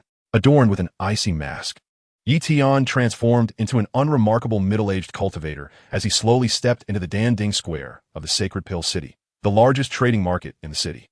During the day, it bustled with activity, teeming with people and vendors, where even a dozun could discover coveted treasures. Upon entering the marketplace, he was immediately enveloped by a medley of scents, a mixture of medicinal herbs, ores, and pills. Shops lined the streets, their wooden signs displaying names such as 10,000 Herb Hall and Spirit Treasure Pavilion. Attendants stood at the entrances, enthusiastically calling out, offering an array of herbs and pills, enticing passing cultivators to pause and browse. Street vendors meticulously arranged spiritual grasses and magical cores, some even lighting incense burners to mask the pungent scent of the herbs. The crowd was diverse, featuring disciples in sect attire, wandering cultivators donning straw hats, and vendors pushing carts filled with spirit fruits. Occasionally, one could spot Dou Huang and Dou Zone powerhouses navigating through the throng, yet no one dared to act recklessly. For the Dan Ding Square was directly overseen by the Dan Tower, where guardians of Dou Zun level patrolled. Anyone daring to cause trouble would find themselves at odds with the Dan Tower. It has been many years since I have witnessed such vibrant scenes. The Flame Saint remarked from within the spirit ring. In my day, when I roamed the marketplace, shopkeepers would respectfully invite me into their inner chambers.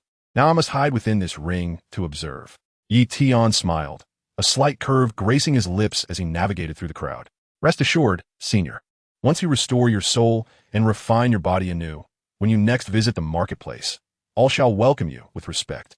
We are mutually beneficial. I assist in your resurrection, and you aid me in facing crises, a win-win situation. The Flame Saint chuckled heartily, choosing not to elaborate further. As they passed by a herb shop, he directed Yi Tian with his soul energy, the 1,000 Herb Pavilion ahead. I recall they once had clear body grass for sale. Do check it out. Following the advice, Yi Tian entered the 1,000 Herb Pavilion, where the air was thick with the rich aroma of medicinal herbs, and shelves were filled with jade boxes containing various herbs. The shopkeeper approached him eagerly upon his entrance. Esteemed friend, what herbs are you seeking? Our shop offers materials ranging from 1st to 8th grade, all guaranteed for quality. I require clear body grass, ice fire soul melding fruit, and water spirit lotus seeds. Each in a quantity of 1, Yi Tian stated directly. These were the essential ingredients for refining the clear soul origin pill, none of which could be omitted. A flicker of surprise crossed the shopkeeper's eyes.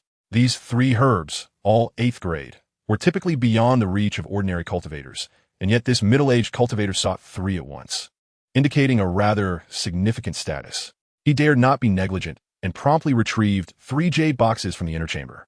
Upon opening them, a delicate azure-glowing chingdi grass, a marbled red and white ice, fire, merging soul fruit, and a crystalline water spirit lotus seed heart came into view, each herb brimming with spiritual essence, evidently of superior quality.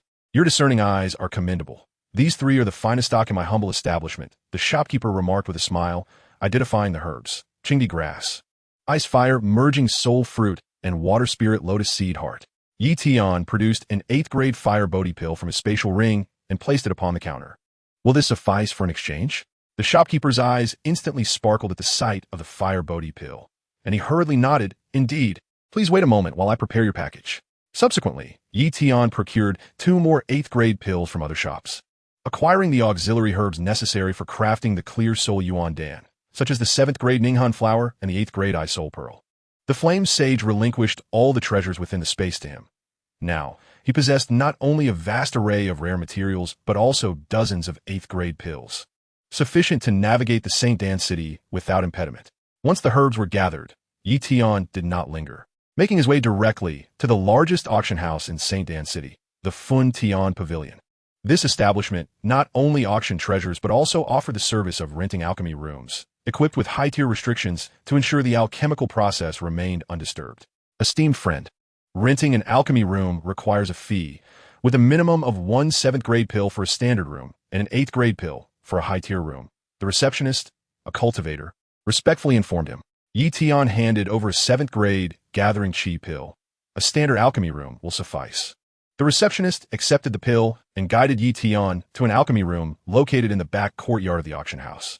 Upon entering, he beheld a purple copper cauldron at the center, its surface adorned with intricate flame runes, while the surrounding walls were embedded with lanterns made from 7th grade magic cores, emitting a soft glow that provided illumination and stabilized the spiritual energy within.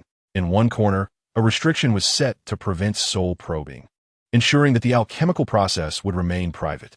You may conduct your alchemy here. Should you require assistance, please contact us via the communication Jade Talisman. The receptionist stated before bowing and exiting, closing the door behind him. Yi Tian approached the cauldron. inhaling deeply as he retrieved the herbs and the fire seed from his spatial ring. Elder, I am about to commence the refinement of the clear soul Yuan Dan. If you have any guidance, please do share. Fear not as you refine. I will assist in monitoring the flame. The voice of the flame sage resonated.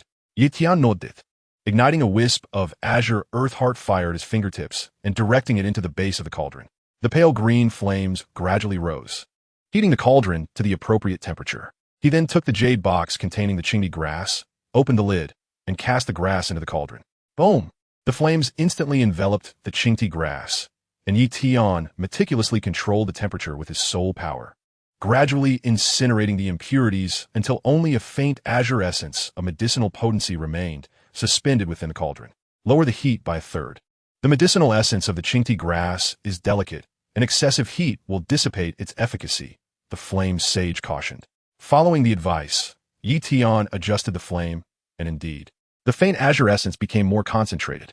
He then successively added the ice fire merging soul fruit and the water spirit lotus seed heart into the cauldron. The ice fire merging soul fruit required alternating incineration with the ocean heart flame and fallen heart flame to separate its dual attributes, while the water spirit lotus seed heart needed gentle roasting with the gentle wind fury dragon flame to ensure that the water spirit energy within was not scorched. Half an hour later, 3 strands of differing colored essences floated within the cauldron.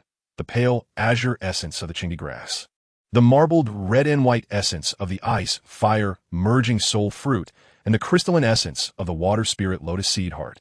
Yi Tian took a deep breath, merging 5 types of extraordinary flames into a soft purple flame and injecting it into the cauldron, while simultaneously channeling his soul power to gently push the 3 essences toward the center of the cauldron. Exercise caution during the fusion. The ice fire energies are prone to conflict. Use the Qingdi grass essence as a buffer and harmonize with the water spirit energy. The flame sage's voice echoed once more. Yi Tian nodded, enveloping the pale azure essence around the marbled ice fire essence and gradually flowing the water spirit essence into the mixture like a gentle stream. The soft purple flames began to swirl, intertwining the 3 essences together, their originally distinct energies gradually merging into a cohesive mass, forming a faint golden liquid. This was the embryonic form of the clear soul Yuan Dan. Next came the most critical phase of pill solidification. Yi Tian lowered the flame's temperature, wrapping the faint golden liquid with his soul power, gently compressing it as one would knead dough.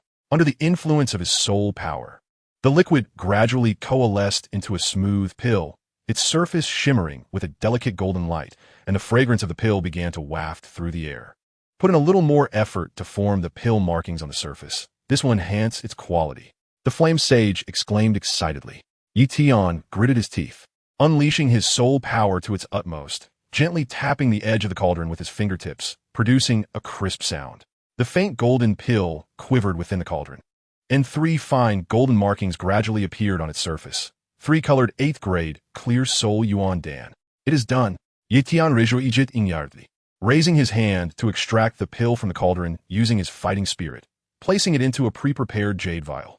As soon as the vial was sealed, the voice of the flame sage resonated from within the spatial ring, filled with excitement. Excellent. Well done, lad. The quality of this clear soul Yuan Dan exceeds my expectations. With it, my soul power can recover at least 90%.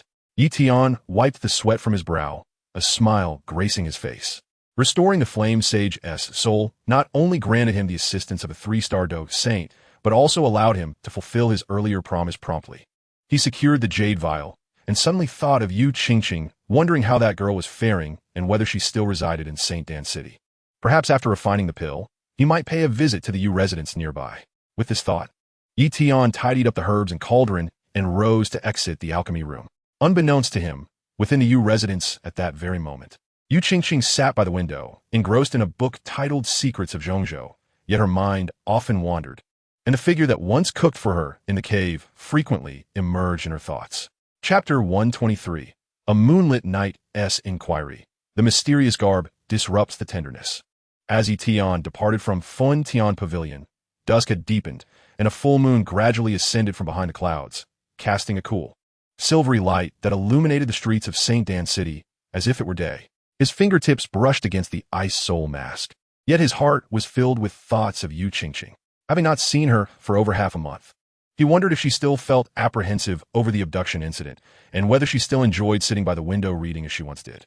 Following the route etched in his memory, Tian swiftly arrived near the Yu residence and quietly alighted upon an ancient pagoda tree. His gaze swept across the Yu residence, and he could not help but furrow his brow.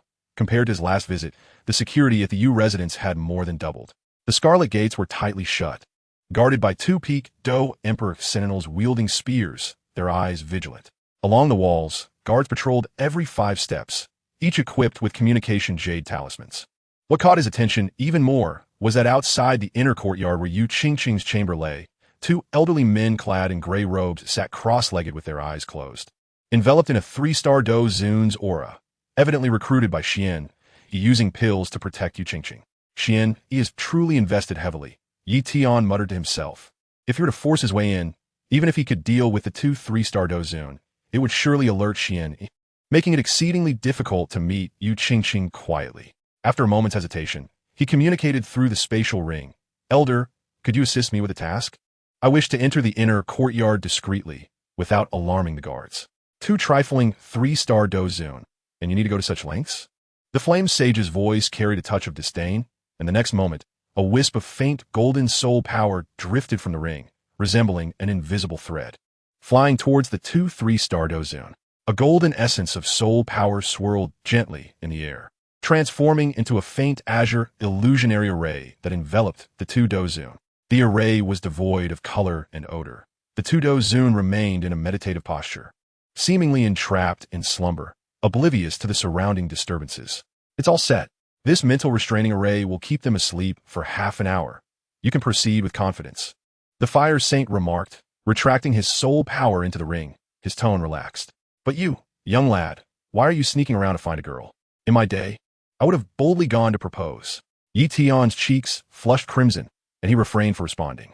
With a swift movement, he vanished like a specter into the inner courtyard of the Moon Mansion, deftly avoiding patrolling guards, and arrived at the entrance of Moon Qingqing's chamber. After a moment of hesitation, he gently knocked on the door. Who is it? Came Moon Qingqing's melodious voice from within, tinged with curiosity.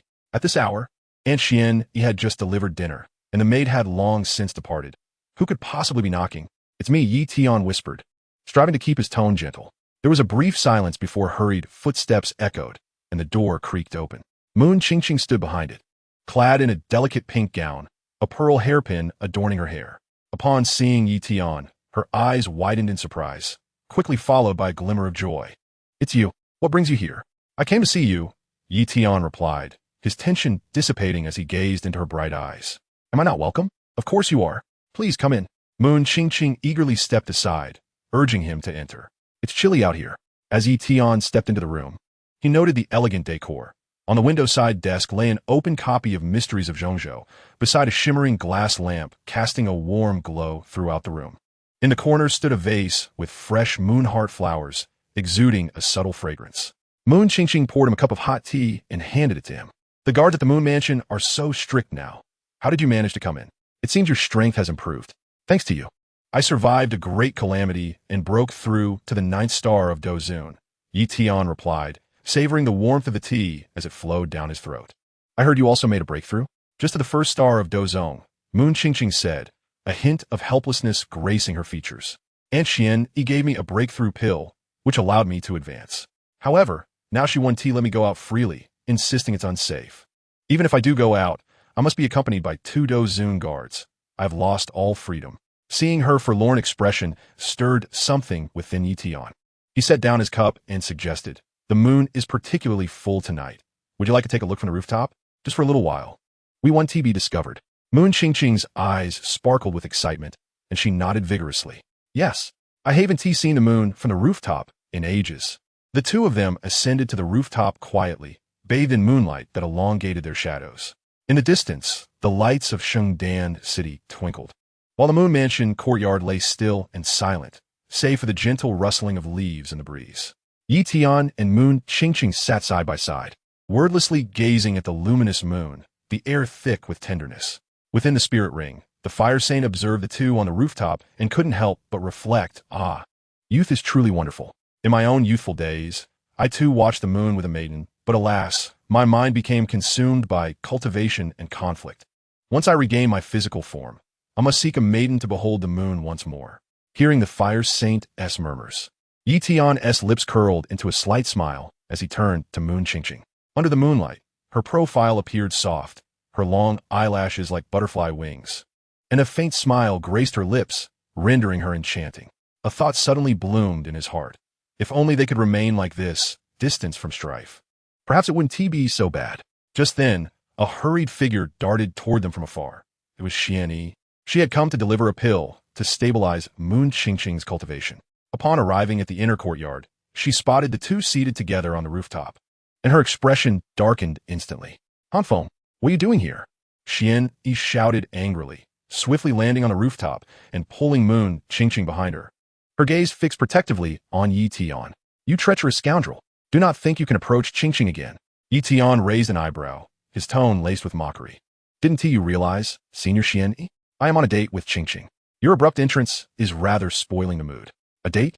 Xian Yi trembled with fury, pointing an accusatory finger at Yi Tian. Haven't you harmed Qingqing enough? Do you still wish to deceive her? Qingqing, come down with me. You are not to associate with him any longer. Moon Qingqing gazed at Xian Yi's furious demeanor, then glanced at Yi Tian, whispering, and Xian Yi, he hasn't harmed me. You do not understand. Wuan Yin interrupted. Head is fixed on Yi Tian. Afon, I warn you. If you dare to approach Qingqing again, I will not hesitate to risk my life to ensure you do not escape. Yi Tian suppressed his teasing demeanor, realizing Xian Yi genuinely feared for Moon Qingqing's safety. Prolonging the confrontation would only place her in a difficult position. He smiled at Moon Qingqing. I will take my leave for now. I shall visit you again. With that, he vanished in a blur of light, disappearing into the night. Xian Yi watched his departure, refraining from pursuit. She understood that with Yi Tian's current strength at the ninth star of Dou Zun, coupled with his unknown trump cards, she could not stop him. As long as he did not harm Moon Qingqing, that would be a blessing. On the rooftop, Moon Qingqing watched the direction Yi Tian had vanished. Her eyes filled with disappointment. Wuan Yi Sigit, Gantipatink Heschuldev. Qingqing, do not blame Annie. Han Feng is not a good person. Getting too close to him will bring danger. Moon Qingqing remained silent, merely gazing up at the full moon, her mind replaying the moments spent side by side with Yi Tian as they admired the moon. Those were the happiest moments she had experienced in a long time. Chapter 124, Journey to the Beast Domain's Shifeng Forest. The Fire Saint demonstrates his might.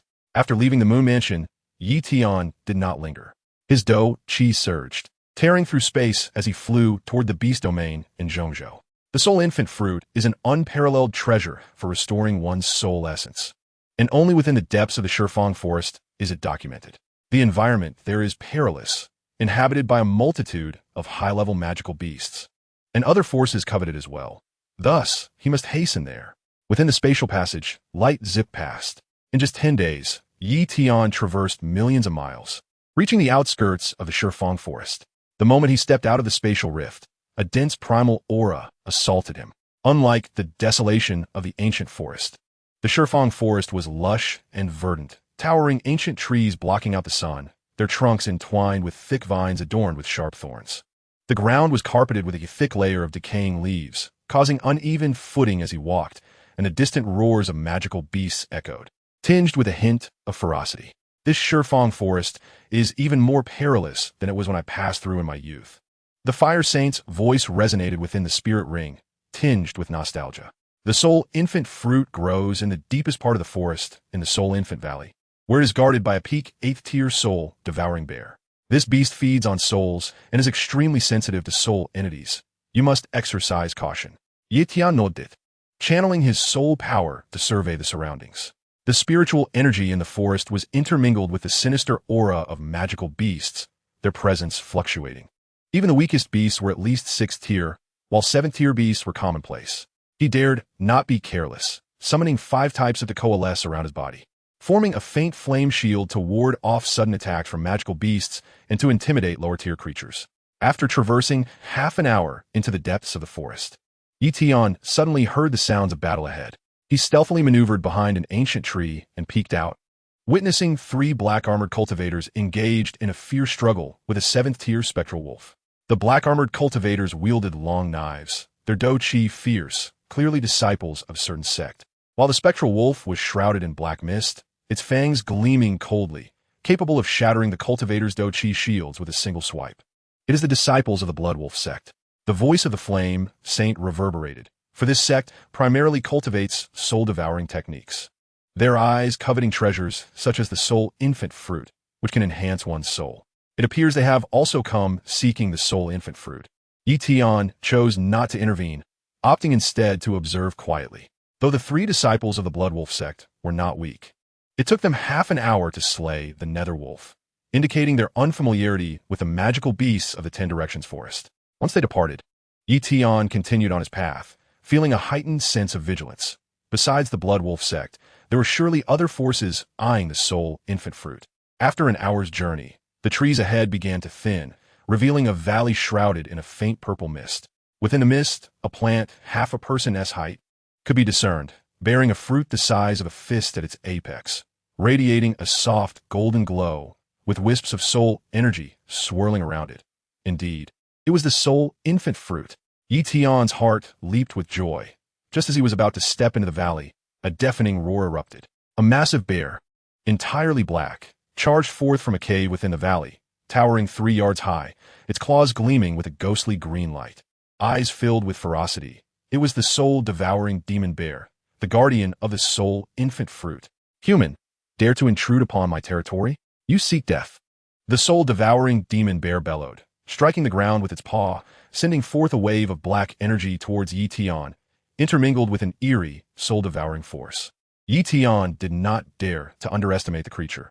He immediately activated the 3 profound transformations of heavenly fire, merging 5 distinct flames into a pale purple flame, which coalesced into a fiery spear hurled towards the black wave. Boom! Upon collision, the fiery spear incinerated the black wave entirely, its momentum undiminished as it surged towards the soul-devouring demon bear. Oomph!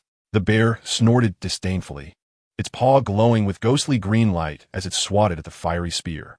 At the moment of contact, the green luminescence and purple flame began to erode each other, producing a sizzling sound, and the fiery spear was shattered, scattering sparks throughout the air. An 8th-tier peak magical beast, truly formidable. Tian Fronit. The physical strength and soul defense of the soul-devouring demon bear far surpassed that of an ordinary Dozun. Defeating it alone within a short time would prove to be a daunting task. Just then, footsteps echoed from outside the valley. 5 disciples of the Blood Wolf sect approached swiftly, led by a 5-star Dozun. Upon seeing Tian and the soul-devouring demon bear within the valley, a glint of greed flickered in his eyes. I never expected someone would arrive before us. Boy, if you know what's good for you. Scram quickly. The soul infant fruit is beyond your reach. Before Tian could utter a word, the soul-devouring demon bear roared in fury, a pack of humans. All of you shall die. It swept its paw, unleashing 2 waves of black energy towards Tian and the disciples of the Blood Wolf sect. Senior, I implore you to assist. Tian communicated through the spirit ring. If caught between the soul-devouring demon bear and the Blood Wolf sect, even if he emerged victorious, he would exhaust a considerable amount of Dou Qi, jeopardizing his chances of securing the soul infant fruit. Do not worry. The voice of the flame saint resonated. A faint golden soul energy drifted from the ring, materializing into a golden barrier that repelled the black waves. Simultaneously, the golden soul energy coalesced into a soul sword that lunged towards the soul-devouring demon bear. Although it represented merely 1/10 of the flame saint's strength, it bore the might of a 3-star Dou Huang. The soul-devouring demon bear was utterly incapable of resisting it, letting out a shriek as the soul sword pierced its chest, staggering it backward. The disciples of the Blood Wolf sect were taken aback, their expressions shifting dramatically. A Dou Huang's soul body. This brat actually has a Dou Huang aiding him. The leading 5-star Dozun exchanged glances, a sense of retreat creeping into their hearts. Yet, the soul infant fruit lay tantalizingly close, and they were loath to abandon it. Gritting his teeth, he declared, "Let us attack together. First, eliminate this brat. Then seize the soul infant fruit." The 5 disciples simultaneously activated their Dou Qi, conjuring 5 black long blades infused with an eerie, soul-devouring energy, aimed straight at Tian. A glimmer of coldness flashed in Tian's eyes. The purple flame surrounding him surged violently, coalescing into a fire tornado that ensnared the 5 Dou Qi long blades. As the fire tornado spun, the purple flames devoured the black Dou Qi, sweeping towards the disciples of the Blood Wolf sect with relentless force. No, the disciples shrieked in terror, unable to withstand the onslaught of the fire tornado, which reduced them to ashes in an instant, their souls unable to escape. Having dealt with the disciples, Tian turned his attention to the soul devouring demon bear, which was now immobilized under the pressure of the flame saint soul energy. Tian hastened to the soul infant fruit, carefully plucking it and placing it into a pre-prepared jade box. Human, you dare to take my fruit? I will not let you go unpunished. The soul-devouring demon bear roared in fury, yet it was firmly suppressed by the golden soul energy. Helplessly watching as Tian secured the soul infant fruit. Thank you for your assistance, Senior. Tian bowed respectfully towards the spirit ring and proceeded to exit the valley. The golden soul energy of the flame saint receded, and though the soul-devouring demon bear was free from its oppression, it dared not pursue. It could sense that the owner of that golden energy was not a foe it could contend with. After leaving the Soul Infant Valley, Tian did not linger, immediately tearing through space to fly towards the secret chamber arranged by the Xianming Saint, with the Soul Infant Fruit in hand. The next step was to locate the Semi-Saint body and the blood-melting pill. Once the materials were gathered, the Flame Saint would be able to reconstruct his physical form, providing Tian with the confidence needed to confront Xianling and the Dan Tower. Within the spatial passage, Tian gazed at the jade box containing the golden glowing soul infant fruit, a smile gracing his lips. The chess game of vengeance was finally approaching a pivotal move. Chapter 125. The return of the sacred soul to the peak in Xian City, the Dan Tower's disguise to seek revenge. Tian tore through space, landing amidst the ruins of Tsang Xian City. This ancient city of sacred heritage had long lost its former splendor. Crumbling stone walls leaned precariously, their surfaces marred by cracks from the ravages of time. Occasionally, remnants of ancient carvings depicting the cultivation and battles of ancient practitioners could be seen, though they were now indistinct. The most prominent feature within the city, the Tsangxian stele, stood tall at its center, reaching 10 zhang in height. Its surface inscribed with densely packed ancient characters chronicling the millennia of history in the Dou Qi Continent. Yet, years of neglect had left it coated in a thick layer of dust, exuding an air of desolation. The city lay desolate and silent, with only the mournful sounds of the wind whispering through the crumbling structures, occasionally interrupted by the rustling of wild birds nesting beneath the eaves, amplifying the atmosphere of solitude. Tian surveyed his surroundings and selected a relatively intact stone hall. He raised his hand to set multiple layers of barriers, both to conceal his presence and to trigger warnings, ensuring he would not be disturbed while absorbing the soul infant fruit. Senior, it is safe here. We may commence, Tian announced as he retrieved the jade box from his ring. He opened the lid, revealing the softly glowing, pale golden soul infant fruit, which emanated a nourishing aura for the soul, filling the air with its essence. From the spirit ring, the golden soul body of the flame saint gradually floated out. Gazing at the soul infant fruit, his eyes filled with nostalgia. In my prime, such spiritual treasures as the soul infant fruit were mere trifles enjoyed after meals.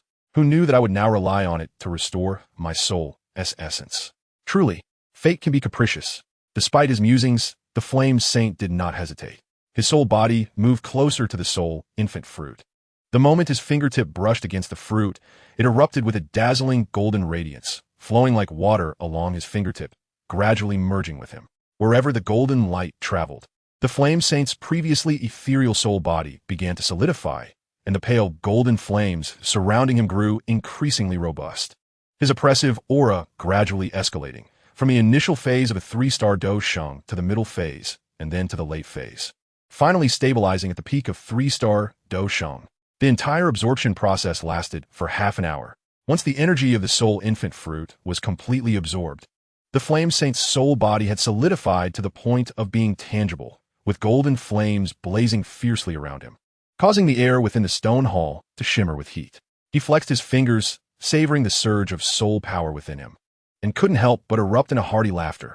Ha ha ha, after millennium, I have finally regained my peak as a 3-star Dou Saint. If I can refine my physical body anew, who knows what higher realms I might yet achieve.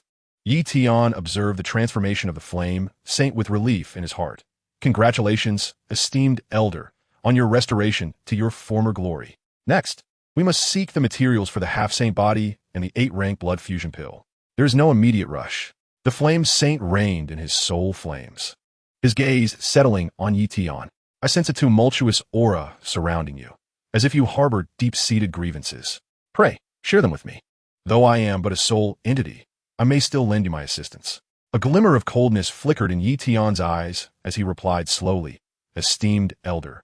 You may not be aware, but I was gravely injured by the half-saint Xianling while attempting to seize the bone spirit cold fire, nearly losing my life. Though Xianling speaks of righteousness and virtue, he struck me with lethal intent. Until this grudge is avenged, my heart shall remain unsettled. Now that you have regained your peak, I intend to confront Xianling at the Pill Tower. Xianling? The flame saint furrowed his brow slightly. I have indeed heard of this individual. He is an elder of the small Pill Tower, possessing only initial half-saint cultivation. He barely managed to break through to half-saint status with the aid of Pill Tower resources. His strength is rather mediocre. If you seek vengeance, I shall help restrain him while you strike. Thank you, esteemed elder. Yi Tian felt a surge of joy within, with the flame saint at his side. Xianling would be far from formidable. The flame saint waved his hand, transforming into a beam of golden light that darted back into the spirit ring. You must plan your route first. I need to consolidate my soul power. Call for me if you require assistance. Yi Tian nodded, stowing away the jade box. Tearing through space as he soared towards the Pill Tower. The Pill Tower is located in the heart of the central state, and the Holy Pill City is an essential stop. Having previously stolen the 3,000 yen flames from the Pill Tower and kidnapped Yu Qingqing, he was already wanted across the entire city, with his visage illustrated on the wanted posters. He needed to proceed with utmost caution. Half an hour later, Yi Tian's figure appeared outside the Holy Pill City. He refrained from entering immediately, instead choosing a concealed grove outside the city, donning an ice spirit mask. With a thought, the icy patterns on the mask began to shift, transforming his youthful visage into that of a handsome young man, while suppressing his Dou Qi to a mere one-star Dou zone, making him indistinguishable from ordinary cultivators entering the city. Once he had adjusted his aura, Yi Tian joined the throng of people flowing into the Holy Pill City. The streets remained bustling with activity, though he occasionally caught sight of wanted posters plastered on the walls, featuring his former appearance, accompanied by the words, Reward, 8-rank pill for capturing the fire thief Han Feng. After a fleeting glance, he withdrew his gaze, feigning nonchalance as he made his way toward an inn within the city. He selected the unassuming Yulai Inn and booked a room. Upon entering, he promptly closed the door, setting up a barrier to isolate himself, and communicated with the spirit ring. Esteemed elder, we need to gather intelligence on Xianling's whereabouts. Do you have any methods? I am currently a sole entity and can stealthily infiltrate the outskirts of the Pill Tower for reconnaissance, replied the Flame Saint's voice. However, the Pill Tower has specific restrictions against sole entities. I can only probe the periphery and cannot delve into the core areas. You should first seek out scattered cultivators in the inn to gather information. The movements of Pill Tower elders occasionally circulate among them. Yi Tian nodded, already devising a plan in his mind. I will head to the inn's lobby to listen in on the conversations of other cultivators. Perhaps I can uncover some clues. With that, he adjusted his attire, opened the door, and walked toward the lobby. Inside, the lobby was abuzz with chatter as cultivators gathered around tables, drinking and discussing the latest happenings in the central state. Yi Tian found a corner seat, ordered a pot of tea, and quietly listened to the surrounding conversations, all the while discreetly observing each individual. He understood that the whereabouts of Xianling might very well be concealed within these seemingly mundane exchanges. Chapter 126. Encountering a dandy at the Yulai Inn, calmly resolving conflicts. Before Yi Tian lay 2 dishes emblematic of Holy Pill City.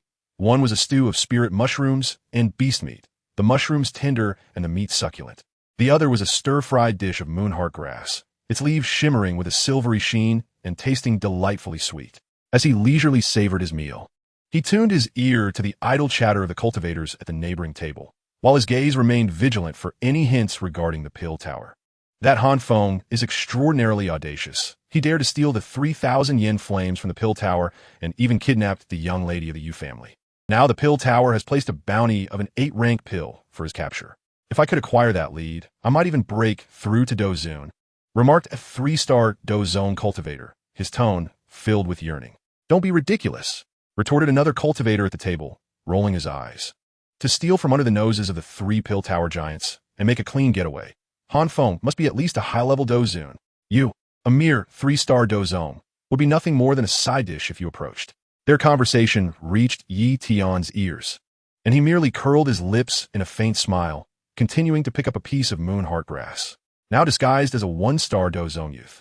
These individuals would never recognize him as the one at Han Feng, even if they stood right before him. Just then, a commotion erupted at the entrance of the inn, as a young man clad in a royal blue brocade robe strode in. He appeared to be around 17 or 18 years old, handsome in countenance, yet exuding an air of arrogance. A pendant of sheep fat jade hung at his waist, chiming melodiously as he walked. His hair was tied back with a golden crown, with several strands cascading down his cheeks, and, as his gaze swept across the lobby, it radiated an unmistakable sense of superiority. He was Lin Hai, the young master of the Lin family in Holy Pill City, boasting a 5-star Dou Zone cultivation. Accompanying him was a young woman donned in a pink skirt, intricately embroidered with delicate peach blossom patterns, her makeup exquisite and her demeanor exuding charm. She wore 2 pearl hairpins that swayed lightly as she moved, and she was none other than Liya, Lin Hai's newly acquired concubine, possessing a 2-star Dou Zone cultivation. "Innkeeper, come out," Lin Hai bellowed as soon as he entered, his tone laden with authority. The innkeeper, busy with calculations, rushed out upon hearing the voice, instantly donning a wide smile upon seeing Lin Hai. "Ah, young Master Lin, what brings you to our humble establishment today? Please have a seat, and I will fetch the finest tea."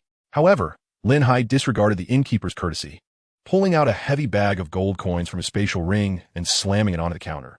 "Today, I have rented the entire place. Send everyone inside away, and their bills will be on me." The innkeeper's smile faltered, looking somewhat distressed as he replied, "Young Master Lin, the lobby is filled with diners. It's rather inappropriate to simply kick them out. Could we perhaps come to some sort of compromise?" "Compromise?" Lin Hai raised an eyebrow, his tone turning icy in an instant. "When I say I have rented the place, that means I have rented it. Do you doubt the Lin family's ability to pay? Or do you think my words carry no weight?" The surrounding cultivators' expressions shifted upon hearing the name Lin family. Although the Lin family of Holy Pill City was not a top-tier force, they had a Dou Zun Peak ancestor presiding over them and maintained close ties with the Pill Tower, making them figures that ordinary cultivators could not afford to offend.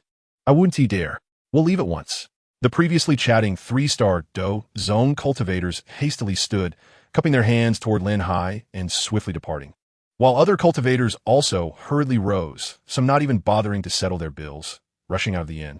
Within a brief moment, the once lively lobby became eerily empty, save for Yi Tian's table, where he remained seated, as if oblivious to the unfolding drama. Liya clung to Lin Hai's arm, chuckling as she remarked, "Brother Hai, it seems your reputation as the young master of the Lin family is not quite as effective today. Look over there. That table still has someone sitting, as if they haven't heard your words at all."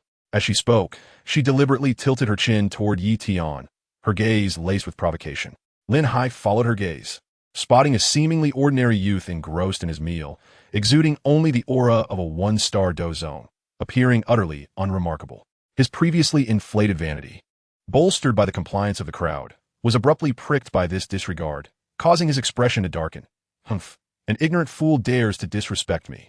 He shook off Liya's hand and strode towards Yi Tian's table, subtly releasing his, intending to exert pressure on Yi Tian.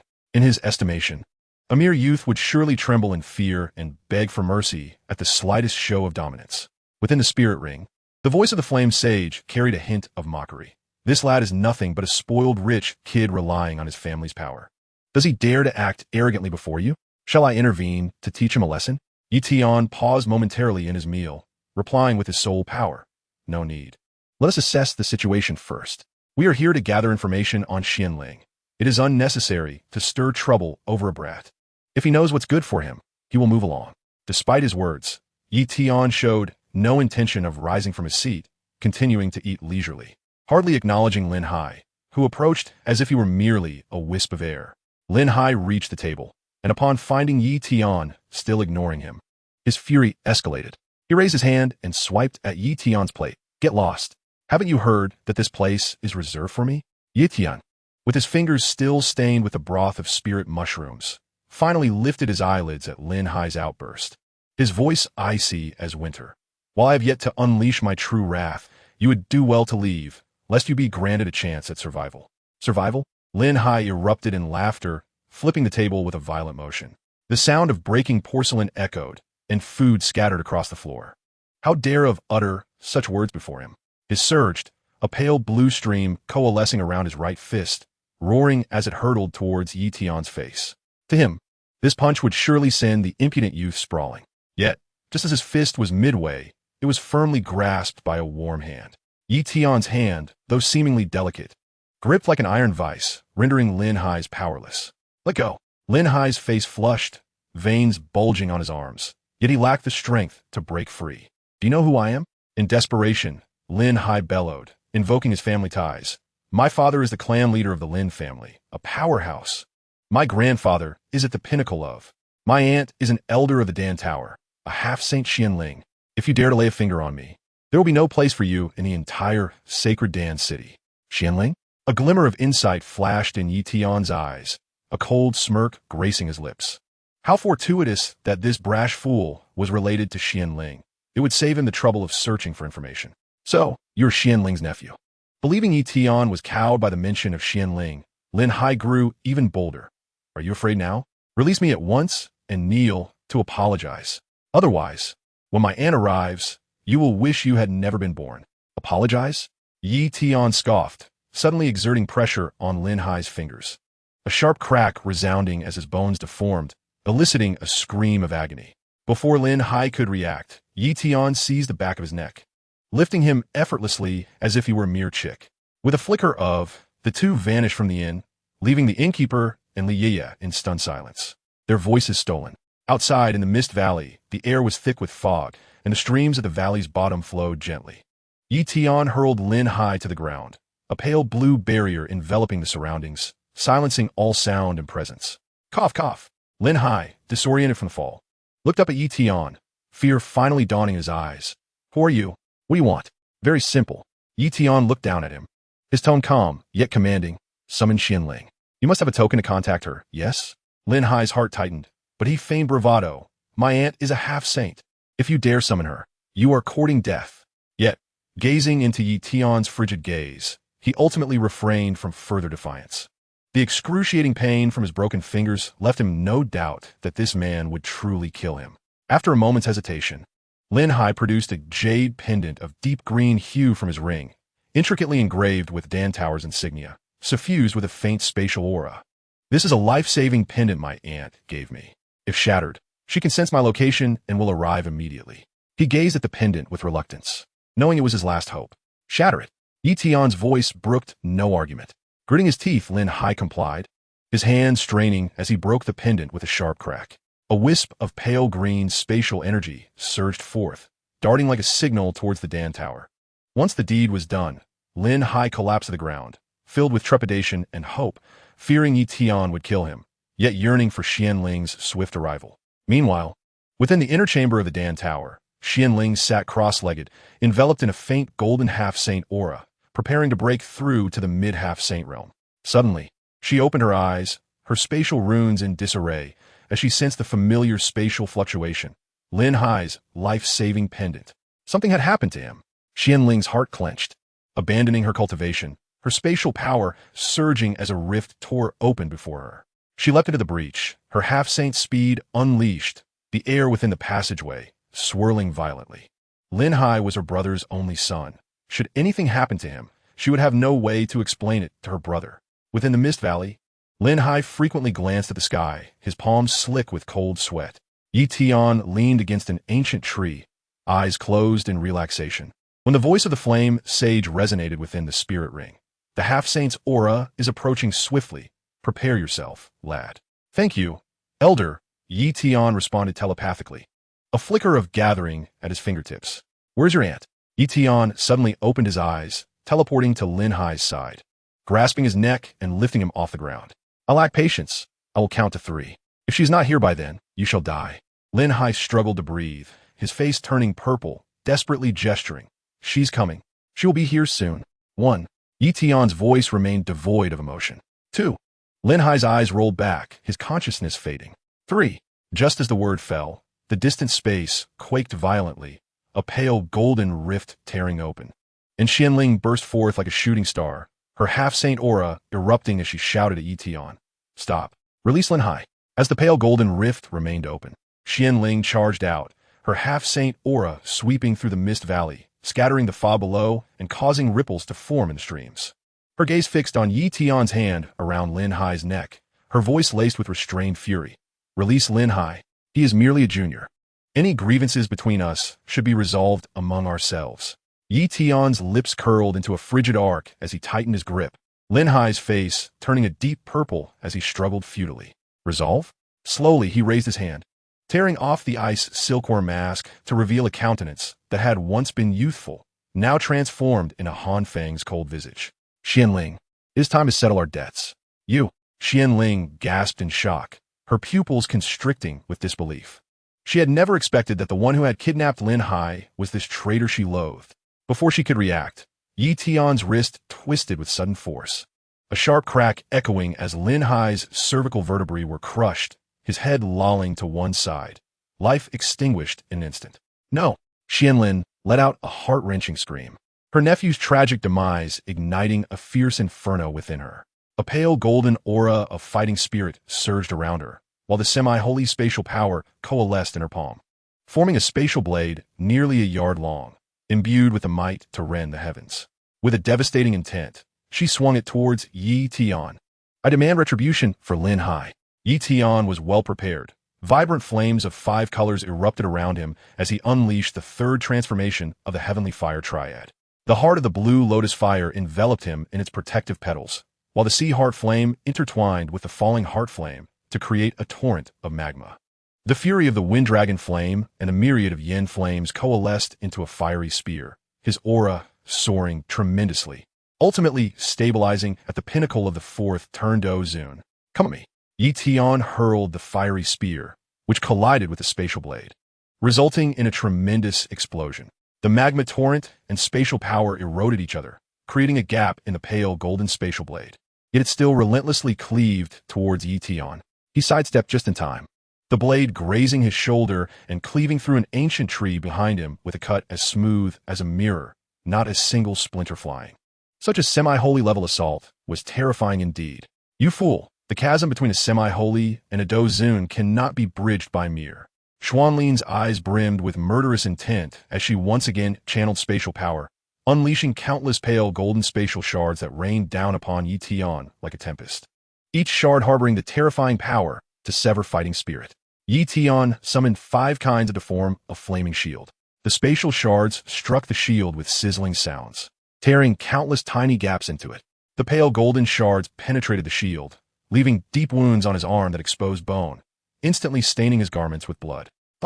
He staggered back several steps from the shockwave of the spatial power, spitting out blood, his heart filled with trepidation.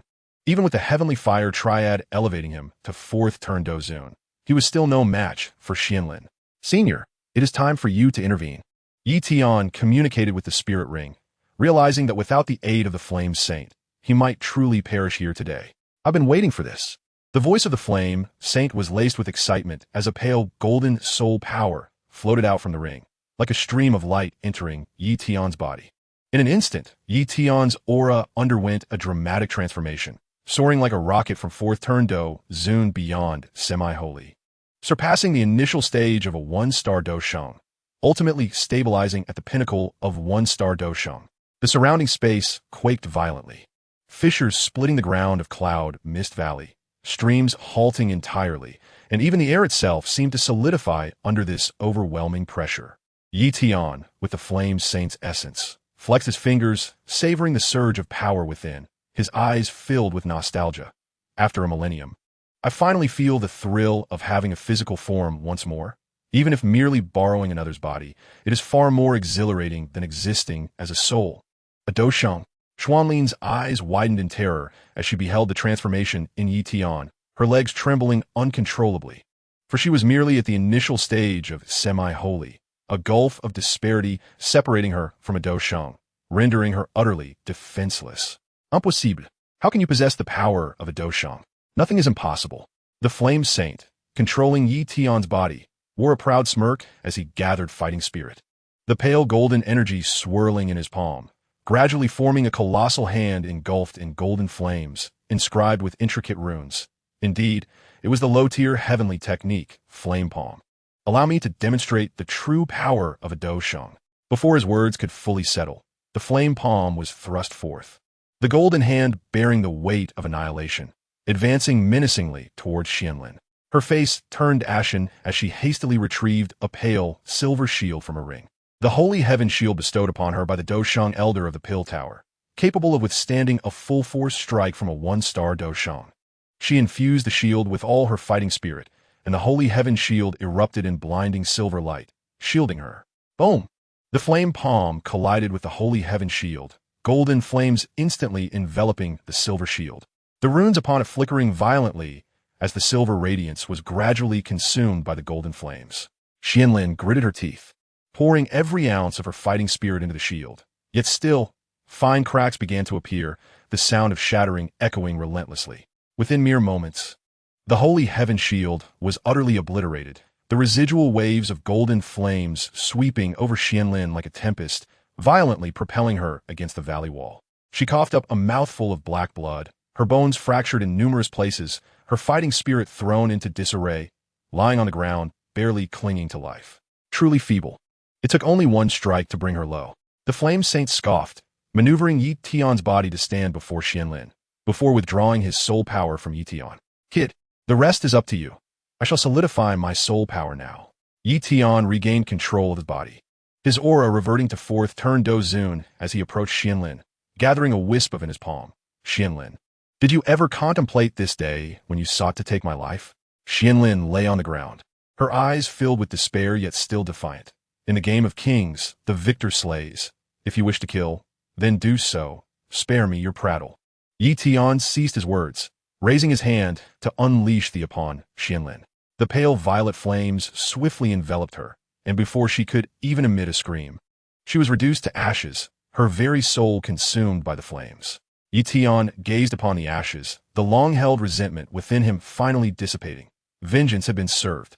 As he turned to depart the valley, he failed to notice a faint pale golden fragment of a soul rising from the ashes, drifting like dust towards the Pill Tower. Its aura so weak that even Yi Tian's soul power could not detect it. The cloud mist valley gradually returned to tranquility, with only the residual scent of flames in the air hinting at the brutal battle that had just transpired. Unbeknownst to Yi Tian, this remnant soul would plant the seeds of new peril along his path of vengeance. Chapter 129. The Pill Tower weeps for the remnant soul. The Saint Elder bestows the bead to guide the infant fruit. In the heart of Central Continent, the Pill Tower stood tall, like a pillar of heaven. Its structure crafted from millennium-old crimson flame glass, adorned with swirling nine-turn pill patterns. Under the sunlight, it shimmered with a faint golden-red hue, and clouds of pill fire perpetually coiled around its peak, resembling a floating palace of flames from afar. Inside the tower, the stairways were paved with warm jade, with pill lamps embedded every few paces, each lamp housing a Dou Zun magic core, casting a gentle glow that illuminated the respectful figures of passing cultivators. There were alchemists cradling their cauldrons, disciples holding pill formulas, and envoys from various factions seeking pills, all exuding the majesty of a premier power. The small pill tower was situated at the pinnacle of the Pill Tower, the core of its authority, surrounded by a purple gold barrier that pulsed with the energy fluctuations of a Dou Shang, rendering it inaccessible to ordinary cultivators. Within the hall, 3 9-tier lotus platforms were arranged in a triangular formation, upon which sat 3 venerable elders, each with white hair and beards, the 3 Dou Shang elders of the Pill Tower. On the left platform sat Elder Chu, clad in a gray robe, his silver hair tied with a wooden pin, wielding a staff inscribed with pill patterns, emanating the aura of a 4-star Dou Shang. His countenance was gentle, yet carried an air of authority. The middle elderly donned a crimson robe, his features stern. With high cheekbones and a sharp aura, being a 5-star Dou Shang, he was particularly stringent about the Pill Tower's regulations. On the right, Elder Wang, garbed in moon-white robes, appeared youthful with white hair, casually playing with a jade rui, his aura the most inscrutable, being a 6-star Dou Shang, known for his carefree disposition. At that moment, hurried footsteps echoed from outside the hall, as Xian Yi burst in, cradling a wispy pale golden soul, her eyes red-rimmed and her voice quivering with desperation. "Elders, please, I implore you, save our master." The pale golden soul was none other than the remnant soul of Xianlin, now appearing even more ethereal, like a candle flickering in the wind, on the verge of vanishing at any moment. The 3 elders simultaneously opened their eyes, their gazes falling upon Xianlin's remnant soul, each reflecting a glimmer of astonishment. Xianlin, how did you come to be in this state? Elder Chu was the first to speak, his voice imbued with a grave solemnity. Xianling was at the initial stage of semi-holiness. A mere ordinary semi-holy being could scarcely contend with him. Now he was left with only a wisp of his remnant soul, undoubtedly having encountered a formidable adversary. Xianyi gently placed Xianling's residual soul upon the jade platform before hastily retrieving an 8th-grade clear soul pill from her spatial ring, presenting it before the remnant soul. Master, please absorb this clear soul pill. It may stabilize your soul. Xianling's remnant soul shook its head weakly, its voice barely audible. It is futile. My soul has shattered, leaving only this fragment. The clear soul pill cannot mend it. Who is responsible for this? Elder Li's voice seethed with fury. The semi-holy elder of the Dan Tower had sustained such grievous injuries. Word of this would tarnish the tower's reputation.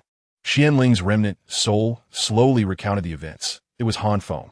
That scoundrel captured Lin Hai, forcing me to reveal myself. He harbors a soul of a Dou Sheng level hidden within him, allowing him to possess the strength of a peak 1-star Dou Sheng in an instant. I was powerless against him, which led to this unfortunate outcome. Han Feng. Xian Yi's eyes widened in disbelief. How could someone at the 9th star of Dou Zun possibly possess the assistance of a Dou Sheng soul? Suddenly, memories of Han Feng abducting Yu Qingqing and severely injuring herself surged back, igniting a searing hatred within her. This wretch's heart is malicious. He employs such despicable means. I cannot let this pass. Alas, it is fate. Xianling's remnant soul grew increasingly ethereal. Xian Yi, do not act rashly. That Dou Sheng soul is far too powerful. You're no match for it. Here is my spatial ring. Within it lies my many years of collections. Take it. No, master, you will not come to harm. Xian Yi grasped Xianling's remnant soul, cautiously enveloping it with her own Dou Qi, tears cascading onto the jade platform. In the past, Yaokan was revived even with only a soul. You too can be restored. Elders, I implore you to devise a means to save my master. Elder Chu regarded Xian Yi's anguished expression, then glanced at Xianling's feeble remnant soul, letting out a heavy sigh. He retrieved a pearl the size of a walnut from his spatial ring, its luminescent white surface shimmering with threads of soul fluctuations. Indeed, a soul-stabilizing pearl. Wanyi, do not be hasty. This soul-stabilizing pearl can temporarily stabilize Xianling's remnant soul, preventing its dissipation, but to restore her soul fully, we must find a soul infant fruit. A soul infant fruit? A glimmer of hope flashed in Xian Yi's eyes. Indeed, the soul infant fruit is a treasure that nourishes the soul, capable of repairing a shattered soul body. However, it is exceedingly rare, documented only in the 10 Directions forest of the Beast Domain. There resides a peak 8th tier soul, devouring demon bear, its strength comparable to that of a semi-holy being. Should you venture there, exercise utmost caution. Xian Yi accepted the soul-stabilizing pearl and promptly placed it beside Xianling's remnant soul. A gentle white radiance emanated from the pearl, gradually merging with Xianling's remnant soul, and indeed, the once ephemeral soul body stabilized significantly. Thank you, Elder Chu. I shall certainly find a soul infant fruit and restore my master. Xianling's remnant soul gazed at Xian Yi, filled with both gratitude and concern. Wanyi, the 10 Directions forest is fraught with peril. Do not worry, master. Xian Yi interjected, her tone resolute. For your sake, I fear no danger. I shall set forth immediately to ensure your complete recovery. The 3 elders watched as Xian Yi's figure disappeared into the distance, their eyes reflecting a hint of admiration. Elder Chu murmured softly, Xianling has toiled for the Dan Tower throughout his life. Xian Yi's filial piety signifies that he has not taught her in vain. Yet, Han Feng, with the backing of a Dou Sheng soul, may become a significant nuisance for the Dan Tower in the future. Once Xianling recovers, we shall join forces to settle accounts with Han Feng. He shall pay dearly for daring to harm an elder of the Dan Tower.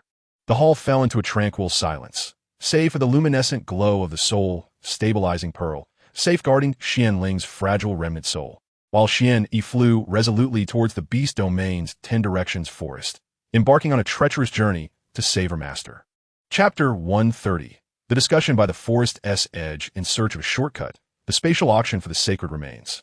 In the dimly lit forest, beside the crackling campfire, Tian was skewering a massive wild boar's leg with a blue steel rod, the faint purple flames enveloping the beast's flesh, the fat dripping down the rod and sizzling, sending tiny sparks flying into the fire.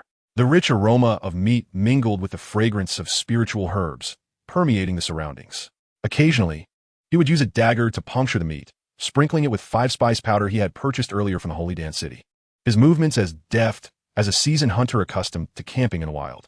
An 8th-grade pinnacle blood fusion pill.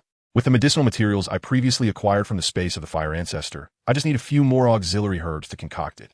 However, this semi-holy body. Tian pondered, flipping the wild boar leg, his brow furrowed. A complete, semi-holy body is not so easily found. Semi-holy beings in Central State are all formidable individuals. Either their bodies are preserved by their sex after passing away, or they are destroyed in battle. It is exceedingly difficult to find an intact one. From within the spatial ring, the golden soul of the Fire Ancestor floated out, circling the campfire once before speaking with a hint of disdain. What are you searching for? Just kill a semi-holy being and be done with it. For me to desire a body, I simply eliminate those holy realm powerhouses I find unsatisfactory. It is their honor to become my flesh. Tian's lips twitched. Indeed, the mindset of a Dou Huang was vastly different to him. Semi-holy beings were akin to weeds by the roadside. Senior, this is not the time for such boldness. We should remain low-key. If we truly kill a semi-holy being, it could attract even stronger foes, and that would be troublesome. The Fire Ancestor huffed, but did not refute. True, as I am now but a soul. I can assist you in restraining foes, but if we were to face a high-level Dou Huang, victory is not guaranteed. Very well. I shall point you toward the path. Seek out the Spatial Trading Fair. The Spatial Trading Fair? A spark of curiosity ignited in Tian's eyes. It is a clandestine high-end trading event in Central State, not held at a fixed location, but rather open spatial nodes at specific times. You can find anything there, from Dou Huang relics to semi-holy bodies, provided you possess sufficient resources to trade for them. The Fire Ancestor elaborated. Moreover, everyone wears masks there, concealing their identities. Even if you purchase a semi-holy body, no one will know it was you. Tian's eyes brightened. Then we shall go at once. After tidying up the remnants of the campfire, Tian followed the direction indicated by the Fire Ancestor, heading towards the Chaos Star Valley in the western part of Central State, one of the permanent spatial nodes for the Spatial Trading Fair. By the time he arrived at Chaos Star Valley, it was already deep into the night. Within a secluded cave in the valley, faint spatial waves emanated. Following the Fire Ancestor's instructions, Tian embedded a spatial crystal stone he had found in the ancient forest into a recess in the cave wall. Instantly, the cave's space warped, and a pale blue spatial rift slowly unfolded, from which a cacophony of voices emerged. Step inside. Everyone wears masks within. You should also don a mask to conceal your identity, the Fire Ancestor cautioned. Tian retrieved a bronze mask from his spatial ring, donned it, and leaped into the spatial rift. The scenery before him transformed abruptly, and he found himself within a colossal palace suspended in the void, constructed from pale, blue spatial crystals. Surrounding it were no walls, merely layers of spatial barriers through which swirling nebulae could be seen. Within the palace, hundreds of floating jade thrones were arranged, each occupied by a masked cultivator, the weakest among them being at the initial stage of Dozun, and there were more than a dozen exuding semi-holy auras, clearly gathered for high-end transactions. At the palace's center stood an auction platform towering high, upon which stood an elderly man clad in a black robe, wearing a skull mask. His voice resonated through the spatial array, reaching every corner of the palace. Welcome to the 1327th Spatial Trading Fair. This auction features 36 items. The first item, the magic core of an 8th-tier peak beast, the earth-rending rhino, begins bidding at the price of one 8th-grade pinnacle pill. The bidding starts now. The atmosphere in the hall was suddenly charged with a cacophony of bids, as the voices of eager participants rose and fell in a fervent competition. Amethyst coins, high-grade elixirs, and rare herbs were flung into the fray, the rivalry growing increasingly fierce. Seated upon a jade throne in a corner, Tian observed quietly. The stakes here extended far beyond mere gold coins, with high-tier elixirs and celestial treasures garnering far greater interest. In his possession, he held an abundance of 8th-grade elixirs. As the auction progressed, exquisite items were sold one after another. The advanced Earth-grade combat technique, Shattering Void Palm, the early-stage 9th-grade herb, Dragon Blood Vine, and a hidden Saint Talisman, capable of concealing one S semi-saint aura. Each item ignited intense bidding wars, and seizing the opportunity, Tian used an 8th grade early stage elixir to secure a blood spirit flower, essential for concocting the fusion blood elixir. Next up was the 35th item of the auction, a semi-saint's corpse. The elder in the black robe waved his hand, and a transparent jade coffin rose from below the stage. Inside lay a cultivator clad in silver armor, his features strikingly lifelike. Though he emitted no aura, it was evident that the body was preserved in pristine condition. This corpse had belonged to a mid-stage semi-saint who perished due to a misstep in cultivation. It bore no damage, with only the soul departed, making it suitable for body refinement or puppet crafting. The starting bid was set at 28th grade early stage elixirs or equivalent treasures, and the bidding commenced. As soon as the coffin appeared, the atmosphere below became heavy. With over a dozen semi-saint auras simultaneously locking onto the coffin, clearly intent on acquiring the body. 22 8th grade early stage elixirs. A hoarse voice called out from the left. Belonging to a cultivator donned in a black iron mask, his aura indicating he was at the early stage of semi-saint. 25, plus an 8th grade ice soulgrass. A female voice chimed in from the right, belonging to a cultivator wearing a phoenix pattern mask. 38th grade early stage elixirs. Another cultivator raised the stakes significantly. Tian felt a pang of anxiety. Though he possessed over 48th grade early stage elixirs, he knew that competing against these established powers would be a challenge. Young man, do not use early stage elixirs. Utilize middle stage ones. The voice of the flame saint resonated. The value of an 8th grade middle stage elixir equated to 3 early stage elixirs. Presenting one would certainly command respect. A spark ignited within Tian, and he promptly rose, his voice resonating through the mask. 1 8th grade middle stage heart-burning pill, plus 10 8th grade early stage elixirs. Upon utterance, the palace fell into an immediate hush. 8th grade middle stage elixirs were exceedingly rare, their worth far surpassing that of 30 early stage elixirs. While the cultivators present had the financial means, none were inclined to pay such a hefty price for a semi-saint body. The elder in the black robe revealed a flicker of surprise. The corners of his skull mask lifting slightly. This esteemed friend bids 1 8th grade middle stage heart-burning pill plus 10 8th grade early stage elixirs. Does anyone wish to raise the bid? Silence reigned for a moment, and no further voices emerged. Very well. The elder struck the podium, declaring, the semi-saint body belongs to this esteemed friend. Upon completion of the transaction, you may collect your item backstage. Tian exhaled in relief, his heart brimming with gratitude towards the flame saint. Had it not been for the timely reminder, he might have missed out on this coveted body. After the auction concluded, Tian followed the instructions to the backstage area, exchanging 1 heart-burning pill and 10 early-stage elixirs to finalize the acquisition, storing the jade coffin within his spatial ring. As he stepped out from behind the scenes, he immediately felt several malicious gazes fixated upon him, indicating that others coveted the semi-saint body he had just secured. Humph, fools unaware of their own mortality. The flame saint's voice resonated coldly, as a faint golden spiritual force was discreetly unleashed, enveloping the owners of those gazes in an instant. The faces of the cultivators turned ashen, akin to being ensnared by a venomous serpent, and they hastily withdrew their stares, departing the space trading hall in defeat, acutely aware that the master of that spiritual force was not one they could contend with. Chapter 131, Refining the Body to Ascend to Semi-Saint Realm. Seeking the flame sword at the Starfall Pavilion, Tian carefully stored the jade coffin containing the semi-saint body within his spatial ring, his fingers tracing the intricate patterns on the coffin lid, his tone imbued with solemnity. Predecessor, although the semi-saint body is now in my possession, the refinement process must be postponed. Emerging from the spirit ring, the flame saint's golden spiritual form circled Tian, his voice tinged with disappointment. What is lacking? 2 things. Tian replied as he settled into a cross-legged position, elaborating, firstly, my current strength. While I am a 9-star Dozun, I must break through to the semi-saint realm to seamlessly merge your soul with the semi-saint body. Otherwise, my spiritual force will be insufficient to support the refinement process. Secondly, the level of spiritual force. During the refinement, I will need heavenly level spiritual force to guide your residual soul into the body. Currently, I am merely at the pinnacle of the spiritual realm, lacking that final step. The flame saint remained silent for a moment, his understanding evident. Very well. I have waited a millennium. A few more days will not matter. You are correct. A semi-saint body is not an ordinary flesh. If errors occur during the merging, I fear I may not even be able to preserve my residual soul. He shifted his focus, a glimmer of anticipation in his eyes. How do you plan to break through?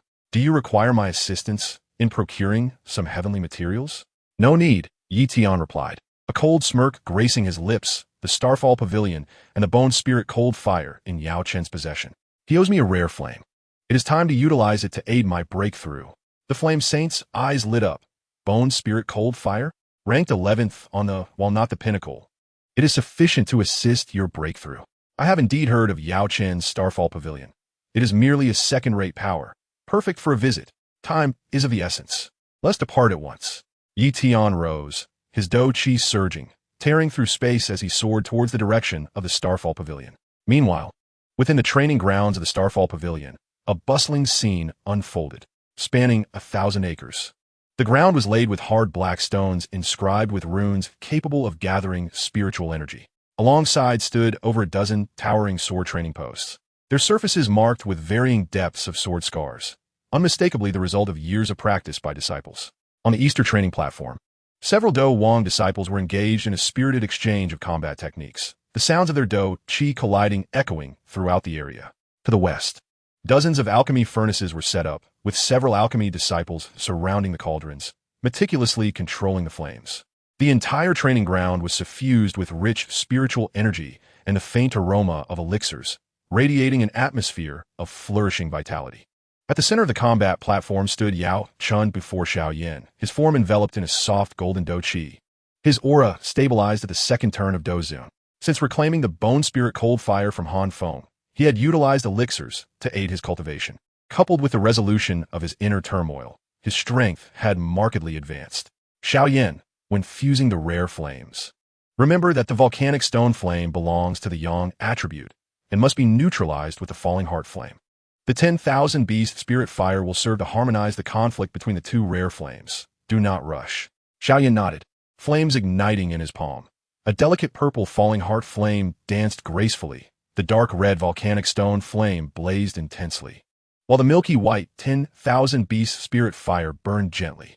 The three flames swirled in his palm, intertwining. Despite occasional clashes, they gradually merged into a tricolored flame. Since Yao Chun had taken him to the Mo Feng Valley to acquire the 17th-ranked volcanic stone flame, he had begun experimenting with the fusion of the three flames. And now he could initially control it, his strength having advanced to the second star of Dou Huang. Impressive. Your progress is commendable. Yao Chun remarked with satisfaction as he turned to address the Wind Sovereign seated on a nearby stone bench.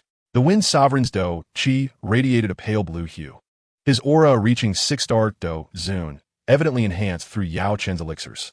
Brother Feng, the disciples of Starfall Pavilion have shown remarkable progress recently. In due time, they may rival the inner disciples of the Pill Tower. The Wind Sovereign smiled and shook his head. Is it not thanks to your plethora of 8th-grade elixirs? Nevertheless, speaking of which, since Han Feng escaped from the Falling Moon Gorge, he has fallen silent. Do you think he will come seeking trouble again? A flicker of gravity crossed Yao Chen's eyes. It is hard to say. That fellow has mysterious powerful allies and employs ruthless tactics. We must remain vigilant. I have instructed the elders to bolster the defenses of the Starfall Pavilion, and should any anomalies arise, we will send word immediately. As the two conversed, Xiao Yan suddenly exclaimed, Master, I have succeeded. The fusion of the three flames is stable. In his palm, the three-colored flames had coalesced into a stable fire lotus.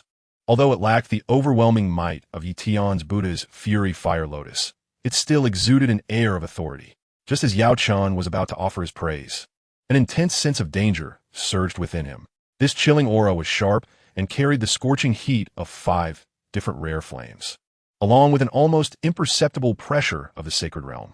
It was the last person he wished to encounter. This is bad. It's Han Feng. Yao Chun sprang to his feet, his fighting spirit surging instantaneously. Wind Brother, quickly notify the elders to be on guard. Wind Master's expression changed drastically as he hurriedly took flight towards the Elder Hall. Xiao Yan, clutching the three-colored fire lotus, felt his smile freeze. Han Feng? How dare he come to the Starfall Pavilion?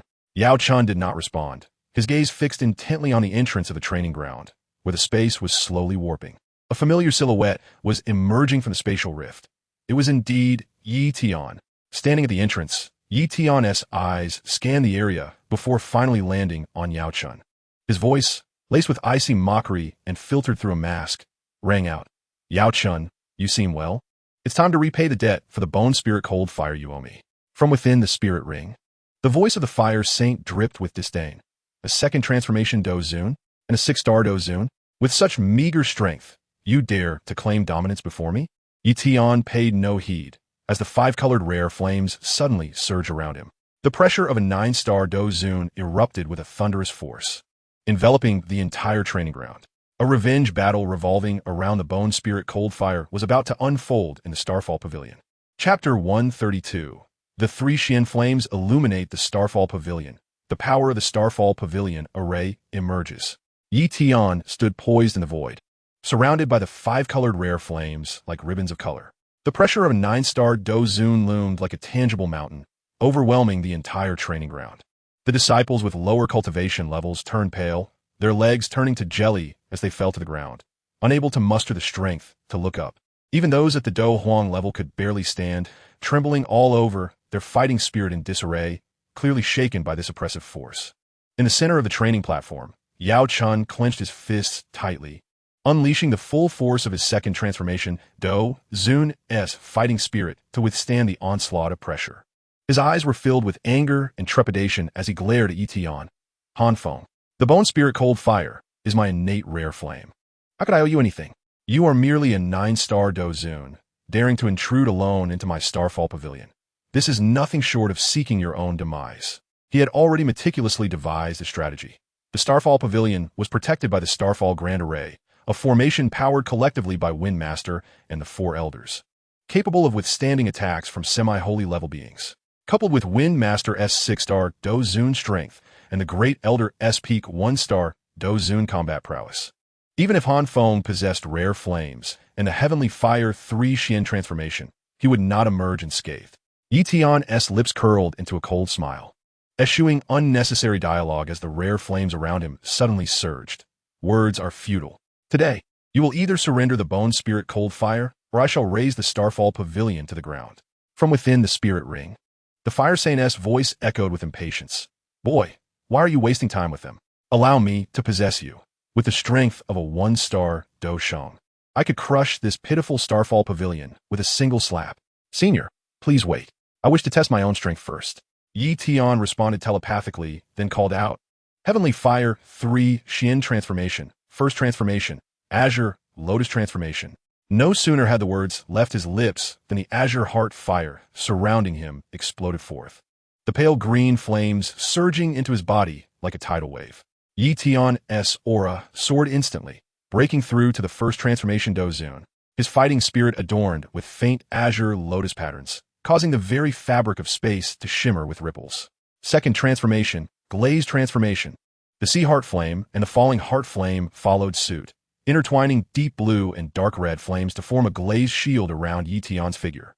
His aura surged once more, transcending the second transformation Dou Zun, with traces of spatial power beginning to intermingle in his fighting spirit.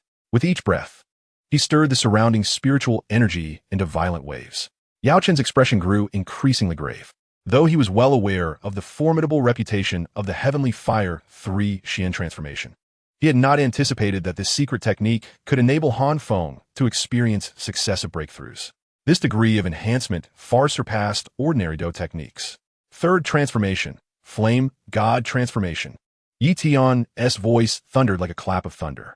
The Wind Fury Dragon Flame and the 3,000 Flame Fire erupted simultaneously, the orange-red and pale purple flames fusing within him, forming a miniature fire lotus in his dantian.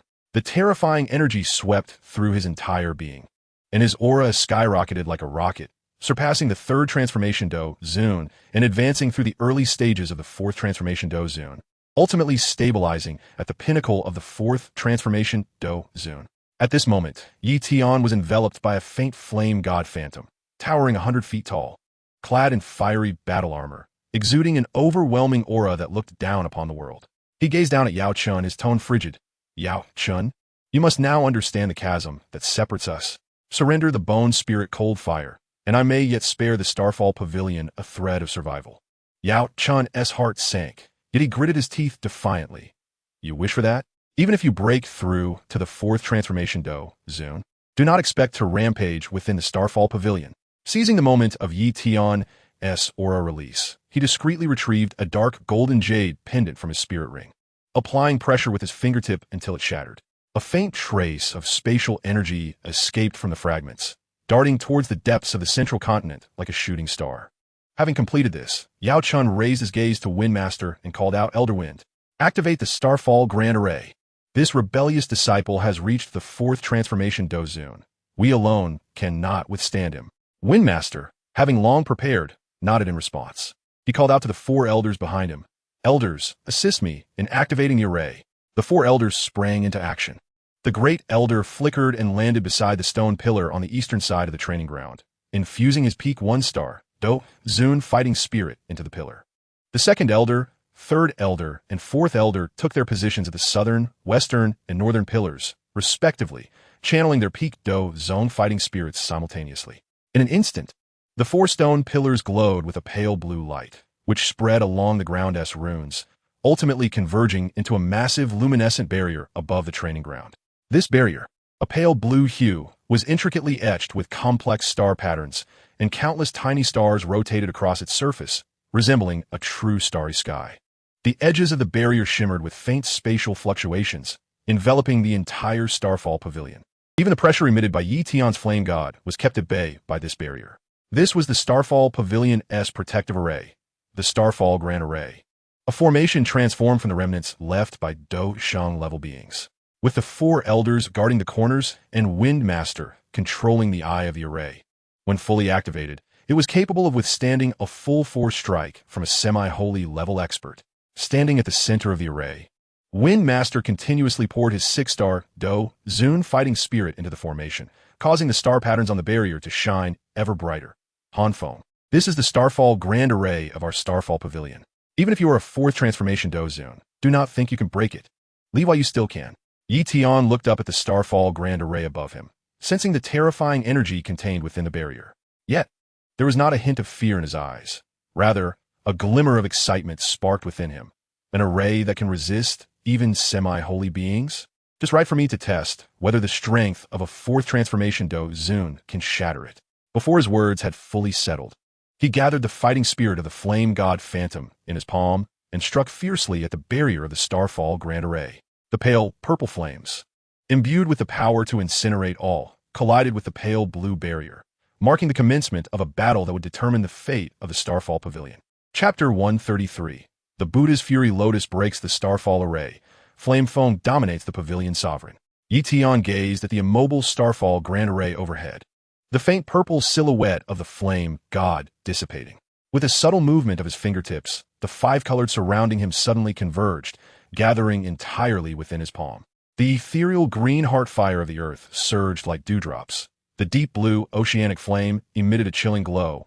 The dark red heart fire of the fallen exuded a devouring intent. The fiery orange wind fury dragon flame carried a tempestuous aura, and the pale purple 3000 flame danced with starlight. These 5 unique fires slowly rotated in his palm, forming a miniature vortex.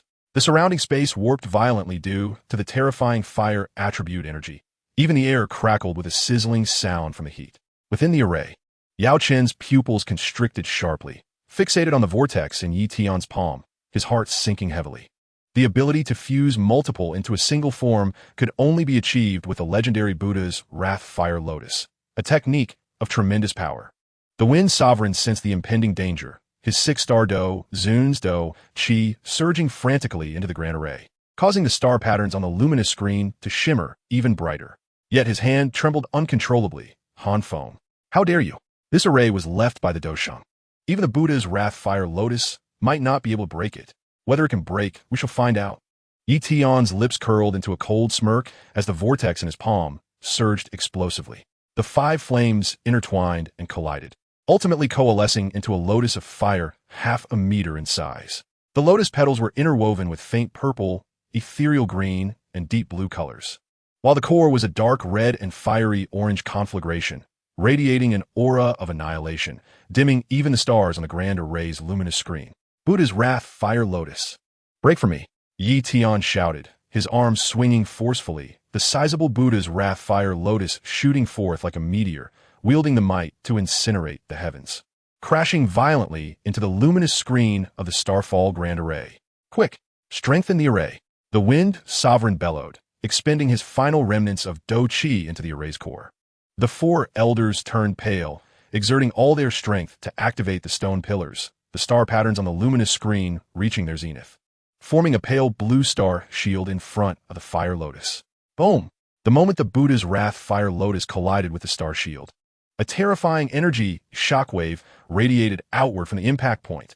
The pale purple flames swiftly consumed the pale blue star shield, the star patterns shattering like glass with a piercing crack, the grand array's luminous screen violently undulating, numerous cracks spreading forth, the originally brilliant stars extinguishing one after another.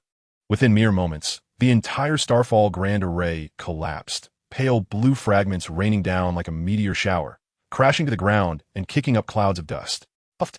The Wind Sovereign and the four elders were simultaneously struck by the backlash of the collapsing array, spitting blood as they were thrown backward.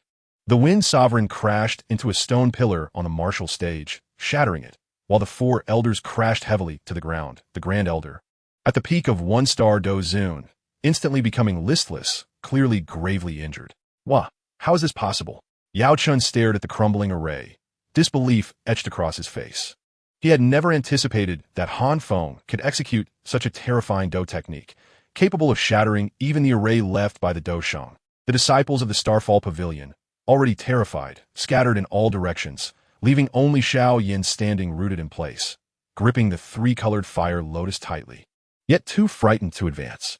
The overwhelming might of Yi Tian at this moment extinguished any thoughts of resistance within him. Now, no one can protect you. Yi Tian stepped through the void, slowly approaching Yao Chun, the oppressive aura of a four-star Do Zun enveloping the area once more. Yao Chun, hand over the Bone Spirit Cold Fire, and I shall spare your life. To obtain the Bone Spirit Cold Fire, you must first pass through me. The Wind Sovereign struggled to rise from the ground, despite his severe injuries, still standing protectively in front of Yao Chun, conjuring a pale blue wind blade in his hand. Han Feng, you ungrateful disciple, even if it costs me my life today, I will not allow you to succeed, unaware of your own mortality. A flicker of murderous intent flashed in Yi Tian's eyes as pale purple flames coalesced into a palm, striking towards the Wind Sovereign, a technique he had previously used before breaking the array, the sky-burning palm. However, now unimpeded by the array, the power of this strike was magnified several-fold. Before the palm wind even reached him, the Wind Sovereign felt a searing sensation against his skin. Gritting his teeth, the Wind Sovereign poured every remaining drop of Dou Qi into the wind blade, slashing at the sky-burning palm. Yet, as soon as the wind blade made contact, it shattered like paper, the pale purple palm force crashing into the Wind Sovereign's chest with relentless momentum. The Wind Sovereign coughed up a mouthful of blood, his body hurtling backward like a kite with a severed string, crashing heavily into a distant wall, and when he slid down, he was already devoid of consciousness. Wind Elder, Yao Chun cried out in anguish, his eyes filled with sorrow and fury. He abruptly turned, summoning the Bone Spirit Cold Fire from within him, the pale white flames flickering in his palm, emanating a chilling aura. Han Feng, the Bone Spirit Cold Fire is my life's flame. If you wish to take it, you must tread over my corpse. Before his words could finish, the Bone Spirit Cold Fire in Yao Chen's palm surged explosively, coalescing into a long sword of pale, white flames, aimed directly at Yi Tian. This was his ultimate Do technique, the Bone Spirit Cold Fire sword, an embodiment of his lifelong mastery over the Bone Spirit Cold Fire. Powerful enough to severely injure a four-star Do Zun, Yi Tian did not dodge, instead concentrating a remnant of the Buddha's wrath fire lotus in his palm, the pale purple flames colliding with the pale, white cold fire sword. Sizzle. The clash of cold and hot ignited a fierce battle, the white cold fire and purple flames eroding each other. Yao Chun felt a terrifying force of annihilation surge through the blade, his arm instantly reddening from the burns. His Dou Qi thrown into disarray, nearly losing his grip on the sword. Puffed. The backlash from the impact struck Yao Chun, blood trickling from the corner of his mouth as he staggered back several steps, the Bone Spirit Cold Fire in his palm dimming slightly. He could distinctly feel the connection between himself and the Bone Spirit Cold Fire weakening. Yi Tian's was actually suppressing his life flame. How much longer do you intend to hold out? Yi Tian advanced step by step, his eyes filled with mockery. Yao Chun, you're no match for me. Hand over the bone spirit cold fire, and perhaps I will allow you to witness the continuation of the Starfall Pavilion. Yao Chun clutched the bone spirit cold fire tightly, despair flooding his eyes. With the wind sovereign unconscious, the array shattered, and the elders gravely injured. There was no one left in the Starfall Pavilion who could contend with Yi Tian. Yet, the bone spirit cold fire was his lifeline. How could he so easily relinquish it? Just as he prepared to burn his essence and perish alongside Yi Tian, a sudden, urgent spatial fluctuation erupted from the distance. A rugged voice resounding throughout the arena. Han Feng, you wretched child. Chapter 134. The Alchemist Saint's Arrival to Settle Blood Debts. The flame's soul possesses to capture and seize the flame. In the training grounds of the Starfall Pavilion, broken pillars lay toppled, debris scattered, and the residual warmth of scorched the black stone floor with charred marks. The surviving disciples huddled in corners, trembling as they gazed at the figure surrounded by flames in the sky, paralyzed with fear. The earlier terrifying spectacle of the Buddha's wrath fire lotus shattering the array had instilled a profound dread within them, rendering them unable to even breathe, fearful of being swept into this confrontation of titans. At that moment, a thunderous crack echoed from the distant sky as a space fissure, several meters wide, suddenly opened. Golden light surging forth, and an overwhelming pressure surpassing that of a 4-star Dou Huang crashed down like a tidal wave, rendering the very air stagnant. Following closely, a figure clad in a crimson gold-trimmed alchemist robe stepped forth, none other than Dan Shun, the core elder of the Little Dan Tower and a 2-star Dou Huang. His visage was resolute, with hair and beard completely white yet distinctly defined, secured with a crimson jade crown at the back of his head. His eyes sparkled like lightning as they swept over the ravaged Starfall Pavilion, a glint of coldness flickering within them. Surrounded by a faint golden Dou Huang aura, dark red alchemical flames swirled in his palms, and with each step he took, subtle golden ripples spread across the ground. The might of a 2-star Dou Huang made the entire Starfall Pavilion tremble slightly. Han Feng. Dan Chen's voice reverberated like thunder, locking onto Yi Tian with unyielding intensity. You have stolen the 3,000 flames from the Alchemist Tower and gravely injured Elder Xianling, leaving him with naught but remnants of a soul. Today, this blood debt must be settled. Yi Tian's heart sank.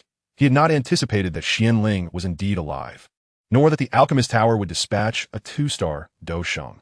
Between the 4 transmutation Dou Zun and the 2-star Dou Huang lies a chasm of disparity akin to the heavens and the earth. To speak of resistance is futile, and even a chance to flee may elude him. Child, why the panic? I am here. The voice of the flame sage emanated from the Ling Ring, tinged with a hint of excitement. A mere 2-star Dou Huang? Back in my day, I could have crushed several with ease. Watch closely, and behold the combat prowess of 7-star Dou Huang. No sooner had he spoken than a faint golden stream of spiritual energy erupted from the ring, swiftly penetrating into Yi Tian's being. In an instant, the aura surrounding Yi Tian underwent a dramatic transformation. The 5-color that had been swirling around him surged uncontrollably, the ethereal figure of the flame god expanding from 100 feet to 300. Ancient Dou Huang patterns adorned his fiery battle armor, and his aura skyrocketed from 4 transmutation Dou Zun, surpassing the half-saint realm, transcending the early and mid-stages of 1-star Dou Huang, ultimately stabilizing at the pinnacle of 1-star Dou Huang. This is Yao Chun, supporting the newly awakened Wind Sovereign, witnessed Yi Tian's transformation, his pupils constricting in disbelief. His soul has merged with a remnant of a high-tier Dou Huang. Xiao Yan stood nearby, the 3-colored fire lotus in his palm dissipating, his eyes filled with shock. Teacher, how could Han Feng possess such formidable support at the 1-star Dou Huang pinnacle? The Wind Sovereign consumed an 8th-grade healing pill, his aura recovering slightly. Yet his expression remained grave. This is troubling. Although Elder Dan Shun is a 2-star Dou Huang, that Dou Huang remnant must have been a top-tier powerhouse in life, with combat experience vastly superior to Dan Chen's. This confrontation's outcome is uncertain. In the sky, Dan Shun gazed at Yi Tian's surging aura, a flicker of surprise flashing in his eyes, yet he remained dismissive, even with a Dou Huang remnant possessing him. A 1-star Dou Huang at the pinnacle dares to act recklessly before me? He raised his hand, condensing faint golden Dou Qi, with dark red Dan, fire blazing in his palm. The heavenly tier Dou technique Dan fire-burning earth palm, roared into formation, the sizable palm imprint adorned with Dan patterns, exuding the might to incinerate all as it struck toward Yi Tian. A mere brat relying on brute force. The flame sage, controlling Yi Tian's body, spoke with derision. He did not meet the attack head-on. Instead, he lightly tapped the void with his toes, his form sidestepping like a wraith, while simultaneously condensing a thread of golden flame at his fingertip, transforming it into a slender, fiery needle, precisely targeting the flaw in Dan Shun's palm imprint. The fiery needle struck the edge of the palm imprint's Dan patterns, instantly disrupting the faint golden imprint, causing the dark red Dan fire to dissipate significantly. Dan Shen's expression shifted. He had not expected the opponent to perceive the flaw in his Dou technique so readily. Hastily, he withdrew his palm, gathering Dou Qi in his other hand to unleash a punch at Yi Tian. Yi Tian, the flame sage, did not evade. He raised his hand to clash with Dan Shun's fist. Bang! The collision of golden Dou Qi and faint golden Dou Qi unleashed a terrifying shockwave, scattering the surrounding clouds. Dan Shun felt a power far exceeding that of a one-star Dou Sheng coursing through his arm, forcing him to stagger back 3 steps, while Yi Tian remained utterly unyielding. The control over the physical form of a 7-star Dou Sheng, even at the pinnacle of a 1-star Dou Sheng, was not something an ordinary 2-star Dou Sheng could hope to match. Impossible. Dan Shun's eyes brimmed with disbelief. He was evidently a 2-star Dou Sheng, yet he found himself suppressed in strength. The flame sage did not grant Dan Shen time to react. His figure flickered and instantaneously teleported before Yao Chun. His goal from the outset, not Dan Shun, but rather the bone spirit cold fire in Yao Chun's possession. Yao Chun, I require you for a moment. Yao Chen's complexion changed dramatically, and he was about to retreat when Yi Tian seized his shoulder. Golden flames enveloped Yao Chun's body in an instant, forcibly invading his Dan Tian. The flame sage's spiritual energy, sharp as a blade, severed the soul link between Yao Chun and the bone spirit cold fire. The pale white flames being forcibly extracted, slowly drifting toward Yi Tian's palm. Yao Chun emitted a chilling scream. The bone spirit cold fire had accompanied him for decades, already woven into his very blood. The forced extraction was akin to scraping bones to cure poison, instantly damaging his meridians by a significant margin, blood spewing from his mouth as his body slumped weakly in Yi Tian's grasp. Han Feng, stop! Dungeon roared, rushing toward Yi Tian, only to be halted by a golden flame barrier left by the flame sage, arriving a moment too late. Yi Tian, the flame sage, stowed the bone spirit cold fire into the Ling ring and carelessly tossed the injured Yao Chun to the ground, sneering at Dan Shun. I shall spare your life for today, but should you dare obstruct me again, I will surely take your life. With that, he summoned the spatial power around him, tearing open a rift in space and leaping into it, vanishing in an instant. Dan Shen broke through the flame barrier, intent on pursuit, only to find a spatial rift had already closed. He gazed at Yao Chun, whose aura was waning, then at the wreckage of the Starfall Pavilion, his face darkening. Not only had he failed to capture Han Feng, but he had also allowed him to seize the bone spirit cold fire. This debt, the Dan Tower would not let rest. Yao Chun lay on the ground, his Dan Tian empty, struggling to condense even a trace of Dou Qi. He watched the direction in which Yi Tian had vanished, his eyes filled with bloodshot fury, summoning the last vestige of his strength to bellow, Han Feng. Yao Chun, swear to the heavens that I will ensure your dismemberment and reclaim the bone spirit cold fire. I shall not coexist with you. His voice echoed above the Starfall Pavilion, infused with boundless hatred and despair. Meanwhile, far within the spatial passage, Yi Tian was savoring the essence of the bone spirit cold fire within the Ling ring, the corners of his mouth curling into a smile. With this in hand, the opportunity to break through the half-saint realm was now within reach. Chapter 135. The merging of the mysterious valley flames into 3 sovereigns, planning for new fire in Dan City's burning valley. Yi Tian tore through the spatial passage, landing in a secluded and tranquil valley. Surrounded on 3 sides by bluish-gray rock walls, green vines climbed the surfaces, dotted with delicate white flowers. A crystal-clear stream meandered through the valley floor, its waters gently flowing, reflecting the azure sky and white clouds above. The ground was blanketed with soft grass, with the occasional sight of first-tier stone hares hopping by. In the distance, 2 second-tier wind wolves basked lazily in the sun amidst the thicket. The entire valley exuded a serene and peaceful ambience, devoid of any high-tier magical beasts. making it an ideal location for seclusion. This will do. Tian nodded in satisfaction, gathering a thread of wind fury dragon flame at his fingertip and sweeping it toward the western rock wall. The pale orange flames sliced through the stone like a blade, and moments later, a cavern approximately 10 feet wide was hewn from the rock. He then set up 2 layers of prohibitions at the cave entrance, one to mask his aura and another as an early warning, ensuring he would not be disturbed during his retreat. I shall guard outside. You may focus on your breakthrough. The golden soul of the flame sage floated out of the Ling ring, circling above the valley with vigilant eyes scanning the surroundings. While there were no high-tier magical beasts, precaution was still prudent. Tian entered the cave, sitting cross-legged on the prepared animal skins. He retrieved the bone spirit cold fire from the Ling ring. The pale white flame hovered in his palm, emanating a chilling essence, yet having been refined by Yao Chun, it lacked the wild ferocity of Untamed, instead exuding a sense of docility. Finally in my grasp, Tian inhaled deeply, no longer hesitating, and opened his mouth to swallow the bone spirit cold fire. As soon as the bone spirit cold fire was ingested, a wave of icy fire attribute energy spread throughout his body, contrasting sharply with the scorching heat of the other 5. Tian swiftly activated the burning technique, and the 5 colored within his dantian stirred to life.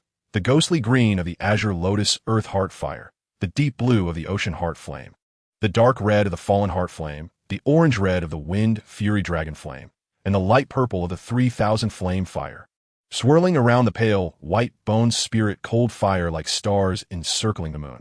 At the moment the burning technique was activated, a 6-colored fire lotus vortex formed within his dantian as the 6 began to meld together. The pale white bone spirit cold fire acted as an adhesive, tightly binding the previously slightly aloof 5 together, its icy energy tempering the heat of the other flames, facilitating an exceptionally smooth merging process. Tian could distinctly feel his Dou Qi surging like a tide, filling his meridians to the point of slight swelling, yet due to prior refinement they were exceedingly resilient, posing no risk of rupture. Boom! The moment in the cavern, the surge of fighting spirit erupted abruptly, as a pale golden aura burst through the crevices, forming a miniature cyclone above the secluded valley. Tian's aura began to escalate dramatically. The pinnacle barrier of the 9-star Dou Zun shattered with a thunderous crack, propelling him into the realm of a first transition Dou Zun. In swift succession, the walls of the first transition were effortlessly breached, allowing him to ascend to the second transition Dou Zun within the span of merely half a stick of incense. His aura transcended the second transition, firmly stabilizing at the peak of the third transition Dou Zun. Concurrently, his spiritual power experienced a breakthrough. Previously at the great perfection of the spirit realm, it surged as if infused with a catalyst, shattering its confines and reaching the heavenly realm. His soul perception expanded dramatically, allowing him to discern the heartbeat of a stone rabbit 10 miles away and even perceive the texture of the ore 3 feet underground. His comprehension of the burning technique deepened further, elevating its rank to a high-level Earth stage, with the speed of operation increased by 30% compared to before. Tian gradually opened his eyes, gathering a strand of 6-colored extraordinary fire in the palm of his hand.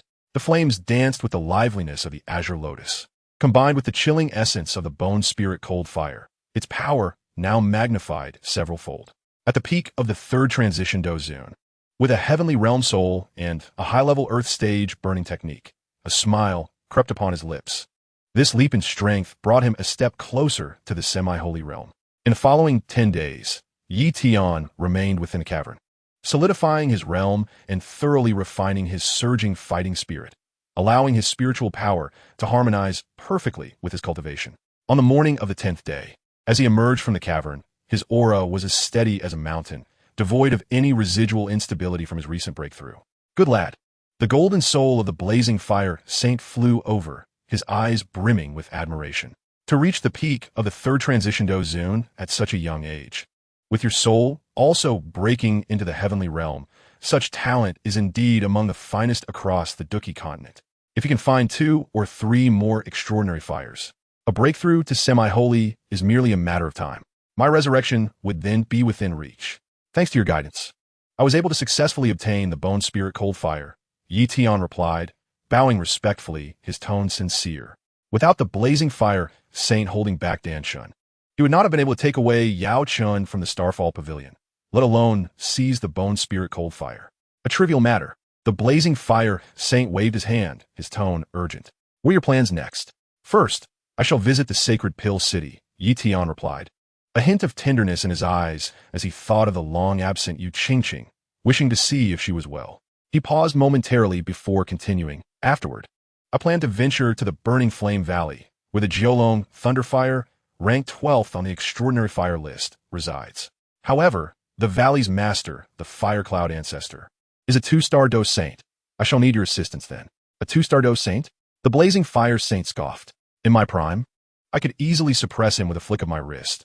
He is merely a junior relying on extraordinary fire to maintain his facade. When the time comes, feel free to act, and I shall restrain him for you. Thank you, senior.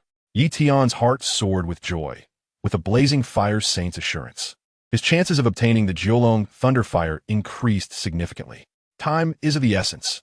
Let's depart now, the Blazing Fire Saint urged, eager to witness Tian's breakthrough to semi-holy and assist in his own revival. Tian nodded, his fighting spirit surging as he tore through space, soaring towards the direction of the sacred pill city. Meanwhile, the Starfall Pavilion had already shed its previous disarray. The 4 elders, leading the deacons and disciples, cleared the debris, repaired the broken pillars, and re-erected the sword practice posts on the martial platform, while the alchemy furnace regained its former bustling atmosphere. Yet, the air was tinged with a somberness that contrasted with the lively days gone by. Within Yao Chen's residence, he stood with his hands clasped behind his back, gazing out the window at the distant buildings undergoing repairs, his brow furrowed. Ever since losing the bone spirit cold fire, he felt an unsettling discomfort. Although his cultivation remained unaffected, the absence of extraordinary fire assistance in refining high-grade pills left him feeling somewhat unfulfilled. Well, since I have lost the bone spirit cold fire, I shall seek another extraordinary fire, he resolved, a flicker of determination flashing in his eyes. He turned to retrieve a map, his gaze falling upon the mark of the snow-capped mountains in the northern part of Central Continent. It was said that deep within the mountains lay traces of the 9 Nether Phoenix flame, making it a perfect destination for exploration. With that, Yao Chun packed his belongings, tore through space, and set off towards the snow-capped mountains of Central Continent. A new quest in search of extraordinary fire began to unfold amidst the remnants of the Starfall Pavilion's ruins. Chapter 136, The Spring Revelry in Pill City. Xian Yi's fury against Feng Wei. In the vibrant spring of sacred Pill City, life flourished abundantly. The peach trees lining the streets were adorned with clusters of pink and white blossoms, which danced downwards with the gentle breeze, landing softly on the shoulders of passing cultivators. At the street corner, the forsythia climbed the walls, its bright yellow blooms contrasting delightfully against the gray bricks. The marketplace buzzed with activity as vendors hawked fresh spring soulgrass, proclaiming it as a prime material for breakthroughs to Dozone. The aroma of roasted beast meat wafted from stalls, where the golden-brown flesh of the first-tier cloud deer sizzled, with droplets of oil cascading down the bamboo skewers. Children ran joyfully at the alley's entrance, flying their paper kites, their laughter ringing clear. The entire sacred Pill City was enveloped in the warmth of spring, infused with an atmosphere of bustling life more vibrant than before. Dressed in a moon-white brocade robe, with a jade hairpin of mutton-fat jade adorning his hair, Tian gracefully wielded a folding fan, his visage transformed by an ice silkworm mask into that of a refined and gentle young master, a true wanderer of the world. He blended seamlessly into the crowd, his gaze sweeping across the wall where a wanted poster for Han Feng remained affixed, a smirk playing at the corners of his mouth as he made his way towards the Yu residence with familiarity. While the Yu residence was less guarded during the day than at night, 2 Dou Huang guards stood watch at the entrance, their swords at their sides, eyes vigilant. Tian harnessed his fighting spirit to conceal his presence, feigning the demeanor of a passing cultivator, and slipped into the estate like a wraith when the guards turned their backs. Within the courtyard, several flowering crabapple trees were in full bloom, their vibrant petals bursting forth. He followed the path etched in his memory, stealthily making his way to Yu Qingqing's chamber. Peering through the window, he found the room in order, with a half-read pill sutra sprawled on the desk, yet it was devoid of any occupants. Not a room? Tian pondered, confusion swirling within him, when suddenly, a furious female voice pierced through the air behind him. Han Feng, stop pretending. Even if you disguise yourself, your sneaky behavior cannot be concealed. Turning around, he beheld Xian emerging from the corridor, dressed in azure, With delicate lavender patterns adorning her sleeves, she was enveloped in the aura of a first transition Dou. Yet her face bore signs of fatigue, clearly having returned empty-handed from the Shifeng forest in search of the soul infant fruit. The lingering anxiety in her brow transformed into an overwhelming fury upon spotting Yi Tian. "Oh, is this not Senior Xian?" Yi Tian remarked, folding his fan away. His tone laced with playful banter. "It has been a while. Your cultivation has improved once more. It appears you have put in considerable effort for Elder Xianlin. Stop with your mockery." Xian Yi barked, gathering a pale blue fighting spirit in her palm. "You have caused my master to become a remnant soul, and you entangle with Qingqing. Today, I shall avenge my master, and you shall pay for your blood debts." Before her words had fully settled, Xian Yi leapt into action, striking towards Yi Tian with a palm infused with her skillful technique, the blue flame lotus, a fiery bloom of her own making, rushing toward him with a scorching wave of heat. A hint of helplessness flickered in Yi Tian's eyes. He had no desire to engage in battle with Xian Yi, yet she clearly had no intention of granting him an opportunity for explanation. He sidestepped the blue flame palm, condensing a strand of pale violet 3,000 flame fire at his fingertips, lightly flicking it to disperse the fiery gust. "Senior Xian Yi, I am here to see Qingqing today. I do not wish to fight." "See Qingqing? You do not deserve that." Xian Yi persisted, her fighting spirit surging violently, as pale blue energy transformed into several wind blades, sweeping towards Yi Tian. "You, a heartless and ruthless individual, are unworthy to approach her. I shall protect her with my life." Yi Tian's brows furrowed slightly as he shifted his form, instantly appearing behind Xian Yi, gathering his fighting spirit in his palm. He gently pushed. This strike employed merely 30% of his strength, but was sufficient to send her reeling back. Xian Yi staggered several steps before colliding with a crabapple tree in the courtyard, its trunk swaying as petals showered down upon her. "You're no match for me." Yi Tian stood firm, his tone calm. The disparity between a third transition Dou and a first transition Dou could not be bridged by mere rage. In her dark garb, Xian Yi clutched her chest, a trickle of blood escaping the corner of her mouth. Although the blow she had just received had not gravely injured her, it had sent a pang of pain through her insides. Yet as she gazed at Yi Tian, the fire of battle in her eyes blazed more intensely. "Even if I cannot defeat you, I will stand in your way. You shall never meet Qingqing in your lifetime. I will not allow you to ruin her, even if it costs me my life." With that, Xian Yi charged once more, this time igniting a portion of her fighting spirit.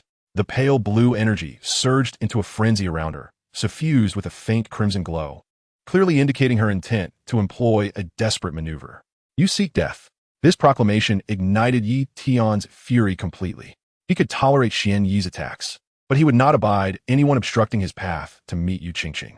Suddenly, his fighting spirit erupted, the oppressive force of a third-tier Dou enveloping Xian Yi, while he instantaneously teleported before her, seizing her neck with one hand, lifting her effortlessly into the air. Xian Yi struggled violently, her feet flailing in vain. The pale blue energy coalesced in her palm, but with her neck being constricted, her energy was in disarray, rendering her incapable of unleashing her skills. She could distinctly feel Yi Tian's grip tightening, the sensation of suffocation creeping in as darkness encroached on her vision. "Release her! Let go of my Aunt Xian!" At that moment, a panicked female voice rang out from afar. Yi Tian halted, turning to see Yu Qingqing running towards him, her skirts held up, her face a mask of alarm, tears glistening in her eyes. She had evidently just returned to witness this scene. Chapter 137. Qingqing disrupts Xian Yi's restraint. Feng Zhu takes Qingqing away. Yi Tian's fingers still retained the sensation of gripping Xian Yi's neck. As he turned to the sound, he caught sight of Yu Qingqing hastening towards him from the corridor, her pearl hairpin swaying gently with her movements, her eyes reflecting a mix of panic and urgency. A wave of anxiety washed over him.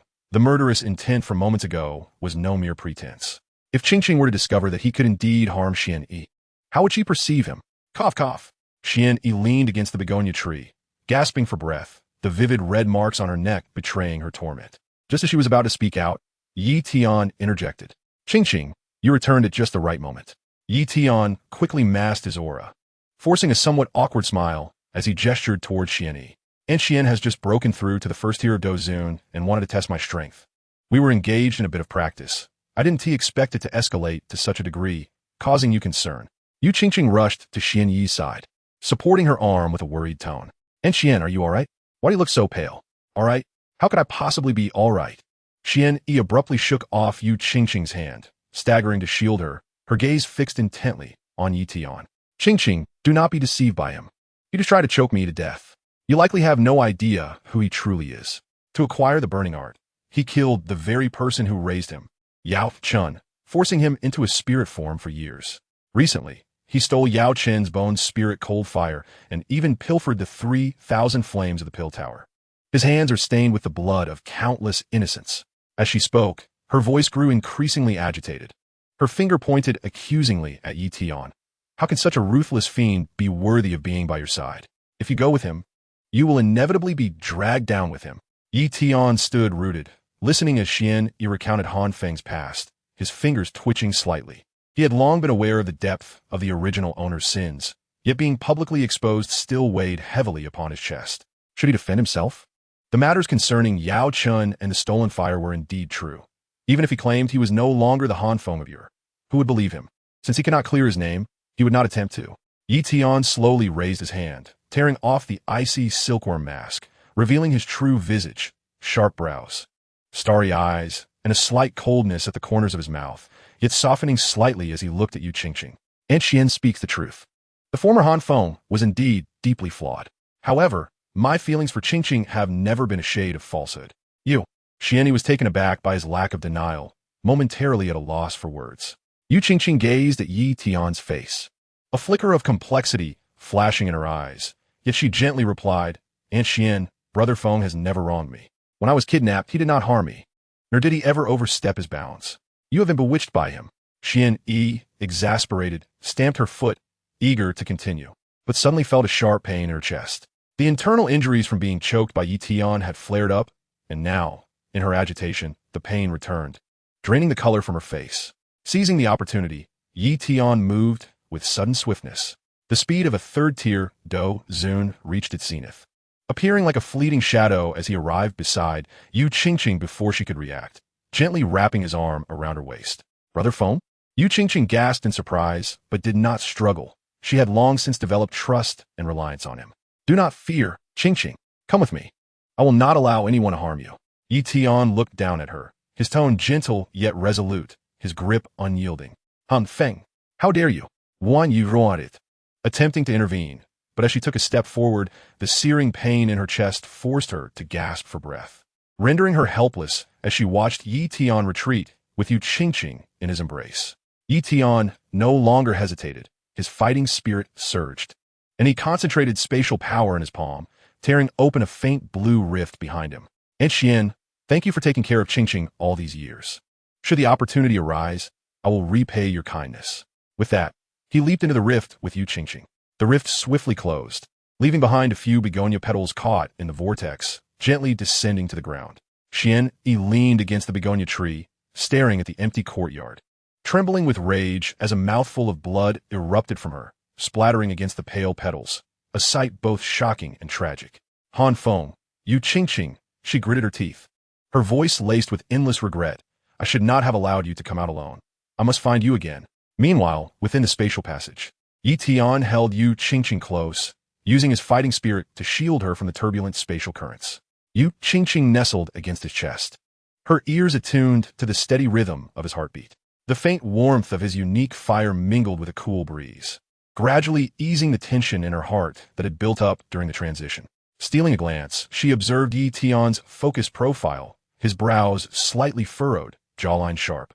Despite engaging in perilous endeavors, he radiated a reassuring strength, deepening the stirrings within her heart. As he stabilized their position, Yi Tian contemplated their destination. The Black Corner region was too tumultuous, rife with conflict. He could not allow Qingqing to remain in such a place. The secluded valley they had previously occupied, while tranquil, was too remote and lacking in resources which would only burden her. After much deliberation, he resolved that the Chun family would be the most secure option, as it was a power he had single-handedly supported, ensuring safety and proper care for Qingqing. Yet, the mere thought of that lively girl, Chun Yao, brought him a slight headache. She would undoubtedly pester Qingqing incessantly. After a brief moment, the exit of the spatial passage materialized, gradually revealing the contours of the city where the Chun family resided. Yi Tian, accompanied by Yu Qingqing, stepped out of the passage and landed steadily before the grand entrance of the Chen residence. The Chen family had long since transformed from a modest clan into a formidable force. The Crimson Gate towered 3, intricately adorned with the golden characters Chun Fu atop its lintel. Flanking the entrance stood 2 imposing stone lions, exuding an air of majesty. The guards at the gate, all possessing the strength of a battle king, bore sharp long knives at their waists, their gazes keen. Yet, upon catching sight of Yi Tian, they instantly tempered their imposing demeanor, their faces suffused with respect. "Master Han, you have returned," exclaimed the foremost guard as he hurried forward, cupping his fists in a gesture of utmost humility. The Chen family had already received word, and a portrait of Han Feng had circulated throughout the clan. Any disrespect towards him would be viewed as treason, leading to the immediate expulsion and forfeiture of one's cultivation. Seeing that he was accompanied by a woman, the guards dared not inquire further, hastily stepping aside to open the gate. "Please come in. I shall report to the clan leader at once." Yi Tian nodded slightly, wrapping an arm around Yu Qingqing as they strode into the Chun residence. Inside, the corridors were adorned with intricate beams and painted rafters, the paths paved with blue stones. The courtyards on either side were filled with precious spirit herbs, and one could occasionally glimpse Chun family members clad in brocade robes passing by, all of whom greeted Yi Tian with deep respect, not daring to show the slightest hint of negligence. "Is this your home?" Yu Qingqing inquired softly, her eyes reflecting curiosity as she gazed upon the impressive estate. "No," Yi Tian replied, shaking his head with a calm demeanor. "I have been an orphan since childhood, a solitary wanderer. The Chun family is a power I have previously assisted, and for now, it serves as a stable refuge." No sooner had he finished speaking than a clear, melodious voice rang out from the corridor. "Master, you have finally returned." Chun Yao, clad in a pale yellow skirt, dashed toward them, her hair ornaments swaying gently with her movement. Upon noticing Yu Qingqing beside Yi Tian, a fleeting glimmer of jealousy flickered in her eyes. But she quickly suppressed it. Aware of her own status, she dared not harbor any improper thoughts towards Yi Tian. Approaching them, Chun Yao performed a respectful bow before turning to Yu Qingqing with a warm smile. "This young lady appears unfamiliar. She must be the one Master often speaks of. The room is all prepared, quite serene, just awaiting your return." Yi Tian nodded, gently placing his arm around Yu Qingqing's shoulder as he spoke solemnly to Chun Yao. "This is Yu Qingqing, my future wife. From now on, anyone in the residence who encounters her should treat her with the same respect as they would me, without the slightest hint of neglect." "Understood. I shall remember," Chun Yao promptly replied, though a twinge of disappointment flickered within her, which she dared not reveal. Upon hearing the title future wife, Yu Qingqing's cheeks flushed with a delicate hue, her gaze dropping as her fingertips gently clutched her skirt, her heart racing a few beats faster. "Qingqing, Chun Yao is someone I trust implicitly. If you require anything within the residence, simply convey your wishes to her," Yi Tian said softly, glancing down at Yu Qingqing with warmth in his voice. "For the time being, we shall settle here until I conclude matters in the Burning Flame Valley, after which I shall take you to explore other places." Yu Qingqing nodded gently, lifting her gaze to offer Chun Yao a gracious smile. "I appreciate your assistance, Chun." In the days that followed, Yi Tian and Yu Qingqing settled into the Chun residence. The Chen family had already prepared Yi Tian's guest room, with a neighboring chamber arranged for Yu Qingqing, tastefully decorated for comfort. For nimble maidservants had been assigned to attend to her daily needs. During the day, Yi Tian would accompany Yu Qingqing on leisurely strolls through the estate, admiring the blooming spirit herbs in the courtyard and listening to Chun Yao recount amusing tales of the Chun family over the years. At night, he would practice his cultivation in his chamber while Yu Qingqing read beside him, occasionally brewing him a pot of tea. Though they exchanged few words, the tranquility of their shared time spoke volumes of the peace they found in each other's company.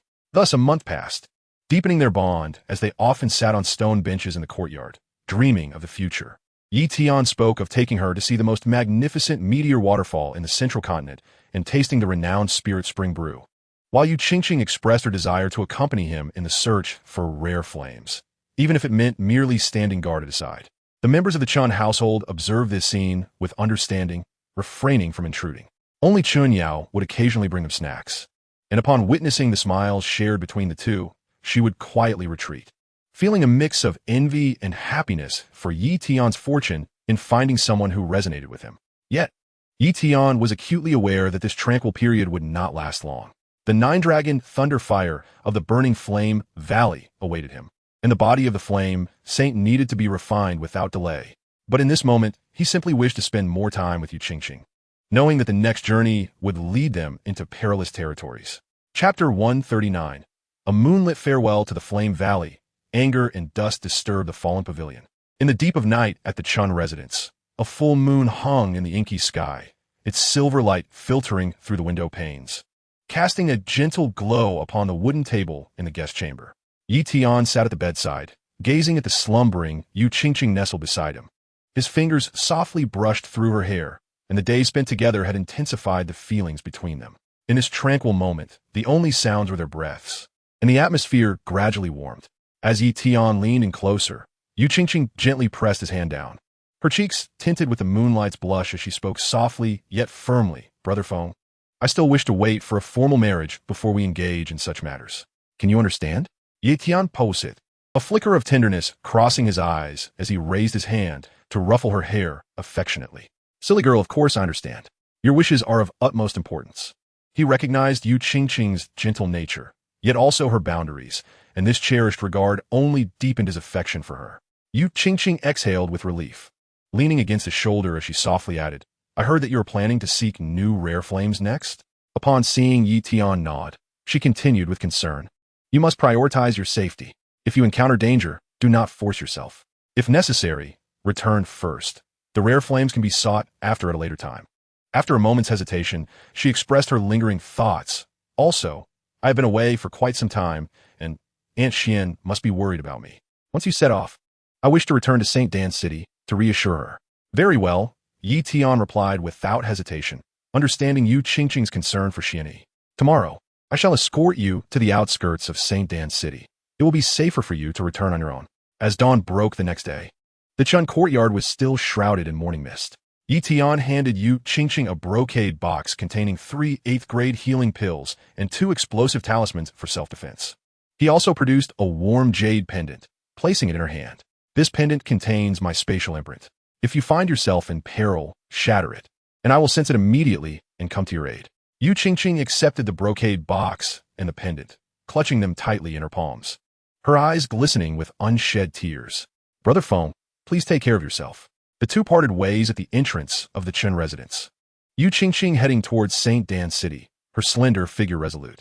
Meanwhile, Tian tore through the fabric of space, hurtling towards the burning flame valley, his battle aura coalescing with determination in his gaze for the rare flames. At that moment, within the Dan Tower, Xianyi's training chamber lay in disarray. Crystal vials shattered across the floor, pills scattered everywhere as Xianyi sat on a mat, her brow furrowed, clutching a pearl hairpin that Yu Qingqing had once worn, her fingers whitening from the pressure. It had been a month since she had sent people to search the surroundings of St. Dan City. Yet not a trace of Yu Qingqing could be found. It's all Han Feng's fault. If he hadn't kidnapped Qingqing, the more she thought, the angrier she became. And then her thoughts turned to Yao Chun, and it's all Yao Chen's fault. If he hadn't raised such a rebellious disciple. My master Wu Ti have become a remnant soul, and Qingqing Wu Ti have been taken away. Blinded by fury, Xianyi abruptly rose, her battle aura surging as she tore through space, heading towards the fallen pavilion. She sought to confront Yao Chun and demand an explanation. In the training grounds of the fallen pavilion, Yao Chun stood opposite Xiao Yan, instructing him on the technique of merging 3 rare flames. A month prior, he had ventured to the snowy mountains of the central continent in search of rare flames, but had only found a few low-level spirit herbs. With not a trace of the ice flame in sight, he had no choice but to return, planning to wait until Xiao Yan's strength improved before embarking on another search. As Xiao Yan prepared to fuse the volcanic stone flames, he first needed to envelop its fierce essence with the fallen heart flame, allowing the spirit fire of all beasts to harmonize from beside. He must not be hasty. However, before Yao Chun could finish his words, the space in the distance suddenly quaked violently. A cerulean figure burst forth in a fit of rage. It was Xianyi. Yao Chun, you scoundrel. Upon landing, Xianyi charged straight at Yao Chun, his palm gathering a pale, azure energy. It's all your fault for teaching such a wicked disciple. He abducted Qingqing and turned my master into a remnant soul. I will avenge Qingqing and my master today. Both Yao Chun and Xiao Yan were stunned. Before Yao Chun could react, the gust from Xianyi's strike was already upon him. He could only hastily raise his hand to block it. The clash of pale golden energy against pale azure resulted in a resounding bang, causing Yao Chun to stagger back 2 steps. While Xian Yi was also momentarily thrown off balance. "Xian Yi, have you lost your mind?" Yao Chun exclaimed, a mix of shock and anger in his voice. "I despise Han Feng's actions more than anyone. But what purpose does it serve to attack me?" "What do you mean, what purpose?" Wan Yu retorted, his eyes ablaze with fury. "If you hadn't taken him on as a disciple and taught him to cultivate, could he have become the villain he is today? You are the root cause of all this."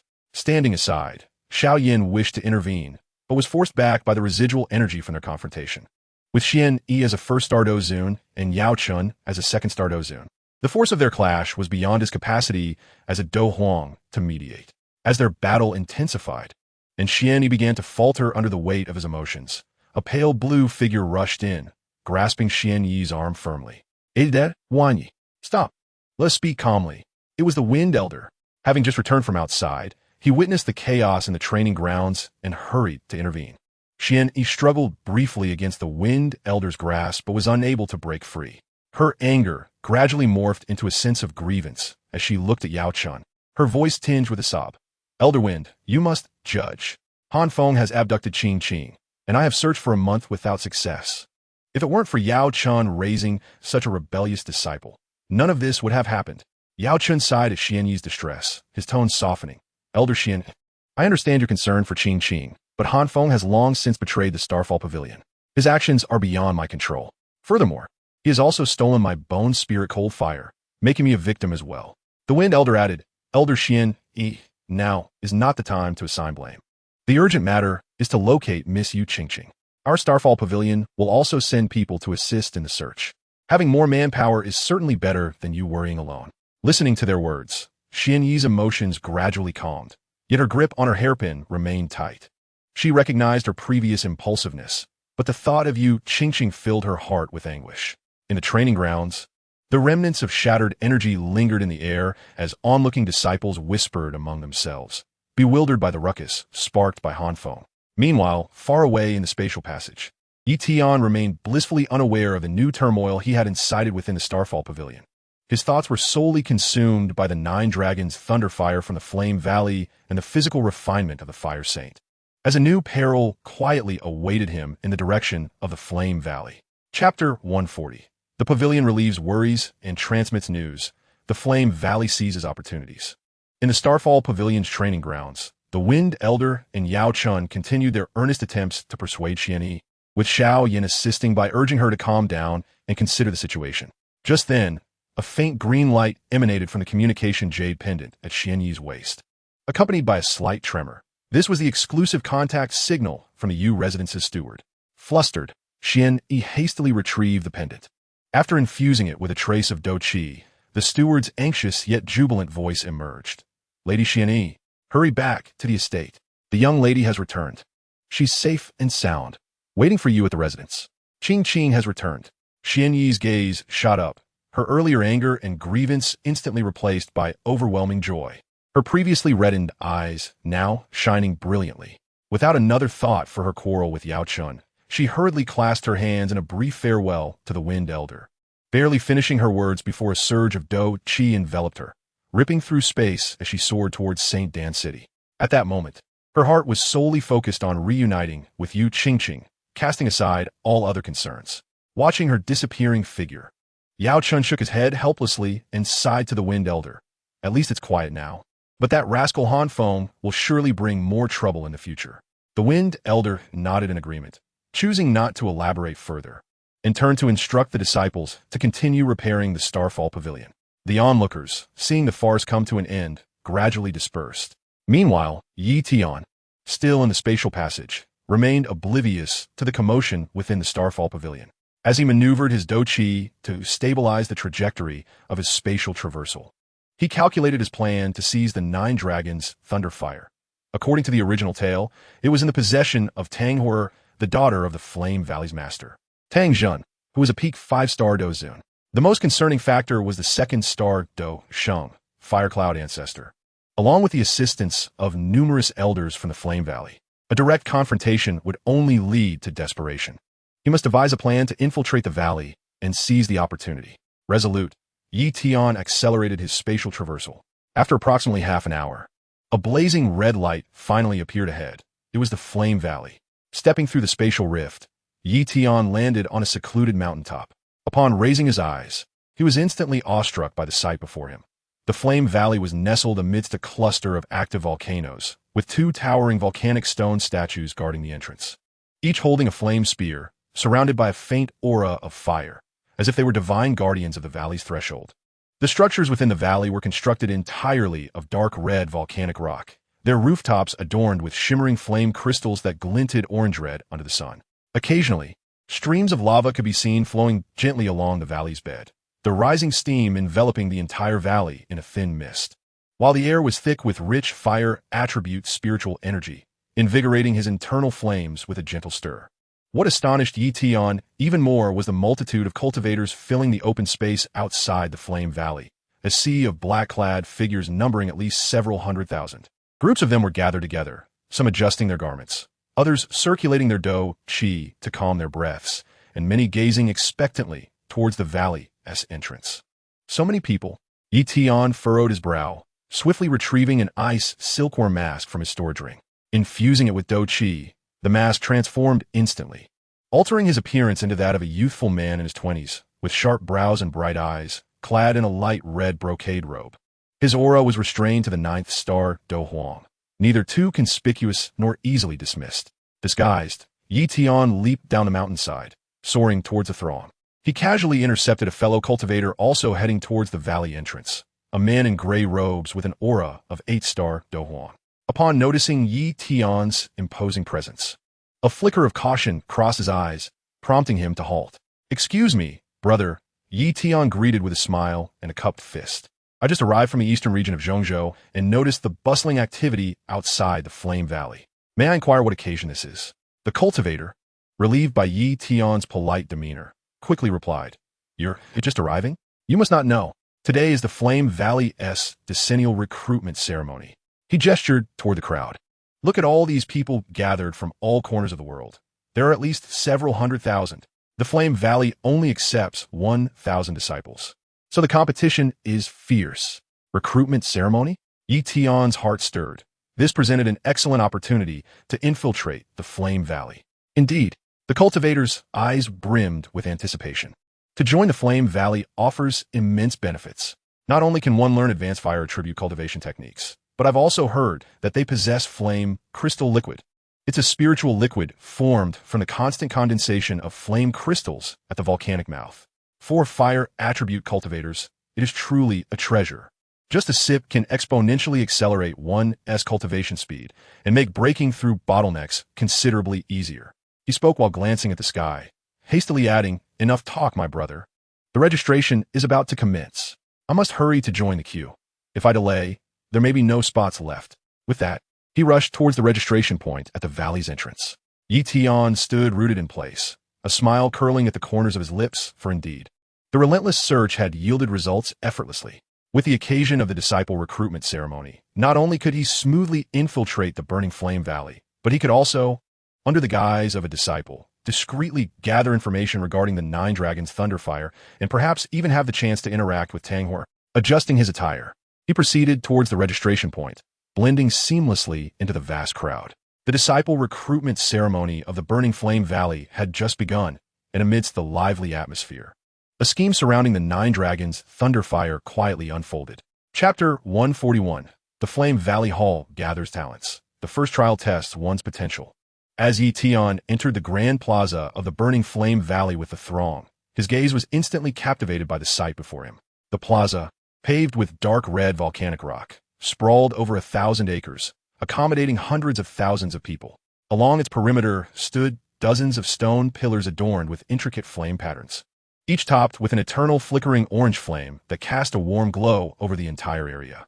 The plaza was teeming with young cultivators under the age of 30.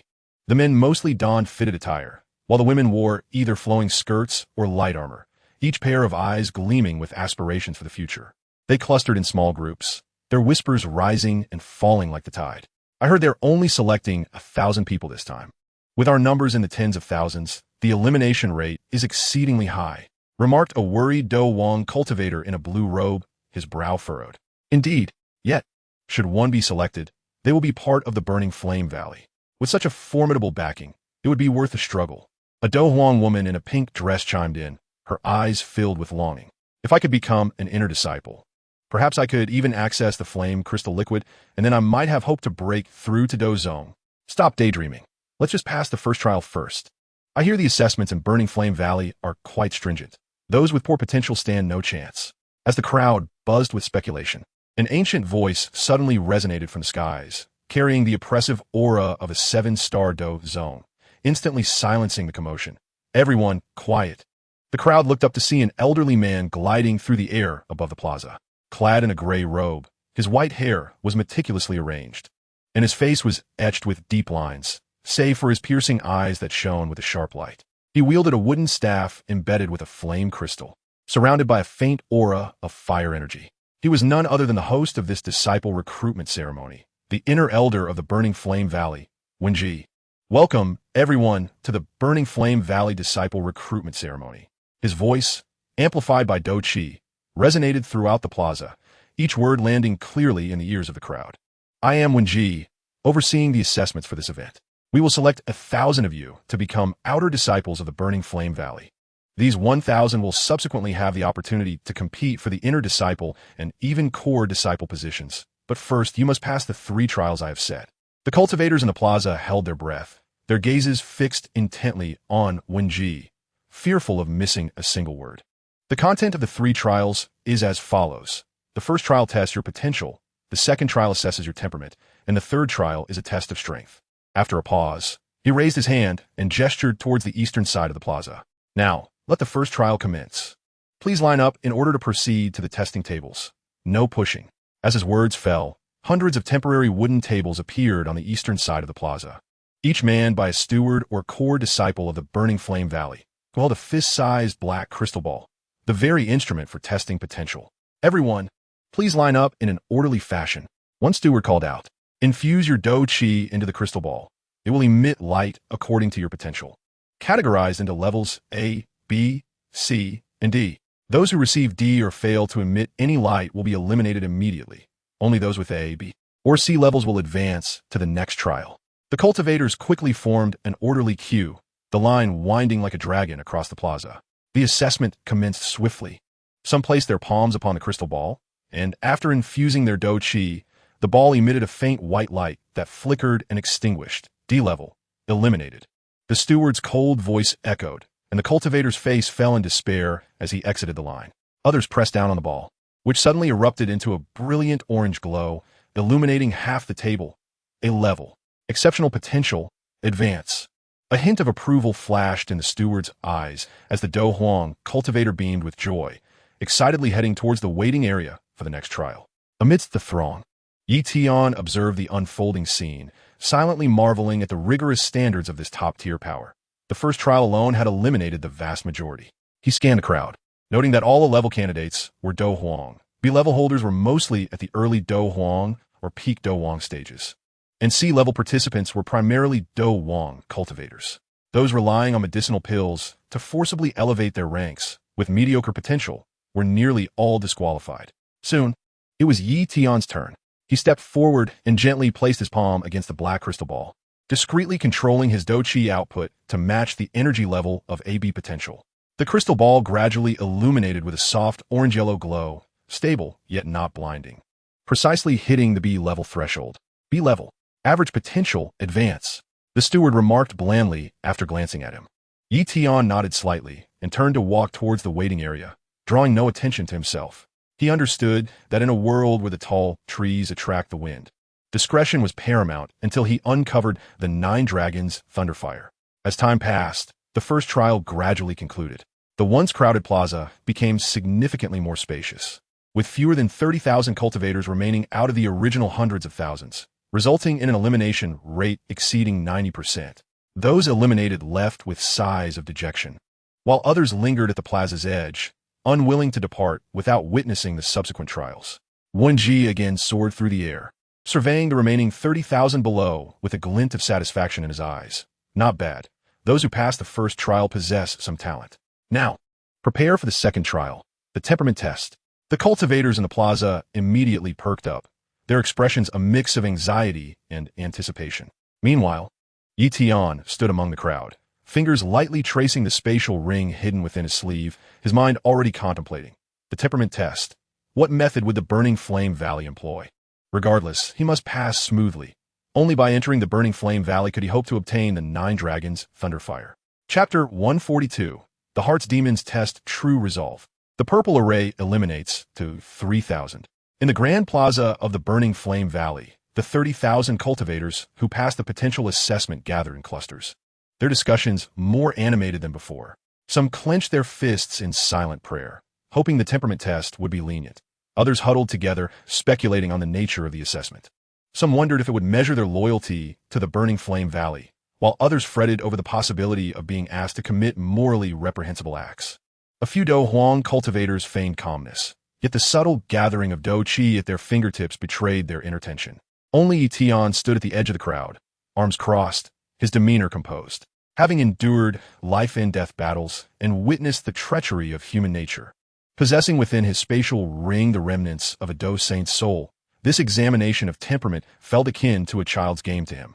His heart had long been tempered by the obsessions of vengeance and the protection of Yu Qingqing, rendering him resolute against ordinary illusions. Silence. Elder Wenji's voice resonated once more, imbued with undeniable authority. He raised his hand and waved towards the center of the plaza, unleashing a pale, purple formation disk from his flowing robes. The disk rapidly expanded in mid-air, transforming into a colossal, circular array with a diameter of 100 feet. Its intricate patterns pulsating with a dark violet luminescence, writhing as if alive. The moment the formation ascended, ripples of pale purple radiated outward, enveloping all 30,000 cultivators within its grasp, even staining the stone pillars at the plaza's edge with a delicate lavender hue. What kind of formation is this? Such a formidable pressure of the soul. The onlookers outside the formation instinctively retreated, gazing up at the violet array with expressions of awe, as the energy fluctuations embedded within the patterns sent tremors through their very souls. Within the array, cultivators were awash with exclamations of shock. Some instinctively attempted to flee, only to be repelled back by the violet waves. Elder, what exactly is this formation? A peaked Dou Huang cultivator called out, his voice tinged with a hint of panic. Floating above the array, Elder Fenji, wielding a blazing crystal staff, slowly explained. This is the Heart Demon Illusion Tribulation Array of the Burning Flame Valley, specifically designed to test the nature of one's heart. He paused, his gaze sweeping over the crowd within the array. Those who enter will find themselves ensnared in an illusion, where the deepest desires of their hearts will manifest, be it supreme power, boundless wealth, or lost loved ones. Simultaneously, the illusion will compel you to make moral choices versus personal gain, such as sacrificing a companion for the promise of flame crystal liquid or betraying the Burning Flame Valley for high-grade pills. Should you succumb to the illusion and refuse to awaken, or forsake your true heart for profit, the array will automatically unleash the cleansing heart thunder, scorching your soul and eliminating you from the trial. Only by steadfastly maintaining your true heart for the duration of an incense stick can you pass this assessment. As his words concluded, Elder Fenji retrieved an incense stick from his storage ring, placing it in the central groove of the formation disk. With a flick of his finger, a flame ignited the incense, and a faint white smoke began to rise. The illusion descended the moment the incense was lit. Some became ensnared in illusions of becoming the valley master of Burning Flame, facing the choice of slaughtering fellow disciples to secure their position, and without hesitation, they raised their blades. In the next instant, a bolt of pale purple cleansing heart thunder descended from above, striking them down, eliciting a scream as they fell, blood spilling from their lips as they were expelled from the formation.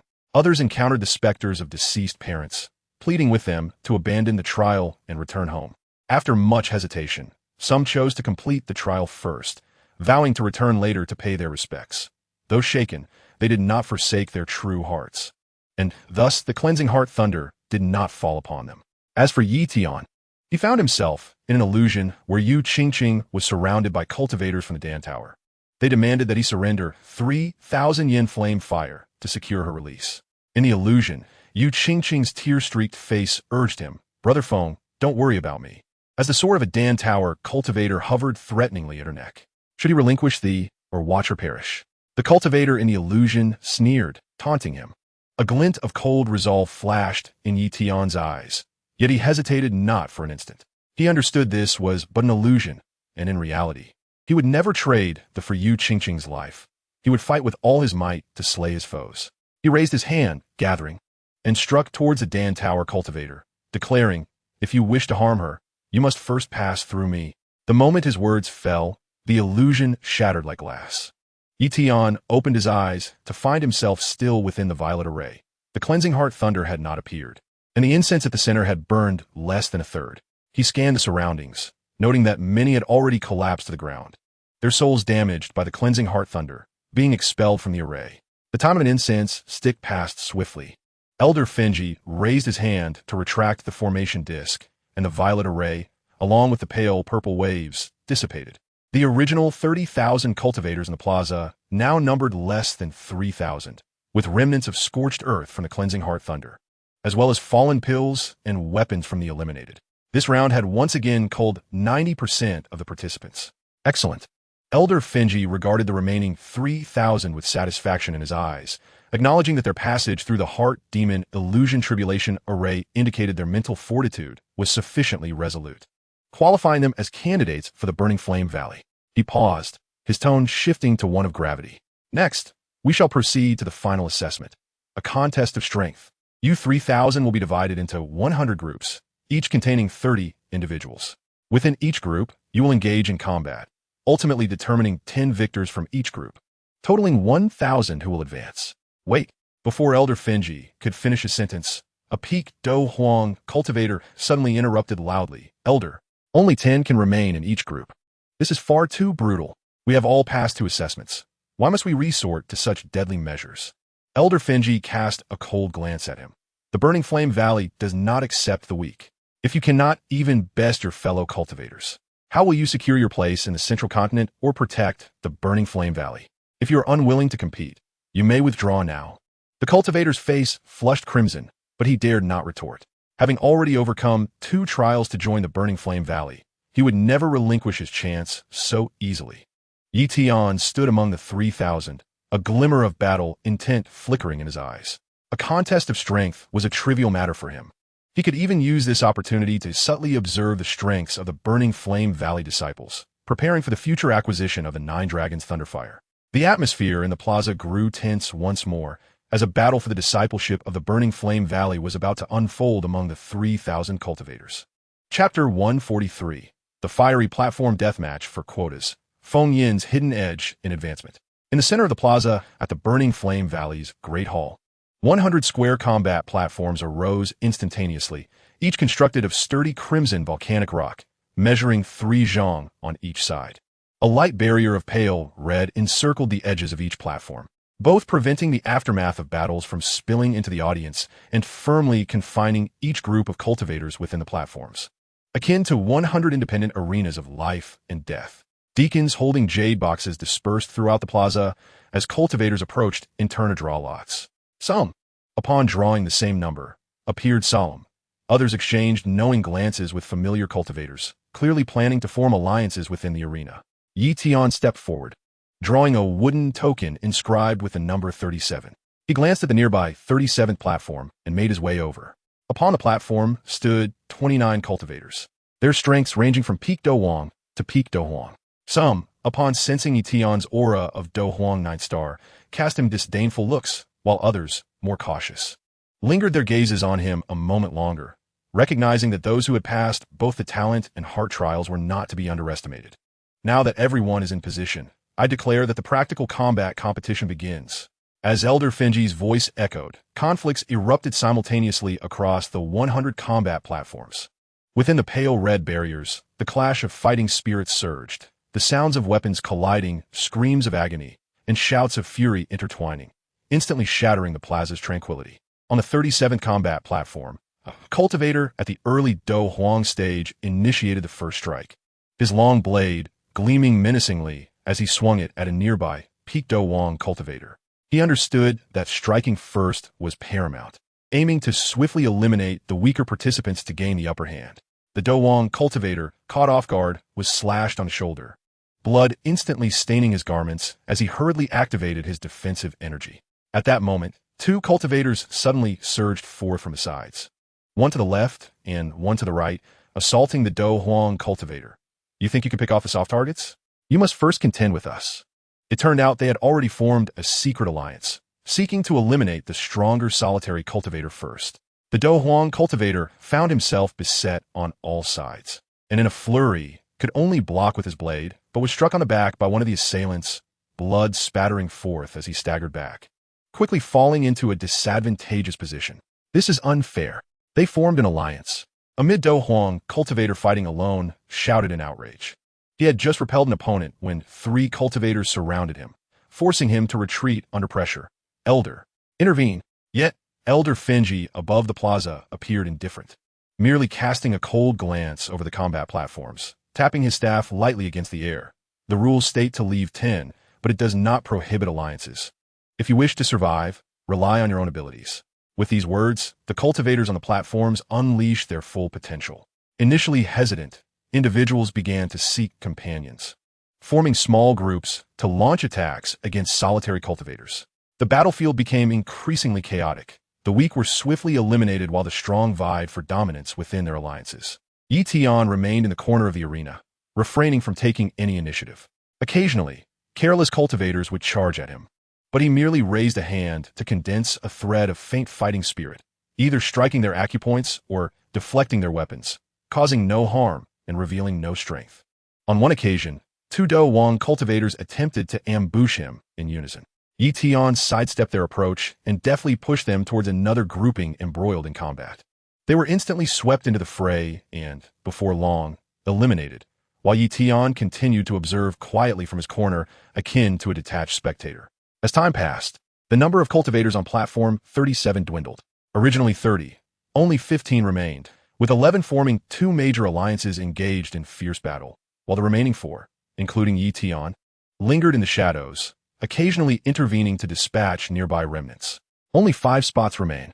Let us deal with these cowards first, shouted the leader of one alliance, a peaked Dou Huang cultivator, as he charged towards Tian and the others, accompanied by 4 comrades. The 3 remaining cultivators, in hiding, panicked, hastily channeling their fighting spirit to resist, but were quickly overwhelmed and eliminated, leaving only Tian. You're the last one. Be sensible and step down, or you will suffer. The peaked Dou Huang cultivator fixed his gaze on Tian, his eyes filled with arrogance, believing Tian's aura of a 9-star Dou Huang to be utterly insignificant. Tian slowly stood upright, a hint of fighting spirit gathering at his fingertips, his tone unperturbed. If you wish for me to leave, you must demonstrate the capability to make me. With a disdainful snort, the cultivator raised his hand to strike, a wave of scorching Dou Qi surging towards Tian's face. Tian did not flinch. As the palm wind neared, he suddenly sidestepped, his fingertips accurately striking the acupoint on the opponent's wrist. The cultivator felt a sudden numbness in his wrist, his Dou Qi thrown into disarray, causing his strike to veer off course. Before he could comprehend the situation, Tian had swiftly moved behind him, gently elbowing him toward a member of the opposing alliance. The 2 collided, instantly disrupting their formation. Seizing the opportunity, other alliance members surged forward, but Tian chose not to linger, retreating to the opposite side of the arena, where 4 unallied cultivators were locked in a standoff. His arrival perfectly shattered the balance, leading to their swift elimination and reducing the number of combatants on the platform to 10. Platform 37, 10 contestants remaining. Cease combat. As the overseer's voice echoed, the faint red barrier slowly dissipated. Tian exhaled in relief, feigning exhaustion as he leaned against the edge of the platform. He had meticulously controlled his strength, neither revealing his true prowess as a 3rd-tier Dozun nor exposing himself, thus achieving a perfect alignment with his low-profile strategy. Battles on other platforms gradually came to a close. With 100 platforms, each retaining 10 participants, a total of 1,000 cultivators emerged. Some are battered and weary, while others bore the exhilaration of survival. They had finally passed all tests and ascended to become outer disciples of the Burning Flame Valley. Elder Fenji observed the 1,000 below, nodding with satisfaction. Congratulations to all. You are now outer disciples of the Burning Flame Valley. Next, a steward will escort you to the outer disciple quarters, where you will receive your disciple tokens and cultivation resources. You must adhere to the valley's regulations and diligently cultivate. Those who excel may advance to the inner sect and even become core disciples. Tian blended into the crowd, following a steward towards the outer disciple quarters. He knew he had successfully infiltrated the burning flame valley, and the next step was to trace the whereabouts of the nine-dragon thunderfire, beginning with inquiries about Tang horror from these outer disciples. Chapter 144. The inadequate quarters of the outer valley, a nighttime exploration for flames. The outer disciple quarters of the burning flame valley were situated on the gentle slopes at the edge of a volcanic cluster. The dormitories, constructed from dark red volcanic rock, were topped with thin, translucent flame crystal tiles that reflected a soft orange glow during the day and emitted a warm light at night. In tune with the valley's air currents, each row of dormitories contained 20 rooms, each approximately 2 zhang square. Upon entering, one would find 2 side-by-side wooden beds, each adorned with a simple storage cabinet and a stone table flanked by 2 stone stools, which comprised the entire living space for 2 outer disciples. Outside the living quarters lay an expansive training ground, its surface etched with basic fire-gathering formations that slowly concentrated fire attribute spiritual energy. At the edge stood an open spiritual spring, its water radiating a gentle warmth, said to refine the body with regular immersion. A few outer disciples were gathered around the spring, soaking their feet while discussing the day's assessments. In the distance were several rudimentary alchemy rooms, equipped with only the most basic of ordinary iron cauldrons for outer disciples to practice crafting low-tier pills. Tian held the light red outer disciple garments in his hands, feeling the coarse yet resilient texture, although the material was notably superior to ordinary fabric. It paled in comparison to the silk robes woven from spiritual silkworm threads in his storage ring. He stood at the door of the dormitory, observing the neatly made bedding on the other bed, a frown creasing his brow. A Dou Huang cultivator in the Gamma Empire is a formidable force, yet here, he must share a cramped room. The Burning Flame Valley certainly knows how to enforce its hierarchy. His roommate, a youthful cultivator in the early stages of Dou Huang, noticed Tian's reluctance to enter and eagerly called out, "Brother, come inside. My name is Lin Hao. We're going to be roommates.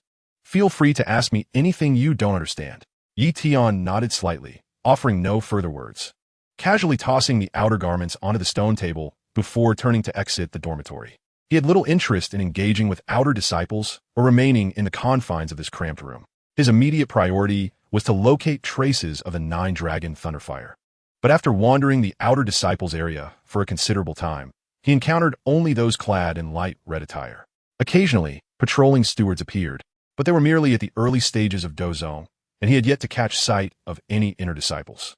The inner and core regions were undoubtedly deeper within the valley, and, as the daughter of the valley master, Tang horror would surely reside in the core area.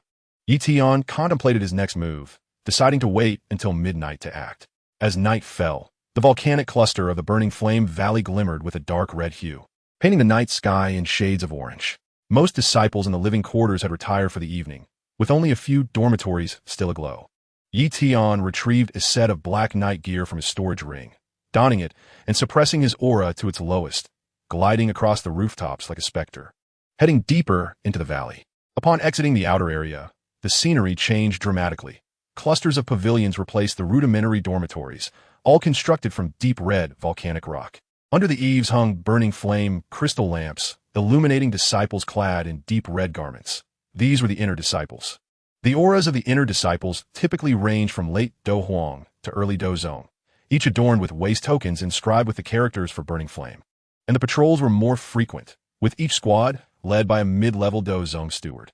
Tian held his breath, leveraging the cover of night and terrain to stealthily navigate through the inner area, arriving at a section enveloped in a faint red barrier, the residence of the core disciples of the Burning Flame Valley.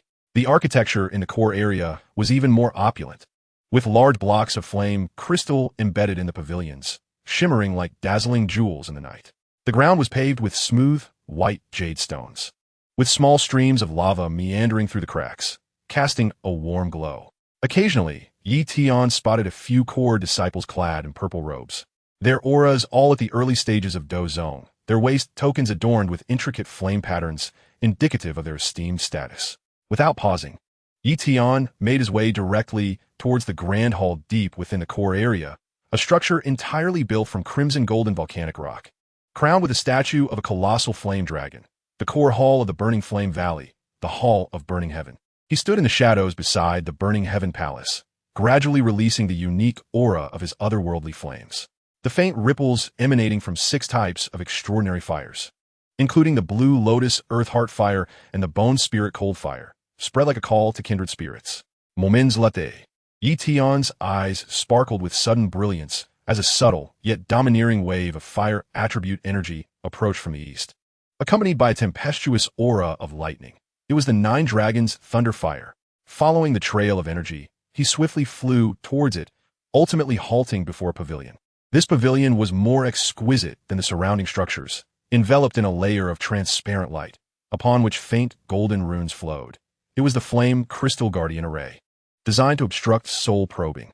2 late-stage Dou Zone guards stood vigil at the entrance, adorned with black waist tokens symbolizing the master of the valley's personal guard. Their gazes sharp as hawks, scanning their surroundings with vigilance.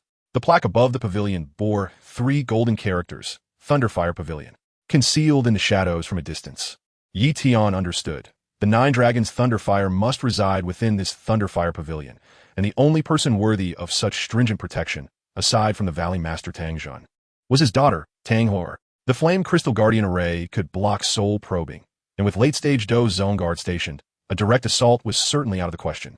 Gently rubbing the spatial ring concealed in his sleeve, Yi Tian began to devise a strategy. He needed to find a way to infiltrate the Thunderfire Pavilion or wait for Tang He to venture outside before making his move. The night breeze rustled, causing the transparent light of the Thunderfire Pavilion to shimmer with subtle ripples, and faint laughter from within hinted at the presence of a woman. Taking a deep breath, Yi Tian quietly withdrew, aware that the key to locating the 9 dragons' Thunderfire lay within the confines of this Thunderfire Pavilion and in the hands of its mistress. Tang He, Chapter 145, The Alchemical Bribe to the Core, alias Feng Han, Zhan Li Xian. The following morning, as the morning mist of the Burning Flame Valley had yet to dissipate, Yi Tian awaited by the patrol route in the inner gate area. He observed a group of inner gate stewards clad in deep crimson attire approaching, the leader's aura stabilized at the early stage of Dou Zone. With a patrol steward's token hanging at his waist, precisely the target he had selected the night before. As the steward drew near, Yi Tian stepped forward and discreetly offered a pearlescent pill, its surface suffused with a faint wave of Dou Qi. It was a pinnacle 6th-grade heart-stabilizing pill, renowned for its exceptional efficacy in stabilizing strength after a breakthrough. Initially displaying a hint of impatience, the steward's eyes lit up upon discerning the pill's quality. He quickly accepted it, clutching in his palm, and his tone shifted to one of courtesy. "This young brother, your gift is exceedingly valuable. Feel free to inquire about anything. I assure you there will be no concealment." To someone at the early stage of Dou Zone, a pinnacle 6th-grade pill was no ordinary item, elevating Yi Tian in his estimation. "I wish to inquire about the core area, especially the Burning Heaven Palace," Yi Tian stated plainly, his gaze fixed intently on the steward. "I've heard that Lady Tang He, the Valley Master's daughter, often frequents that place." "Indeed." The steward lowered his voice, leaning in slightly. "The Burning Heaven Palace serves as a venue for core disciples to train and exchange insights.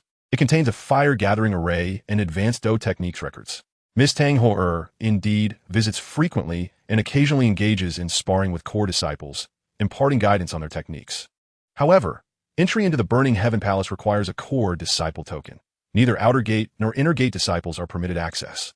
"Then how does one become a core disciple?" Yi Tian pressed, this being his foremost concern. The steward counted off on his fingers. "There are only 108 core disciples in the Burning Flame Valley, known as the 108 Generals of the Flame Valley. The weakest among them is at least a 2-star Dou Zone, with a majority ranging from 4 to 7 stars.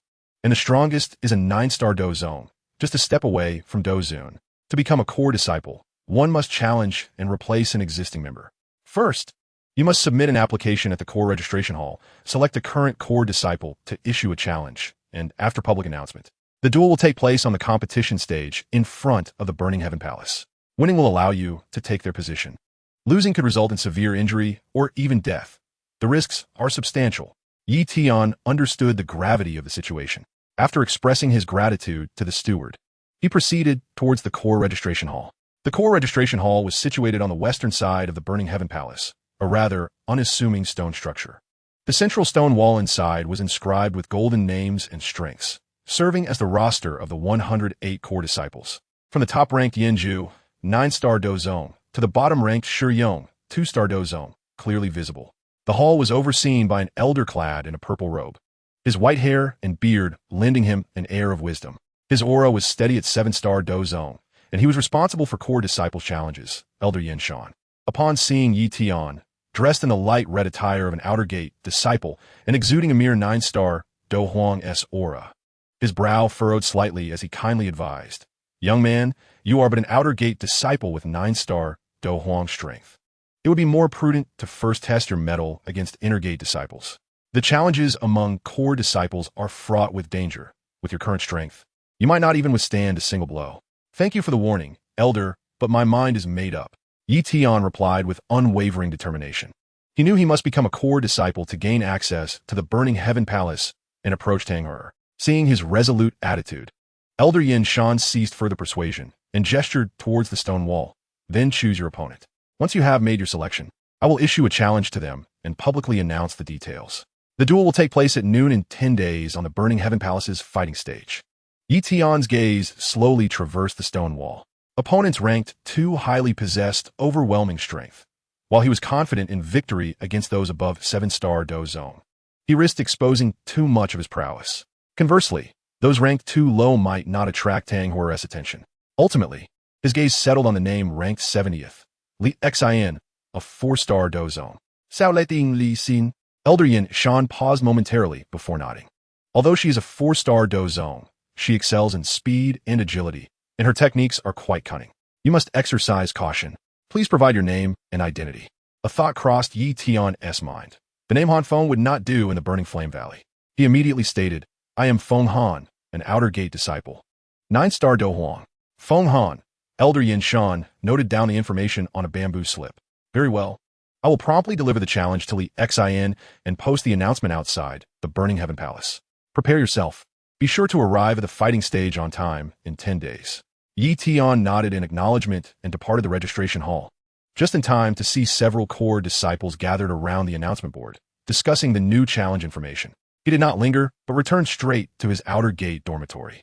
In the coming 10 days, he needed to adjust his state, ensuring he not only emerged victorious in the duel, but also concealed his true strength, all while guaranteeing that he caught Tang'er's attention. This challenge could not be taken lightly. Meanwhile, within the Burning Heaven Palace, a young woman clad in purple had just received the challenge notice delivered by Elder Yin Shan. With a charmingly delicate visage and a hint of arrogance in her brow, she was indeed the core disciple Li Xian. Upon reading the words Feng Han, outer gate disciple, 9-star Dou Huang, she couldn't help but laugh. An outer gate disciple dares to challenge me? How utterly naive. In 10 days' time, she would ensure he understood that being a core disciple was no easy feat. Thus began a whirlwind of events surrounding the core disciple position at the Burning Flame Valley, initiated quietly by Yi Tian, who sat on a stone bench in his dormitory, a wisp of pale purple otherworldly flame gathering at his fingertips. His eyes gleaming with determination. The 9 Dragons' thunder fire was his for the taking. Chapter 146. The Council of War at the Burning Palace. Fire Horror observes the array awaiting the stunning talent.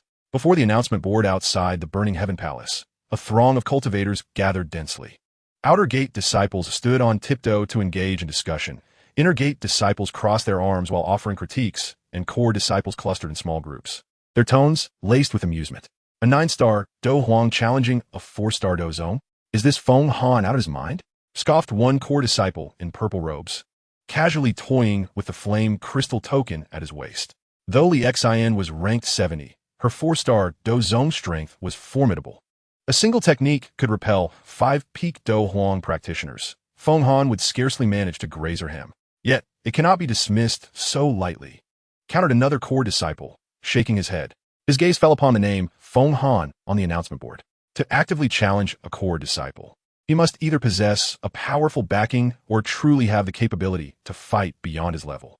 In the realm of the Burning Flame Valley, it is not uncommon for prodigies to emerge.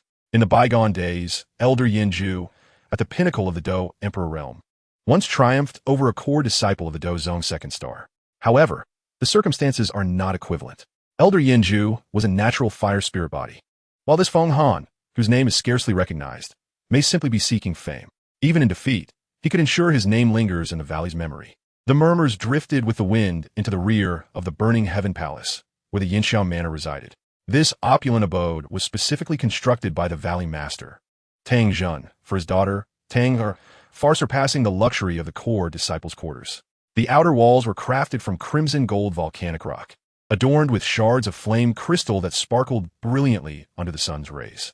Within the courtyard bloomed vast patches of flame flowers, their petals a vivid red akin to burning flames, with the central stamens radiating a soft orange glow. Occasionally, tiny droplets of magma water would fall from the flower stems into the white jade basin below, producing a gentle hissing sound. Inside the main hall, Tang Hua reclined upon a soft couch draped in fox fur, idly toying with a piece of warm jade. She possessed an extraordinary beauty. Her wine-red hair cascaded down her shoulders like a waterfall, the tips shimmering with a faint fiery luster. Her brows resembled distant mountains, her eyes akin to apricot pits, with rare amber pupils that curved into crescent moons when she smiled, exuding a hint of charm. In contrast, her serious demeanor revealed a touch of nobility. She wore a purple robe trimmed with gold, intricately embroidered with lifelike flaming patterns that glimmered with her every movement. Enveloped in the steady aura of a Dou Zong fifth star, she was none other than the only daughter of the Burning Flame Valley's master, Tang Zhen. "My lady, have you heard? Core disciple Li Xian has been challenged by an outer sect disciple," exclaimed the maid, Xiao Chui, as she entered, holding a cup of flame crystal tea, her tone laced with excitement. This outer disciple, Feng Han, is merely at the Dou Emperor 9th star, yet he dares to challenge Li Xian, who is at the Dou Zong 4th star. Everyone in the valley is abuzz with this news. Tang Hua's fingers paused, her gaze shifting to Xiao Chui, a flicker of surprise flashing in her amber eyes. A Dou Emperor 9th star challenging a Dou Zong 4th star? Now this is intriguing. She had initially assumed it was a routine spar between core disciples. She and Tian anticipated such a stark disparity in their levels. You say he is called Feng Han? When did such audacity emerge among the outer disciples? Who knows? Xiao Chui set down the teacup and leaned closer to the couch. Everyone is saying he is either oblivious to his own insignificance or possesses genuine skill. After all, there is a significant chasm between Dou Zong and Dou Emperor. Typically, a Dou Zong 1st star could defeat 5 Dou Emperor pinnacles, let alone Li Xian, who is a Dou Zong 4th star. I believe he cannot possibly win, but I am curious to see what gives him the courage to challenge. Tang Hua chuckled softly, placing the warm jade on the table. Since it is so lively, I shall go and have a look. If this Feng Han truly manages to surpass Li Xian, it would be worth my acquaintance. If he loses, it will merely be a source of amusement. 10 days slipped by in the blink of an eye, and on the day of the challenge, the arena surrounding the Burning Heaven Palace was already thronged with spectators. Outer disciples crowded the periphery, inner disciples stood on the stone steps in the center, while core disciples occupied the viewing platforms surrounding the arena. Even several stewards and elders had come to witness how this seemingly foolish challenge would unfold. The arena was constructed from solid black volcanic rock, measuring 5 zhang on each side, with a faint red barrier shimmering around its edges to protect the audience from the aftermath of the battle. As the sun reached its zenith, a figure slowly ascended the arena. It was Li Xian, clad in the purple attire of a core disciple, wielding a slender flame crystal sword. Her gaze swept across the crowd below, brimming with arrogance. "Where's Feng Han? Afraid to show up? If you're scared, it's not too late to concede now." A wave of laughter erupted from the audience. Just then, another figure emerged from the crowd and stepped onto the arena, Tian. He remained dressed in the light crimson garb of an outer disciple, his aura steady at the Dou Emperor 9th star. His expression impassive as he slightly nodded at Li Xian. "Feng Han, I apologize for the wait. You are Feng Han?" Li Xian scrutinized him from head to toe, her eyes filled with disdain. "You don't appear particularly special. Don't be reduced to tears when I defeat you." Tian remained silent, understanding that words were futile. Strength was the best testament to one's capabilities. Meanwhile, atop the high platform, Tang Hua sat upon her designated couch, holding a cup of flame crystal tea, her amber eyes fixed intently on Tian in the arena. She could sense that although Tian's aura was merely that of a Dou Emperor 9th star, it was remarkably refined, unlike the typical cultivators who relied on pills to elevate their strength, further piquing her interest. "I hope you won tea let me down." The murmurings below gradually subsided, all eyes converging upon the arena. A momentous challenge, drawing the attention of the entire valley, was about to commence on the arena of the Burning Heaven Palace. Chapter 147. A single palm defeats Li Xian, size of the hidden talent. Around the arena of the Burning Heaven Palace, Tens of thousands of gazes were fixated on the two figures atop the stage. Even the gentle rustle of the wind through the flame flowers seemed unusually pronounced. Everyone held their breath, awaiting the outcome of this seemingly quixotic challenge. Some hoped for a swift victory for Li Xian, while others were curious to see how long Yi Tian could endure. Yet none anticipated the conclusion would deviate from their expectations. The referee, an elder of the Dou Zong 5th star, held a flame crystal token and proclaimed loudly, "This battle is for the core disciple position. Both parties may exert their full strength. No holds barred. Now, let the contest begin." Before the words had fully escaped his lips, Yi Tian suddenly spoke, his voice resonating through the arena with a hint of assertiveness. "Esteemed referee, may I inquire? Is this battle to be without regard for life or death?" This question reverberated like thunder, inciting a tumultuous uproar from the audience below. Had he lost his mind? A Dou Emperor 9th star dared to speak of life and death? Li Xian with a Dou Zong 4th star. Such a question should be posed by her.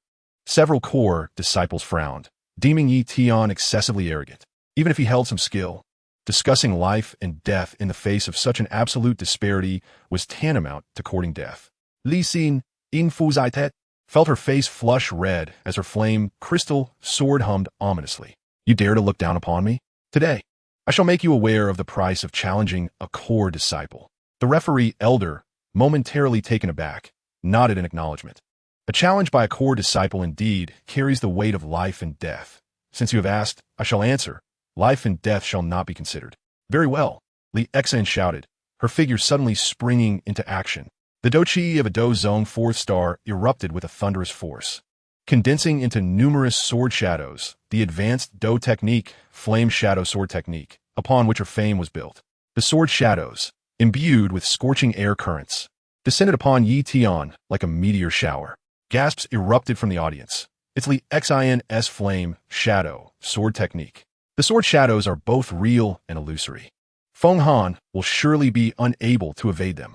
Yet in the next moment, all were rendered speechless as Yi Tian's footwork shifted, moving like a specter as he effortlessly evaded the first sword shadow.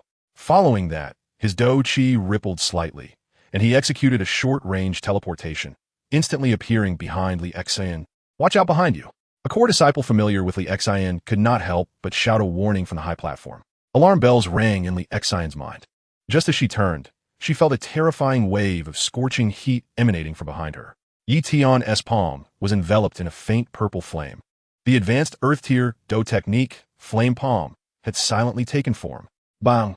Yi Tian showed no mercy, his palm crashing down on Li Xian's back.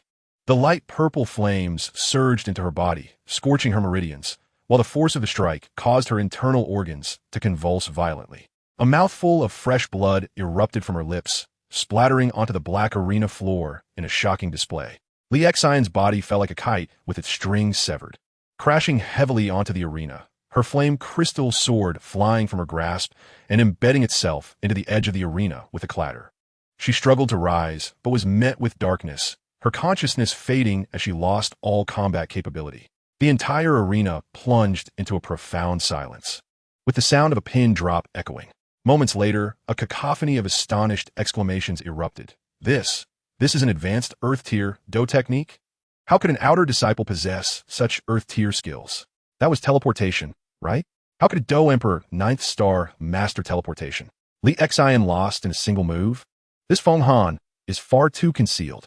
In the core disciple area, the expressions of those who had previously ridiculed Yi Tian grew solemn as they rose to their feet, fixated intently on the figure upon the stage. A 9-star Dou Huang wielding the ability to teleport and execute Earth-level martial techniques. Capable of vanquishing a 4-star Dou Zong with a single strike, was no ordinary prodigy. It was evident that this individual had an extraordinary background. Yi Tian withdrew his hand, brushing off the dust from his garments, as if he had merely performed an inconsequential task. He turned to the elder judge, his tone calm. "Elder, I have emerged victorious.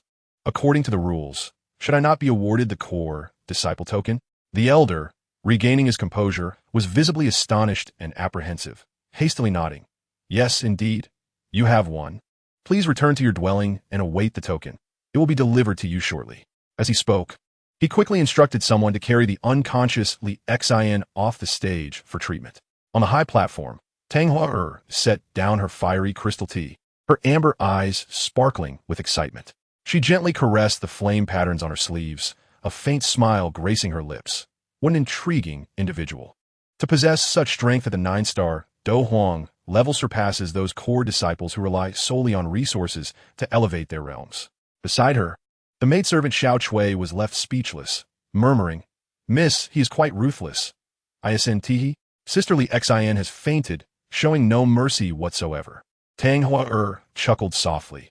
Those destined for greatness should not exhibit the tenderness of women. Had he shown any restraint, it might very well be him lying on the stage now. Pausing, her gaze remained locked on Yi Tian. She instructed, "Send someone to investigate this Feng Han's background. I am eager to uncover who he truly is and why he wishes to join the Burning Flame Valley." "Understood," Xiao Kui promptly replied. Yi Tian, undeterred by the discussions and inquiries behind him, strode directly off the fighting platform towards the outer sect dormitories. He understood that becoming a core disciple was merely the first step.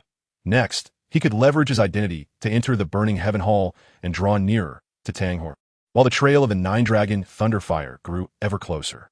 A scheme centered around was quietly entering a new phase following this astonishing challenge that had shocked the entire valley.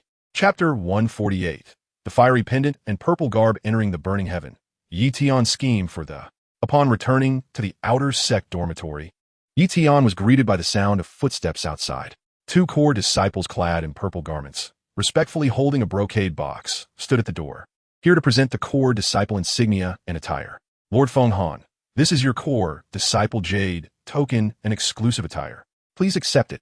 The leading disciple offered the brocade box, his tone imbued with unmistakable reverence for the ability to defeat Li Xen, a 4-star Dou Zong, with a single palm strike. Warranted respect from any core disciple. Yi Tian opened the brocade box, and what caught his eye first was a palm-sized jade token. Crafted entirely from the unique flame crystal jade of the Burning Flame Valley, it shimmered with a translucent quality, emanating a faint orange-red glow. The front was intricately engraved with flame patterns, the word core etched at its center, below which was inscribed his alias, Feng Han. The reverse side housed a subtle formation, serving both as identification and a means to store a small amount of Dou Qi, which could be activated for a defensive barrier in times of peril. Beneath the jade token lay a set of core disciple attire, woven from a blend of spirit silkworm silk and volcanic rock fibers. The fabric was exquisitely delicate yet remarkably resilient. The main color was deep purple, with the cuffs, collar, and hem adorned with fiery golden edges that glimmered with every movement.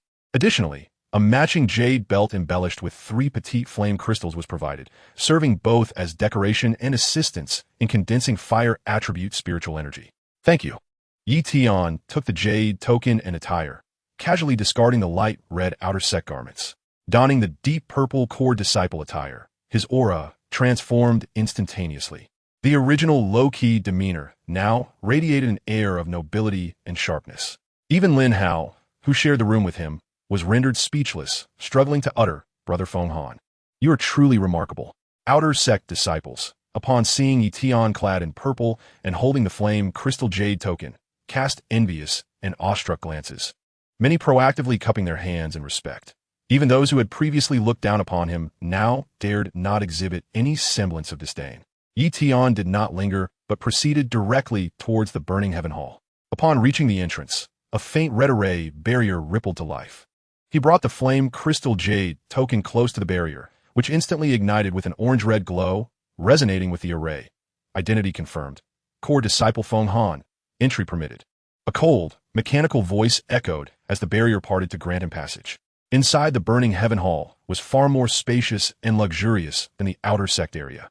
At its center lay a colossal fire gathering array platform, where dozens of core disciples were immersed in cultivation, surrounded by a dense aura of fire attribute spiritual energy. The walls were adorned with jade volumes containing advanced martial techniques, available for disciples to peruse, and several independent cultivation rooms were situated in the corners, marked with occupied wooden signs.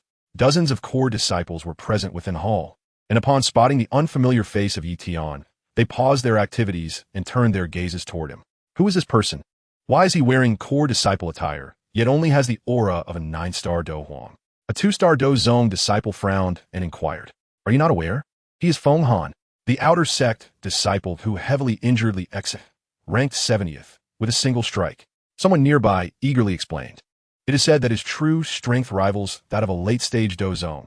He simply has not yet broken through. What? He defeated Li Xian with a single strike? A 9-star Dou Huang possesses such power? The crowd erupted in astonishment, their curiosity towards Yi Tian shifting to wariness. And several disciples who had initially considered confronting him discreetly withdrew. A few sociable core disciples soon approached him, cupping their hands with smiles. Brother Feng, I have long admired your reputation. My name is Xiao Yan, a 3-star Dou Zong. Let us exchange insights on cultivation in the future. Brother Feng is truly talented at a young age. I am Li Hua, a 2-star Dou Zong. Should you encounter any troubles, feel free to seek my assistance. 2 charming female disciples, playfully accentuating their figures, chimed in with alluring voices. Brother Feng, we just finished our training and are a bit fatigued. Could you help us identify where we may have erred in practicing the fire dance technique? They fluttered their eyelashes at Yi Tian. 4 strong individuals naturally attracted admiration wherever they went. Yi Tian politely engaged with them, just as he sought a place to sit, when a melodious voice pierced through. You must be Feng Han, correct? Turning to find Tang Hua adorned in a purple robe with golden edges. Her wine-red hair tied into a ponytail, and her sparkling amber eyes gleaming with delight, she approached with a smile. The potent aura of a 5-star Dou Zong enveloped her, along with an almost imperceptible domineering fire attribute energy, which made Yi Tian instantly aware that the 9-dragon Thunderfire resided within her. A thrill surged within Yi Tian, compelling him to suppress the restless within, maintaining an impassive facade as he clasped his hands. Indeed, I am Feng Han. It is a pleasure to meet you, Miss Tang. There is no need for such formality. You may simply call me Hor. Tang Hor waved her hand, her eyes shimmering with admiration. Congratulations on being the first to defeat a 4-star Dou Zong as a 9-star Dou Huang in recent years. I observed your match that day, and your teleportation technique was truly remarkable. She drew closer, her tone laced with anticipation. Feng Han, when you have some free time, might you teach me your cultivation techniques? I feel as though I am lacking something essential. Momentarily entranced by the presence of the 9-dragon Thunderfire, Yi Tian's gaze inadvertently lingered on Tang Hua. Her cheeks flushed slightly under his scrutiny, and she fidgeted with her clothing. Why are you staring at me?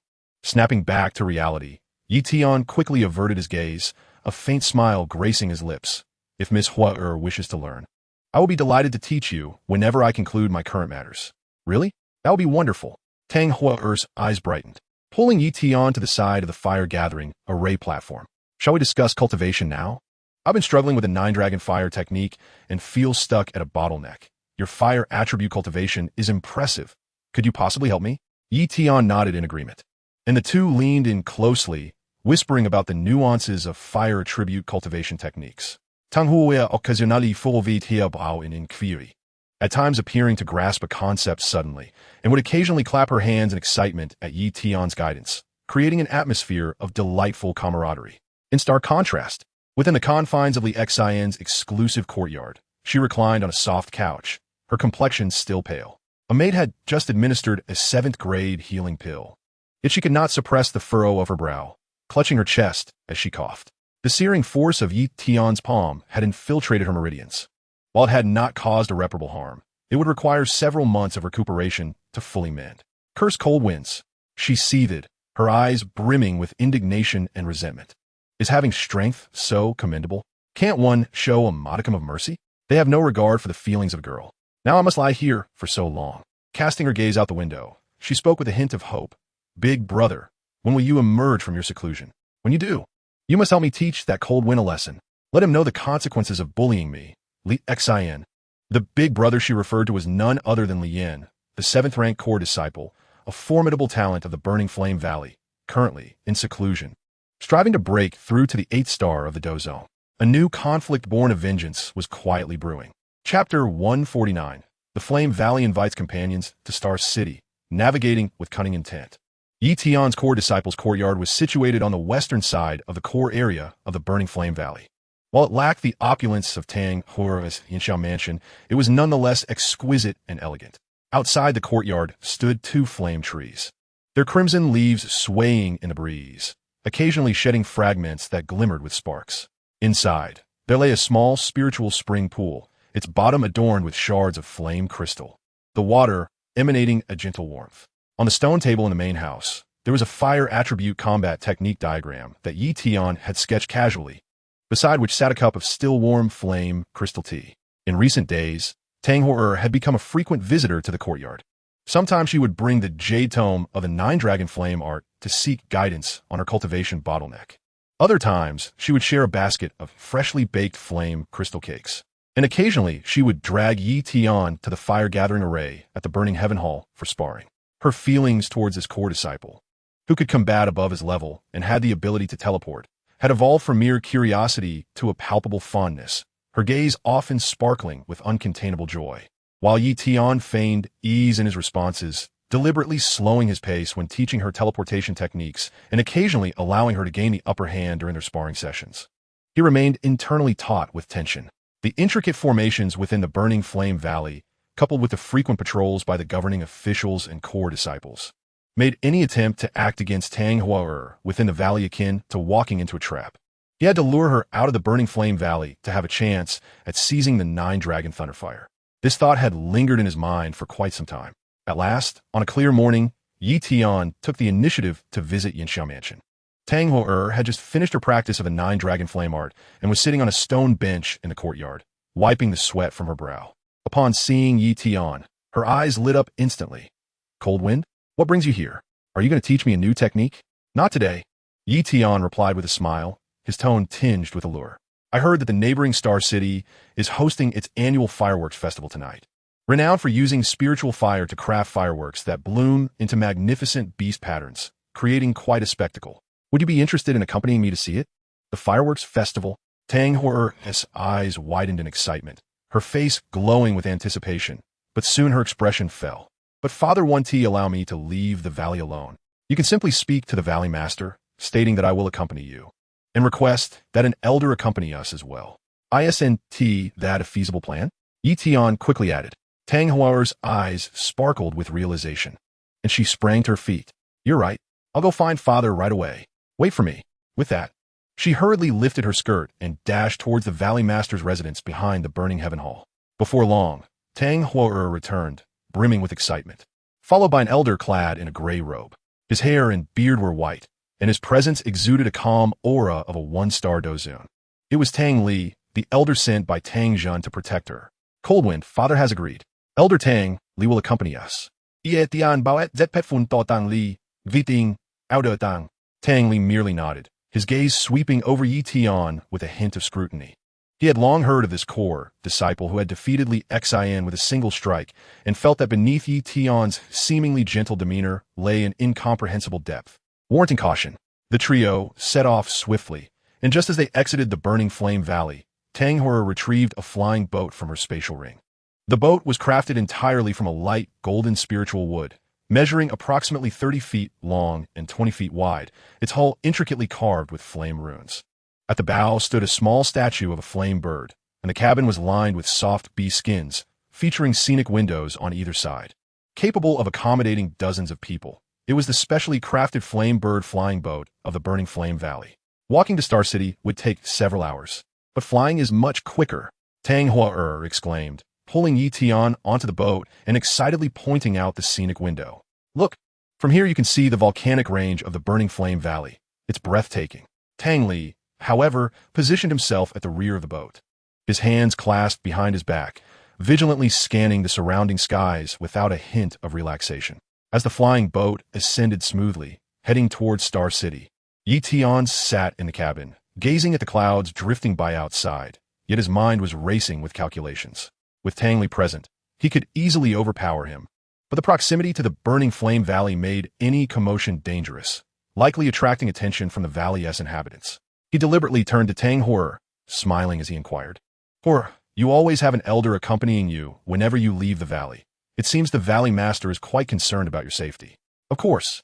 Tang Hou lifted her team proudly. "Father has only me as his daughter. He must protect me. Elder Tang Li is a one-star dozun, a top-tier powerhouse in the eastern part of Zhongzhou. No one would dare to provoke me." She paused, a mischievous glint in her eyes. "By the way, I have a secret weapon too, in case of danger." Before she could finish her sentence, Tang Li suddenly cleared his throat, his eyes conveying a warning.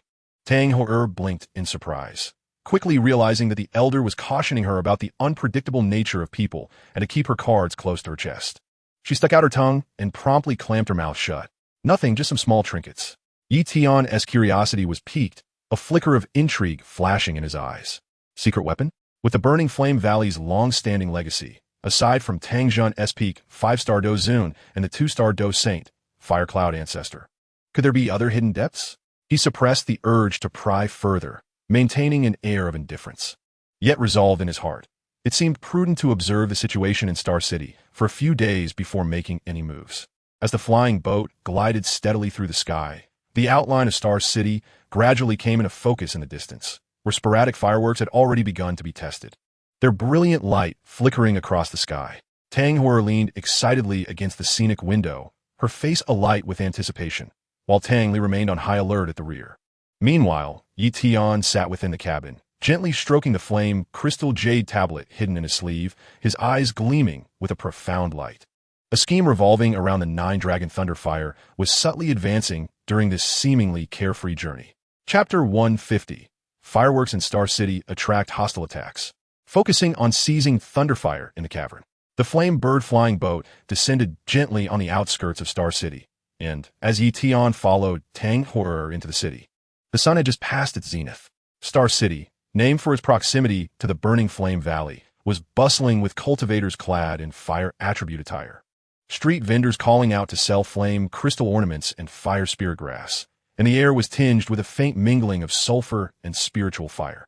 The trio found and called the Flame Star Inn, selecting a window-side table on the second floor. Tang Hua eagerly ordered an array of specialty dishes: roasted cloud deer meat, flame crystal cakes, and fire spirit soup, even specifically requesting a jug of Burning Star brew, which was a light orange hue with a lingering warmth of flame upon tasting.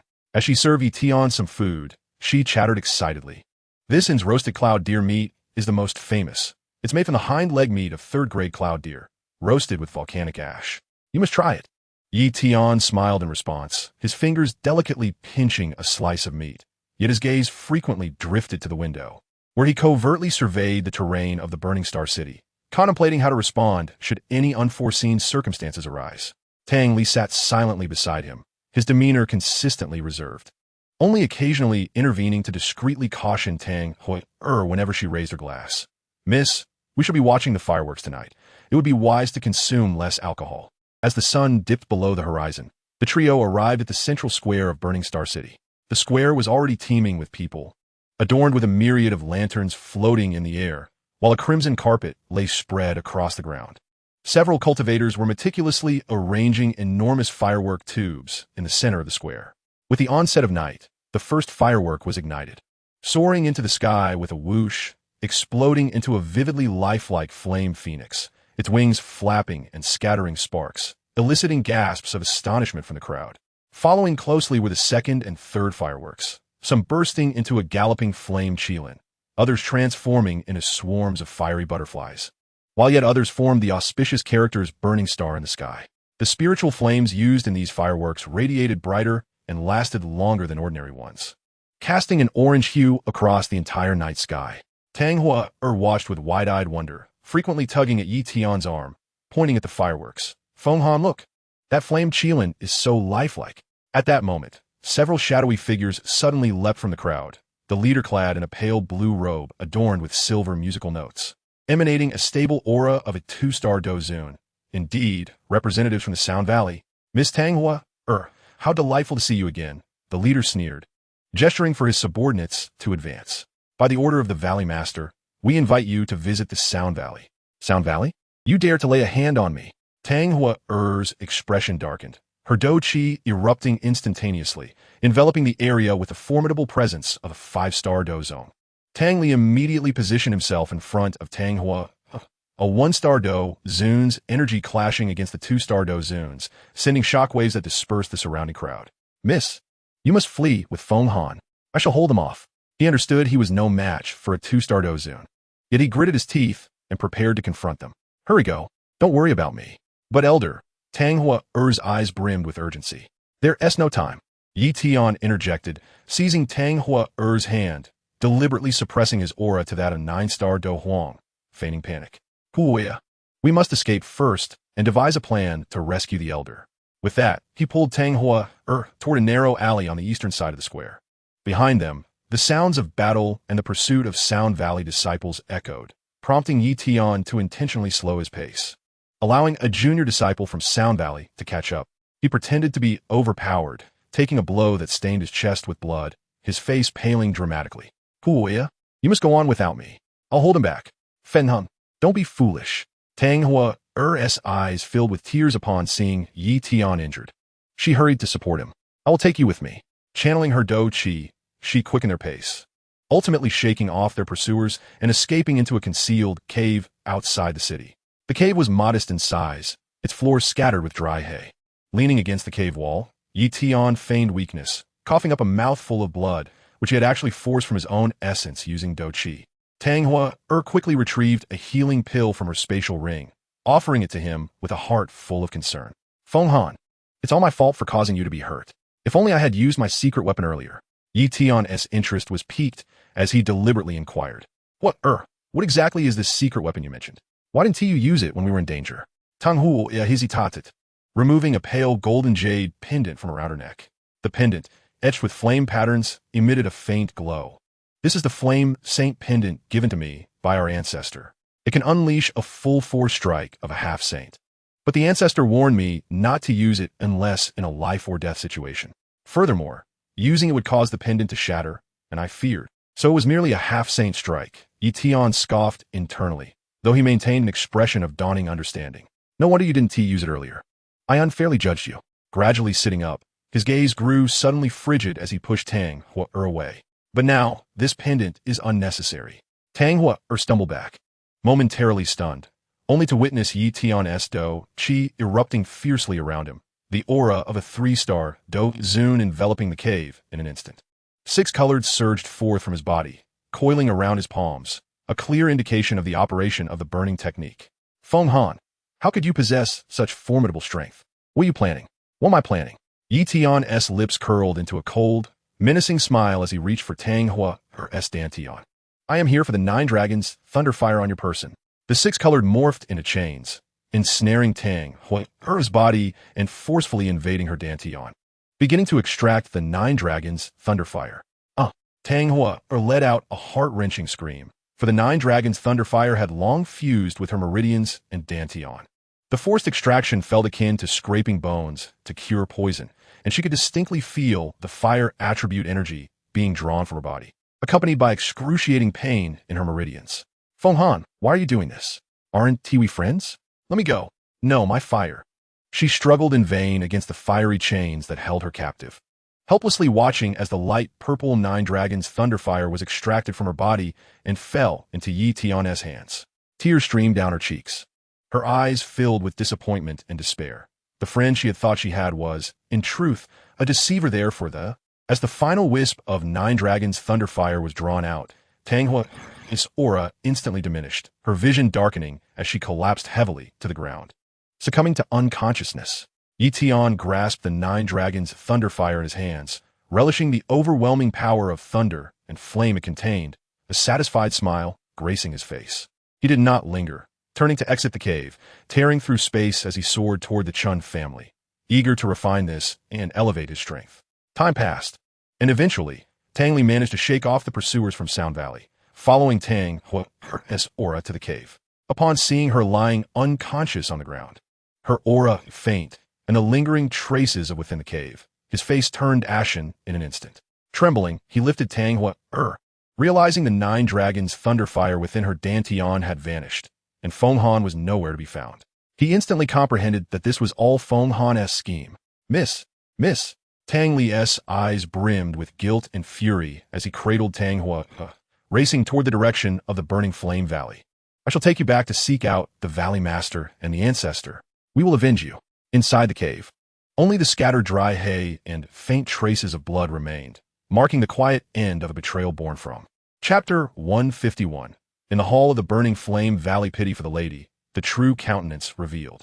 Within the main hall of the burning flame valley, the gilded palace lanterns cast a warm yellow glow, yet failed to dispel the oppressive atmosphere within. A large bed made of fragrant sandalwood was adorned with a snow fox velvet quilt, upon which Tang Hua lay silently, her complexion still as pale as paper, lips devoid of color, and even the fingertips exposed beyond the quilt faintly tinged with blue. The forcibly extracted 9 dragons thunderfire had torn through her meridians. Even after consuming an 8th-grade returning essence pill, she had yet to fully recover. Her chest rose and fell slightly, her breathing halting and uneven, occasionally furrowing her brow in pain as beads of cold sweat formed on her forehead. On the low table beside the bed sat a bowl of warm medicinal soup. The rim of the porcelain bowl stained with remnants of the medicine, clearly indicating it had been administered not long ago. A maid stood nearby with her hands downcast, her gaze filled with concern for the person on the bed, not daring to breathe. Seated beside the bed, Tang Zhen's face was etched with unrestrained fury. In his 40s, his features were resolute, streaks of silver gracing his temples without betraying any signs of aging. Clad in a long robe adorned with red and gold trim, the flame patterns on the hem glimmered coldly under the lantern light, and he emanated the solemn aura of a 5-star Dou, now slightly wavering due to his rage. His fists clenched so tightly that the knuckles turned white, and his brows knitted into a deep furrow, his piercing gaze sweeping across the hall, freezing the air itself. How dare that bunch from Sound Valley act so brazenly? That Feng Han, treating my burning flame valley as if it were his backyard. Tang Zhen's voice was low and filled with a fierce intensity, akin to gritting teeth. Disguised as an outer sect disciple, he had infiltrated the core ranks, deceitfully stealing away Hoi and seizing the 9 dragons' thunderfire. This level of scheming and patience is nothing short of treating us like fools. At that moment, Tang Hua on the bed fluttered her eyelashes and slowly opened her eyes. Her gaze was still a bit dazed as she surveyed the familiar surroundings. Then turned to Tang Zhen, tears instantly welling up and streaming down her cheeks, dampening the pillow. "Father, Hua, you're awake." Tang Zhen quickly suppressed his rage, softening his tone as he gently wiped away her tears. "How do you feel? Does your meridian still hurt?" Tang Hua shook her head, her voice choked with emotion. Nearly inaudible. "It hurts, but not in my meridians. It hurts in my heart. I treated him as a friend, wanted to learn combat skills from him, to discuss cultivation matters. Yet he has been deceiving me all along. He is not a 9-star Dou Huang. He is a 3-turn Dou. He approached me solely to get the 9 dragons' thunderfire." Seeing his daughter weep like a rain-soaked pear blossom, looking utterly wronged, Tang Zhen's heart ached more than if he had been the one injured. He initially thought his daughter was merely upset over the loss of the... But he realized now that the betrayal from someone she trusted was far more unbearable. "Silly girl, don't cry anymore." Tang Zhen gently patted her back, his voice laced with both tenderness and fury. "It is my fault for not investigating his background thoroughly, which caused you this distress. Rest assured, no matter who he is or where he hides, I will certainly find him, reclaim the 9 dragons' thunderfire, and make him apologize." 3-turn Dou. Tang Zhen paused, a flicker of confusion flashing in his eyes. Logically, one seeking should not have difficulty finding the latter varieties, except for the top 10. Why was he fixated on the legacy of my burning flame valley, employing such elaborate schemes? He turned to the elders standing by the hall entrance. "Tang Li," his tone grave.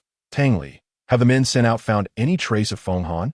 Tang Li bowed his head, his expression grim, reporting to the Valley Master. "This person appears to have materialized from thin air. The outer sect disciple roster only has Feng Han's alias. His origins and background are entirely fabricated, and we cannot even find traces of his disguise. We have scoured the vicinity of Burning Flame Valley without discovering his whereabouts. Useless." Tang Zhen, stop it. His anger surging once more.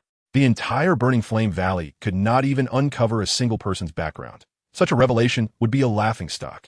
Just then, a commotion erupted outside the hall, mixed with the guard shouts. "Audacious! The Valley Master is dealing with urgent matters. How dare an outer sect disciple intrude? I have information about Feng Han. I must see the Valley Master. It will be too late otherwise." A youthful voice, filled with urgency, broke through the external barriers. Tang Zhen furrowed his brow. "Who is causing a ruckus outside? Tang Li, go investigate." Tang Li quickly exited the hall, and before long, he returned with a young man clad in light crimson outer sect attire. The youth, around 20 years of age, appeared somewhat frail, a hint of nervousness on his face. He was Lin Hao, the outer sect disciple who shared a room with Yi Tian, Feng Han. "Valley Master, this disciple claims to possess information regarding Feng Han," Tang Li announced. Lin Hao promptly knelt before them, his voice trembling yet resolute. "I am Lin Hao, a former outer sect disciple and roommate of Feng Han. I I have seen his true appearance before he donned a disguise. Oh, a glimmer of interest sparked in Tang Zhan's eyes as he leaned forward. You have seen his true form? What does he look like? Do you have a likeness? Yes. Yes. Lin Hao hurriedly fished out a folded piece of paper from his storage ring, presenting it with both hands. That day, when we submitted our challenge application at the core registration hall, he removed his disguise in an alley, and I happened to see him while hiding behind a tree. I returned and drew this from memory, fearing I might forget. Tang Li took the paper, unfolded it, and handed it to Tang Zhan. As Tang Zhan looked down, he saw a face with sharp brows and bright eyes, exuding a cold intensity. It was undoubtedly Han Feng's true visage. His pupils constricted sharply, and he slammed his hand on the edge of the bed, a tempest of fury surging within him. Han Feng. It is he. Father, is it him? Tang Huoya, upon hearing the name, struggled to sit up, disbelief etched across her face. She knew he was the disciple of Yao Chun, who had even stolen from the Alchemist Guild. Indeed, it is him. Tang Zhan seethed, his teeth clenched. Han Feng, are indeed one and the same. He stole Yao Chen's bone spirit cold fire from the Starfall Pavilion, pilfered the 3,000 flame fire from the Alchemist Guild, and now he has come to my burning flame valley to deceive and steal away the 9 dragons' thunder fire. Well, how dare he treat my burning flame valley as a pushover? He turned to Lin Hao, who was still kneeling on the ground, his tone softening slightly but still carrying an undeniable authority. Lin Hao, you have rendered great service. From today onward, you shall be promoted to an inner sect disciple and may enter the scripture pavilion to select a terrestrial grade cultivation method as a reward. Lin Hao was taken aback for a moment before quickly responding, bowing repeatedly in gratitude, his voice trembling with excitement. Thank you, Valley Master. Thank you, Valley Master. I shall surely serve the Burning Flame Valley diligently. Tang Zhan waved his hand, instructing Tang Li to take Lin Hao away. He then turned his unwavering gaze towards Tang Li. Focus on your recovery. Now that we have ascertained Han Feng's whereabouts, I shall dispatch someone to inform the Alchemist Guild and the Starfall Pavilion. The 3 factions shall unite, even if he flees to the ends of the earth. We will capture him, avenge you, and reclaim the 9 dragons' thunder fire. The palace lanterns within the chamber remained brightly lit, yet they seemed to be tinged with the fervor of Tang Zhan's wrath. A grand pursuit across factions, centered around Han Feng, Tian, was quietly unfolding amidst the fury of the Burning Flame Valley. Chapter 152. The 3 sect collaborate to pursue Feng Han. Concerns arise in the Starfall Pavilion and Moon Palace. Across the markets and towns in Central State, new wanted posters were plastered overnight, inscribed with special spiritual ink. At the top, the flames of the Burning Flame Valley. The Alchemist Guild and the Starfall Pavilion were emblazoned alongside their respective emblems, while below, a clear image of Han Feng, alias Feng Han, was accompanied by a litany of his misdeeds. Wanted, Han Feng, alias Feng Han, a 3-turn Dou Zun adept in disguise and spatial teleportation techniques. This individual has infiltrated the Alchemist Guild to steal the 3,000 flame fire, severely injuring Elder Xianling, and trespassed into the Starfall Pavilion to seize Yao Chen's bone spirit cold fire. He disguised himself as an outer sect disciple to infiltrate the Burning Flame Valley, gaining the trust of the Valley Master's daughter, Tang He, and absconding with the legacy, the 9 dragons' thunderfire. His cultivation method, the flame technique, allows him to enhance his strength by devouring, showcasing profound cunning and ruthless methods. He often masquerades to infiltrate sections.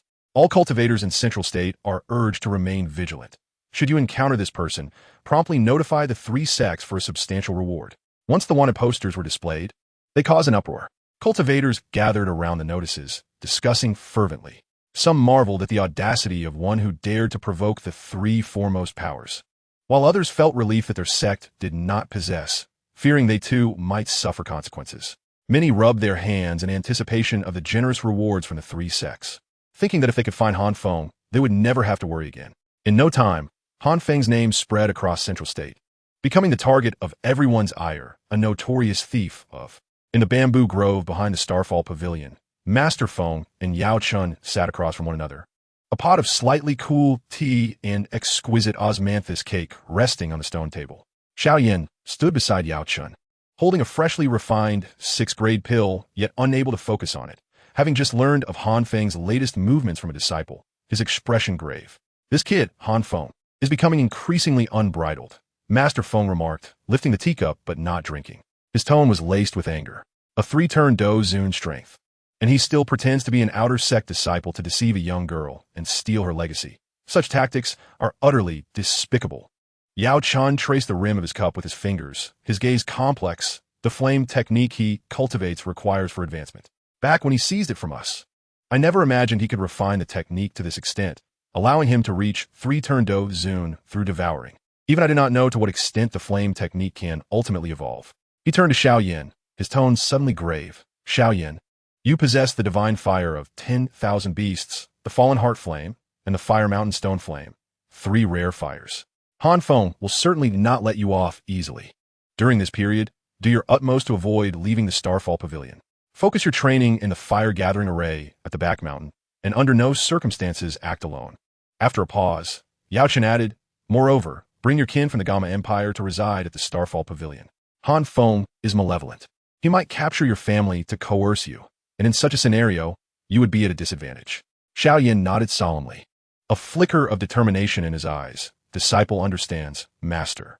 I will dispatch someone to the Gamma Empire to bring my father and kin here, and I will intensify my training to achieve a breakthrough as soon as possible. Even if Han Feng truly comes, we need not worry. Meanwhile, at the Moon Mansion in St. Dan City, Xian Yi clutched a wanted notice, her hands trembling with rage. Standing beneath a flowering begonia tree in the courtyard, she thrust the announcement before Yu Qingqing, her voice tinged with an urgency fueled by disappointment. Qingqing, look at this. This is the Han Feng you have been infatuated with. He has stolen the divine fire from the Pill Tower, robbed Yao Chun, and deceived the Fire Flame Valley. Now, he is wanted across the entire Central State, and everyone is clamoring for his capture. What do you see in him? Yu Qingqing received the notice, her gaze lingering on Han Feng's portrait. Her fingers lightly brushed the paper's surface as she fell into a long silence before softly replying. Aunt Xian, I am aware of the many wrongs he has committed. Yet the Han Feng, I know, can also be quite kind. He protects me and listens when I speak. Perhaps his actions stem from unavoidable circumstances? Unavoidable circumstances? Xian Yi scoffed in fury, pointing at the text on the notice. Does stealing rare fires have a justification? Does deceiving young women have an excuse? He is merely a villain who stops at nothing for power. If you truly involve yourself with him, you will inevitably be ensnared, or worse, become a pawn. She grasped Yu Qingqing's hand, her tone softening with a hint of pleading.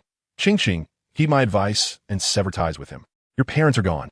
I cannot bear to watch you leap into the fire pit. Once this matter passes, I can help you find a reputable family to settle with, living a safe and stable life. Would that not be preferable? Yu Qingqing gently withdrew her hand, lowering her gaze, yet her voice remained resolute. Aunt Xian, this is my affair. I am capable of making my own judgments. I wish to understand what kind of person Han Feng truly is. So please do not urge me further. Xian Yi looked at her obstinately defiant demeanor, her chest tightening with frustration, yet feeling helpless. With a heavy sigh, she turned to enter the house, knowing that once Yu Qingqing had made up her mind, not even 10 oxen could drag her back. She could only devise a way to reveal Han Feng's true nature to her. Petals from the begonia tree drifted down, landing atop the wanted notice in Yu Qingqing's hand. Obscuring Han Feng's likanas. She looked up at the sky, her eyes filled with confusion and determination. She was uncertain whether her resolve was correct. Yet she still wished to wait for Han Feng's return and hear his explanation in person. Meanwhile, in a secluded valley at the border of Central State, Tian, Han Feng, sat cross-legged in his cave dwelling, with a 9-dragon lightning fire hovering before him. Unbeknownst to him, he had become the target of a joint manhunt by 3 major factions. His mind was wholly consumed with refining new rare fires to enhance his strength, as an even greater crisis was silently approaching him. Chapter 153. The 7-colored flame ascends to the 7th rank, luring Feng into a trap. Inside the cave, dwelling in the secluded valley at Central State's border, the fiery crystals embedded in the rock walls glowed a deep crimson, illuminated by the aura of fighting spirit leaking from within and without. Tian sat upon a beast skin mat, the 9-dragon lightning fire floating before him, its pale violet flames entwined with fine strands of golden lightning. Each flicker exuded a domineering aura that tore through the air, ranking as the 12th flame on the rare fire list. Let us begin. Tian took a deep breath, activating the burning art, causing the 6-colored rare fires within his dantian to awaken instantaneously. The ethereal green of the green lotus earth fire, the deep blue of the sea heart flame, the dark red of the fallen heart flame, the orange red of the wind fury dragon flame, the pale violet of the 3,000 flame fire, and the snow white of the bone spirit cold fire transformed into 6 chains of flame, spiraling toward the 9-dragon lightning fire.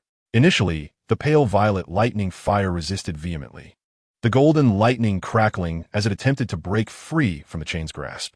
Yi Tian's gaze sharpened, channeling his celestial soul power into the flame chains, which acted as gentle shackles, gradually soothing the lightning fire's fury. He could distinctly sense the entwining powers of lightning and fire within the 9-dragon lightning fire. This was both an advantage and a vulnerability. As long as he could merge the lightning power with the properties of the other rare fires, he would gain complete mastery over this flame. As the burning art accelerated, the 6 flame chains gradually enveloped the 9-dragon lightning fire, the 7 flames beginning to blend slowly. The ethereal green of the green lotus fire tempered the lightning fire's ferocity. The snow-white bone spirit cold fire regulated the temperature. The deep blue sea heart flame enhanced the fire's resilience, and the pale violet lightning fire gradually shed its obstinacy, merging with the other flames. The color evolved from a singular pale violet into a radiant spectrum of hues. Boom! The fighting spirit within the cave erupted suddenly. The 7-colored rare fire hovering above Yi Tian's head, radiating a scorching brilliance akin to a miniature sun. This new rare fire embodied the agility of the green lotus, the dominance of the lightning fire, and the freezing power of the bone spirit cold fire.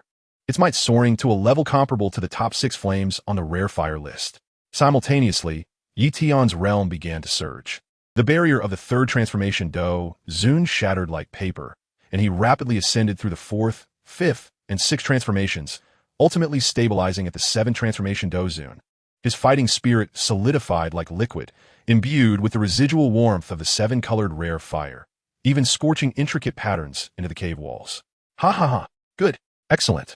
The golden soul body of the fire saint emerged from the spatial ring, swirling around the 7-colored rare fire, his eyes brimming with excitement. 7th transformation Dou Zun. 7-colored rare fire. I am finally close to regaining my physical form. Once I devour another rare fire, you'll surely break through to the half-saint level. And at that time, the chances of refining a physical body will be even greater. Yi Tian stored the rare fire, feeling the surging power within him. A faint smile gracing his lips. You flatter me, esteemed elder. Without your assistance, I would not have been able to successfully seize the 9-dragon lightning fire. With your legacy as a 7-star Dou saint in your prime, once you regain your physical form, even if you can only recover 70 to 80% of your strength initially, you will still be a formidable figure in Central State. The fire saint waved his hand with a smile, yet his eyes glimmered with anticipation. He had been trapped in soul form for far too long, yearning to experience the power of a physical body once more. At this moment, however, the atmosphere in the moon mansion of St. Dan City was exceptionally tense. Dang Zhen, clad in the robes of the Red Gold Valley Master, sat in the main seat of the hall, the teacup before him long since gone cold. He gazed at Xian Yi across from him, his tone laced with calculation. Elder Xian Yi, I am aware that Han Feng has acted against your master and stolen the 3,000 flame fire from the Pill Tower. You harbor resentment towards him. And I too resent him for deceiving my daughter and leaving her gravely injured. Now, there's an opportunity that serves both our interests. Would you care to listen? Xian Yi furrowed her brow, already sensing the implication. If Master Tang has something to say, please do so plainly. That rascal Han Feng is deeply infatuated with your Yu Qingqing. Tang Jin leaned forward, lowering his voice. This has been confirmed through various channels. We need not truly harm Miss Yu. All we require is to invite her to the Fire Flame Valley as a guest. Once the word spreads, Han Feng will undoubtedly come to rescue her. At that moment, we can set a trap and capture him. Absolutely not. Xian Yi immediately rejected, slamming her hand on the table. Qingqing is innocent. I cannot use her as bait. Innocent? Dan Zhen Sna. Han Feng has committed numerous heinous acts. Can his beloved truly be innocent? Moreover, this is not bait. It is merely an invitation. Once Han Feng arrives, we can reclaim the rare fires and avenge your master. After which we shall naturally release Miss Yu. Do you not wish for your master to regain his physical form and escape this soul state? You have searched for the soul infant fruit for so long. Do you intend to wait indefinitely? Xian Yi's movements faltered, her eyes flashing with inner turmoil. She had witnessed the suffering of her master, Xian Lin, reduced to soul form. She understood the difficulty of seeking the soul infant fruit. If they could capture Han Feng, not only could they retrieve the 3,000 flame fire, but they might also extract clues about the soul infant fruit from him. Yet, Han Feng's strength was unfathomable, and he had the support of a soul body capable of unleashing the peak of a one-star Dou Saint. They might not be able to contend with him. You need not worry about that, Tang Jun, brimming with confidence, declared, with the presence of the venerable fire cloud ancestor in the Burning Flame Valley, a 2-star Dou Saint. And Elder Danshan from the Dan Tower, also a 2-star Dou Saint, if we join forces alongside the esteemed Yao Chun from the Starfall Pavilion and respected Wind Elder. We shall not only ensnare a peak 1-star Dou Saint, but even a 2-star Dou Saint.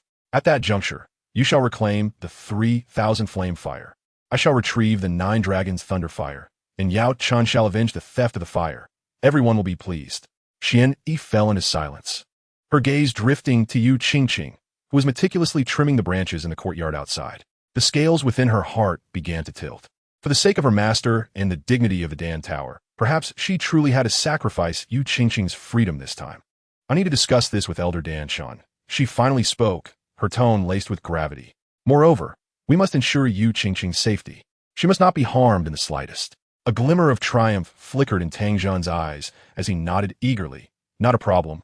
As long as Elder Danshan agrees, we will make immediate arrangements to ensure Han Feng cannot escape. The begonia tree at the Tang residence swayed gently in the breeze. Unbeknownst to anyone that a trap targeting Yi Tian was silently being woven. Meanwhile, deep within the secluded valley, Yi Tian remained lost in the joy of his recent breakthrough. Utterly unaware that a vast net crafted by 3 powerful factions was slowly tightening around him. Chapter 154. The 3-sect scheme to set the flame array. Feng Wenqing's heart in turmoil. Standing within the communication hall of the Dan Tower, Xian Yi gathered her Dou Qi, gently tapping it against the communication jade symbol. A faint green light flickered, and soon Elder Dan Shen's voice resonated. Xian Yi, what brings such urgency? Elder. The Valley Lord Tang Zhen from the Burning Flame Valley has devised a plan to capture Han Feng, reclaim the 3,000 flame fire, and avenge our master.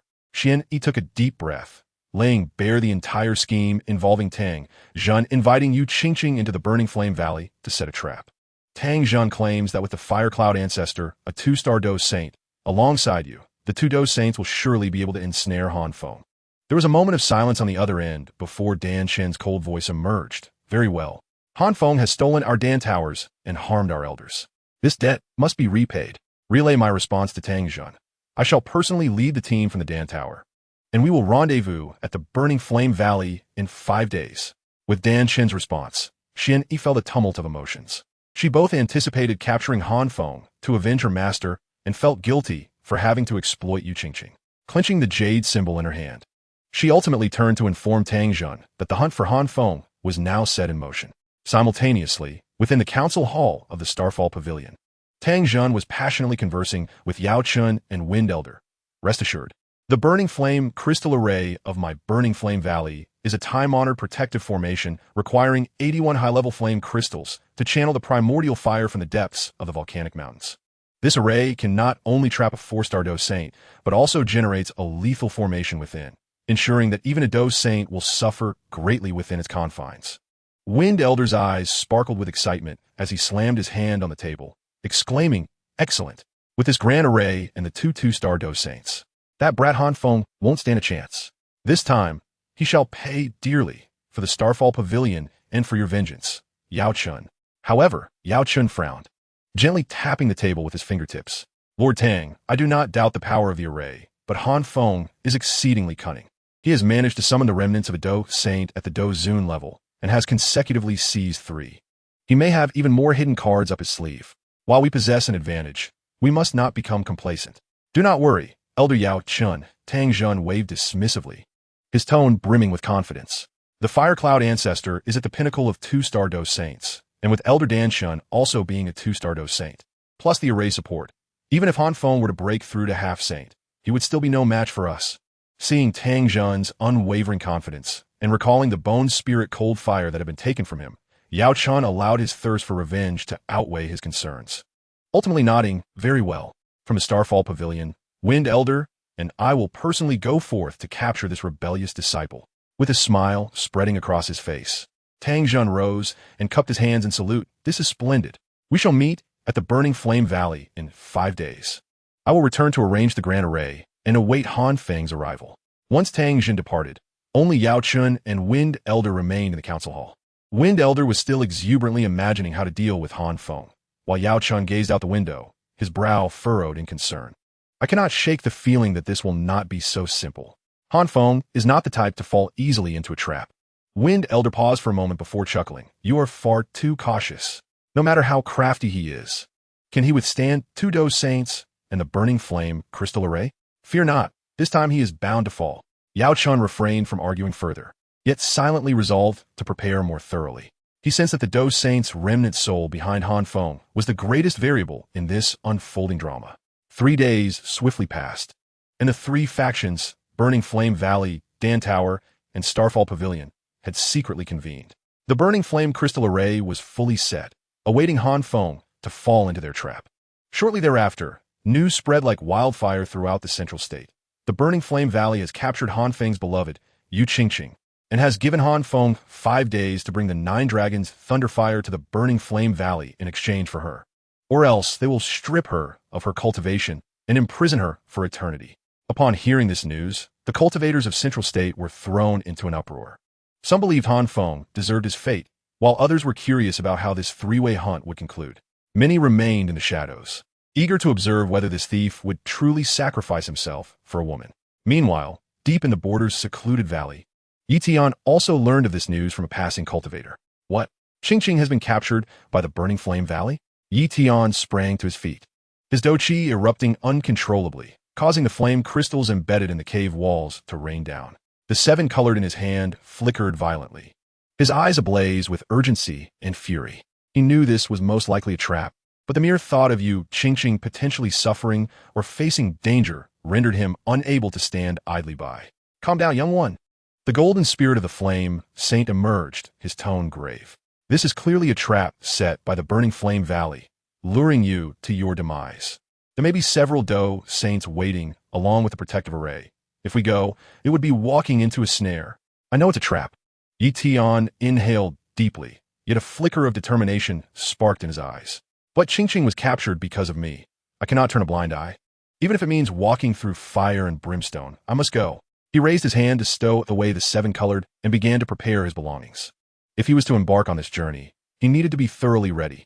Unbeknownst to him, this seemingly targeted hunt was fraught with even greater uncertainties, and his journey would not only pit him against 2 powerful Dou Saints and the Burning Flame crystal array, but would also unveil a hidden past concerning the remnant soul of the Flame Saint. The winds outside the valley grew increasingly fierce as Tian's figure vanished in a spatial rift, soaring towards the Burning Flame Valley. A battle that would determine the fate of Central State was poised to erupt amidst the volcanic peaks of the Burning Flame Valley. Chapter 155, Schemes to Shatter Illusions. The Saint's persuasion to retreat. Within the spatial rift, the pale blue turbulence sliced through the air like a sharp blade, leaving fine traces across the Dou Qi barrier surrounding Tian. Hovering in the void, his previously swift form gradually came to a halt, his brow knit in concentration as he contemplated the unfolding situation. This journey to the Burning Flame Valley was far more than a simple exchange. It was a deadly trap laid by 3 powerful factions, with the Firecloud ancestor being a 2-star Dou Saint and Elder Danshan also a 2-star Dou Saint. Their combined might, along with the age-old Burning Flame crystal array, tightened the grip of anxiety within Tian. He clenched his fingers slightly, his mind racing with potential crises. Considering Elder Danshan's previous setback at the Starfall Pavilion, it was certain he would exert every effort this time, although Yao Chen's strength was modest. His familiarity with the might provided him with means specifically aimed at Han Feng. If the Dan Tower were to send another Dou Saint, or if the Burning Flame Valley harbored secret cards, his odds of success dwindled to nothing. The more he pondered, the more alarmed he became. Rushing in blindly would not only jeopardize Yu Qingqing's rescue, but could also cost him and the Flame Saint their lives. Without a moment's hesitation, Tian tore through the spatial rift before him, stepping into a desolate valley. The valley was overrun with withered yellow weeds, encircled by steep rock walls, with only a narrow strip of sky visible overhead. Tian sat upon a cold stone, calming himself to gather his thoughts. Yu Qingqing was raised solely by Xian. Despite his hatred towards me, he would never truly place her in peril.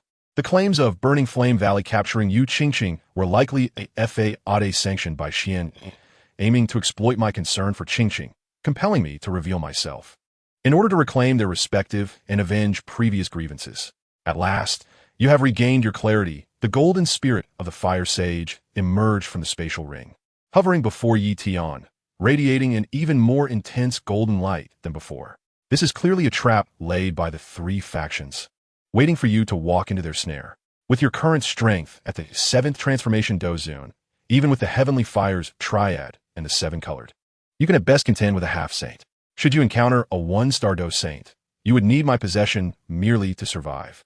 Not to mention the 2 2-star Dou Saints and the formidable array capable of restraining a 4-star Dou Saint. Yi Tian nodded in silence, fully aware of the disparity in strength. The chasm between Dou Zun and Dou Saint was insurmountable, not something that could be easily bridged by or techniques. Even if I were to inhabit you, I could only entangle 1 2-star Dou Saint at most. The fire sage continued, his tone laden with gravity. Should the other Dou Saint activate the grand formation, we would have no means of resistance. More crucially, with you Qingqing in their clutches, any action you take would be fraught with peril. A moment's hesitation could lead to irrevocable consequences. I am aware of the danger. Yi Tian lifted his gaze, his eyes filled with turmoil. But if I do not act, what will Qingqing think? She is already doubting me due to Xian Yi.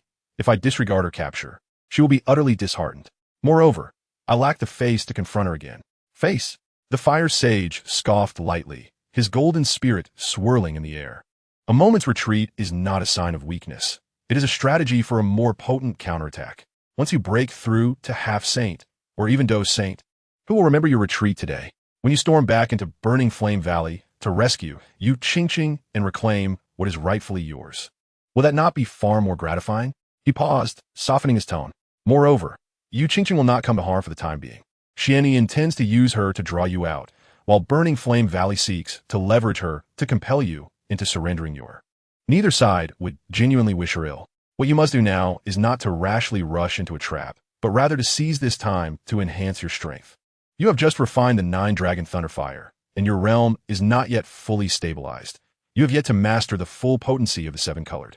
If you can integrate its power into your Dou Qi over the next 5 days, you may very well touch upon the threshold of half-saint. At that point, devising a strategy will be far more prudent than courting death now. Yi Tian sat upon the stone, gazing at the sky beyond the valley. As the impulse within him gradually succumbed to reason, the fire sage was indeed correct. To charge and recklessly would only result in futile sacrifice. It was only by becoming stronger that he could truly safeguard you Qingqing and shatter the encirclement of the three factions. He took a deep breath, rising to his feet. As his Dou Qi began to circulate slowly, the faint glow of the 7-colored flickering momentarily in his palm. Very well, I shall heed your counsel, senior. Over these 5 days, I will stabilize my realm and master the. As for the traps of Burning Flame Valley, I shall not allow them to achieve their aims. Nor will I permit Qingqing to suffer any indignities. Once I am prepared, I will personally confront Burning Flame Valley to settle this debt. The winds within the valley gradually calmed as Yi Tian sat cross-legged, commencing the operation of the fires of creation, merging the surging Dou Qi within him with the 7-colored. Meanwhile, within Burning Flame Valley, the three factions continued to fervently set up their grand formation, eagerly awaiting Yi Tian's self-inflicted entrapment, unaware that he had already uncovered their conspiracy and was secretly amassing strength, preparing for an unexpected counterstrike. Chapter 156. The inner demons disturbed the realm in the desolate valley. Yi Tian sat cross-legged upon the stone, surrounded by the faint glow of the 7-colored. He was attempting to stabilize his 7th transformation Dou Zun realm through the fires of creation. Yet his mind was plagued with chaotic images. The pitiful visage of Yu Qingqing imprisoned by the disciples of Burning Flame Valley. The mocking faces of Tang Zhen and Dan Shun, and the intricate web laid by the three factions. These thoughts entwined around his consciousness like creeping vines, causing his internal Dou Qi to spiral into disarray, and the 7-colored began to stir restlessly, with a faint purple lightning fire, even scorching through his meridians. Ugh! Yi Tian groaned, cold sweat beating upon his forehead, as his consciousness began to fade. The inner demon was rapidly eroding his mind, fueled by his concern for Yu Qingqing. If this continued unchecked, the consequences could be dire. He could either fall into madness, plummeting in realm, or suffer, sever meridians, becoming a cripple. Kid, wake up! The golden spirit of the fire sage, witnessing the dire situation, hastily surged from the spatial ring. Scanning the surroundings, he spotted a mountain spring not far off. Without hesitation, he manipulated his spiritual power to lift a handful of icy water, splashing it upon Yi Tian's face. The frigid spring water trickled down Yi Tian's hair, its biting chill penetrating his garments, causing him to shiver. His disordered consciousness was extinguished like flames doused by cold water, and he instantly regained clarity. He abruptly opened his eyes, staring at the restless seven colored in his palm, a lingering trepidation washing over him. What has happened? It felt as though something had ensnared me. It was the inner demon. The fire sage hovered before him, his golden spirit flickering. You were too preoccupied with Yu Qingqing's safety. Coupled with the anxiety of confronting the traps of Burning Flame Valley, these entwined emotions offered the inner demon an opportunity. Had I arrived a moment later, you would have been completely consumed by it. Yi Tian clenched his fists, his tone tinged with reluctance. I cannot believe I almost succumbed to madness over such matters. Do not blame yourself. The fire sage sighed, fully aware that if Yi Tian did not resolve his fixation on whether to confront Burning Flame Valley, the inner demon would resurface. As he relied on Yi Tian for his revival, he could not allow any mishap to befall him. The crux of the issue remained that his strength was insufficient. If only we could find an ally of 2-star Dou Saint or above, I could possess you, and with your 7-colored, we could unleash the power of a 4-star Dou Saint. At that point, not only would we have the means to break the formation and rescue her, but we might also deal a heavy blow to the 3 factions. Find an ally? Yi Tian's eyes lit up, only to dim again. But we have only 4 days left. Where can we find a willing Dou Saint to assist us? Dou Saints are already scarce on the Dou Qi Continent, most of them hidden away in secret realms, making them virtually impossible to locate. What ordinary people cannot find does not mean I cannot. The fire sage's tone brimmed with confidence. 1,000,000 miles to the west lies the everlasting snow mountain. This mountain is perpetually encased in ice, and atop its peak lies an ice palace, home to the saint of the underworld. He paused for a moment, adding, the saint of the underworld was once at the pinnacle of 5-star Dou Saint a millennium ago, his strength unfathomable. Unfortunately, he was ambushed by enemies in his youth, suffering injuries to his meridians. Though he survived, he could never break through again, and his cultivation plummeted from the peak of 5-star Dou Saint to 3-star Dou Saint. The lifespan of a Dou Saint increases with their realm. A 5-star Dou Saint at the peak would typically have 5,000 years of lifespan, but due to his old injuries, he now has less than 10 years remaining, and his combat prowess has dwindled to that of a 3-star Dou Saint. Yi Tian's heart stirred. Are you suggesting we can solicit his help? But we are complete strangers. Why would he assist us? Simply due to your status as a peak 8-star alchemist. The fire sage chuckled. He is nearing the end of his lifespan and yearns for pills that can restore his meridians and prolong his life. Though you have not yet reached 9-star, you can concoct 8-star peak longevity pills, which may alleviate his lifespan crisis. If you promise to assist him with alchemy, he may not refuse to lend a hand. All right, I will take the gamble. Yi Tian immediately rose, determination ablaze in his eyes. 1,000,000 miles is too far. I will need at least 2 days of flight on my own, and time is of the essence. Senior, I implore you to assist me. Without hesitation, the fire sage's golden spirit instantly merged into Yi Tian's body. Do not worry. Once I possess you, I can temporarily elevate your strength to the peak of 1-star Dou Saint, and your spatial flight speed will increase several-fold. We shall reach the everlasting snow mountain in half a day. As his words fell, a brilliant golden light erupted from Yi Tian, the aura of a peak 1-star Dou Saint roaring forth, sending the weeds in the valley swirling into the air. He raised his hand and tore through the fabric of space, stepping into the rift, where the chaotic currents of the cosmos automatically receded around him. The once perilous spatial passage transformed into a smooth path for his swift advance. Qingqing, wait for me, Yi Tian silently vowed, his eyes brimming with determination. This time, not only would I rescue you, but I shall also ensure that those who conspired against us pay dearly for their treachery. At the end of the spatial corridor, the silhouette of the Eternal Frost Mountain gradually came into focus, a towering ice peak, its body cloaked in thick layers of ice, reflecting the cold moonlight. The ice palace atop the mountain loomed amidst the fog, exuding an ancient and majestic aura.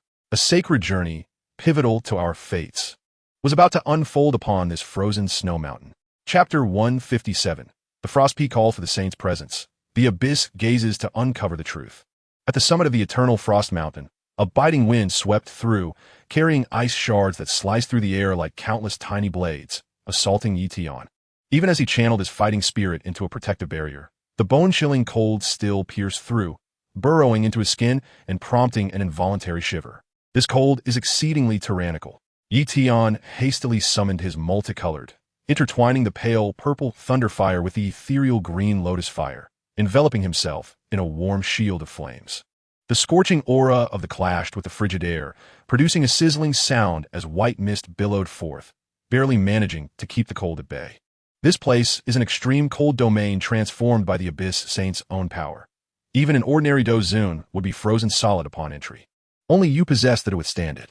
The voice of the Flame Saint echoed in Yi Tian's mind, carrying a weight of seriousness. His icy lair should be nearby. We must search. Yi Tian nodded, extending his soul's perception into the depths of the snow-capped mountain. However, the ice layers contained the soul imprint of the Abyss Saint, and as soon as his soul force ventured too far, it was repelled by an icy power, preventing any further exploration. The two searched the snow mountain for half an hour, yet yielded not a single clue. This method of searching is futile. Yi Tian's patience von it. Drawing a deep breath, he infused his fighting spirit into his throat and called out towards the depths of the snow mountain. Abyss Saint, I am Yi Tian, a prospective 9th-tier alchemist, here to seek an audience. I implore the saint for a chance to meet. His voice, entwined with soul force, reverberated through the snow mountain like thunder, causing ice shards to tumble from above. Upon the third call, a stirring occurred within a hidden ice cavern deep within the mountain. An elderly man, seated cross-legged, finally showed signs of movement. This cavern was carved beneath a glacier that had endured for millennia, its walls embedded with mysterious ice jade that gathered chill. In the center, an old man sat in silence, his white hair cascading like strands of snow, his face etched with deep lines akin to ravines, and his skin parched like withered bark. Yet his closed eyes concealed an undying brilliance. Clad in a weathered gray robe, frayed at the edges, he nonetheless emanated a faint yet potent aura of indeed the Abyss Saint himself. At this moment, the fingertips of the Abyss Saint trembled slightly, a dark hue rippling through his meridians. Remnants of an old injury inflicted by a treacherous foe a millennium ago, the source of his diminished cultivation and dwindling lifespan. Upon hearing the term prospective 9th-tier alchemist, his eyes abruptly opened, a startling light igniting within his murky gaze as his previously stable aura became chaotic. A prospective 9th-tier alchemist? He was acutely aware of his dire circumstances, with less than a decade of life remaining, and as long as the old injury to his meridians persisted, he would never reclaim his peak at the 5-star Dou Saint level, let alone break through to the 6-star Dou Saint to extend his lifespan. For years, he had concealed himself within the extreme cold domain, using the icy chill to suppress his injuries and delay his mortality. Yet this was merely a temporary remedy. If indeed a prospective 9th-tier alchemist could concoct a pill to mend his meridians and prolong his life, it would represent his final hope. Could it be a trap set by his enemies? A flicker of caution crossed the Abyss Saint's eyes. The betrayal from a millennium ago still haunted him. He had refrained from engaging with the outside world for fear of further treachery. Yet, contemplating his dwindling lifespan, temptation stirred within him. Even if it were a trap, I must investigate. If I can truly obtain the elixir, it would be a boon. If it is a trap, with my strength, I might yet escape unscathed. Without a hint of hesitation, the Abyss Saint enveloped himself in a faint blue fighting spirit. The space around him subtly warped, and in an instant, he vanished from the ice cavern, utilizing Dou Saint-level teleportation to appear 10 zhang behind Yi Tian in the blink of an eye. Be cautious. Someone approaches from behind. The voice of the Flame Saint resounded suddenly, laden with urgency. Yi Tian's heart raced. He spun around, the multicolored coalescing in his palm, on high alert for the newcomer. Upon seeing the Abyss Saint, his pupils constricted slightly. Though the old man appeared frail, the aura of it emanating from him was as formidable as a mountain. Rendering Yi Tian spirit laborit. The Abyss Saint scrutinized Yi Tian, his gaze sweeping over the swirling before landing upon the youth's youthful visage, filled with curiosity and scrutiny. You're the one who called out earlier? A prospective 9th-tier alchemist? His voice was hoarse, akin to a creaky door, yet commanded an undeniable authority. What business do you have with me? Yi Tian retracted his, bowing respectfully yet with a dignified demeanor. I am Yi Tian, and it is an honor to meet the Abyss Saint. I have come to beseech your assistance, and in return, I am willing to concoct an 8th-tier pinnacle elixir to extend your life and mend some of your old injuries. Oh, the Abyss Saint raised an eyebrow, his wariness intensifying. What do you wish for my assistance with? Given your strength, it must be a matter of considerable significance, no? Furthermore, how did you come to know of my injuries and the impending end of my lifespan? He pressed forward, both testing Yi Tian's sincerity and guarding against potential traps. Years of solitude and vigilance had rendered him wary of trusting anyone easily. Yi Tian had anticipated this response and replied calmly. What I intend to confront is the joint pursuit by the Burning Flame Valley, the Alchemy Tower, and the Starfall Pavilion. They possess 2 second-star Dou Saints and a formation capable of restraining even 4-star Dou Saints. I understand that the Saint has suffered treachery, and I believe you would disapprove of their bullying tactics. As for your condition, it was disclosed to me by a senior companion. I did not pry into your affairs. He refrained from revealing the specific identity of the Flame Saint, leaving a modicum of ambiguity. When the Abyss Saint heard the names of the Burning Flame Valley and Alchemy Tower, a barely perceptible chill flickered in his eyes. His enemies had indeed colluded with the Alchemy Tower a millennium ago. This subtle emotion was precisely what Yi Tian had seized upon, allowing him to exhale inwardly. It seems there is potential in this venture. Chapter 158. The Frost Peak offers an elixir to stir the saint's heart, vowing to establish a covenant with heaven. The bitter wind of the eternal frost mountain continued to howl, the Abyss Saint standing with his back to Yi Tian, his gaunt fingers unconsciously rubbing his sleeve. Yi Tian's words struck like a pebble, sending ripples across the still waters of his long-buried heart. Yet the agonizing betrayal from millennium ago made him reluctant to trust easily. An 8th-tier elixir to extend life? It might afford me 2 or 3 more years of life, and merely restore superficial aspects of my injuries. Slowly, he turned to face Yi Tian, a hint of mockery in his murky eyes. Young man, do you truly believe such a trivial advantage is worth the risk of incurring the wrath of the 3 great powers? Yi Tian, prepared for this moment, met the Abyss Saint's gaze with unwavering resolve. Elder, though I am, but in my 30s, I have already reached the pinnacle of 7-turn Dozun. Breaking through to semi-saint within a year or 2 will pose no challenge. At that time, I will surely ascend to become a 9th-tier alchemist and craft the for you. The Abyss Saint's pupils dilated in shock, his body trembling slightly. The name of this elixir had graced his eyes in ancient texts.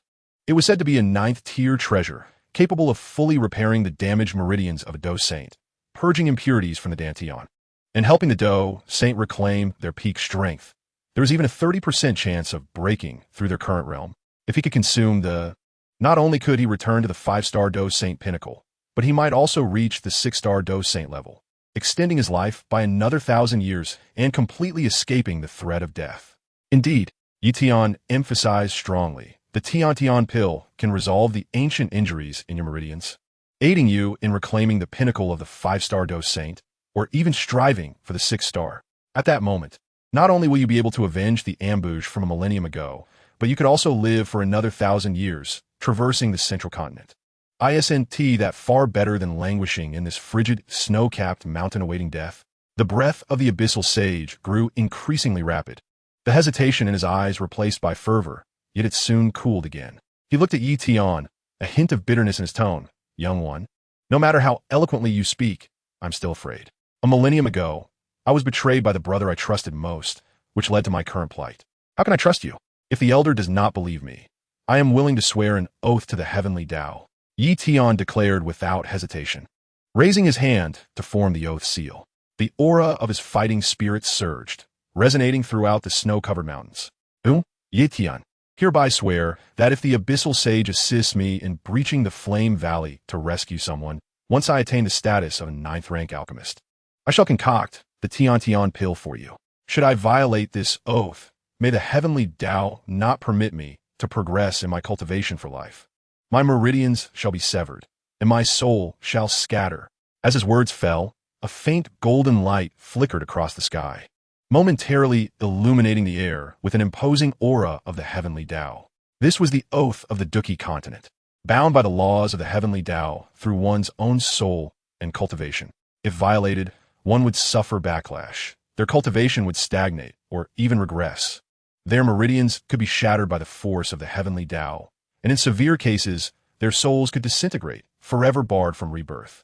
This was the most solemn and fearsome oath on the continent, one that none dared to breach lightly. Feeling that aura of the heavenly Tao, the last trace of doubt in the abyssal sage's eyes vanished completely. He suddenly burst into laughter, the sound causing the surrounding icicles to tremble and fall. Excitement etched upon his aged face. Good. What a bold Han Feng. You possess both courage and sincerity. I shall trust you this once. He approached Tian. The aura of a 3-star Dou saint no longer suppressed. Though not as domineering as in his prime, it carried the weight of 1,000 years' experience. Though I currently possess only the strength of a 3-star Dou saint, my battle experience over the millennia surpasses that of any newly minted Dou saint. Do not underestimate me. Even against 2-star Dou saints or a 5-star Dou saint, I can hold my own and ensure your safety. Thank you, Elder. Tian felt a great weight lift from his heart, bowing deeply. With the abyssal sage, a 3-star Dou saint, at his side, along with the fiery spirit of the flame sage, he finally felt emboldened enough to contend against the 3 factions. There is no need for thanks. We shall mutually benefit from each other. The abyssal sage waved his hand dismissively, a glint of determination flashing in his eyes. I will risk it all. If I can regain my life through your hand, then this perilous venture will be worth it. The golden soul of the flame sage floated forth from Tian. Offering a slight bow to the abyssal sage, Brother Abyss, I have long admired your reputation. With your assistance, our expedition to the Flame Valley will surely succeed. The abyssal sage glanced at the flame sage, surprise flickering in his eyes. He could sense the Dou saint aura emanating from this soul, albeit it was merely a remnant, yet formidable nonetheless. Who might you be? I am the flame sage, merely a remnant soul. The flame sage chuckled. The abyssal sage nodded in understanding, no longer inquiring further. Accompanying a remnant soul of a Dou saint meant that Tian's trump cards were thicker than he had anticipated. The trio wasted no time. The abyssal sage raised his hand to tear through the fabric of space. Addressing Tian, we have 3 days remaining before we reach the Flame Valley. Let's depart quickly. Along the way, I will explain the flaws in the flame crystal grand array in detail. Tian nodded, exchanging a glance with the flame sage before stepping into the rift with the abyssal sage. The eternal cold of the snow mountain returned to silence, with only the residual waves of the spatial rift signifying that an alliance had been formed here, one that would alter the balance of power in the central continent. Meanwhile, within the Flame Valley, the 3 factions continued to dream of capturing Tian, unaware that the addition of a 3-star Dou saint had transformed this hunt into an imminent counterattack. Chapter 159, Ambush in the Flame Valley. Bold words resound and shine bright. The volcanic clusters of the Flame Valley glowed a dark red under the daylight, streams of lava flowing gently through the valleys, the rising heat imparting a palpable warmth to the air. Yet, at this moment, the Flame Valley exuded an eerie calmness, with patrolling disciples tripling in number. Their steps hurried but hushed. The windows and doors of the core area as pavilions were tightly shut, and even the usually bustling square of the Flame Heaven was reduced to a few sweeping servants, heads bowed, too timid to glance up. In the shadows, 2 heavy presences lay in wait like mountains. The ancestor of the flame cloud stood on the eaves of the Flame Heaven Hall, his hands concealed beneath his gray robe, gripping 2 high-grade flame crystals. Though he deliberately suppressed his 2-star Dou saint aura, it still caused the air around him to shimmer slightly. Nearby, Elder Danshun, clad in a purple robe of the Alchemy Tower, held a Danwen talisman between his fingers, his gaze fixed on the entrance of the square, filled with vengeful coldness. In a side room of the Flame Heaven Hall, Yu Qingqing sat at vanity by the window, her fingers unconsciously tracing the table surface. Outside, the flame flowers bloomed vibrantly, yet she felt no desire to appreciate their beauty, her heart torn between 2 conflicting forces. On one hand, she feared Tian's arrival, aware of the traps laid within the Flame Valley and worried for his safety. On the other hand, she could not help but anticipate his reckless appearance for her sake. Han Feng, please don't come, she murmured softly, her eyes glistening with unshed tears. At that moment, within the spatial passage, Tian stood shoulder to shoulder with the abyssal sage. The latter was enveloped in a faint blue fighting spirit, completely concealing their presence. Young one, you'll go out first. I will hide within the spatial rift.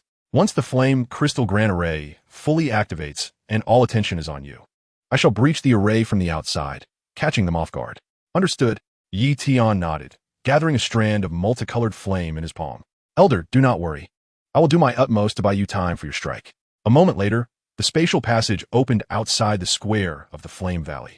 Tian stepped out slowly, his fighting spirit coalescing, his aura as a 7-turn Dou Zun unapologetically on display, intent on making his presence known. Han Feng, You truly dare to come. Tang Jun stood at the center of the square, a glimmer of triumph in his eyes. Wise up and hand over the nine-dragon thunderfire. And I might spare you, and you Ching. Yi Tian scoffed coldly, his gaze sweeping over the square. Tang Valley Master, I am here for someone, not to bargain with you. Hand over Ching, and I may consider sparing your Flame Valley. Arrogant. An enraged shout echoed from above as the ancestor of the Flame Cloud and Elder Dan Chun revealed themselves, their two-star Dou Saint auras erupting like two mountains, pressing down upon the square and rendering the air heavy. You, a mere seven-turn Dou Zun, dare to act wild in the Flame Valley? Following closely, Yao Chun and Feng Zun also emerged from the shadows, accompanied by several Dou Zun and Peak Dou Zone cultivators from the Flame Valley, their figures densely surrounding Yi Tian, forming an impenetrable encirclement.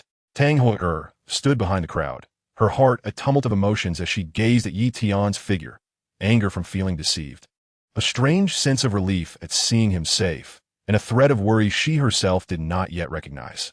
Han Feng, return the nine-dragon thunderfire to me. She spoke softly, her voice trembling.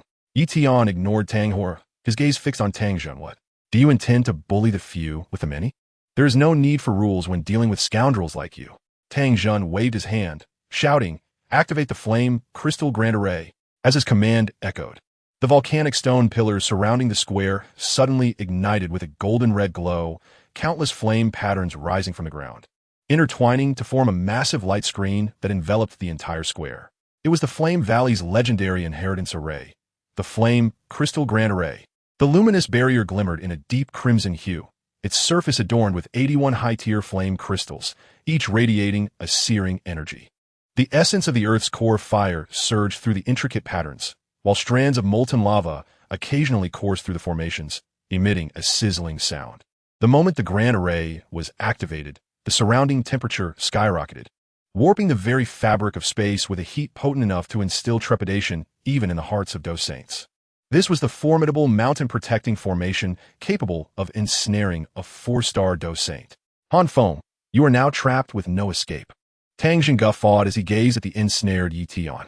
Surrender the nine-dragon thunderfire, the 3,000 yen flames, and the bone spirit cold fire, and compensate each of our factions with 10 8th-grade pills, and I shall allow you and Yu Qingqing to depart.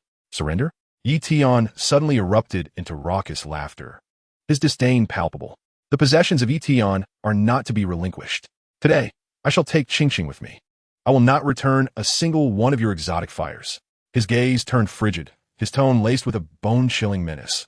I advise you to release Qingqing at once. Otherwise, today, this burning flame valley shall be left devoid of life.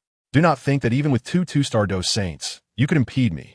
His words reverberated like thunder, causing an uproar among the onlookers in the square.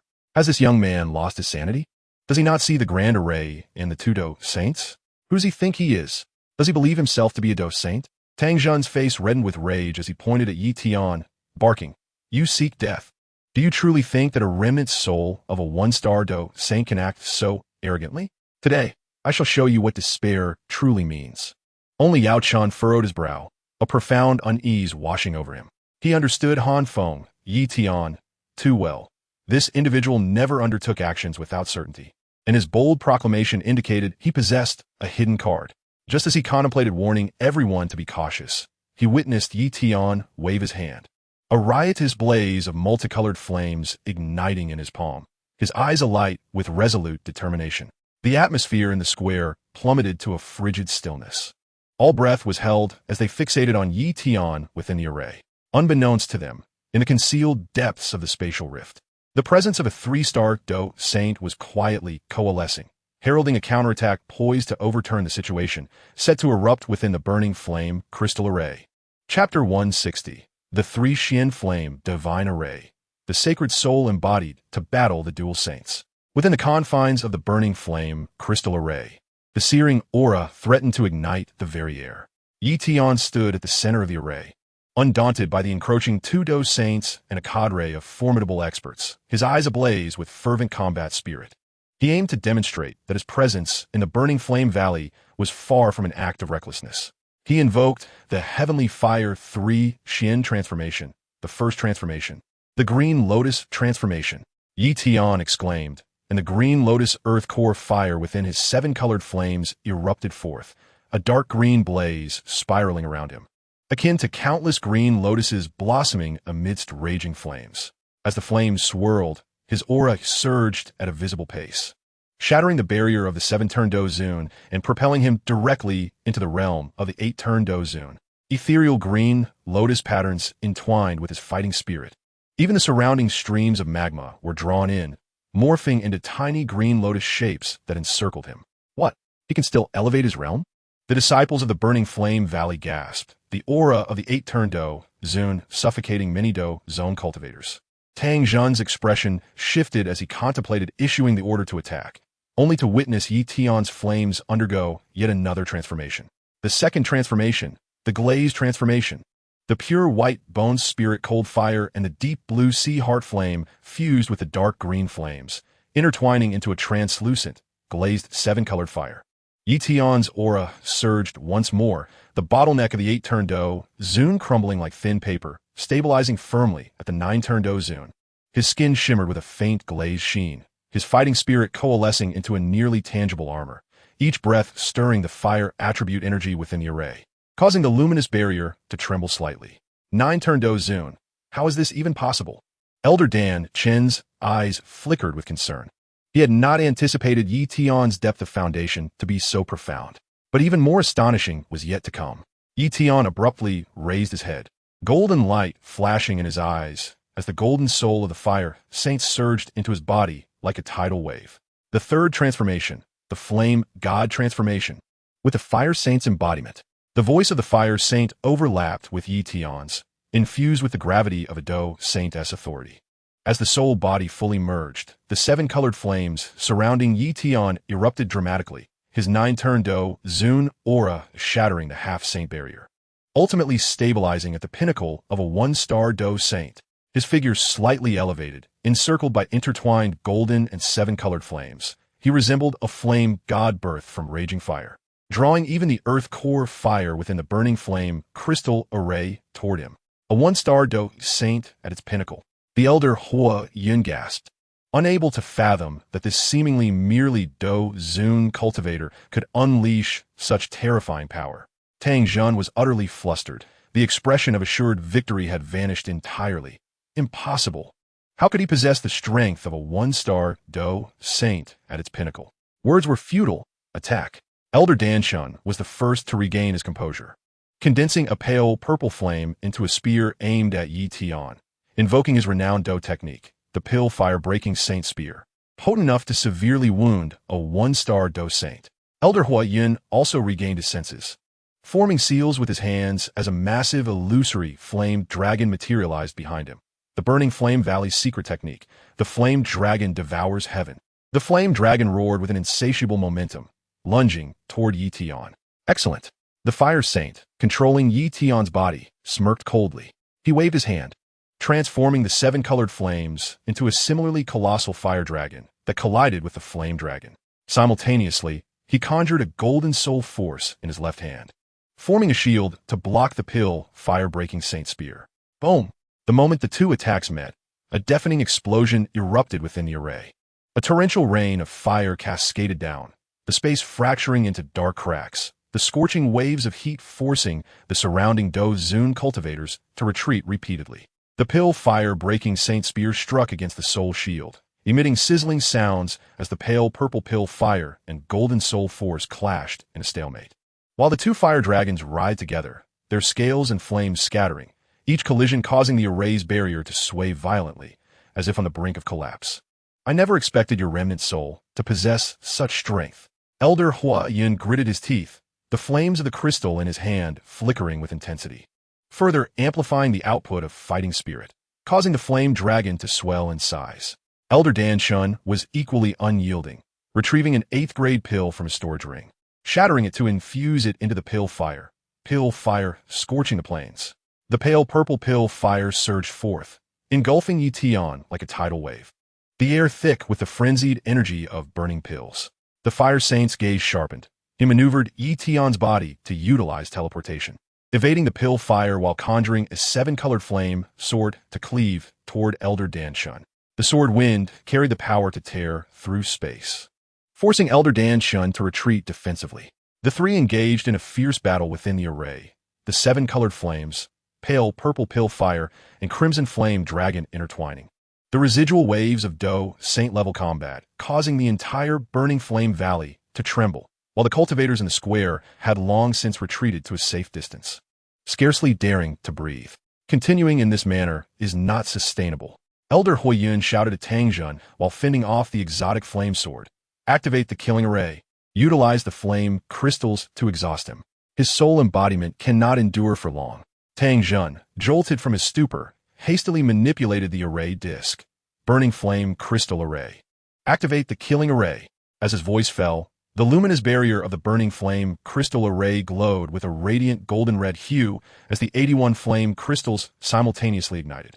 Countless fist-sized red crystal shards coalesced from the array's patterns, each brimming with the terrifying energy of Earth Core fire, their surfaces swirling with razor-sharp blades of fire attribute energy. Whoosh, whoosh, whoosh.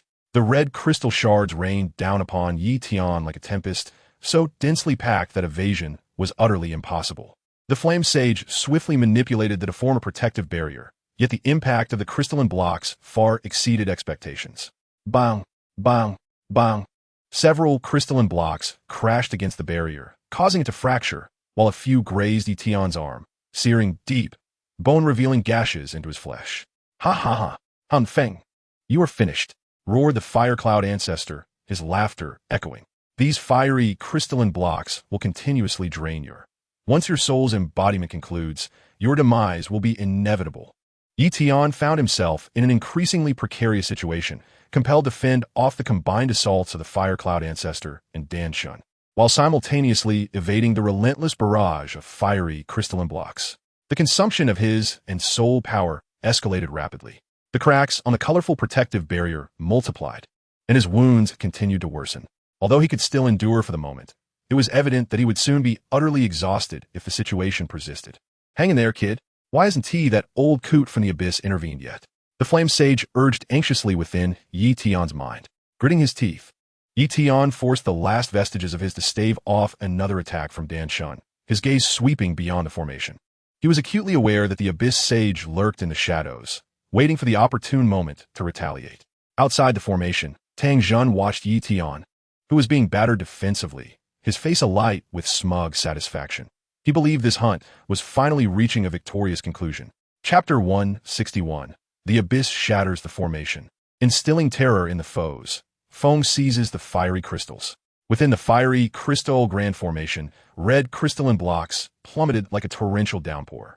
Yi Tian's multicolored protective barrier was now riddled with cracks, blood seeping from the burns on his arms, while his breath grew increasingly erratic due to the sustained drain on his energy. Tang Jun, standing outside the formation, wore a confident smile, while the Fire Cloud Ancestor and Dan Shun intensified their assault, striving to deliver a crushing blow before Yi Tian could be completely drained. Everyone presumed this hunt was on the brink of concluding.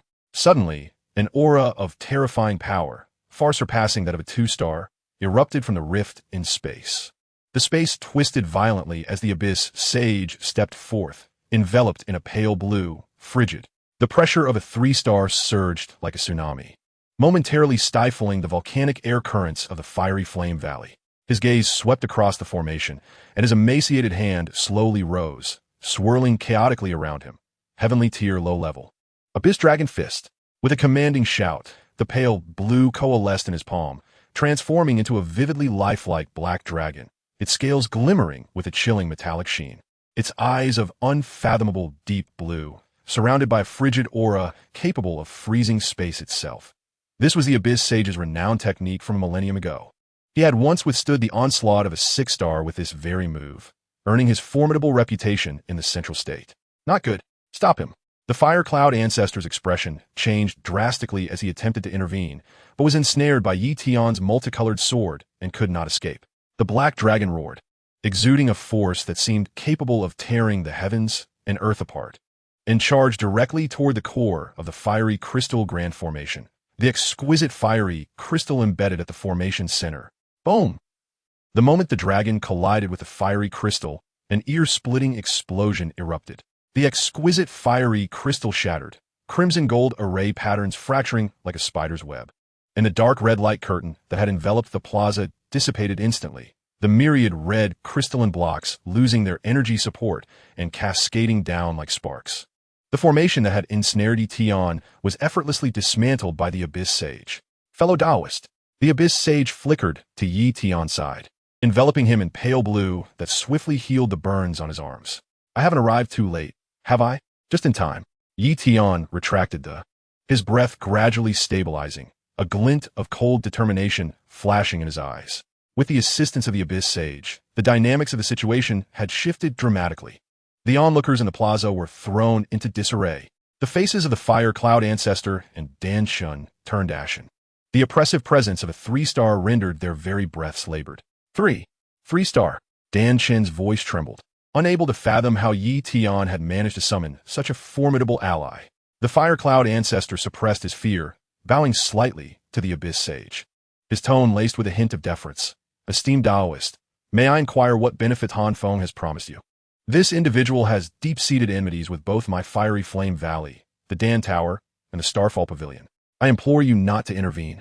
Afterward, my Fiery Flame Valley would be willing to offer 10-8 grade, and the Dan Tower would surely provide substantial compensation. Indeed, Dunchen Eagirli Conjuret. If you require, my Dan Tower can dispatch alchemists to craft them for you, far superior to what Han Feng could provide. The Abyss Sage chuckled coldly, the pale blue rippling slightly. The one I wish to protect is untouchable. Your offers hold no allure for me. Seeing his attempts at persuasion failing, Tang Zhan's heart hardened. Suddenly shouted, Han Feng, do not grow too complacent. Yu Qingqing is still in our grasp. If you dare to act, I will incapacitate her this very moment. He believed Yu Qingqing was Yi Tian's Achilles heel, and that holding this card would compel Yi Tian to relent. Yi Tian smirked derisively at Tang Zhan's words. Tang Valley Master, you might want to check whether Yu Qingqing is still in your side chamber. A chill swept through Tang Zhan's heart as an ominous premonition gripped him. He abruptly turned and sped toward the side chamber of the Fiery Flame Palace, with the Fire Cloud Ancestor and Dan Shun hastily following. However, upon pushing open the door to the side chamber, they found it empty, save for a pale gold jade token resting on the table. The very token Yi Tian had previously given to the Abyss Sage to sense Yu Qingqing's location. Damn it! Tang Zhan slammed his fist onto the table, shattering it instantly. When did he manage to rescue her? I sensed Miss Yu's location with the jade token before I shattered the formation and had already secured her in a safe place. The Abyss Sage's voice echoed from outside, tinged with mockery. Tang Valley Master, your bargaining chip has vanished. The Fire Cloud Ancestor's face fell utterly. He realized that without the leverage of Yu Qingqing, coupled with the presence of a 3-star, they stood no chance of victory. Yet, as the ancestor of the Fiery Flame Valley, surrendering at this juncture would obliterate their honor. Desperation flickered in his eyes, and with a surge he disregarded his old injuries, forcibly augmenting his power and lunging toward the Abyss Sage. Dan Shun, let's go together. Dan Shun gritted his teeth, compelled to follow suit, as pale purple coalesced into a spear aimed at Yi Tian. Come at me. Yi Tian's eyes ignited with battle spirit as the 7-colored reignited, meeting Dan Shun head-on. The two engaged in a fierce clash, Yi Tian employing to evade Dan Shen's fiery assaults, while simultaneously seeking opportunities to counterattack with his sword. Dan Shun, leveraging his vast combat experience, established layers of defense with occasionally launching surprise attacks, yet he consistently failed to breach Yi Tian's defense. Meanwhile, the Abyss Sage effortlessly countered the Fire Cloud Ancestor's desperate onslaught. He understood the old man's past injuries all too well and deliberately lured him into deploying powerful techniques that would exacerbate his injuries. The moment the Fire Cloud Ancestor's breath became erratic, the Abyss Sage instantaneously appeared behind him, delivering a crushing blow with his pale blue fist precisely where the old man's injuries lay. Puffed. The Fire Cloud Ancestor spewed forth a mouthful of blood, his body plummeting to the ground like a kite with its strings severed. His energy instantly diminished. His old wounds had flared up, rendering him completely incapable of further combat.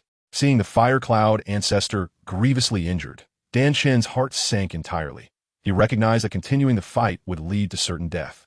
Retreat, he shouted, conjuring a massive ball to obstruct Yi Tian, and then he turned and fled at astonishing speed, opting to escape. Yi Tian made no move to pursue, only coldly watching Dan Chen's retreating figure. He turned his attention to Tang Jun and the severely injured Fire Cloud ancestor. His tone imbued with an unassailable authority.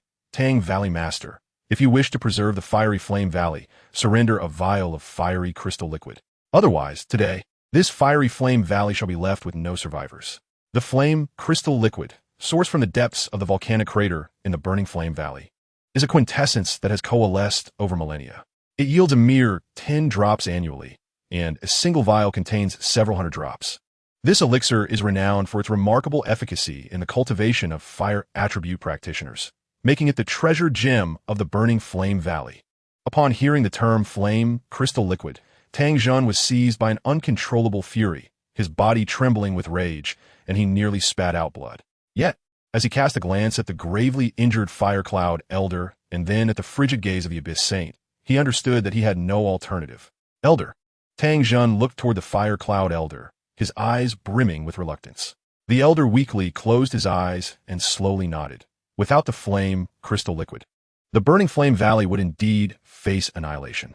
Gritting his teeth, Tang Jun turned and strode into the burning Heaven Palace. Moments later, he emerged, cradling a pale golden jade vial, and forcefully tossed it to Yi Tian, exclaiming, "The flame crystal liquid, take it. You must leave at once." Yi Tian caught the vial, uncapped it, and inhaled its fragrance, confirming its authenticity before nodding in satisfaction. A wise man knows the times. He then addressed the Abyss Saint, "Let us depart." The Abyss Saint cast a final glance at the fallen Fire Cloud Elder, uttering no further words, and followed Yi Tian as they exited. Their figures vanished beyond the confines of the burning Flame Valley, leaving behind a scene of devastation, a shattered formation, injured disciples, the ailing Fire Cloud Elder, and a pallid Tang Jun. The hunting expedition of the burning Flame Valley concluded in utter defeat, and Yi Tian's name would resound throughout the Central Continent once more due to this remarkable reversal against overwhelming odds. Chapter 162. The turmoil in the Central Continent. News of the disastrous defeat of the burning Flame Valley spread like wildfire across the Central Continent, becoming the favorite topic of conversation among practitioners within just 3 days. In a tea house in St. Dan City, several cultivators gathered around a table, clutching warm cups of tea, their tones laced with astonishment. "Have you heard? The burning Flame Valley, in collusion with the Pill Tower and Starfall Pavilion, laid a trap, only to be countered and killed by Han Feng.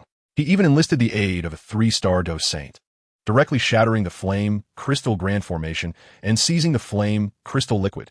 Indeed, the Fire Cloud Elder was severely injured. Elder Dan Chun fled in terror, and Tang Jun surrendered the valley's treasured possession.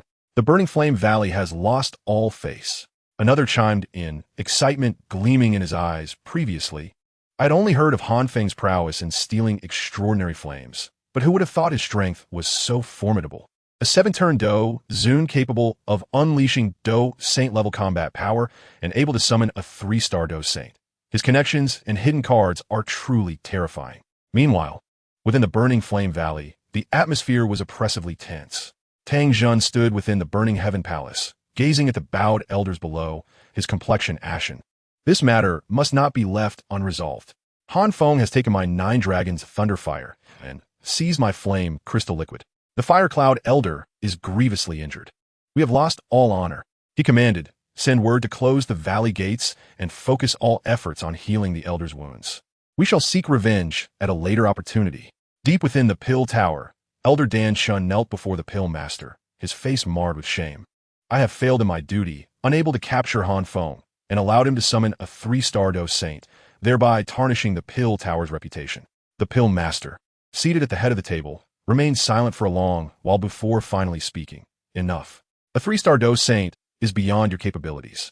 Relay the order to suspend the pursuit of Han Feng and closely monitor his movements. We shall wait for an opportunity to reconsider our plans." In the back mountains of the Starfall Pavilion, Yao Chun and the Wind Sovereign sat facing each other, their expressions serious. "I never anticipated Han Feng possessed such depth. Able to enlist even a 3-star Dou Saint, the Wind Sovereign side. It seems we cannot act against him for the time being." Yao Chun nodded, a flicker of complexity in his eyes. His flame art has become increasingly refined, and now with the aid of the flame crystal liquid, a breakthrough to Semi-Saint is imminent. It will likely be even more challenging to reclaim the Bone Spirit Cold Fire in the future. As the turmoil in the central continent continued to brew, Tian had already escorted the Abyss Saint back to the Eternal Ice Mountain.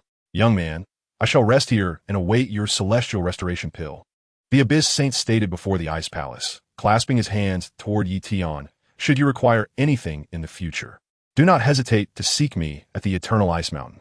Rest assured, Senior, once I attain the rank of 9th-tier alchemist, I shall promptly concoct the celestial restoration pill for you, Tian replied respectfully, watching as the Abyss Saint entered the Ice Palace before turning towards the direction of the Chen family. The Chen family, esteemed in the eastern part of the central continent, welcomed him with great reverence as the head of the family, and numerous clan members awaited at the entrance, their faces alight with respect. Welcome back, Lord Han. Your presence graces our humble abode. The young lady you has been awaiting your return for quite some time. Tian nodded slightly and followed the Chen family head into the estate. They traversed the courtyard and arrived outside an elegant chamber. Gently pushing the door open, he found Yu Qingqing seated by the window, holding a book yet not having turned a single page for an extended period, her gaze distant, clearly consumed with worry for him. Upon hearing the door creak, Yu Qingqing looked up abruptly, and upon seeing Tian, her eyes instantly brimmed with tears. She set the book aside and hurried toward him, her voice thick with emotion. Han Feng, are you all right? I heard the Burning Flame Valley set a trap, and it terrified me. Seeing her reddened eyes softened Tian's heart. He reached out to gently wipe away the tears at the corners of her eyes, his tone tender. Do not fret.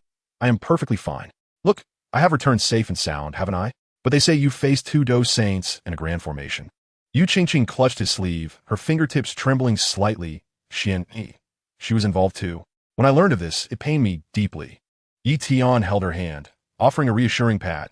I understand your distress. But Xian, he was also coerced by the pill tower. I did not harm her this time. I will find an opportunity to explain things to her later. You haven't been mistreated during your stay at the Chen family, have you? Not at all. Uncle Chen and the others have treated me very well. Yu Qingqing shook her head, her gaze gradually stabilizing as she looked at Tian, her eyes filled with reliance. Just promise me you won't take such risks in the future. I am afraid. I fear I might never see you again. Very well. I promise to be cautious from now on. Tian nodded with a smile, retrieving the vial of flame crystal liquid from his spatial ring and handing it to her. This is for you. The flame crystal liquid is beneficial for fire attribute cultivation. Take it and train. As your strength grows, you will be able to protect yourself. Yu Qingqing accepted the jade vial, her heartache and concern gradually dissipating as she gazed into Tian's gentle eyes. Leaning against his shoulder, she softly murmured, as long as I can be with you, I am unafraid. Sunlight streamed through the window of the chamber, casting a warm and tranquil glow upon the two. Though the turmoil in the central continent had not yet settled, Tian understood that this moment of tranquility was a hard-won reprieve. He gazed at Yu Qingqing in his embrace, his heart steeling with resolve. Once he broke through to Semi-Saint and concocted the celestial restoration pill, he would take Qingqing to a place of peace, far removed from such conflicts.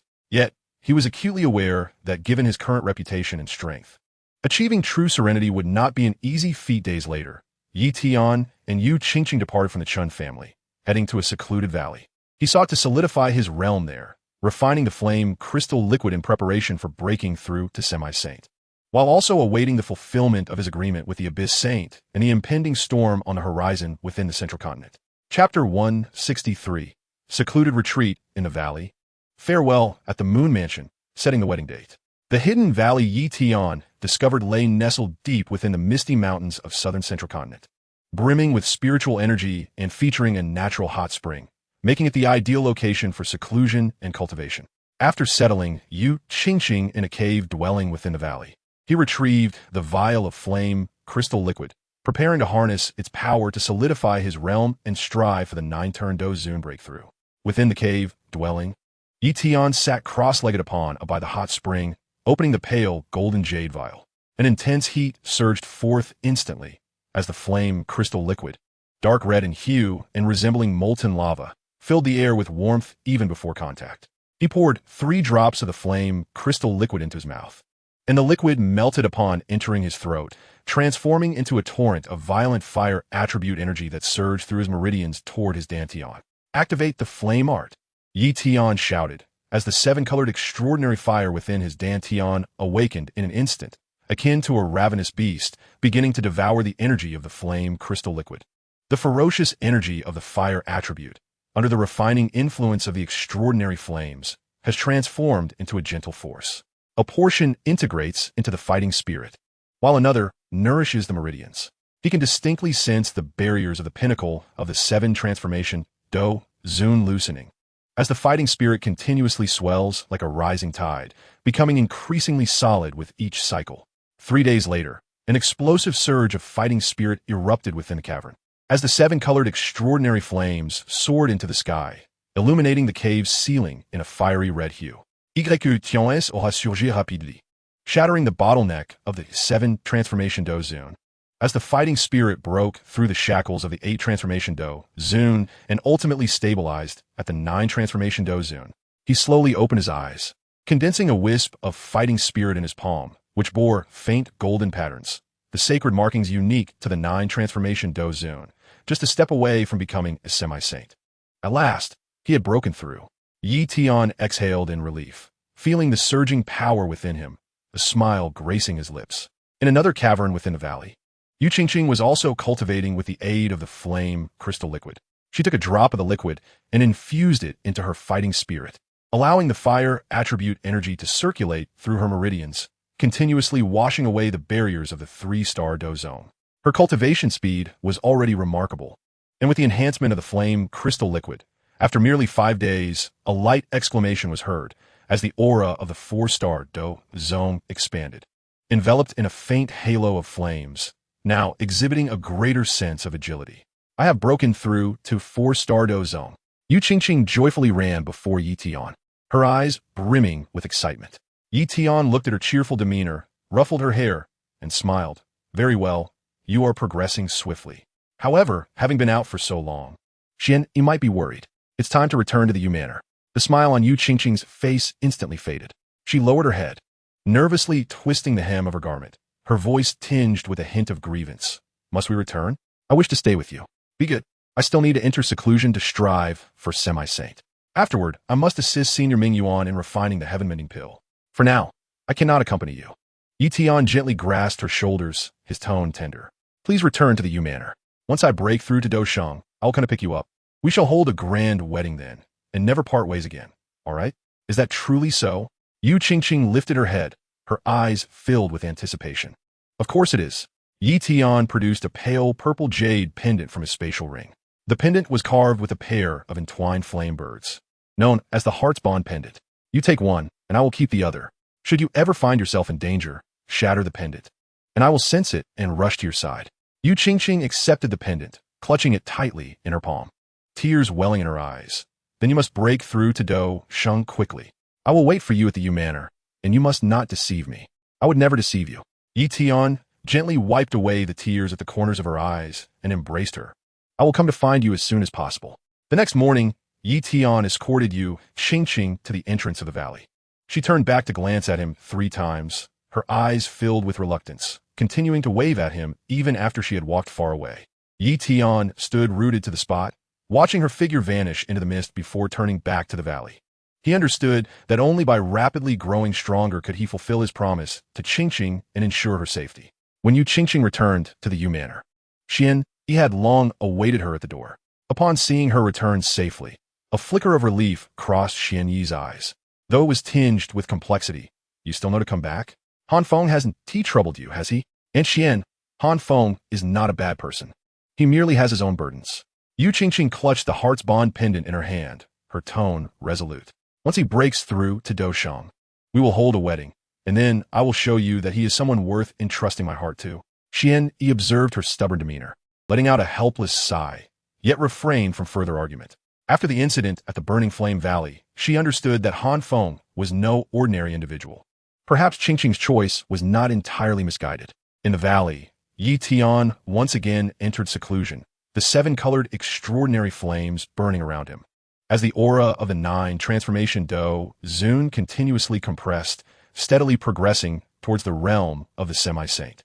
Meanwhile, the undercurrents in Zhongzhou began to stir quietly.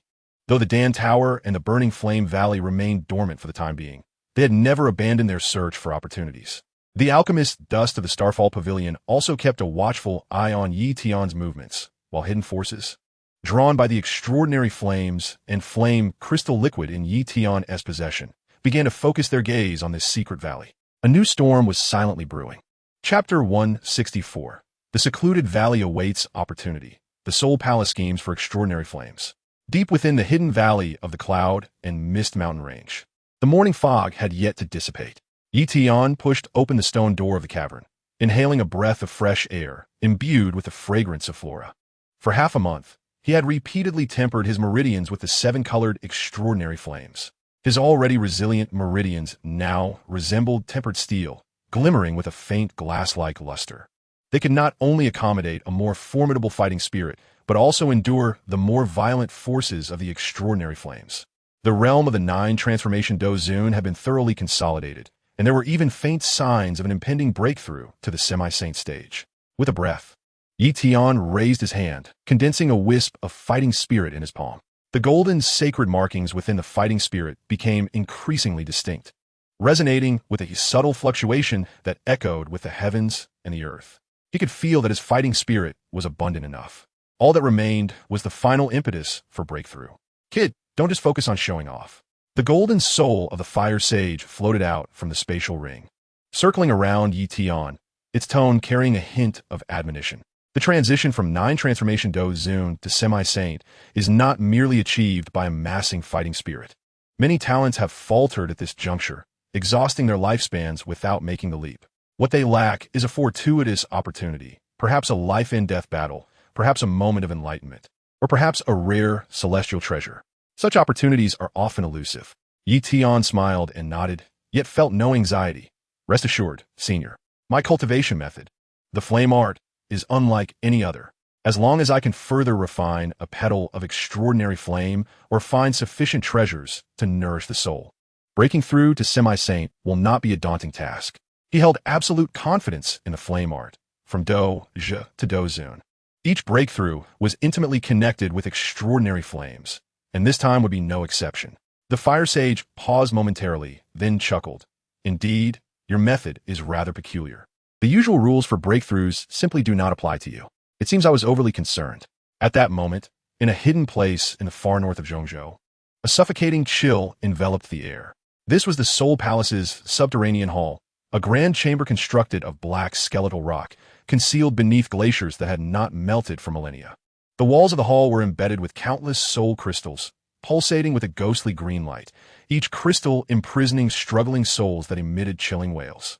The chamber was suffused with dense black mist, within which distorted, ghostly figures could be faintly discerned, and the air was thick with a decaying odor. At the center of the hall, on a high platform, sat a man clad in black robes, the vice master of the Soul Palace, Han Feng. He wore a black hat that obscured his features, his face as pale as paper, with blood-red eyes devoid of warmth. Surrounding him was a terrifying aura. Peeking at the 3-star Dou Sheng, this aura was not merely pure fighting spirit, but intermingled with countless soul powers, oppressive enough to render his subordinates unable to raise their heads. Vice Master, here is all the information on Han Feng. A gray-robed 2-star Dou Zun approached, trembling as he presented a black jade slip, his voice laced with evident fear. The brutality of Han Feng was well known within the Soul Palace. A single misstep could lead to the obliteration of one's soul. Han Feng raised a hand, and the jade slip flew into his grasp. His blood-red eyes scanned its contents, a cold smile curling at the corners of his mouth. During the Dou Zong phase, he seized the falling heart flame. Then, after breaking through to Dou Zun, he took the Bone Spirit Cold Fire, and later stole the 3,000 blazing flames from the Dan Tower and the 9-dragon Thunderfire from the Burning Flame Valley. With each extraordinary flame he acquires, his strength surges dramatically, leaping from Dou Zong straight to 7 transformation Dou Zun. And he even managed to enlist the aid of a 3-star Dou Sheng. His fingertips gently tapped against the armrest, as black mist coalesced into a wisp in his palm. How intriguing! He possesses a method that allows him to enhance his strength by devouring extraordinary flames. This Han Feng is indeed a worthy vessel. Vice Master, this matter has only been known to me and has never been disclosed to anyone else. The gray-robed Dou Zun hastily expressed his loyalty, believing that this piece of intelligence would earn him a reward. Han Feng raised his gaze, a flicker of murderous intent gleaming in his blood-red pupils. You are correct. This matter must not reach the ears of anyone. Before his words could fully resonate, he abruptly raised his hand. A tendril of black mist surged forth like a venomous serpent, swiftly encircling the neck of the gray-robed Dou. His pupils constricted in terror as he attempted to resist, only to discover that his entire fighting spirit had become as immobilized as if frozen. In the face of the absolute might of a peak 3-star Dou Saint, a 2-star Dou was no more than an insect. "Vice Master, spare me," he managed to utter, his eyes brimming with dread. Without a moment's hesitation, Han Feng tightened the black mist, and with a sharp crack, the head of the gray-robed Dou was wrenched from his body. As the soul began to escape, it was instantly consumed by the black mist, leaving not a trace behind. Only the dead can keep secrets forever. Han Feng crushed the jade slip in his hand, a greedy glint flashing in his blood-red pupils. "Han Feng, your techniques, and the remnant Dou Saint soul within you shall all belong to me." With a wave of his hand, a black talisman shot forth, transforming into a ghostly figure that vanished beyond the great hall. "Go, keep a close watch on Han Feng's movements. As soon as he reveals his location, report immediately. I will personally capture him and bring him back to the Soul Hall." The ghostly figure silently complied, disappearing into the darkness. The hall fell silent once more, save for the piercing wails of the souls imprisoned within the soul crystals on the walls, and the increasingly palpable greed and murderous intent in Han Feng's eyes. Meanwhile, far away in the Yunwu mountain range, Tian remained blissfully unaware that he had attracted the attention of the peak 3-star Dou Saint Vice Hall Master of the Soul Hall. Standing in the valley, he gazed at the distant sea of clouds, contemplating his next steps. First, he would seek an opportunity to break through to Half-Saint, then venture to the Wanzai Han Shui Mountain to concoct for the Ming Yuan Saint, and finally fulfill his promise to Yu Qingqing by hosting a grand wedding. Little did he know, a crisis far more perilous than the hunting expedition at the Burning Flame Valley was silently brewing, inching ever closer. Chapter 165. Han Feng seeks Feng. Anger and deception in shadow. Within the dark, swirling hall of the Soul Hall, Han Feng smashed the soul crystal in his hand against the ground, shards scattering and igniting eerie green sparks. "A bunch of useless fools. You cannot even find a single person. What use do you serve?" His voice carried the overwhelming pressure of a peak 3-star Dou Saint, resonating against the walls and causing the soul crystals to hum ominously, the imprisoned souls within letting out more chilling wails. Below, several Soul Hall cultivators responsible for tracking Han Feng's whereabouts trembled in fear, their heads bowed lower. "Vice Hall Master, spare us. Han Feng's movements are elusive, and he is under the protection of a 3-star Dou Saint. We truly—" Silence. Han Feng interrupted sharply, his blood-red pupils swirling with murderous intent. "Useless trash, begone. If you cannot find him again, bring your heads to me." The cultivators felt as if a great weight had been lifted from their shoulders, scrambling to escape the hall in terror, fearing that a moment's delay would result in their souls being devoured by Han Feng. Alone in the empty hall, Han Feng stood with his hands clasped behind his back, the black mist surrounding him roiling with agitation. Stuck at the peak of the 3-star Dou Saint level for years without a breakthrough, the pressure from the Hall Master, Han Feng, grew heavier. Should he fail to advance soon, his position within the Soul Hall would inevitably be usurped. "Han Feng," Han Feng murmured to himself, raising his hand to reveal a swirling flame of red and black in his palm. The flames emitted a faint scent of blood, belonging to the 8th ranked, the Red Lotus Flame. "Your techniques are surely the key to my breakthrough." A calculating glint flickered in his eyes. "While I cannot find Han Feng, the alchemist Yao Chun remains. However, the Xingyan Pavilion and Dan Tower have long-standing connections with the Burning Flame Valley. A bold attack would undoubtedly attract the attention of other forces. If a higher-level Dou Saint were to perceive my covetousness for Yao Chen's techniques, I would only bring disaster upon myself. It must be done in secrecy."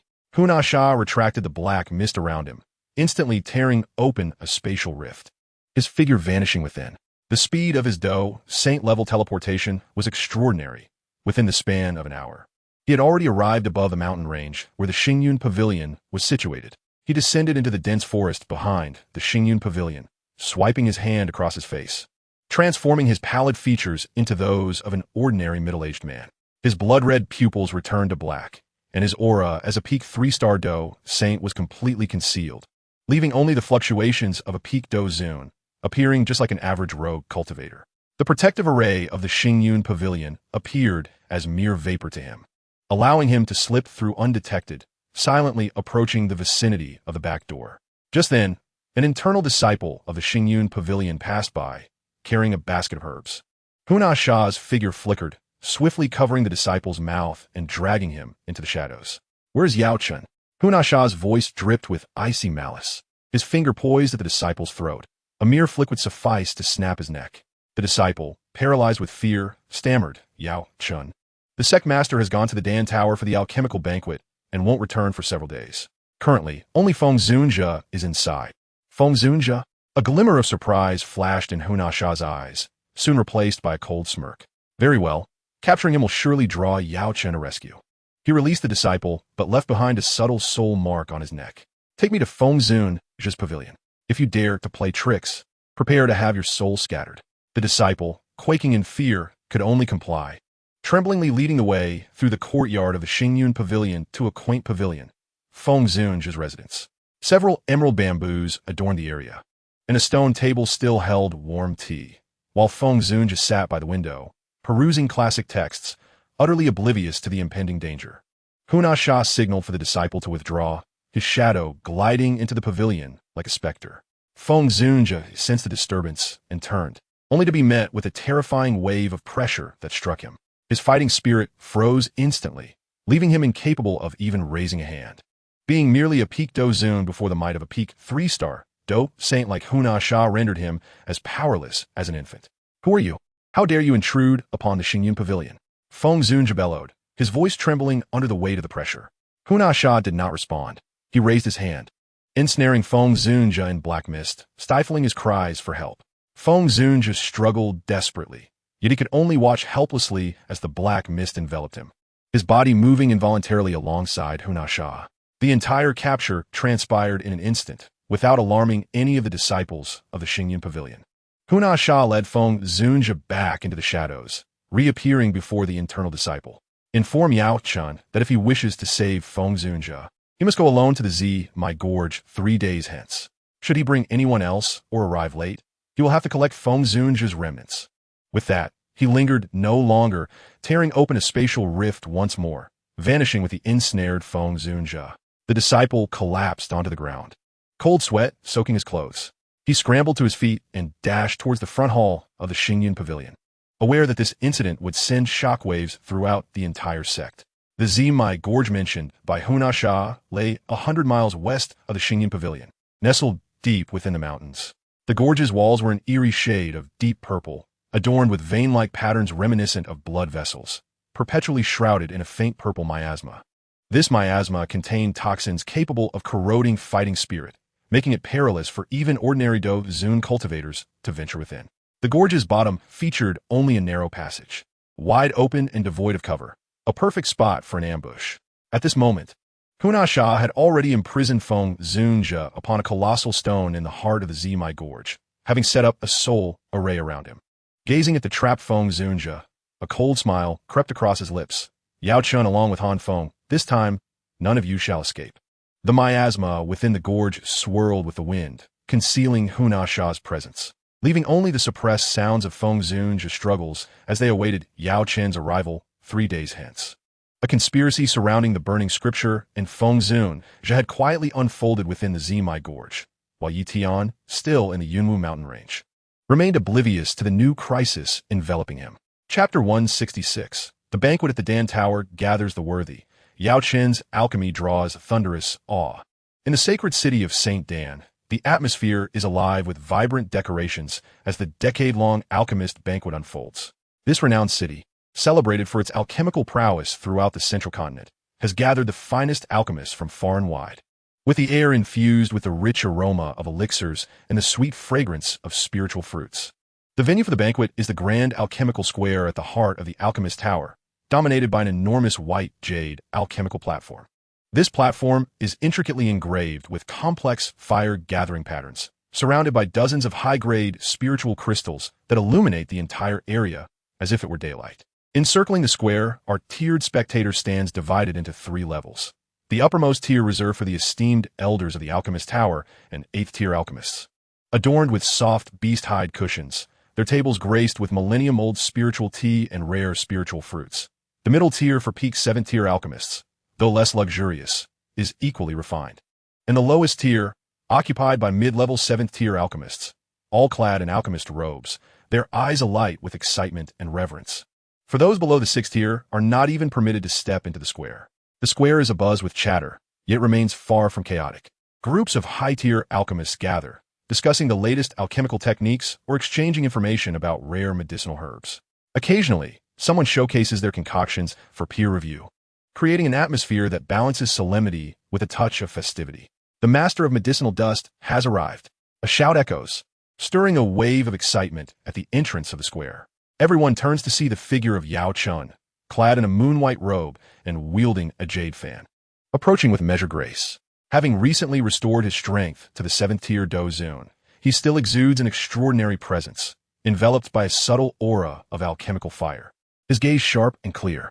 As the most recognized alchemist in the Central Continent, his status remains unassailable, even without the bone spirit's cold fire.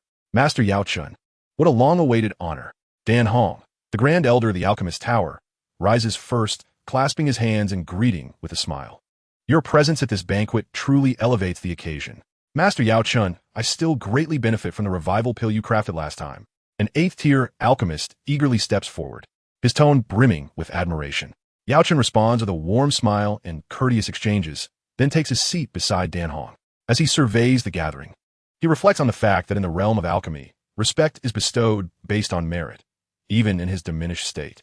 These esteemed alchemists continue to hold him in high regard. As the banquet progresses to its midpoint, Dan Hong stands and gestures for silence. Esteemed guests, it is a rare occasion for us to be together. To enhance the atmosphere of our gathering, I propose that Master Yao Chun demonstrate his skills by crafting a peak 8th-tier pill before our very eyes, allowing us to witness the spectacle. What say you, Master Yao Chun? The audience erupts in excitement. The process of creating a peak 8th-tier pill is exceedingly rare, and witnessing it firsthand is a unique opportunity for any alchemist. Master Yao Chun, please oblige us. They implore, excitement palpable in the air. Yao Chun nods slightly, his tone calm, yet confident. Since the Grand Elder has made the request, I shall humbly oblige. May I inquire which pill you wish for me to concoct? How about the tribulation pill? Dan Hong suggests, a glimmer of anticipation in his eyes. This pill, being of peak 8th tier, assists a 9-star Dou Zun in overcoming the tribulation upon advancing to the next rank, significantly reducing the damage inflicted by the heavenly tribulation on both body and soul, thereby enhancing the success rate by 30%. However, this pill requires the infusion of 5-color tribulation lightning, a task of considerable difficulty. Are you confident, Master? The crowd gasps collectively. The ingredients for the tribulation pill are incredibly rare, necessitating items such as the Millennium Thunder Lotus, Dragon Blood Vine, and Soul Infant Fruit, among others. More critically, the process demands the active summoning of 5-colored tribulation lightning. The more lightning invoked, the higher the quality of the pill, yet the risks are equally great. A moment's miscalculation could not only ruin the pill, but also severely injure the alchemist. Yet, Yao Chun remains unfazed, ascending the white jade platform. It has been some time since I last crafted the tribulation pill. This presents an excellent opportunity to test my skills. He retrieves the necessary ingredients from his spatial ring, arranging them methodically upon the platform. As his fingers ignite the alchemical fire, a radiant azure flame manifests, a refined flame born from his own fighting spirit. Though not as domineering as the bone spirit's cold fire, it possesses a purity and gentleness ideal for crafting pills requiring meticulous control. The first step, purifying the ingredients. Yao Chun commands, and the azure flame envelopes the Millennium Thunder Lotus. The temperature meticulously regulated at 3,000 degrees. Too high would incinerate its thunderous essence. Too low would fail to purify. The Thunder Lotus slowly melts within the flame, transforming into a faint purple liquid, its impurities eradicated, leaving only the most pristine thunderous energy. Next come the Dragon Blood Vine and Soul Infant Fruit, along with the other herbs, each undergoing precise purification under his watchful eye. The temperatures and durations are exact, yielding liquids of varying colors, all clear and devoid of impurities. The alchemists in the stands hold their breath, eyes riveted to the platform. Such precision and purification is a skill that even fellow 8th-tier alchemists would envy. The second step, merging the elixirs. Yao Chun pours the purified liquids into a jade cauldron, the azure flames swirling around it as he forms hand seals, guiding the liquids to blend within. Different attributes naturally repel one another. particularly the clash between the thunder and soul attributes, where a minor error could lead to an explosion. Yet under Yao Chen's deft control, the liquids flow together like gentle streams, gradually coalescing into a soft, golden mass, the cauldron itself shimmering with a faint glow. Incredible! This merging technique is something I could never hope to achieve.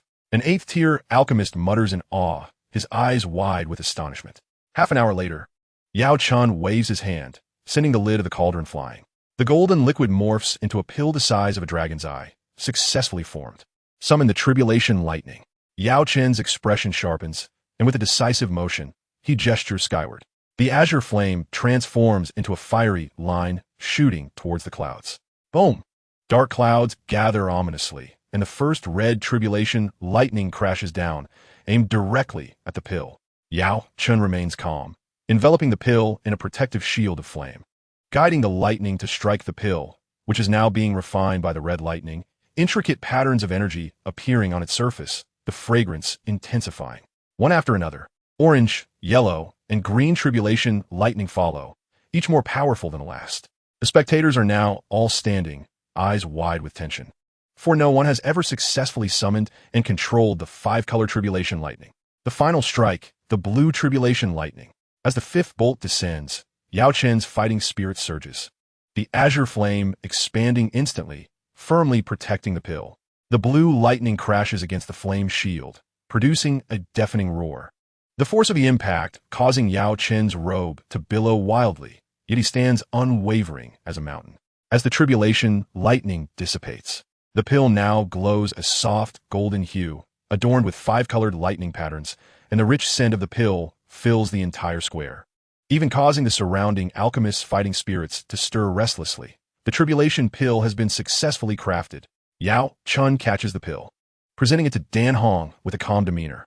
I hope I have met your expectations. Silence envelopes the square for a moment before it erupts in thunderous cheers and accolades. The 5-colored tribulation lightning. It is indeed the 5-colored tribulation lightning. Master Yao Chen is truly the premier alchemist of the Central Continent. Such prowess is unmatched. Dan Hong accepts the pill, trembling with excitement as he admires the 5-colored lightning patterns. Perfect. This is a pill of flawless quality. Master Yao Chen, I am in awe. Just as everyone revels in the joy of the pill's successful creation, a disciple from the Starfall Pavilion rushes into the square, his face pale. Master Yao Chen. It's terrible. The Wind Sovereign has been captured. Yao Chen's smile vanishes in an instant, his gaze turning icy. What? Who did this? The disciple trembles as he relays. They left a message demanding you go alone to the Purple Vein Gorge in 3 days, or else the Wind Sovereign will be in peril. The atmosphere in the square grows heavy, the earlier joy evaporating instantly. Yao Chen clenches his fists, a flicker of murderous intent crossing his eyes. He knows that a new crisis has quietly descended upon them. Chapter 167. The frost of the Starfall Pavilion and the quest for aid. The clamor of the alchemy square at the Pill Tower had not yet fully dissipated when Yao Chen, accompanied by a disciple from the Starfall Pavilion who bore tidings, embarked on his journey back. Within the spatial passage, his aura was taut with tension, his brow furrowed. Despite being a 7-star Dou, the Wind Sovereign should not have been completely defenseless even against formidable adversaries. The fact that someone could abduct him without a sound indicated an opponent whose strength far surpassed that of a Dou. Half an hour later, the two arrived at the Starfall Pavilion. The once solemn and dignified council hall now reeked of an oppressive atmosphere. Several elders of the Starfall Pavilion stood with their heads bowed, their faces ashen. In a corner, the disciple who had once been coerced by the Soul Reaper to guide him to the Wind Sovereign's loft trembled in fear, too afraid to raise his gaze. What on earth happened? Yao Chen entered the grand hall, his voice laced with suppressed fury. He scanned the assembly, his piercing gaze finally landing on the guiding disciple. The journey from the Starfall Pavilion to the Purple Vein Canyon was no short trek. The Wind Sovereign's abduction was not a sudden affair, yet these individuals had only now reported it. The elders exchanged uncertain glances, and at last, the head elder mustered the courage to speak. Master, we only just learned of this from the disciple. The Wind Sovereign is usually reclusive, and the loft is protected by prohibitions. None would have anticipated such an event. Yao Chen's gaze abruptly fixed on the guiding disciple, his tone icy. Speak. What exactly transpired at that moment? The disciple, trembling with fear, fell to his knees, his voice quivering. That person somehow infiltrated the Starfall Pavilion and directly found the Wind Sovereign's loft. I happened to pass by and saw that the Wind Sovereign seemed unable to resist. He was ensnared by black energy. Upon noticing me, that person instructed me to inform you to rescue him in 3 days at the Purple Vein Canyon.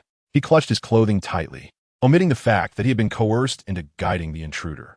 He knew that, given Yao Chen's temperament, revealing this would lead to dire consequences for him. After listening, Yao Chen absent-mindedly tapped his fingers on the table, lost in thought. The Wind Sovereign is already a 7-star Dozun. Even if faced with a 9-turn Dozun, he could certainly hold out for a moment. It is inconceivable that he would have no means of resistance. The assailant must either be a half-saint or, worse yet, a Dou Saint. A Dou Saint. The elders gasped in unison, their faces etched with dread. A powerhouse of such caliber was beyond the Starfall Pavilion's capacity to contend with. Did you see the appearance or techniques of the assailant? Was it Han Feng? Yao Chen inquired further, a nagging suspicion forming in his mind. The disciple quickly shook his head, his eyes filled with lingering terror. It was not Han Feng. That person's aura was particularly sinister, and when he attacked, it was all enveloped in black energy that could even devour the surrounding spiritual energy. It bore a striking resemblance to the individuals from the legendary Soul Palace. The Soul Palace. Yao Chen's pupils constricted, his heart sinking. The Soul Palace acted with secrecy, specializing in the plundering of souls and unique techniques. Were they seeking him for the burning formula? Or perhaps for Han Feng? He suddenly grasped the gravity of the situation. If a Dou Saint from the Soul Palace were involved, he alone would stand no chance of rescuing the Wind Sovereign. He might even perish in the Purple Vein Canyon. Yet, the Wind Sovereign was akin to a brother to him. He could not stand idly by. Everyone, this matter must not be disclosed. Yao Chen rose abruptly, his voice imbued with an unyielding authority. You shall remain at the Starfall Pavilion, fortifying defenses.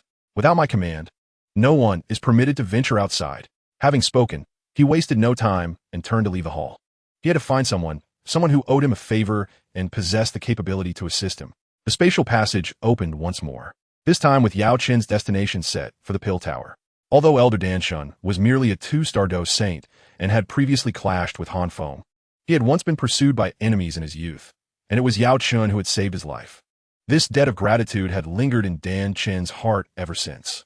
Meanwhile, deep within the Purple Vein Canyon, the Soul Reaper sat cross-legged upon a massive black stone, surrounded by a faint black mist that repelled the surrounding miasma. The magical beast within the canyon had long since fled, for the oppressive aura of a peak 3-star Dou Saint was sufficient to instill dread in any living creature. Not far away, the Wind Sovereign was bound by a chain of black energy to another colossal stone, the chains etched with intricate soul patterns that incessantly eroded his Dou Qi and soul, making even the slightest movement a Herculean task. He gazed at the meditative Soul Reaper, a surge of anxiety and concern filling his heart. This person's aura is unfathomable. He is undoubtedly a Dou Saint. Yao Chen, please do not come. This is clearly a trap. Yet he also understood that Yao Chen's character would never allow him to ignore his plight.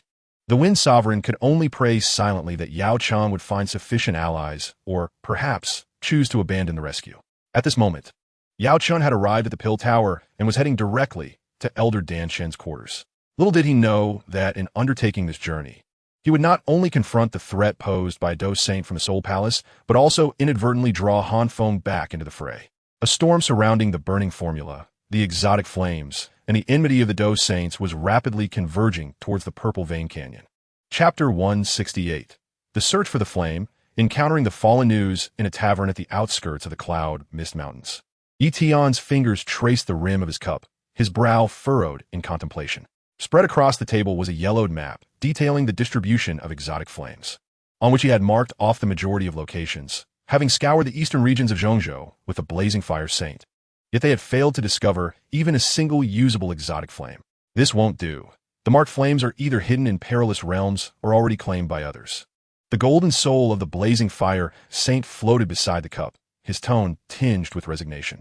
Take the Wanzhong Miasma Abyss, for instance. The corrosive miasma within can directly erode Dou Saint-level Dou Qi. Furthermore, it is rumored to harbor an ancient beast, the Miasma Profound Flood Dragon, which once ensnared a 3-star Dou Saint, leaving only a thread of residual soul behind. Venturing there now would be tantamount to courting death.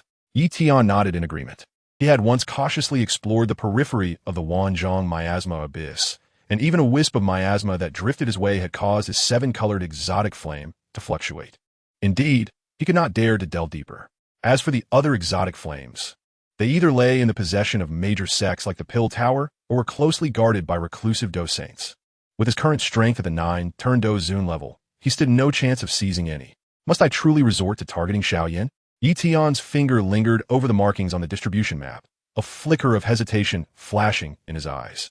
For what he understood, Xiao Yan had now gathered 3 exotic flames: the Falling Heart Flame, the Flame of the Volcano Stone, and the Spirit Beast Flame. Although their rankings were relatively low, should he consume them all, he could utilize the properties of the burning formula to undoubtedly break through to half-saint, or even strive for a 1-star Dou saint. However, Xiao Yan had the backing of the ancient clan Xiao Suner, not to mention the Pill Tower's constant vigilance over the Starfall Pavilion. That lad seemed to possess an abundance of fortune, always surrounded by allies, making him a troublesome target. The blazing fire saint shook his head, and then remarked, "But what about that 9-nether golden ancestral flame from the Soul Palace? It ranks 7th on the exotic flame list, and its potency far exceeds the combined might of Xiao Yan's 3 flames. Its wielder is a 2-star Dou saint of the Soul Palace, the Grand Heavenly Venerable. If we could enlist the aid of the miasma abyss, coupled with my possession of the flame, we might stand a chance in battle. Yet how could we restrain a 2-star Dou saint should he choose to flee? Ye Tian seek it." Although the miasma abyss elder was a 3-star Dou saint, his old injuries had not yet healed, and his speed could hardly compare to a fully recovered 2-star Dou saint. Even if we managed to entangle him, we cannot seal the space. Once he tore through the fabric of space to escape, we would be left with nothing but a fading shadow, and provoke the deadly enmity of the Soul Palace. The two fell into silence. Their quest for exotic flames seemed to have reached a dead end. Yi Tian raised his cup and drank deeply, then stood up and declared, "Let us first investigate the vicinity of the Starfall Pavilion. After all, Yao Chun is a master alchemist. Perhaps he knows of hidden clues regarding exotic flames." The blazing fire saint nodded in agreement, and the two immediately tore through space, heading towards the direction of the Starfall Pavilion. Upon arriving at the dense forest behind the Starfall Pavilion, they encountered a disheveled figure stumbling towards them. It was the disciple from the Starfall Pavilion who had previously been coerced by the Soul Reaper to guide the Wind Sovereign's capture. His face was pallid as he sprinted towards the Starfall Pavilion, muttering incessantly, "It's over, it's over.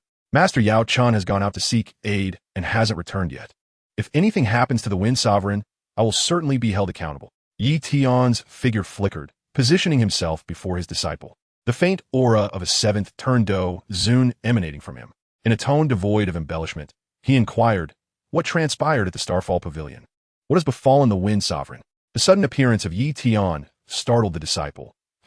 Upon recognizing him as Han Feng, the one who had previously caused a ruckus at the Burning Flame Valley, felt his legs turn to jelly. "It's Senior Han Feng. The Wind Sovereign has been captured. The assailants are from the Soul Palace, demanding that the Master of Medicine Dust venture alone to the Purple Vein Gorge in 3 days to rescue him, or else." "The Soul Palace? The Purple Vein Gorge?" A flicker of astonishment crossed Yi Tian's eyes, quickly followed by a surge of curiosity. The Soul Palace was notorious for its clandestine operations. Yet this time, they audaciously abducted the Wind Sovereign to coerce Medicine Dust. There must be ulterior motives at play, potentially involving formidable Dou Sheng-level cultivators. Yi Tian, already troubled by the lack of access to the, pondered that perhaps this could be an opportune moment to fish in troubled waters and reap unexpected rewards. "Elucidate the details," he commanded, raising his hand to steady the trembling disciple, his tone laced with undeniable authority. The disciple, unwilling to withhold any information, promptly relayed the events of how the Soul Shatter infiltrated the Starfall Pavilion, seized the Wind Sovereign, and left behind threatening words, omitting only his coerced role in guiding them. A Soul Palace strongman of Dou Sheng level. The voice of the Flame Saint echoed in Yi Tian's mind. This matter is not trivial. The Soul Palace's targeting of Medicine Dust may be tied to your burning formula. We should avoid this murky water. Yi Tian, however, shook his head, a hint of amusement curling at the corner of his mouth. The more complicated it is, the more intriguing it becomes. Medicine Dust and I share a history, and the Soul Palace covets him. The Purple Vein Gorge may conceal opportunities. Let us observe discreetly. Should the situation turn dire, we can retreat. Disregarding the trembling disciple, Yi Tian turned and soared toward the direction of the Purple Vein Gorge.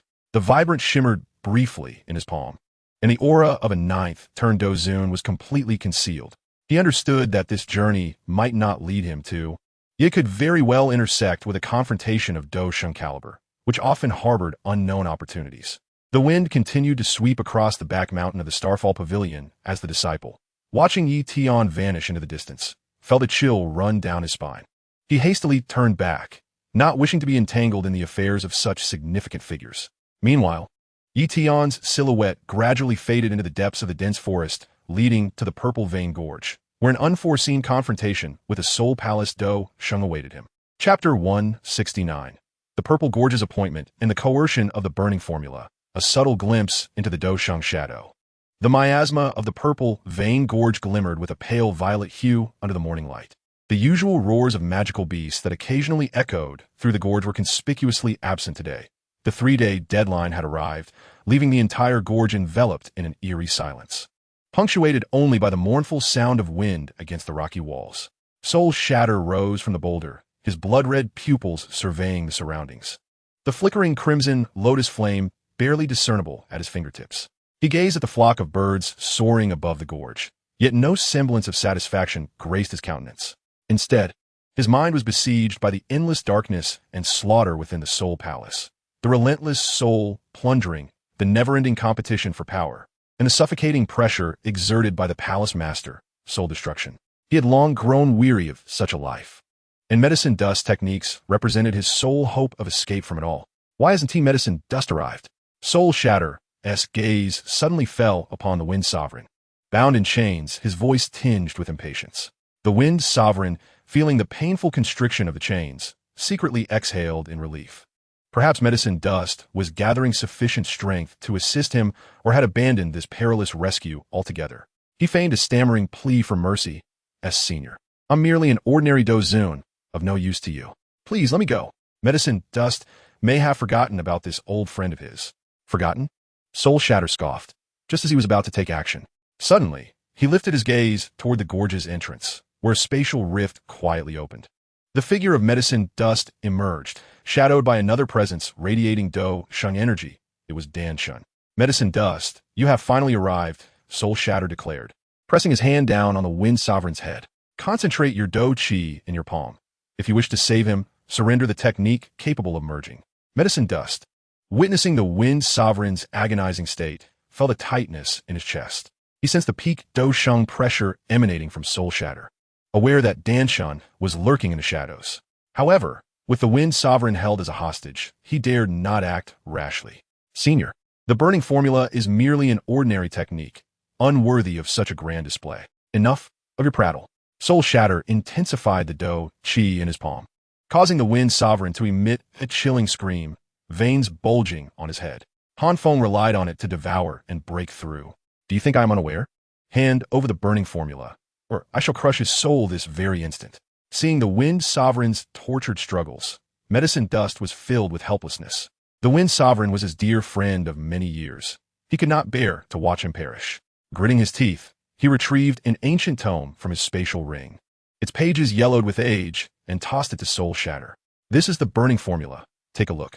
Soul Shatter caught the tome and opened it, revealing the words yellow-grade low-level technique, burning formula inscribed on the cover. In an instant, fury surged within him as the crimson lotus flame erupted in his palm. You dare to deceive me?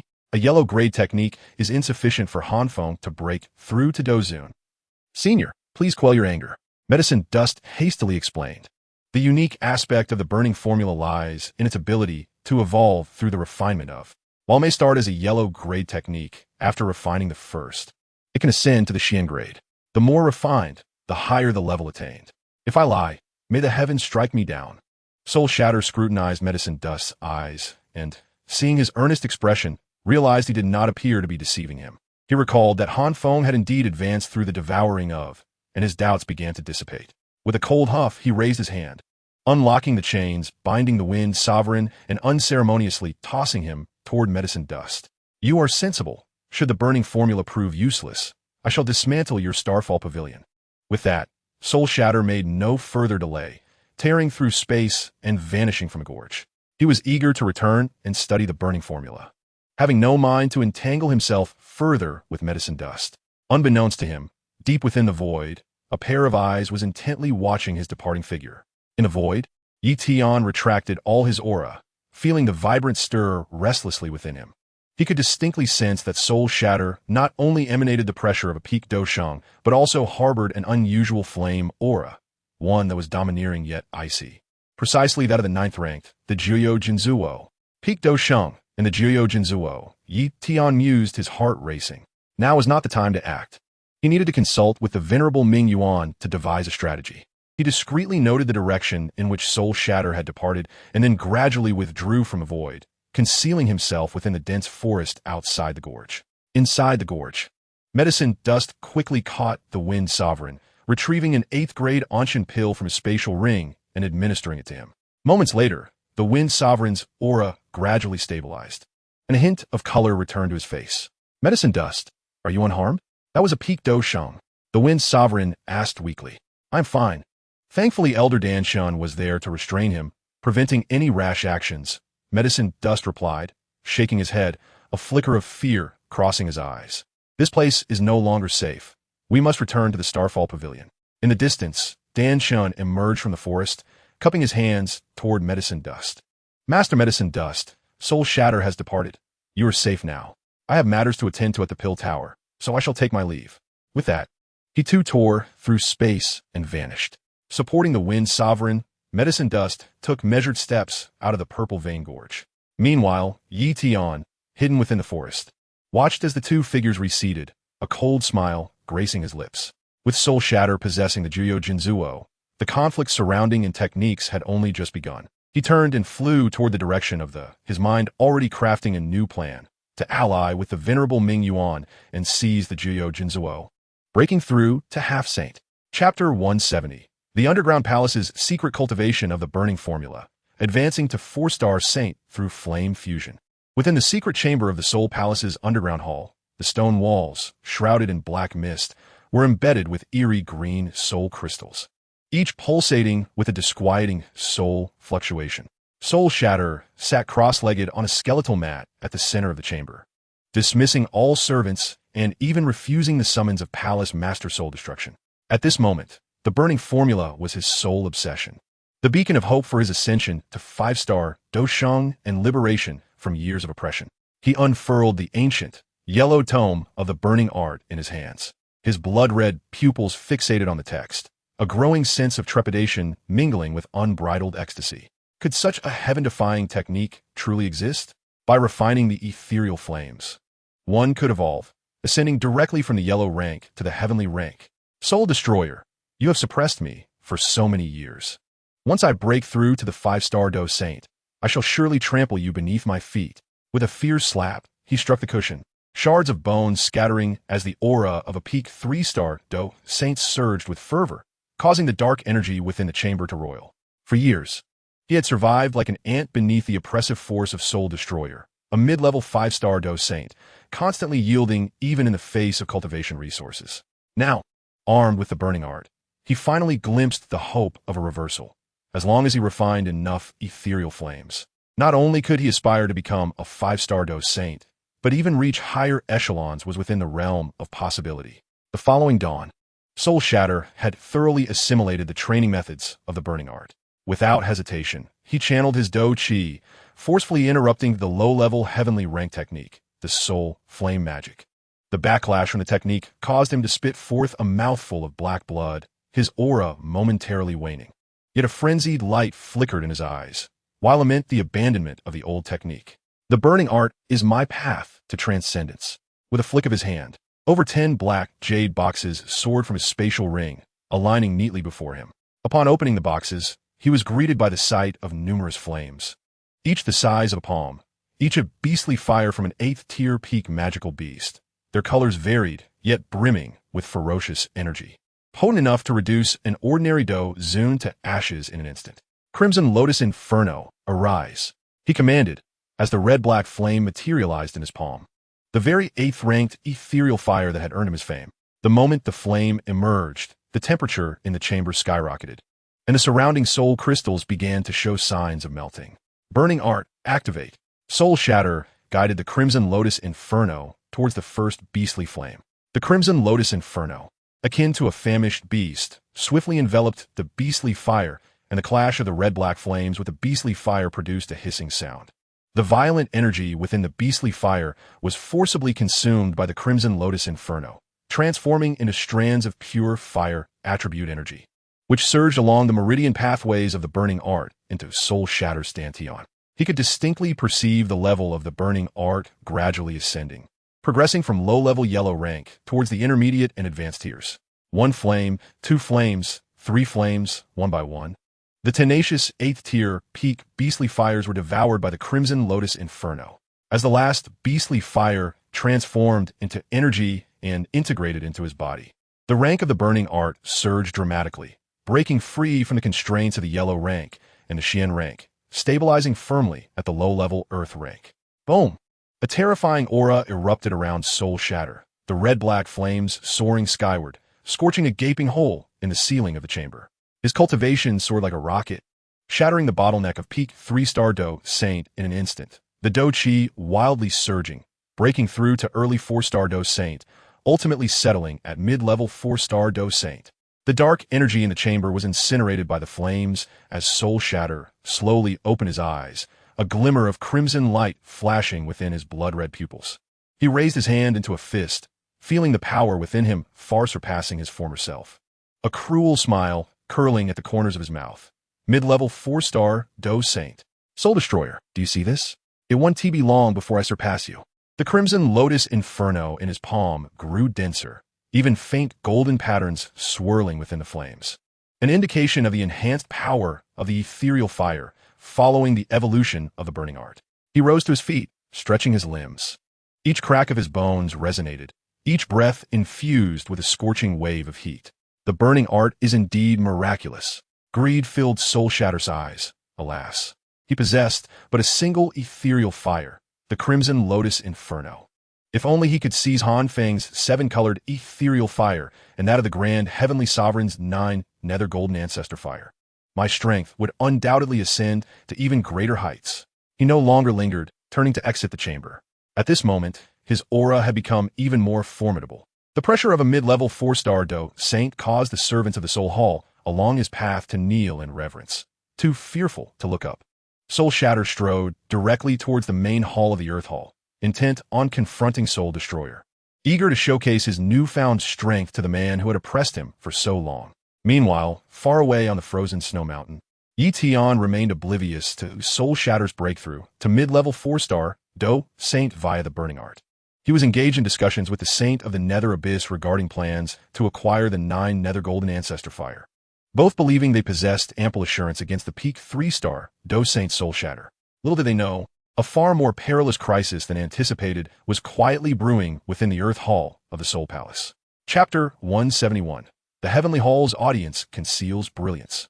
Shatter faces a choice on the ethereal fire path.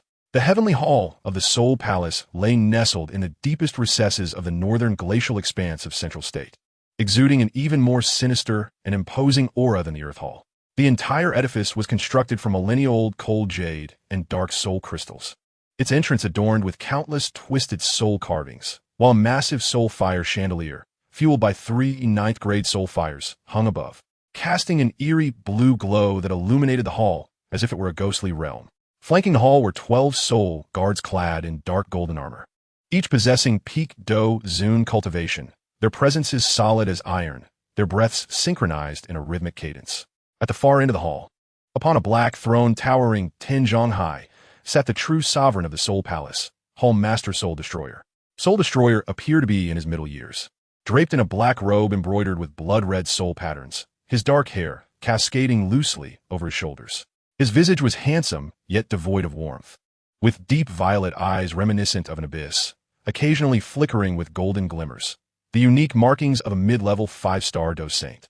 Though he did not consciously release an aura, an invisible pressure enveloped the entire hall, causing the air to feel as if it had solidified, prompting Soul Shatter, upon entering, to instinctively lower his head. You have broken through?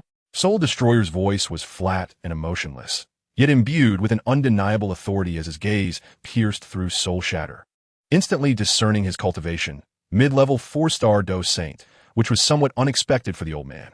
A tightness gripped Soul Shatter's heart, and he quickly bowed in deference, his tone laced with deliberate respect. It is entirely thanks to the Hall Master's nurturing. I was fortunate enough to encounter an ancient relic and received a boundary-breaking pill, enabling my breakthrough. He dared not mention the burning art. Such a technique was far too extraordinary, and if Soul Destroyer were to discover it, he would undoubtedly seize it by force, potentially erasing Soul Shatter from existence. Soul Destroyer nodded slightly, not probing further. To him, Soul Shatter was merely one among many subordinates. While his breakthrough to 4-star Dou Saint was noteworthy, it was not enough to warrant significant concern. Do not become complacent after your breakthrough, he cautioned, lightly tapping the armrest of his throne, his voice turning cold. The grand plan of the Soul Palace spans a millennium. We must gather strength from all factions. Should you dare to flaunt your power due to this breakthrough and jeopardize my plans, even if you are a 4-star Dou Saint, I can still render you powerless. I would not dare. Soul Shatter's body tensed, beads of cold sweat forming on his forehead. He could distinctly feel the weight of Soul Destroyer's aura pressing down upon him like a mountain. Even with his breakthrough to 4-star Dou Saint, he remained utterly defenseless before this mid-level 5-star Dou Saint. Gritting his teeth inwardly, he maintained a fade of obedience. I will serve the Hall Master diligently and will not err. Soul Destroyer nodded in satisfaction. Gesturing, I summoned you to inform you that we must enhance our vigilance over the major factions in Central State, particularly the Starfall Pavilion and the Alchemist Guild. Report any unusual movements immediately. You may leave. Understood. Soul Shatter bowed and exited the Grand Hall. Only after stepping beyond the threshold of the Heavenly Hall did he dare to slowly lift his head, a glimmer of resentment and determination flashing in his eyes. Soul Destroyer, just wait. It won't be long before you pay for today a suppression. Returning to the secluded chamber of the Earth Hall, Soul Shatter seated himself cross-legged upon a bone cushion, his mind racing with plans to seize ethereal flames. Though the burning art had propelled him to mid-level 4-star Dou Saint, he was acutely aware that to surpass Soul Destroyer, he would require even more powerful ethereal flames. In the hands of a supreme deity lies the 9 Nether Golden Ancestral Fire, ranked 7th on the list of extraordinary flames, vastly superior to my Red Lotus Karma Fire. If I could seize it, the burning technique would undoubtedly evolve to the advanced Earth grade, allowing me to challenge the pinnacle of the 5-star Dou Saint realm. Greed flickered in the eyes of the Soul Shatter, yet his brow furrowed in concern. The rules of the Soul Palace are rigidly enforced. The higher-ups forbid infighting, and violators face the dire consequences of having their cultivation abolished and their souls imprisoned. Moreover, the supreme deity is a trusted confidant of soul destruction, and should I act against him, it would surely arouse soul destruction suspicion, potentially leading to my immediate annihilation. The thought of soul destruction's terrifying power sent a shiver down his spine, compelling him to temporarily suppress his desire for the 9 Nether Golden Ancestral Fire. And what of Xiao Yan? The gaze of Soul Shatter shifted towards the intelligence jade slip on the table, which detailed that Xiao Yan possessed the 10,000 Bee Spirit Fire, the Falling Heart Flame, and the Volcanic Rock Flame, 3 extraordinary fires. Though these flames are ranked lower, their quantity is considerable, and refining them could also facilitate the evolution of the burning technique, securing my position firmly within the mid-phase of the 4-star Dou Saint realm, with the potential for further advancement. Yet, he hesitated once more. Xiao Yan has ties to the ancient clans and maintains close relations with the Alchemist Guild. If I were to recklessly act against Xiao Yan, I could provoke a united retaliation from both the ancient clans and the Alchemist Guild, exposing the secret of my cultivation of the burning technique. After all, Xiao Yan has also practiced the burning technique. A single misstep could lead to catastrophic consequences. Agitated, Soul Shatter rose to his feet, the Red Lotus Karma Fire in his palm flickering violently, scorching the stone walls of the secret chamber with charred marks. On one hand lies the immensely powerful yet perilous 9 Nether Golden Ancestral Fire. On the other, the 3 flames of Xiao Yan, which, while numerous, are comparatively weaker. He found himself ensnared in a dilemma. Very well, I shall first dispatch someone to monitor the movements of Xiao Yan and the Supreme Deity. Soul Shatter finally gritted his teeth, deciding to ascertain their whereabouts and hidden cards before formulating a plan. Regardless, acquiring more extraordinary flames is my sole path to surpassing soul destruction. He summoned a trusted soul guard, whispering a few instructions. Once the soul guard departed, silence enveloped the secret chamber once more, save for the flickering greed and ambition in Soul Shatter's eyes and the crackling sounds of the burning red lotus karma fire. A conspiracy surrounding the extraordinary flames is quietly brewing within the depths of the Soul Palace. Chapter 172. The secret realm of Soul Shadows hides deadly intent. Shatter ignites old grudges on the blood path. Within the secret chamber of the Soul Palace's lower hall, the eerie green glow of the Soul Crystal illuminated Soul Shatter's taut visage. At this very moment, 5 days hence, he clutched 2 intelligence reports, his knuckles whitening from the pressure. The first report stated that Yao Chun had sent Xiao Yan to the Alchemist Guild's small tower for cultivation, where a 5-star Dou Saint has long been stationed to guard the core inheritance of the guild. Forcing entry would be tantamount to courting death. Damn Yao Chun. Such a cunning foe. Soul Shatterer slammed the report onto the table, and the paper was instantly ignited by the red lotus karma fire, turning to ash. He had initially intended to strike at Xiao Yan, seizing the 3 extraordinary flames to stabilize his mid-phase 4-star Dou Saint cultivation and thereby elevate his power once more. However, the high-ranking Dou Saints of the Alchemist Guild acted as an impregnable barrier, shattering his ambitions. His gaze fell upon the second report, and Soul Shatter's expression grew increasingly cold. The information revealed that the supreme deity, Soul Blood, had been commanded by Soul Destruction to venture to the western region of Central State, to the secret realm of Soul Shadows, in search of the Millennium Soul Crystals required for the formation of the Soul-Locking Great Array. The realm is situated 1,000,000 miles from the lower hall of the Soul Palace, in a remote location with scarce human presence. Soul Blood, a novice 2-star Dou Saint, and the 9 nether golden ancestral fire. Soul Shatter murmured softly, his fingertips flickering with the red lotus karma fire. He understood the rules of the Soul Palace well. Those who engage in infighting among the high ranks face severe penalties, ranging from the abolition of their cultivation to the obliteration of their souls. Not to mention that Soul Blood is a trusted aid of Soul Destruction. Any act against him would inevitably provoke Soul Destruction's furious retribution. Yet, as his gaze swept over the corner of the chamber, it landed on a crude wooden statue, a relic he had carved from the sycamore wood at the village entrance during his childhood. Though cracked with age, he had cherished it for hundreds of years, and memories surged forth like a tidal wave. He was only 6 then, having yet to learn his own name, when Soul Destruction led the Soul Palace forces to massacre his village. Flames consumed the thatched cottages, and blood stained the rice fields. His parents hid him among the firewood, leaving behind only a plea to survive. Subsequently, he and other children were abducted, enduring countless cruel trials of survival, where companions either became fodder for the Soul Palace as cultivation or were exterminated for their inadequate talents. Only he, with his exceptional ruthlessness and innate gifts, survived, receiving the name Soul Shatter from Soul Destruction, thus becoming a minion of the Soul Palace. For centuries, he has borne the name Soul Shatter, struggling within the Soul Palace, rising from a lowly soul slave to the position of deputy hall master of the lower hall. It appeared that he stood above countless others, yet he remained perpetually overshadowed by his Soul Destruction. He has harbored thoughts of revenge countless times, but his cultivation at the pinnacle of the 3-star Dou Saint has stagnated for years, preventing him from even brushing against Soul Destruction's hem, until he obtained the burning technique. At the apex of talent? Will I never break through to the 5-star Dou Saint? Soul Shatter suddenly chuckled, a sound laced with desolation and ferocity. Soul Destruction. You owe me, you owe my entire village. You shall repay this debt. He raised his hand to retrieve an ancient tome bound in black leather from his spatial ring, the cover inscribed with the twisted characters of blood obliteration.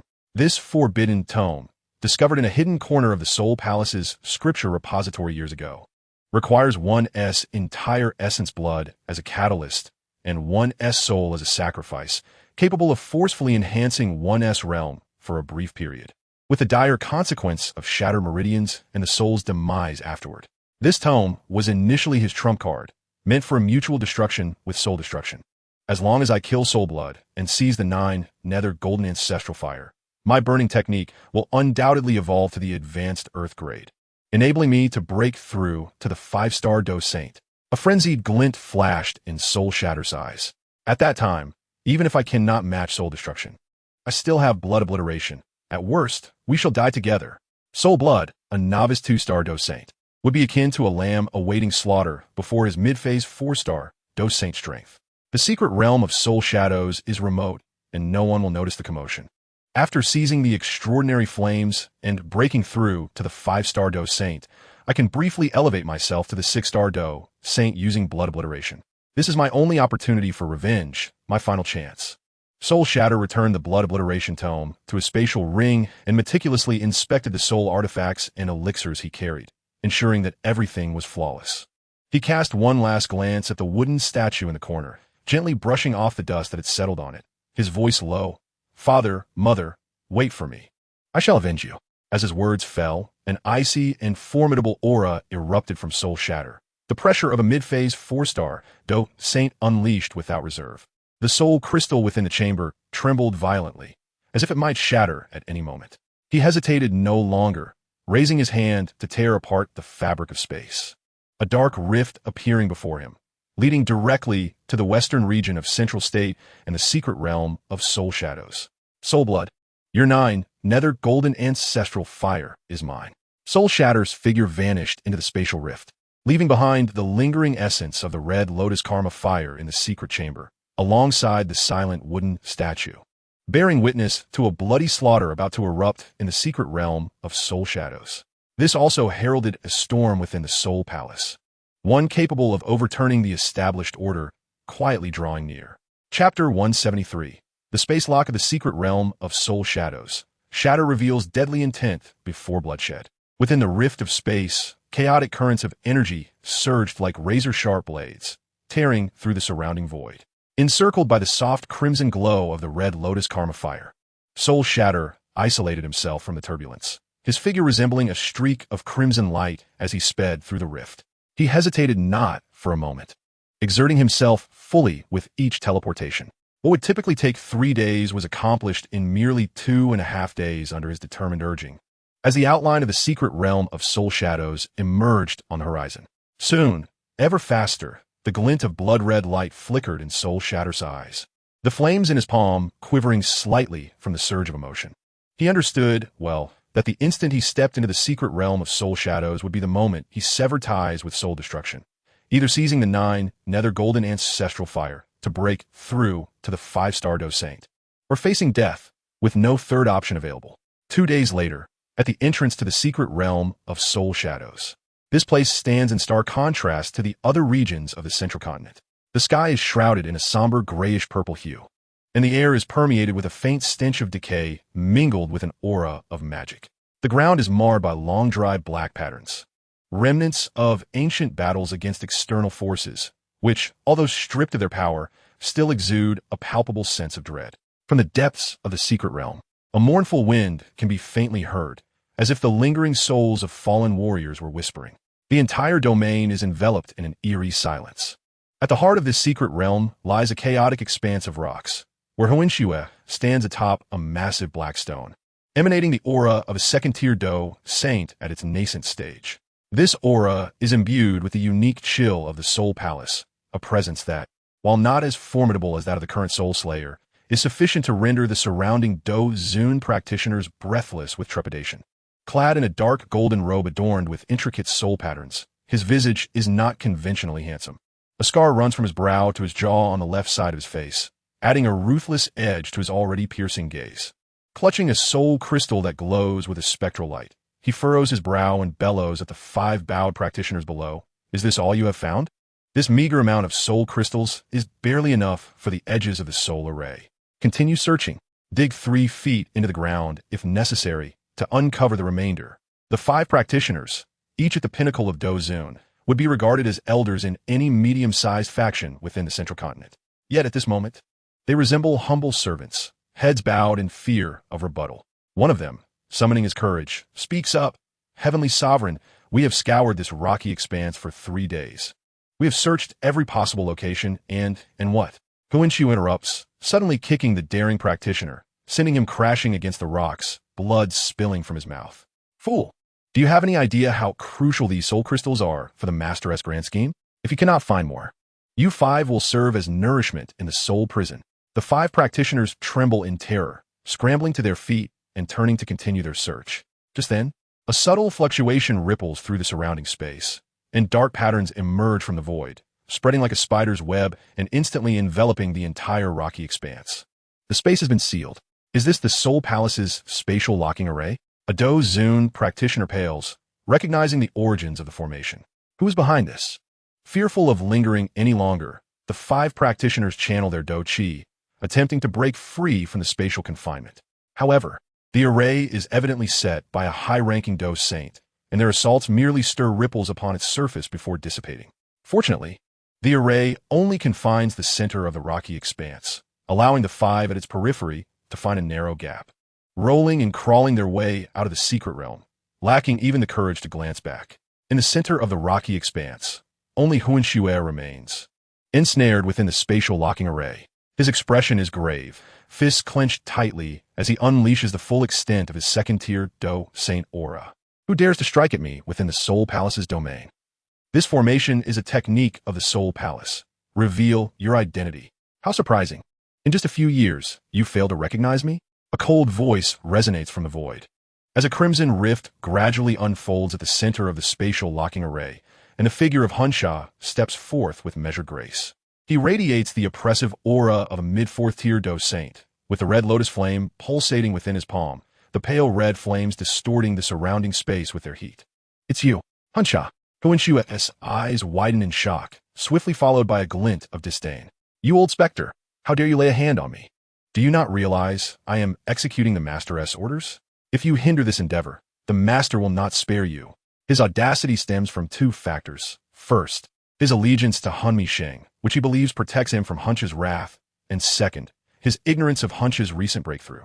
In his mind, Han Sha was merely at the pinnacle of the 3rd-tier Dou Saint realm, whereas Huan Xue, despite being at the nascent stage of the 2nd tier, could temporarily elevate himself to the peak of the 2nd-tier Dou Saint through the Soul Palace's Blood Soul secret technique. Even if he could not defeat Han Sha, he felt assured in his ability to tear through space and escape. The Master? Han Sha scoffs, the pressure of his mid-4th-tier Dou Saint aura suddenly erupting, bearing down upon Huan Xue like a mountain. Once I eliminate you and seize your 9 nether golden ancestor flame, even Han Feng will be powerless to stop me. Huan Xue's countenance shifts dramatically as he realizes Han Sha's aura has indeed escalated beyond his previous estimations. That formidable pressure is far beyond what a mere pinnacle 3rd-tier Dou Saint could possess. At the very least, it is that of a mid-4th-tier Dou Saint. You have broken through. Huan Xue's voice trembles with disbelief, his confidence evaporating in an instant. Han Sha, have you lost your mind? The Soul Palace has strict rules. Internal strife among the higher-ups leads to the forfeiture of one's cultivation and imprisonment of the soul. Are you not afraid? Afraid?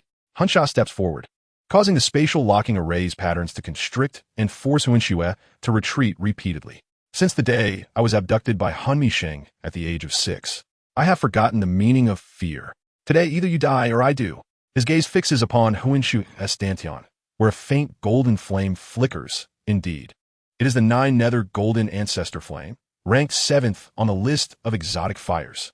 Surrender your 9 nether golden ancestor flame, and I may allow you to retain your corpse. Huan Xue understands that pleading for mercy is futile. A fierce glint flashes in his eyes as he forms seals with his hands, a faint blood light enveloping him. You wish to seize my exotic fire? Dream on. Even if you have broken through to the 4th-tier Dou Saint, I am not necessarily afraid of you. Blood Soul secret technique, activate.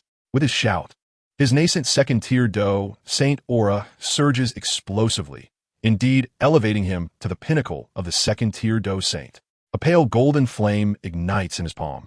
The pressure of the 9 nether golden ancestor flame radiating outward, colliding with the aura of the red lotus flame and causing a sizzling sound to fill the air.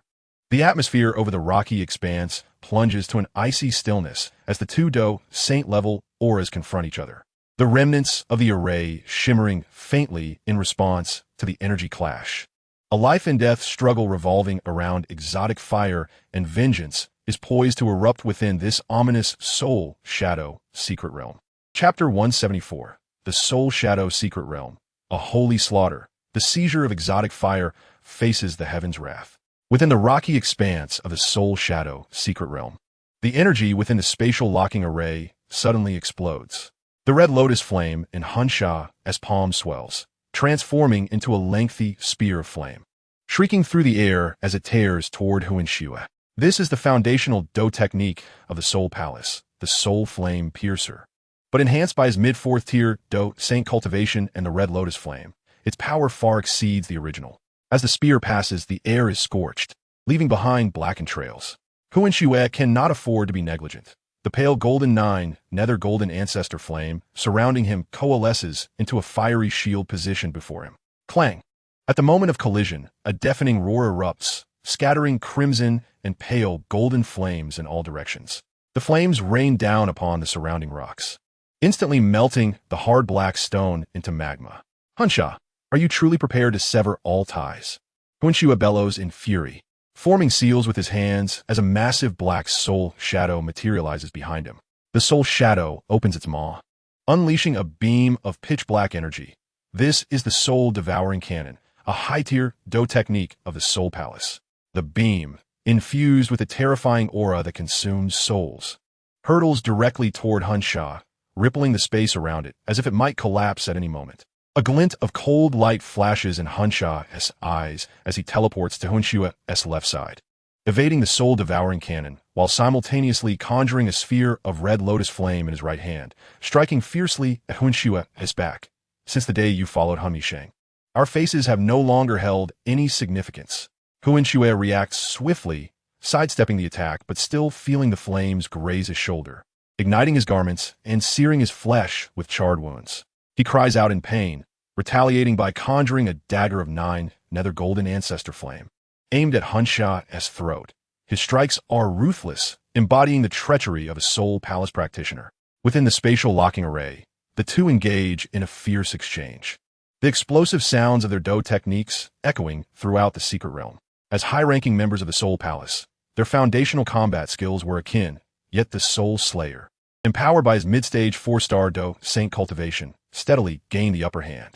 The Red Lotus Inferno, akin to a relentless parasite, incessantly eroded the defenses of the nether golden ancestral fire, causing the aura of soul blood to grow increasingly chaotic, while wounds multiplied upon his body.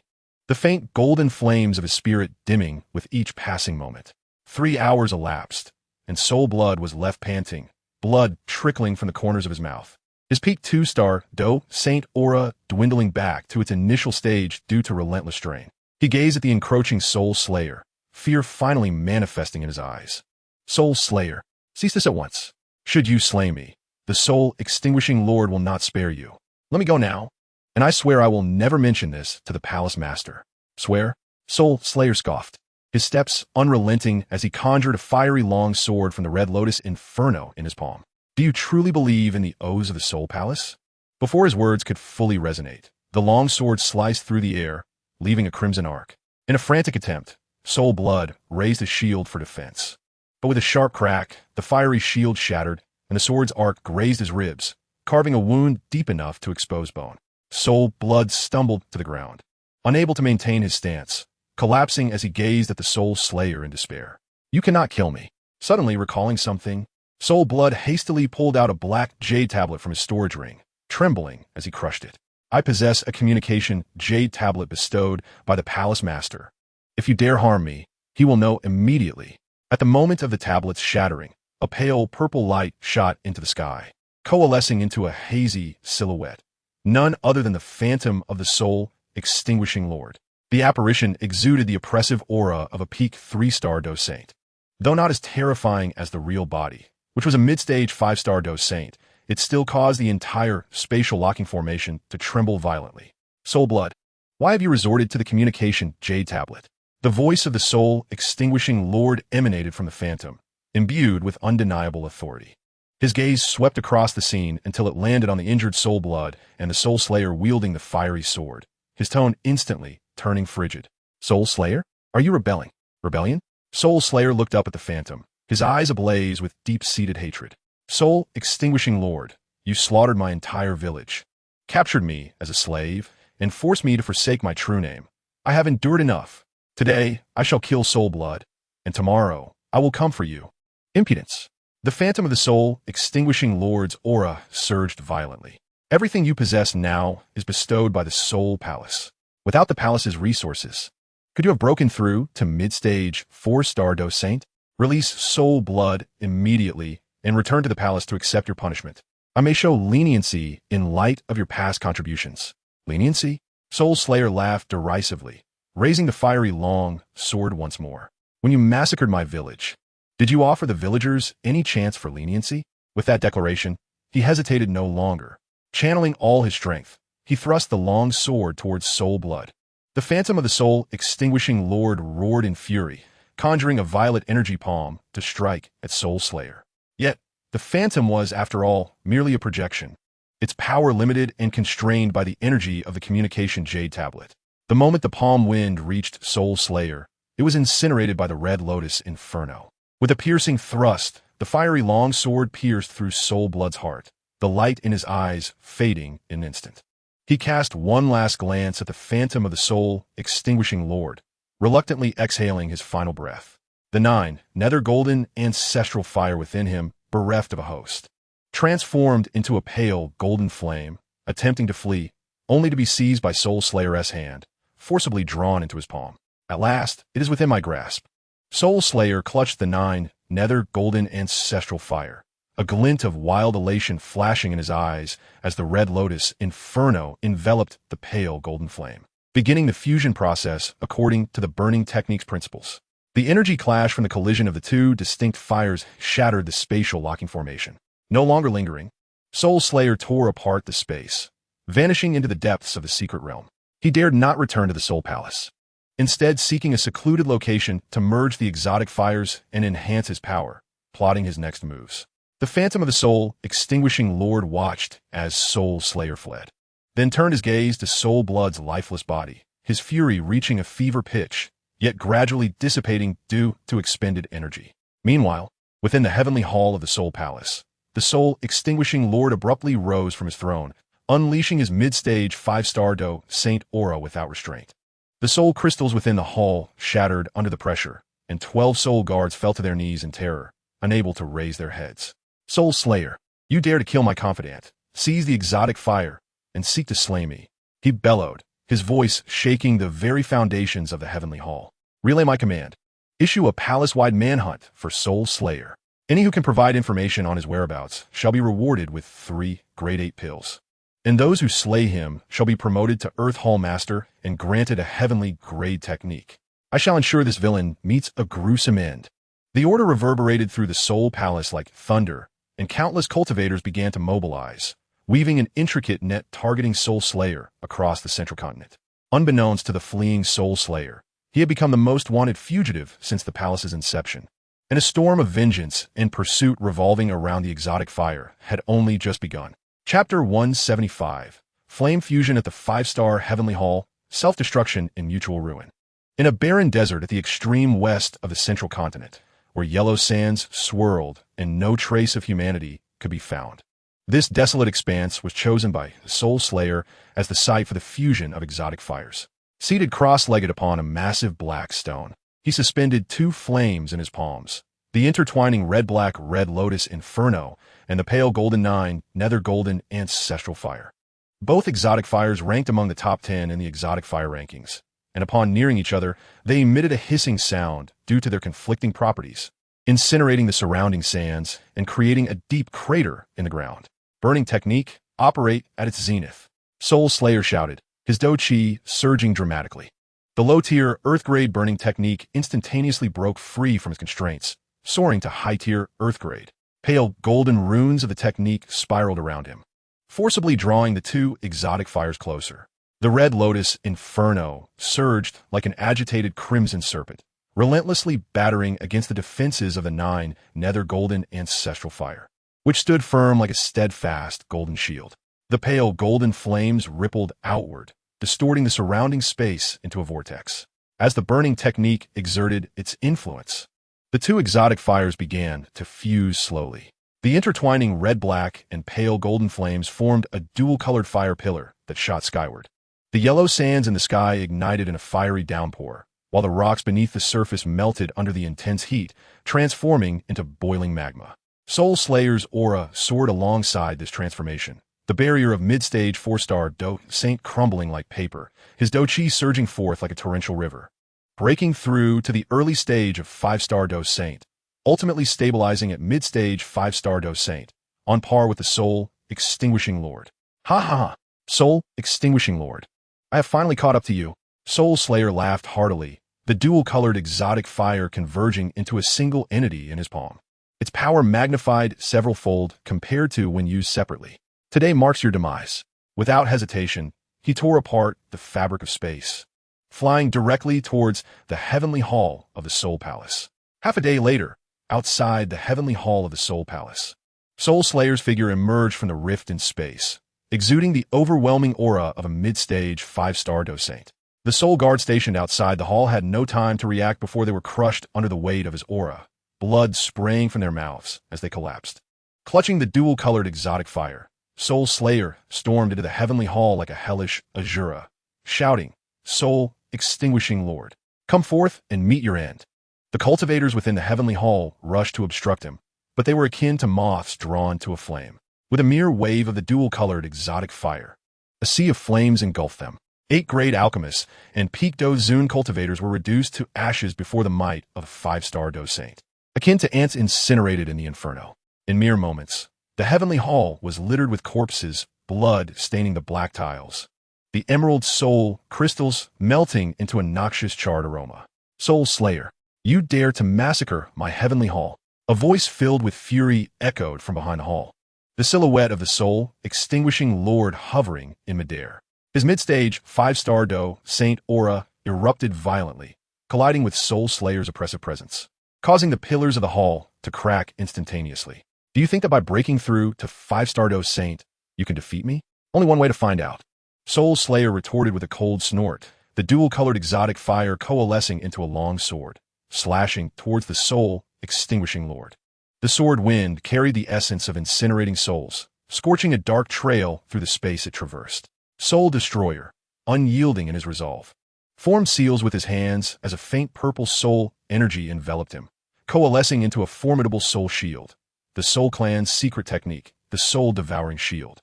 The clash of the sword against the soul shield erupted in a thunderous roar as dual-colored flames and the ethereal purple soul energy corroded each other, creating a maelstrom of chaotic energy. Within the celestial hall, the two engaged in a fierce battle, with gusts of fists, flames, and soul energy intertwining, each collision causing the hall to tremble violently. Initially, both combatants were mid-stage 5-star Dou Saints, with the Soul Slayer slightly gaining the upper hand due to the advantage of his duel, while Soul Destroyer struggled to keep up, relying on the clan's inherited combat techniques. "You cannot outlast me." A flicker of ferocity flashed in Soul Destroyer's eyes as he suddenly bit his tongue, spitting forth a mouthful of essence blood. The Soul Clan's secret ritual, blood sacrifice, ascending in rank. As the blood fell, his aura surged explosively, shattering the barrier of mid-stage 5-star Dou Saint and soaring to the early stage of 6-star Dou Saint. 6-star Dou Saint. Soul Slayer's expression shifted slightly as the dual-colored flames surged anew, solidifying the fiery sword further. "Did you think you alone possessed secret techniques? Blood annihilation. Activate." He fervently activated the forbidden techniques stored within his spatial ring, his essence blood surging like a tide towards the duel. His aura instantly breaking through to the early stage of 6-star Dou Saint, pressing towards mid-stage. "Today, either you perish, or I shall." The dual-colored flames morphed into a colossal fire dragon, lunging towards Soul Destroyer, who conjured a pale purple soul claw, fiercely clawing at the fire dragon. Boom! The collision of the fire dragon and the soul claw sent the hall's ceiling flying, debris and flames scattering in every direction. The two exchanged blows, unleashing an array of combat techniques, the shockwaves of their 6-star Dou Saint level battle leveling the structures surrounding the celestial hall. After a fierce exchange, Soul Slayer felt a surge of alarm. He knew the Soul Clan was behind the Soul Hall. If this dragged on, higher-ranking Dou Saint from the clan would undoubtedly arrive. Should the Soul Clan intervene, not only would he fail to exact revenge, but he would also face utter annihilation. Desperate measures. A flash of determination crossed Soul Slayer's eyes as he suddenly abandoned defense, teleporting directly in front of Soul Destroyer, wrapping his arms around him tightly like iron clamps. "What are you doing?" Soul Destroyer's countenance paled, struggling to push him away, only to find Soul Slayer's body visibly swelling, the dual-colored flames around him growing increasingly violent. He was about to self-destruct. "Don't! Soul Slayer, have you lost your mind?" Soul Destroyer panicked completely, the power of a 6-star Dou Saint erupting furiously as he attempted to break free, but he was held fast by Soul Slayer. Soul Destroyer. I have awaited this day for centuries. Let's die together.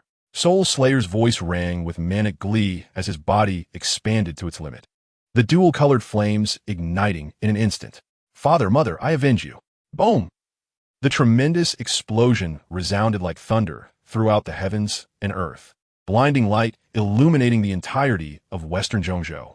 The celestial hall of the Soul Palace, along with the surrounding structures, was instantaneously engulfed by the explosive energy. Reduced to a wasteland, debris, flames, and soul energy spread far and wide, even tearing the very fabric of space apart. When the brilliance faded, all that remained in the ruins was a scene of utter destruction. Soul Destroyer and Soul Slayer had long since turned to dust, leaving not even a fragment of their souls behind.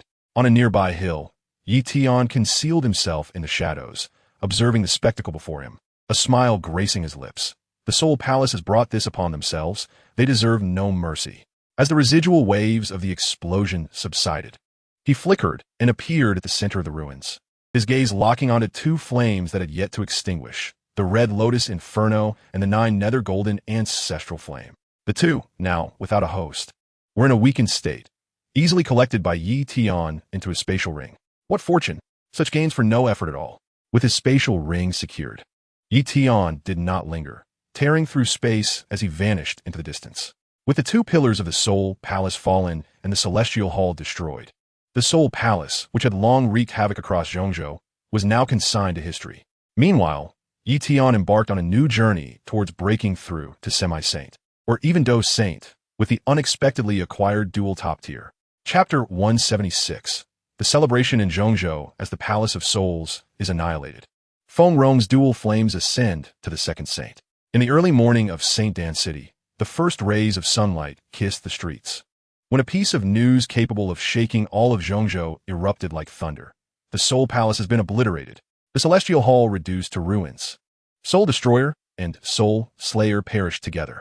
In the tavern, cultivators, who had previously been murmuring softly, erupted into a frenzy, the clinking of cups and jubilant cheers resounding in unison. At last, the Soul Palace is finished, exclaimed one, his eyes reddening with emotion. Our elder was captured by them for soul refining. At long last, this grudge can be laid to rest. Another chimed in, indeed. The Soul Palace has committed countless atrocities over the years, abducting not less than 800 cultivators. Now, it is poetic justice as they turn against their own, not only in St. Dan City, but also in places like the Burning Flame Valley, Starfall Pavilion, and the Alchemist Tower. Nearly all forces in Zhongzhou were relaying this news. Tang Zhen of the Burning Flame Valley, upon hearing the news while seated in the Burning Heaven Hall, shattered his teacup upon the ground. The Soul Palace has truly been annihilated? That old demon, Soul Destroyer, finally met his end. The Alchemist Tower's master gathered the elders, his tone grave yet unable to conceal his relief.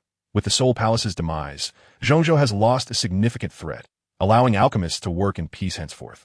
Meanwhile, within the core territory of the Soul Clan, deep within the Soul Realm, an oppressive atmosphere enveloped a grand palace constructed of black soul crystals. At the center of the palace, upon a high dais, sat a man clad in a dark gold dragon-patterned black robe, the ruler of the Soul Clan, the Soul Emperor. His inky hair cascaded down, his features strikingly handsome, yet almost otherworldly, with a pair of golden pupils devoid of warmth, akin to the coldest iron, emanating an imperceptible imperial pressure unique to a peak 9-star Dou Saint, 100-fold stronger than the mid-stage 5-star Dou Saint of Soul Destroyer, rendering the air itself within the hall nearly stagnant, as the elders of the Soul Clan knelt, scarcely daring to breathe. Worthless! All of you worthless! The Soul Emperor's voice was calm, yet laced with a terrifying fury as he crushed a jade slip containing the news of the Soul Palace's destruction. I devoted hundreds of years to cultivate Soul Destroyer, providing him resources and entrusting him with the Soul Palace. And what was the result? He was obliterated by his own subordinate, leaving not even a trace of his soul. The elders trembled in fear, none daring to respond. A white-haired elder, mustering his courage, stepped forward and bowed. Reporting to the Emperor, the investigation results are in. Soul Slayer bore a grudge after his village was massacred by Soul Destroyer years ago, cultivating a unique technique to break through to 5-star Dou Saint, resulting in their mutual demise. The two also seem to have gone missing. Unique technique? The Soul Emperor's golden pupils narrowed slightly, his fingers tapping rhythmically on the armrest. to allow a peak 3-star Dou Saint to break through to 5-star Dou Saint and even trigger a self-detonation of duel. How intriguing. A glimmer of greed flickered in his eyes before swiftly being suppressed. With the Soul Palace just destroyed, all major forces in Zhongzhou would undoubtedly be on high alert. Now is not the time for rash action. Issue a decree to closely monitor the movements of Zhongzhou, particularly those of Soul Slayer and Soul Destroyer. Report immediately upon any developments. Understood. The elders bowed and retreated, leaving the palace in silence once more, save for the flickering shadows in the Soul Emperor's gaze. He sensed that these missing might become pivotal to the overarching plans of the Soul Clan. Meanwhile, in a hidden valley deep within the cloud mist mountain range, Tian sat cross-legged beside a hot spring, enveloped in a thick cocoon of fire. Within this fire cocoon, the two were writhing violently. He retrieved the Red Lotus Inferno and the 9 nether golden ancestral flame from his spatial ring, gazing at the 2 top-tier flames ranked among the top 10. Taking a deep breath, Ancient Flame, protect me during this fusion. It may take some effort. Have no fear. With me here, no one shall disturb you. The golden soul of the Ancient Flame floated nearby, eyes filled with anticipation. He too was eager to witness the extent of the fusion of the dual top tier with the flame technique. Tian hesitated no longer, activating the flame technique. Now advanced to a high earth tier level as ethereal golden symbols manifested around him, entwining the two like chains. Crimson and black as blood. The Red Lotus karmic fire clashed with the pale golden 9 nether golden ancestral fire, emitting a sizzle as they repelled each other upon contact. The fiery shockwave caused the surrounding hot springs to evaporate instantaneously, creating a massive charred pit in the ground. Focus your mind and spirit. Use the burning technique as a guide to establish ownership. The Fire Saint advised. Tian nodded, infusing a strand of soul energy into the 2 exotic flames. Being without a host, the flames were inherently weak, and under the dual pull of the soul energy and the burning technique, their repulsion gradually diminished. The Red Lotus karmic fire was the first to relent, transforming into a stream of crimson black light that burrowed into Tian's dantian. While the 9 nether golden ancestral fire hesitated for a moment before following suit as a pale golden stream. Boom! The instant both exotic fires entered his dantian, Tian aura surgi dramatically. Within the dantian, the runes of the burning technique began to operate frantically as the crimson black and pale golden flames started to merge slowly.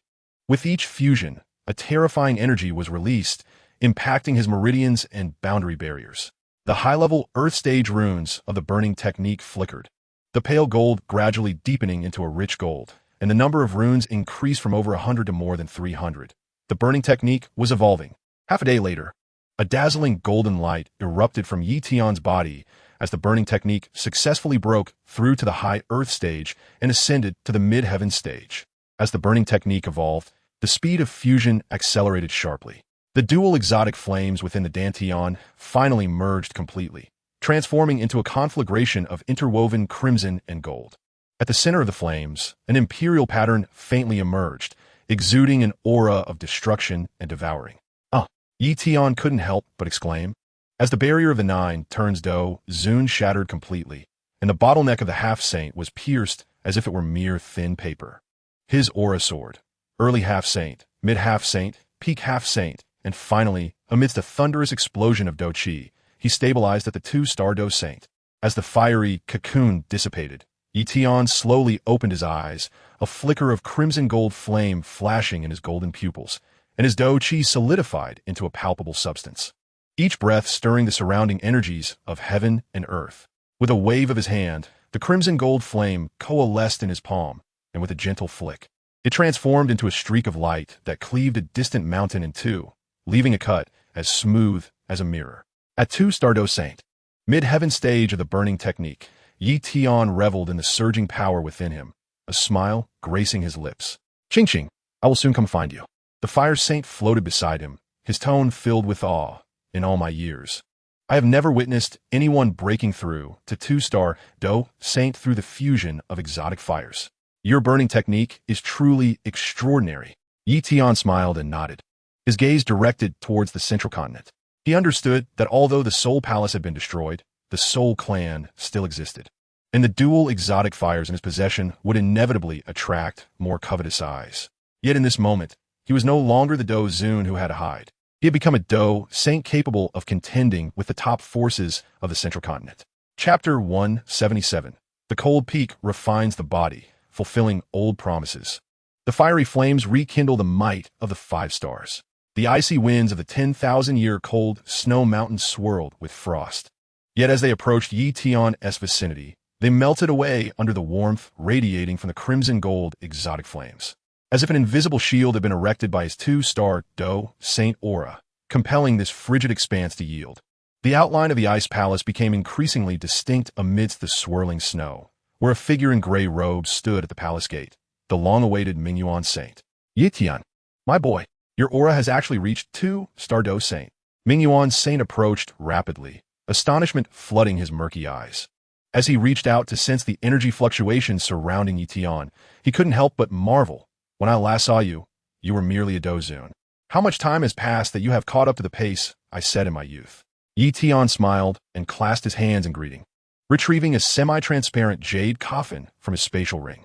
Inside lay a body entirely radiant in white. Senior Mingyuan, I have come not only to fulfill my promise of refining the heavenly restoration pill for you, but also to find a resting place for Senior Fire. This sacred body, imbued with soul energy, was acquired by me at an auction in the Central Continent, crafted from ancient warm soul jade. The original owner was a fallen half-saint, and the body remains well-preserved. With a slight modification, it can bear Senior Fire's remnant soul. Mingyuan leaned closer for a better look, noting the body's warm, jade-like luster and the naturally formed meridian patterns.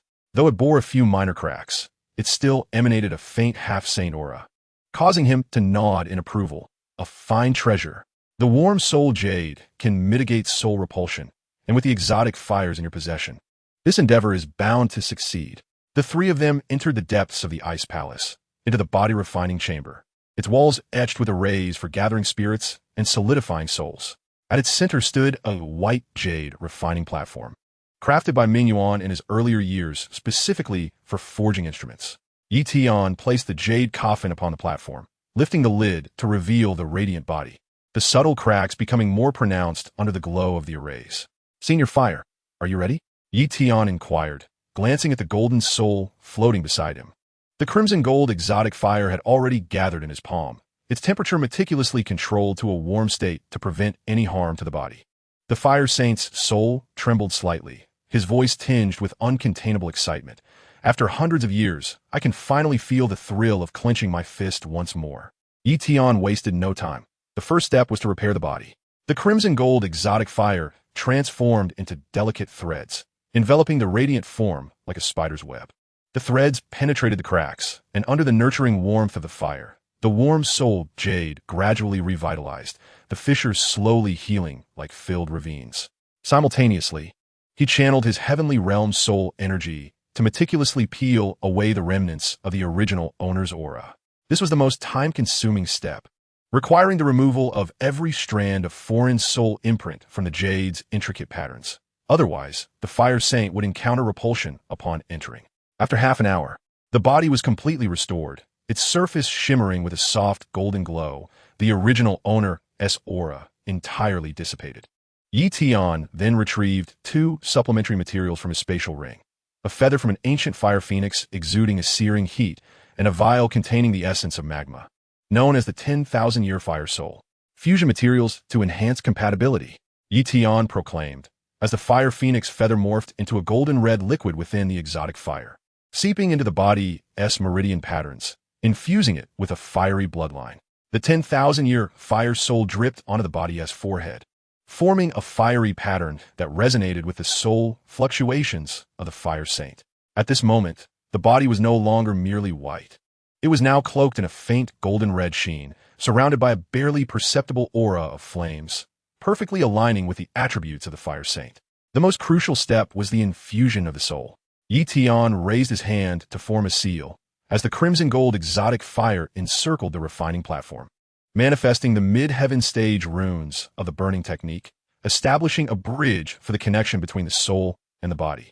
The golden soul of the Fire Saint gradually approached the body, first merging at the fingertips, then the arms and torso. With each inch assimilated, a fiery pattern illuminated the body, as if the dormant flames were being awakened. Steady, Tian concentrated, controlling the runes. When the fire saint's soul fully entered the body, he swiftly injected a strand of crimson gold exotic fire into the body's forehead. This was the soul-calling fire, meant to completely activate the connection between body and soul. Boom! In an instant, the refining platform erupted with dazzling golden red light, flames soaring skyward, shattering the chamber's ceiling and instantaneously melting the accumulated snow above the ice palace into a misty vapor. The body abruptly opened its eyes, golden pupils ablaze with crimson gold flames, its aura surging like a volcanic eruption, from the faint ripple of the remnant soul to the early half-saint, mid-half-saint, late half-saint, and finally, amid a deafening roar of Dou Qi, it stabilized at the peak of 5-star Dou Saint. Ha ha ha, I have returned. The fire saint rose from the refining platform, stretching his limbs as golden red flames coalesced in his palm. With a casual wave, he obliterated a pillar of ice in the corner of the chamber into powder. He reveled in the tumultuous power coursing through him. Though not as potent as in his peak days as a 7-star Dou Saint, he was more than capable of traversing the central continent, his eyes brimming with the ecstasy of regained strength. Ming Yuan watched this spectacle, stepping forward with a smile. Brother Fire, congratulations on regaining your body. Now that we are both 5-star Dou Saints, along with Yi Tian's 2-star Dou Saint, it is time for our voices to be heard across the central continent. Yi Tian exhaled a sigh of relief, retracting with the recovery of Senior Lai Hua's strength. It is now time to concoct for Senior Ming Yuan.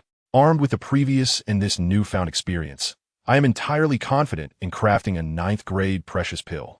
Outside the secret chamber, the blizzard had ceased, and sunlight streamed through the vapor, casting a resplendent rainbow halo above the ice palace. A wait spanning several centuries reached a triumphant conclusion upon while a new chapter belonging to Yi Tian, the Holy Fire Sage, and the Holy Sage of Ming Yuan began to unfold, accompanied by the brewing of across the vast expanse of Zhongzhou. Chapter 178. The Cold Peak crafts the 7-colored thunder strikes Zhongzhou. The Ice Palace's secret chamber had been transformed into an elite alchemical workshop. At its center, a white jade alchemical platform was re-engraved with featuring 3 exquisite embedded at the focal point. Surrounding it were 7 iced jade cauldrons, each containing the rare herbs necessary for concocting Each herb was enough to drive alchemists in Zhongzhou into a frenzy. The core of a millennium old, congealed with light blue ice crystals, radiating a dark crimson sheen. The soul embryo, Fruit King, suspended within the jade cauldron, emanating a rich essence of the soul, and a vial containing half of serving as the crucial stabilizer for this alchemical endeavor. Dressed in the robes of an alchemist, Yi Tian wielded a medicinal spatula crafted with the quietly ignited in his palm. This flame, a fusion of the red lotus flame and the 9 nether gold ancestral fire, was known as with a controllable temperature range far exceeding that of the past, rendering it most suitable for refining the 9th-grade precious pill. The Holy Sage of Ming Yuan stood to the left, his presence solid and ready to assist in stabilizing energy, while the Holy Fire Sage positioned himself to the right, his peak pressure enveloping the chamber to prevent external disturbances. The 9th-grade precious pill focused on mending the heavens, requiring materials of extreme cold to temper its medicinal properties and extreme heat to catalyze the fusion. A moment's negligence could lead to the destruction of both the pill and the alchemist's life. Yi Tian took a deep breath, his gaze settling on the first herb. Beginning with the core of he cast the into the central jade cauldron, the transforming into delicate strands of flame that coiled around the cauldron's body. The temperature meticulously controlled at 3,000 degrees. Too high would incinerate the factor within the snow lotus core. Too low would fail to purify it. The strands of fire acted like nimble fingers, stripping away impurities from the snow lotus core, refining it into a droplet of light blue liquid, within which floated minute ice crystals, shimmering like stars. Next came the herb brimming with ferocious fire attribute energy, perfectly at odds with the cold essence of Yi Tian first roasted the until it transformed into a dark red liquid, which he then slowly dripped into the light blue snow lotus liquid. The moment the 2 liquids made contact, a sizzling sound erupted as the blue and red repelled each other, nearly bursting the jade cauldron. Stabilize, Yi Tian called out, swiftly extracting a drop of. The dark red acted like a binding tether, instantly entwining the 2 liquids, the light blue and dark red, gradually merging into a purple-golden liquid. Its energy fluctuations calming down. The holy sage of Ming Yuan watched in astonishment. Crafting a ninth-grade pill is indeed perilous. One misstep could lead to utter failure. The holy fire sage nodded in agreement. This lad's control over soul power is even more precise than that of the former pill tower master. As time flowed steadily, the soul embryo, fruit king, and 7 core herbs were sequentially purified and fused, while the purple-golden liquid atop the alchemical platform thickened. And the scent of the pill began to waft through the ice palace, permeating every corner of. 3 days later, when the final herb merged into the liquid, a glimmer of brilliance sparked in Yi Tian's eyes. Consolidate the pill. He formed hand seals, his celestial soul power surging into the liquid. The purple-golden fluid spun in midair, contracting and gradually coalescing into a pill the size of a longan, its surface adorned with intricate patterns, resembling the marks of the heavenly path. The fragrance of the pill reaching its pinnacle, even causing the distant snow to melt slightly. Here it comes. The pill, tribulation. The holy fire sage suddenly exclaimed. Above the secret chamber, the ice layer shattered, and a beam of 7-colored light shot into the heavens. Dark clouds gathered in the sky, swirling in shades of purple, gold, red, blue, green, orange, and white. 7-colored pill lightning coiled like a colossal dragon, each bolt exuding a pressure that could make even the tremble. This was the thunder of the 9th-grade pill. Outside, an elder from the pill tower, passing by, looked up in awe at this spectacle, trembling all over. After so many years, someone in Zhongzhou can finally craft a 9th-grade precious pill. The news spread like wildfire, reaching every corner around the alchemist from the pill tower tore through space to arrive, with even the pill master personally making the journey. Tang Zhen from, Yao Chun from, and even some reclusive old masters flew towards. 9th-grade alchemists could potentially alter the power dynamics of Zhongzhou. Within the Ice Palace's secret chamber, the first purple lightning struck down with a thunderous roar. Yi Tian remained unperturbed, manipulating the to form a protective fire shield, guiding the pill lightning to strike the. The pill was tempered by the purple lightning, the intricate patterns on its surface growing clearer, and the aroma of the pill intensified. Next, golden and red pill lightning descended in succession, each more potent than the last. Beads of cold sweat formed on Yi Tian's forehead, while the holy sage of Ming Yuan promptly released to assist in stabilizing the fire shield, and the holy fire sage enveloped the alchemical platform with soul power. The three worked in unison to withstand the onslaught of the pill lightning. When the 7th bolt of white lightning struck, Yi Tian abruptly poured the remaining into the fire shield. The final step, temper the pill's soul. The white lightning, imbued with purifying power, struck causing the pill to erupt in a dazzling golden light, a shadow of the pill's soul manifesting above it. The 9th-grade precious pill was successfully formed. Yi Tian reached out to catch its surface warm to the touch, with 7-colored patterns swirling, the fragrance potent enough to invigorate one's and clarify the mind. At that moment, the door to the secret chamber swung open, and the pill master, accompanied by a throng of elders, rushed in. Upon witnessing the in Yi Tian's hand, along with the aura of surrounding him, the pill master gasped in astonishment. Han Feng, it's truly you. Hey, and you can even concoct a 9th-grade precious pill? The surrounding alchemists erupted in excitement, exclamations of Han Feng, echoing as they realized he was the one who had crafted the 9th-grade pill. The combination of a 9th-grade alchemist represented a talent rarely seen in a millennium within Zhongzhou. Yi Tian paid no heed to the clamor around him, handing it to the holy sage of Ming Yuan. Senior, take this pill. It will surely heal your old wounds. The holy sage, trembling, accepted the without hesitation. The moment the pill entered his mouth, it melted into a gentle yet formidable energy, flowing through his meridians, mending his damaged dantian and channels. His aura surged, ascending from then to ultimately breaking through to amid a roaring surge of, "Ha ha ha, I am fused. I've even surpassed two." The holy sage of Ming Yuan laughed heartily, his voice echoing through the ice palace, causing the accumulated snow to cascade down. "Young lad Yi Tian, your immense kindness shall not go unthanked. Should you ever need anything in the future, I would not hesitate to give my life." At that moment, outside, the name Han Feng resounded through the heavens. As a 9th-grade alchemist, these dual identities combined to render him the most luminous figure in Zhongzhou. Meanwhile, Yi Tian stood before the ice palace window, gazing at the myriad forces converging from afar, a smile gracing his lips. His era is just beginning. Chapter 179. The fame of Feng shakes the continent. Three forces gather in cunning. Across the land of Zhongzhou, the fervor ignited by the name Han Feng surpassed even that during the fall of the Soul Palace. Envoys from various factions, bearing rare herbs, high-grade soul artifacts, and even level techniques, clamored to find Han Feng's whereabouts. After all, the weight of a ninth-grade alchemist was enough to drive any faction into a frenzy. A single ninth-grade pill could enable to break through to half-saint, stabilizing his realm, a temptation that even established forces could not resist. In the city of St. Dan, a grand banquet is being held for 100 days, solely to await the appearance of Han Feng. Some have willingly offered their ancestral maps of extraordinary flames, hoping to receive a single pill in return, while others have openly declared their willingness to worship Han Feng as their supreme deity, granting him access to the resources of the entire city. Meanwhile, within the depths of the Burning Flame Valley, the atmosphere inside the Hall of Flame is laden with gravity.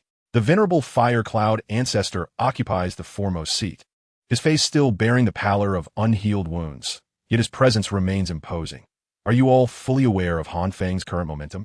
With the might of a two-star Dou Saint coupled with the prowess of a ninth-grade alchemist, should he desire the obliteration of the Burning Flame Valley, he need only produce a ninth-grade pill to summon a host of Dou Saints to his aid, leaving us with no room for resistance.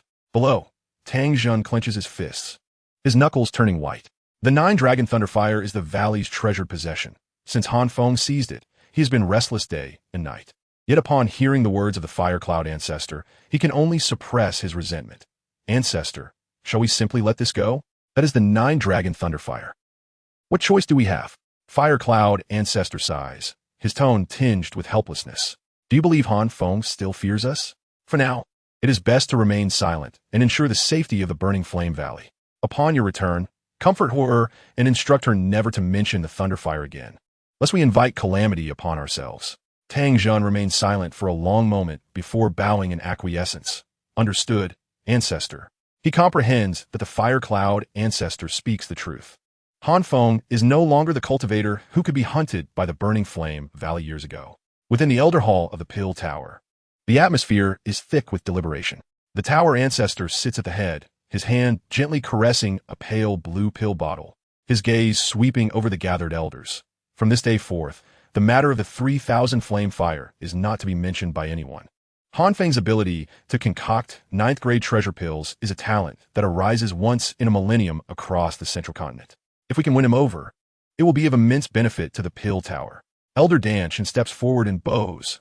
Wise ancestor, although Han Feng once seized our Pill Tower's extraordinary fire, his current strength is formidable. Rather than oppose him, it would be wiser to forge an alliance. Should the Pill Tower encounter difficulties in alchemy or require ninth-grade pills in the future, we could seek his assistance. The other elders nod in agreement. Indeed, a ninth-grade alchemist is paramount. A single extraordinary fire pales in comparison to the advantages of befriending him. We can send rare medicinal herbs to express goodwill and gradually foster a closer relationship. The tower ancestor nods, a glint of calculation flashing in his eyes. Let be so. Select 10 stalks of 1,000-year spirit condensing grass and prepare a vial of 9-revolution pill liquid. Send a dedicated envoy to the everlasting cold snow mountain to ensure the sincerity of the Pill Tower is conveyed. At the training ground of the Starfall Pavilion, Yao Chun and the Wind Sovereign watch Xiao Yan, who is engrossed in his cultivation, their expressions complex.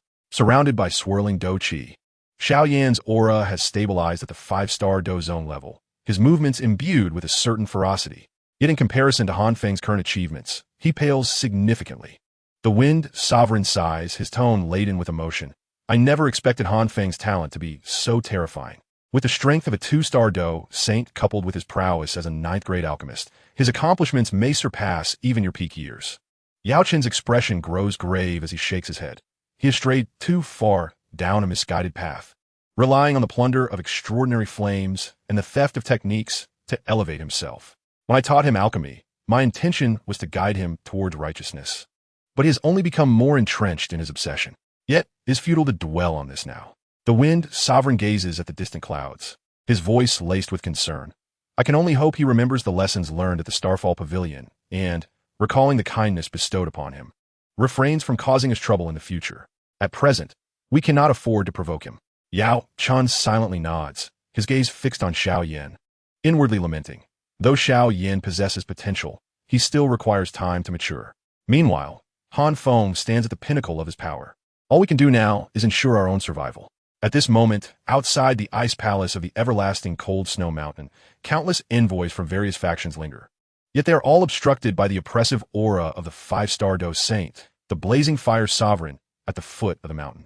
Inside the ice palace, Tian is engaged in discussion with the underworld sovereign and the blazing fire sovereign regarding their journey to the moon mansion. He remains indifferent to the external acclaim and the attitudes of various factions. For him, fulfilling his promise to Yu Qingqing is of utmost importance. The swirling winds and clouds of the central continent are merely embellishments on his path to his goal. Chapter 180. Feng rejects the Soul Clan's invitation to the moon. Xiao Yan captures Qingqing with a scheme. Before the ice palace of the everlasting cold snow mountain, the biting wind sweeps through the swirling snowflakes. Yi Tian bows to the blazing fire sovereign and the underworld sovereign, his tone urgent. Esteemed seniors, I have delayed my journey to the moon mansion for too long. I shall set off today. Should any unforeseen events arise in the future within the central continent, please send word, and I shall come to aid. The blazing fire sovereign chuckles, patting him on the shoulder, his five-star Dou Saint aura radiating warmth. Go on. Don't keep the young lady waiting. With both me and the underworld here, no one in the central continent would dare to undermine your foundations. The underworld sovereign nods as well, his six-star Dou Saint pressure swirling around him. I shall remember the favor of the pill of heaven's restoration. If the Soul Clan dares to trouble you, I shall be the first to retaliate. Yi Tian refrains from further words, his crimson gold extraordinary fire flickering slightly as he raises his hand to tear apart the fabric of space. With the cultivation of a two-star Dou Saint, combined with the subtle scorching of the burning heaven flame on the space, the rift is now several times wider than before. In the blink of an eye, he steps into the rift. Within the rift, his speed is nearly 3 times faster than before his breakthrough. The chaotic currents of space are easily repelled by the burning heaven flame, and within half an hour, he approaches the vicinity of St. Dan City. Spatial fluctuations? Yi Tian furrows his brow, sensing a concealed spatial barrier not far ahead, evidently placed there to intercept him. He no longer conceals his aura and charges directly out of the spatial rift, landing in a desolate valley. Standing before him is a man clad in a long black robe, adorned with dark golden soul patterns. An ethereal chill envelopes him, and the pressure of a 3-star Dou Saint emanates like a tidal wave, causing the surrounding flora to wither instantly. The man's appearance is unremarkable, yet his eyes gleam with a ghostly green light, fixed intently on Yi Tian, a sinister smile curling at the corners of his mouth. Lord Han indeed possesses extraordinary skills, capable of detecting my arrangements. A member of the Soul Clan? Yi Tian's palm quietly gathers crimson gold extraordinary fire. The energy from the 3 mysterious transformations of heavenly fire circulating within him. A mere 3-star Dou Saint is no match for him now.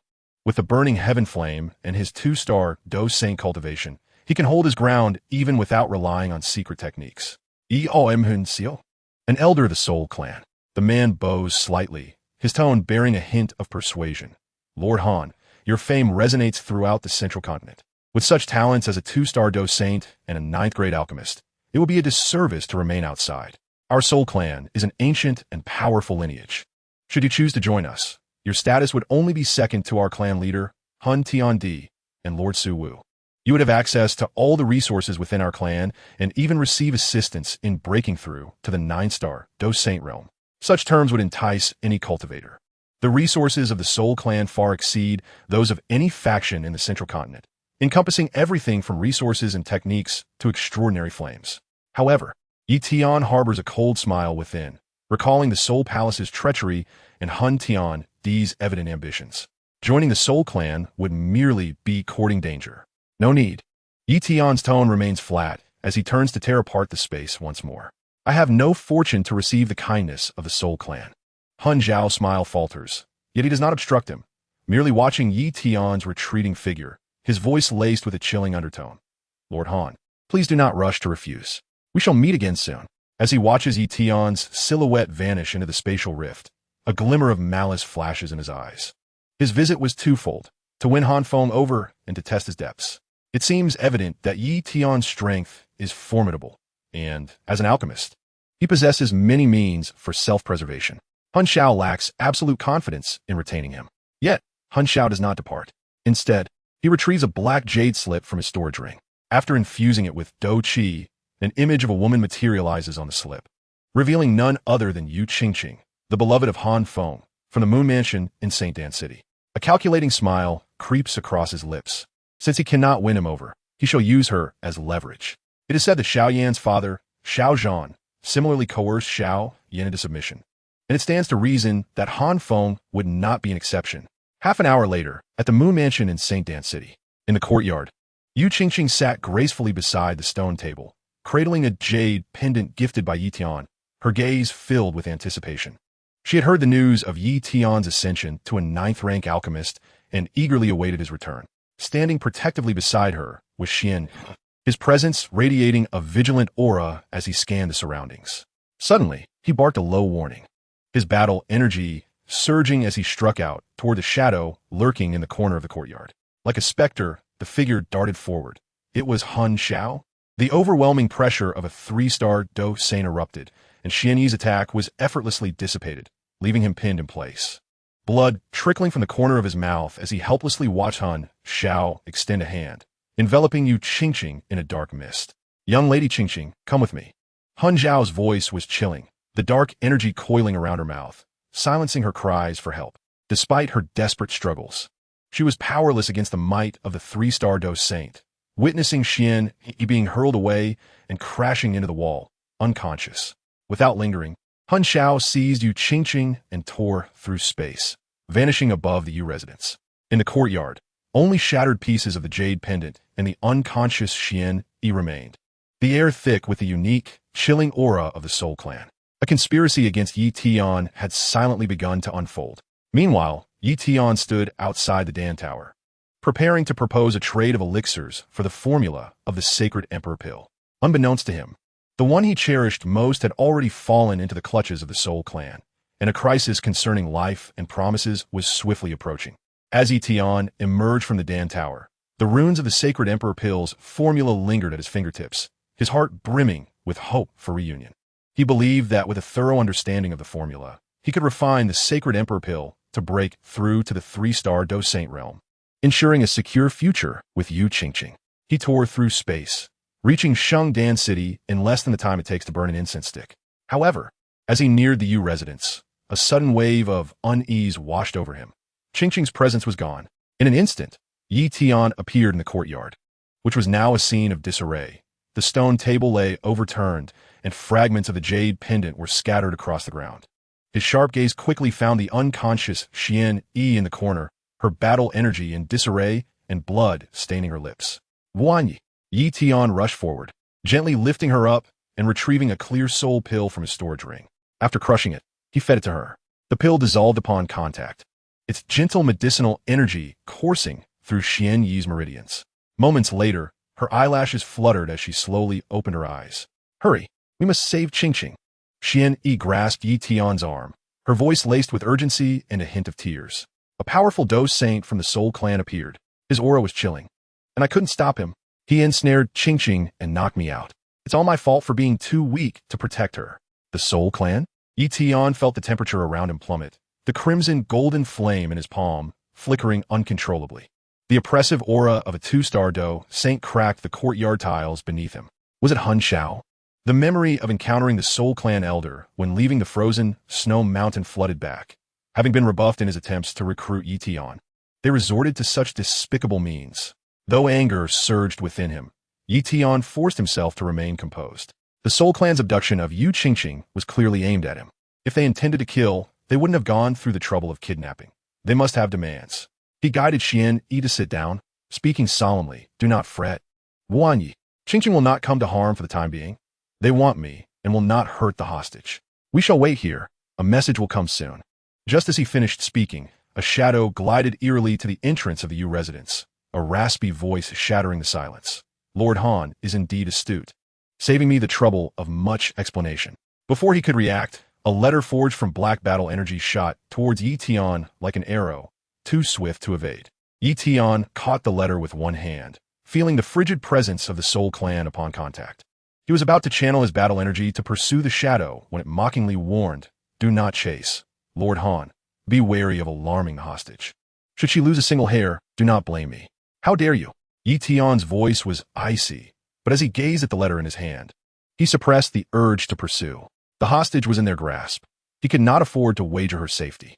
The shadow smirked, vanishing around the corner, leaving behind a chilling reminder. "Before sunset tomorrow, remember to bring the ancient Emperor Jade. Quick, see what the letter says." Wan Yi Urgit Anjosli. Yi Tian unfurled the letter. The words formed from black battle energy were thick with menace, each stroke dripping with threat. "Han Feng, before sunset tomorrow, bring the ancient Emperor Jade to the Soul Mountain in exchange for the hostage. Should you fail to arrive or attempt any tricks, I shall extract Qingqing's soul and refine her bones, ensuring you shall never see her again." Hun Xiao. Boom! The crimson golden flame in Yi Tian's palm surged violently, incinerating the letter into ashes, embers scattering onto the ground and leaving behind charred imprints. "Soul Clan, you seek death." His eyes brimmed with murderous intent, yet turmoil raged within him. The ancient Emperor Jade was the key to accessing the Dou Emperor's cave. After acquiring it from Xiao Yan, he had kept it hidden away. How could the Soul Clan possibly know? To him, this ancient jade was the cornerstone of his aspirations to become a Dou Emperor, the hope he had pursued throughout his life. Yet, Yu Qingqing was his sole attachment in this harsh middle state, the sanctuary he yearned to protect. Faced with the dilemma of choosing between the path of the Dou Emperor and the safety of his beloved, he felt a weight upon his chest. Noticing Yi Tian's fluctuating expression, Xian Yi's heart tightened, and she quickly advised, "Han Feng, while the ancient jade is important, Qingqing's life is paramount. You cannot allow your desire for the jade to blind you to her peril." Silence. Yi Tian snapped, turning sharply, his voice laced with suppressed frustration. "Do you think I do not understand Qingqing's importance? Am I not trying to devise a plan?" The moment the words escaped his lips, he saw Xian Yi's astonished expression, and his heart softened slightly. She was only concerned for Qingqing.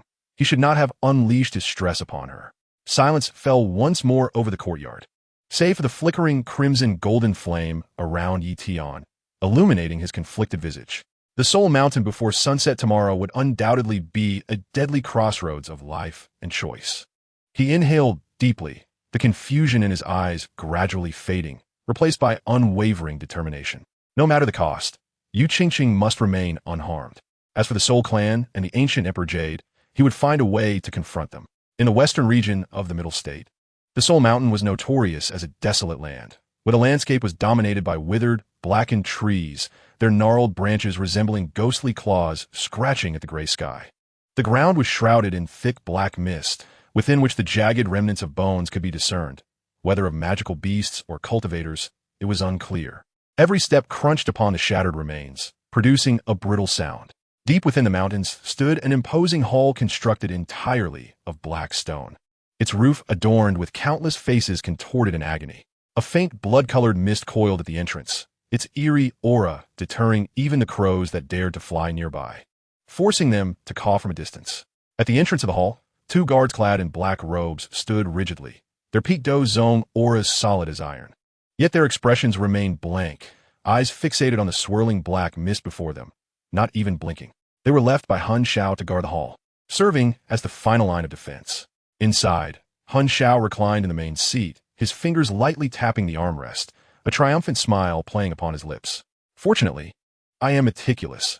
After the last attempt to kidnap Xiao Zhan, I learned from Xiao Yan that the ancient Emperor Jade was in Han Feng's possession. This ancient jade is the key to unlocking the Dou Emperor's cave. Presenting it to the clan leader will surely allow me to break through to the late stage of the three-star Dou Saint, and perhaps even earn the blood of a Soul Emperor." The more he pondered, the more exhilarated he became, a glint of greed flashing in his eyes. Once he obtained the ancient jade, his status in the Soul Clan would undoubtedly soar, rendering not just Han Feng, but even the likes of the Flame Saint and the Abyss Saint beneath his notice. "My esteemed guest, the secret chamber is already prepared."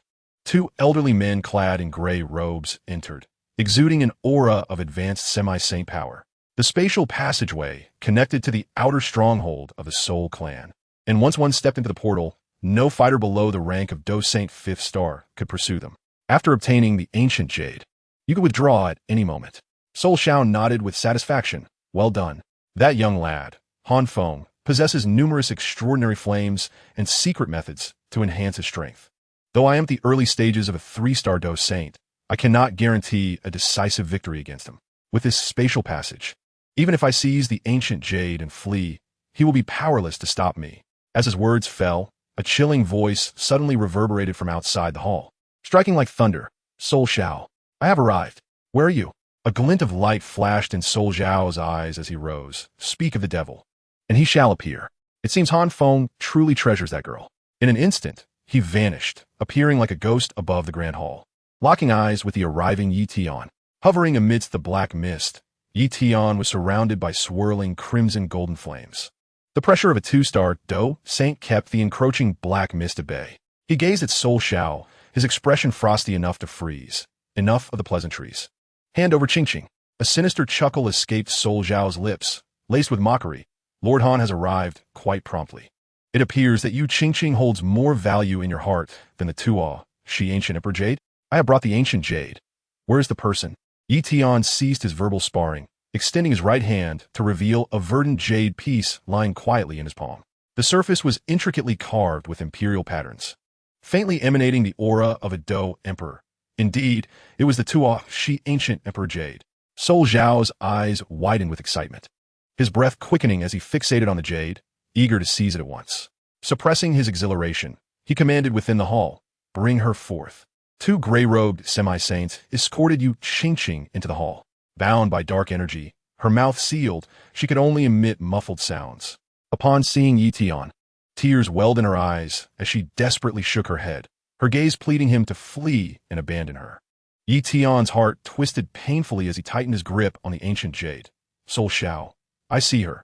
Release her, and I will give you the jade. Why the rush? Soul Xiao sneered. First, toss the jade over here. Once I confirm its authenticity, I shall, of course, let her go. Grinding his teeth, Yi Tian hurled the ancient jade towards Soul Xiao. Catching it deftly, Soul Xiao scrutinized it carefully, confirming its authenticity. And a smug smile spread across his face. Lord Han is indeed forthright. However, I have a small favor to ask of you. Why not entertain my 2 subordinates? Before his words could settle, the 2 advanced semi-saints lunged at Yi Tian, their fighting spirits surging as they unleashed a wave of pressure that enveloped him instantly. Forming hand seals, they launched 2 dark soul palms directly at Yi Tian's face. Soul Xiao, you dare to deceive me.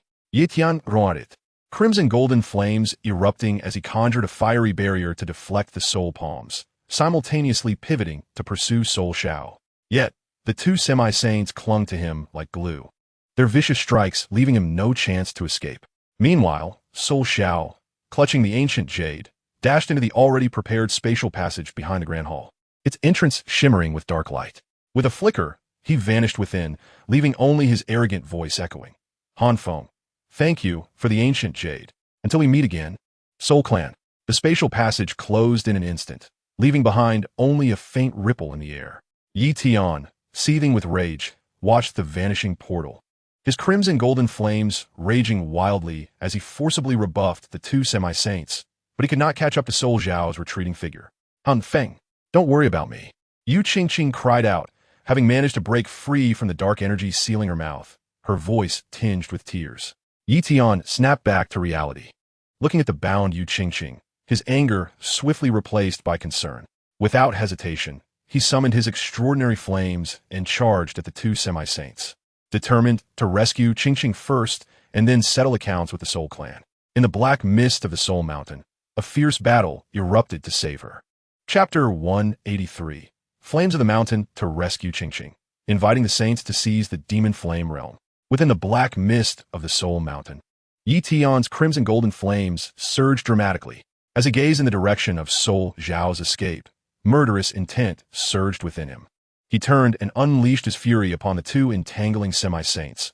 The pressure of a 2-star Dou Saint released without restraint, akin to invisible hands tightening around their throats. Crack! In an instant, the 2 semi-saints barely had time to scream before their throats were crushed, their bodies turning to ash under the searing flames. Yi Tian did not linger. He flashed to Yu Qingqing's side, sweeping away the dark energy, binding her, as if it were mere snow.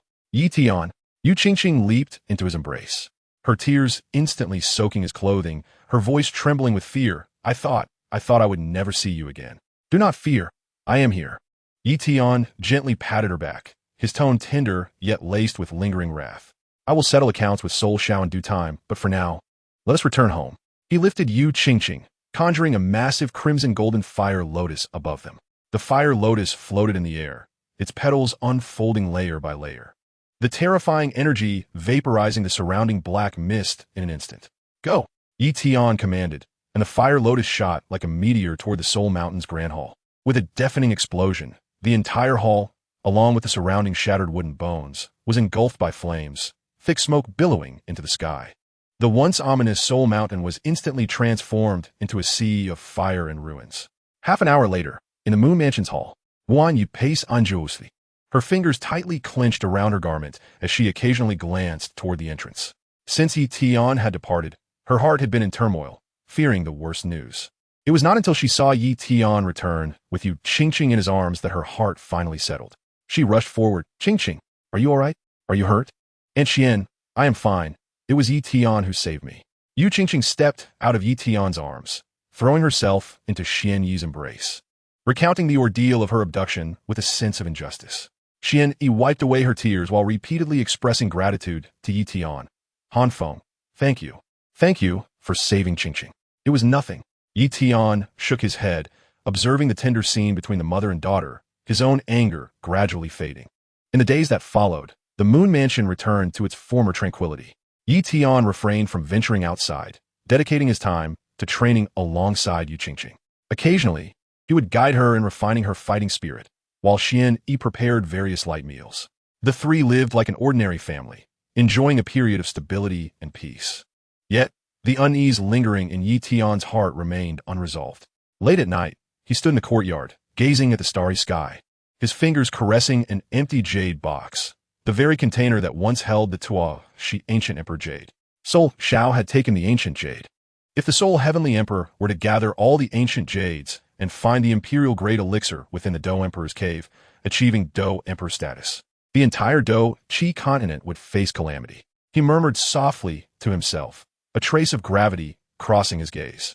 The following morning, Yi Tian found Yu Qingqing and Xian Yi, his tone tinged with regret. Qingqing, Aunt Xian, I apologize. Our engagement may need to be postponed for a while. Yu Qingqing paused for a moment, then smiled and shook her head. I understand. You have important matters to attend to. I will wait for you. Xian Yi nodded in agreement. Matters of significance take precedence. The engagement can wait as long as you remain safe. Yi Tian felt warmth spread through his heart and continued. The third-ranked extraordinary flame, the pure lotus demon flame, will manifest in the Central State's demon flame space in 10 days. If I can obtain it, my strength will undoubtedly break through. At that time, not only will I be able to reclaim the ancient jade from Soul Xiao, but I will also be better equipped to protect both of you. However, the emergence of the demon flame will surely attract various factions vying for it. Soul Clan, the Pill Tower, and other ancient clans will not let this opportunity slip by. I will need to seek allies. He no longer delayed. After bidding farewell to the mother and daughter, he advised, once I depart, you should promptly relocate to Danta. The presence of high-ranking Dou saints there will deter the Soul Clan from recklessly provoking you, ensuring your safety. With that, Yi Tian tore through the fabric of space, soaring directly towards the Wan Zaihan Shui Mountain. Half a day later, he arrived at the Ice Palace, where the Flame Saint and the Abyss Saint were engaged in a game of chess in the main hall. Upon his arrival, they both rose. Young friend, we did not expect to meet again so soon. Have you encountered some urgent matter? Indeed, there was an important request. Yi Tian spoke plainly. In 10 days, the pure lotus demon fire will manifest in the demon fire space.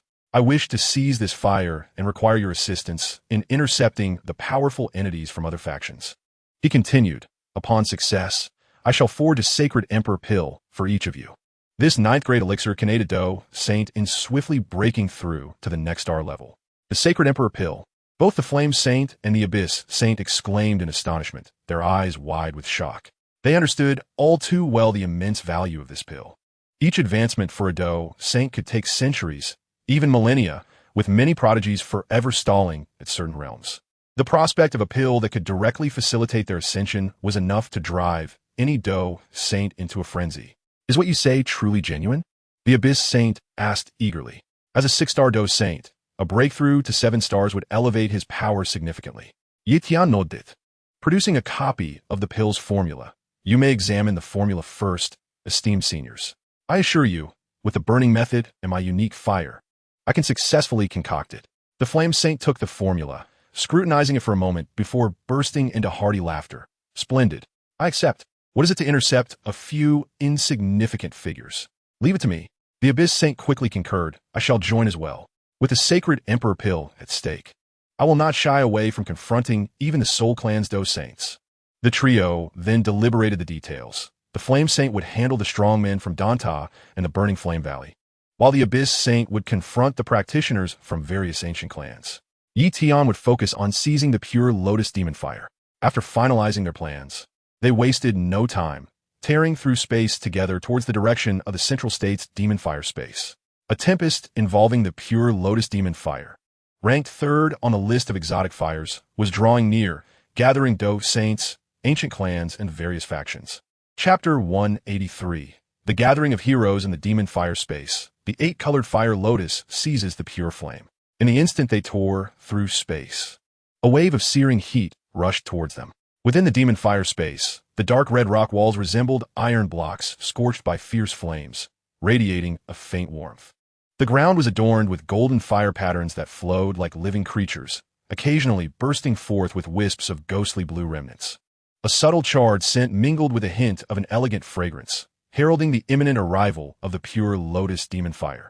Tian, alongside the Flame Saint and the Abyss Saint, landed upon a massive black stone, casting their gazes around. The space had already become a convergence of various factions, akin to a pack of wolves staking their claims in different regions, each exuding a palpable tension that filled the air. To the far east, the Soul Clan's camp was stationed, where 2 figures in black robes stood side by side. One, an imposing elder of the Soul Clan, Han Li, exuding a suffocating aura indicative of a 5-star Dou Saint in the early stages, and the other, Han Tu, a 4-star Dou Saint in the late stages. Surrounded by swirling soul energy, both surveyed the arena with cold, calculating gazes, evidently waiting for the opportune moment to profit from the chaos. The 2 3-star Dou Saints from the Flame Clan donned crimson battle armor, their flames dancing in harmony with the environment of the Demon Fire Space, fixating their attention on the center of the space while gripping their specially crafted fire lock chains, poised for action. The Ancient Clan's faction was the most conspicuous, with 2 4-star Dou Saints clad in silver-white ancient robes, emanating a faint imperial aura.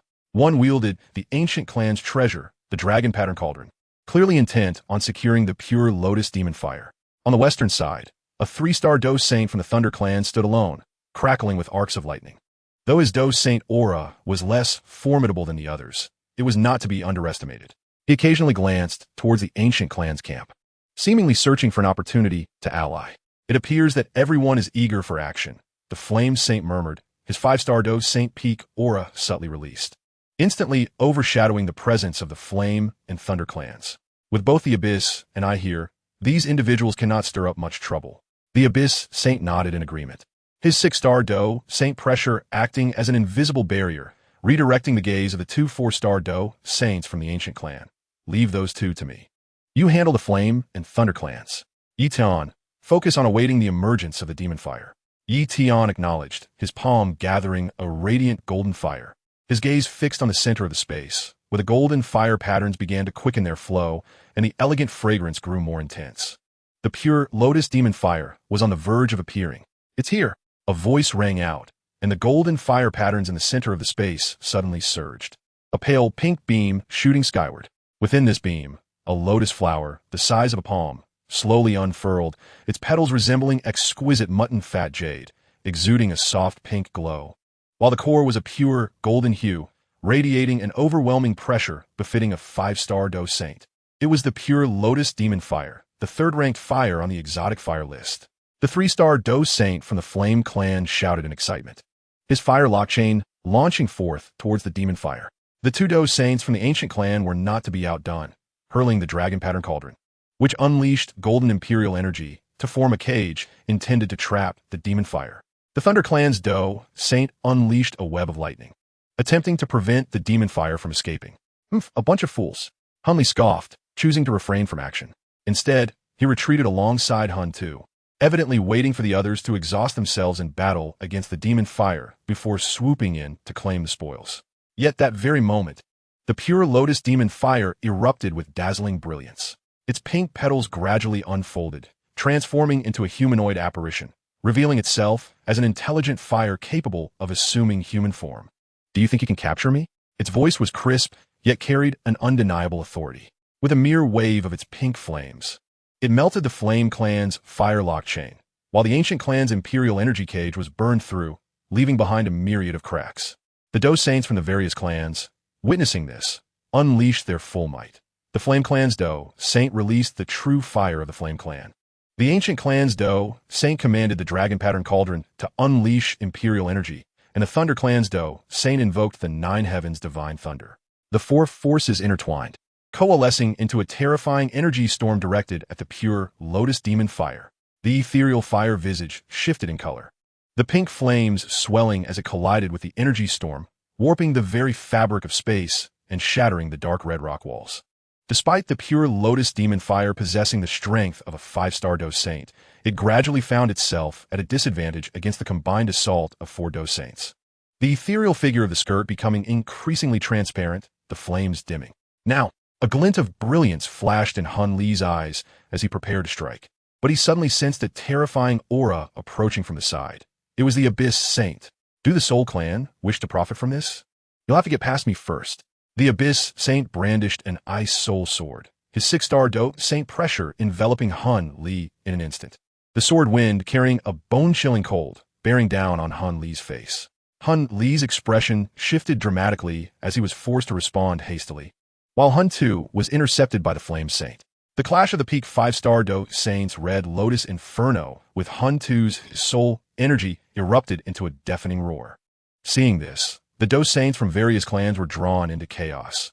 The Flame Clan's Dou Saint found himself suppressed by the Flame Saint's flames, while the Thunder Clan's Dou Saint was inadvertently attacked by the Ancient Clan's Dou Saint, plunging the scene into utter disarray. Meanwhile, Tian had quietly positioned himself at the heart of the battlefield. Taking a deep breath, his Dou Qi surged, Heavenly Fire Transformation, activate. With a low shout, his aura instantaneously broke through to the 2nd-star Dou Saint, soaring to the initial phase of a 4-star Dou Saint. Following that, 8 distinct flames materialized in his palm. The ghostly green of the green lotus earth fire, the deep blue of the sea heart flame, the fiery red of the wind fury dragon flame, the snowy white of the bone spirit cold fire, the purplish red of the 3,000 flame fire, the violet lightning of the 9 dragon thunder fire, the pale gold of the 9 nether golden ancestral fire, and the deep black of the red lotus inferno. The 8 flames fused together, creating the celestial flame lotus. Tian formed hand seals, and 8 distinct flames swiftly converged, coalescing in midair into a magnificent 8-colored fire lotus. The lotus petals were interwoven with 8 different flames, its core a fiery golden hue, radiating a cataclysmic energy. At Tian's command, the 8-colored fire lotus descended upon the battlefield like a shooting star. Boom! The deafening explosion reverberated throughout the entire demon fire realm, as the energy storm birthed by the 8-colored flames swept across the battlefield, engulfing not only the combatants, but also the waning pure lotus demon fire. The armor of the Flame Clan's Dou Saint melted under the heat, while the ancient clan's dragon pattern cauldron was sent flying. The fierce battle between Soul Li and the Abyssal Saint was abruptly interrupted. Seizing the moment of shock that enveloped the battlefield, Tian darted into the eye of the energy storm and grasped the faint silhouette, which was none other than the nearly dissipated pure lotus demon fire. "Follow me," he commanded in a low voice, drawing the demon fire into his spatial ring before tearing through the fabric of space, vanishing from the demon fire realm in an instant. "Stop him!" Soul Li roared, attempting to pursue, but was firmly entangled by the Abyssal Saint. The Flame Saint took the opportunity to repel the Soul Slayer and the Flame Clan Dou Saint, giving chase in the direction Tian had disappeared. Within the demon fire realm, only the remnants of a chaotic battlefield remained, accompanied by the unwilling roars of the various clan Dou Saints. Meanwhile, Tian soared towards the direction of the 10,000-year cold snow mountain with the pure lotus demon fire in tow, intent on quickly merging this extraordinary flame to transcend into a higher realm and prepare himself for the impending confrontation with the Soul Clan over the retrieval of the ancient Empress Jade. In the Ice Palace's secret chamber within the 10,000-year cold snow mountain, layers of prohibitions enveloped the space. The Flame Saint had erected a blazing fire barrier with his peak 5-star Dou Qi, while the Abyssal Saint summoned the power of ice to form a profound ice barrier, creating a dual-layered defense that completely isolated the chamber from the outside world, preventing even the slightest energy fluctuations from escaping. At the center of the chamber, Tian sat cross-legged on a white jade altar, the glow of his spatial ring flickering as the weak yet defiant silhouette in a pink dress was gradually drawn out. It was the third-ranked pure Lotus Demon Fire from the Flame ranking. This Demon Fire possesses an exceedingly high level of intelligence and the essence of a 5-star Dou Saint. Its resistance during fusion will undoubtedly be fierce. Exercise caution. The voice of the Flame Saint echoed through the prohibitions, tinged with concern.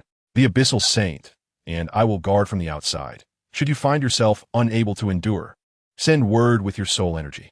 Tian nodded, and a pill of ice blue hue manifested at his fingertips. It was the Pinnacle 8th grade ice cleansing pill he had previously concocted.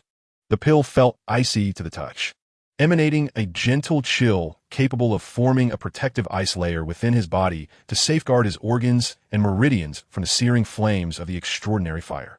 He raised his head and swallowed the pill, instantly enveloped by a refreshing sensation that coursed through him. Intricate ice patterns emerging along his meridians like armor, shielding his vital points. Burning technique activate, Tian exclaimed, as the initial stage of the heavenly burning technique surged forth. Golden runes materializing around him, entwining like chains around the pure Lotus Demon Fire. However, the moment the runes made contact with the pink dress silhouette, the demon fire erupted in a blinding pink radiance, and the silhouette cried out, "Do you dare to refine me?" The pink flames surged violently, transforming into countless fiery needles that rained down upon Tian's meridians. Even with the protection of the ice layer formed by the ice cleansing pill, Tian could still feel the bone-chilling burn. The temperature of the pure Lotus Demon Fire far exceeded that of other extraordinary fires and contained a hint of purifying power, slowly eroding the ice layer and even attempting to invade his soul consciousness. Having been captured by me, you shall not escape. A fierce glint flickered in Tian's eyes as he summoned 8 extraordinary flames into his palm. The ghostly green of the green Lotus Earth Fire, the deep blue of the Ocean Heart Flame, the fiery red of the Wind Fury Dragon Flame, the snowy white of the Bone Spirit Cold Fire, the golden hue of the 3,000 Flame Fire, the violet lightning of the 9 Dragon Thunder Fire, the pale gold of the 9 Nether Golden Ancestor Fire, and the crimson black of the red Lotus Flame of Retribution. The 8 extraordinary flames formed a circular formation around the pure Lotus Demon Fire. Using the burning technique as a guide, Tian controlled them to slowly constrict. The 9 Nether Golden Ancestor Fire emanated soul attribute energy, wrapping around the intelligence of the pure Lotus Demon Fire like gentle threads, attempting to soothe its resistance, while the red Lotus Flame of Retribution exerted a domineering pressure, firmly suppressing the surge of the pink flames. The remaining 6 extraordinary flames continuously released their essence, like gentle streams, gradually merging into the pure Lotus Demon Fire, weakening its defiance. The fusion process proved exceptionally arduous. Each collision of the extraordinary flames sent violent tremors through Tian's meridians. The ice layer melting and reforming under the searing pink flames, sweat soaking through his robes, his face paling in agony. The intelligence of the pure Lotus Demon Fire behaved like a mischievous child, sometimes erupting in fiery outbursts, other times falling still, seeking for weaknesses in the burning technique, even momentarily invading Tian's consciousness, causing intense pain on the soul level. Concentrate. Use your soul energy to dominate the fusion and make it recognize you as its master. The Flame Saint, noticing the chaotic energy fluctuations within the chamber, urgently reminded him. Tian inhaled deeply, pushing his heavenly-level soul energy to its utmost limit. Threads of golden soul energy extending like tendrils, slowly infiltrating the essence of the pure Lotus Demon Fire. He did not forcefully suppress it. Instead, he transmitted his will and fragments of memory, recounting the arduous journey of seeking the extraordinary fire, his determination to confront the Soul Clan, and his unwavering commitment to protect Yu Qingqing. Gradually, the resistance of the pure Lotus Demon Fire weakened, the gaze of the pink dress silhouette shifting from defiance to confusion, ultimately revealing a hint of acknowledgement. Now, seizing the opportunity, Tian fiercely activated the burning technique. and the 8 extraordinary flames surged into the pure lotus demon fire in an instant. The ghostly green, deep blue, fiery red, snowy white, golden, violet lightning, pale gold, crimson black, and pink flames intertwined, forming a colossal pillar of fire atop the altar, the sounds of energy collisions echoing within. The white jade altar began to melt, and the ground beneath it collapsed into a charred pit. Had it not been for the dual-layered protective prohibitions, the entire ice palace would have been consumed by flames. Time became indeterminate, and suddenly, the pillar of fire contracted, revealing a 9-colored flame that gently floated into Yi Tian's palm. It resembled a lotus the size of a palm, its petals interwoven with flames of 9 distinct colors, each petal adorned with intricate royal patterns, and its core a pure golden hue, exuding an aura that was both domineering and pristine, far surpassing the previous burning heaven flame by more than tenfold. This newly formed, extraordinary fire ranked just below the top of the flame ranking, and Yi Tian named it the 9 profound burning heaven flame. Boom! As the fusion of the extraordinary fire completed, the Dou Qi within Yi Tian erupted like a volcano. The barriers of the 4-star Dou Saint initial stage shattered in an instant. The Dou Qi surged uncontrollably, breaking through the mid, late, and peak stages of the 4-star Dou Saint, ultimately stabilizing at the pinnacle of the 5-star Dou Saint amidst a deafening roar of energy. The runes of the burning technique surrounding him underwent a qualitative transformation, the pale golden runes becoming more intricate, their number increasing from over 300 to 600, securing a steady advancement to the intermediate heavenly level, enhancing his control over the extraordinary fire to an unprecedented tier.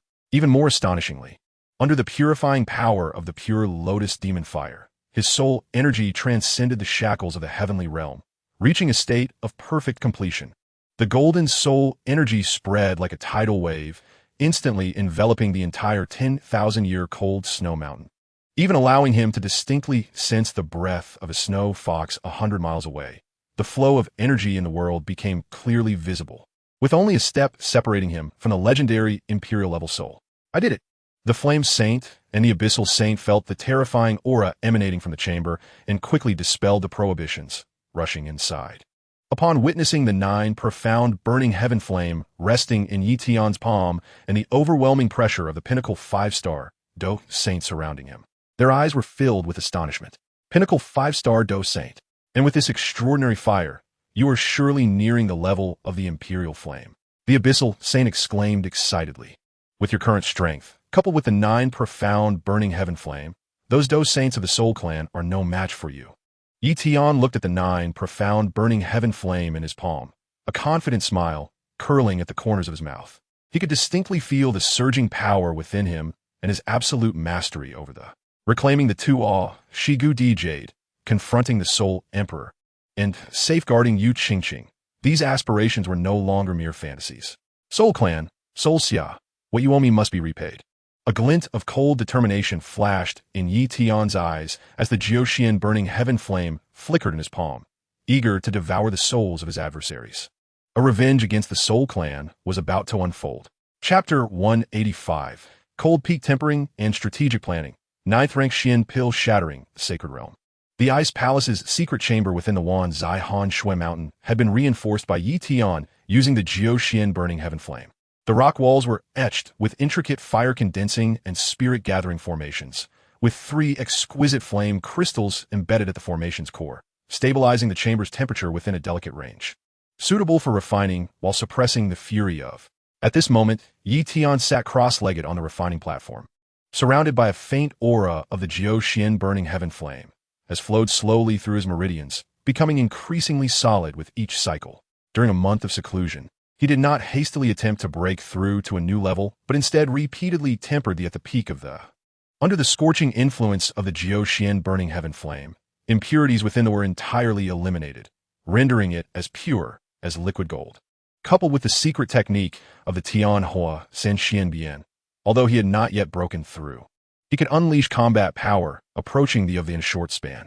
Now, as long as he did not encounter the Soul Emperor or the likes of Gu Yuan, a veteran, he could retreat unscathed even when facing a. Yi Tian opened his eyes. The Jiuxian burning heaven flame in his palm flickered and vanished. His gaze filled with confidence.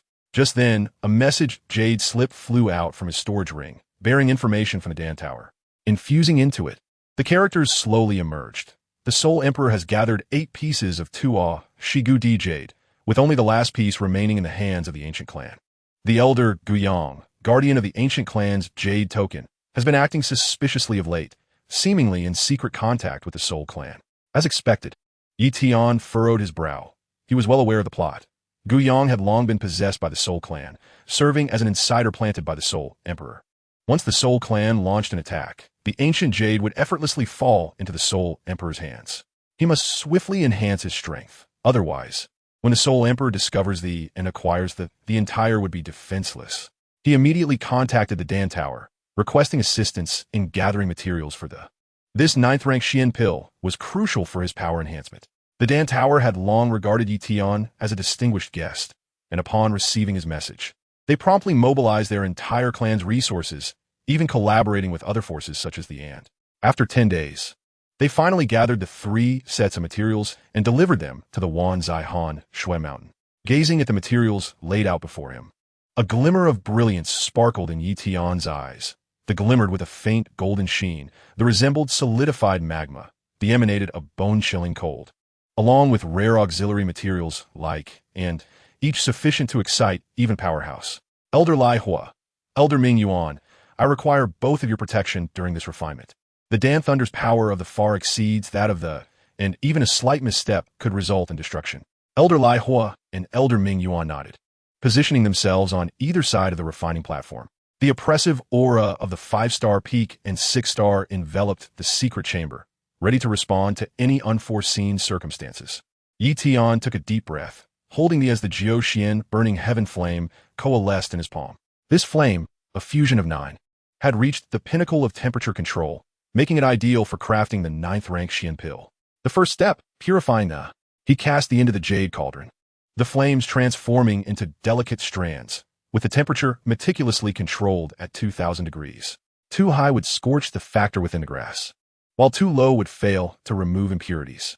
The fire strands danced like nimble fingers, refining into a droplet of pale golden liquid, within which tiny soul light points floated, twinkling like stars.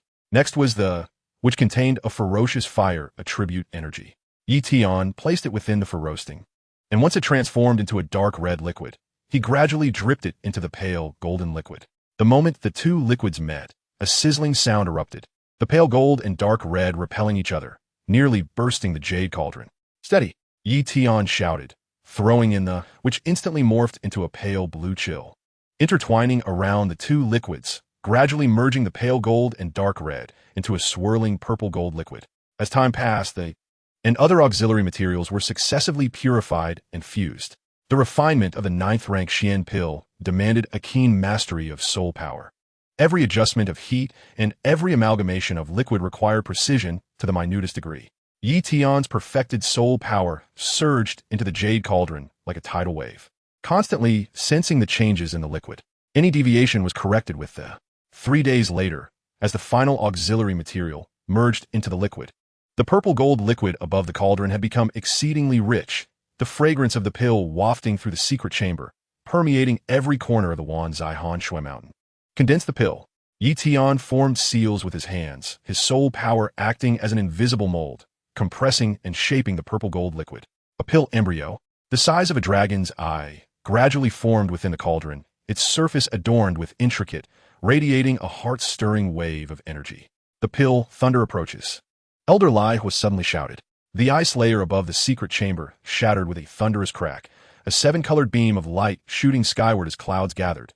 Purple, gold, red, blue, green, orange, and white.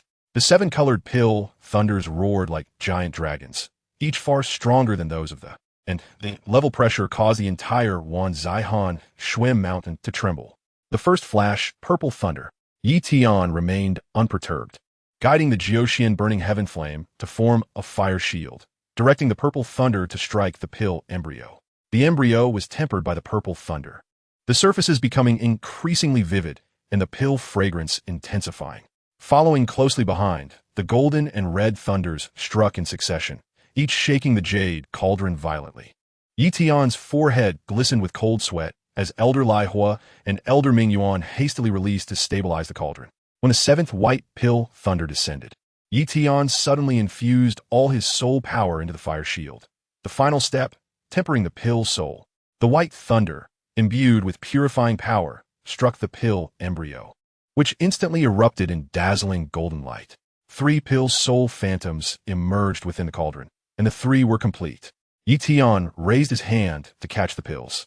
3 purple gold marbles lay quietly in his palm, their surfaces swirling with 7 colored. The fragrance of the pills could cause this to circulate autonomously, clarifying the soul.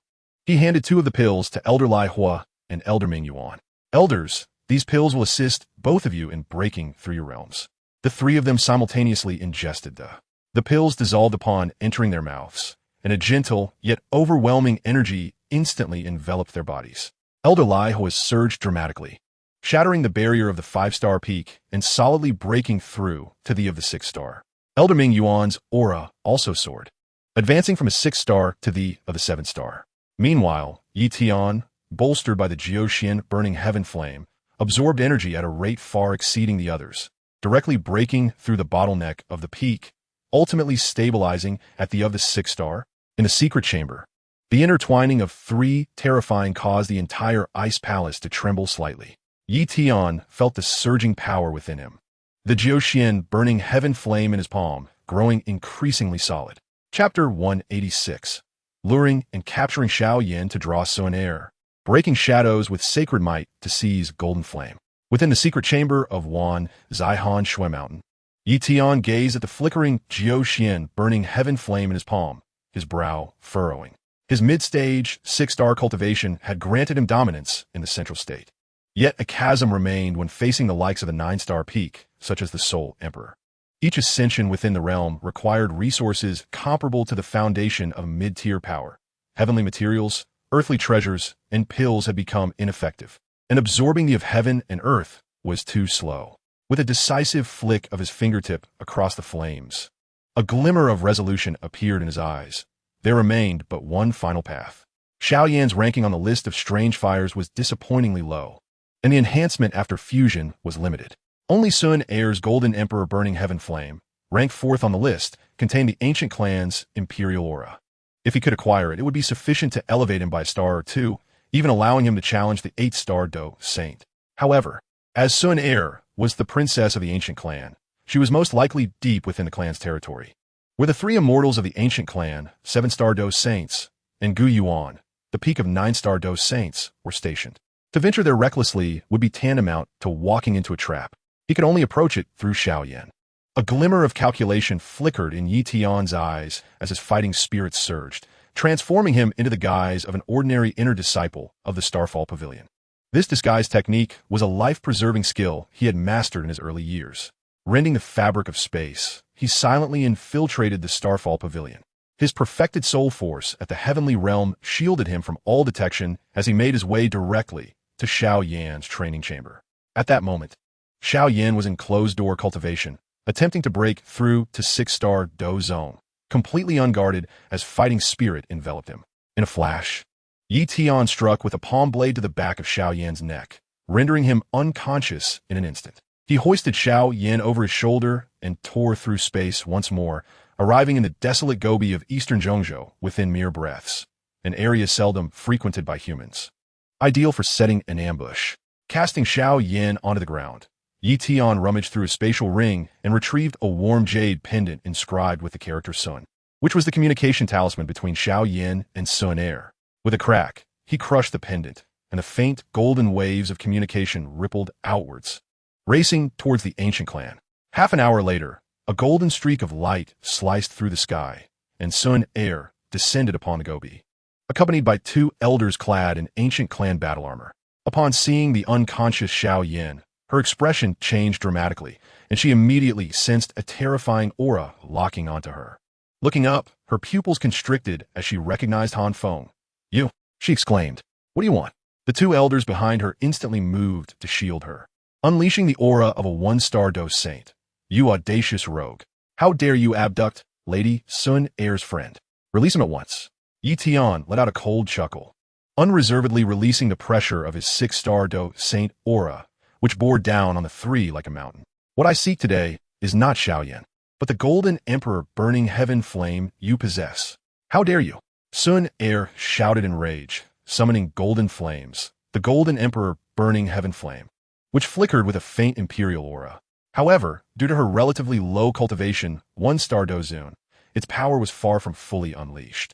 The two 1-star Dou Saint elders simultaneously struck, condensing their golden imperial aura into palm imprints that bore down on Yi Tian's face. You underestimate yourself. Yi Tian waved his hand, and the 9 Xian burning heaven flame transformed into 2 fiery whips, effortlessly shattering the imperial aura palm prints.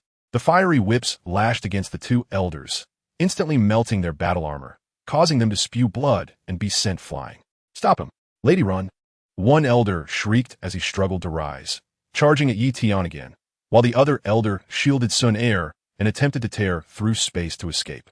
Want to flee? Too late.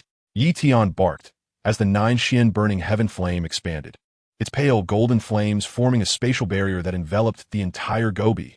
Space was sealed. The 2 elders' attacks crashed against it like waves against a copper wall. Instantly consumed by the flames, their bodies reduced to ash amidst the searing heat. Sun Er's face paled, realizing escape was impossible today. She suddenly pulled out a golden jade pendant from her bosom, the protective talisman left to her by Gu Yuan. Father, save me. She infused her fighting spirit into the jade pendant, which erupted with dazzling golden light, revealing a phantom clad in ancient robes. Exuding the pressure of an 8-star Dou Saint, it was Gu Yuan's avatar. Who dares to harm my daughter? The avatar of Gu Yuan roared, as golden imperial aura coalesced into a massive hand that struck towards Yi Tian with the force to shatter space. What an 8-star Dou Saint! Just an avatar. Yi Tian's eyes flashed with brilliance as his fighting spirit surged. Heavenly Fire Triumvirate, activate! With a low shout, his aura suddenly broke through to the mid-level of 6-star Dou Saint, soaring to the peak of 7-star Dou Saint. The 9 Xian burning heaven flame gathered in his palm, merging with the other strange fires within him, forming a colossal 9-colored fire lotus, the Buddha's Wrath Fire Lotus. Boom! The Buddha's Wrath Fire Lotus collided with the golden giant hand, unleashing a terrifying energy storm that swept across the Gobi, creating a massive pit thousands of feet deep as space shattered like glass.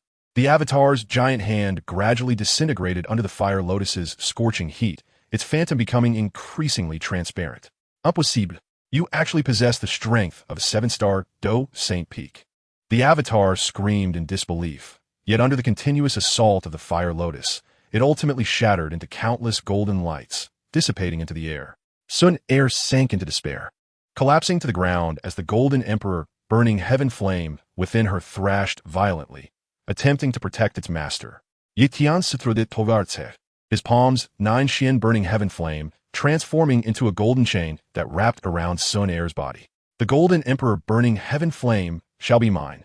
He activated the mid-level burning technique, causing the chain to slowly penetrate Sun Er's body, intertwining with the golden emperor burning heaven flame. The golden flames fought back fiercely, scorching the chains, while Sun Er let out pained cries, her veins swelling from the clash of the 2 flames, blood continuously spilling from her lips. Do not struggle. Your flames are destined to belong to me. Yi Tian hissed, intensifying the operation of the burning technique as the chain morphed into countless fiery threads, binding the essence of the golden emperor burning heaven flame and forcibly extracting it from Sun Er's body. The golden flames writhed within her like an injured spirit snake, yet they were tightly ensnared by the fiery threads, slowly dragged out. As the last wisp of golden flame departed from Sun Er's body, darkness enveloped her vision, and she lost consciousness completely. Yi Tian reached out and grasped the golden flame, the golden emperor burning heaven flame. The imperial aura and violent energy contained within it sent his 9 Xian burning heaven flame into a fervent dance. At long last, it was within his grasp. As he felt the power of the golden emperor burning heaven flame, his aura surged again, reaching the peak of 7-star Dou Saint. Though he had yet to break through, he was already touching the barrier of the 8-star Dou Saint. Without further delay, he abandoned the unconscious Xiao Yan and Sun Er in the Gobi. The ancient clan would surely come searching, and tore through space, flying towards the eternal snow mountain, eager to rapidly fuse the golden emperor burning heaven flame and break through to 8-star Dou Saint, preparing thoroughly for the impending competition for the Doudi's Cave. Chapter 187. The fusion of the flame and ascension to the 8th saint, Gu Yuan's pursuit and narrow escape.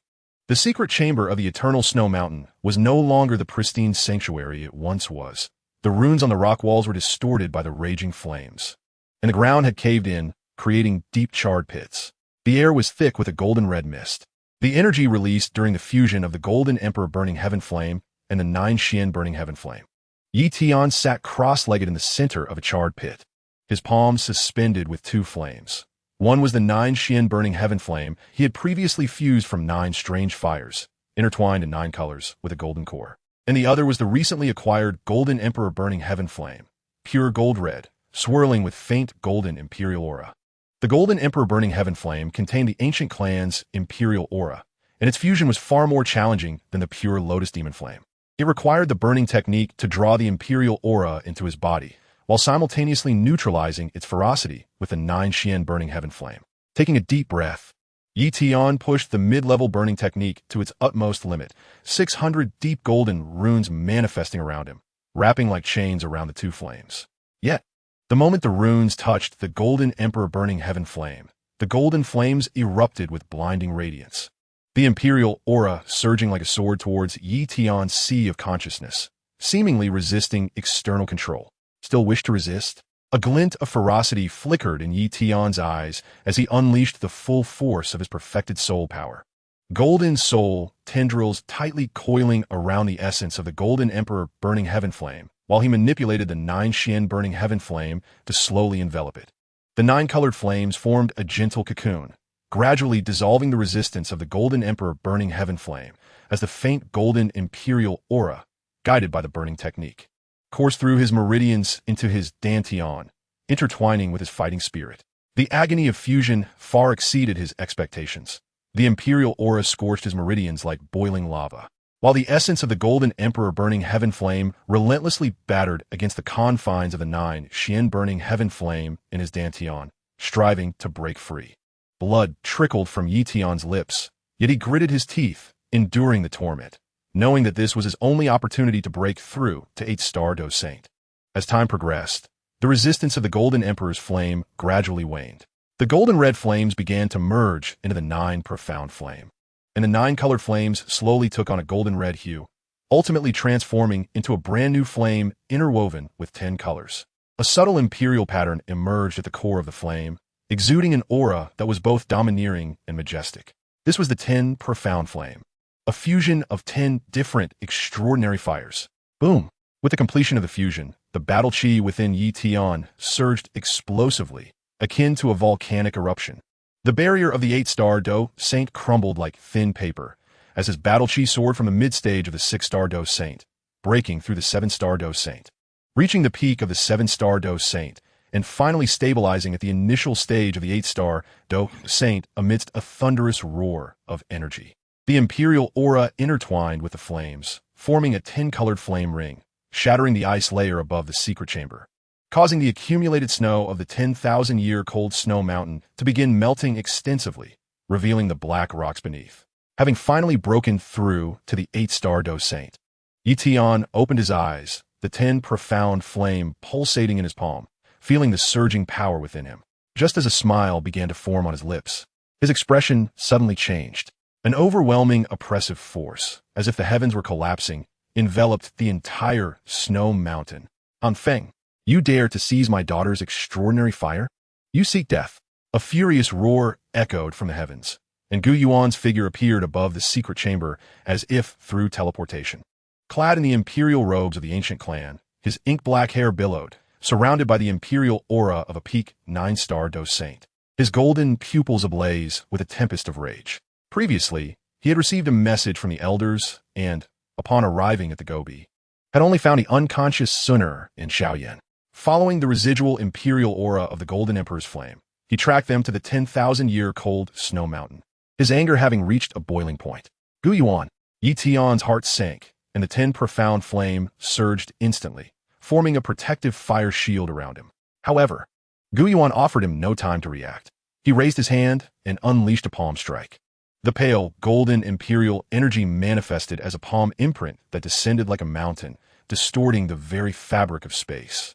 The fire shield was riddled with cracks the moment the palm imprint made contact. The first strike, Gu Yuan's voice was icy. The palm imprint crashed down, and with a resounding crack, the fire shield shattered. Tian was sent flying by the force of the palm wind, crashing against the rock wall and spitting out a mouthful of blood, his meridians suffering severe damage. What is an 8-star Dou Saint worth? Before me, you remain an ant. Gu Yuan's figure flickered as he appeared before Tian, his right hand coalescing into a long spear of imperial energy, aiming straight for Tian's heart. This was the second strike, moving so swiftly that Tian could hardly evade. He could only awkwardly sidestep, the spear grazing his ribs and leaving a wound deep enough to see bone, blood instantly staining his robes. The third strike, your life is forfeit. The murderous intent surged in Gu Yuan's eyes as the imperial energy around him coalesced into a massive imperial sword, radiating an aura capable of shattering the heavens. As it slashed towards Tian, I cannot wait idly for my demise. A glimmer of determination flashed in Tian's eyes, and his battle chi ignited fiercely. Invoking the heavenly fire, 3 transformations. Open.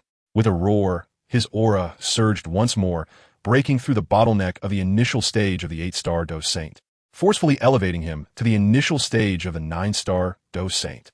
The 10 profound flame gathered in his palm, merging with the essence of all his extraordinary fires to form a colossal, 10-colored Buddha's wrath fire lotus. The lotus petals were adorned with imperial patterns, and the core pulsed with golden flames, emanating an energy capable of obliterating the world. Block this. Tian hurled the Buddha's wrath fire lotus with great force, colliding with Gu Yuan's imperial sword. Boom! A terrifying energy storm engulfed the entire snow mountain. The black rocks turned to dust, the accumulated snow melting into torrents, the space shattering like glass, revealing the chaotic void beneath. Gu Yuan's imperial sword momentarily faltered under the impact of the fire lotus. The aura of the peak 9-star Dou Saint experiencing a momentary disruption. He had not anticipated that Tian could unleash such formidable power. You possess some skill, but alas, it is still insufficient. Gu Yuan scoffed coldly, his imperial energy surging once more, preparing to unleash his 4th strike. Yet Tian had already seized this fleeting moment of vulnerability, tearing through space and vanishing into the rift. Gu Yuan, today's grudge shall be repaid in the future. You dare to flee? Gu Yuan roared in pursuit of the rift. It was momentarily obstructed by the residual energy of the fire lotus.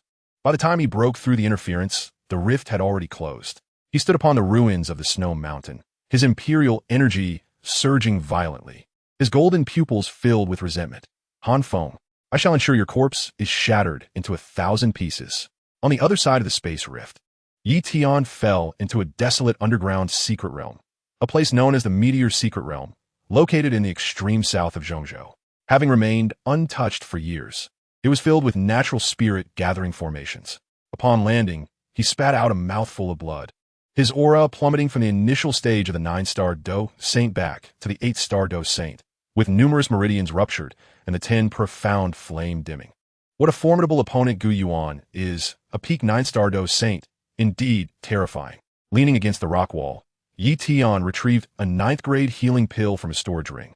Swallowing it, he needed to heal swiftly. Otherwise, once Gu Yuan or the Soul Clan found him, death would be inevitable. Deep within the secret realm, a faint blue spirit gathering formation gradually enveloped Tian. He closed his eyes and began to circulate the flame technique to mend his injuries. Although the 10 profound flame in his palm had dimmed, it still flickered with life. Having gone through this life-and-death crisis, he understood the critical importance of strength even more. Only by breaking through to the 9-star Dou Saint could he truly establish himself on this Dou Qi Continent, safeguard those he wished to protect, and confront the Soul Emperor and Gu Yuan in formidable battle. Thus began a prolonged period of healing and cultivation within the Meteor Secret Realm. Chapter 188. The Ancient Emperor's Mansion opens. The Seed of the Dan Calamity. Fengsheng Emperor bestows the soul of heaven. In the westernmost part of Zhongzhou, the burial sand desert was engulfed in yellow sand, even the sunlight appearing tainted with a dim hue. Inside a natural cave concealed by the sandstorm, the faint blue healing light gradually dissipated. Tian opened his eyes, the 10 profound flame in his palm pulsating with pure radiance. After a month of recuperation, his previously battered meridians were fully restored, and his aura as an 8-star Dou Saint was as solid as a prison, even surpassing his strength prior to his injuries. An 8-star Dou Saint could barely withstand 3 strikes against a peak 9-star Dou Saint. Tian clenched his fists, a weight of seriousness filling his heart. He retrieved the final intelligence jade slip sent from the pill tower from his storage ring. After infusing it with battle qi, the words slowly emerged.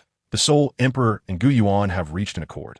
In 3 days, they will jointly open the ancient emperor's cave. Zhu Kuan has awakened from beneath the Canaan Academy and is heading towards the cave. The time has finally come. A glint of determination flashed in Yi Tian's eyes as he rose and tore through space. He intended to arrive at the ancient emperor's cave ahead of time and await the opportune moment. 3 days later, at the Imperial Fallen Mountain Range in central Zhongzhou. The ground at the heart of the mountain range was covered with countless imperial patterns. Gu Yuan and the Soul Emperor stood side by side, both exuding the aura of peak 9-star Dou Saints, their imperial and soul energies intertwining, causing the surrounding space to warp slightly. Not far away, Zhu Kuan, clad in a black robe, was enveloped in a unique pressure of the Dragon Clan, his gaze fixed intently on the void at the center of the clearing, where the entrance to the ancient emperor's cave lay. Zhu Kuan, do you also wish to partake in this feast? The Soul Emperor scoffed coldly, his eyes filled with disdain. Were it not for your past protection of the cave, I would have slain you here today. Soul Emperor, spare me your prattle. Zhu Kuan's voice was low and solemn. The Imperial Grade C Dan rightfully belongs to the fated. If you and Gu Yuan wish to monopolize it, you must first contend with my dragon staff. At that moment of confrontation among the three, Gu Yuan suddenly raised his hand, channeling golden imperial energy into the patterns on the ground. The time has come. Open the mansion. The Soul Emperor and Zhu Kuan simultaneously took action, their soul and dragon powers merging into the imperial patterns.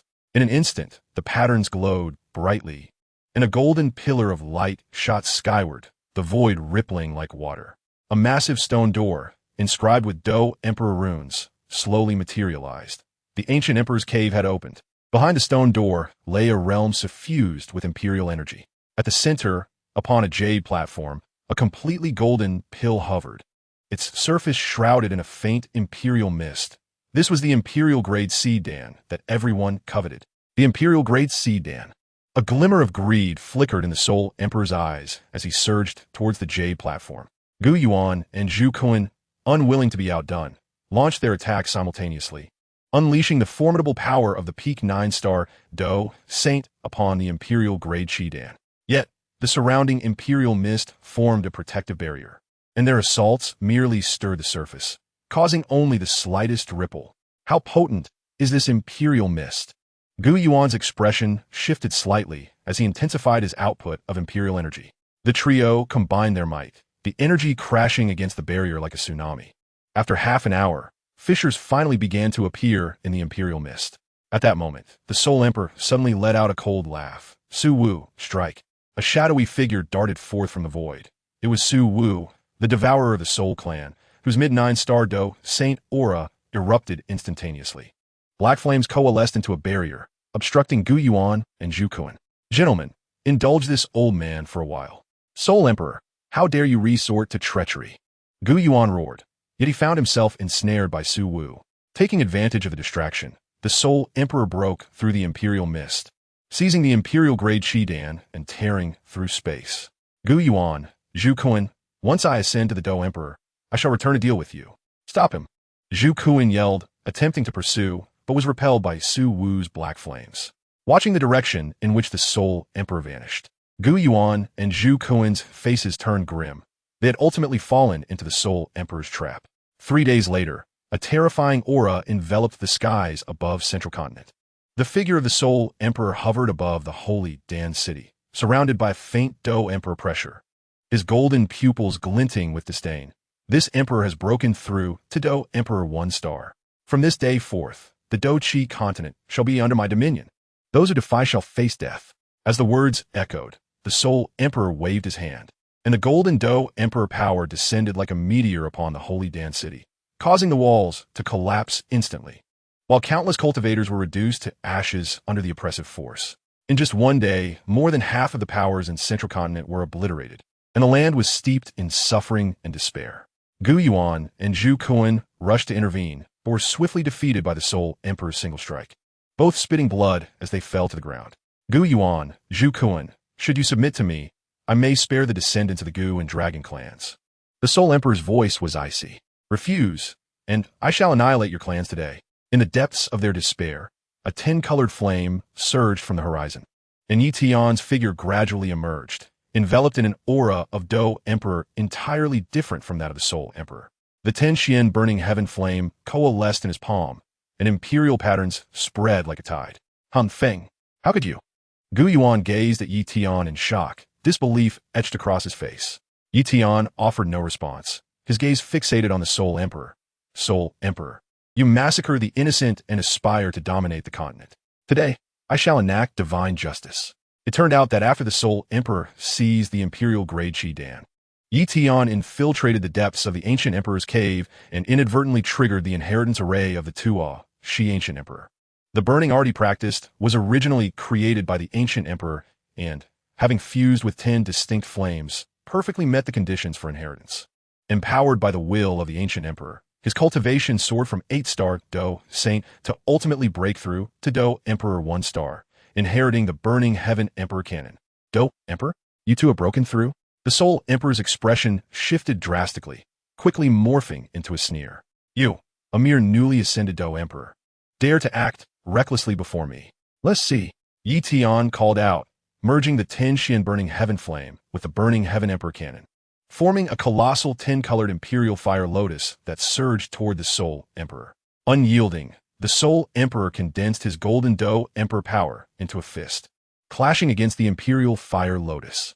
Boom! The aftershocks of their battle at the Dou Emperor level swept across the entire central continent, shattering space and collapsing mountains. Leveraging the advantages of the burning heaven emperor cannon and the 10 distinct flames, Yi Tian gradually overpowered the Soul Emperor. After half an hour of fierce combat, Yi Tian seized the Soul Emperor's moment of vulnerability, forming hand seals, burning heaven seal, void realm. The 10-colored imperial fire formed a vast sealing array, ensnaring the Soul Emperor within. No, Han Feng, you cannot do this. The Soul Emperor struggled frantically, yet the sealing array pulled him deeper into a pitch-black void. A world of nothingness that Yi Tian had opened with his Dou Emperor power. Once ensnared, there would be no escape for eternity. As the Soul Emperor's form vanished into the void, the sealing array slowly dissipated. Yi Tian withdrew his Dou Emperor power, and the skies above Central Continent began to clear. The surviving cultivators erupted in cheers, kneeling before Yi Tian. Thank you, Lord Dou Emperor, for saving us. Gu Yuan and Zhu Kuan approached. Bowing to Yi Tian, we are grateful, Han Feng Dou Emperor. Had it not been for you, the Dou Qi Continent would have descended into hell today. Yi Tian shook his head, his gaze drifting toward the direction of Holy Dan City, where the person he most wished to protect awaited. A month later, Holy Dan City was festooned with decorations, celebrating a grand wedding at the Yu Mansion. Yi Tian, clad in a red wedding robe, held the hand of Yu Qingqing, who wore a bridal gown, exchanging vows amidst the blessings of the Flame Sage, the Nether Abyss Sage, and Yao Chun. After the wedding, Yi Tian did not linger in Holy Dan City. Instead, he took Yu Qingqing to traverse the Dou Qi Continent, restoring the ravaged landscapes and aiding weaker factions in rebuilding their homes. Occasionally, he would return to the buried sand desert, gazing at the vast sea of yellow sand, reminiscing about the hardships of the past, his heart filled with gratitude. Thankfully, he had ultimately safeguarded those he cherished and preserved this land. Beneath the setting sun, Yi Tian and Yu Qingqing sat side by side atop a mountain, watching the distant smoke curling into the sky. The Tian burning heaven flame danced gently at their fingertips, mirroring the warmth and tranquility of their present lives. Thus, the legend of the Dou Qi Continent drew to a close, while their happiness was only just beginning.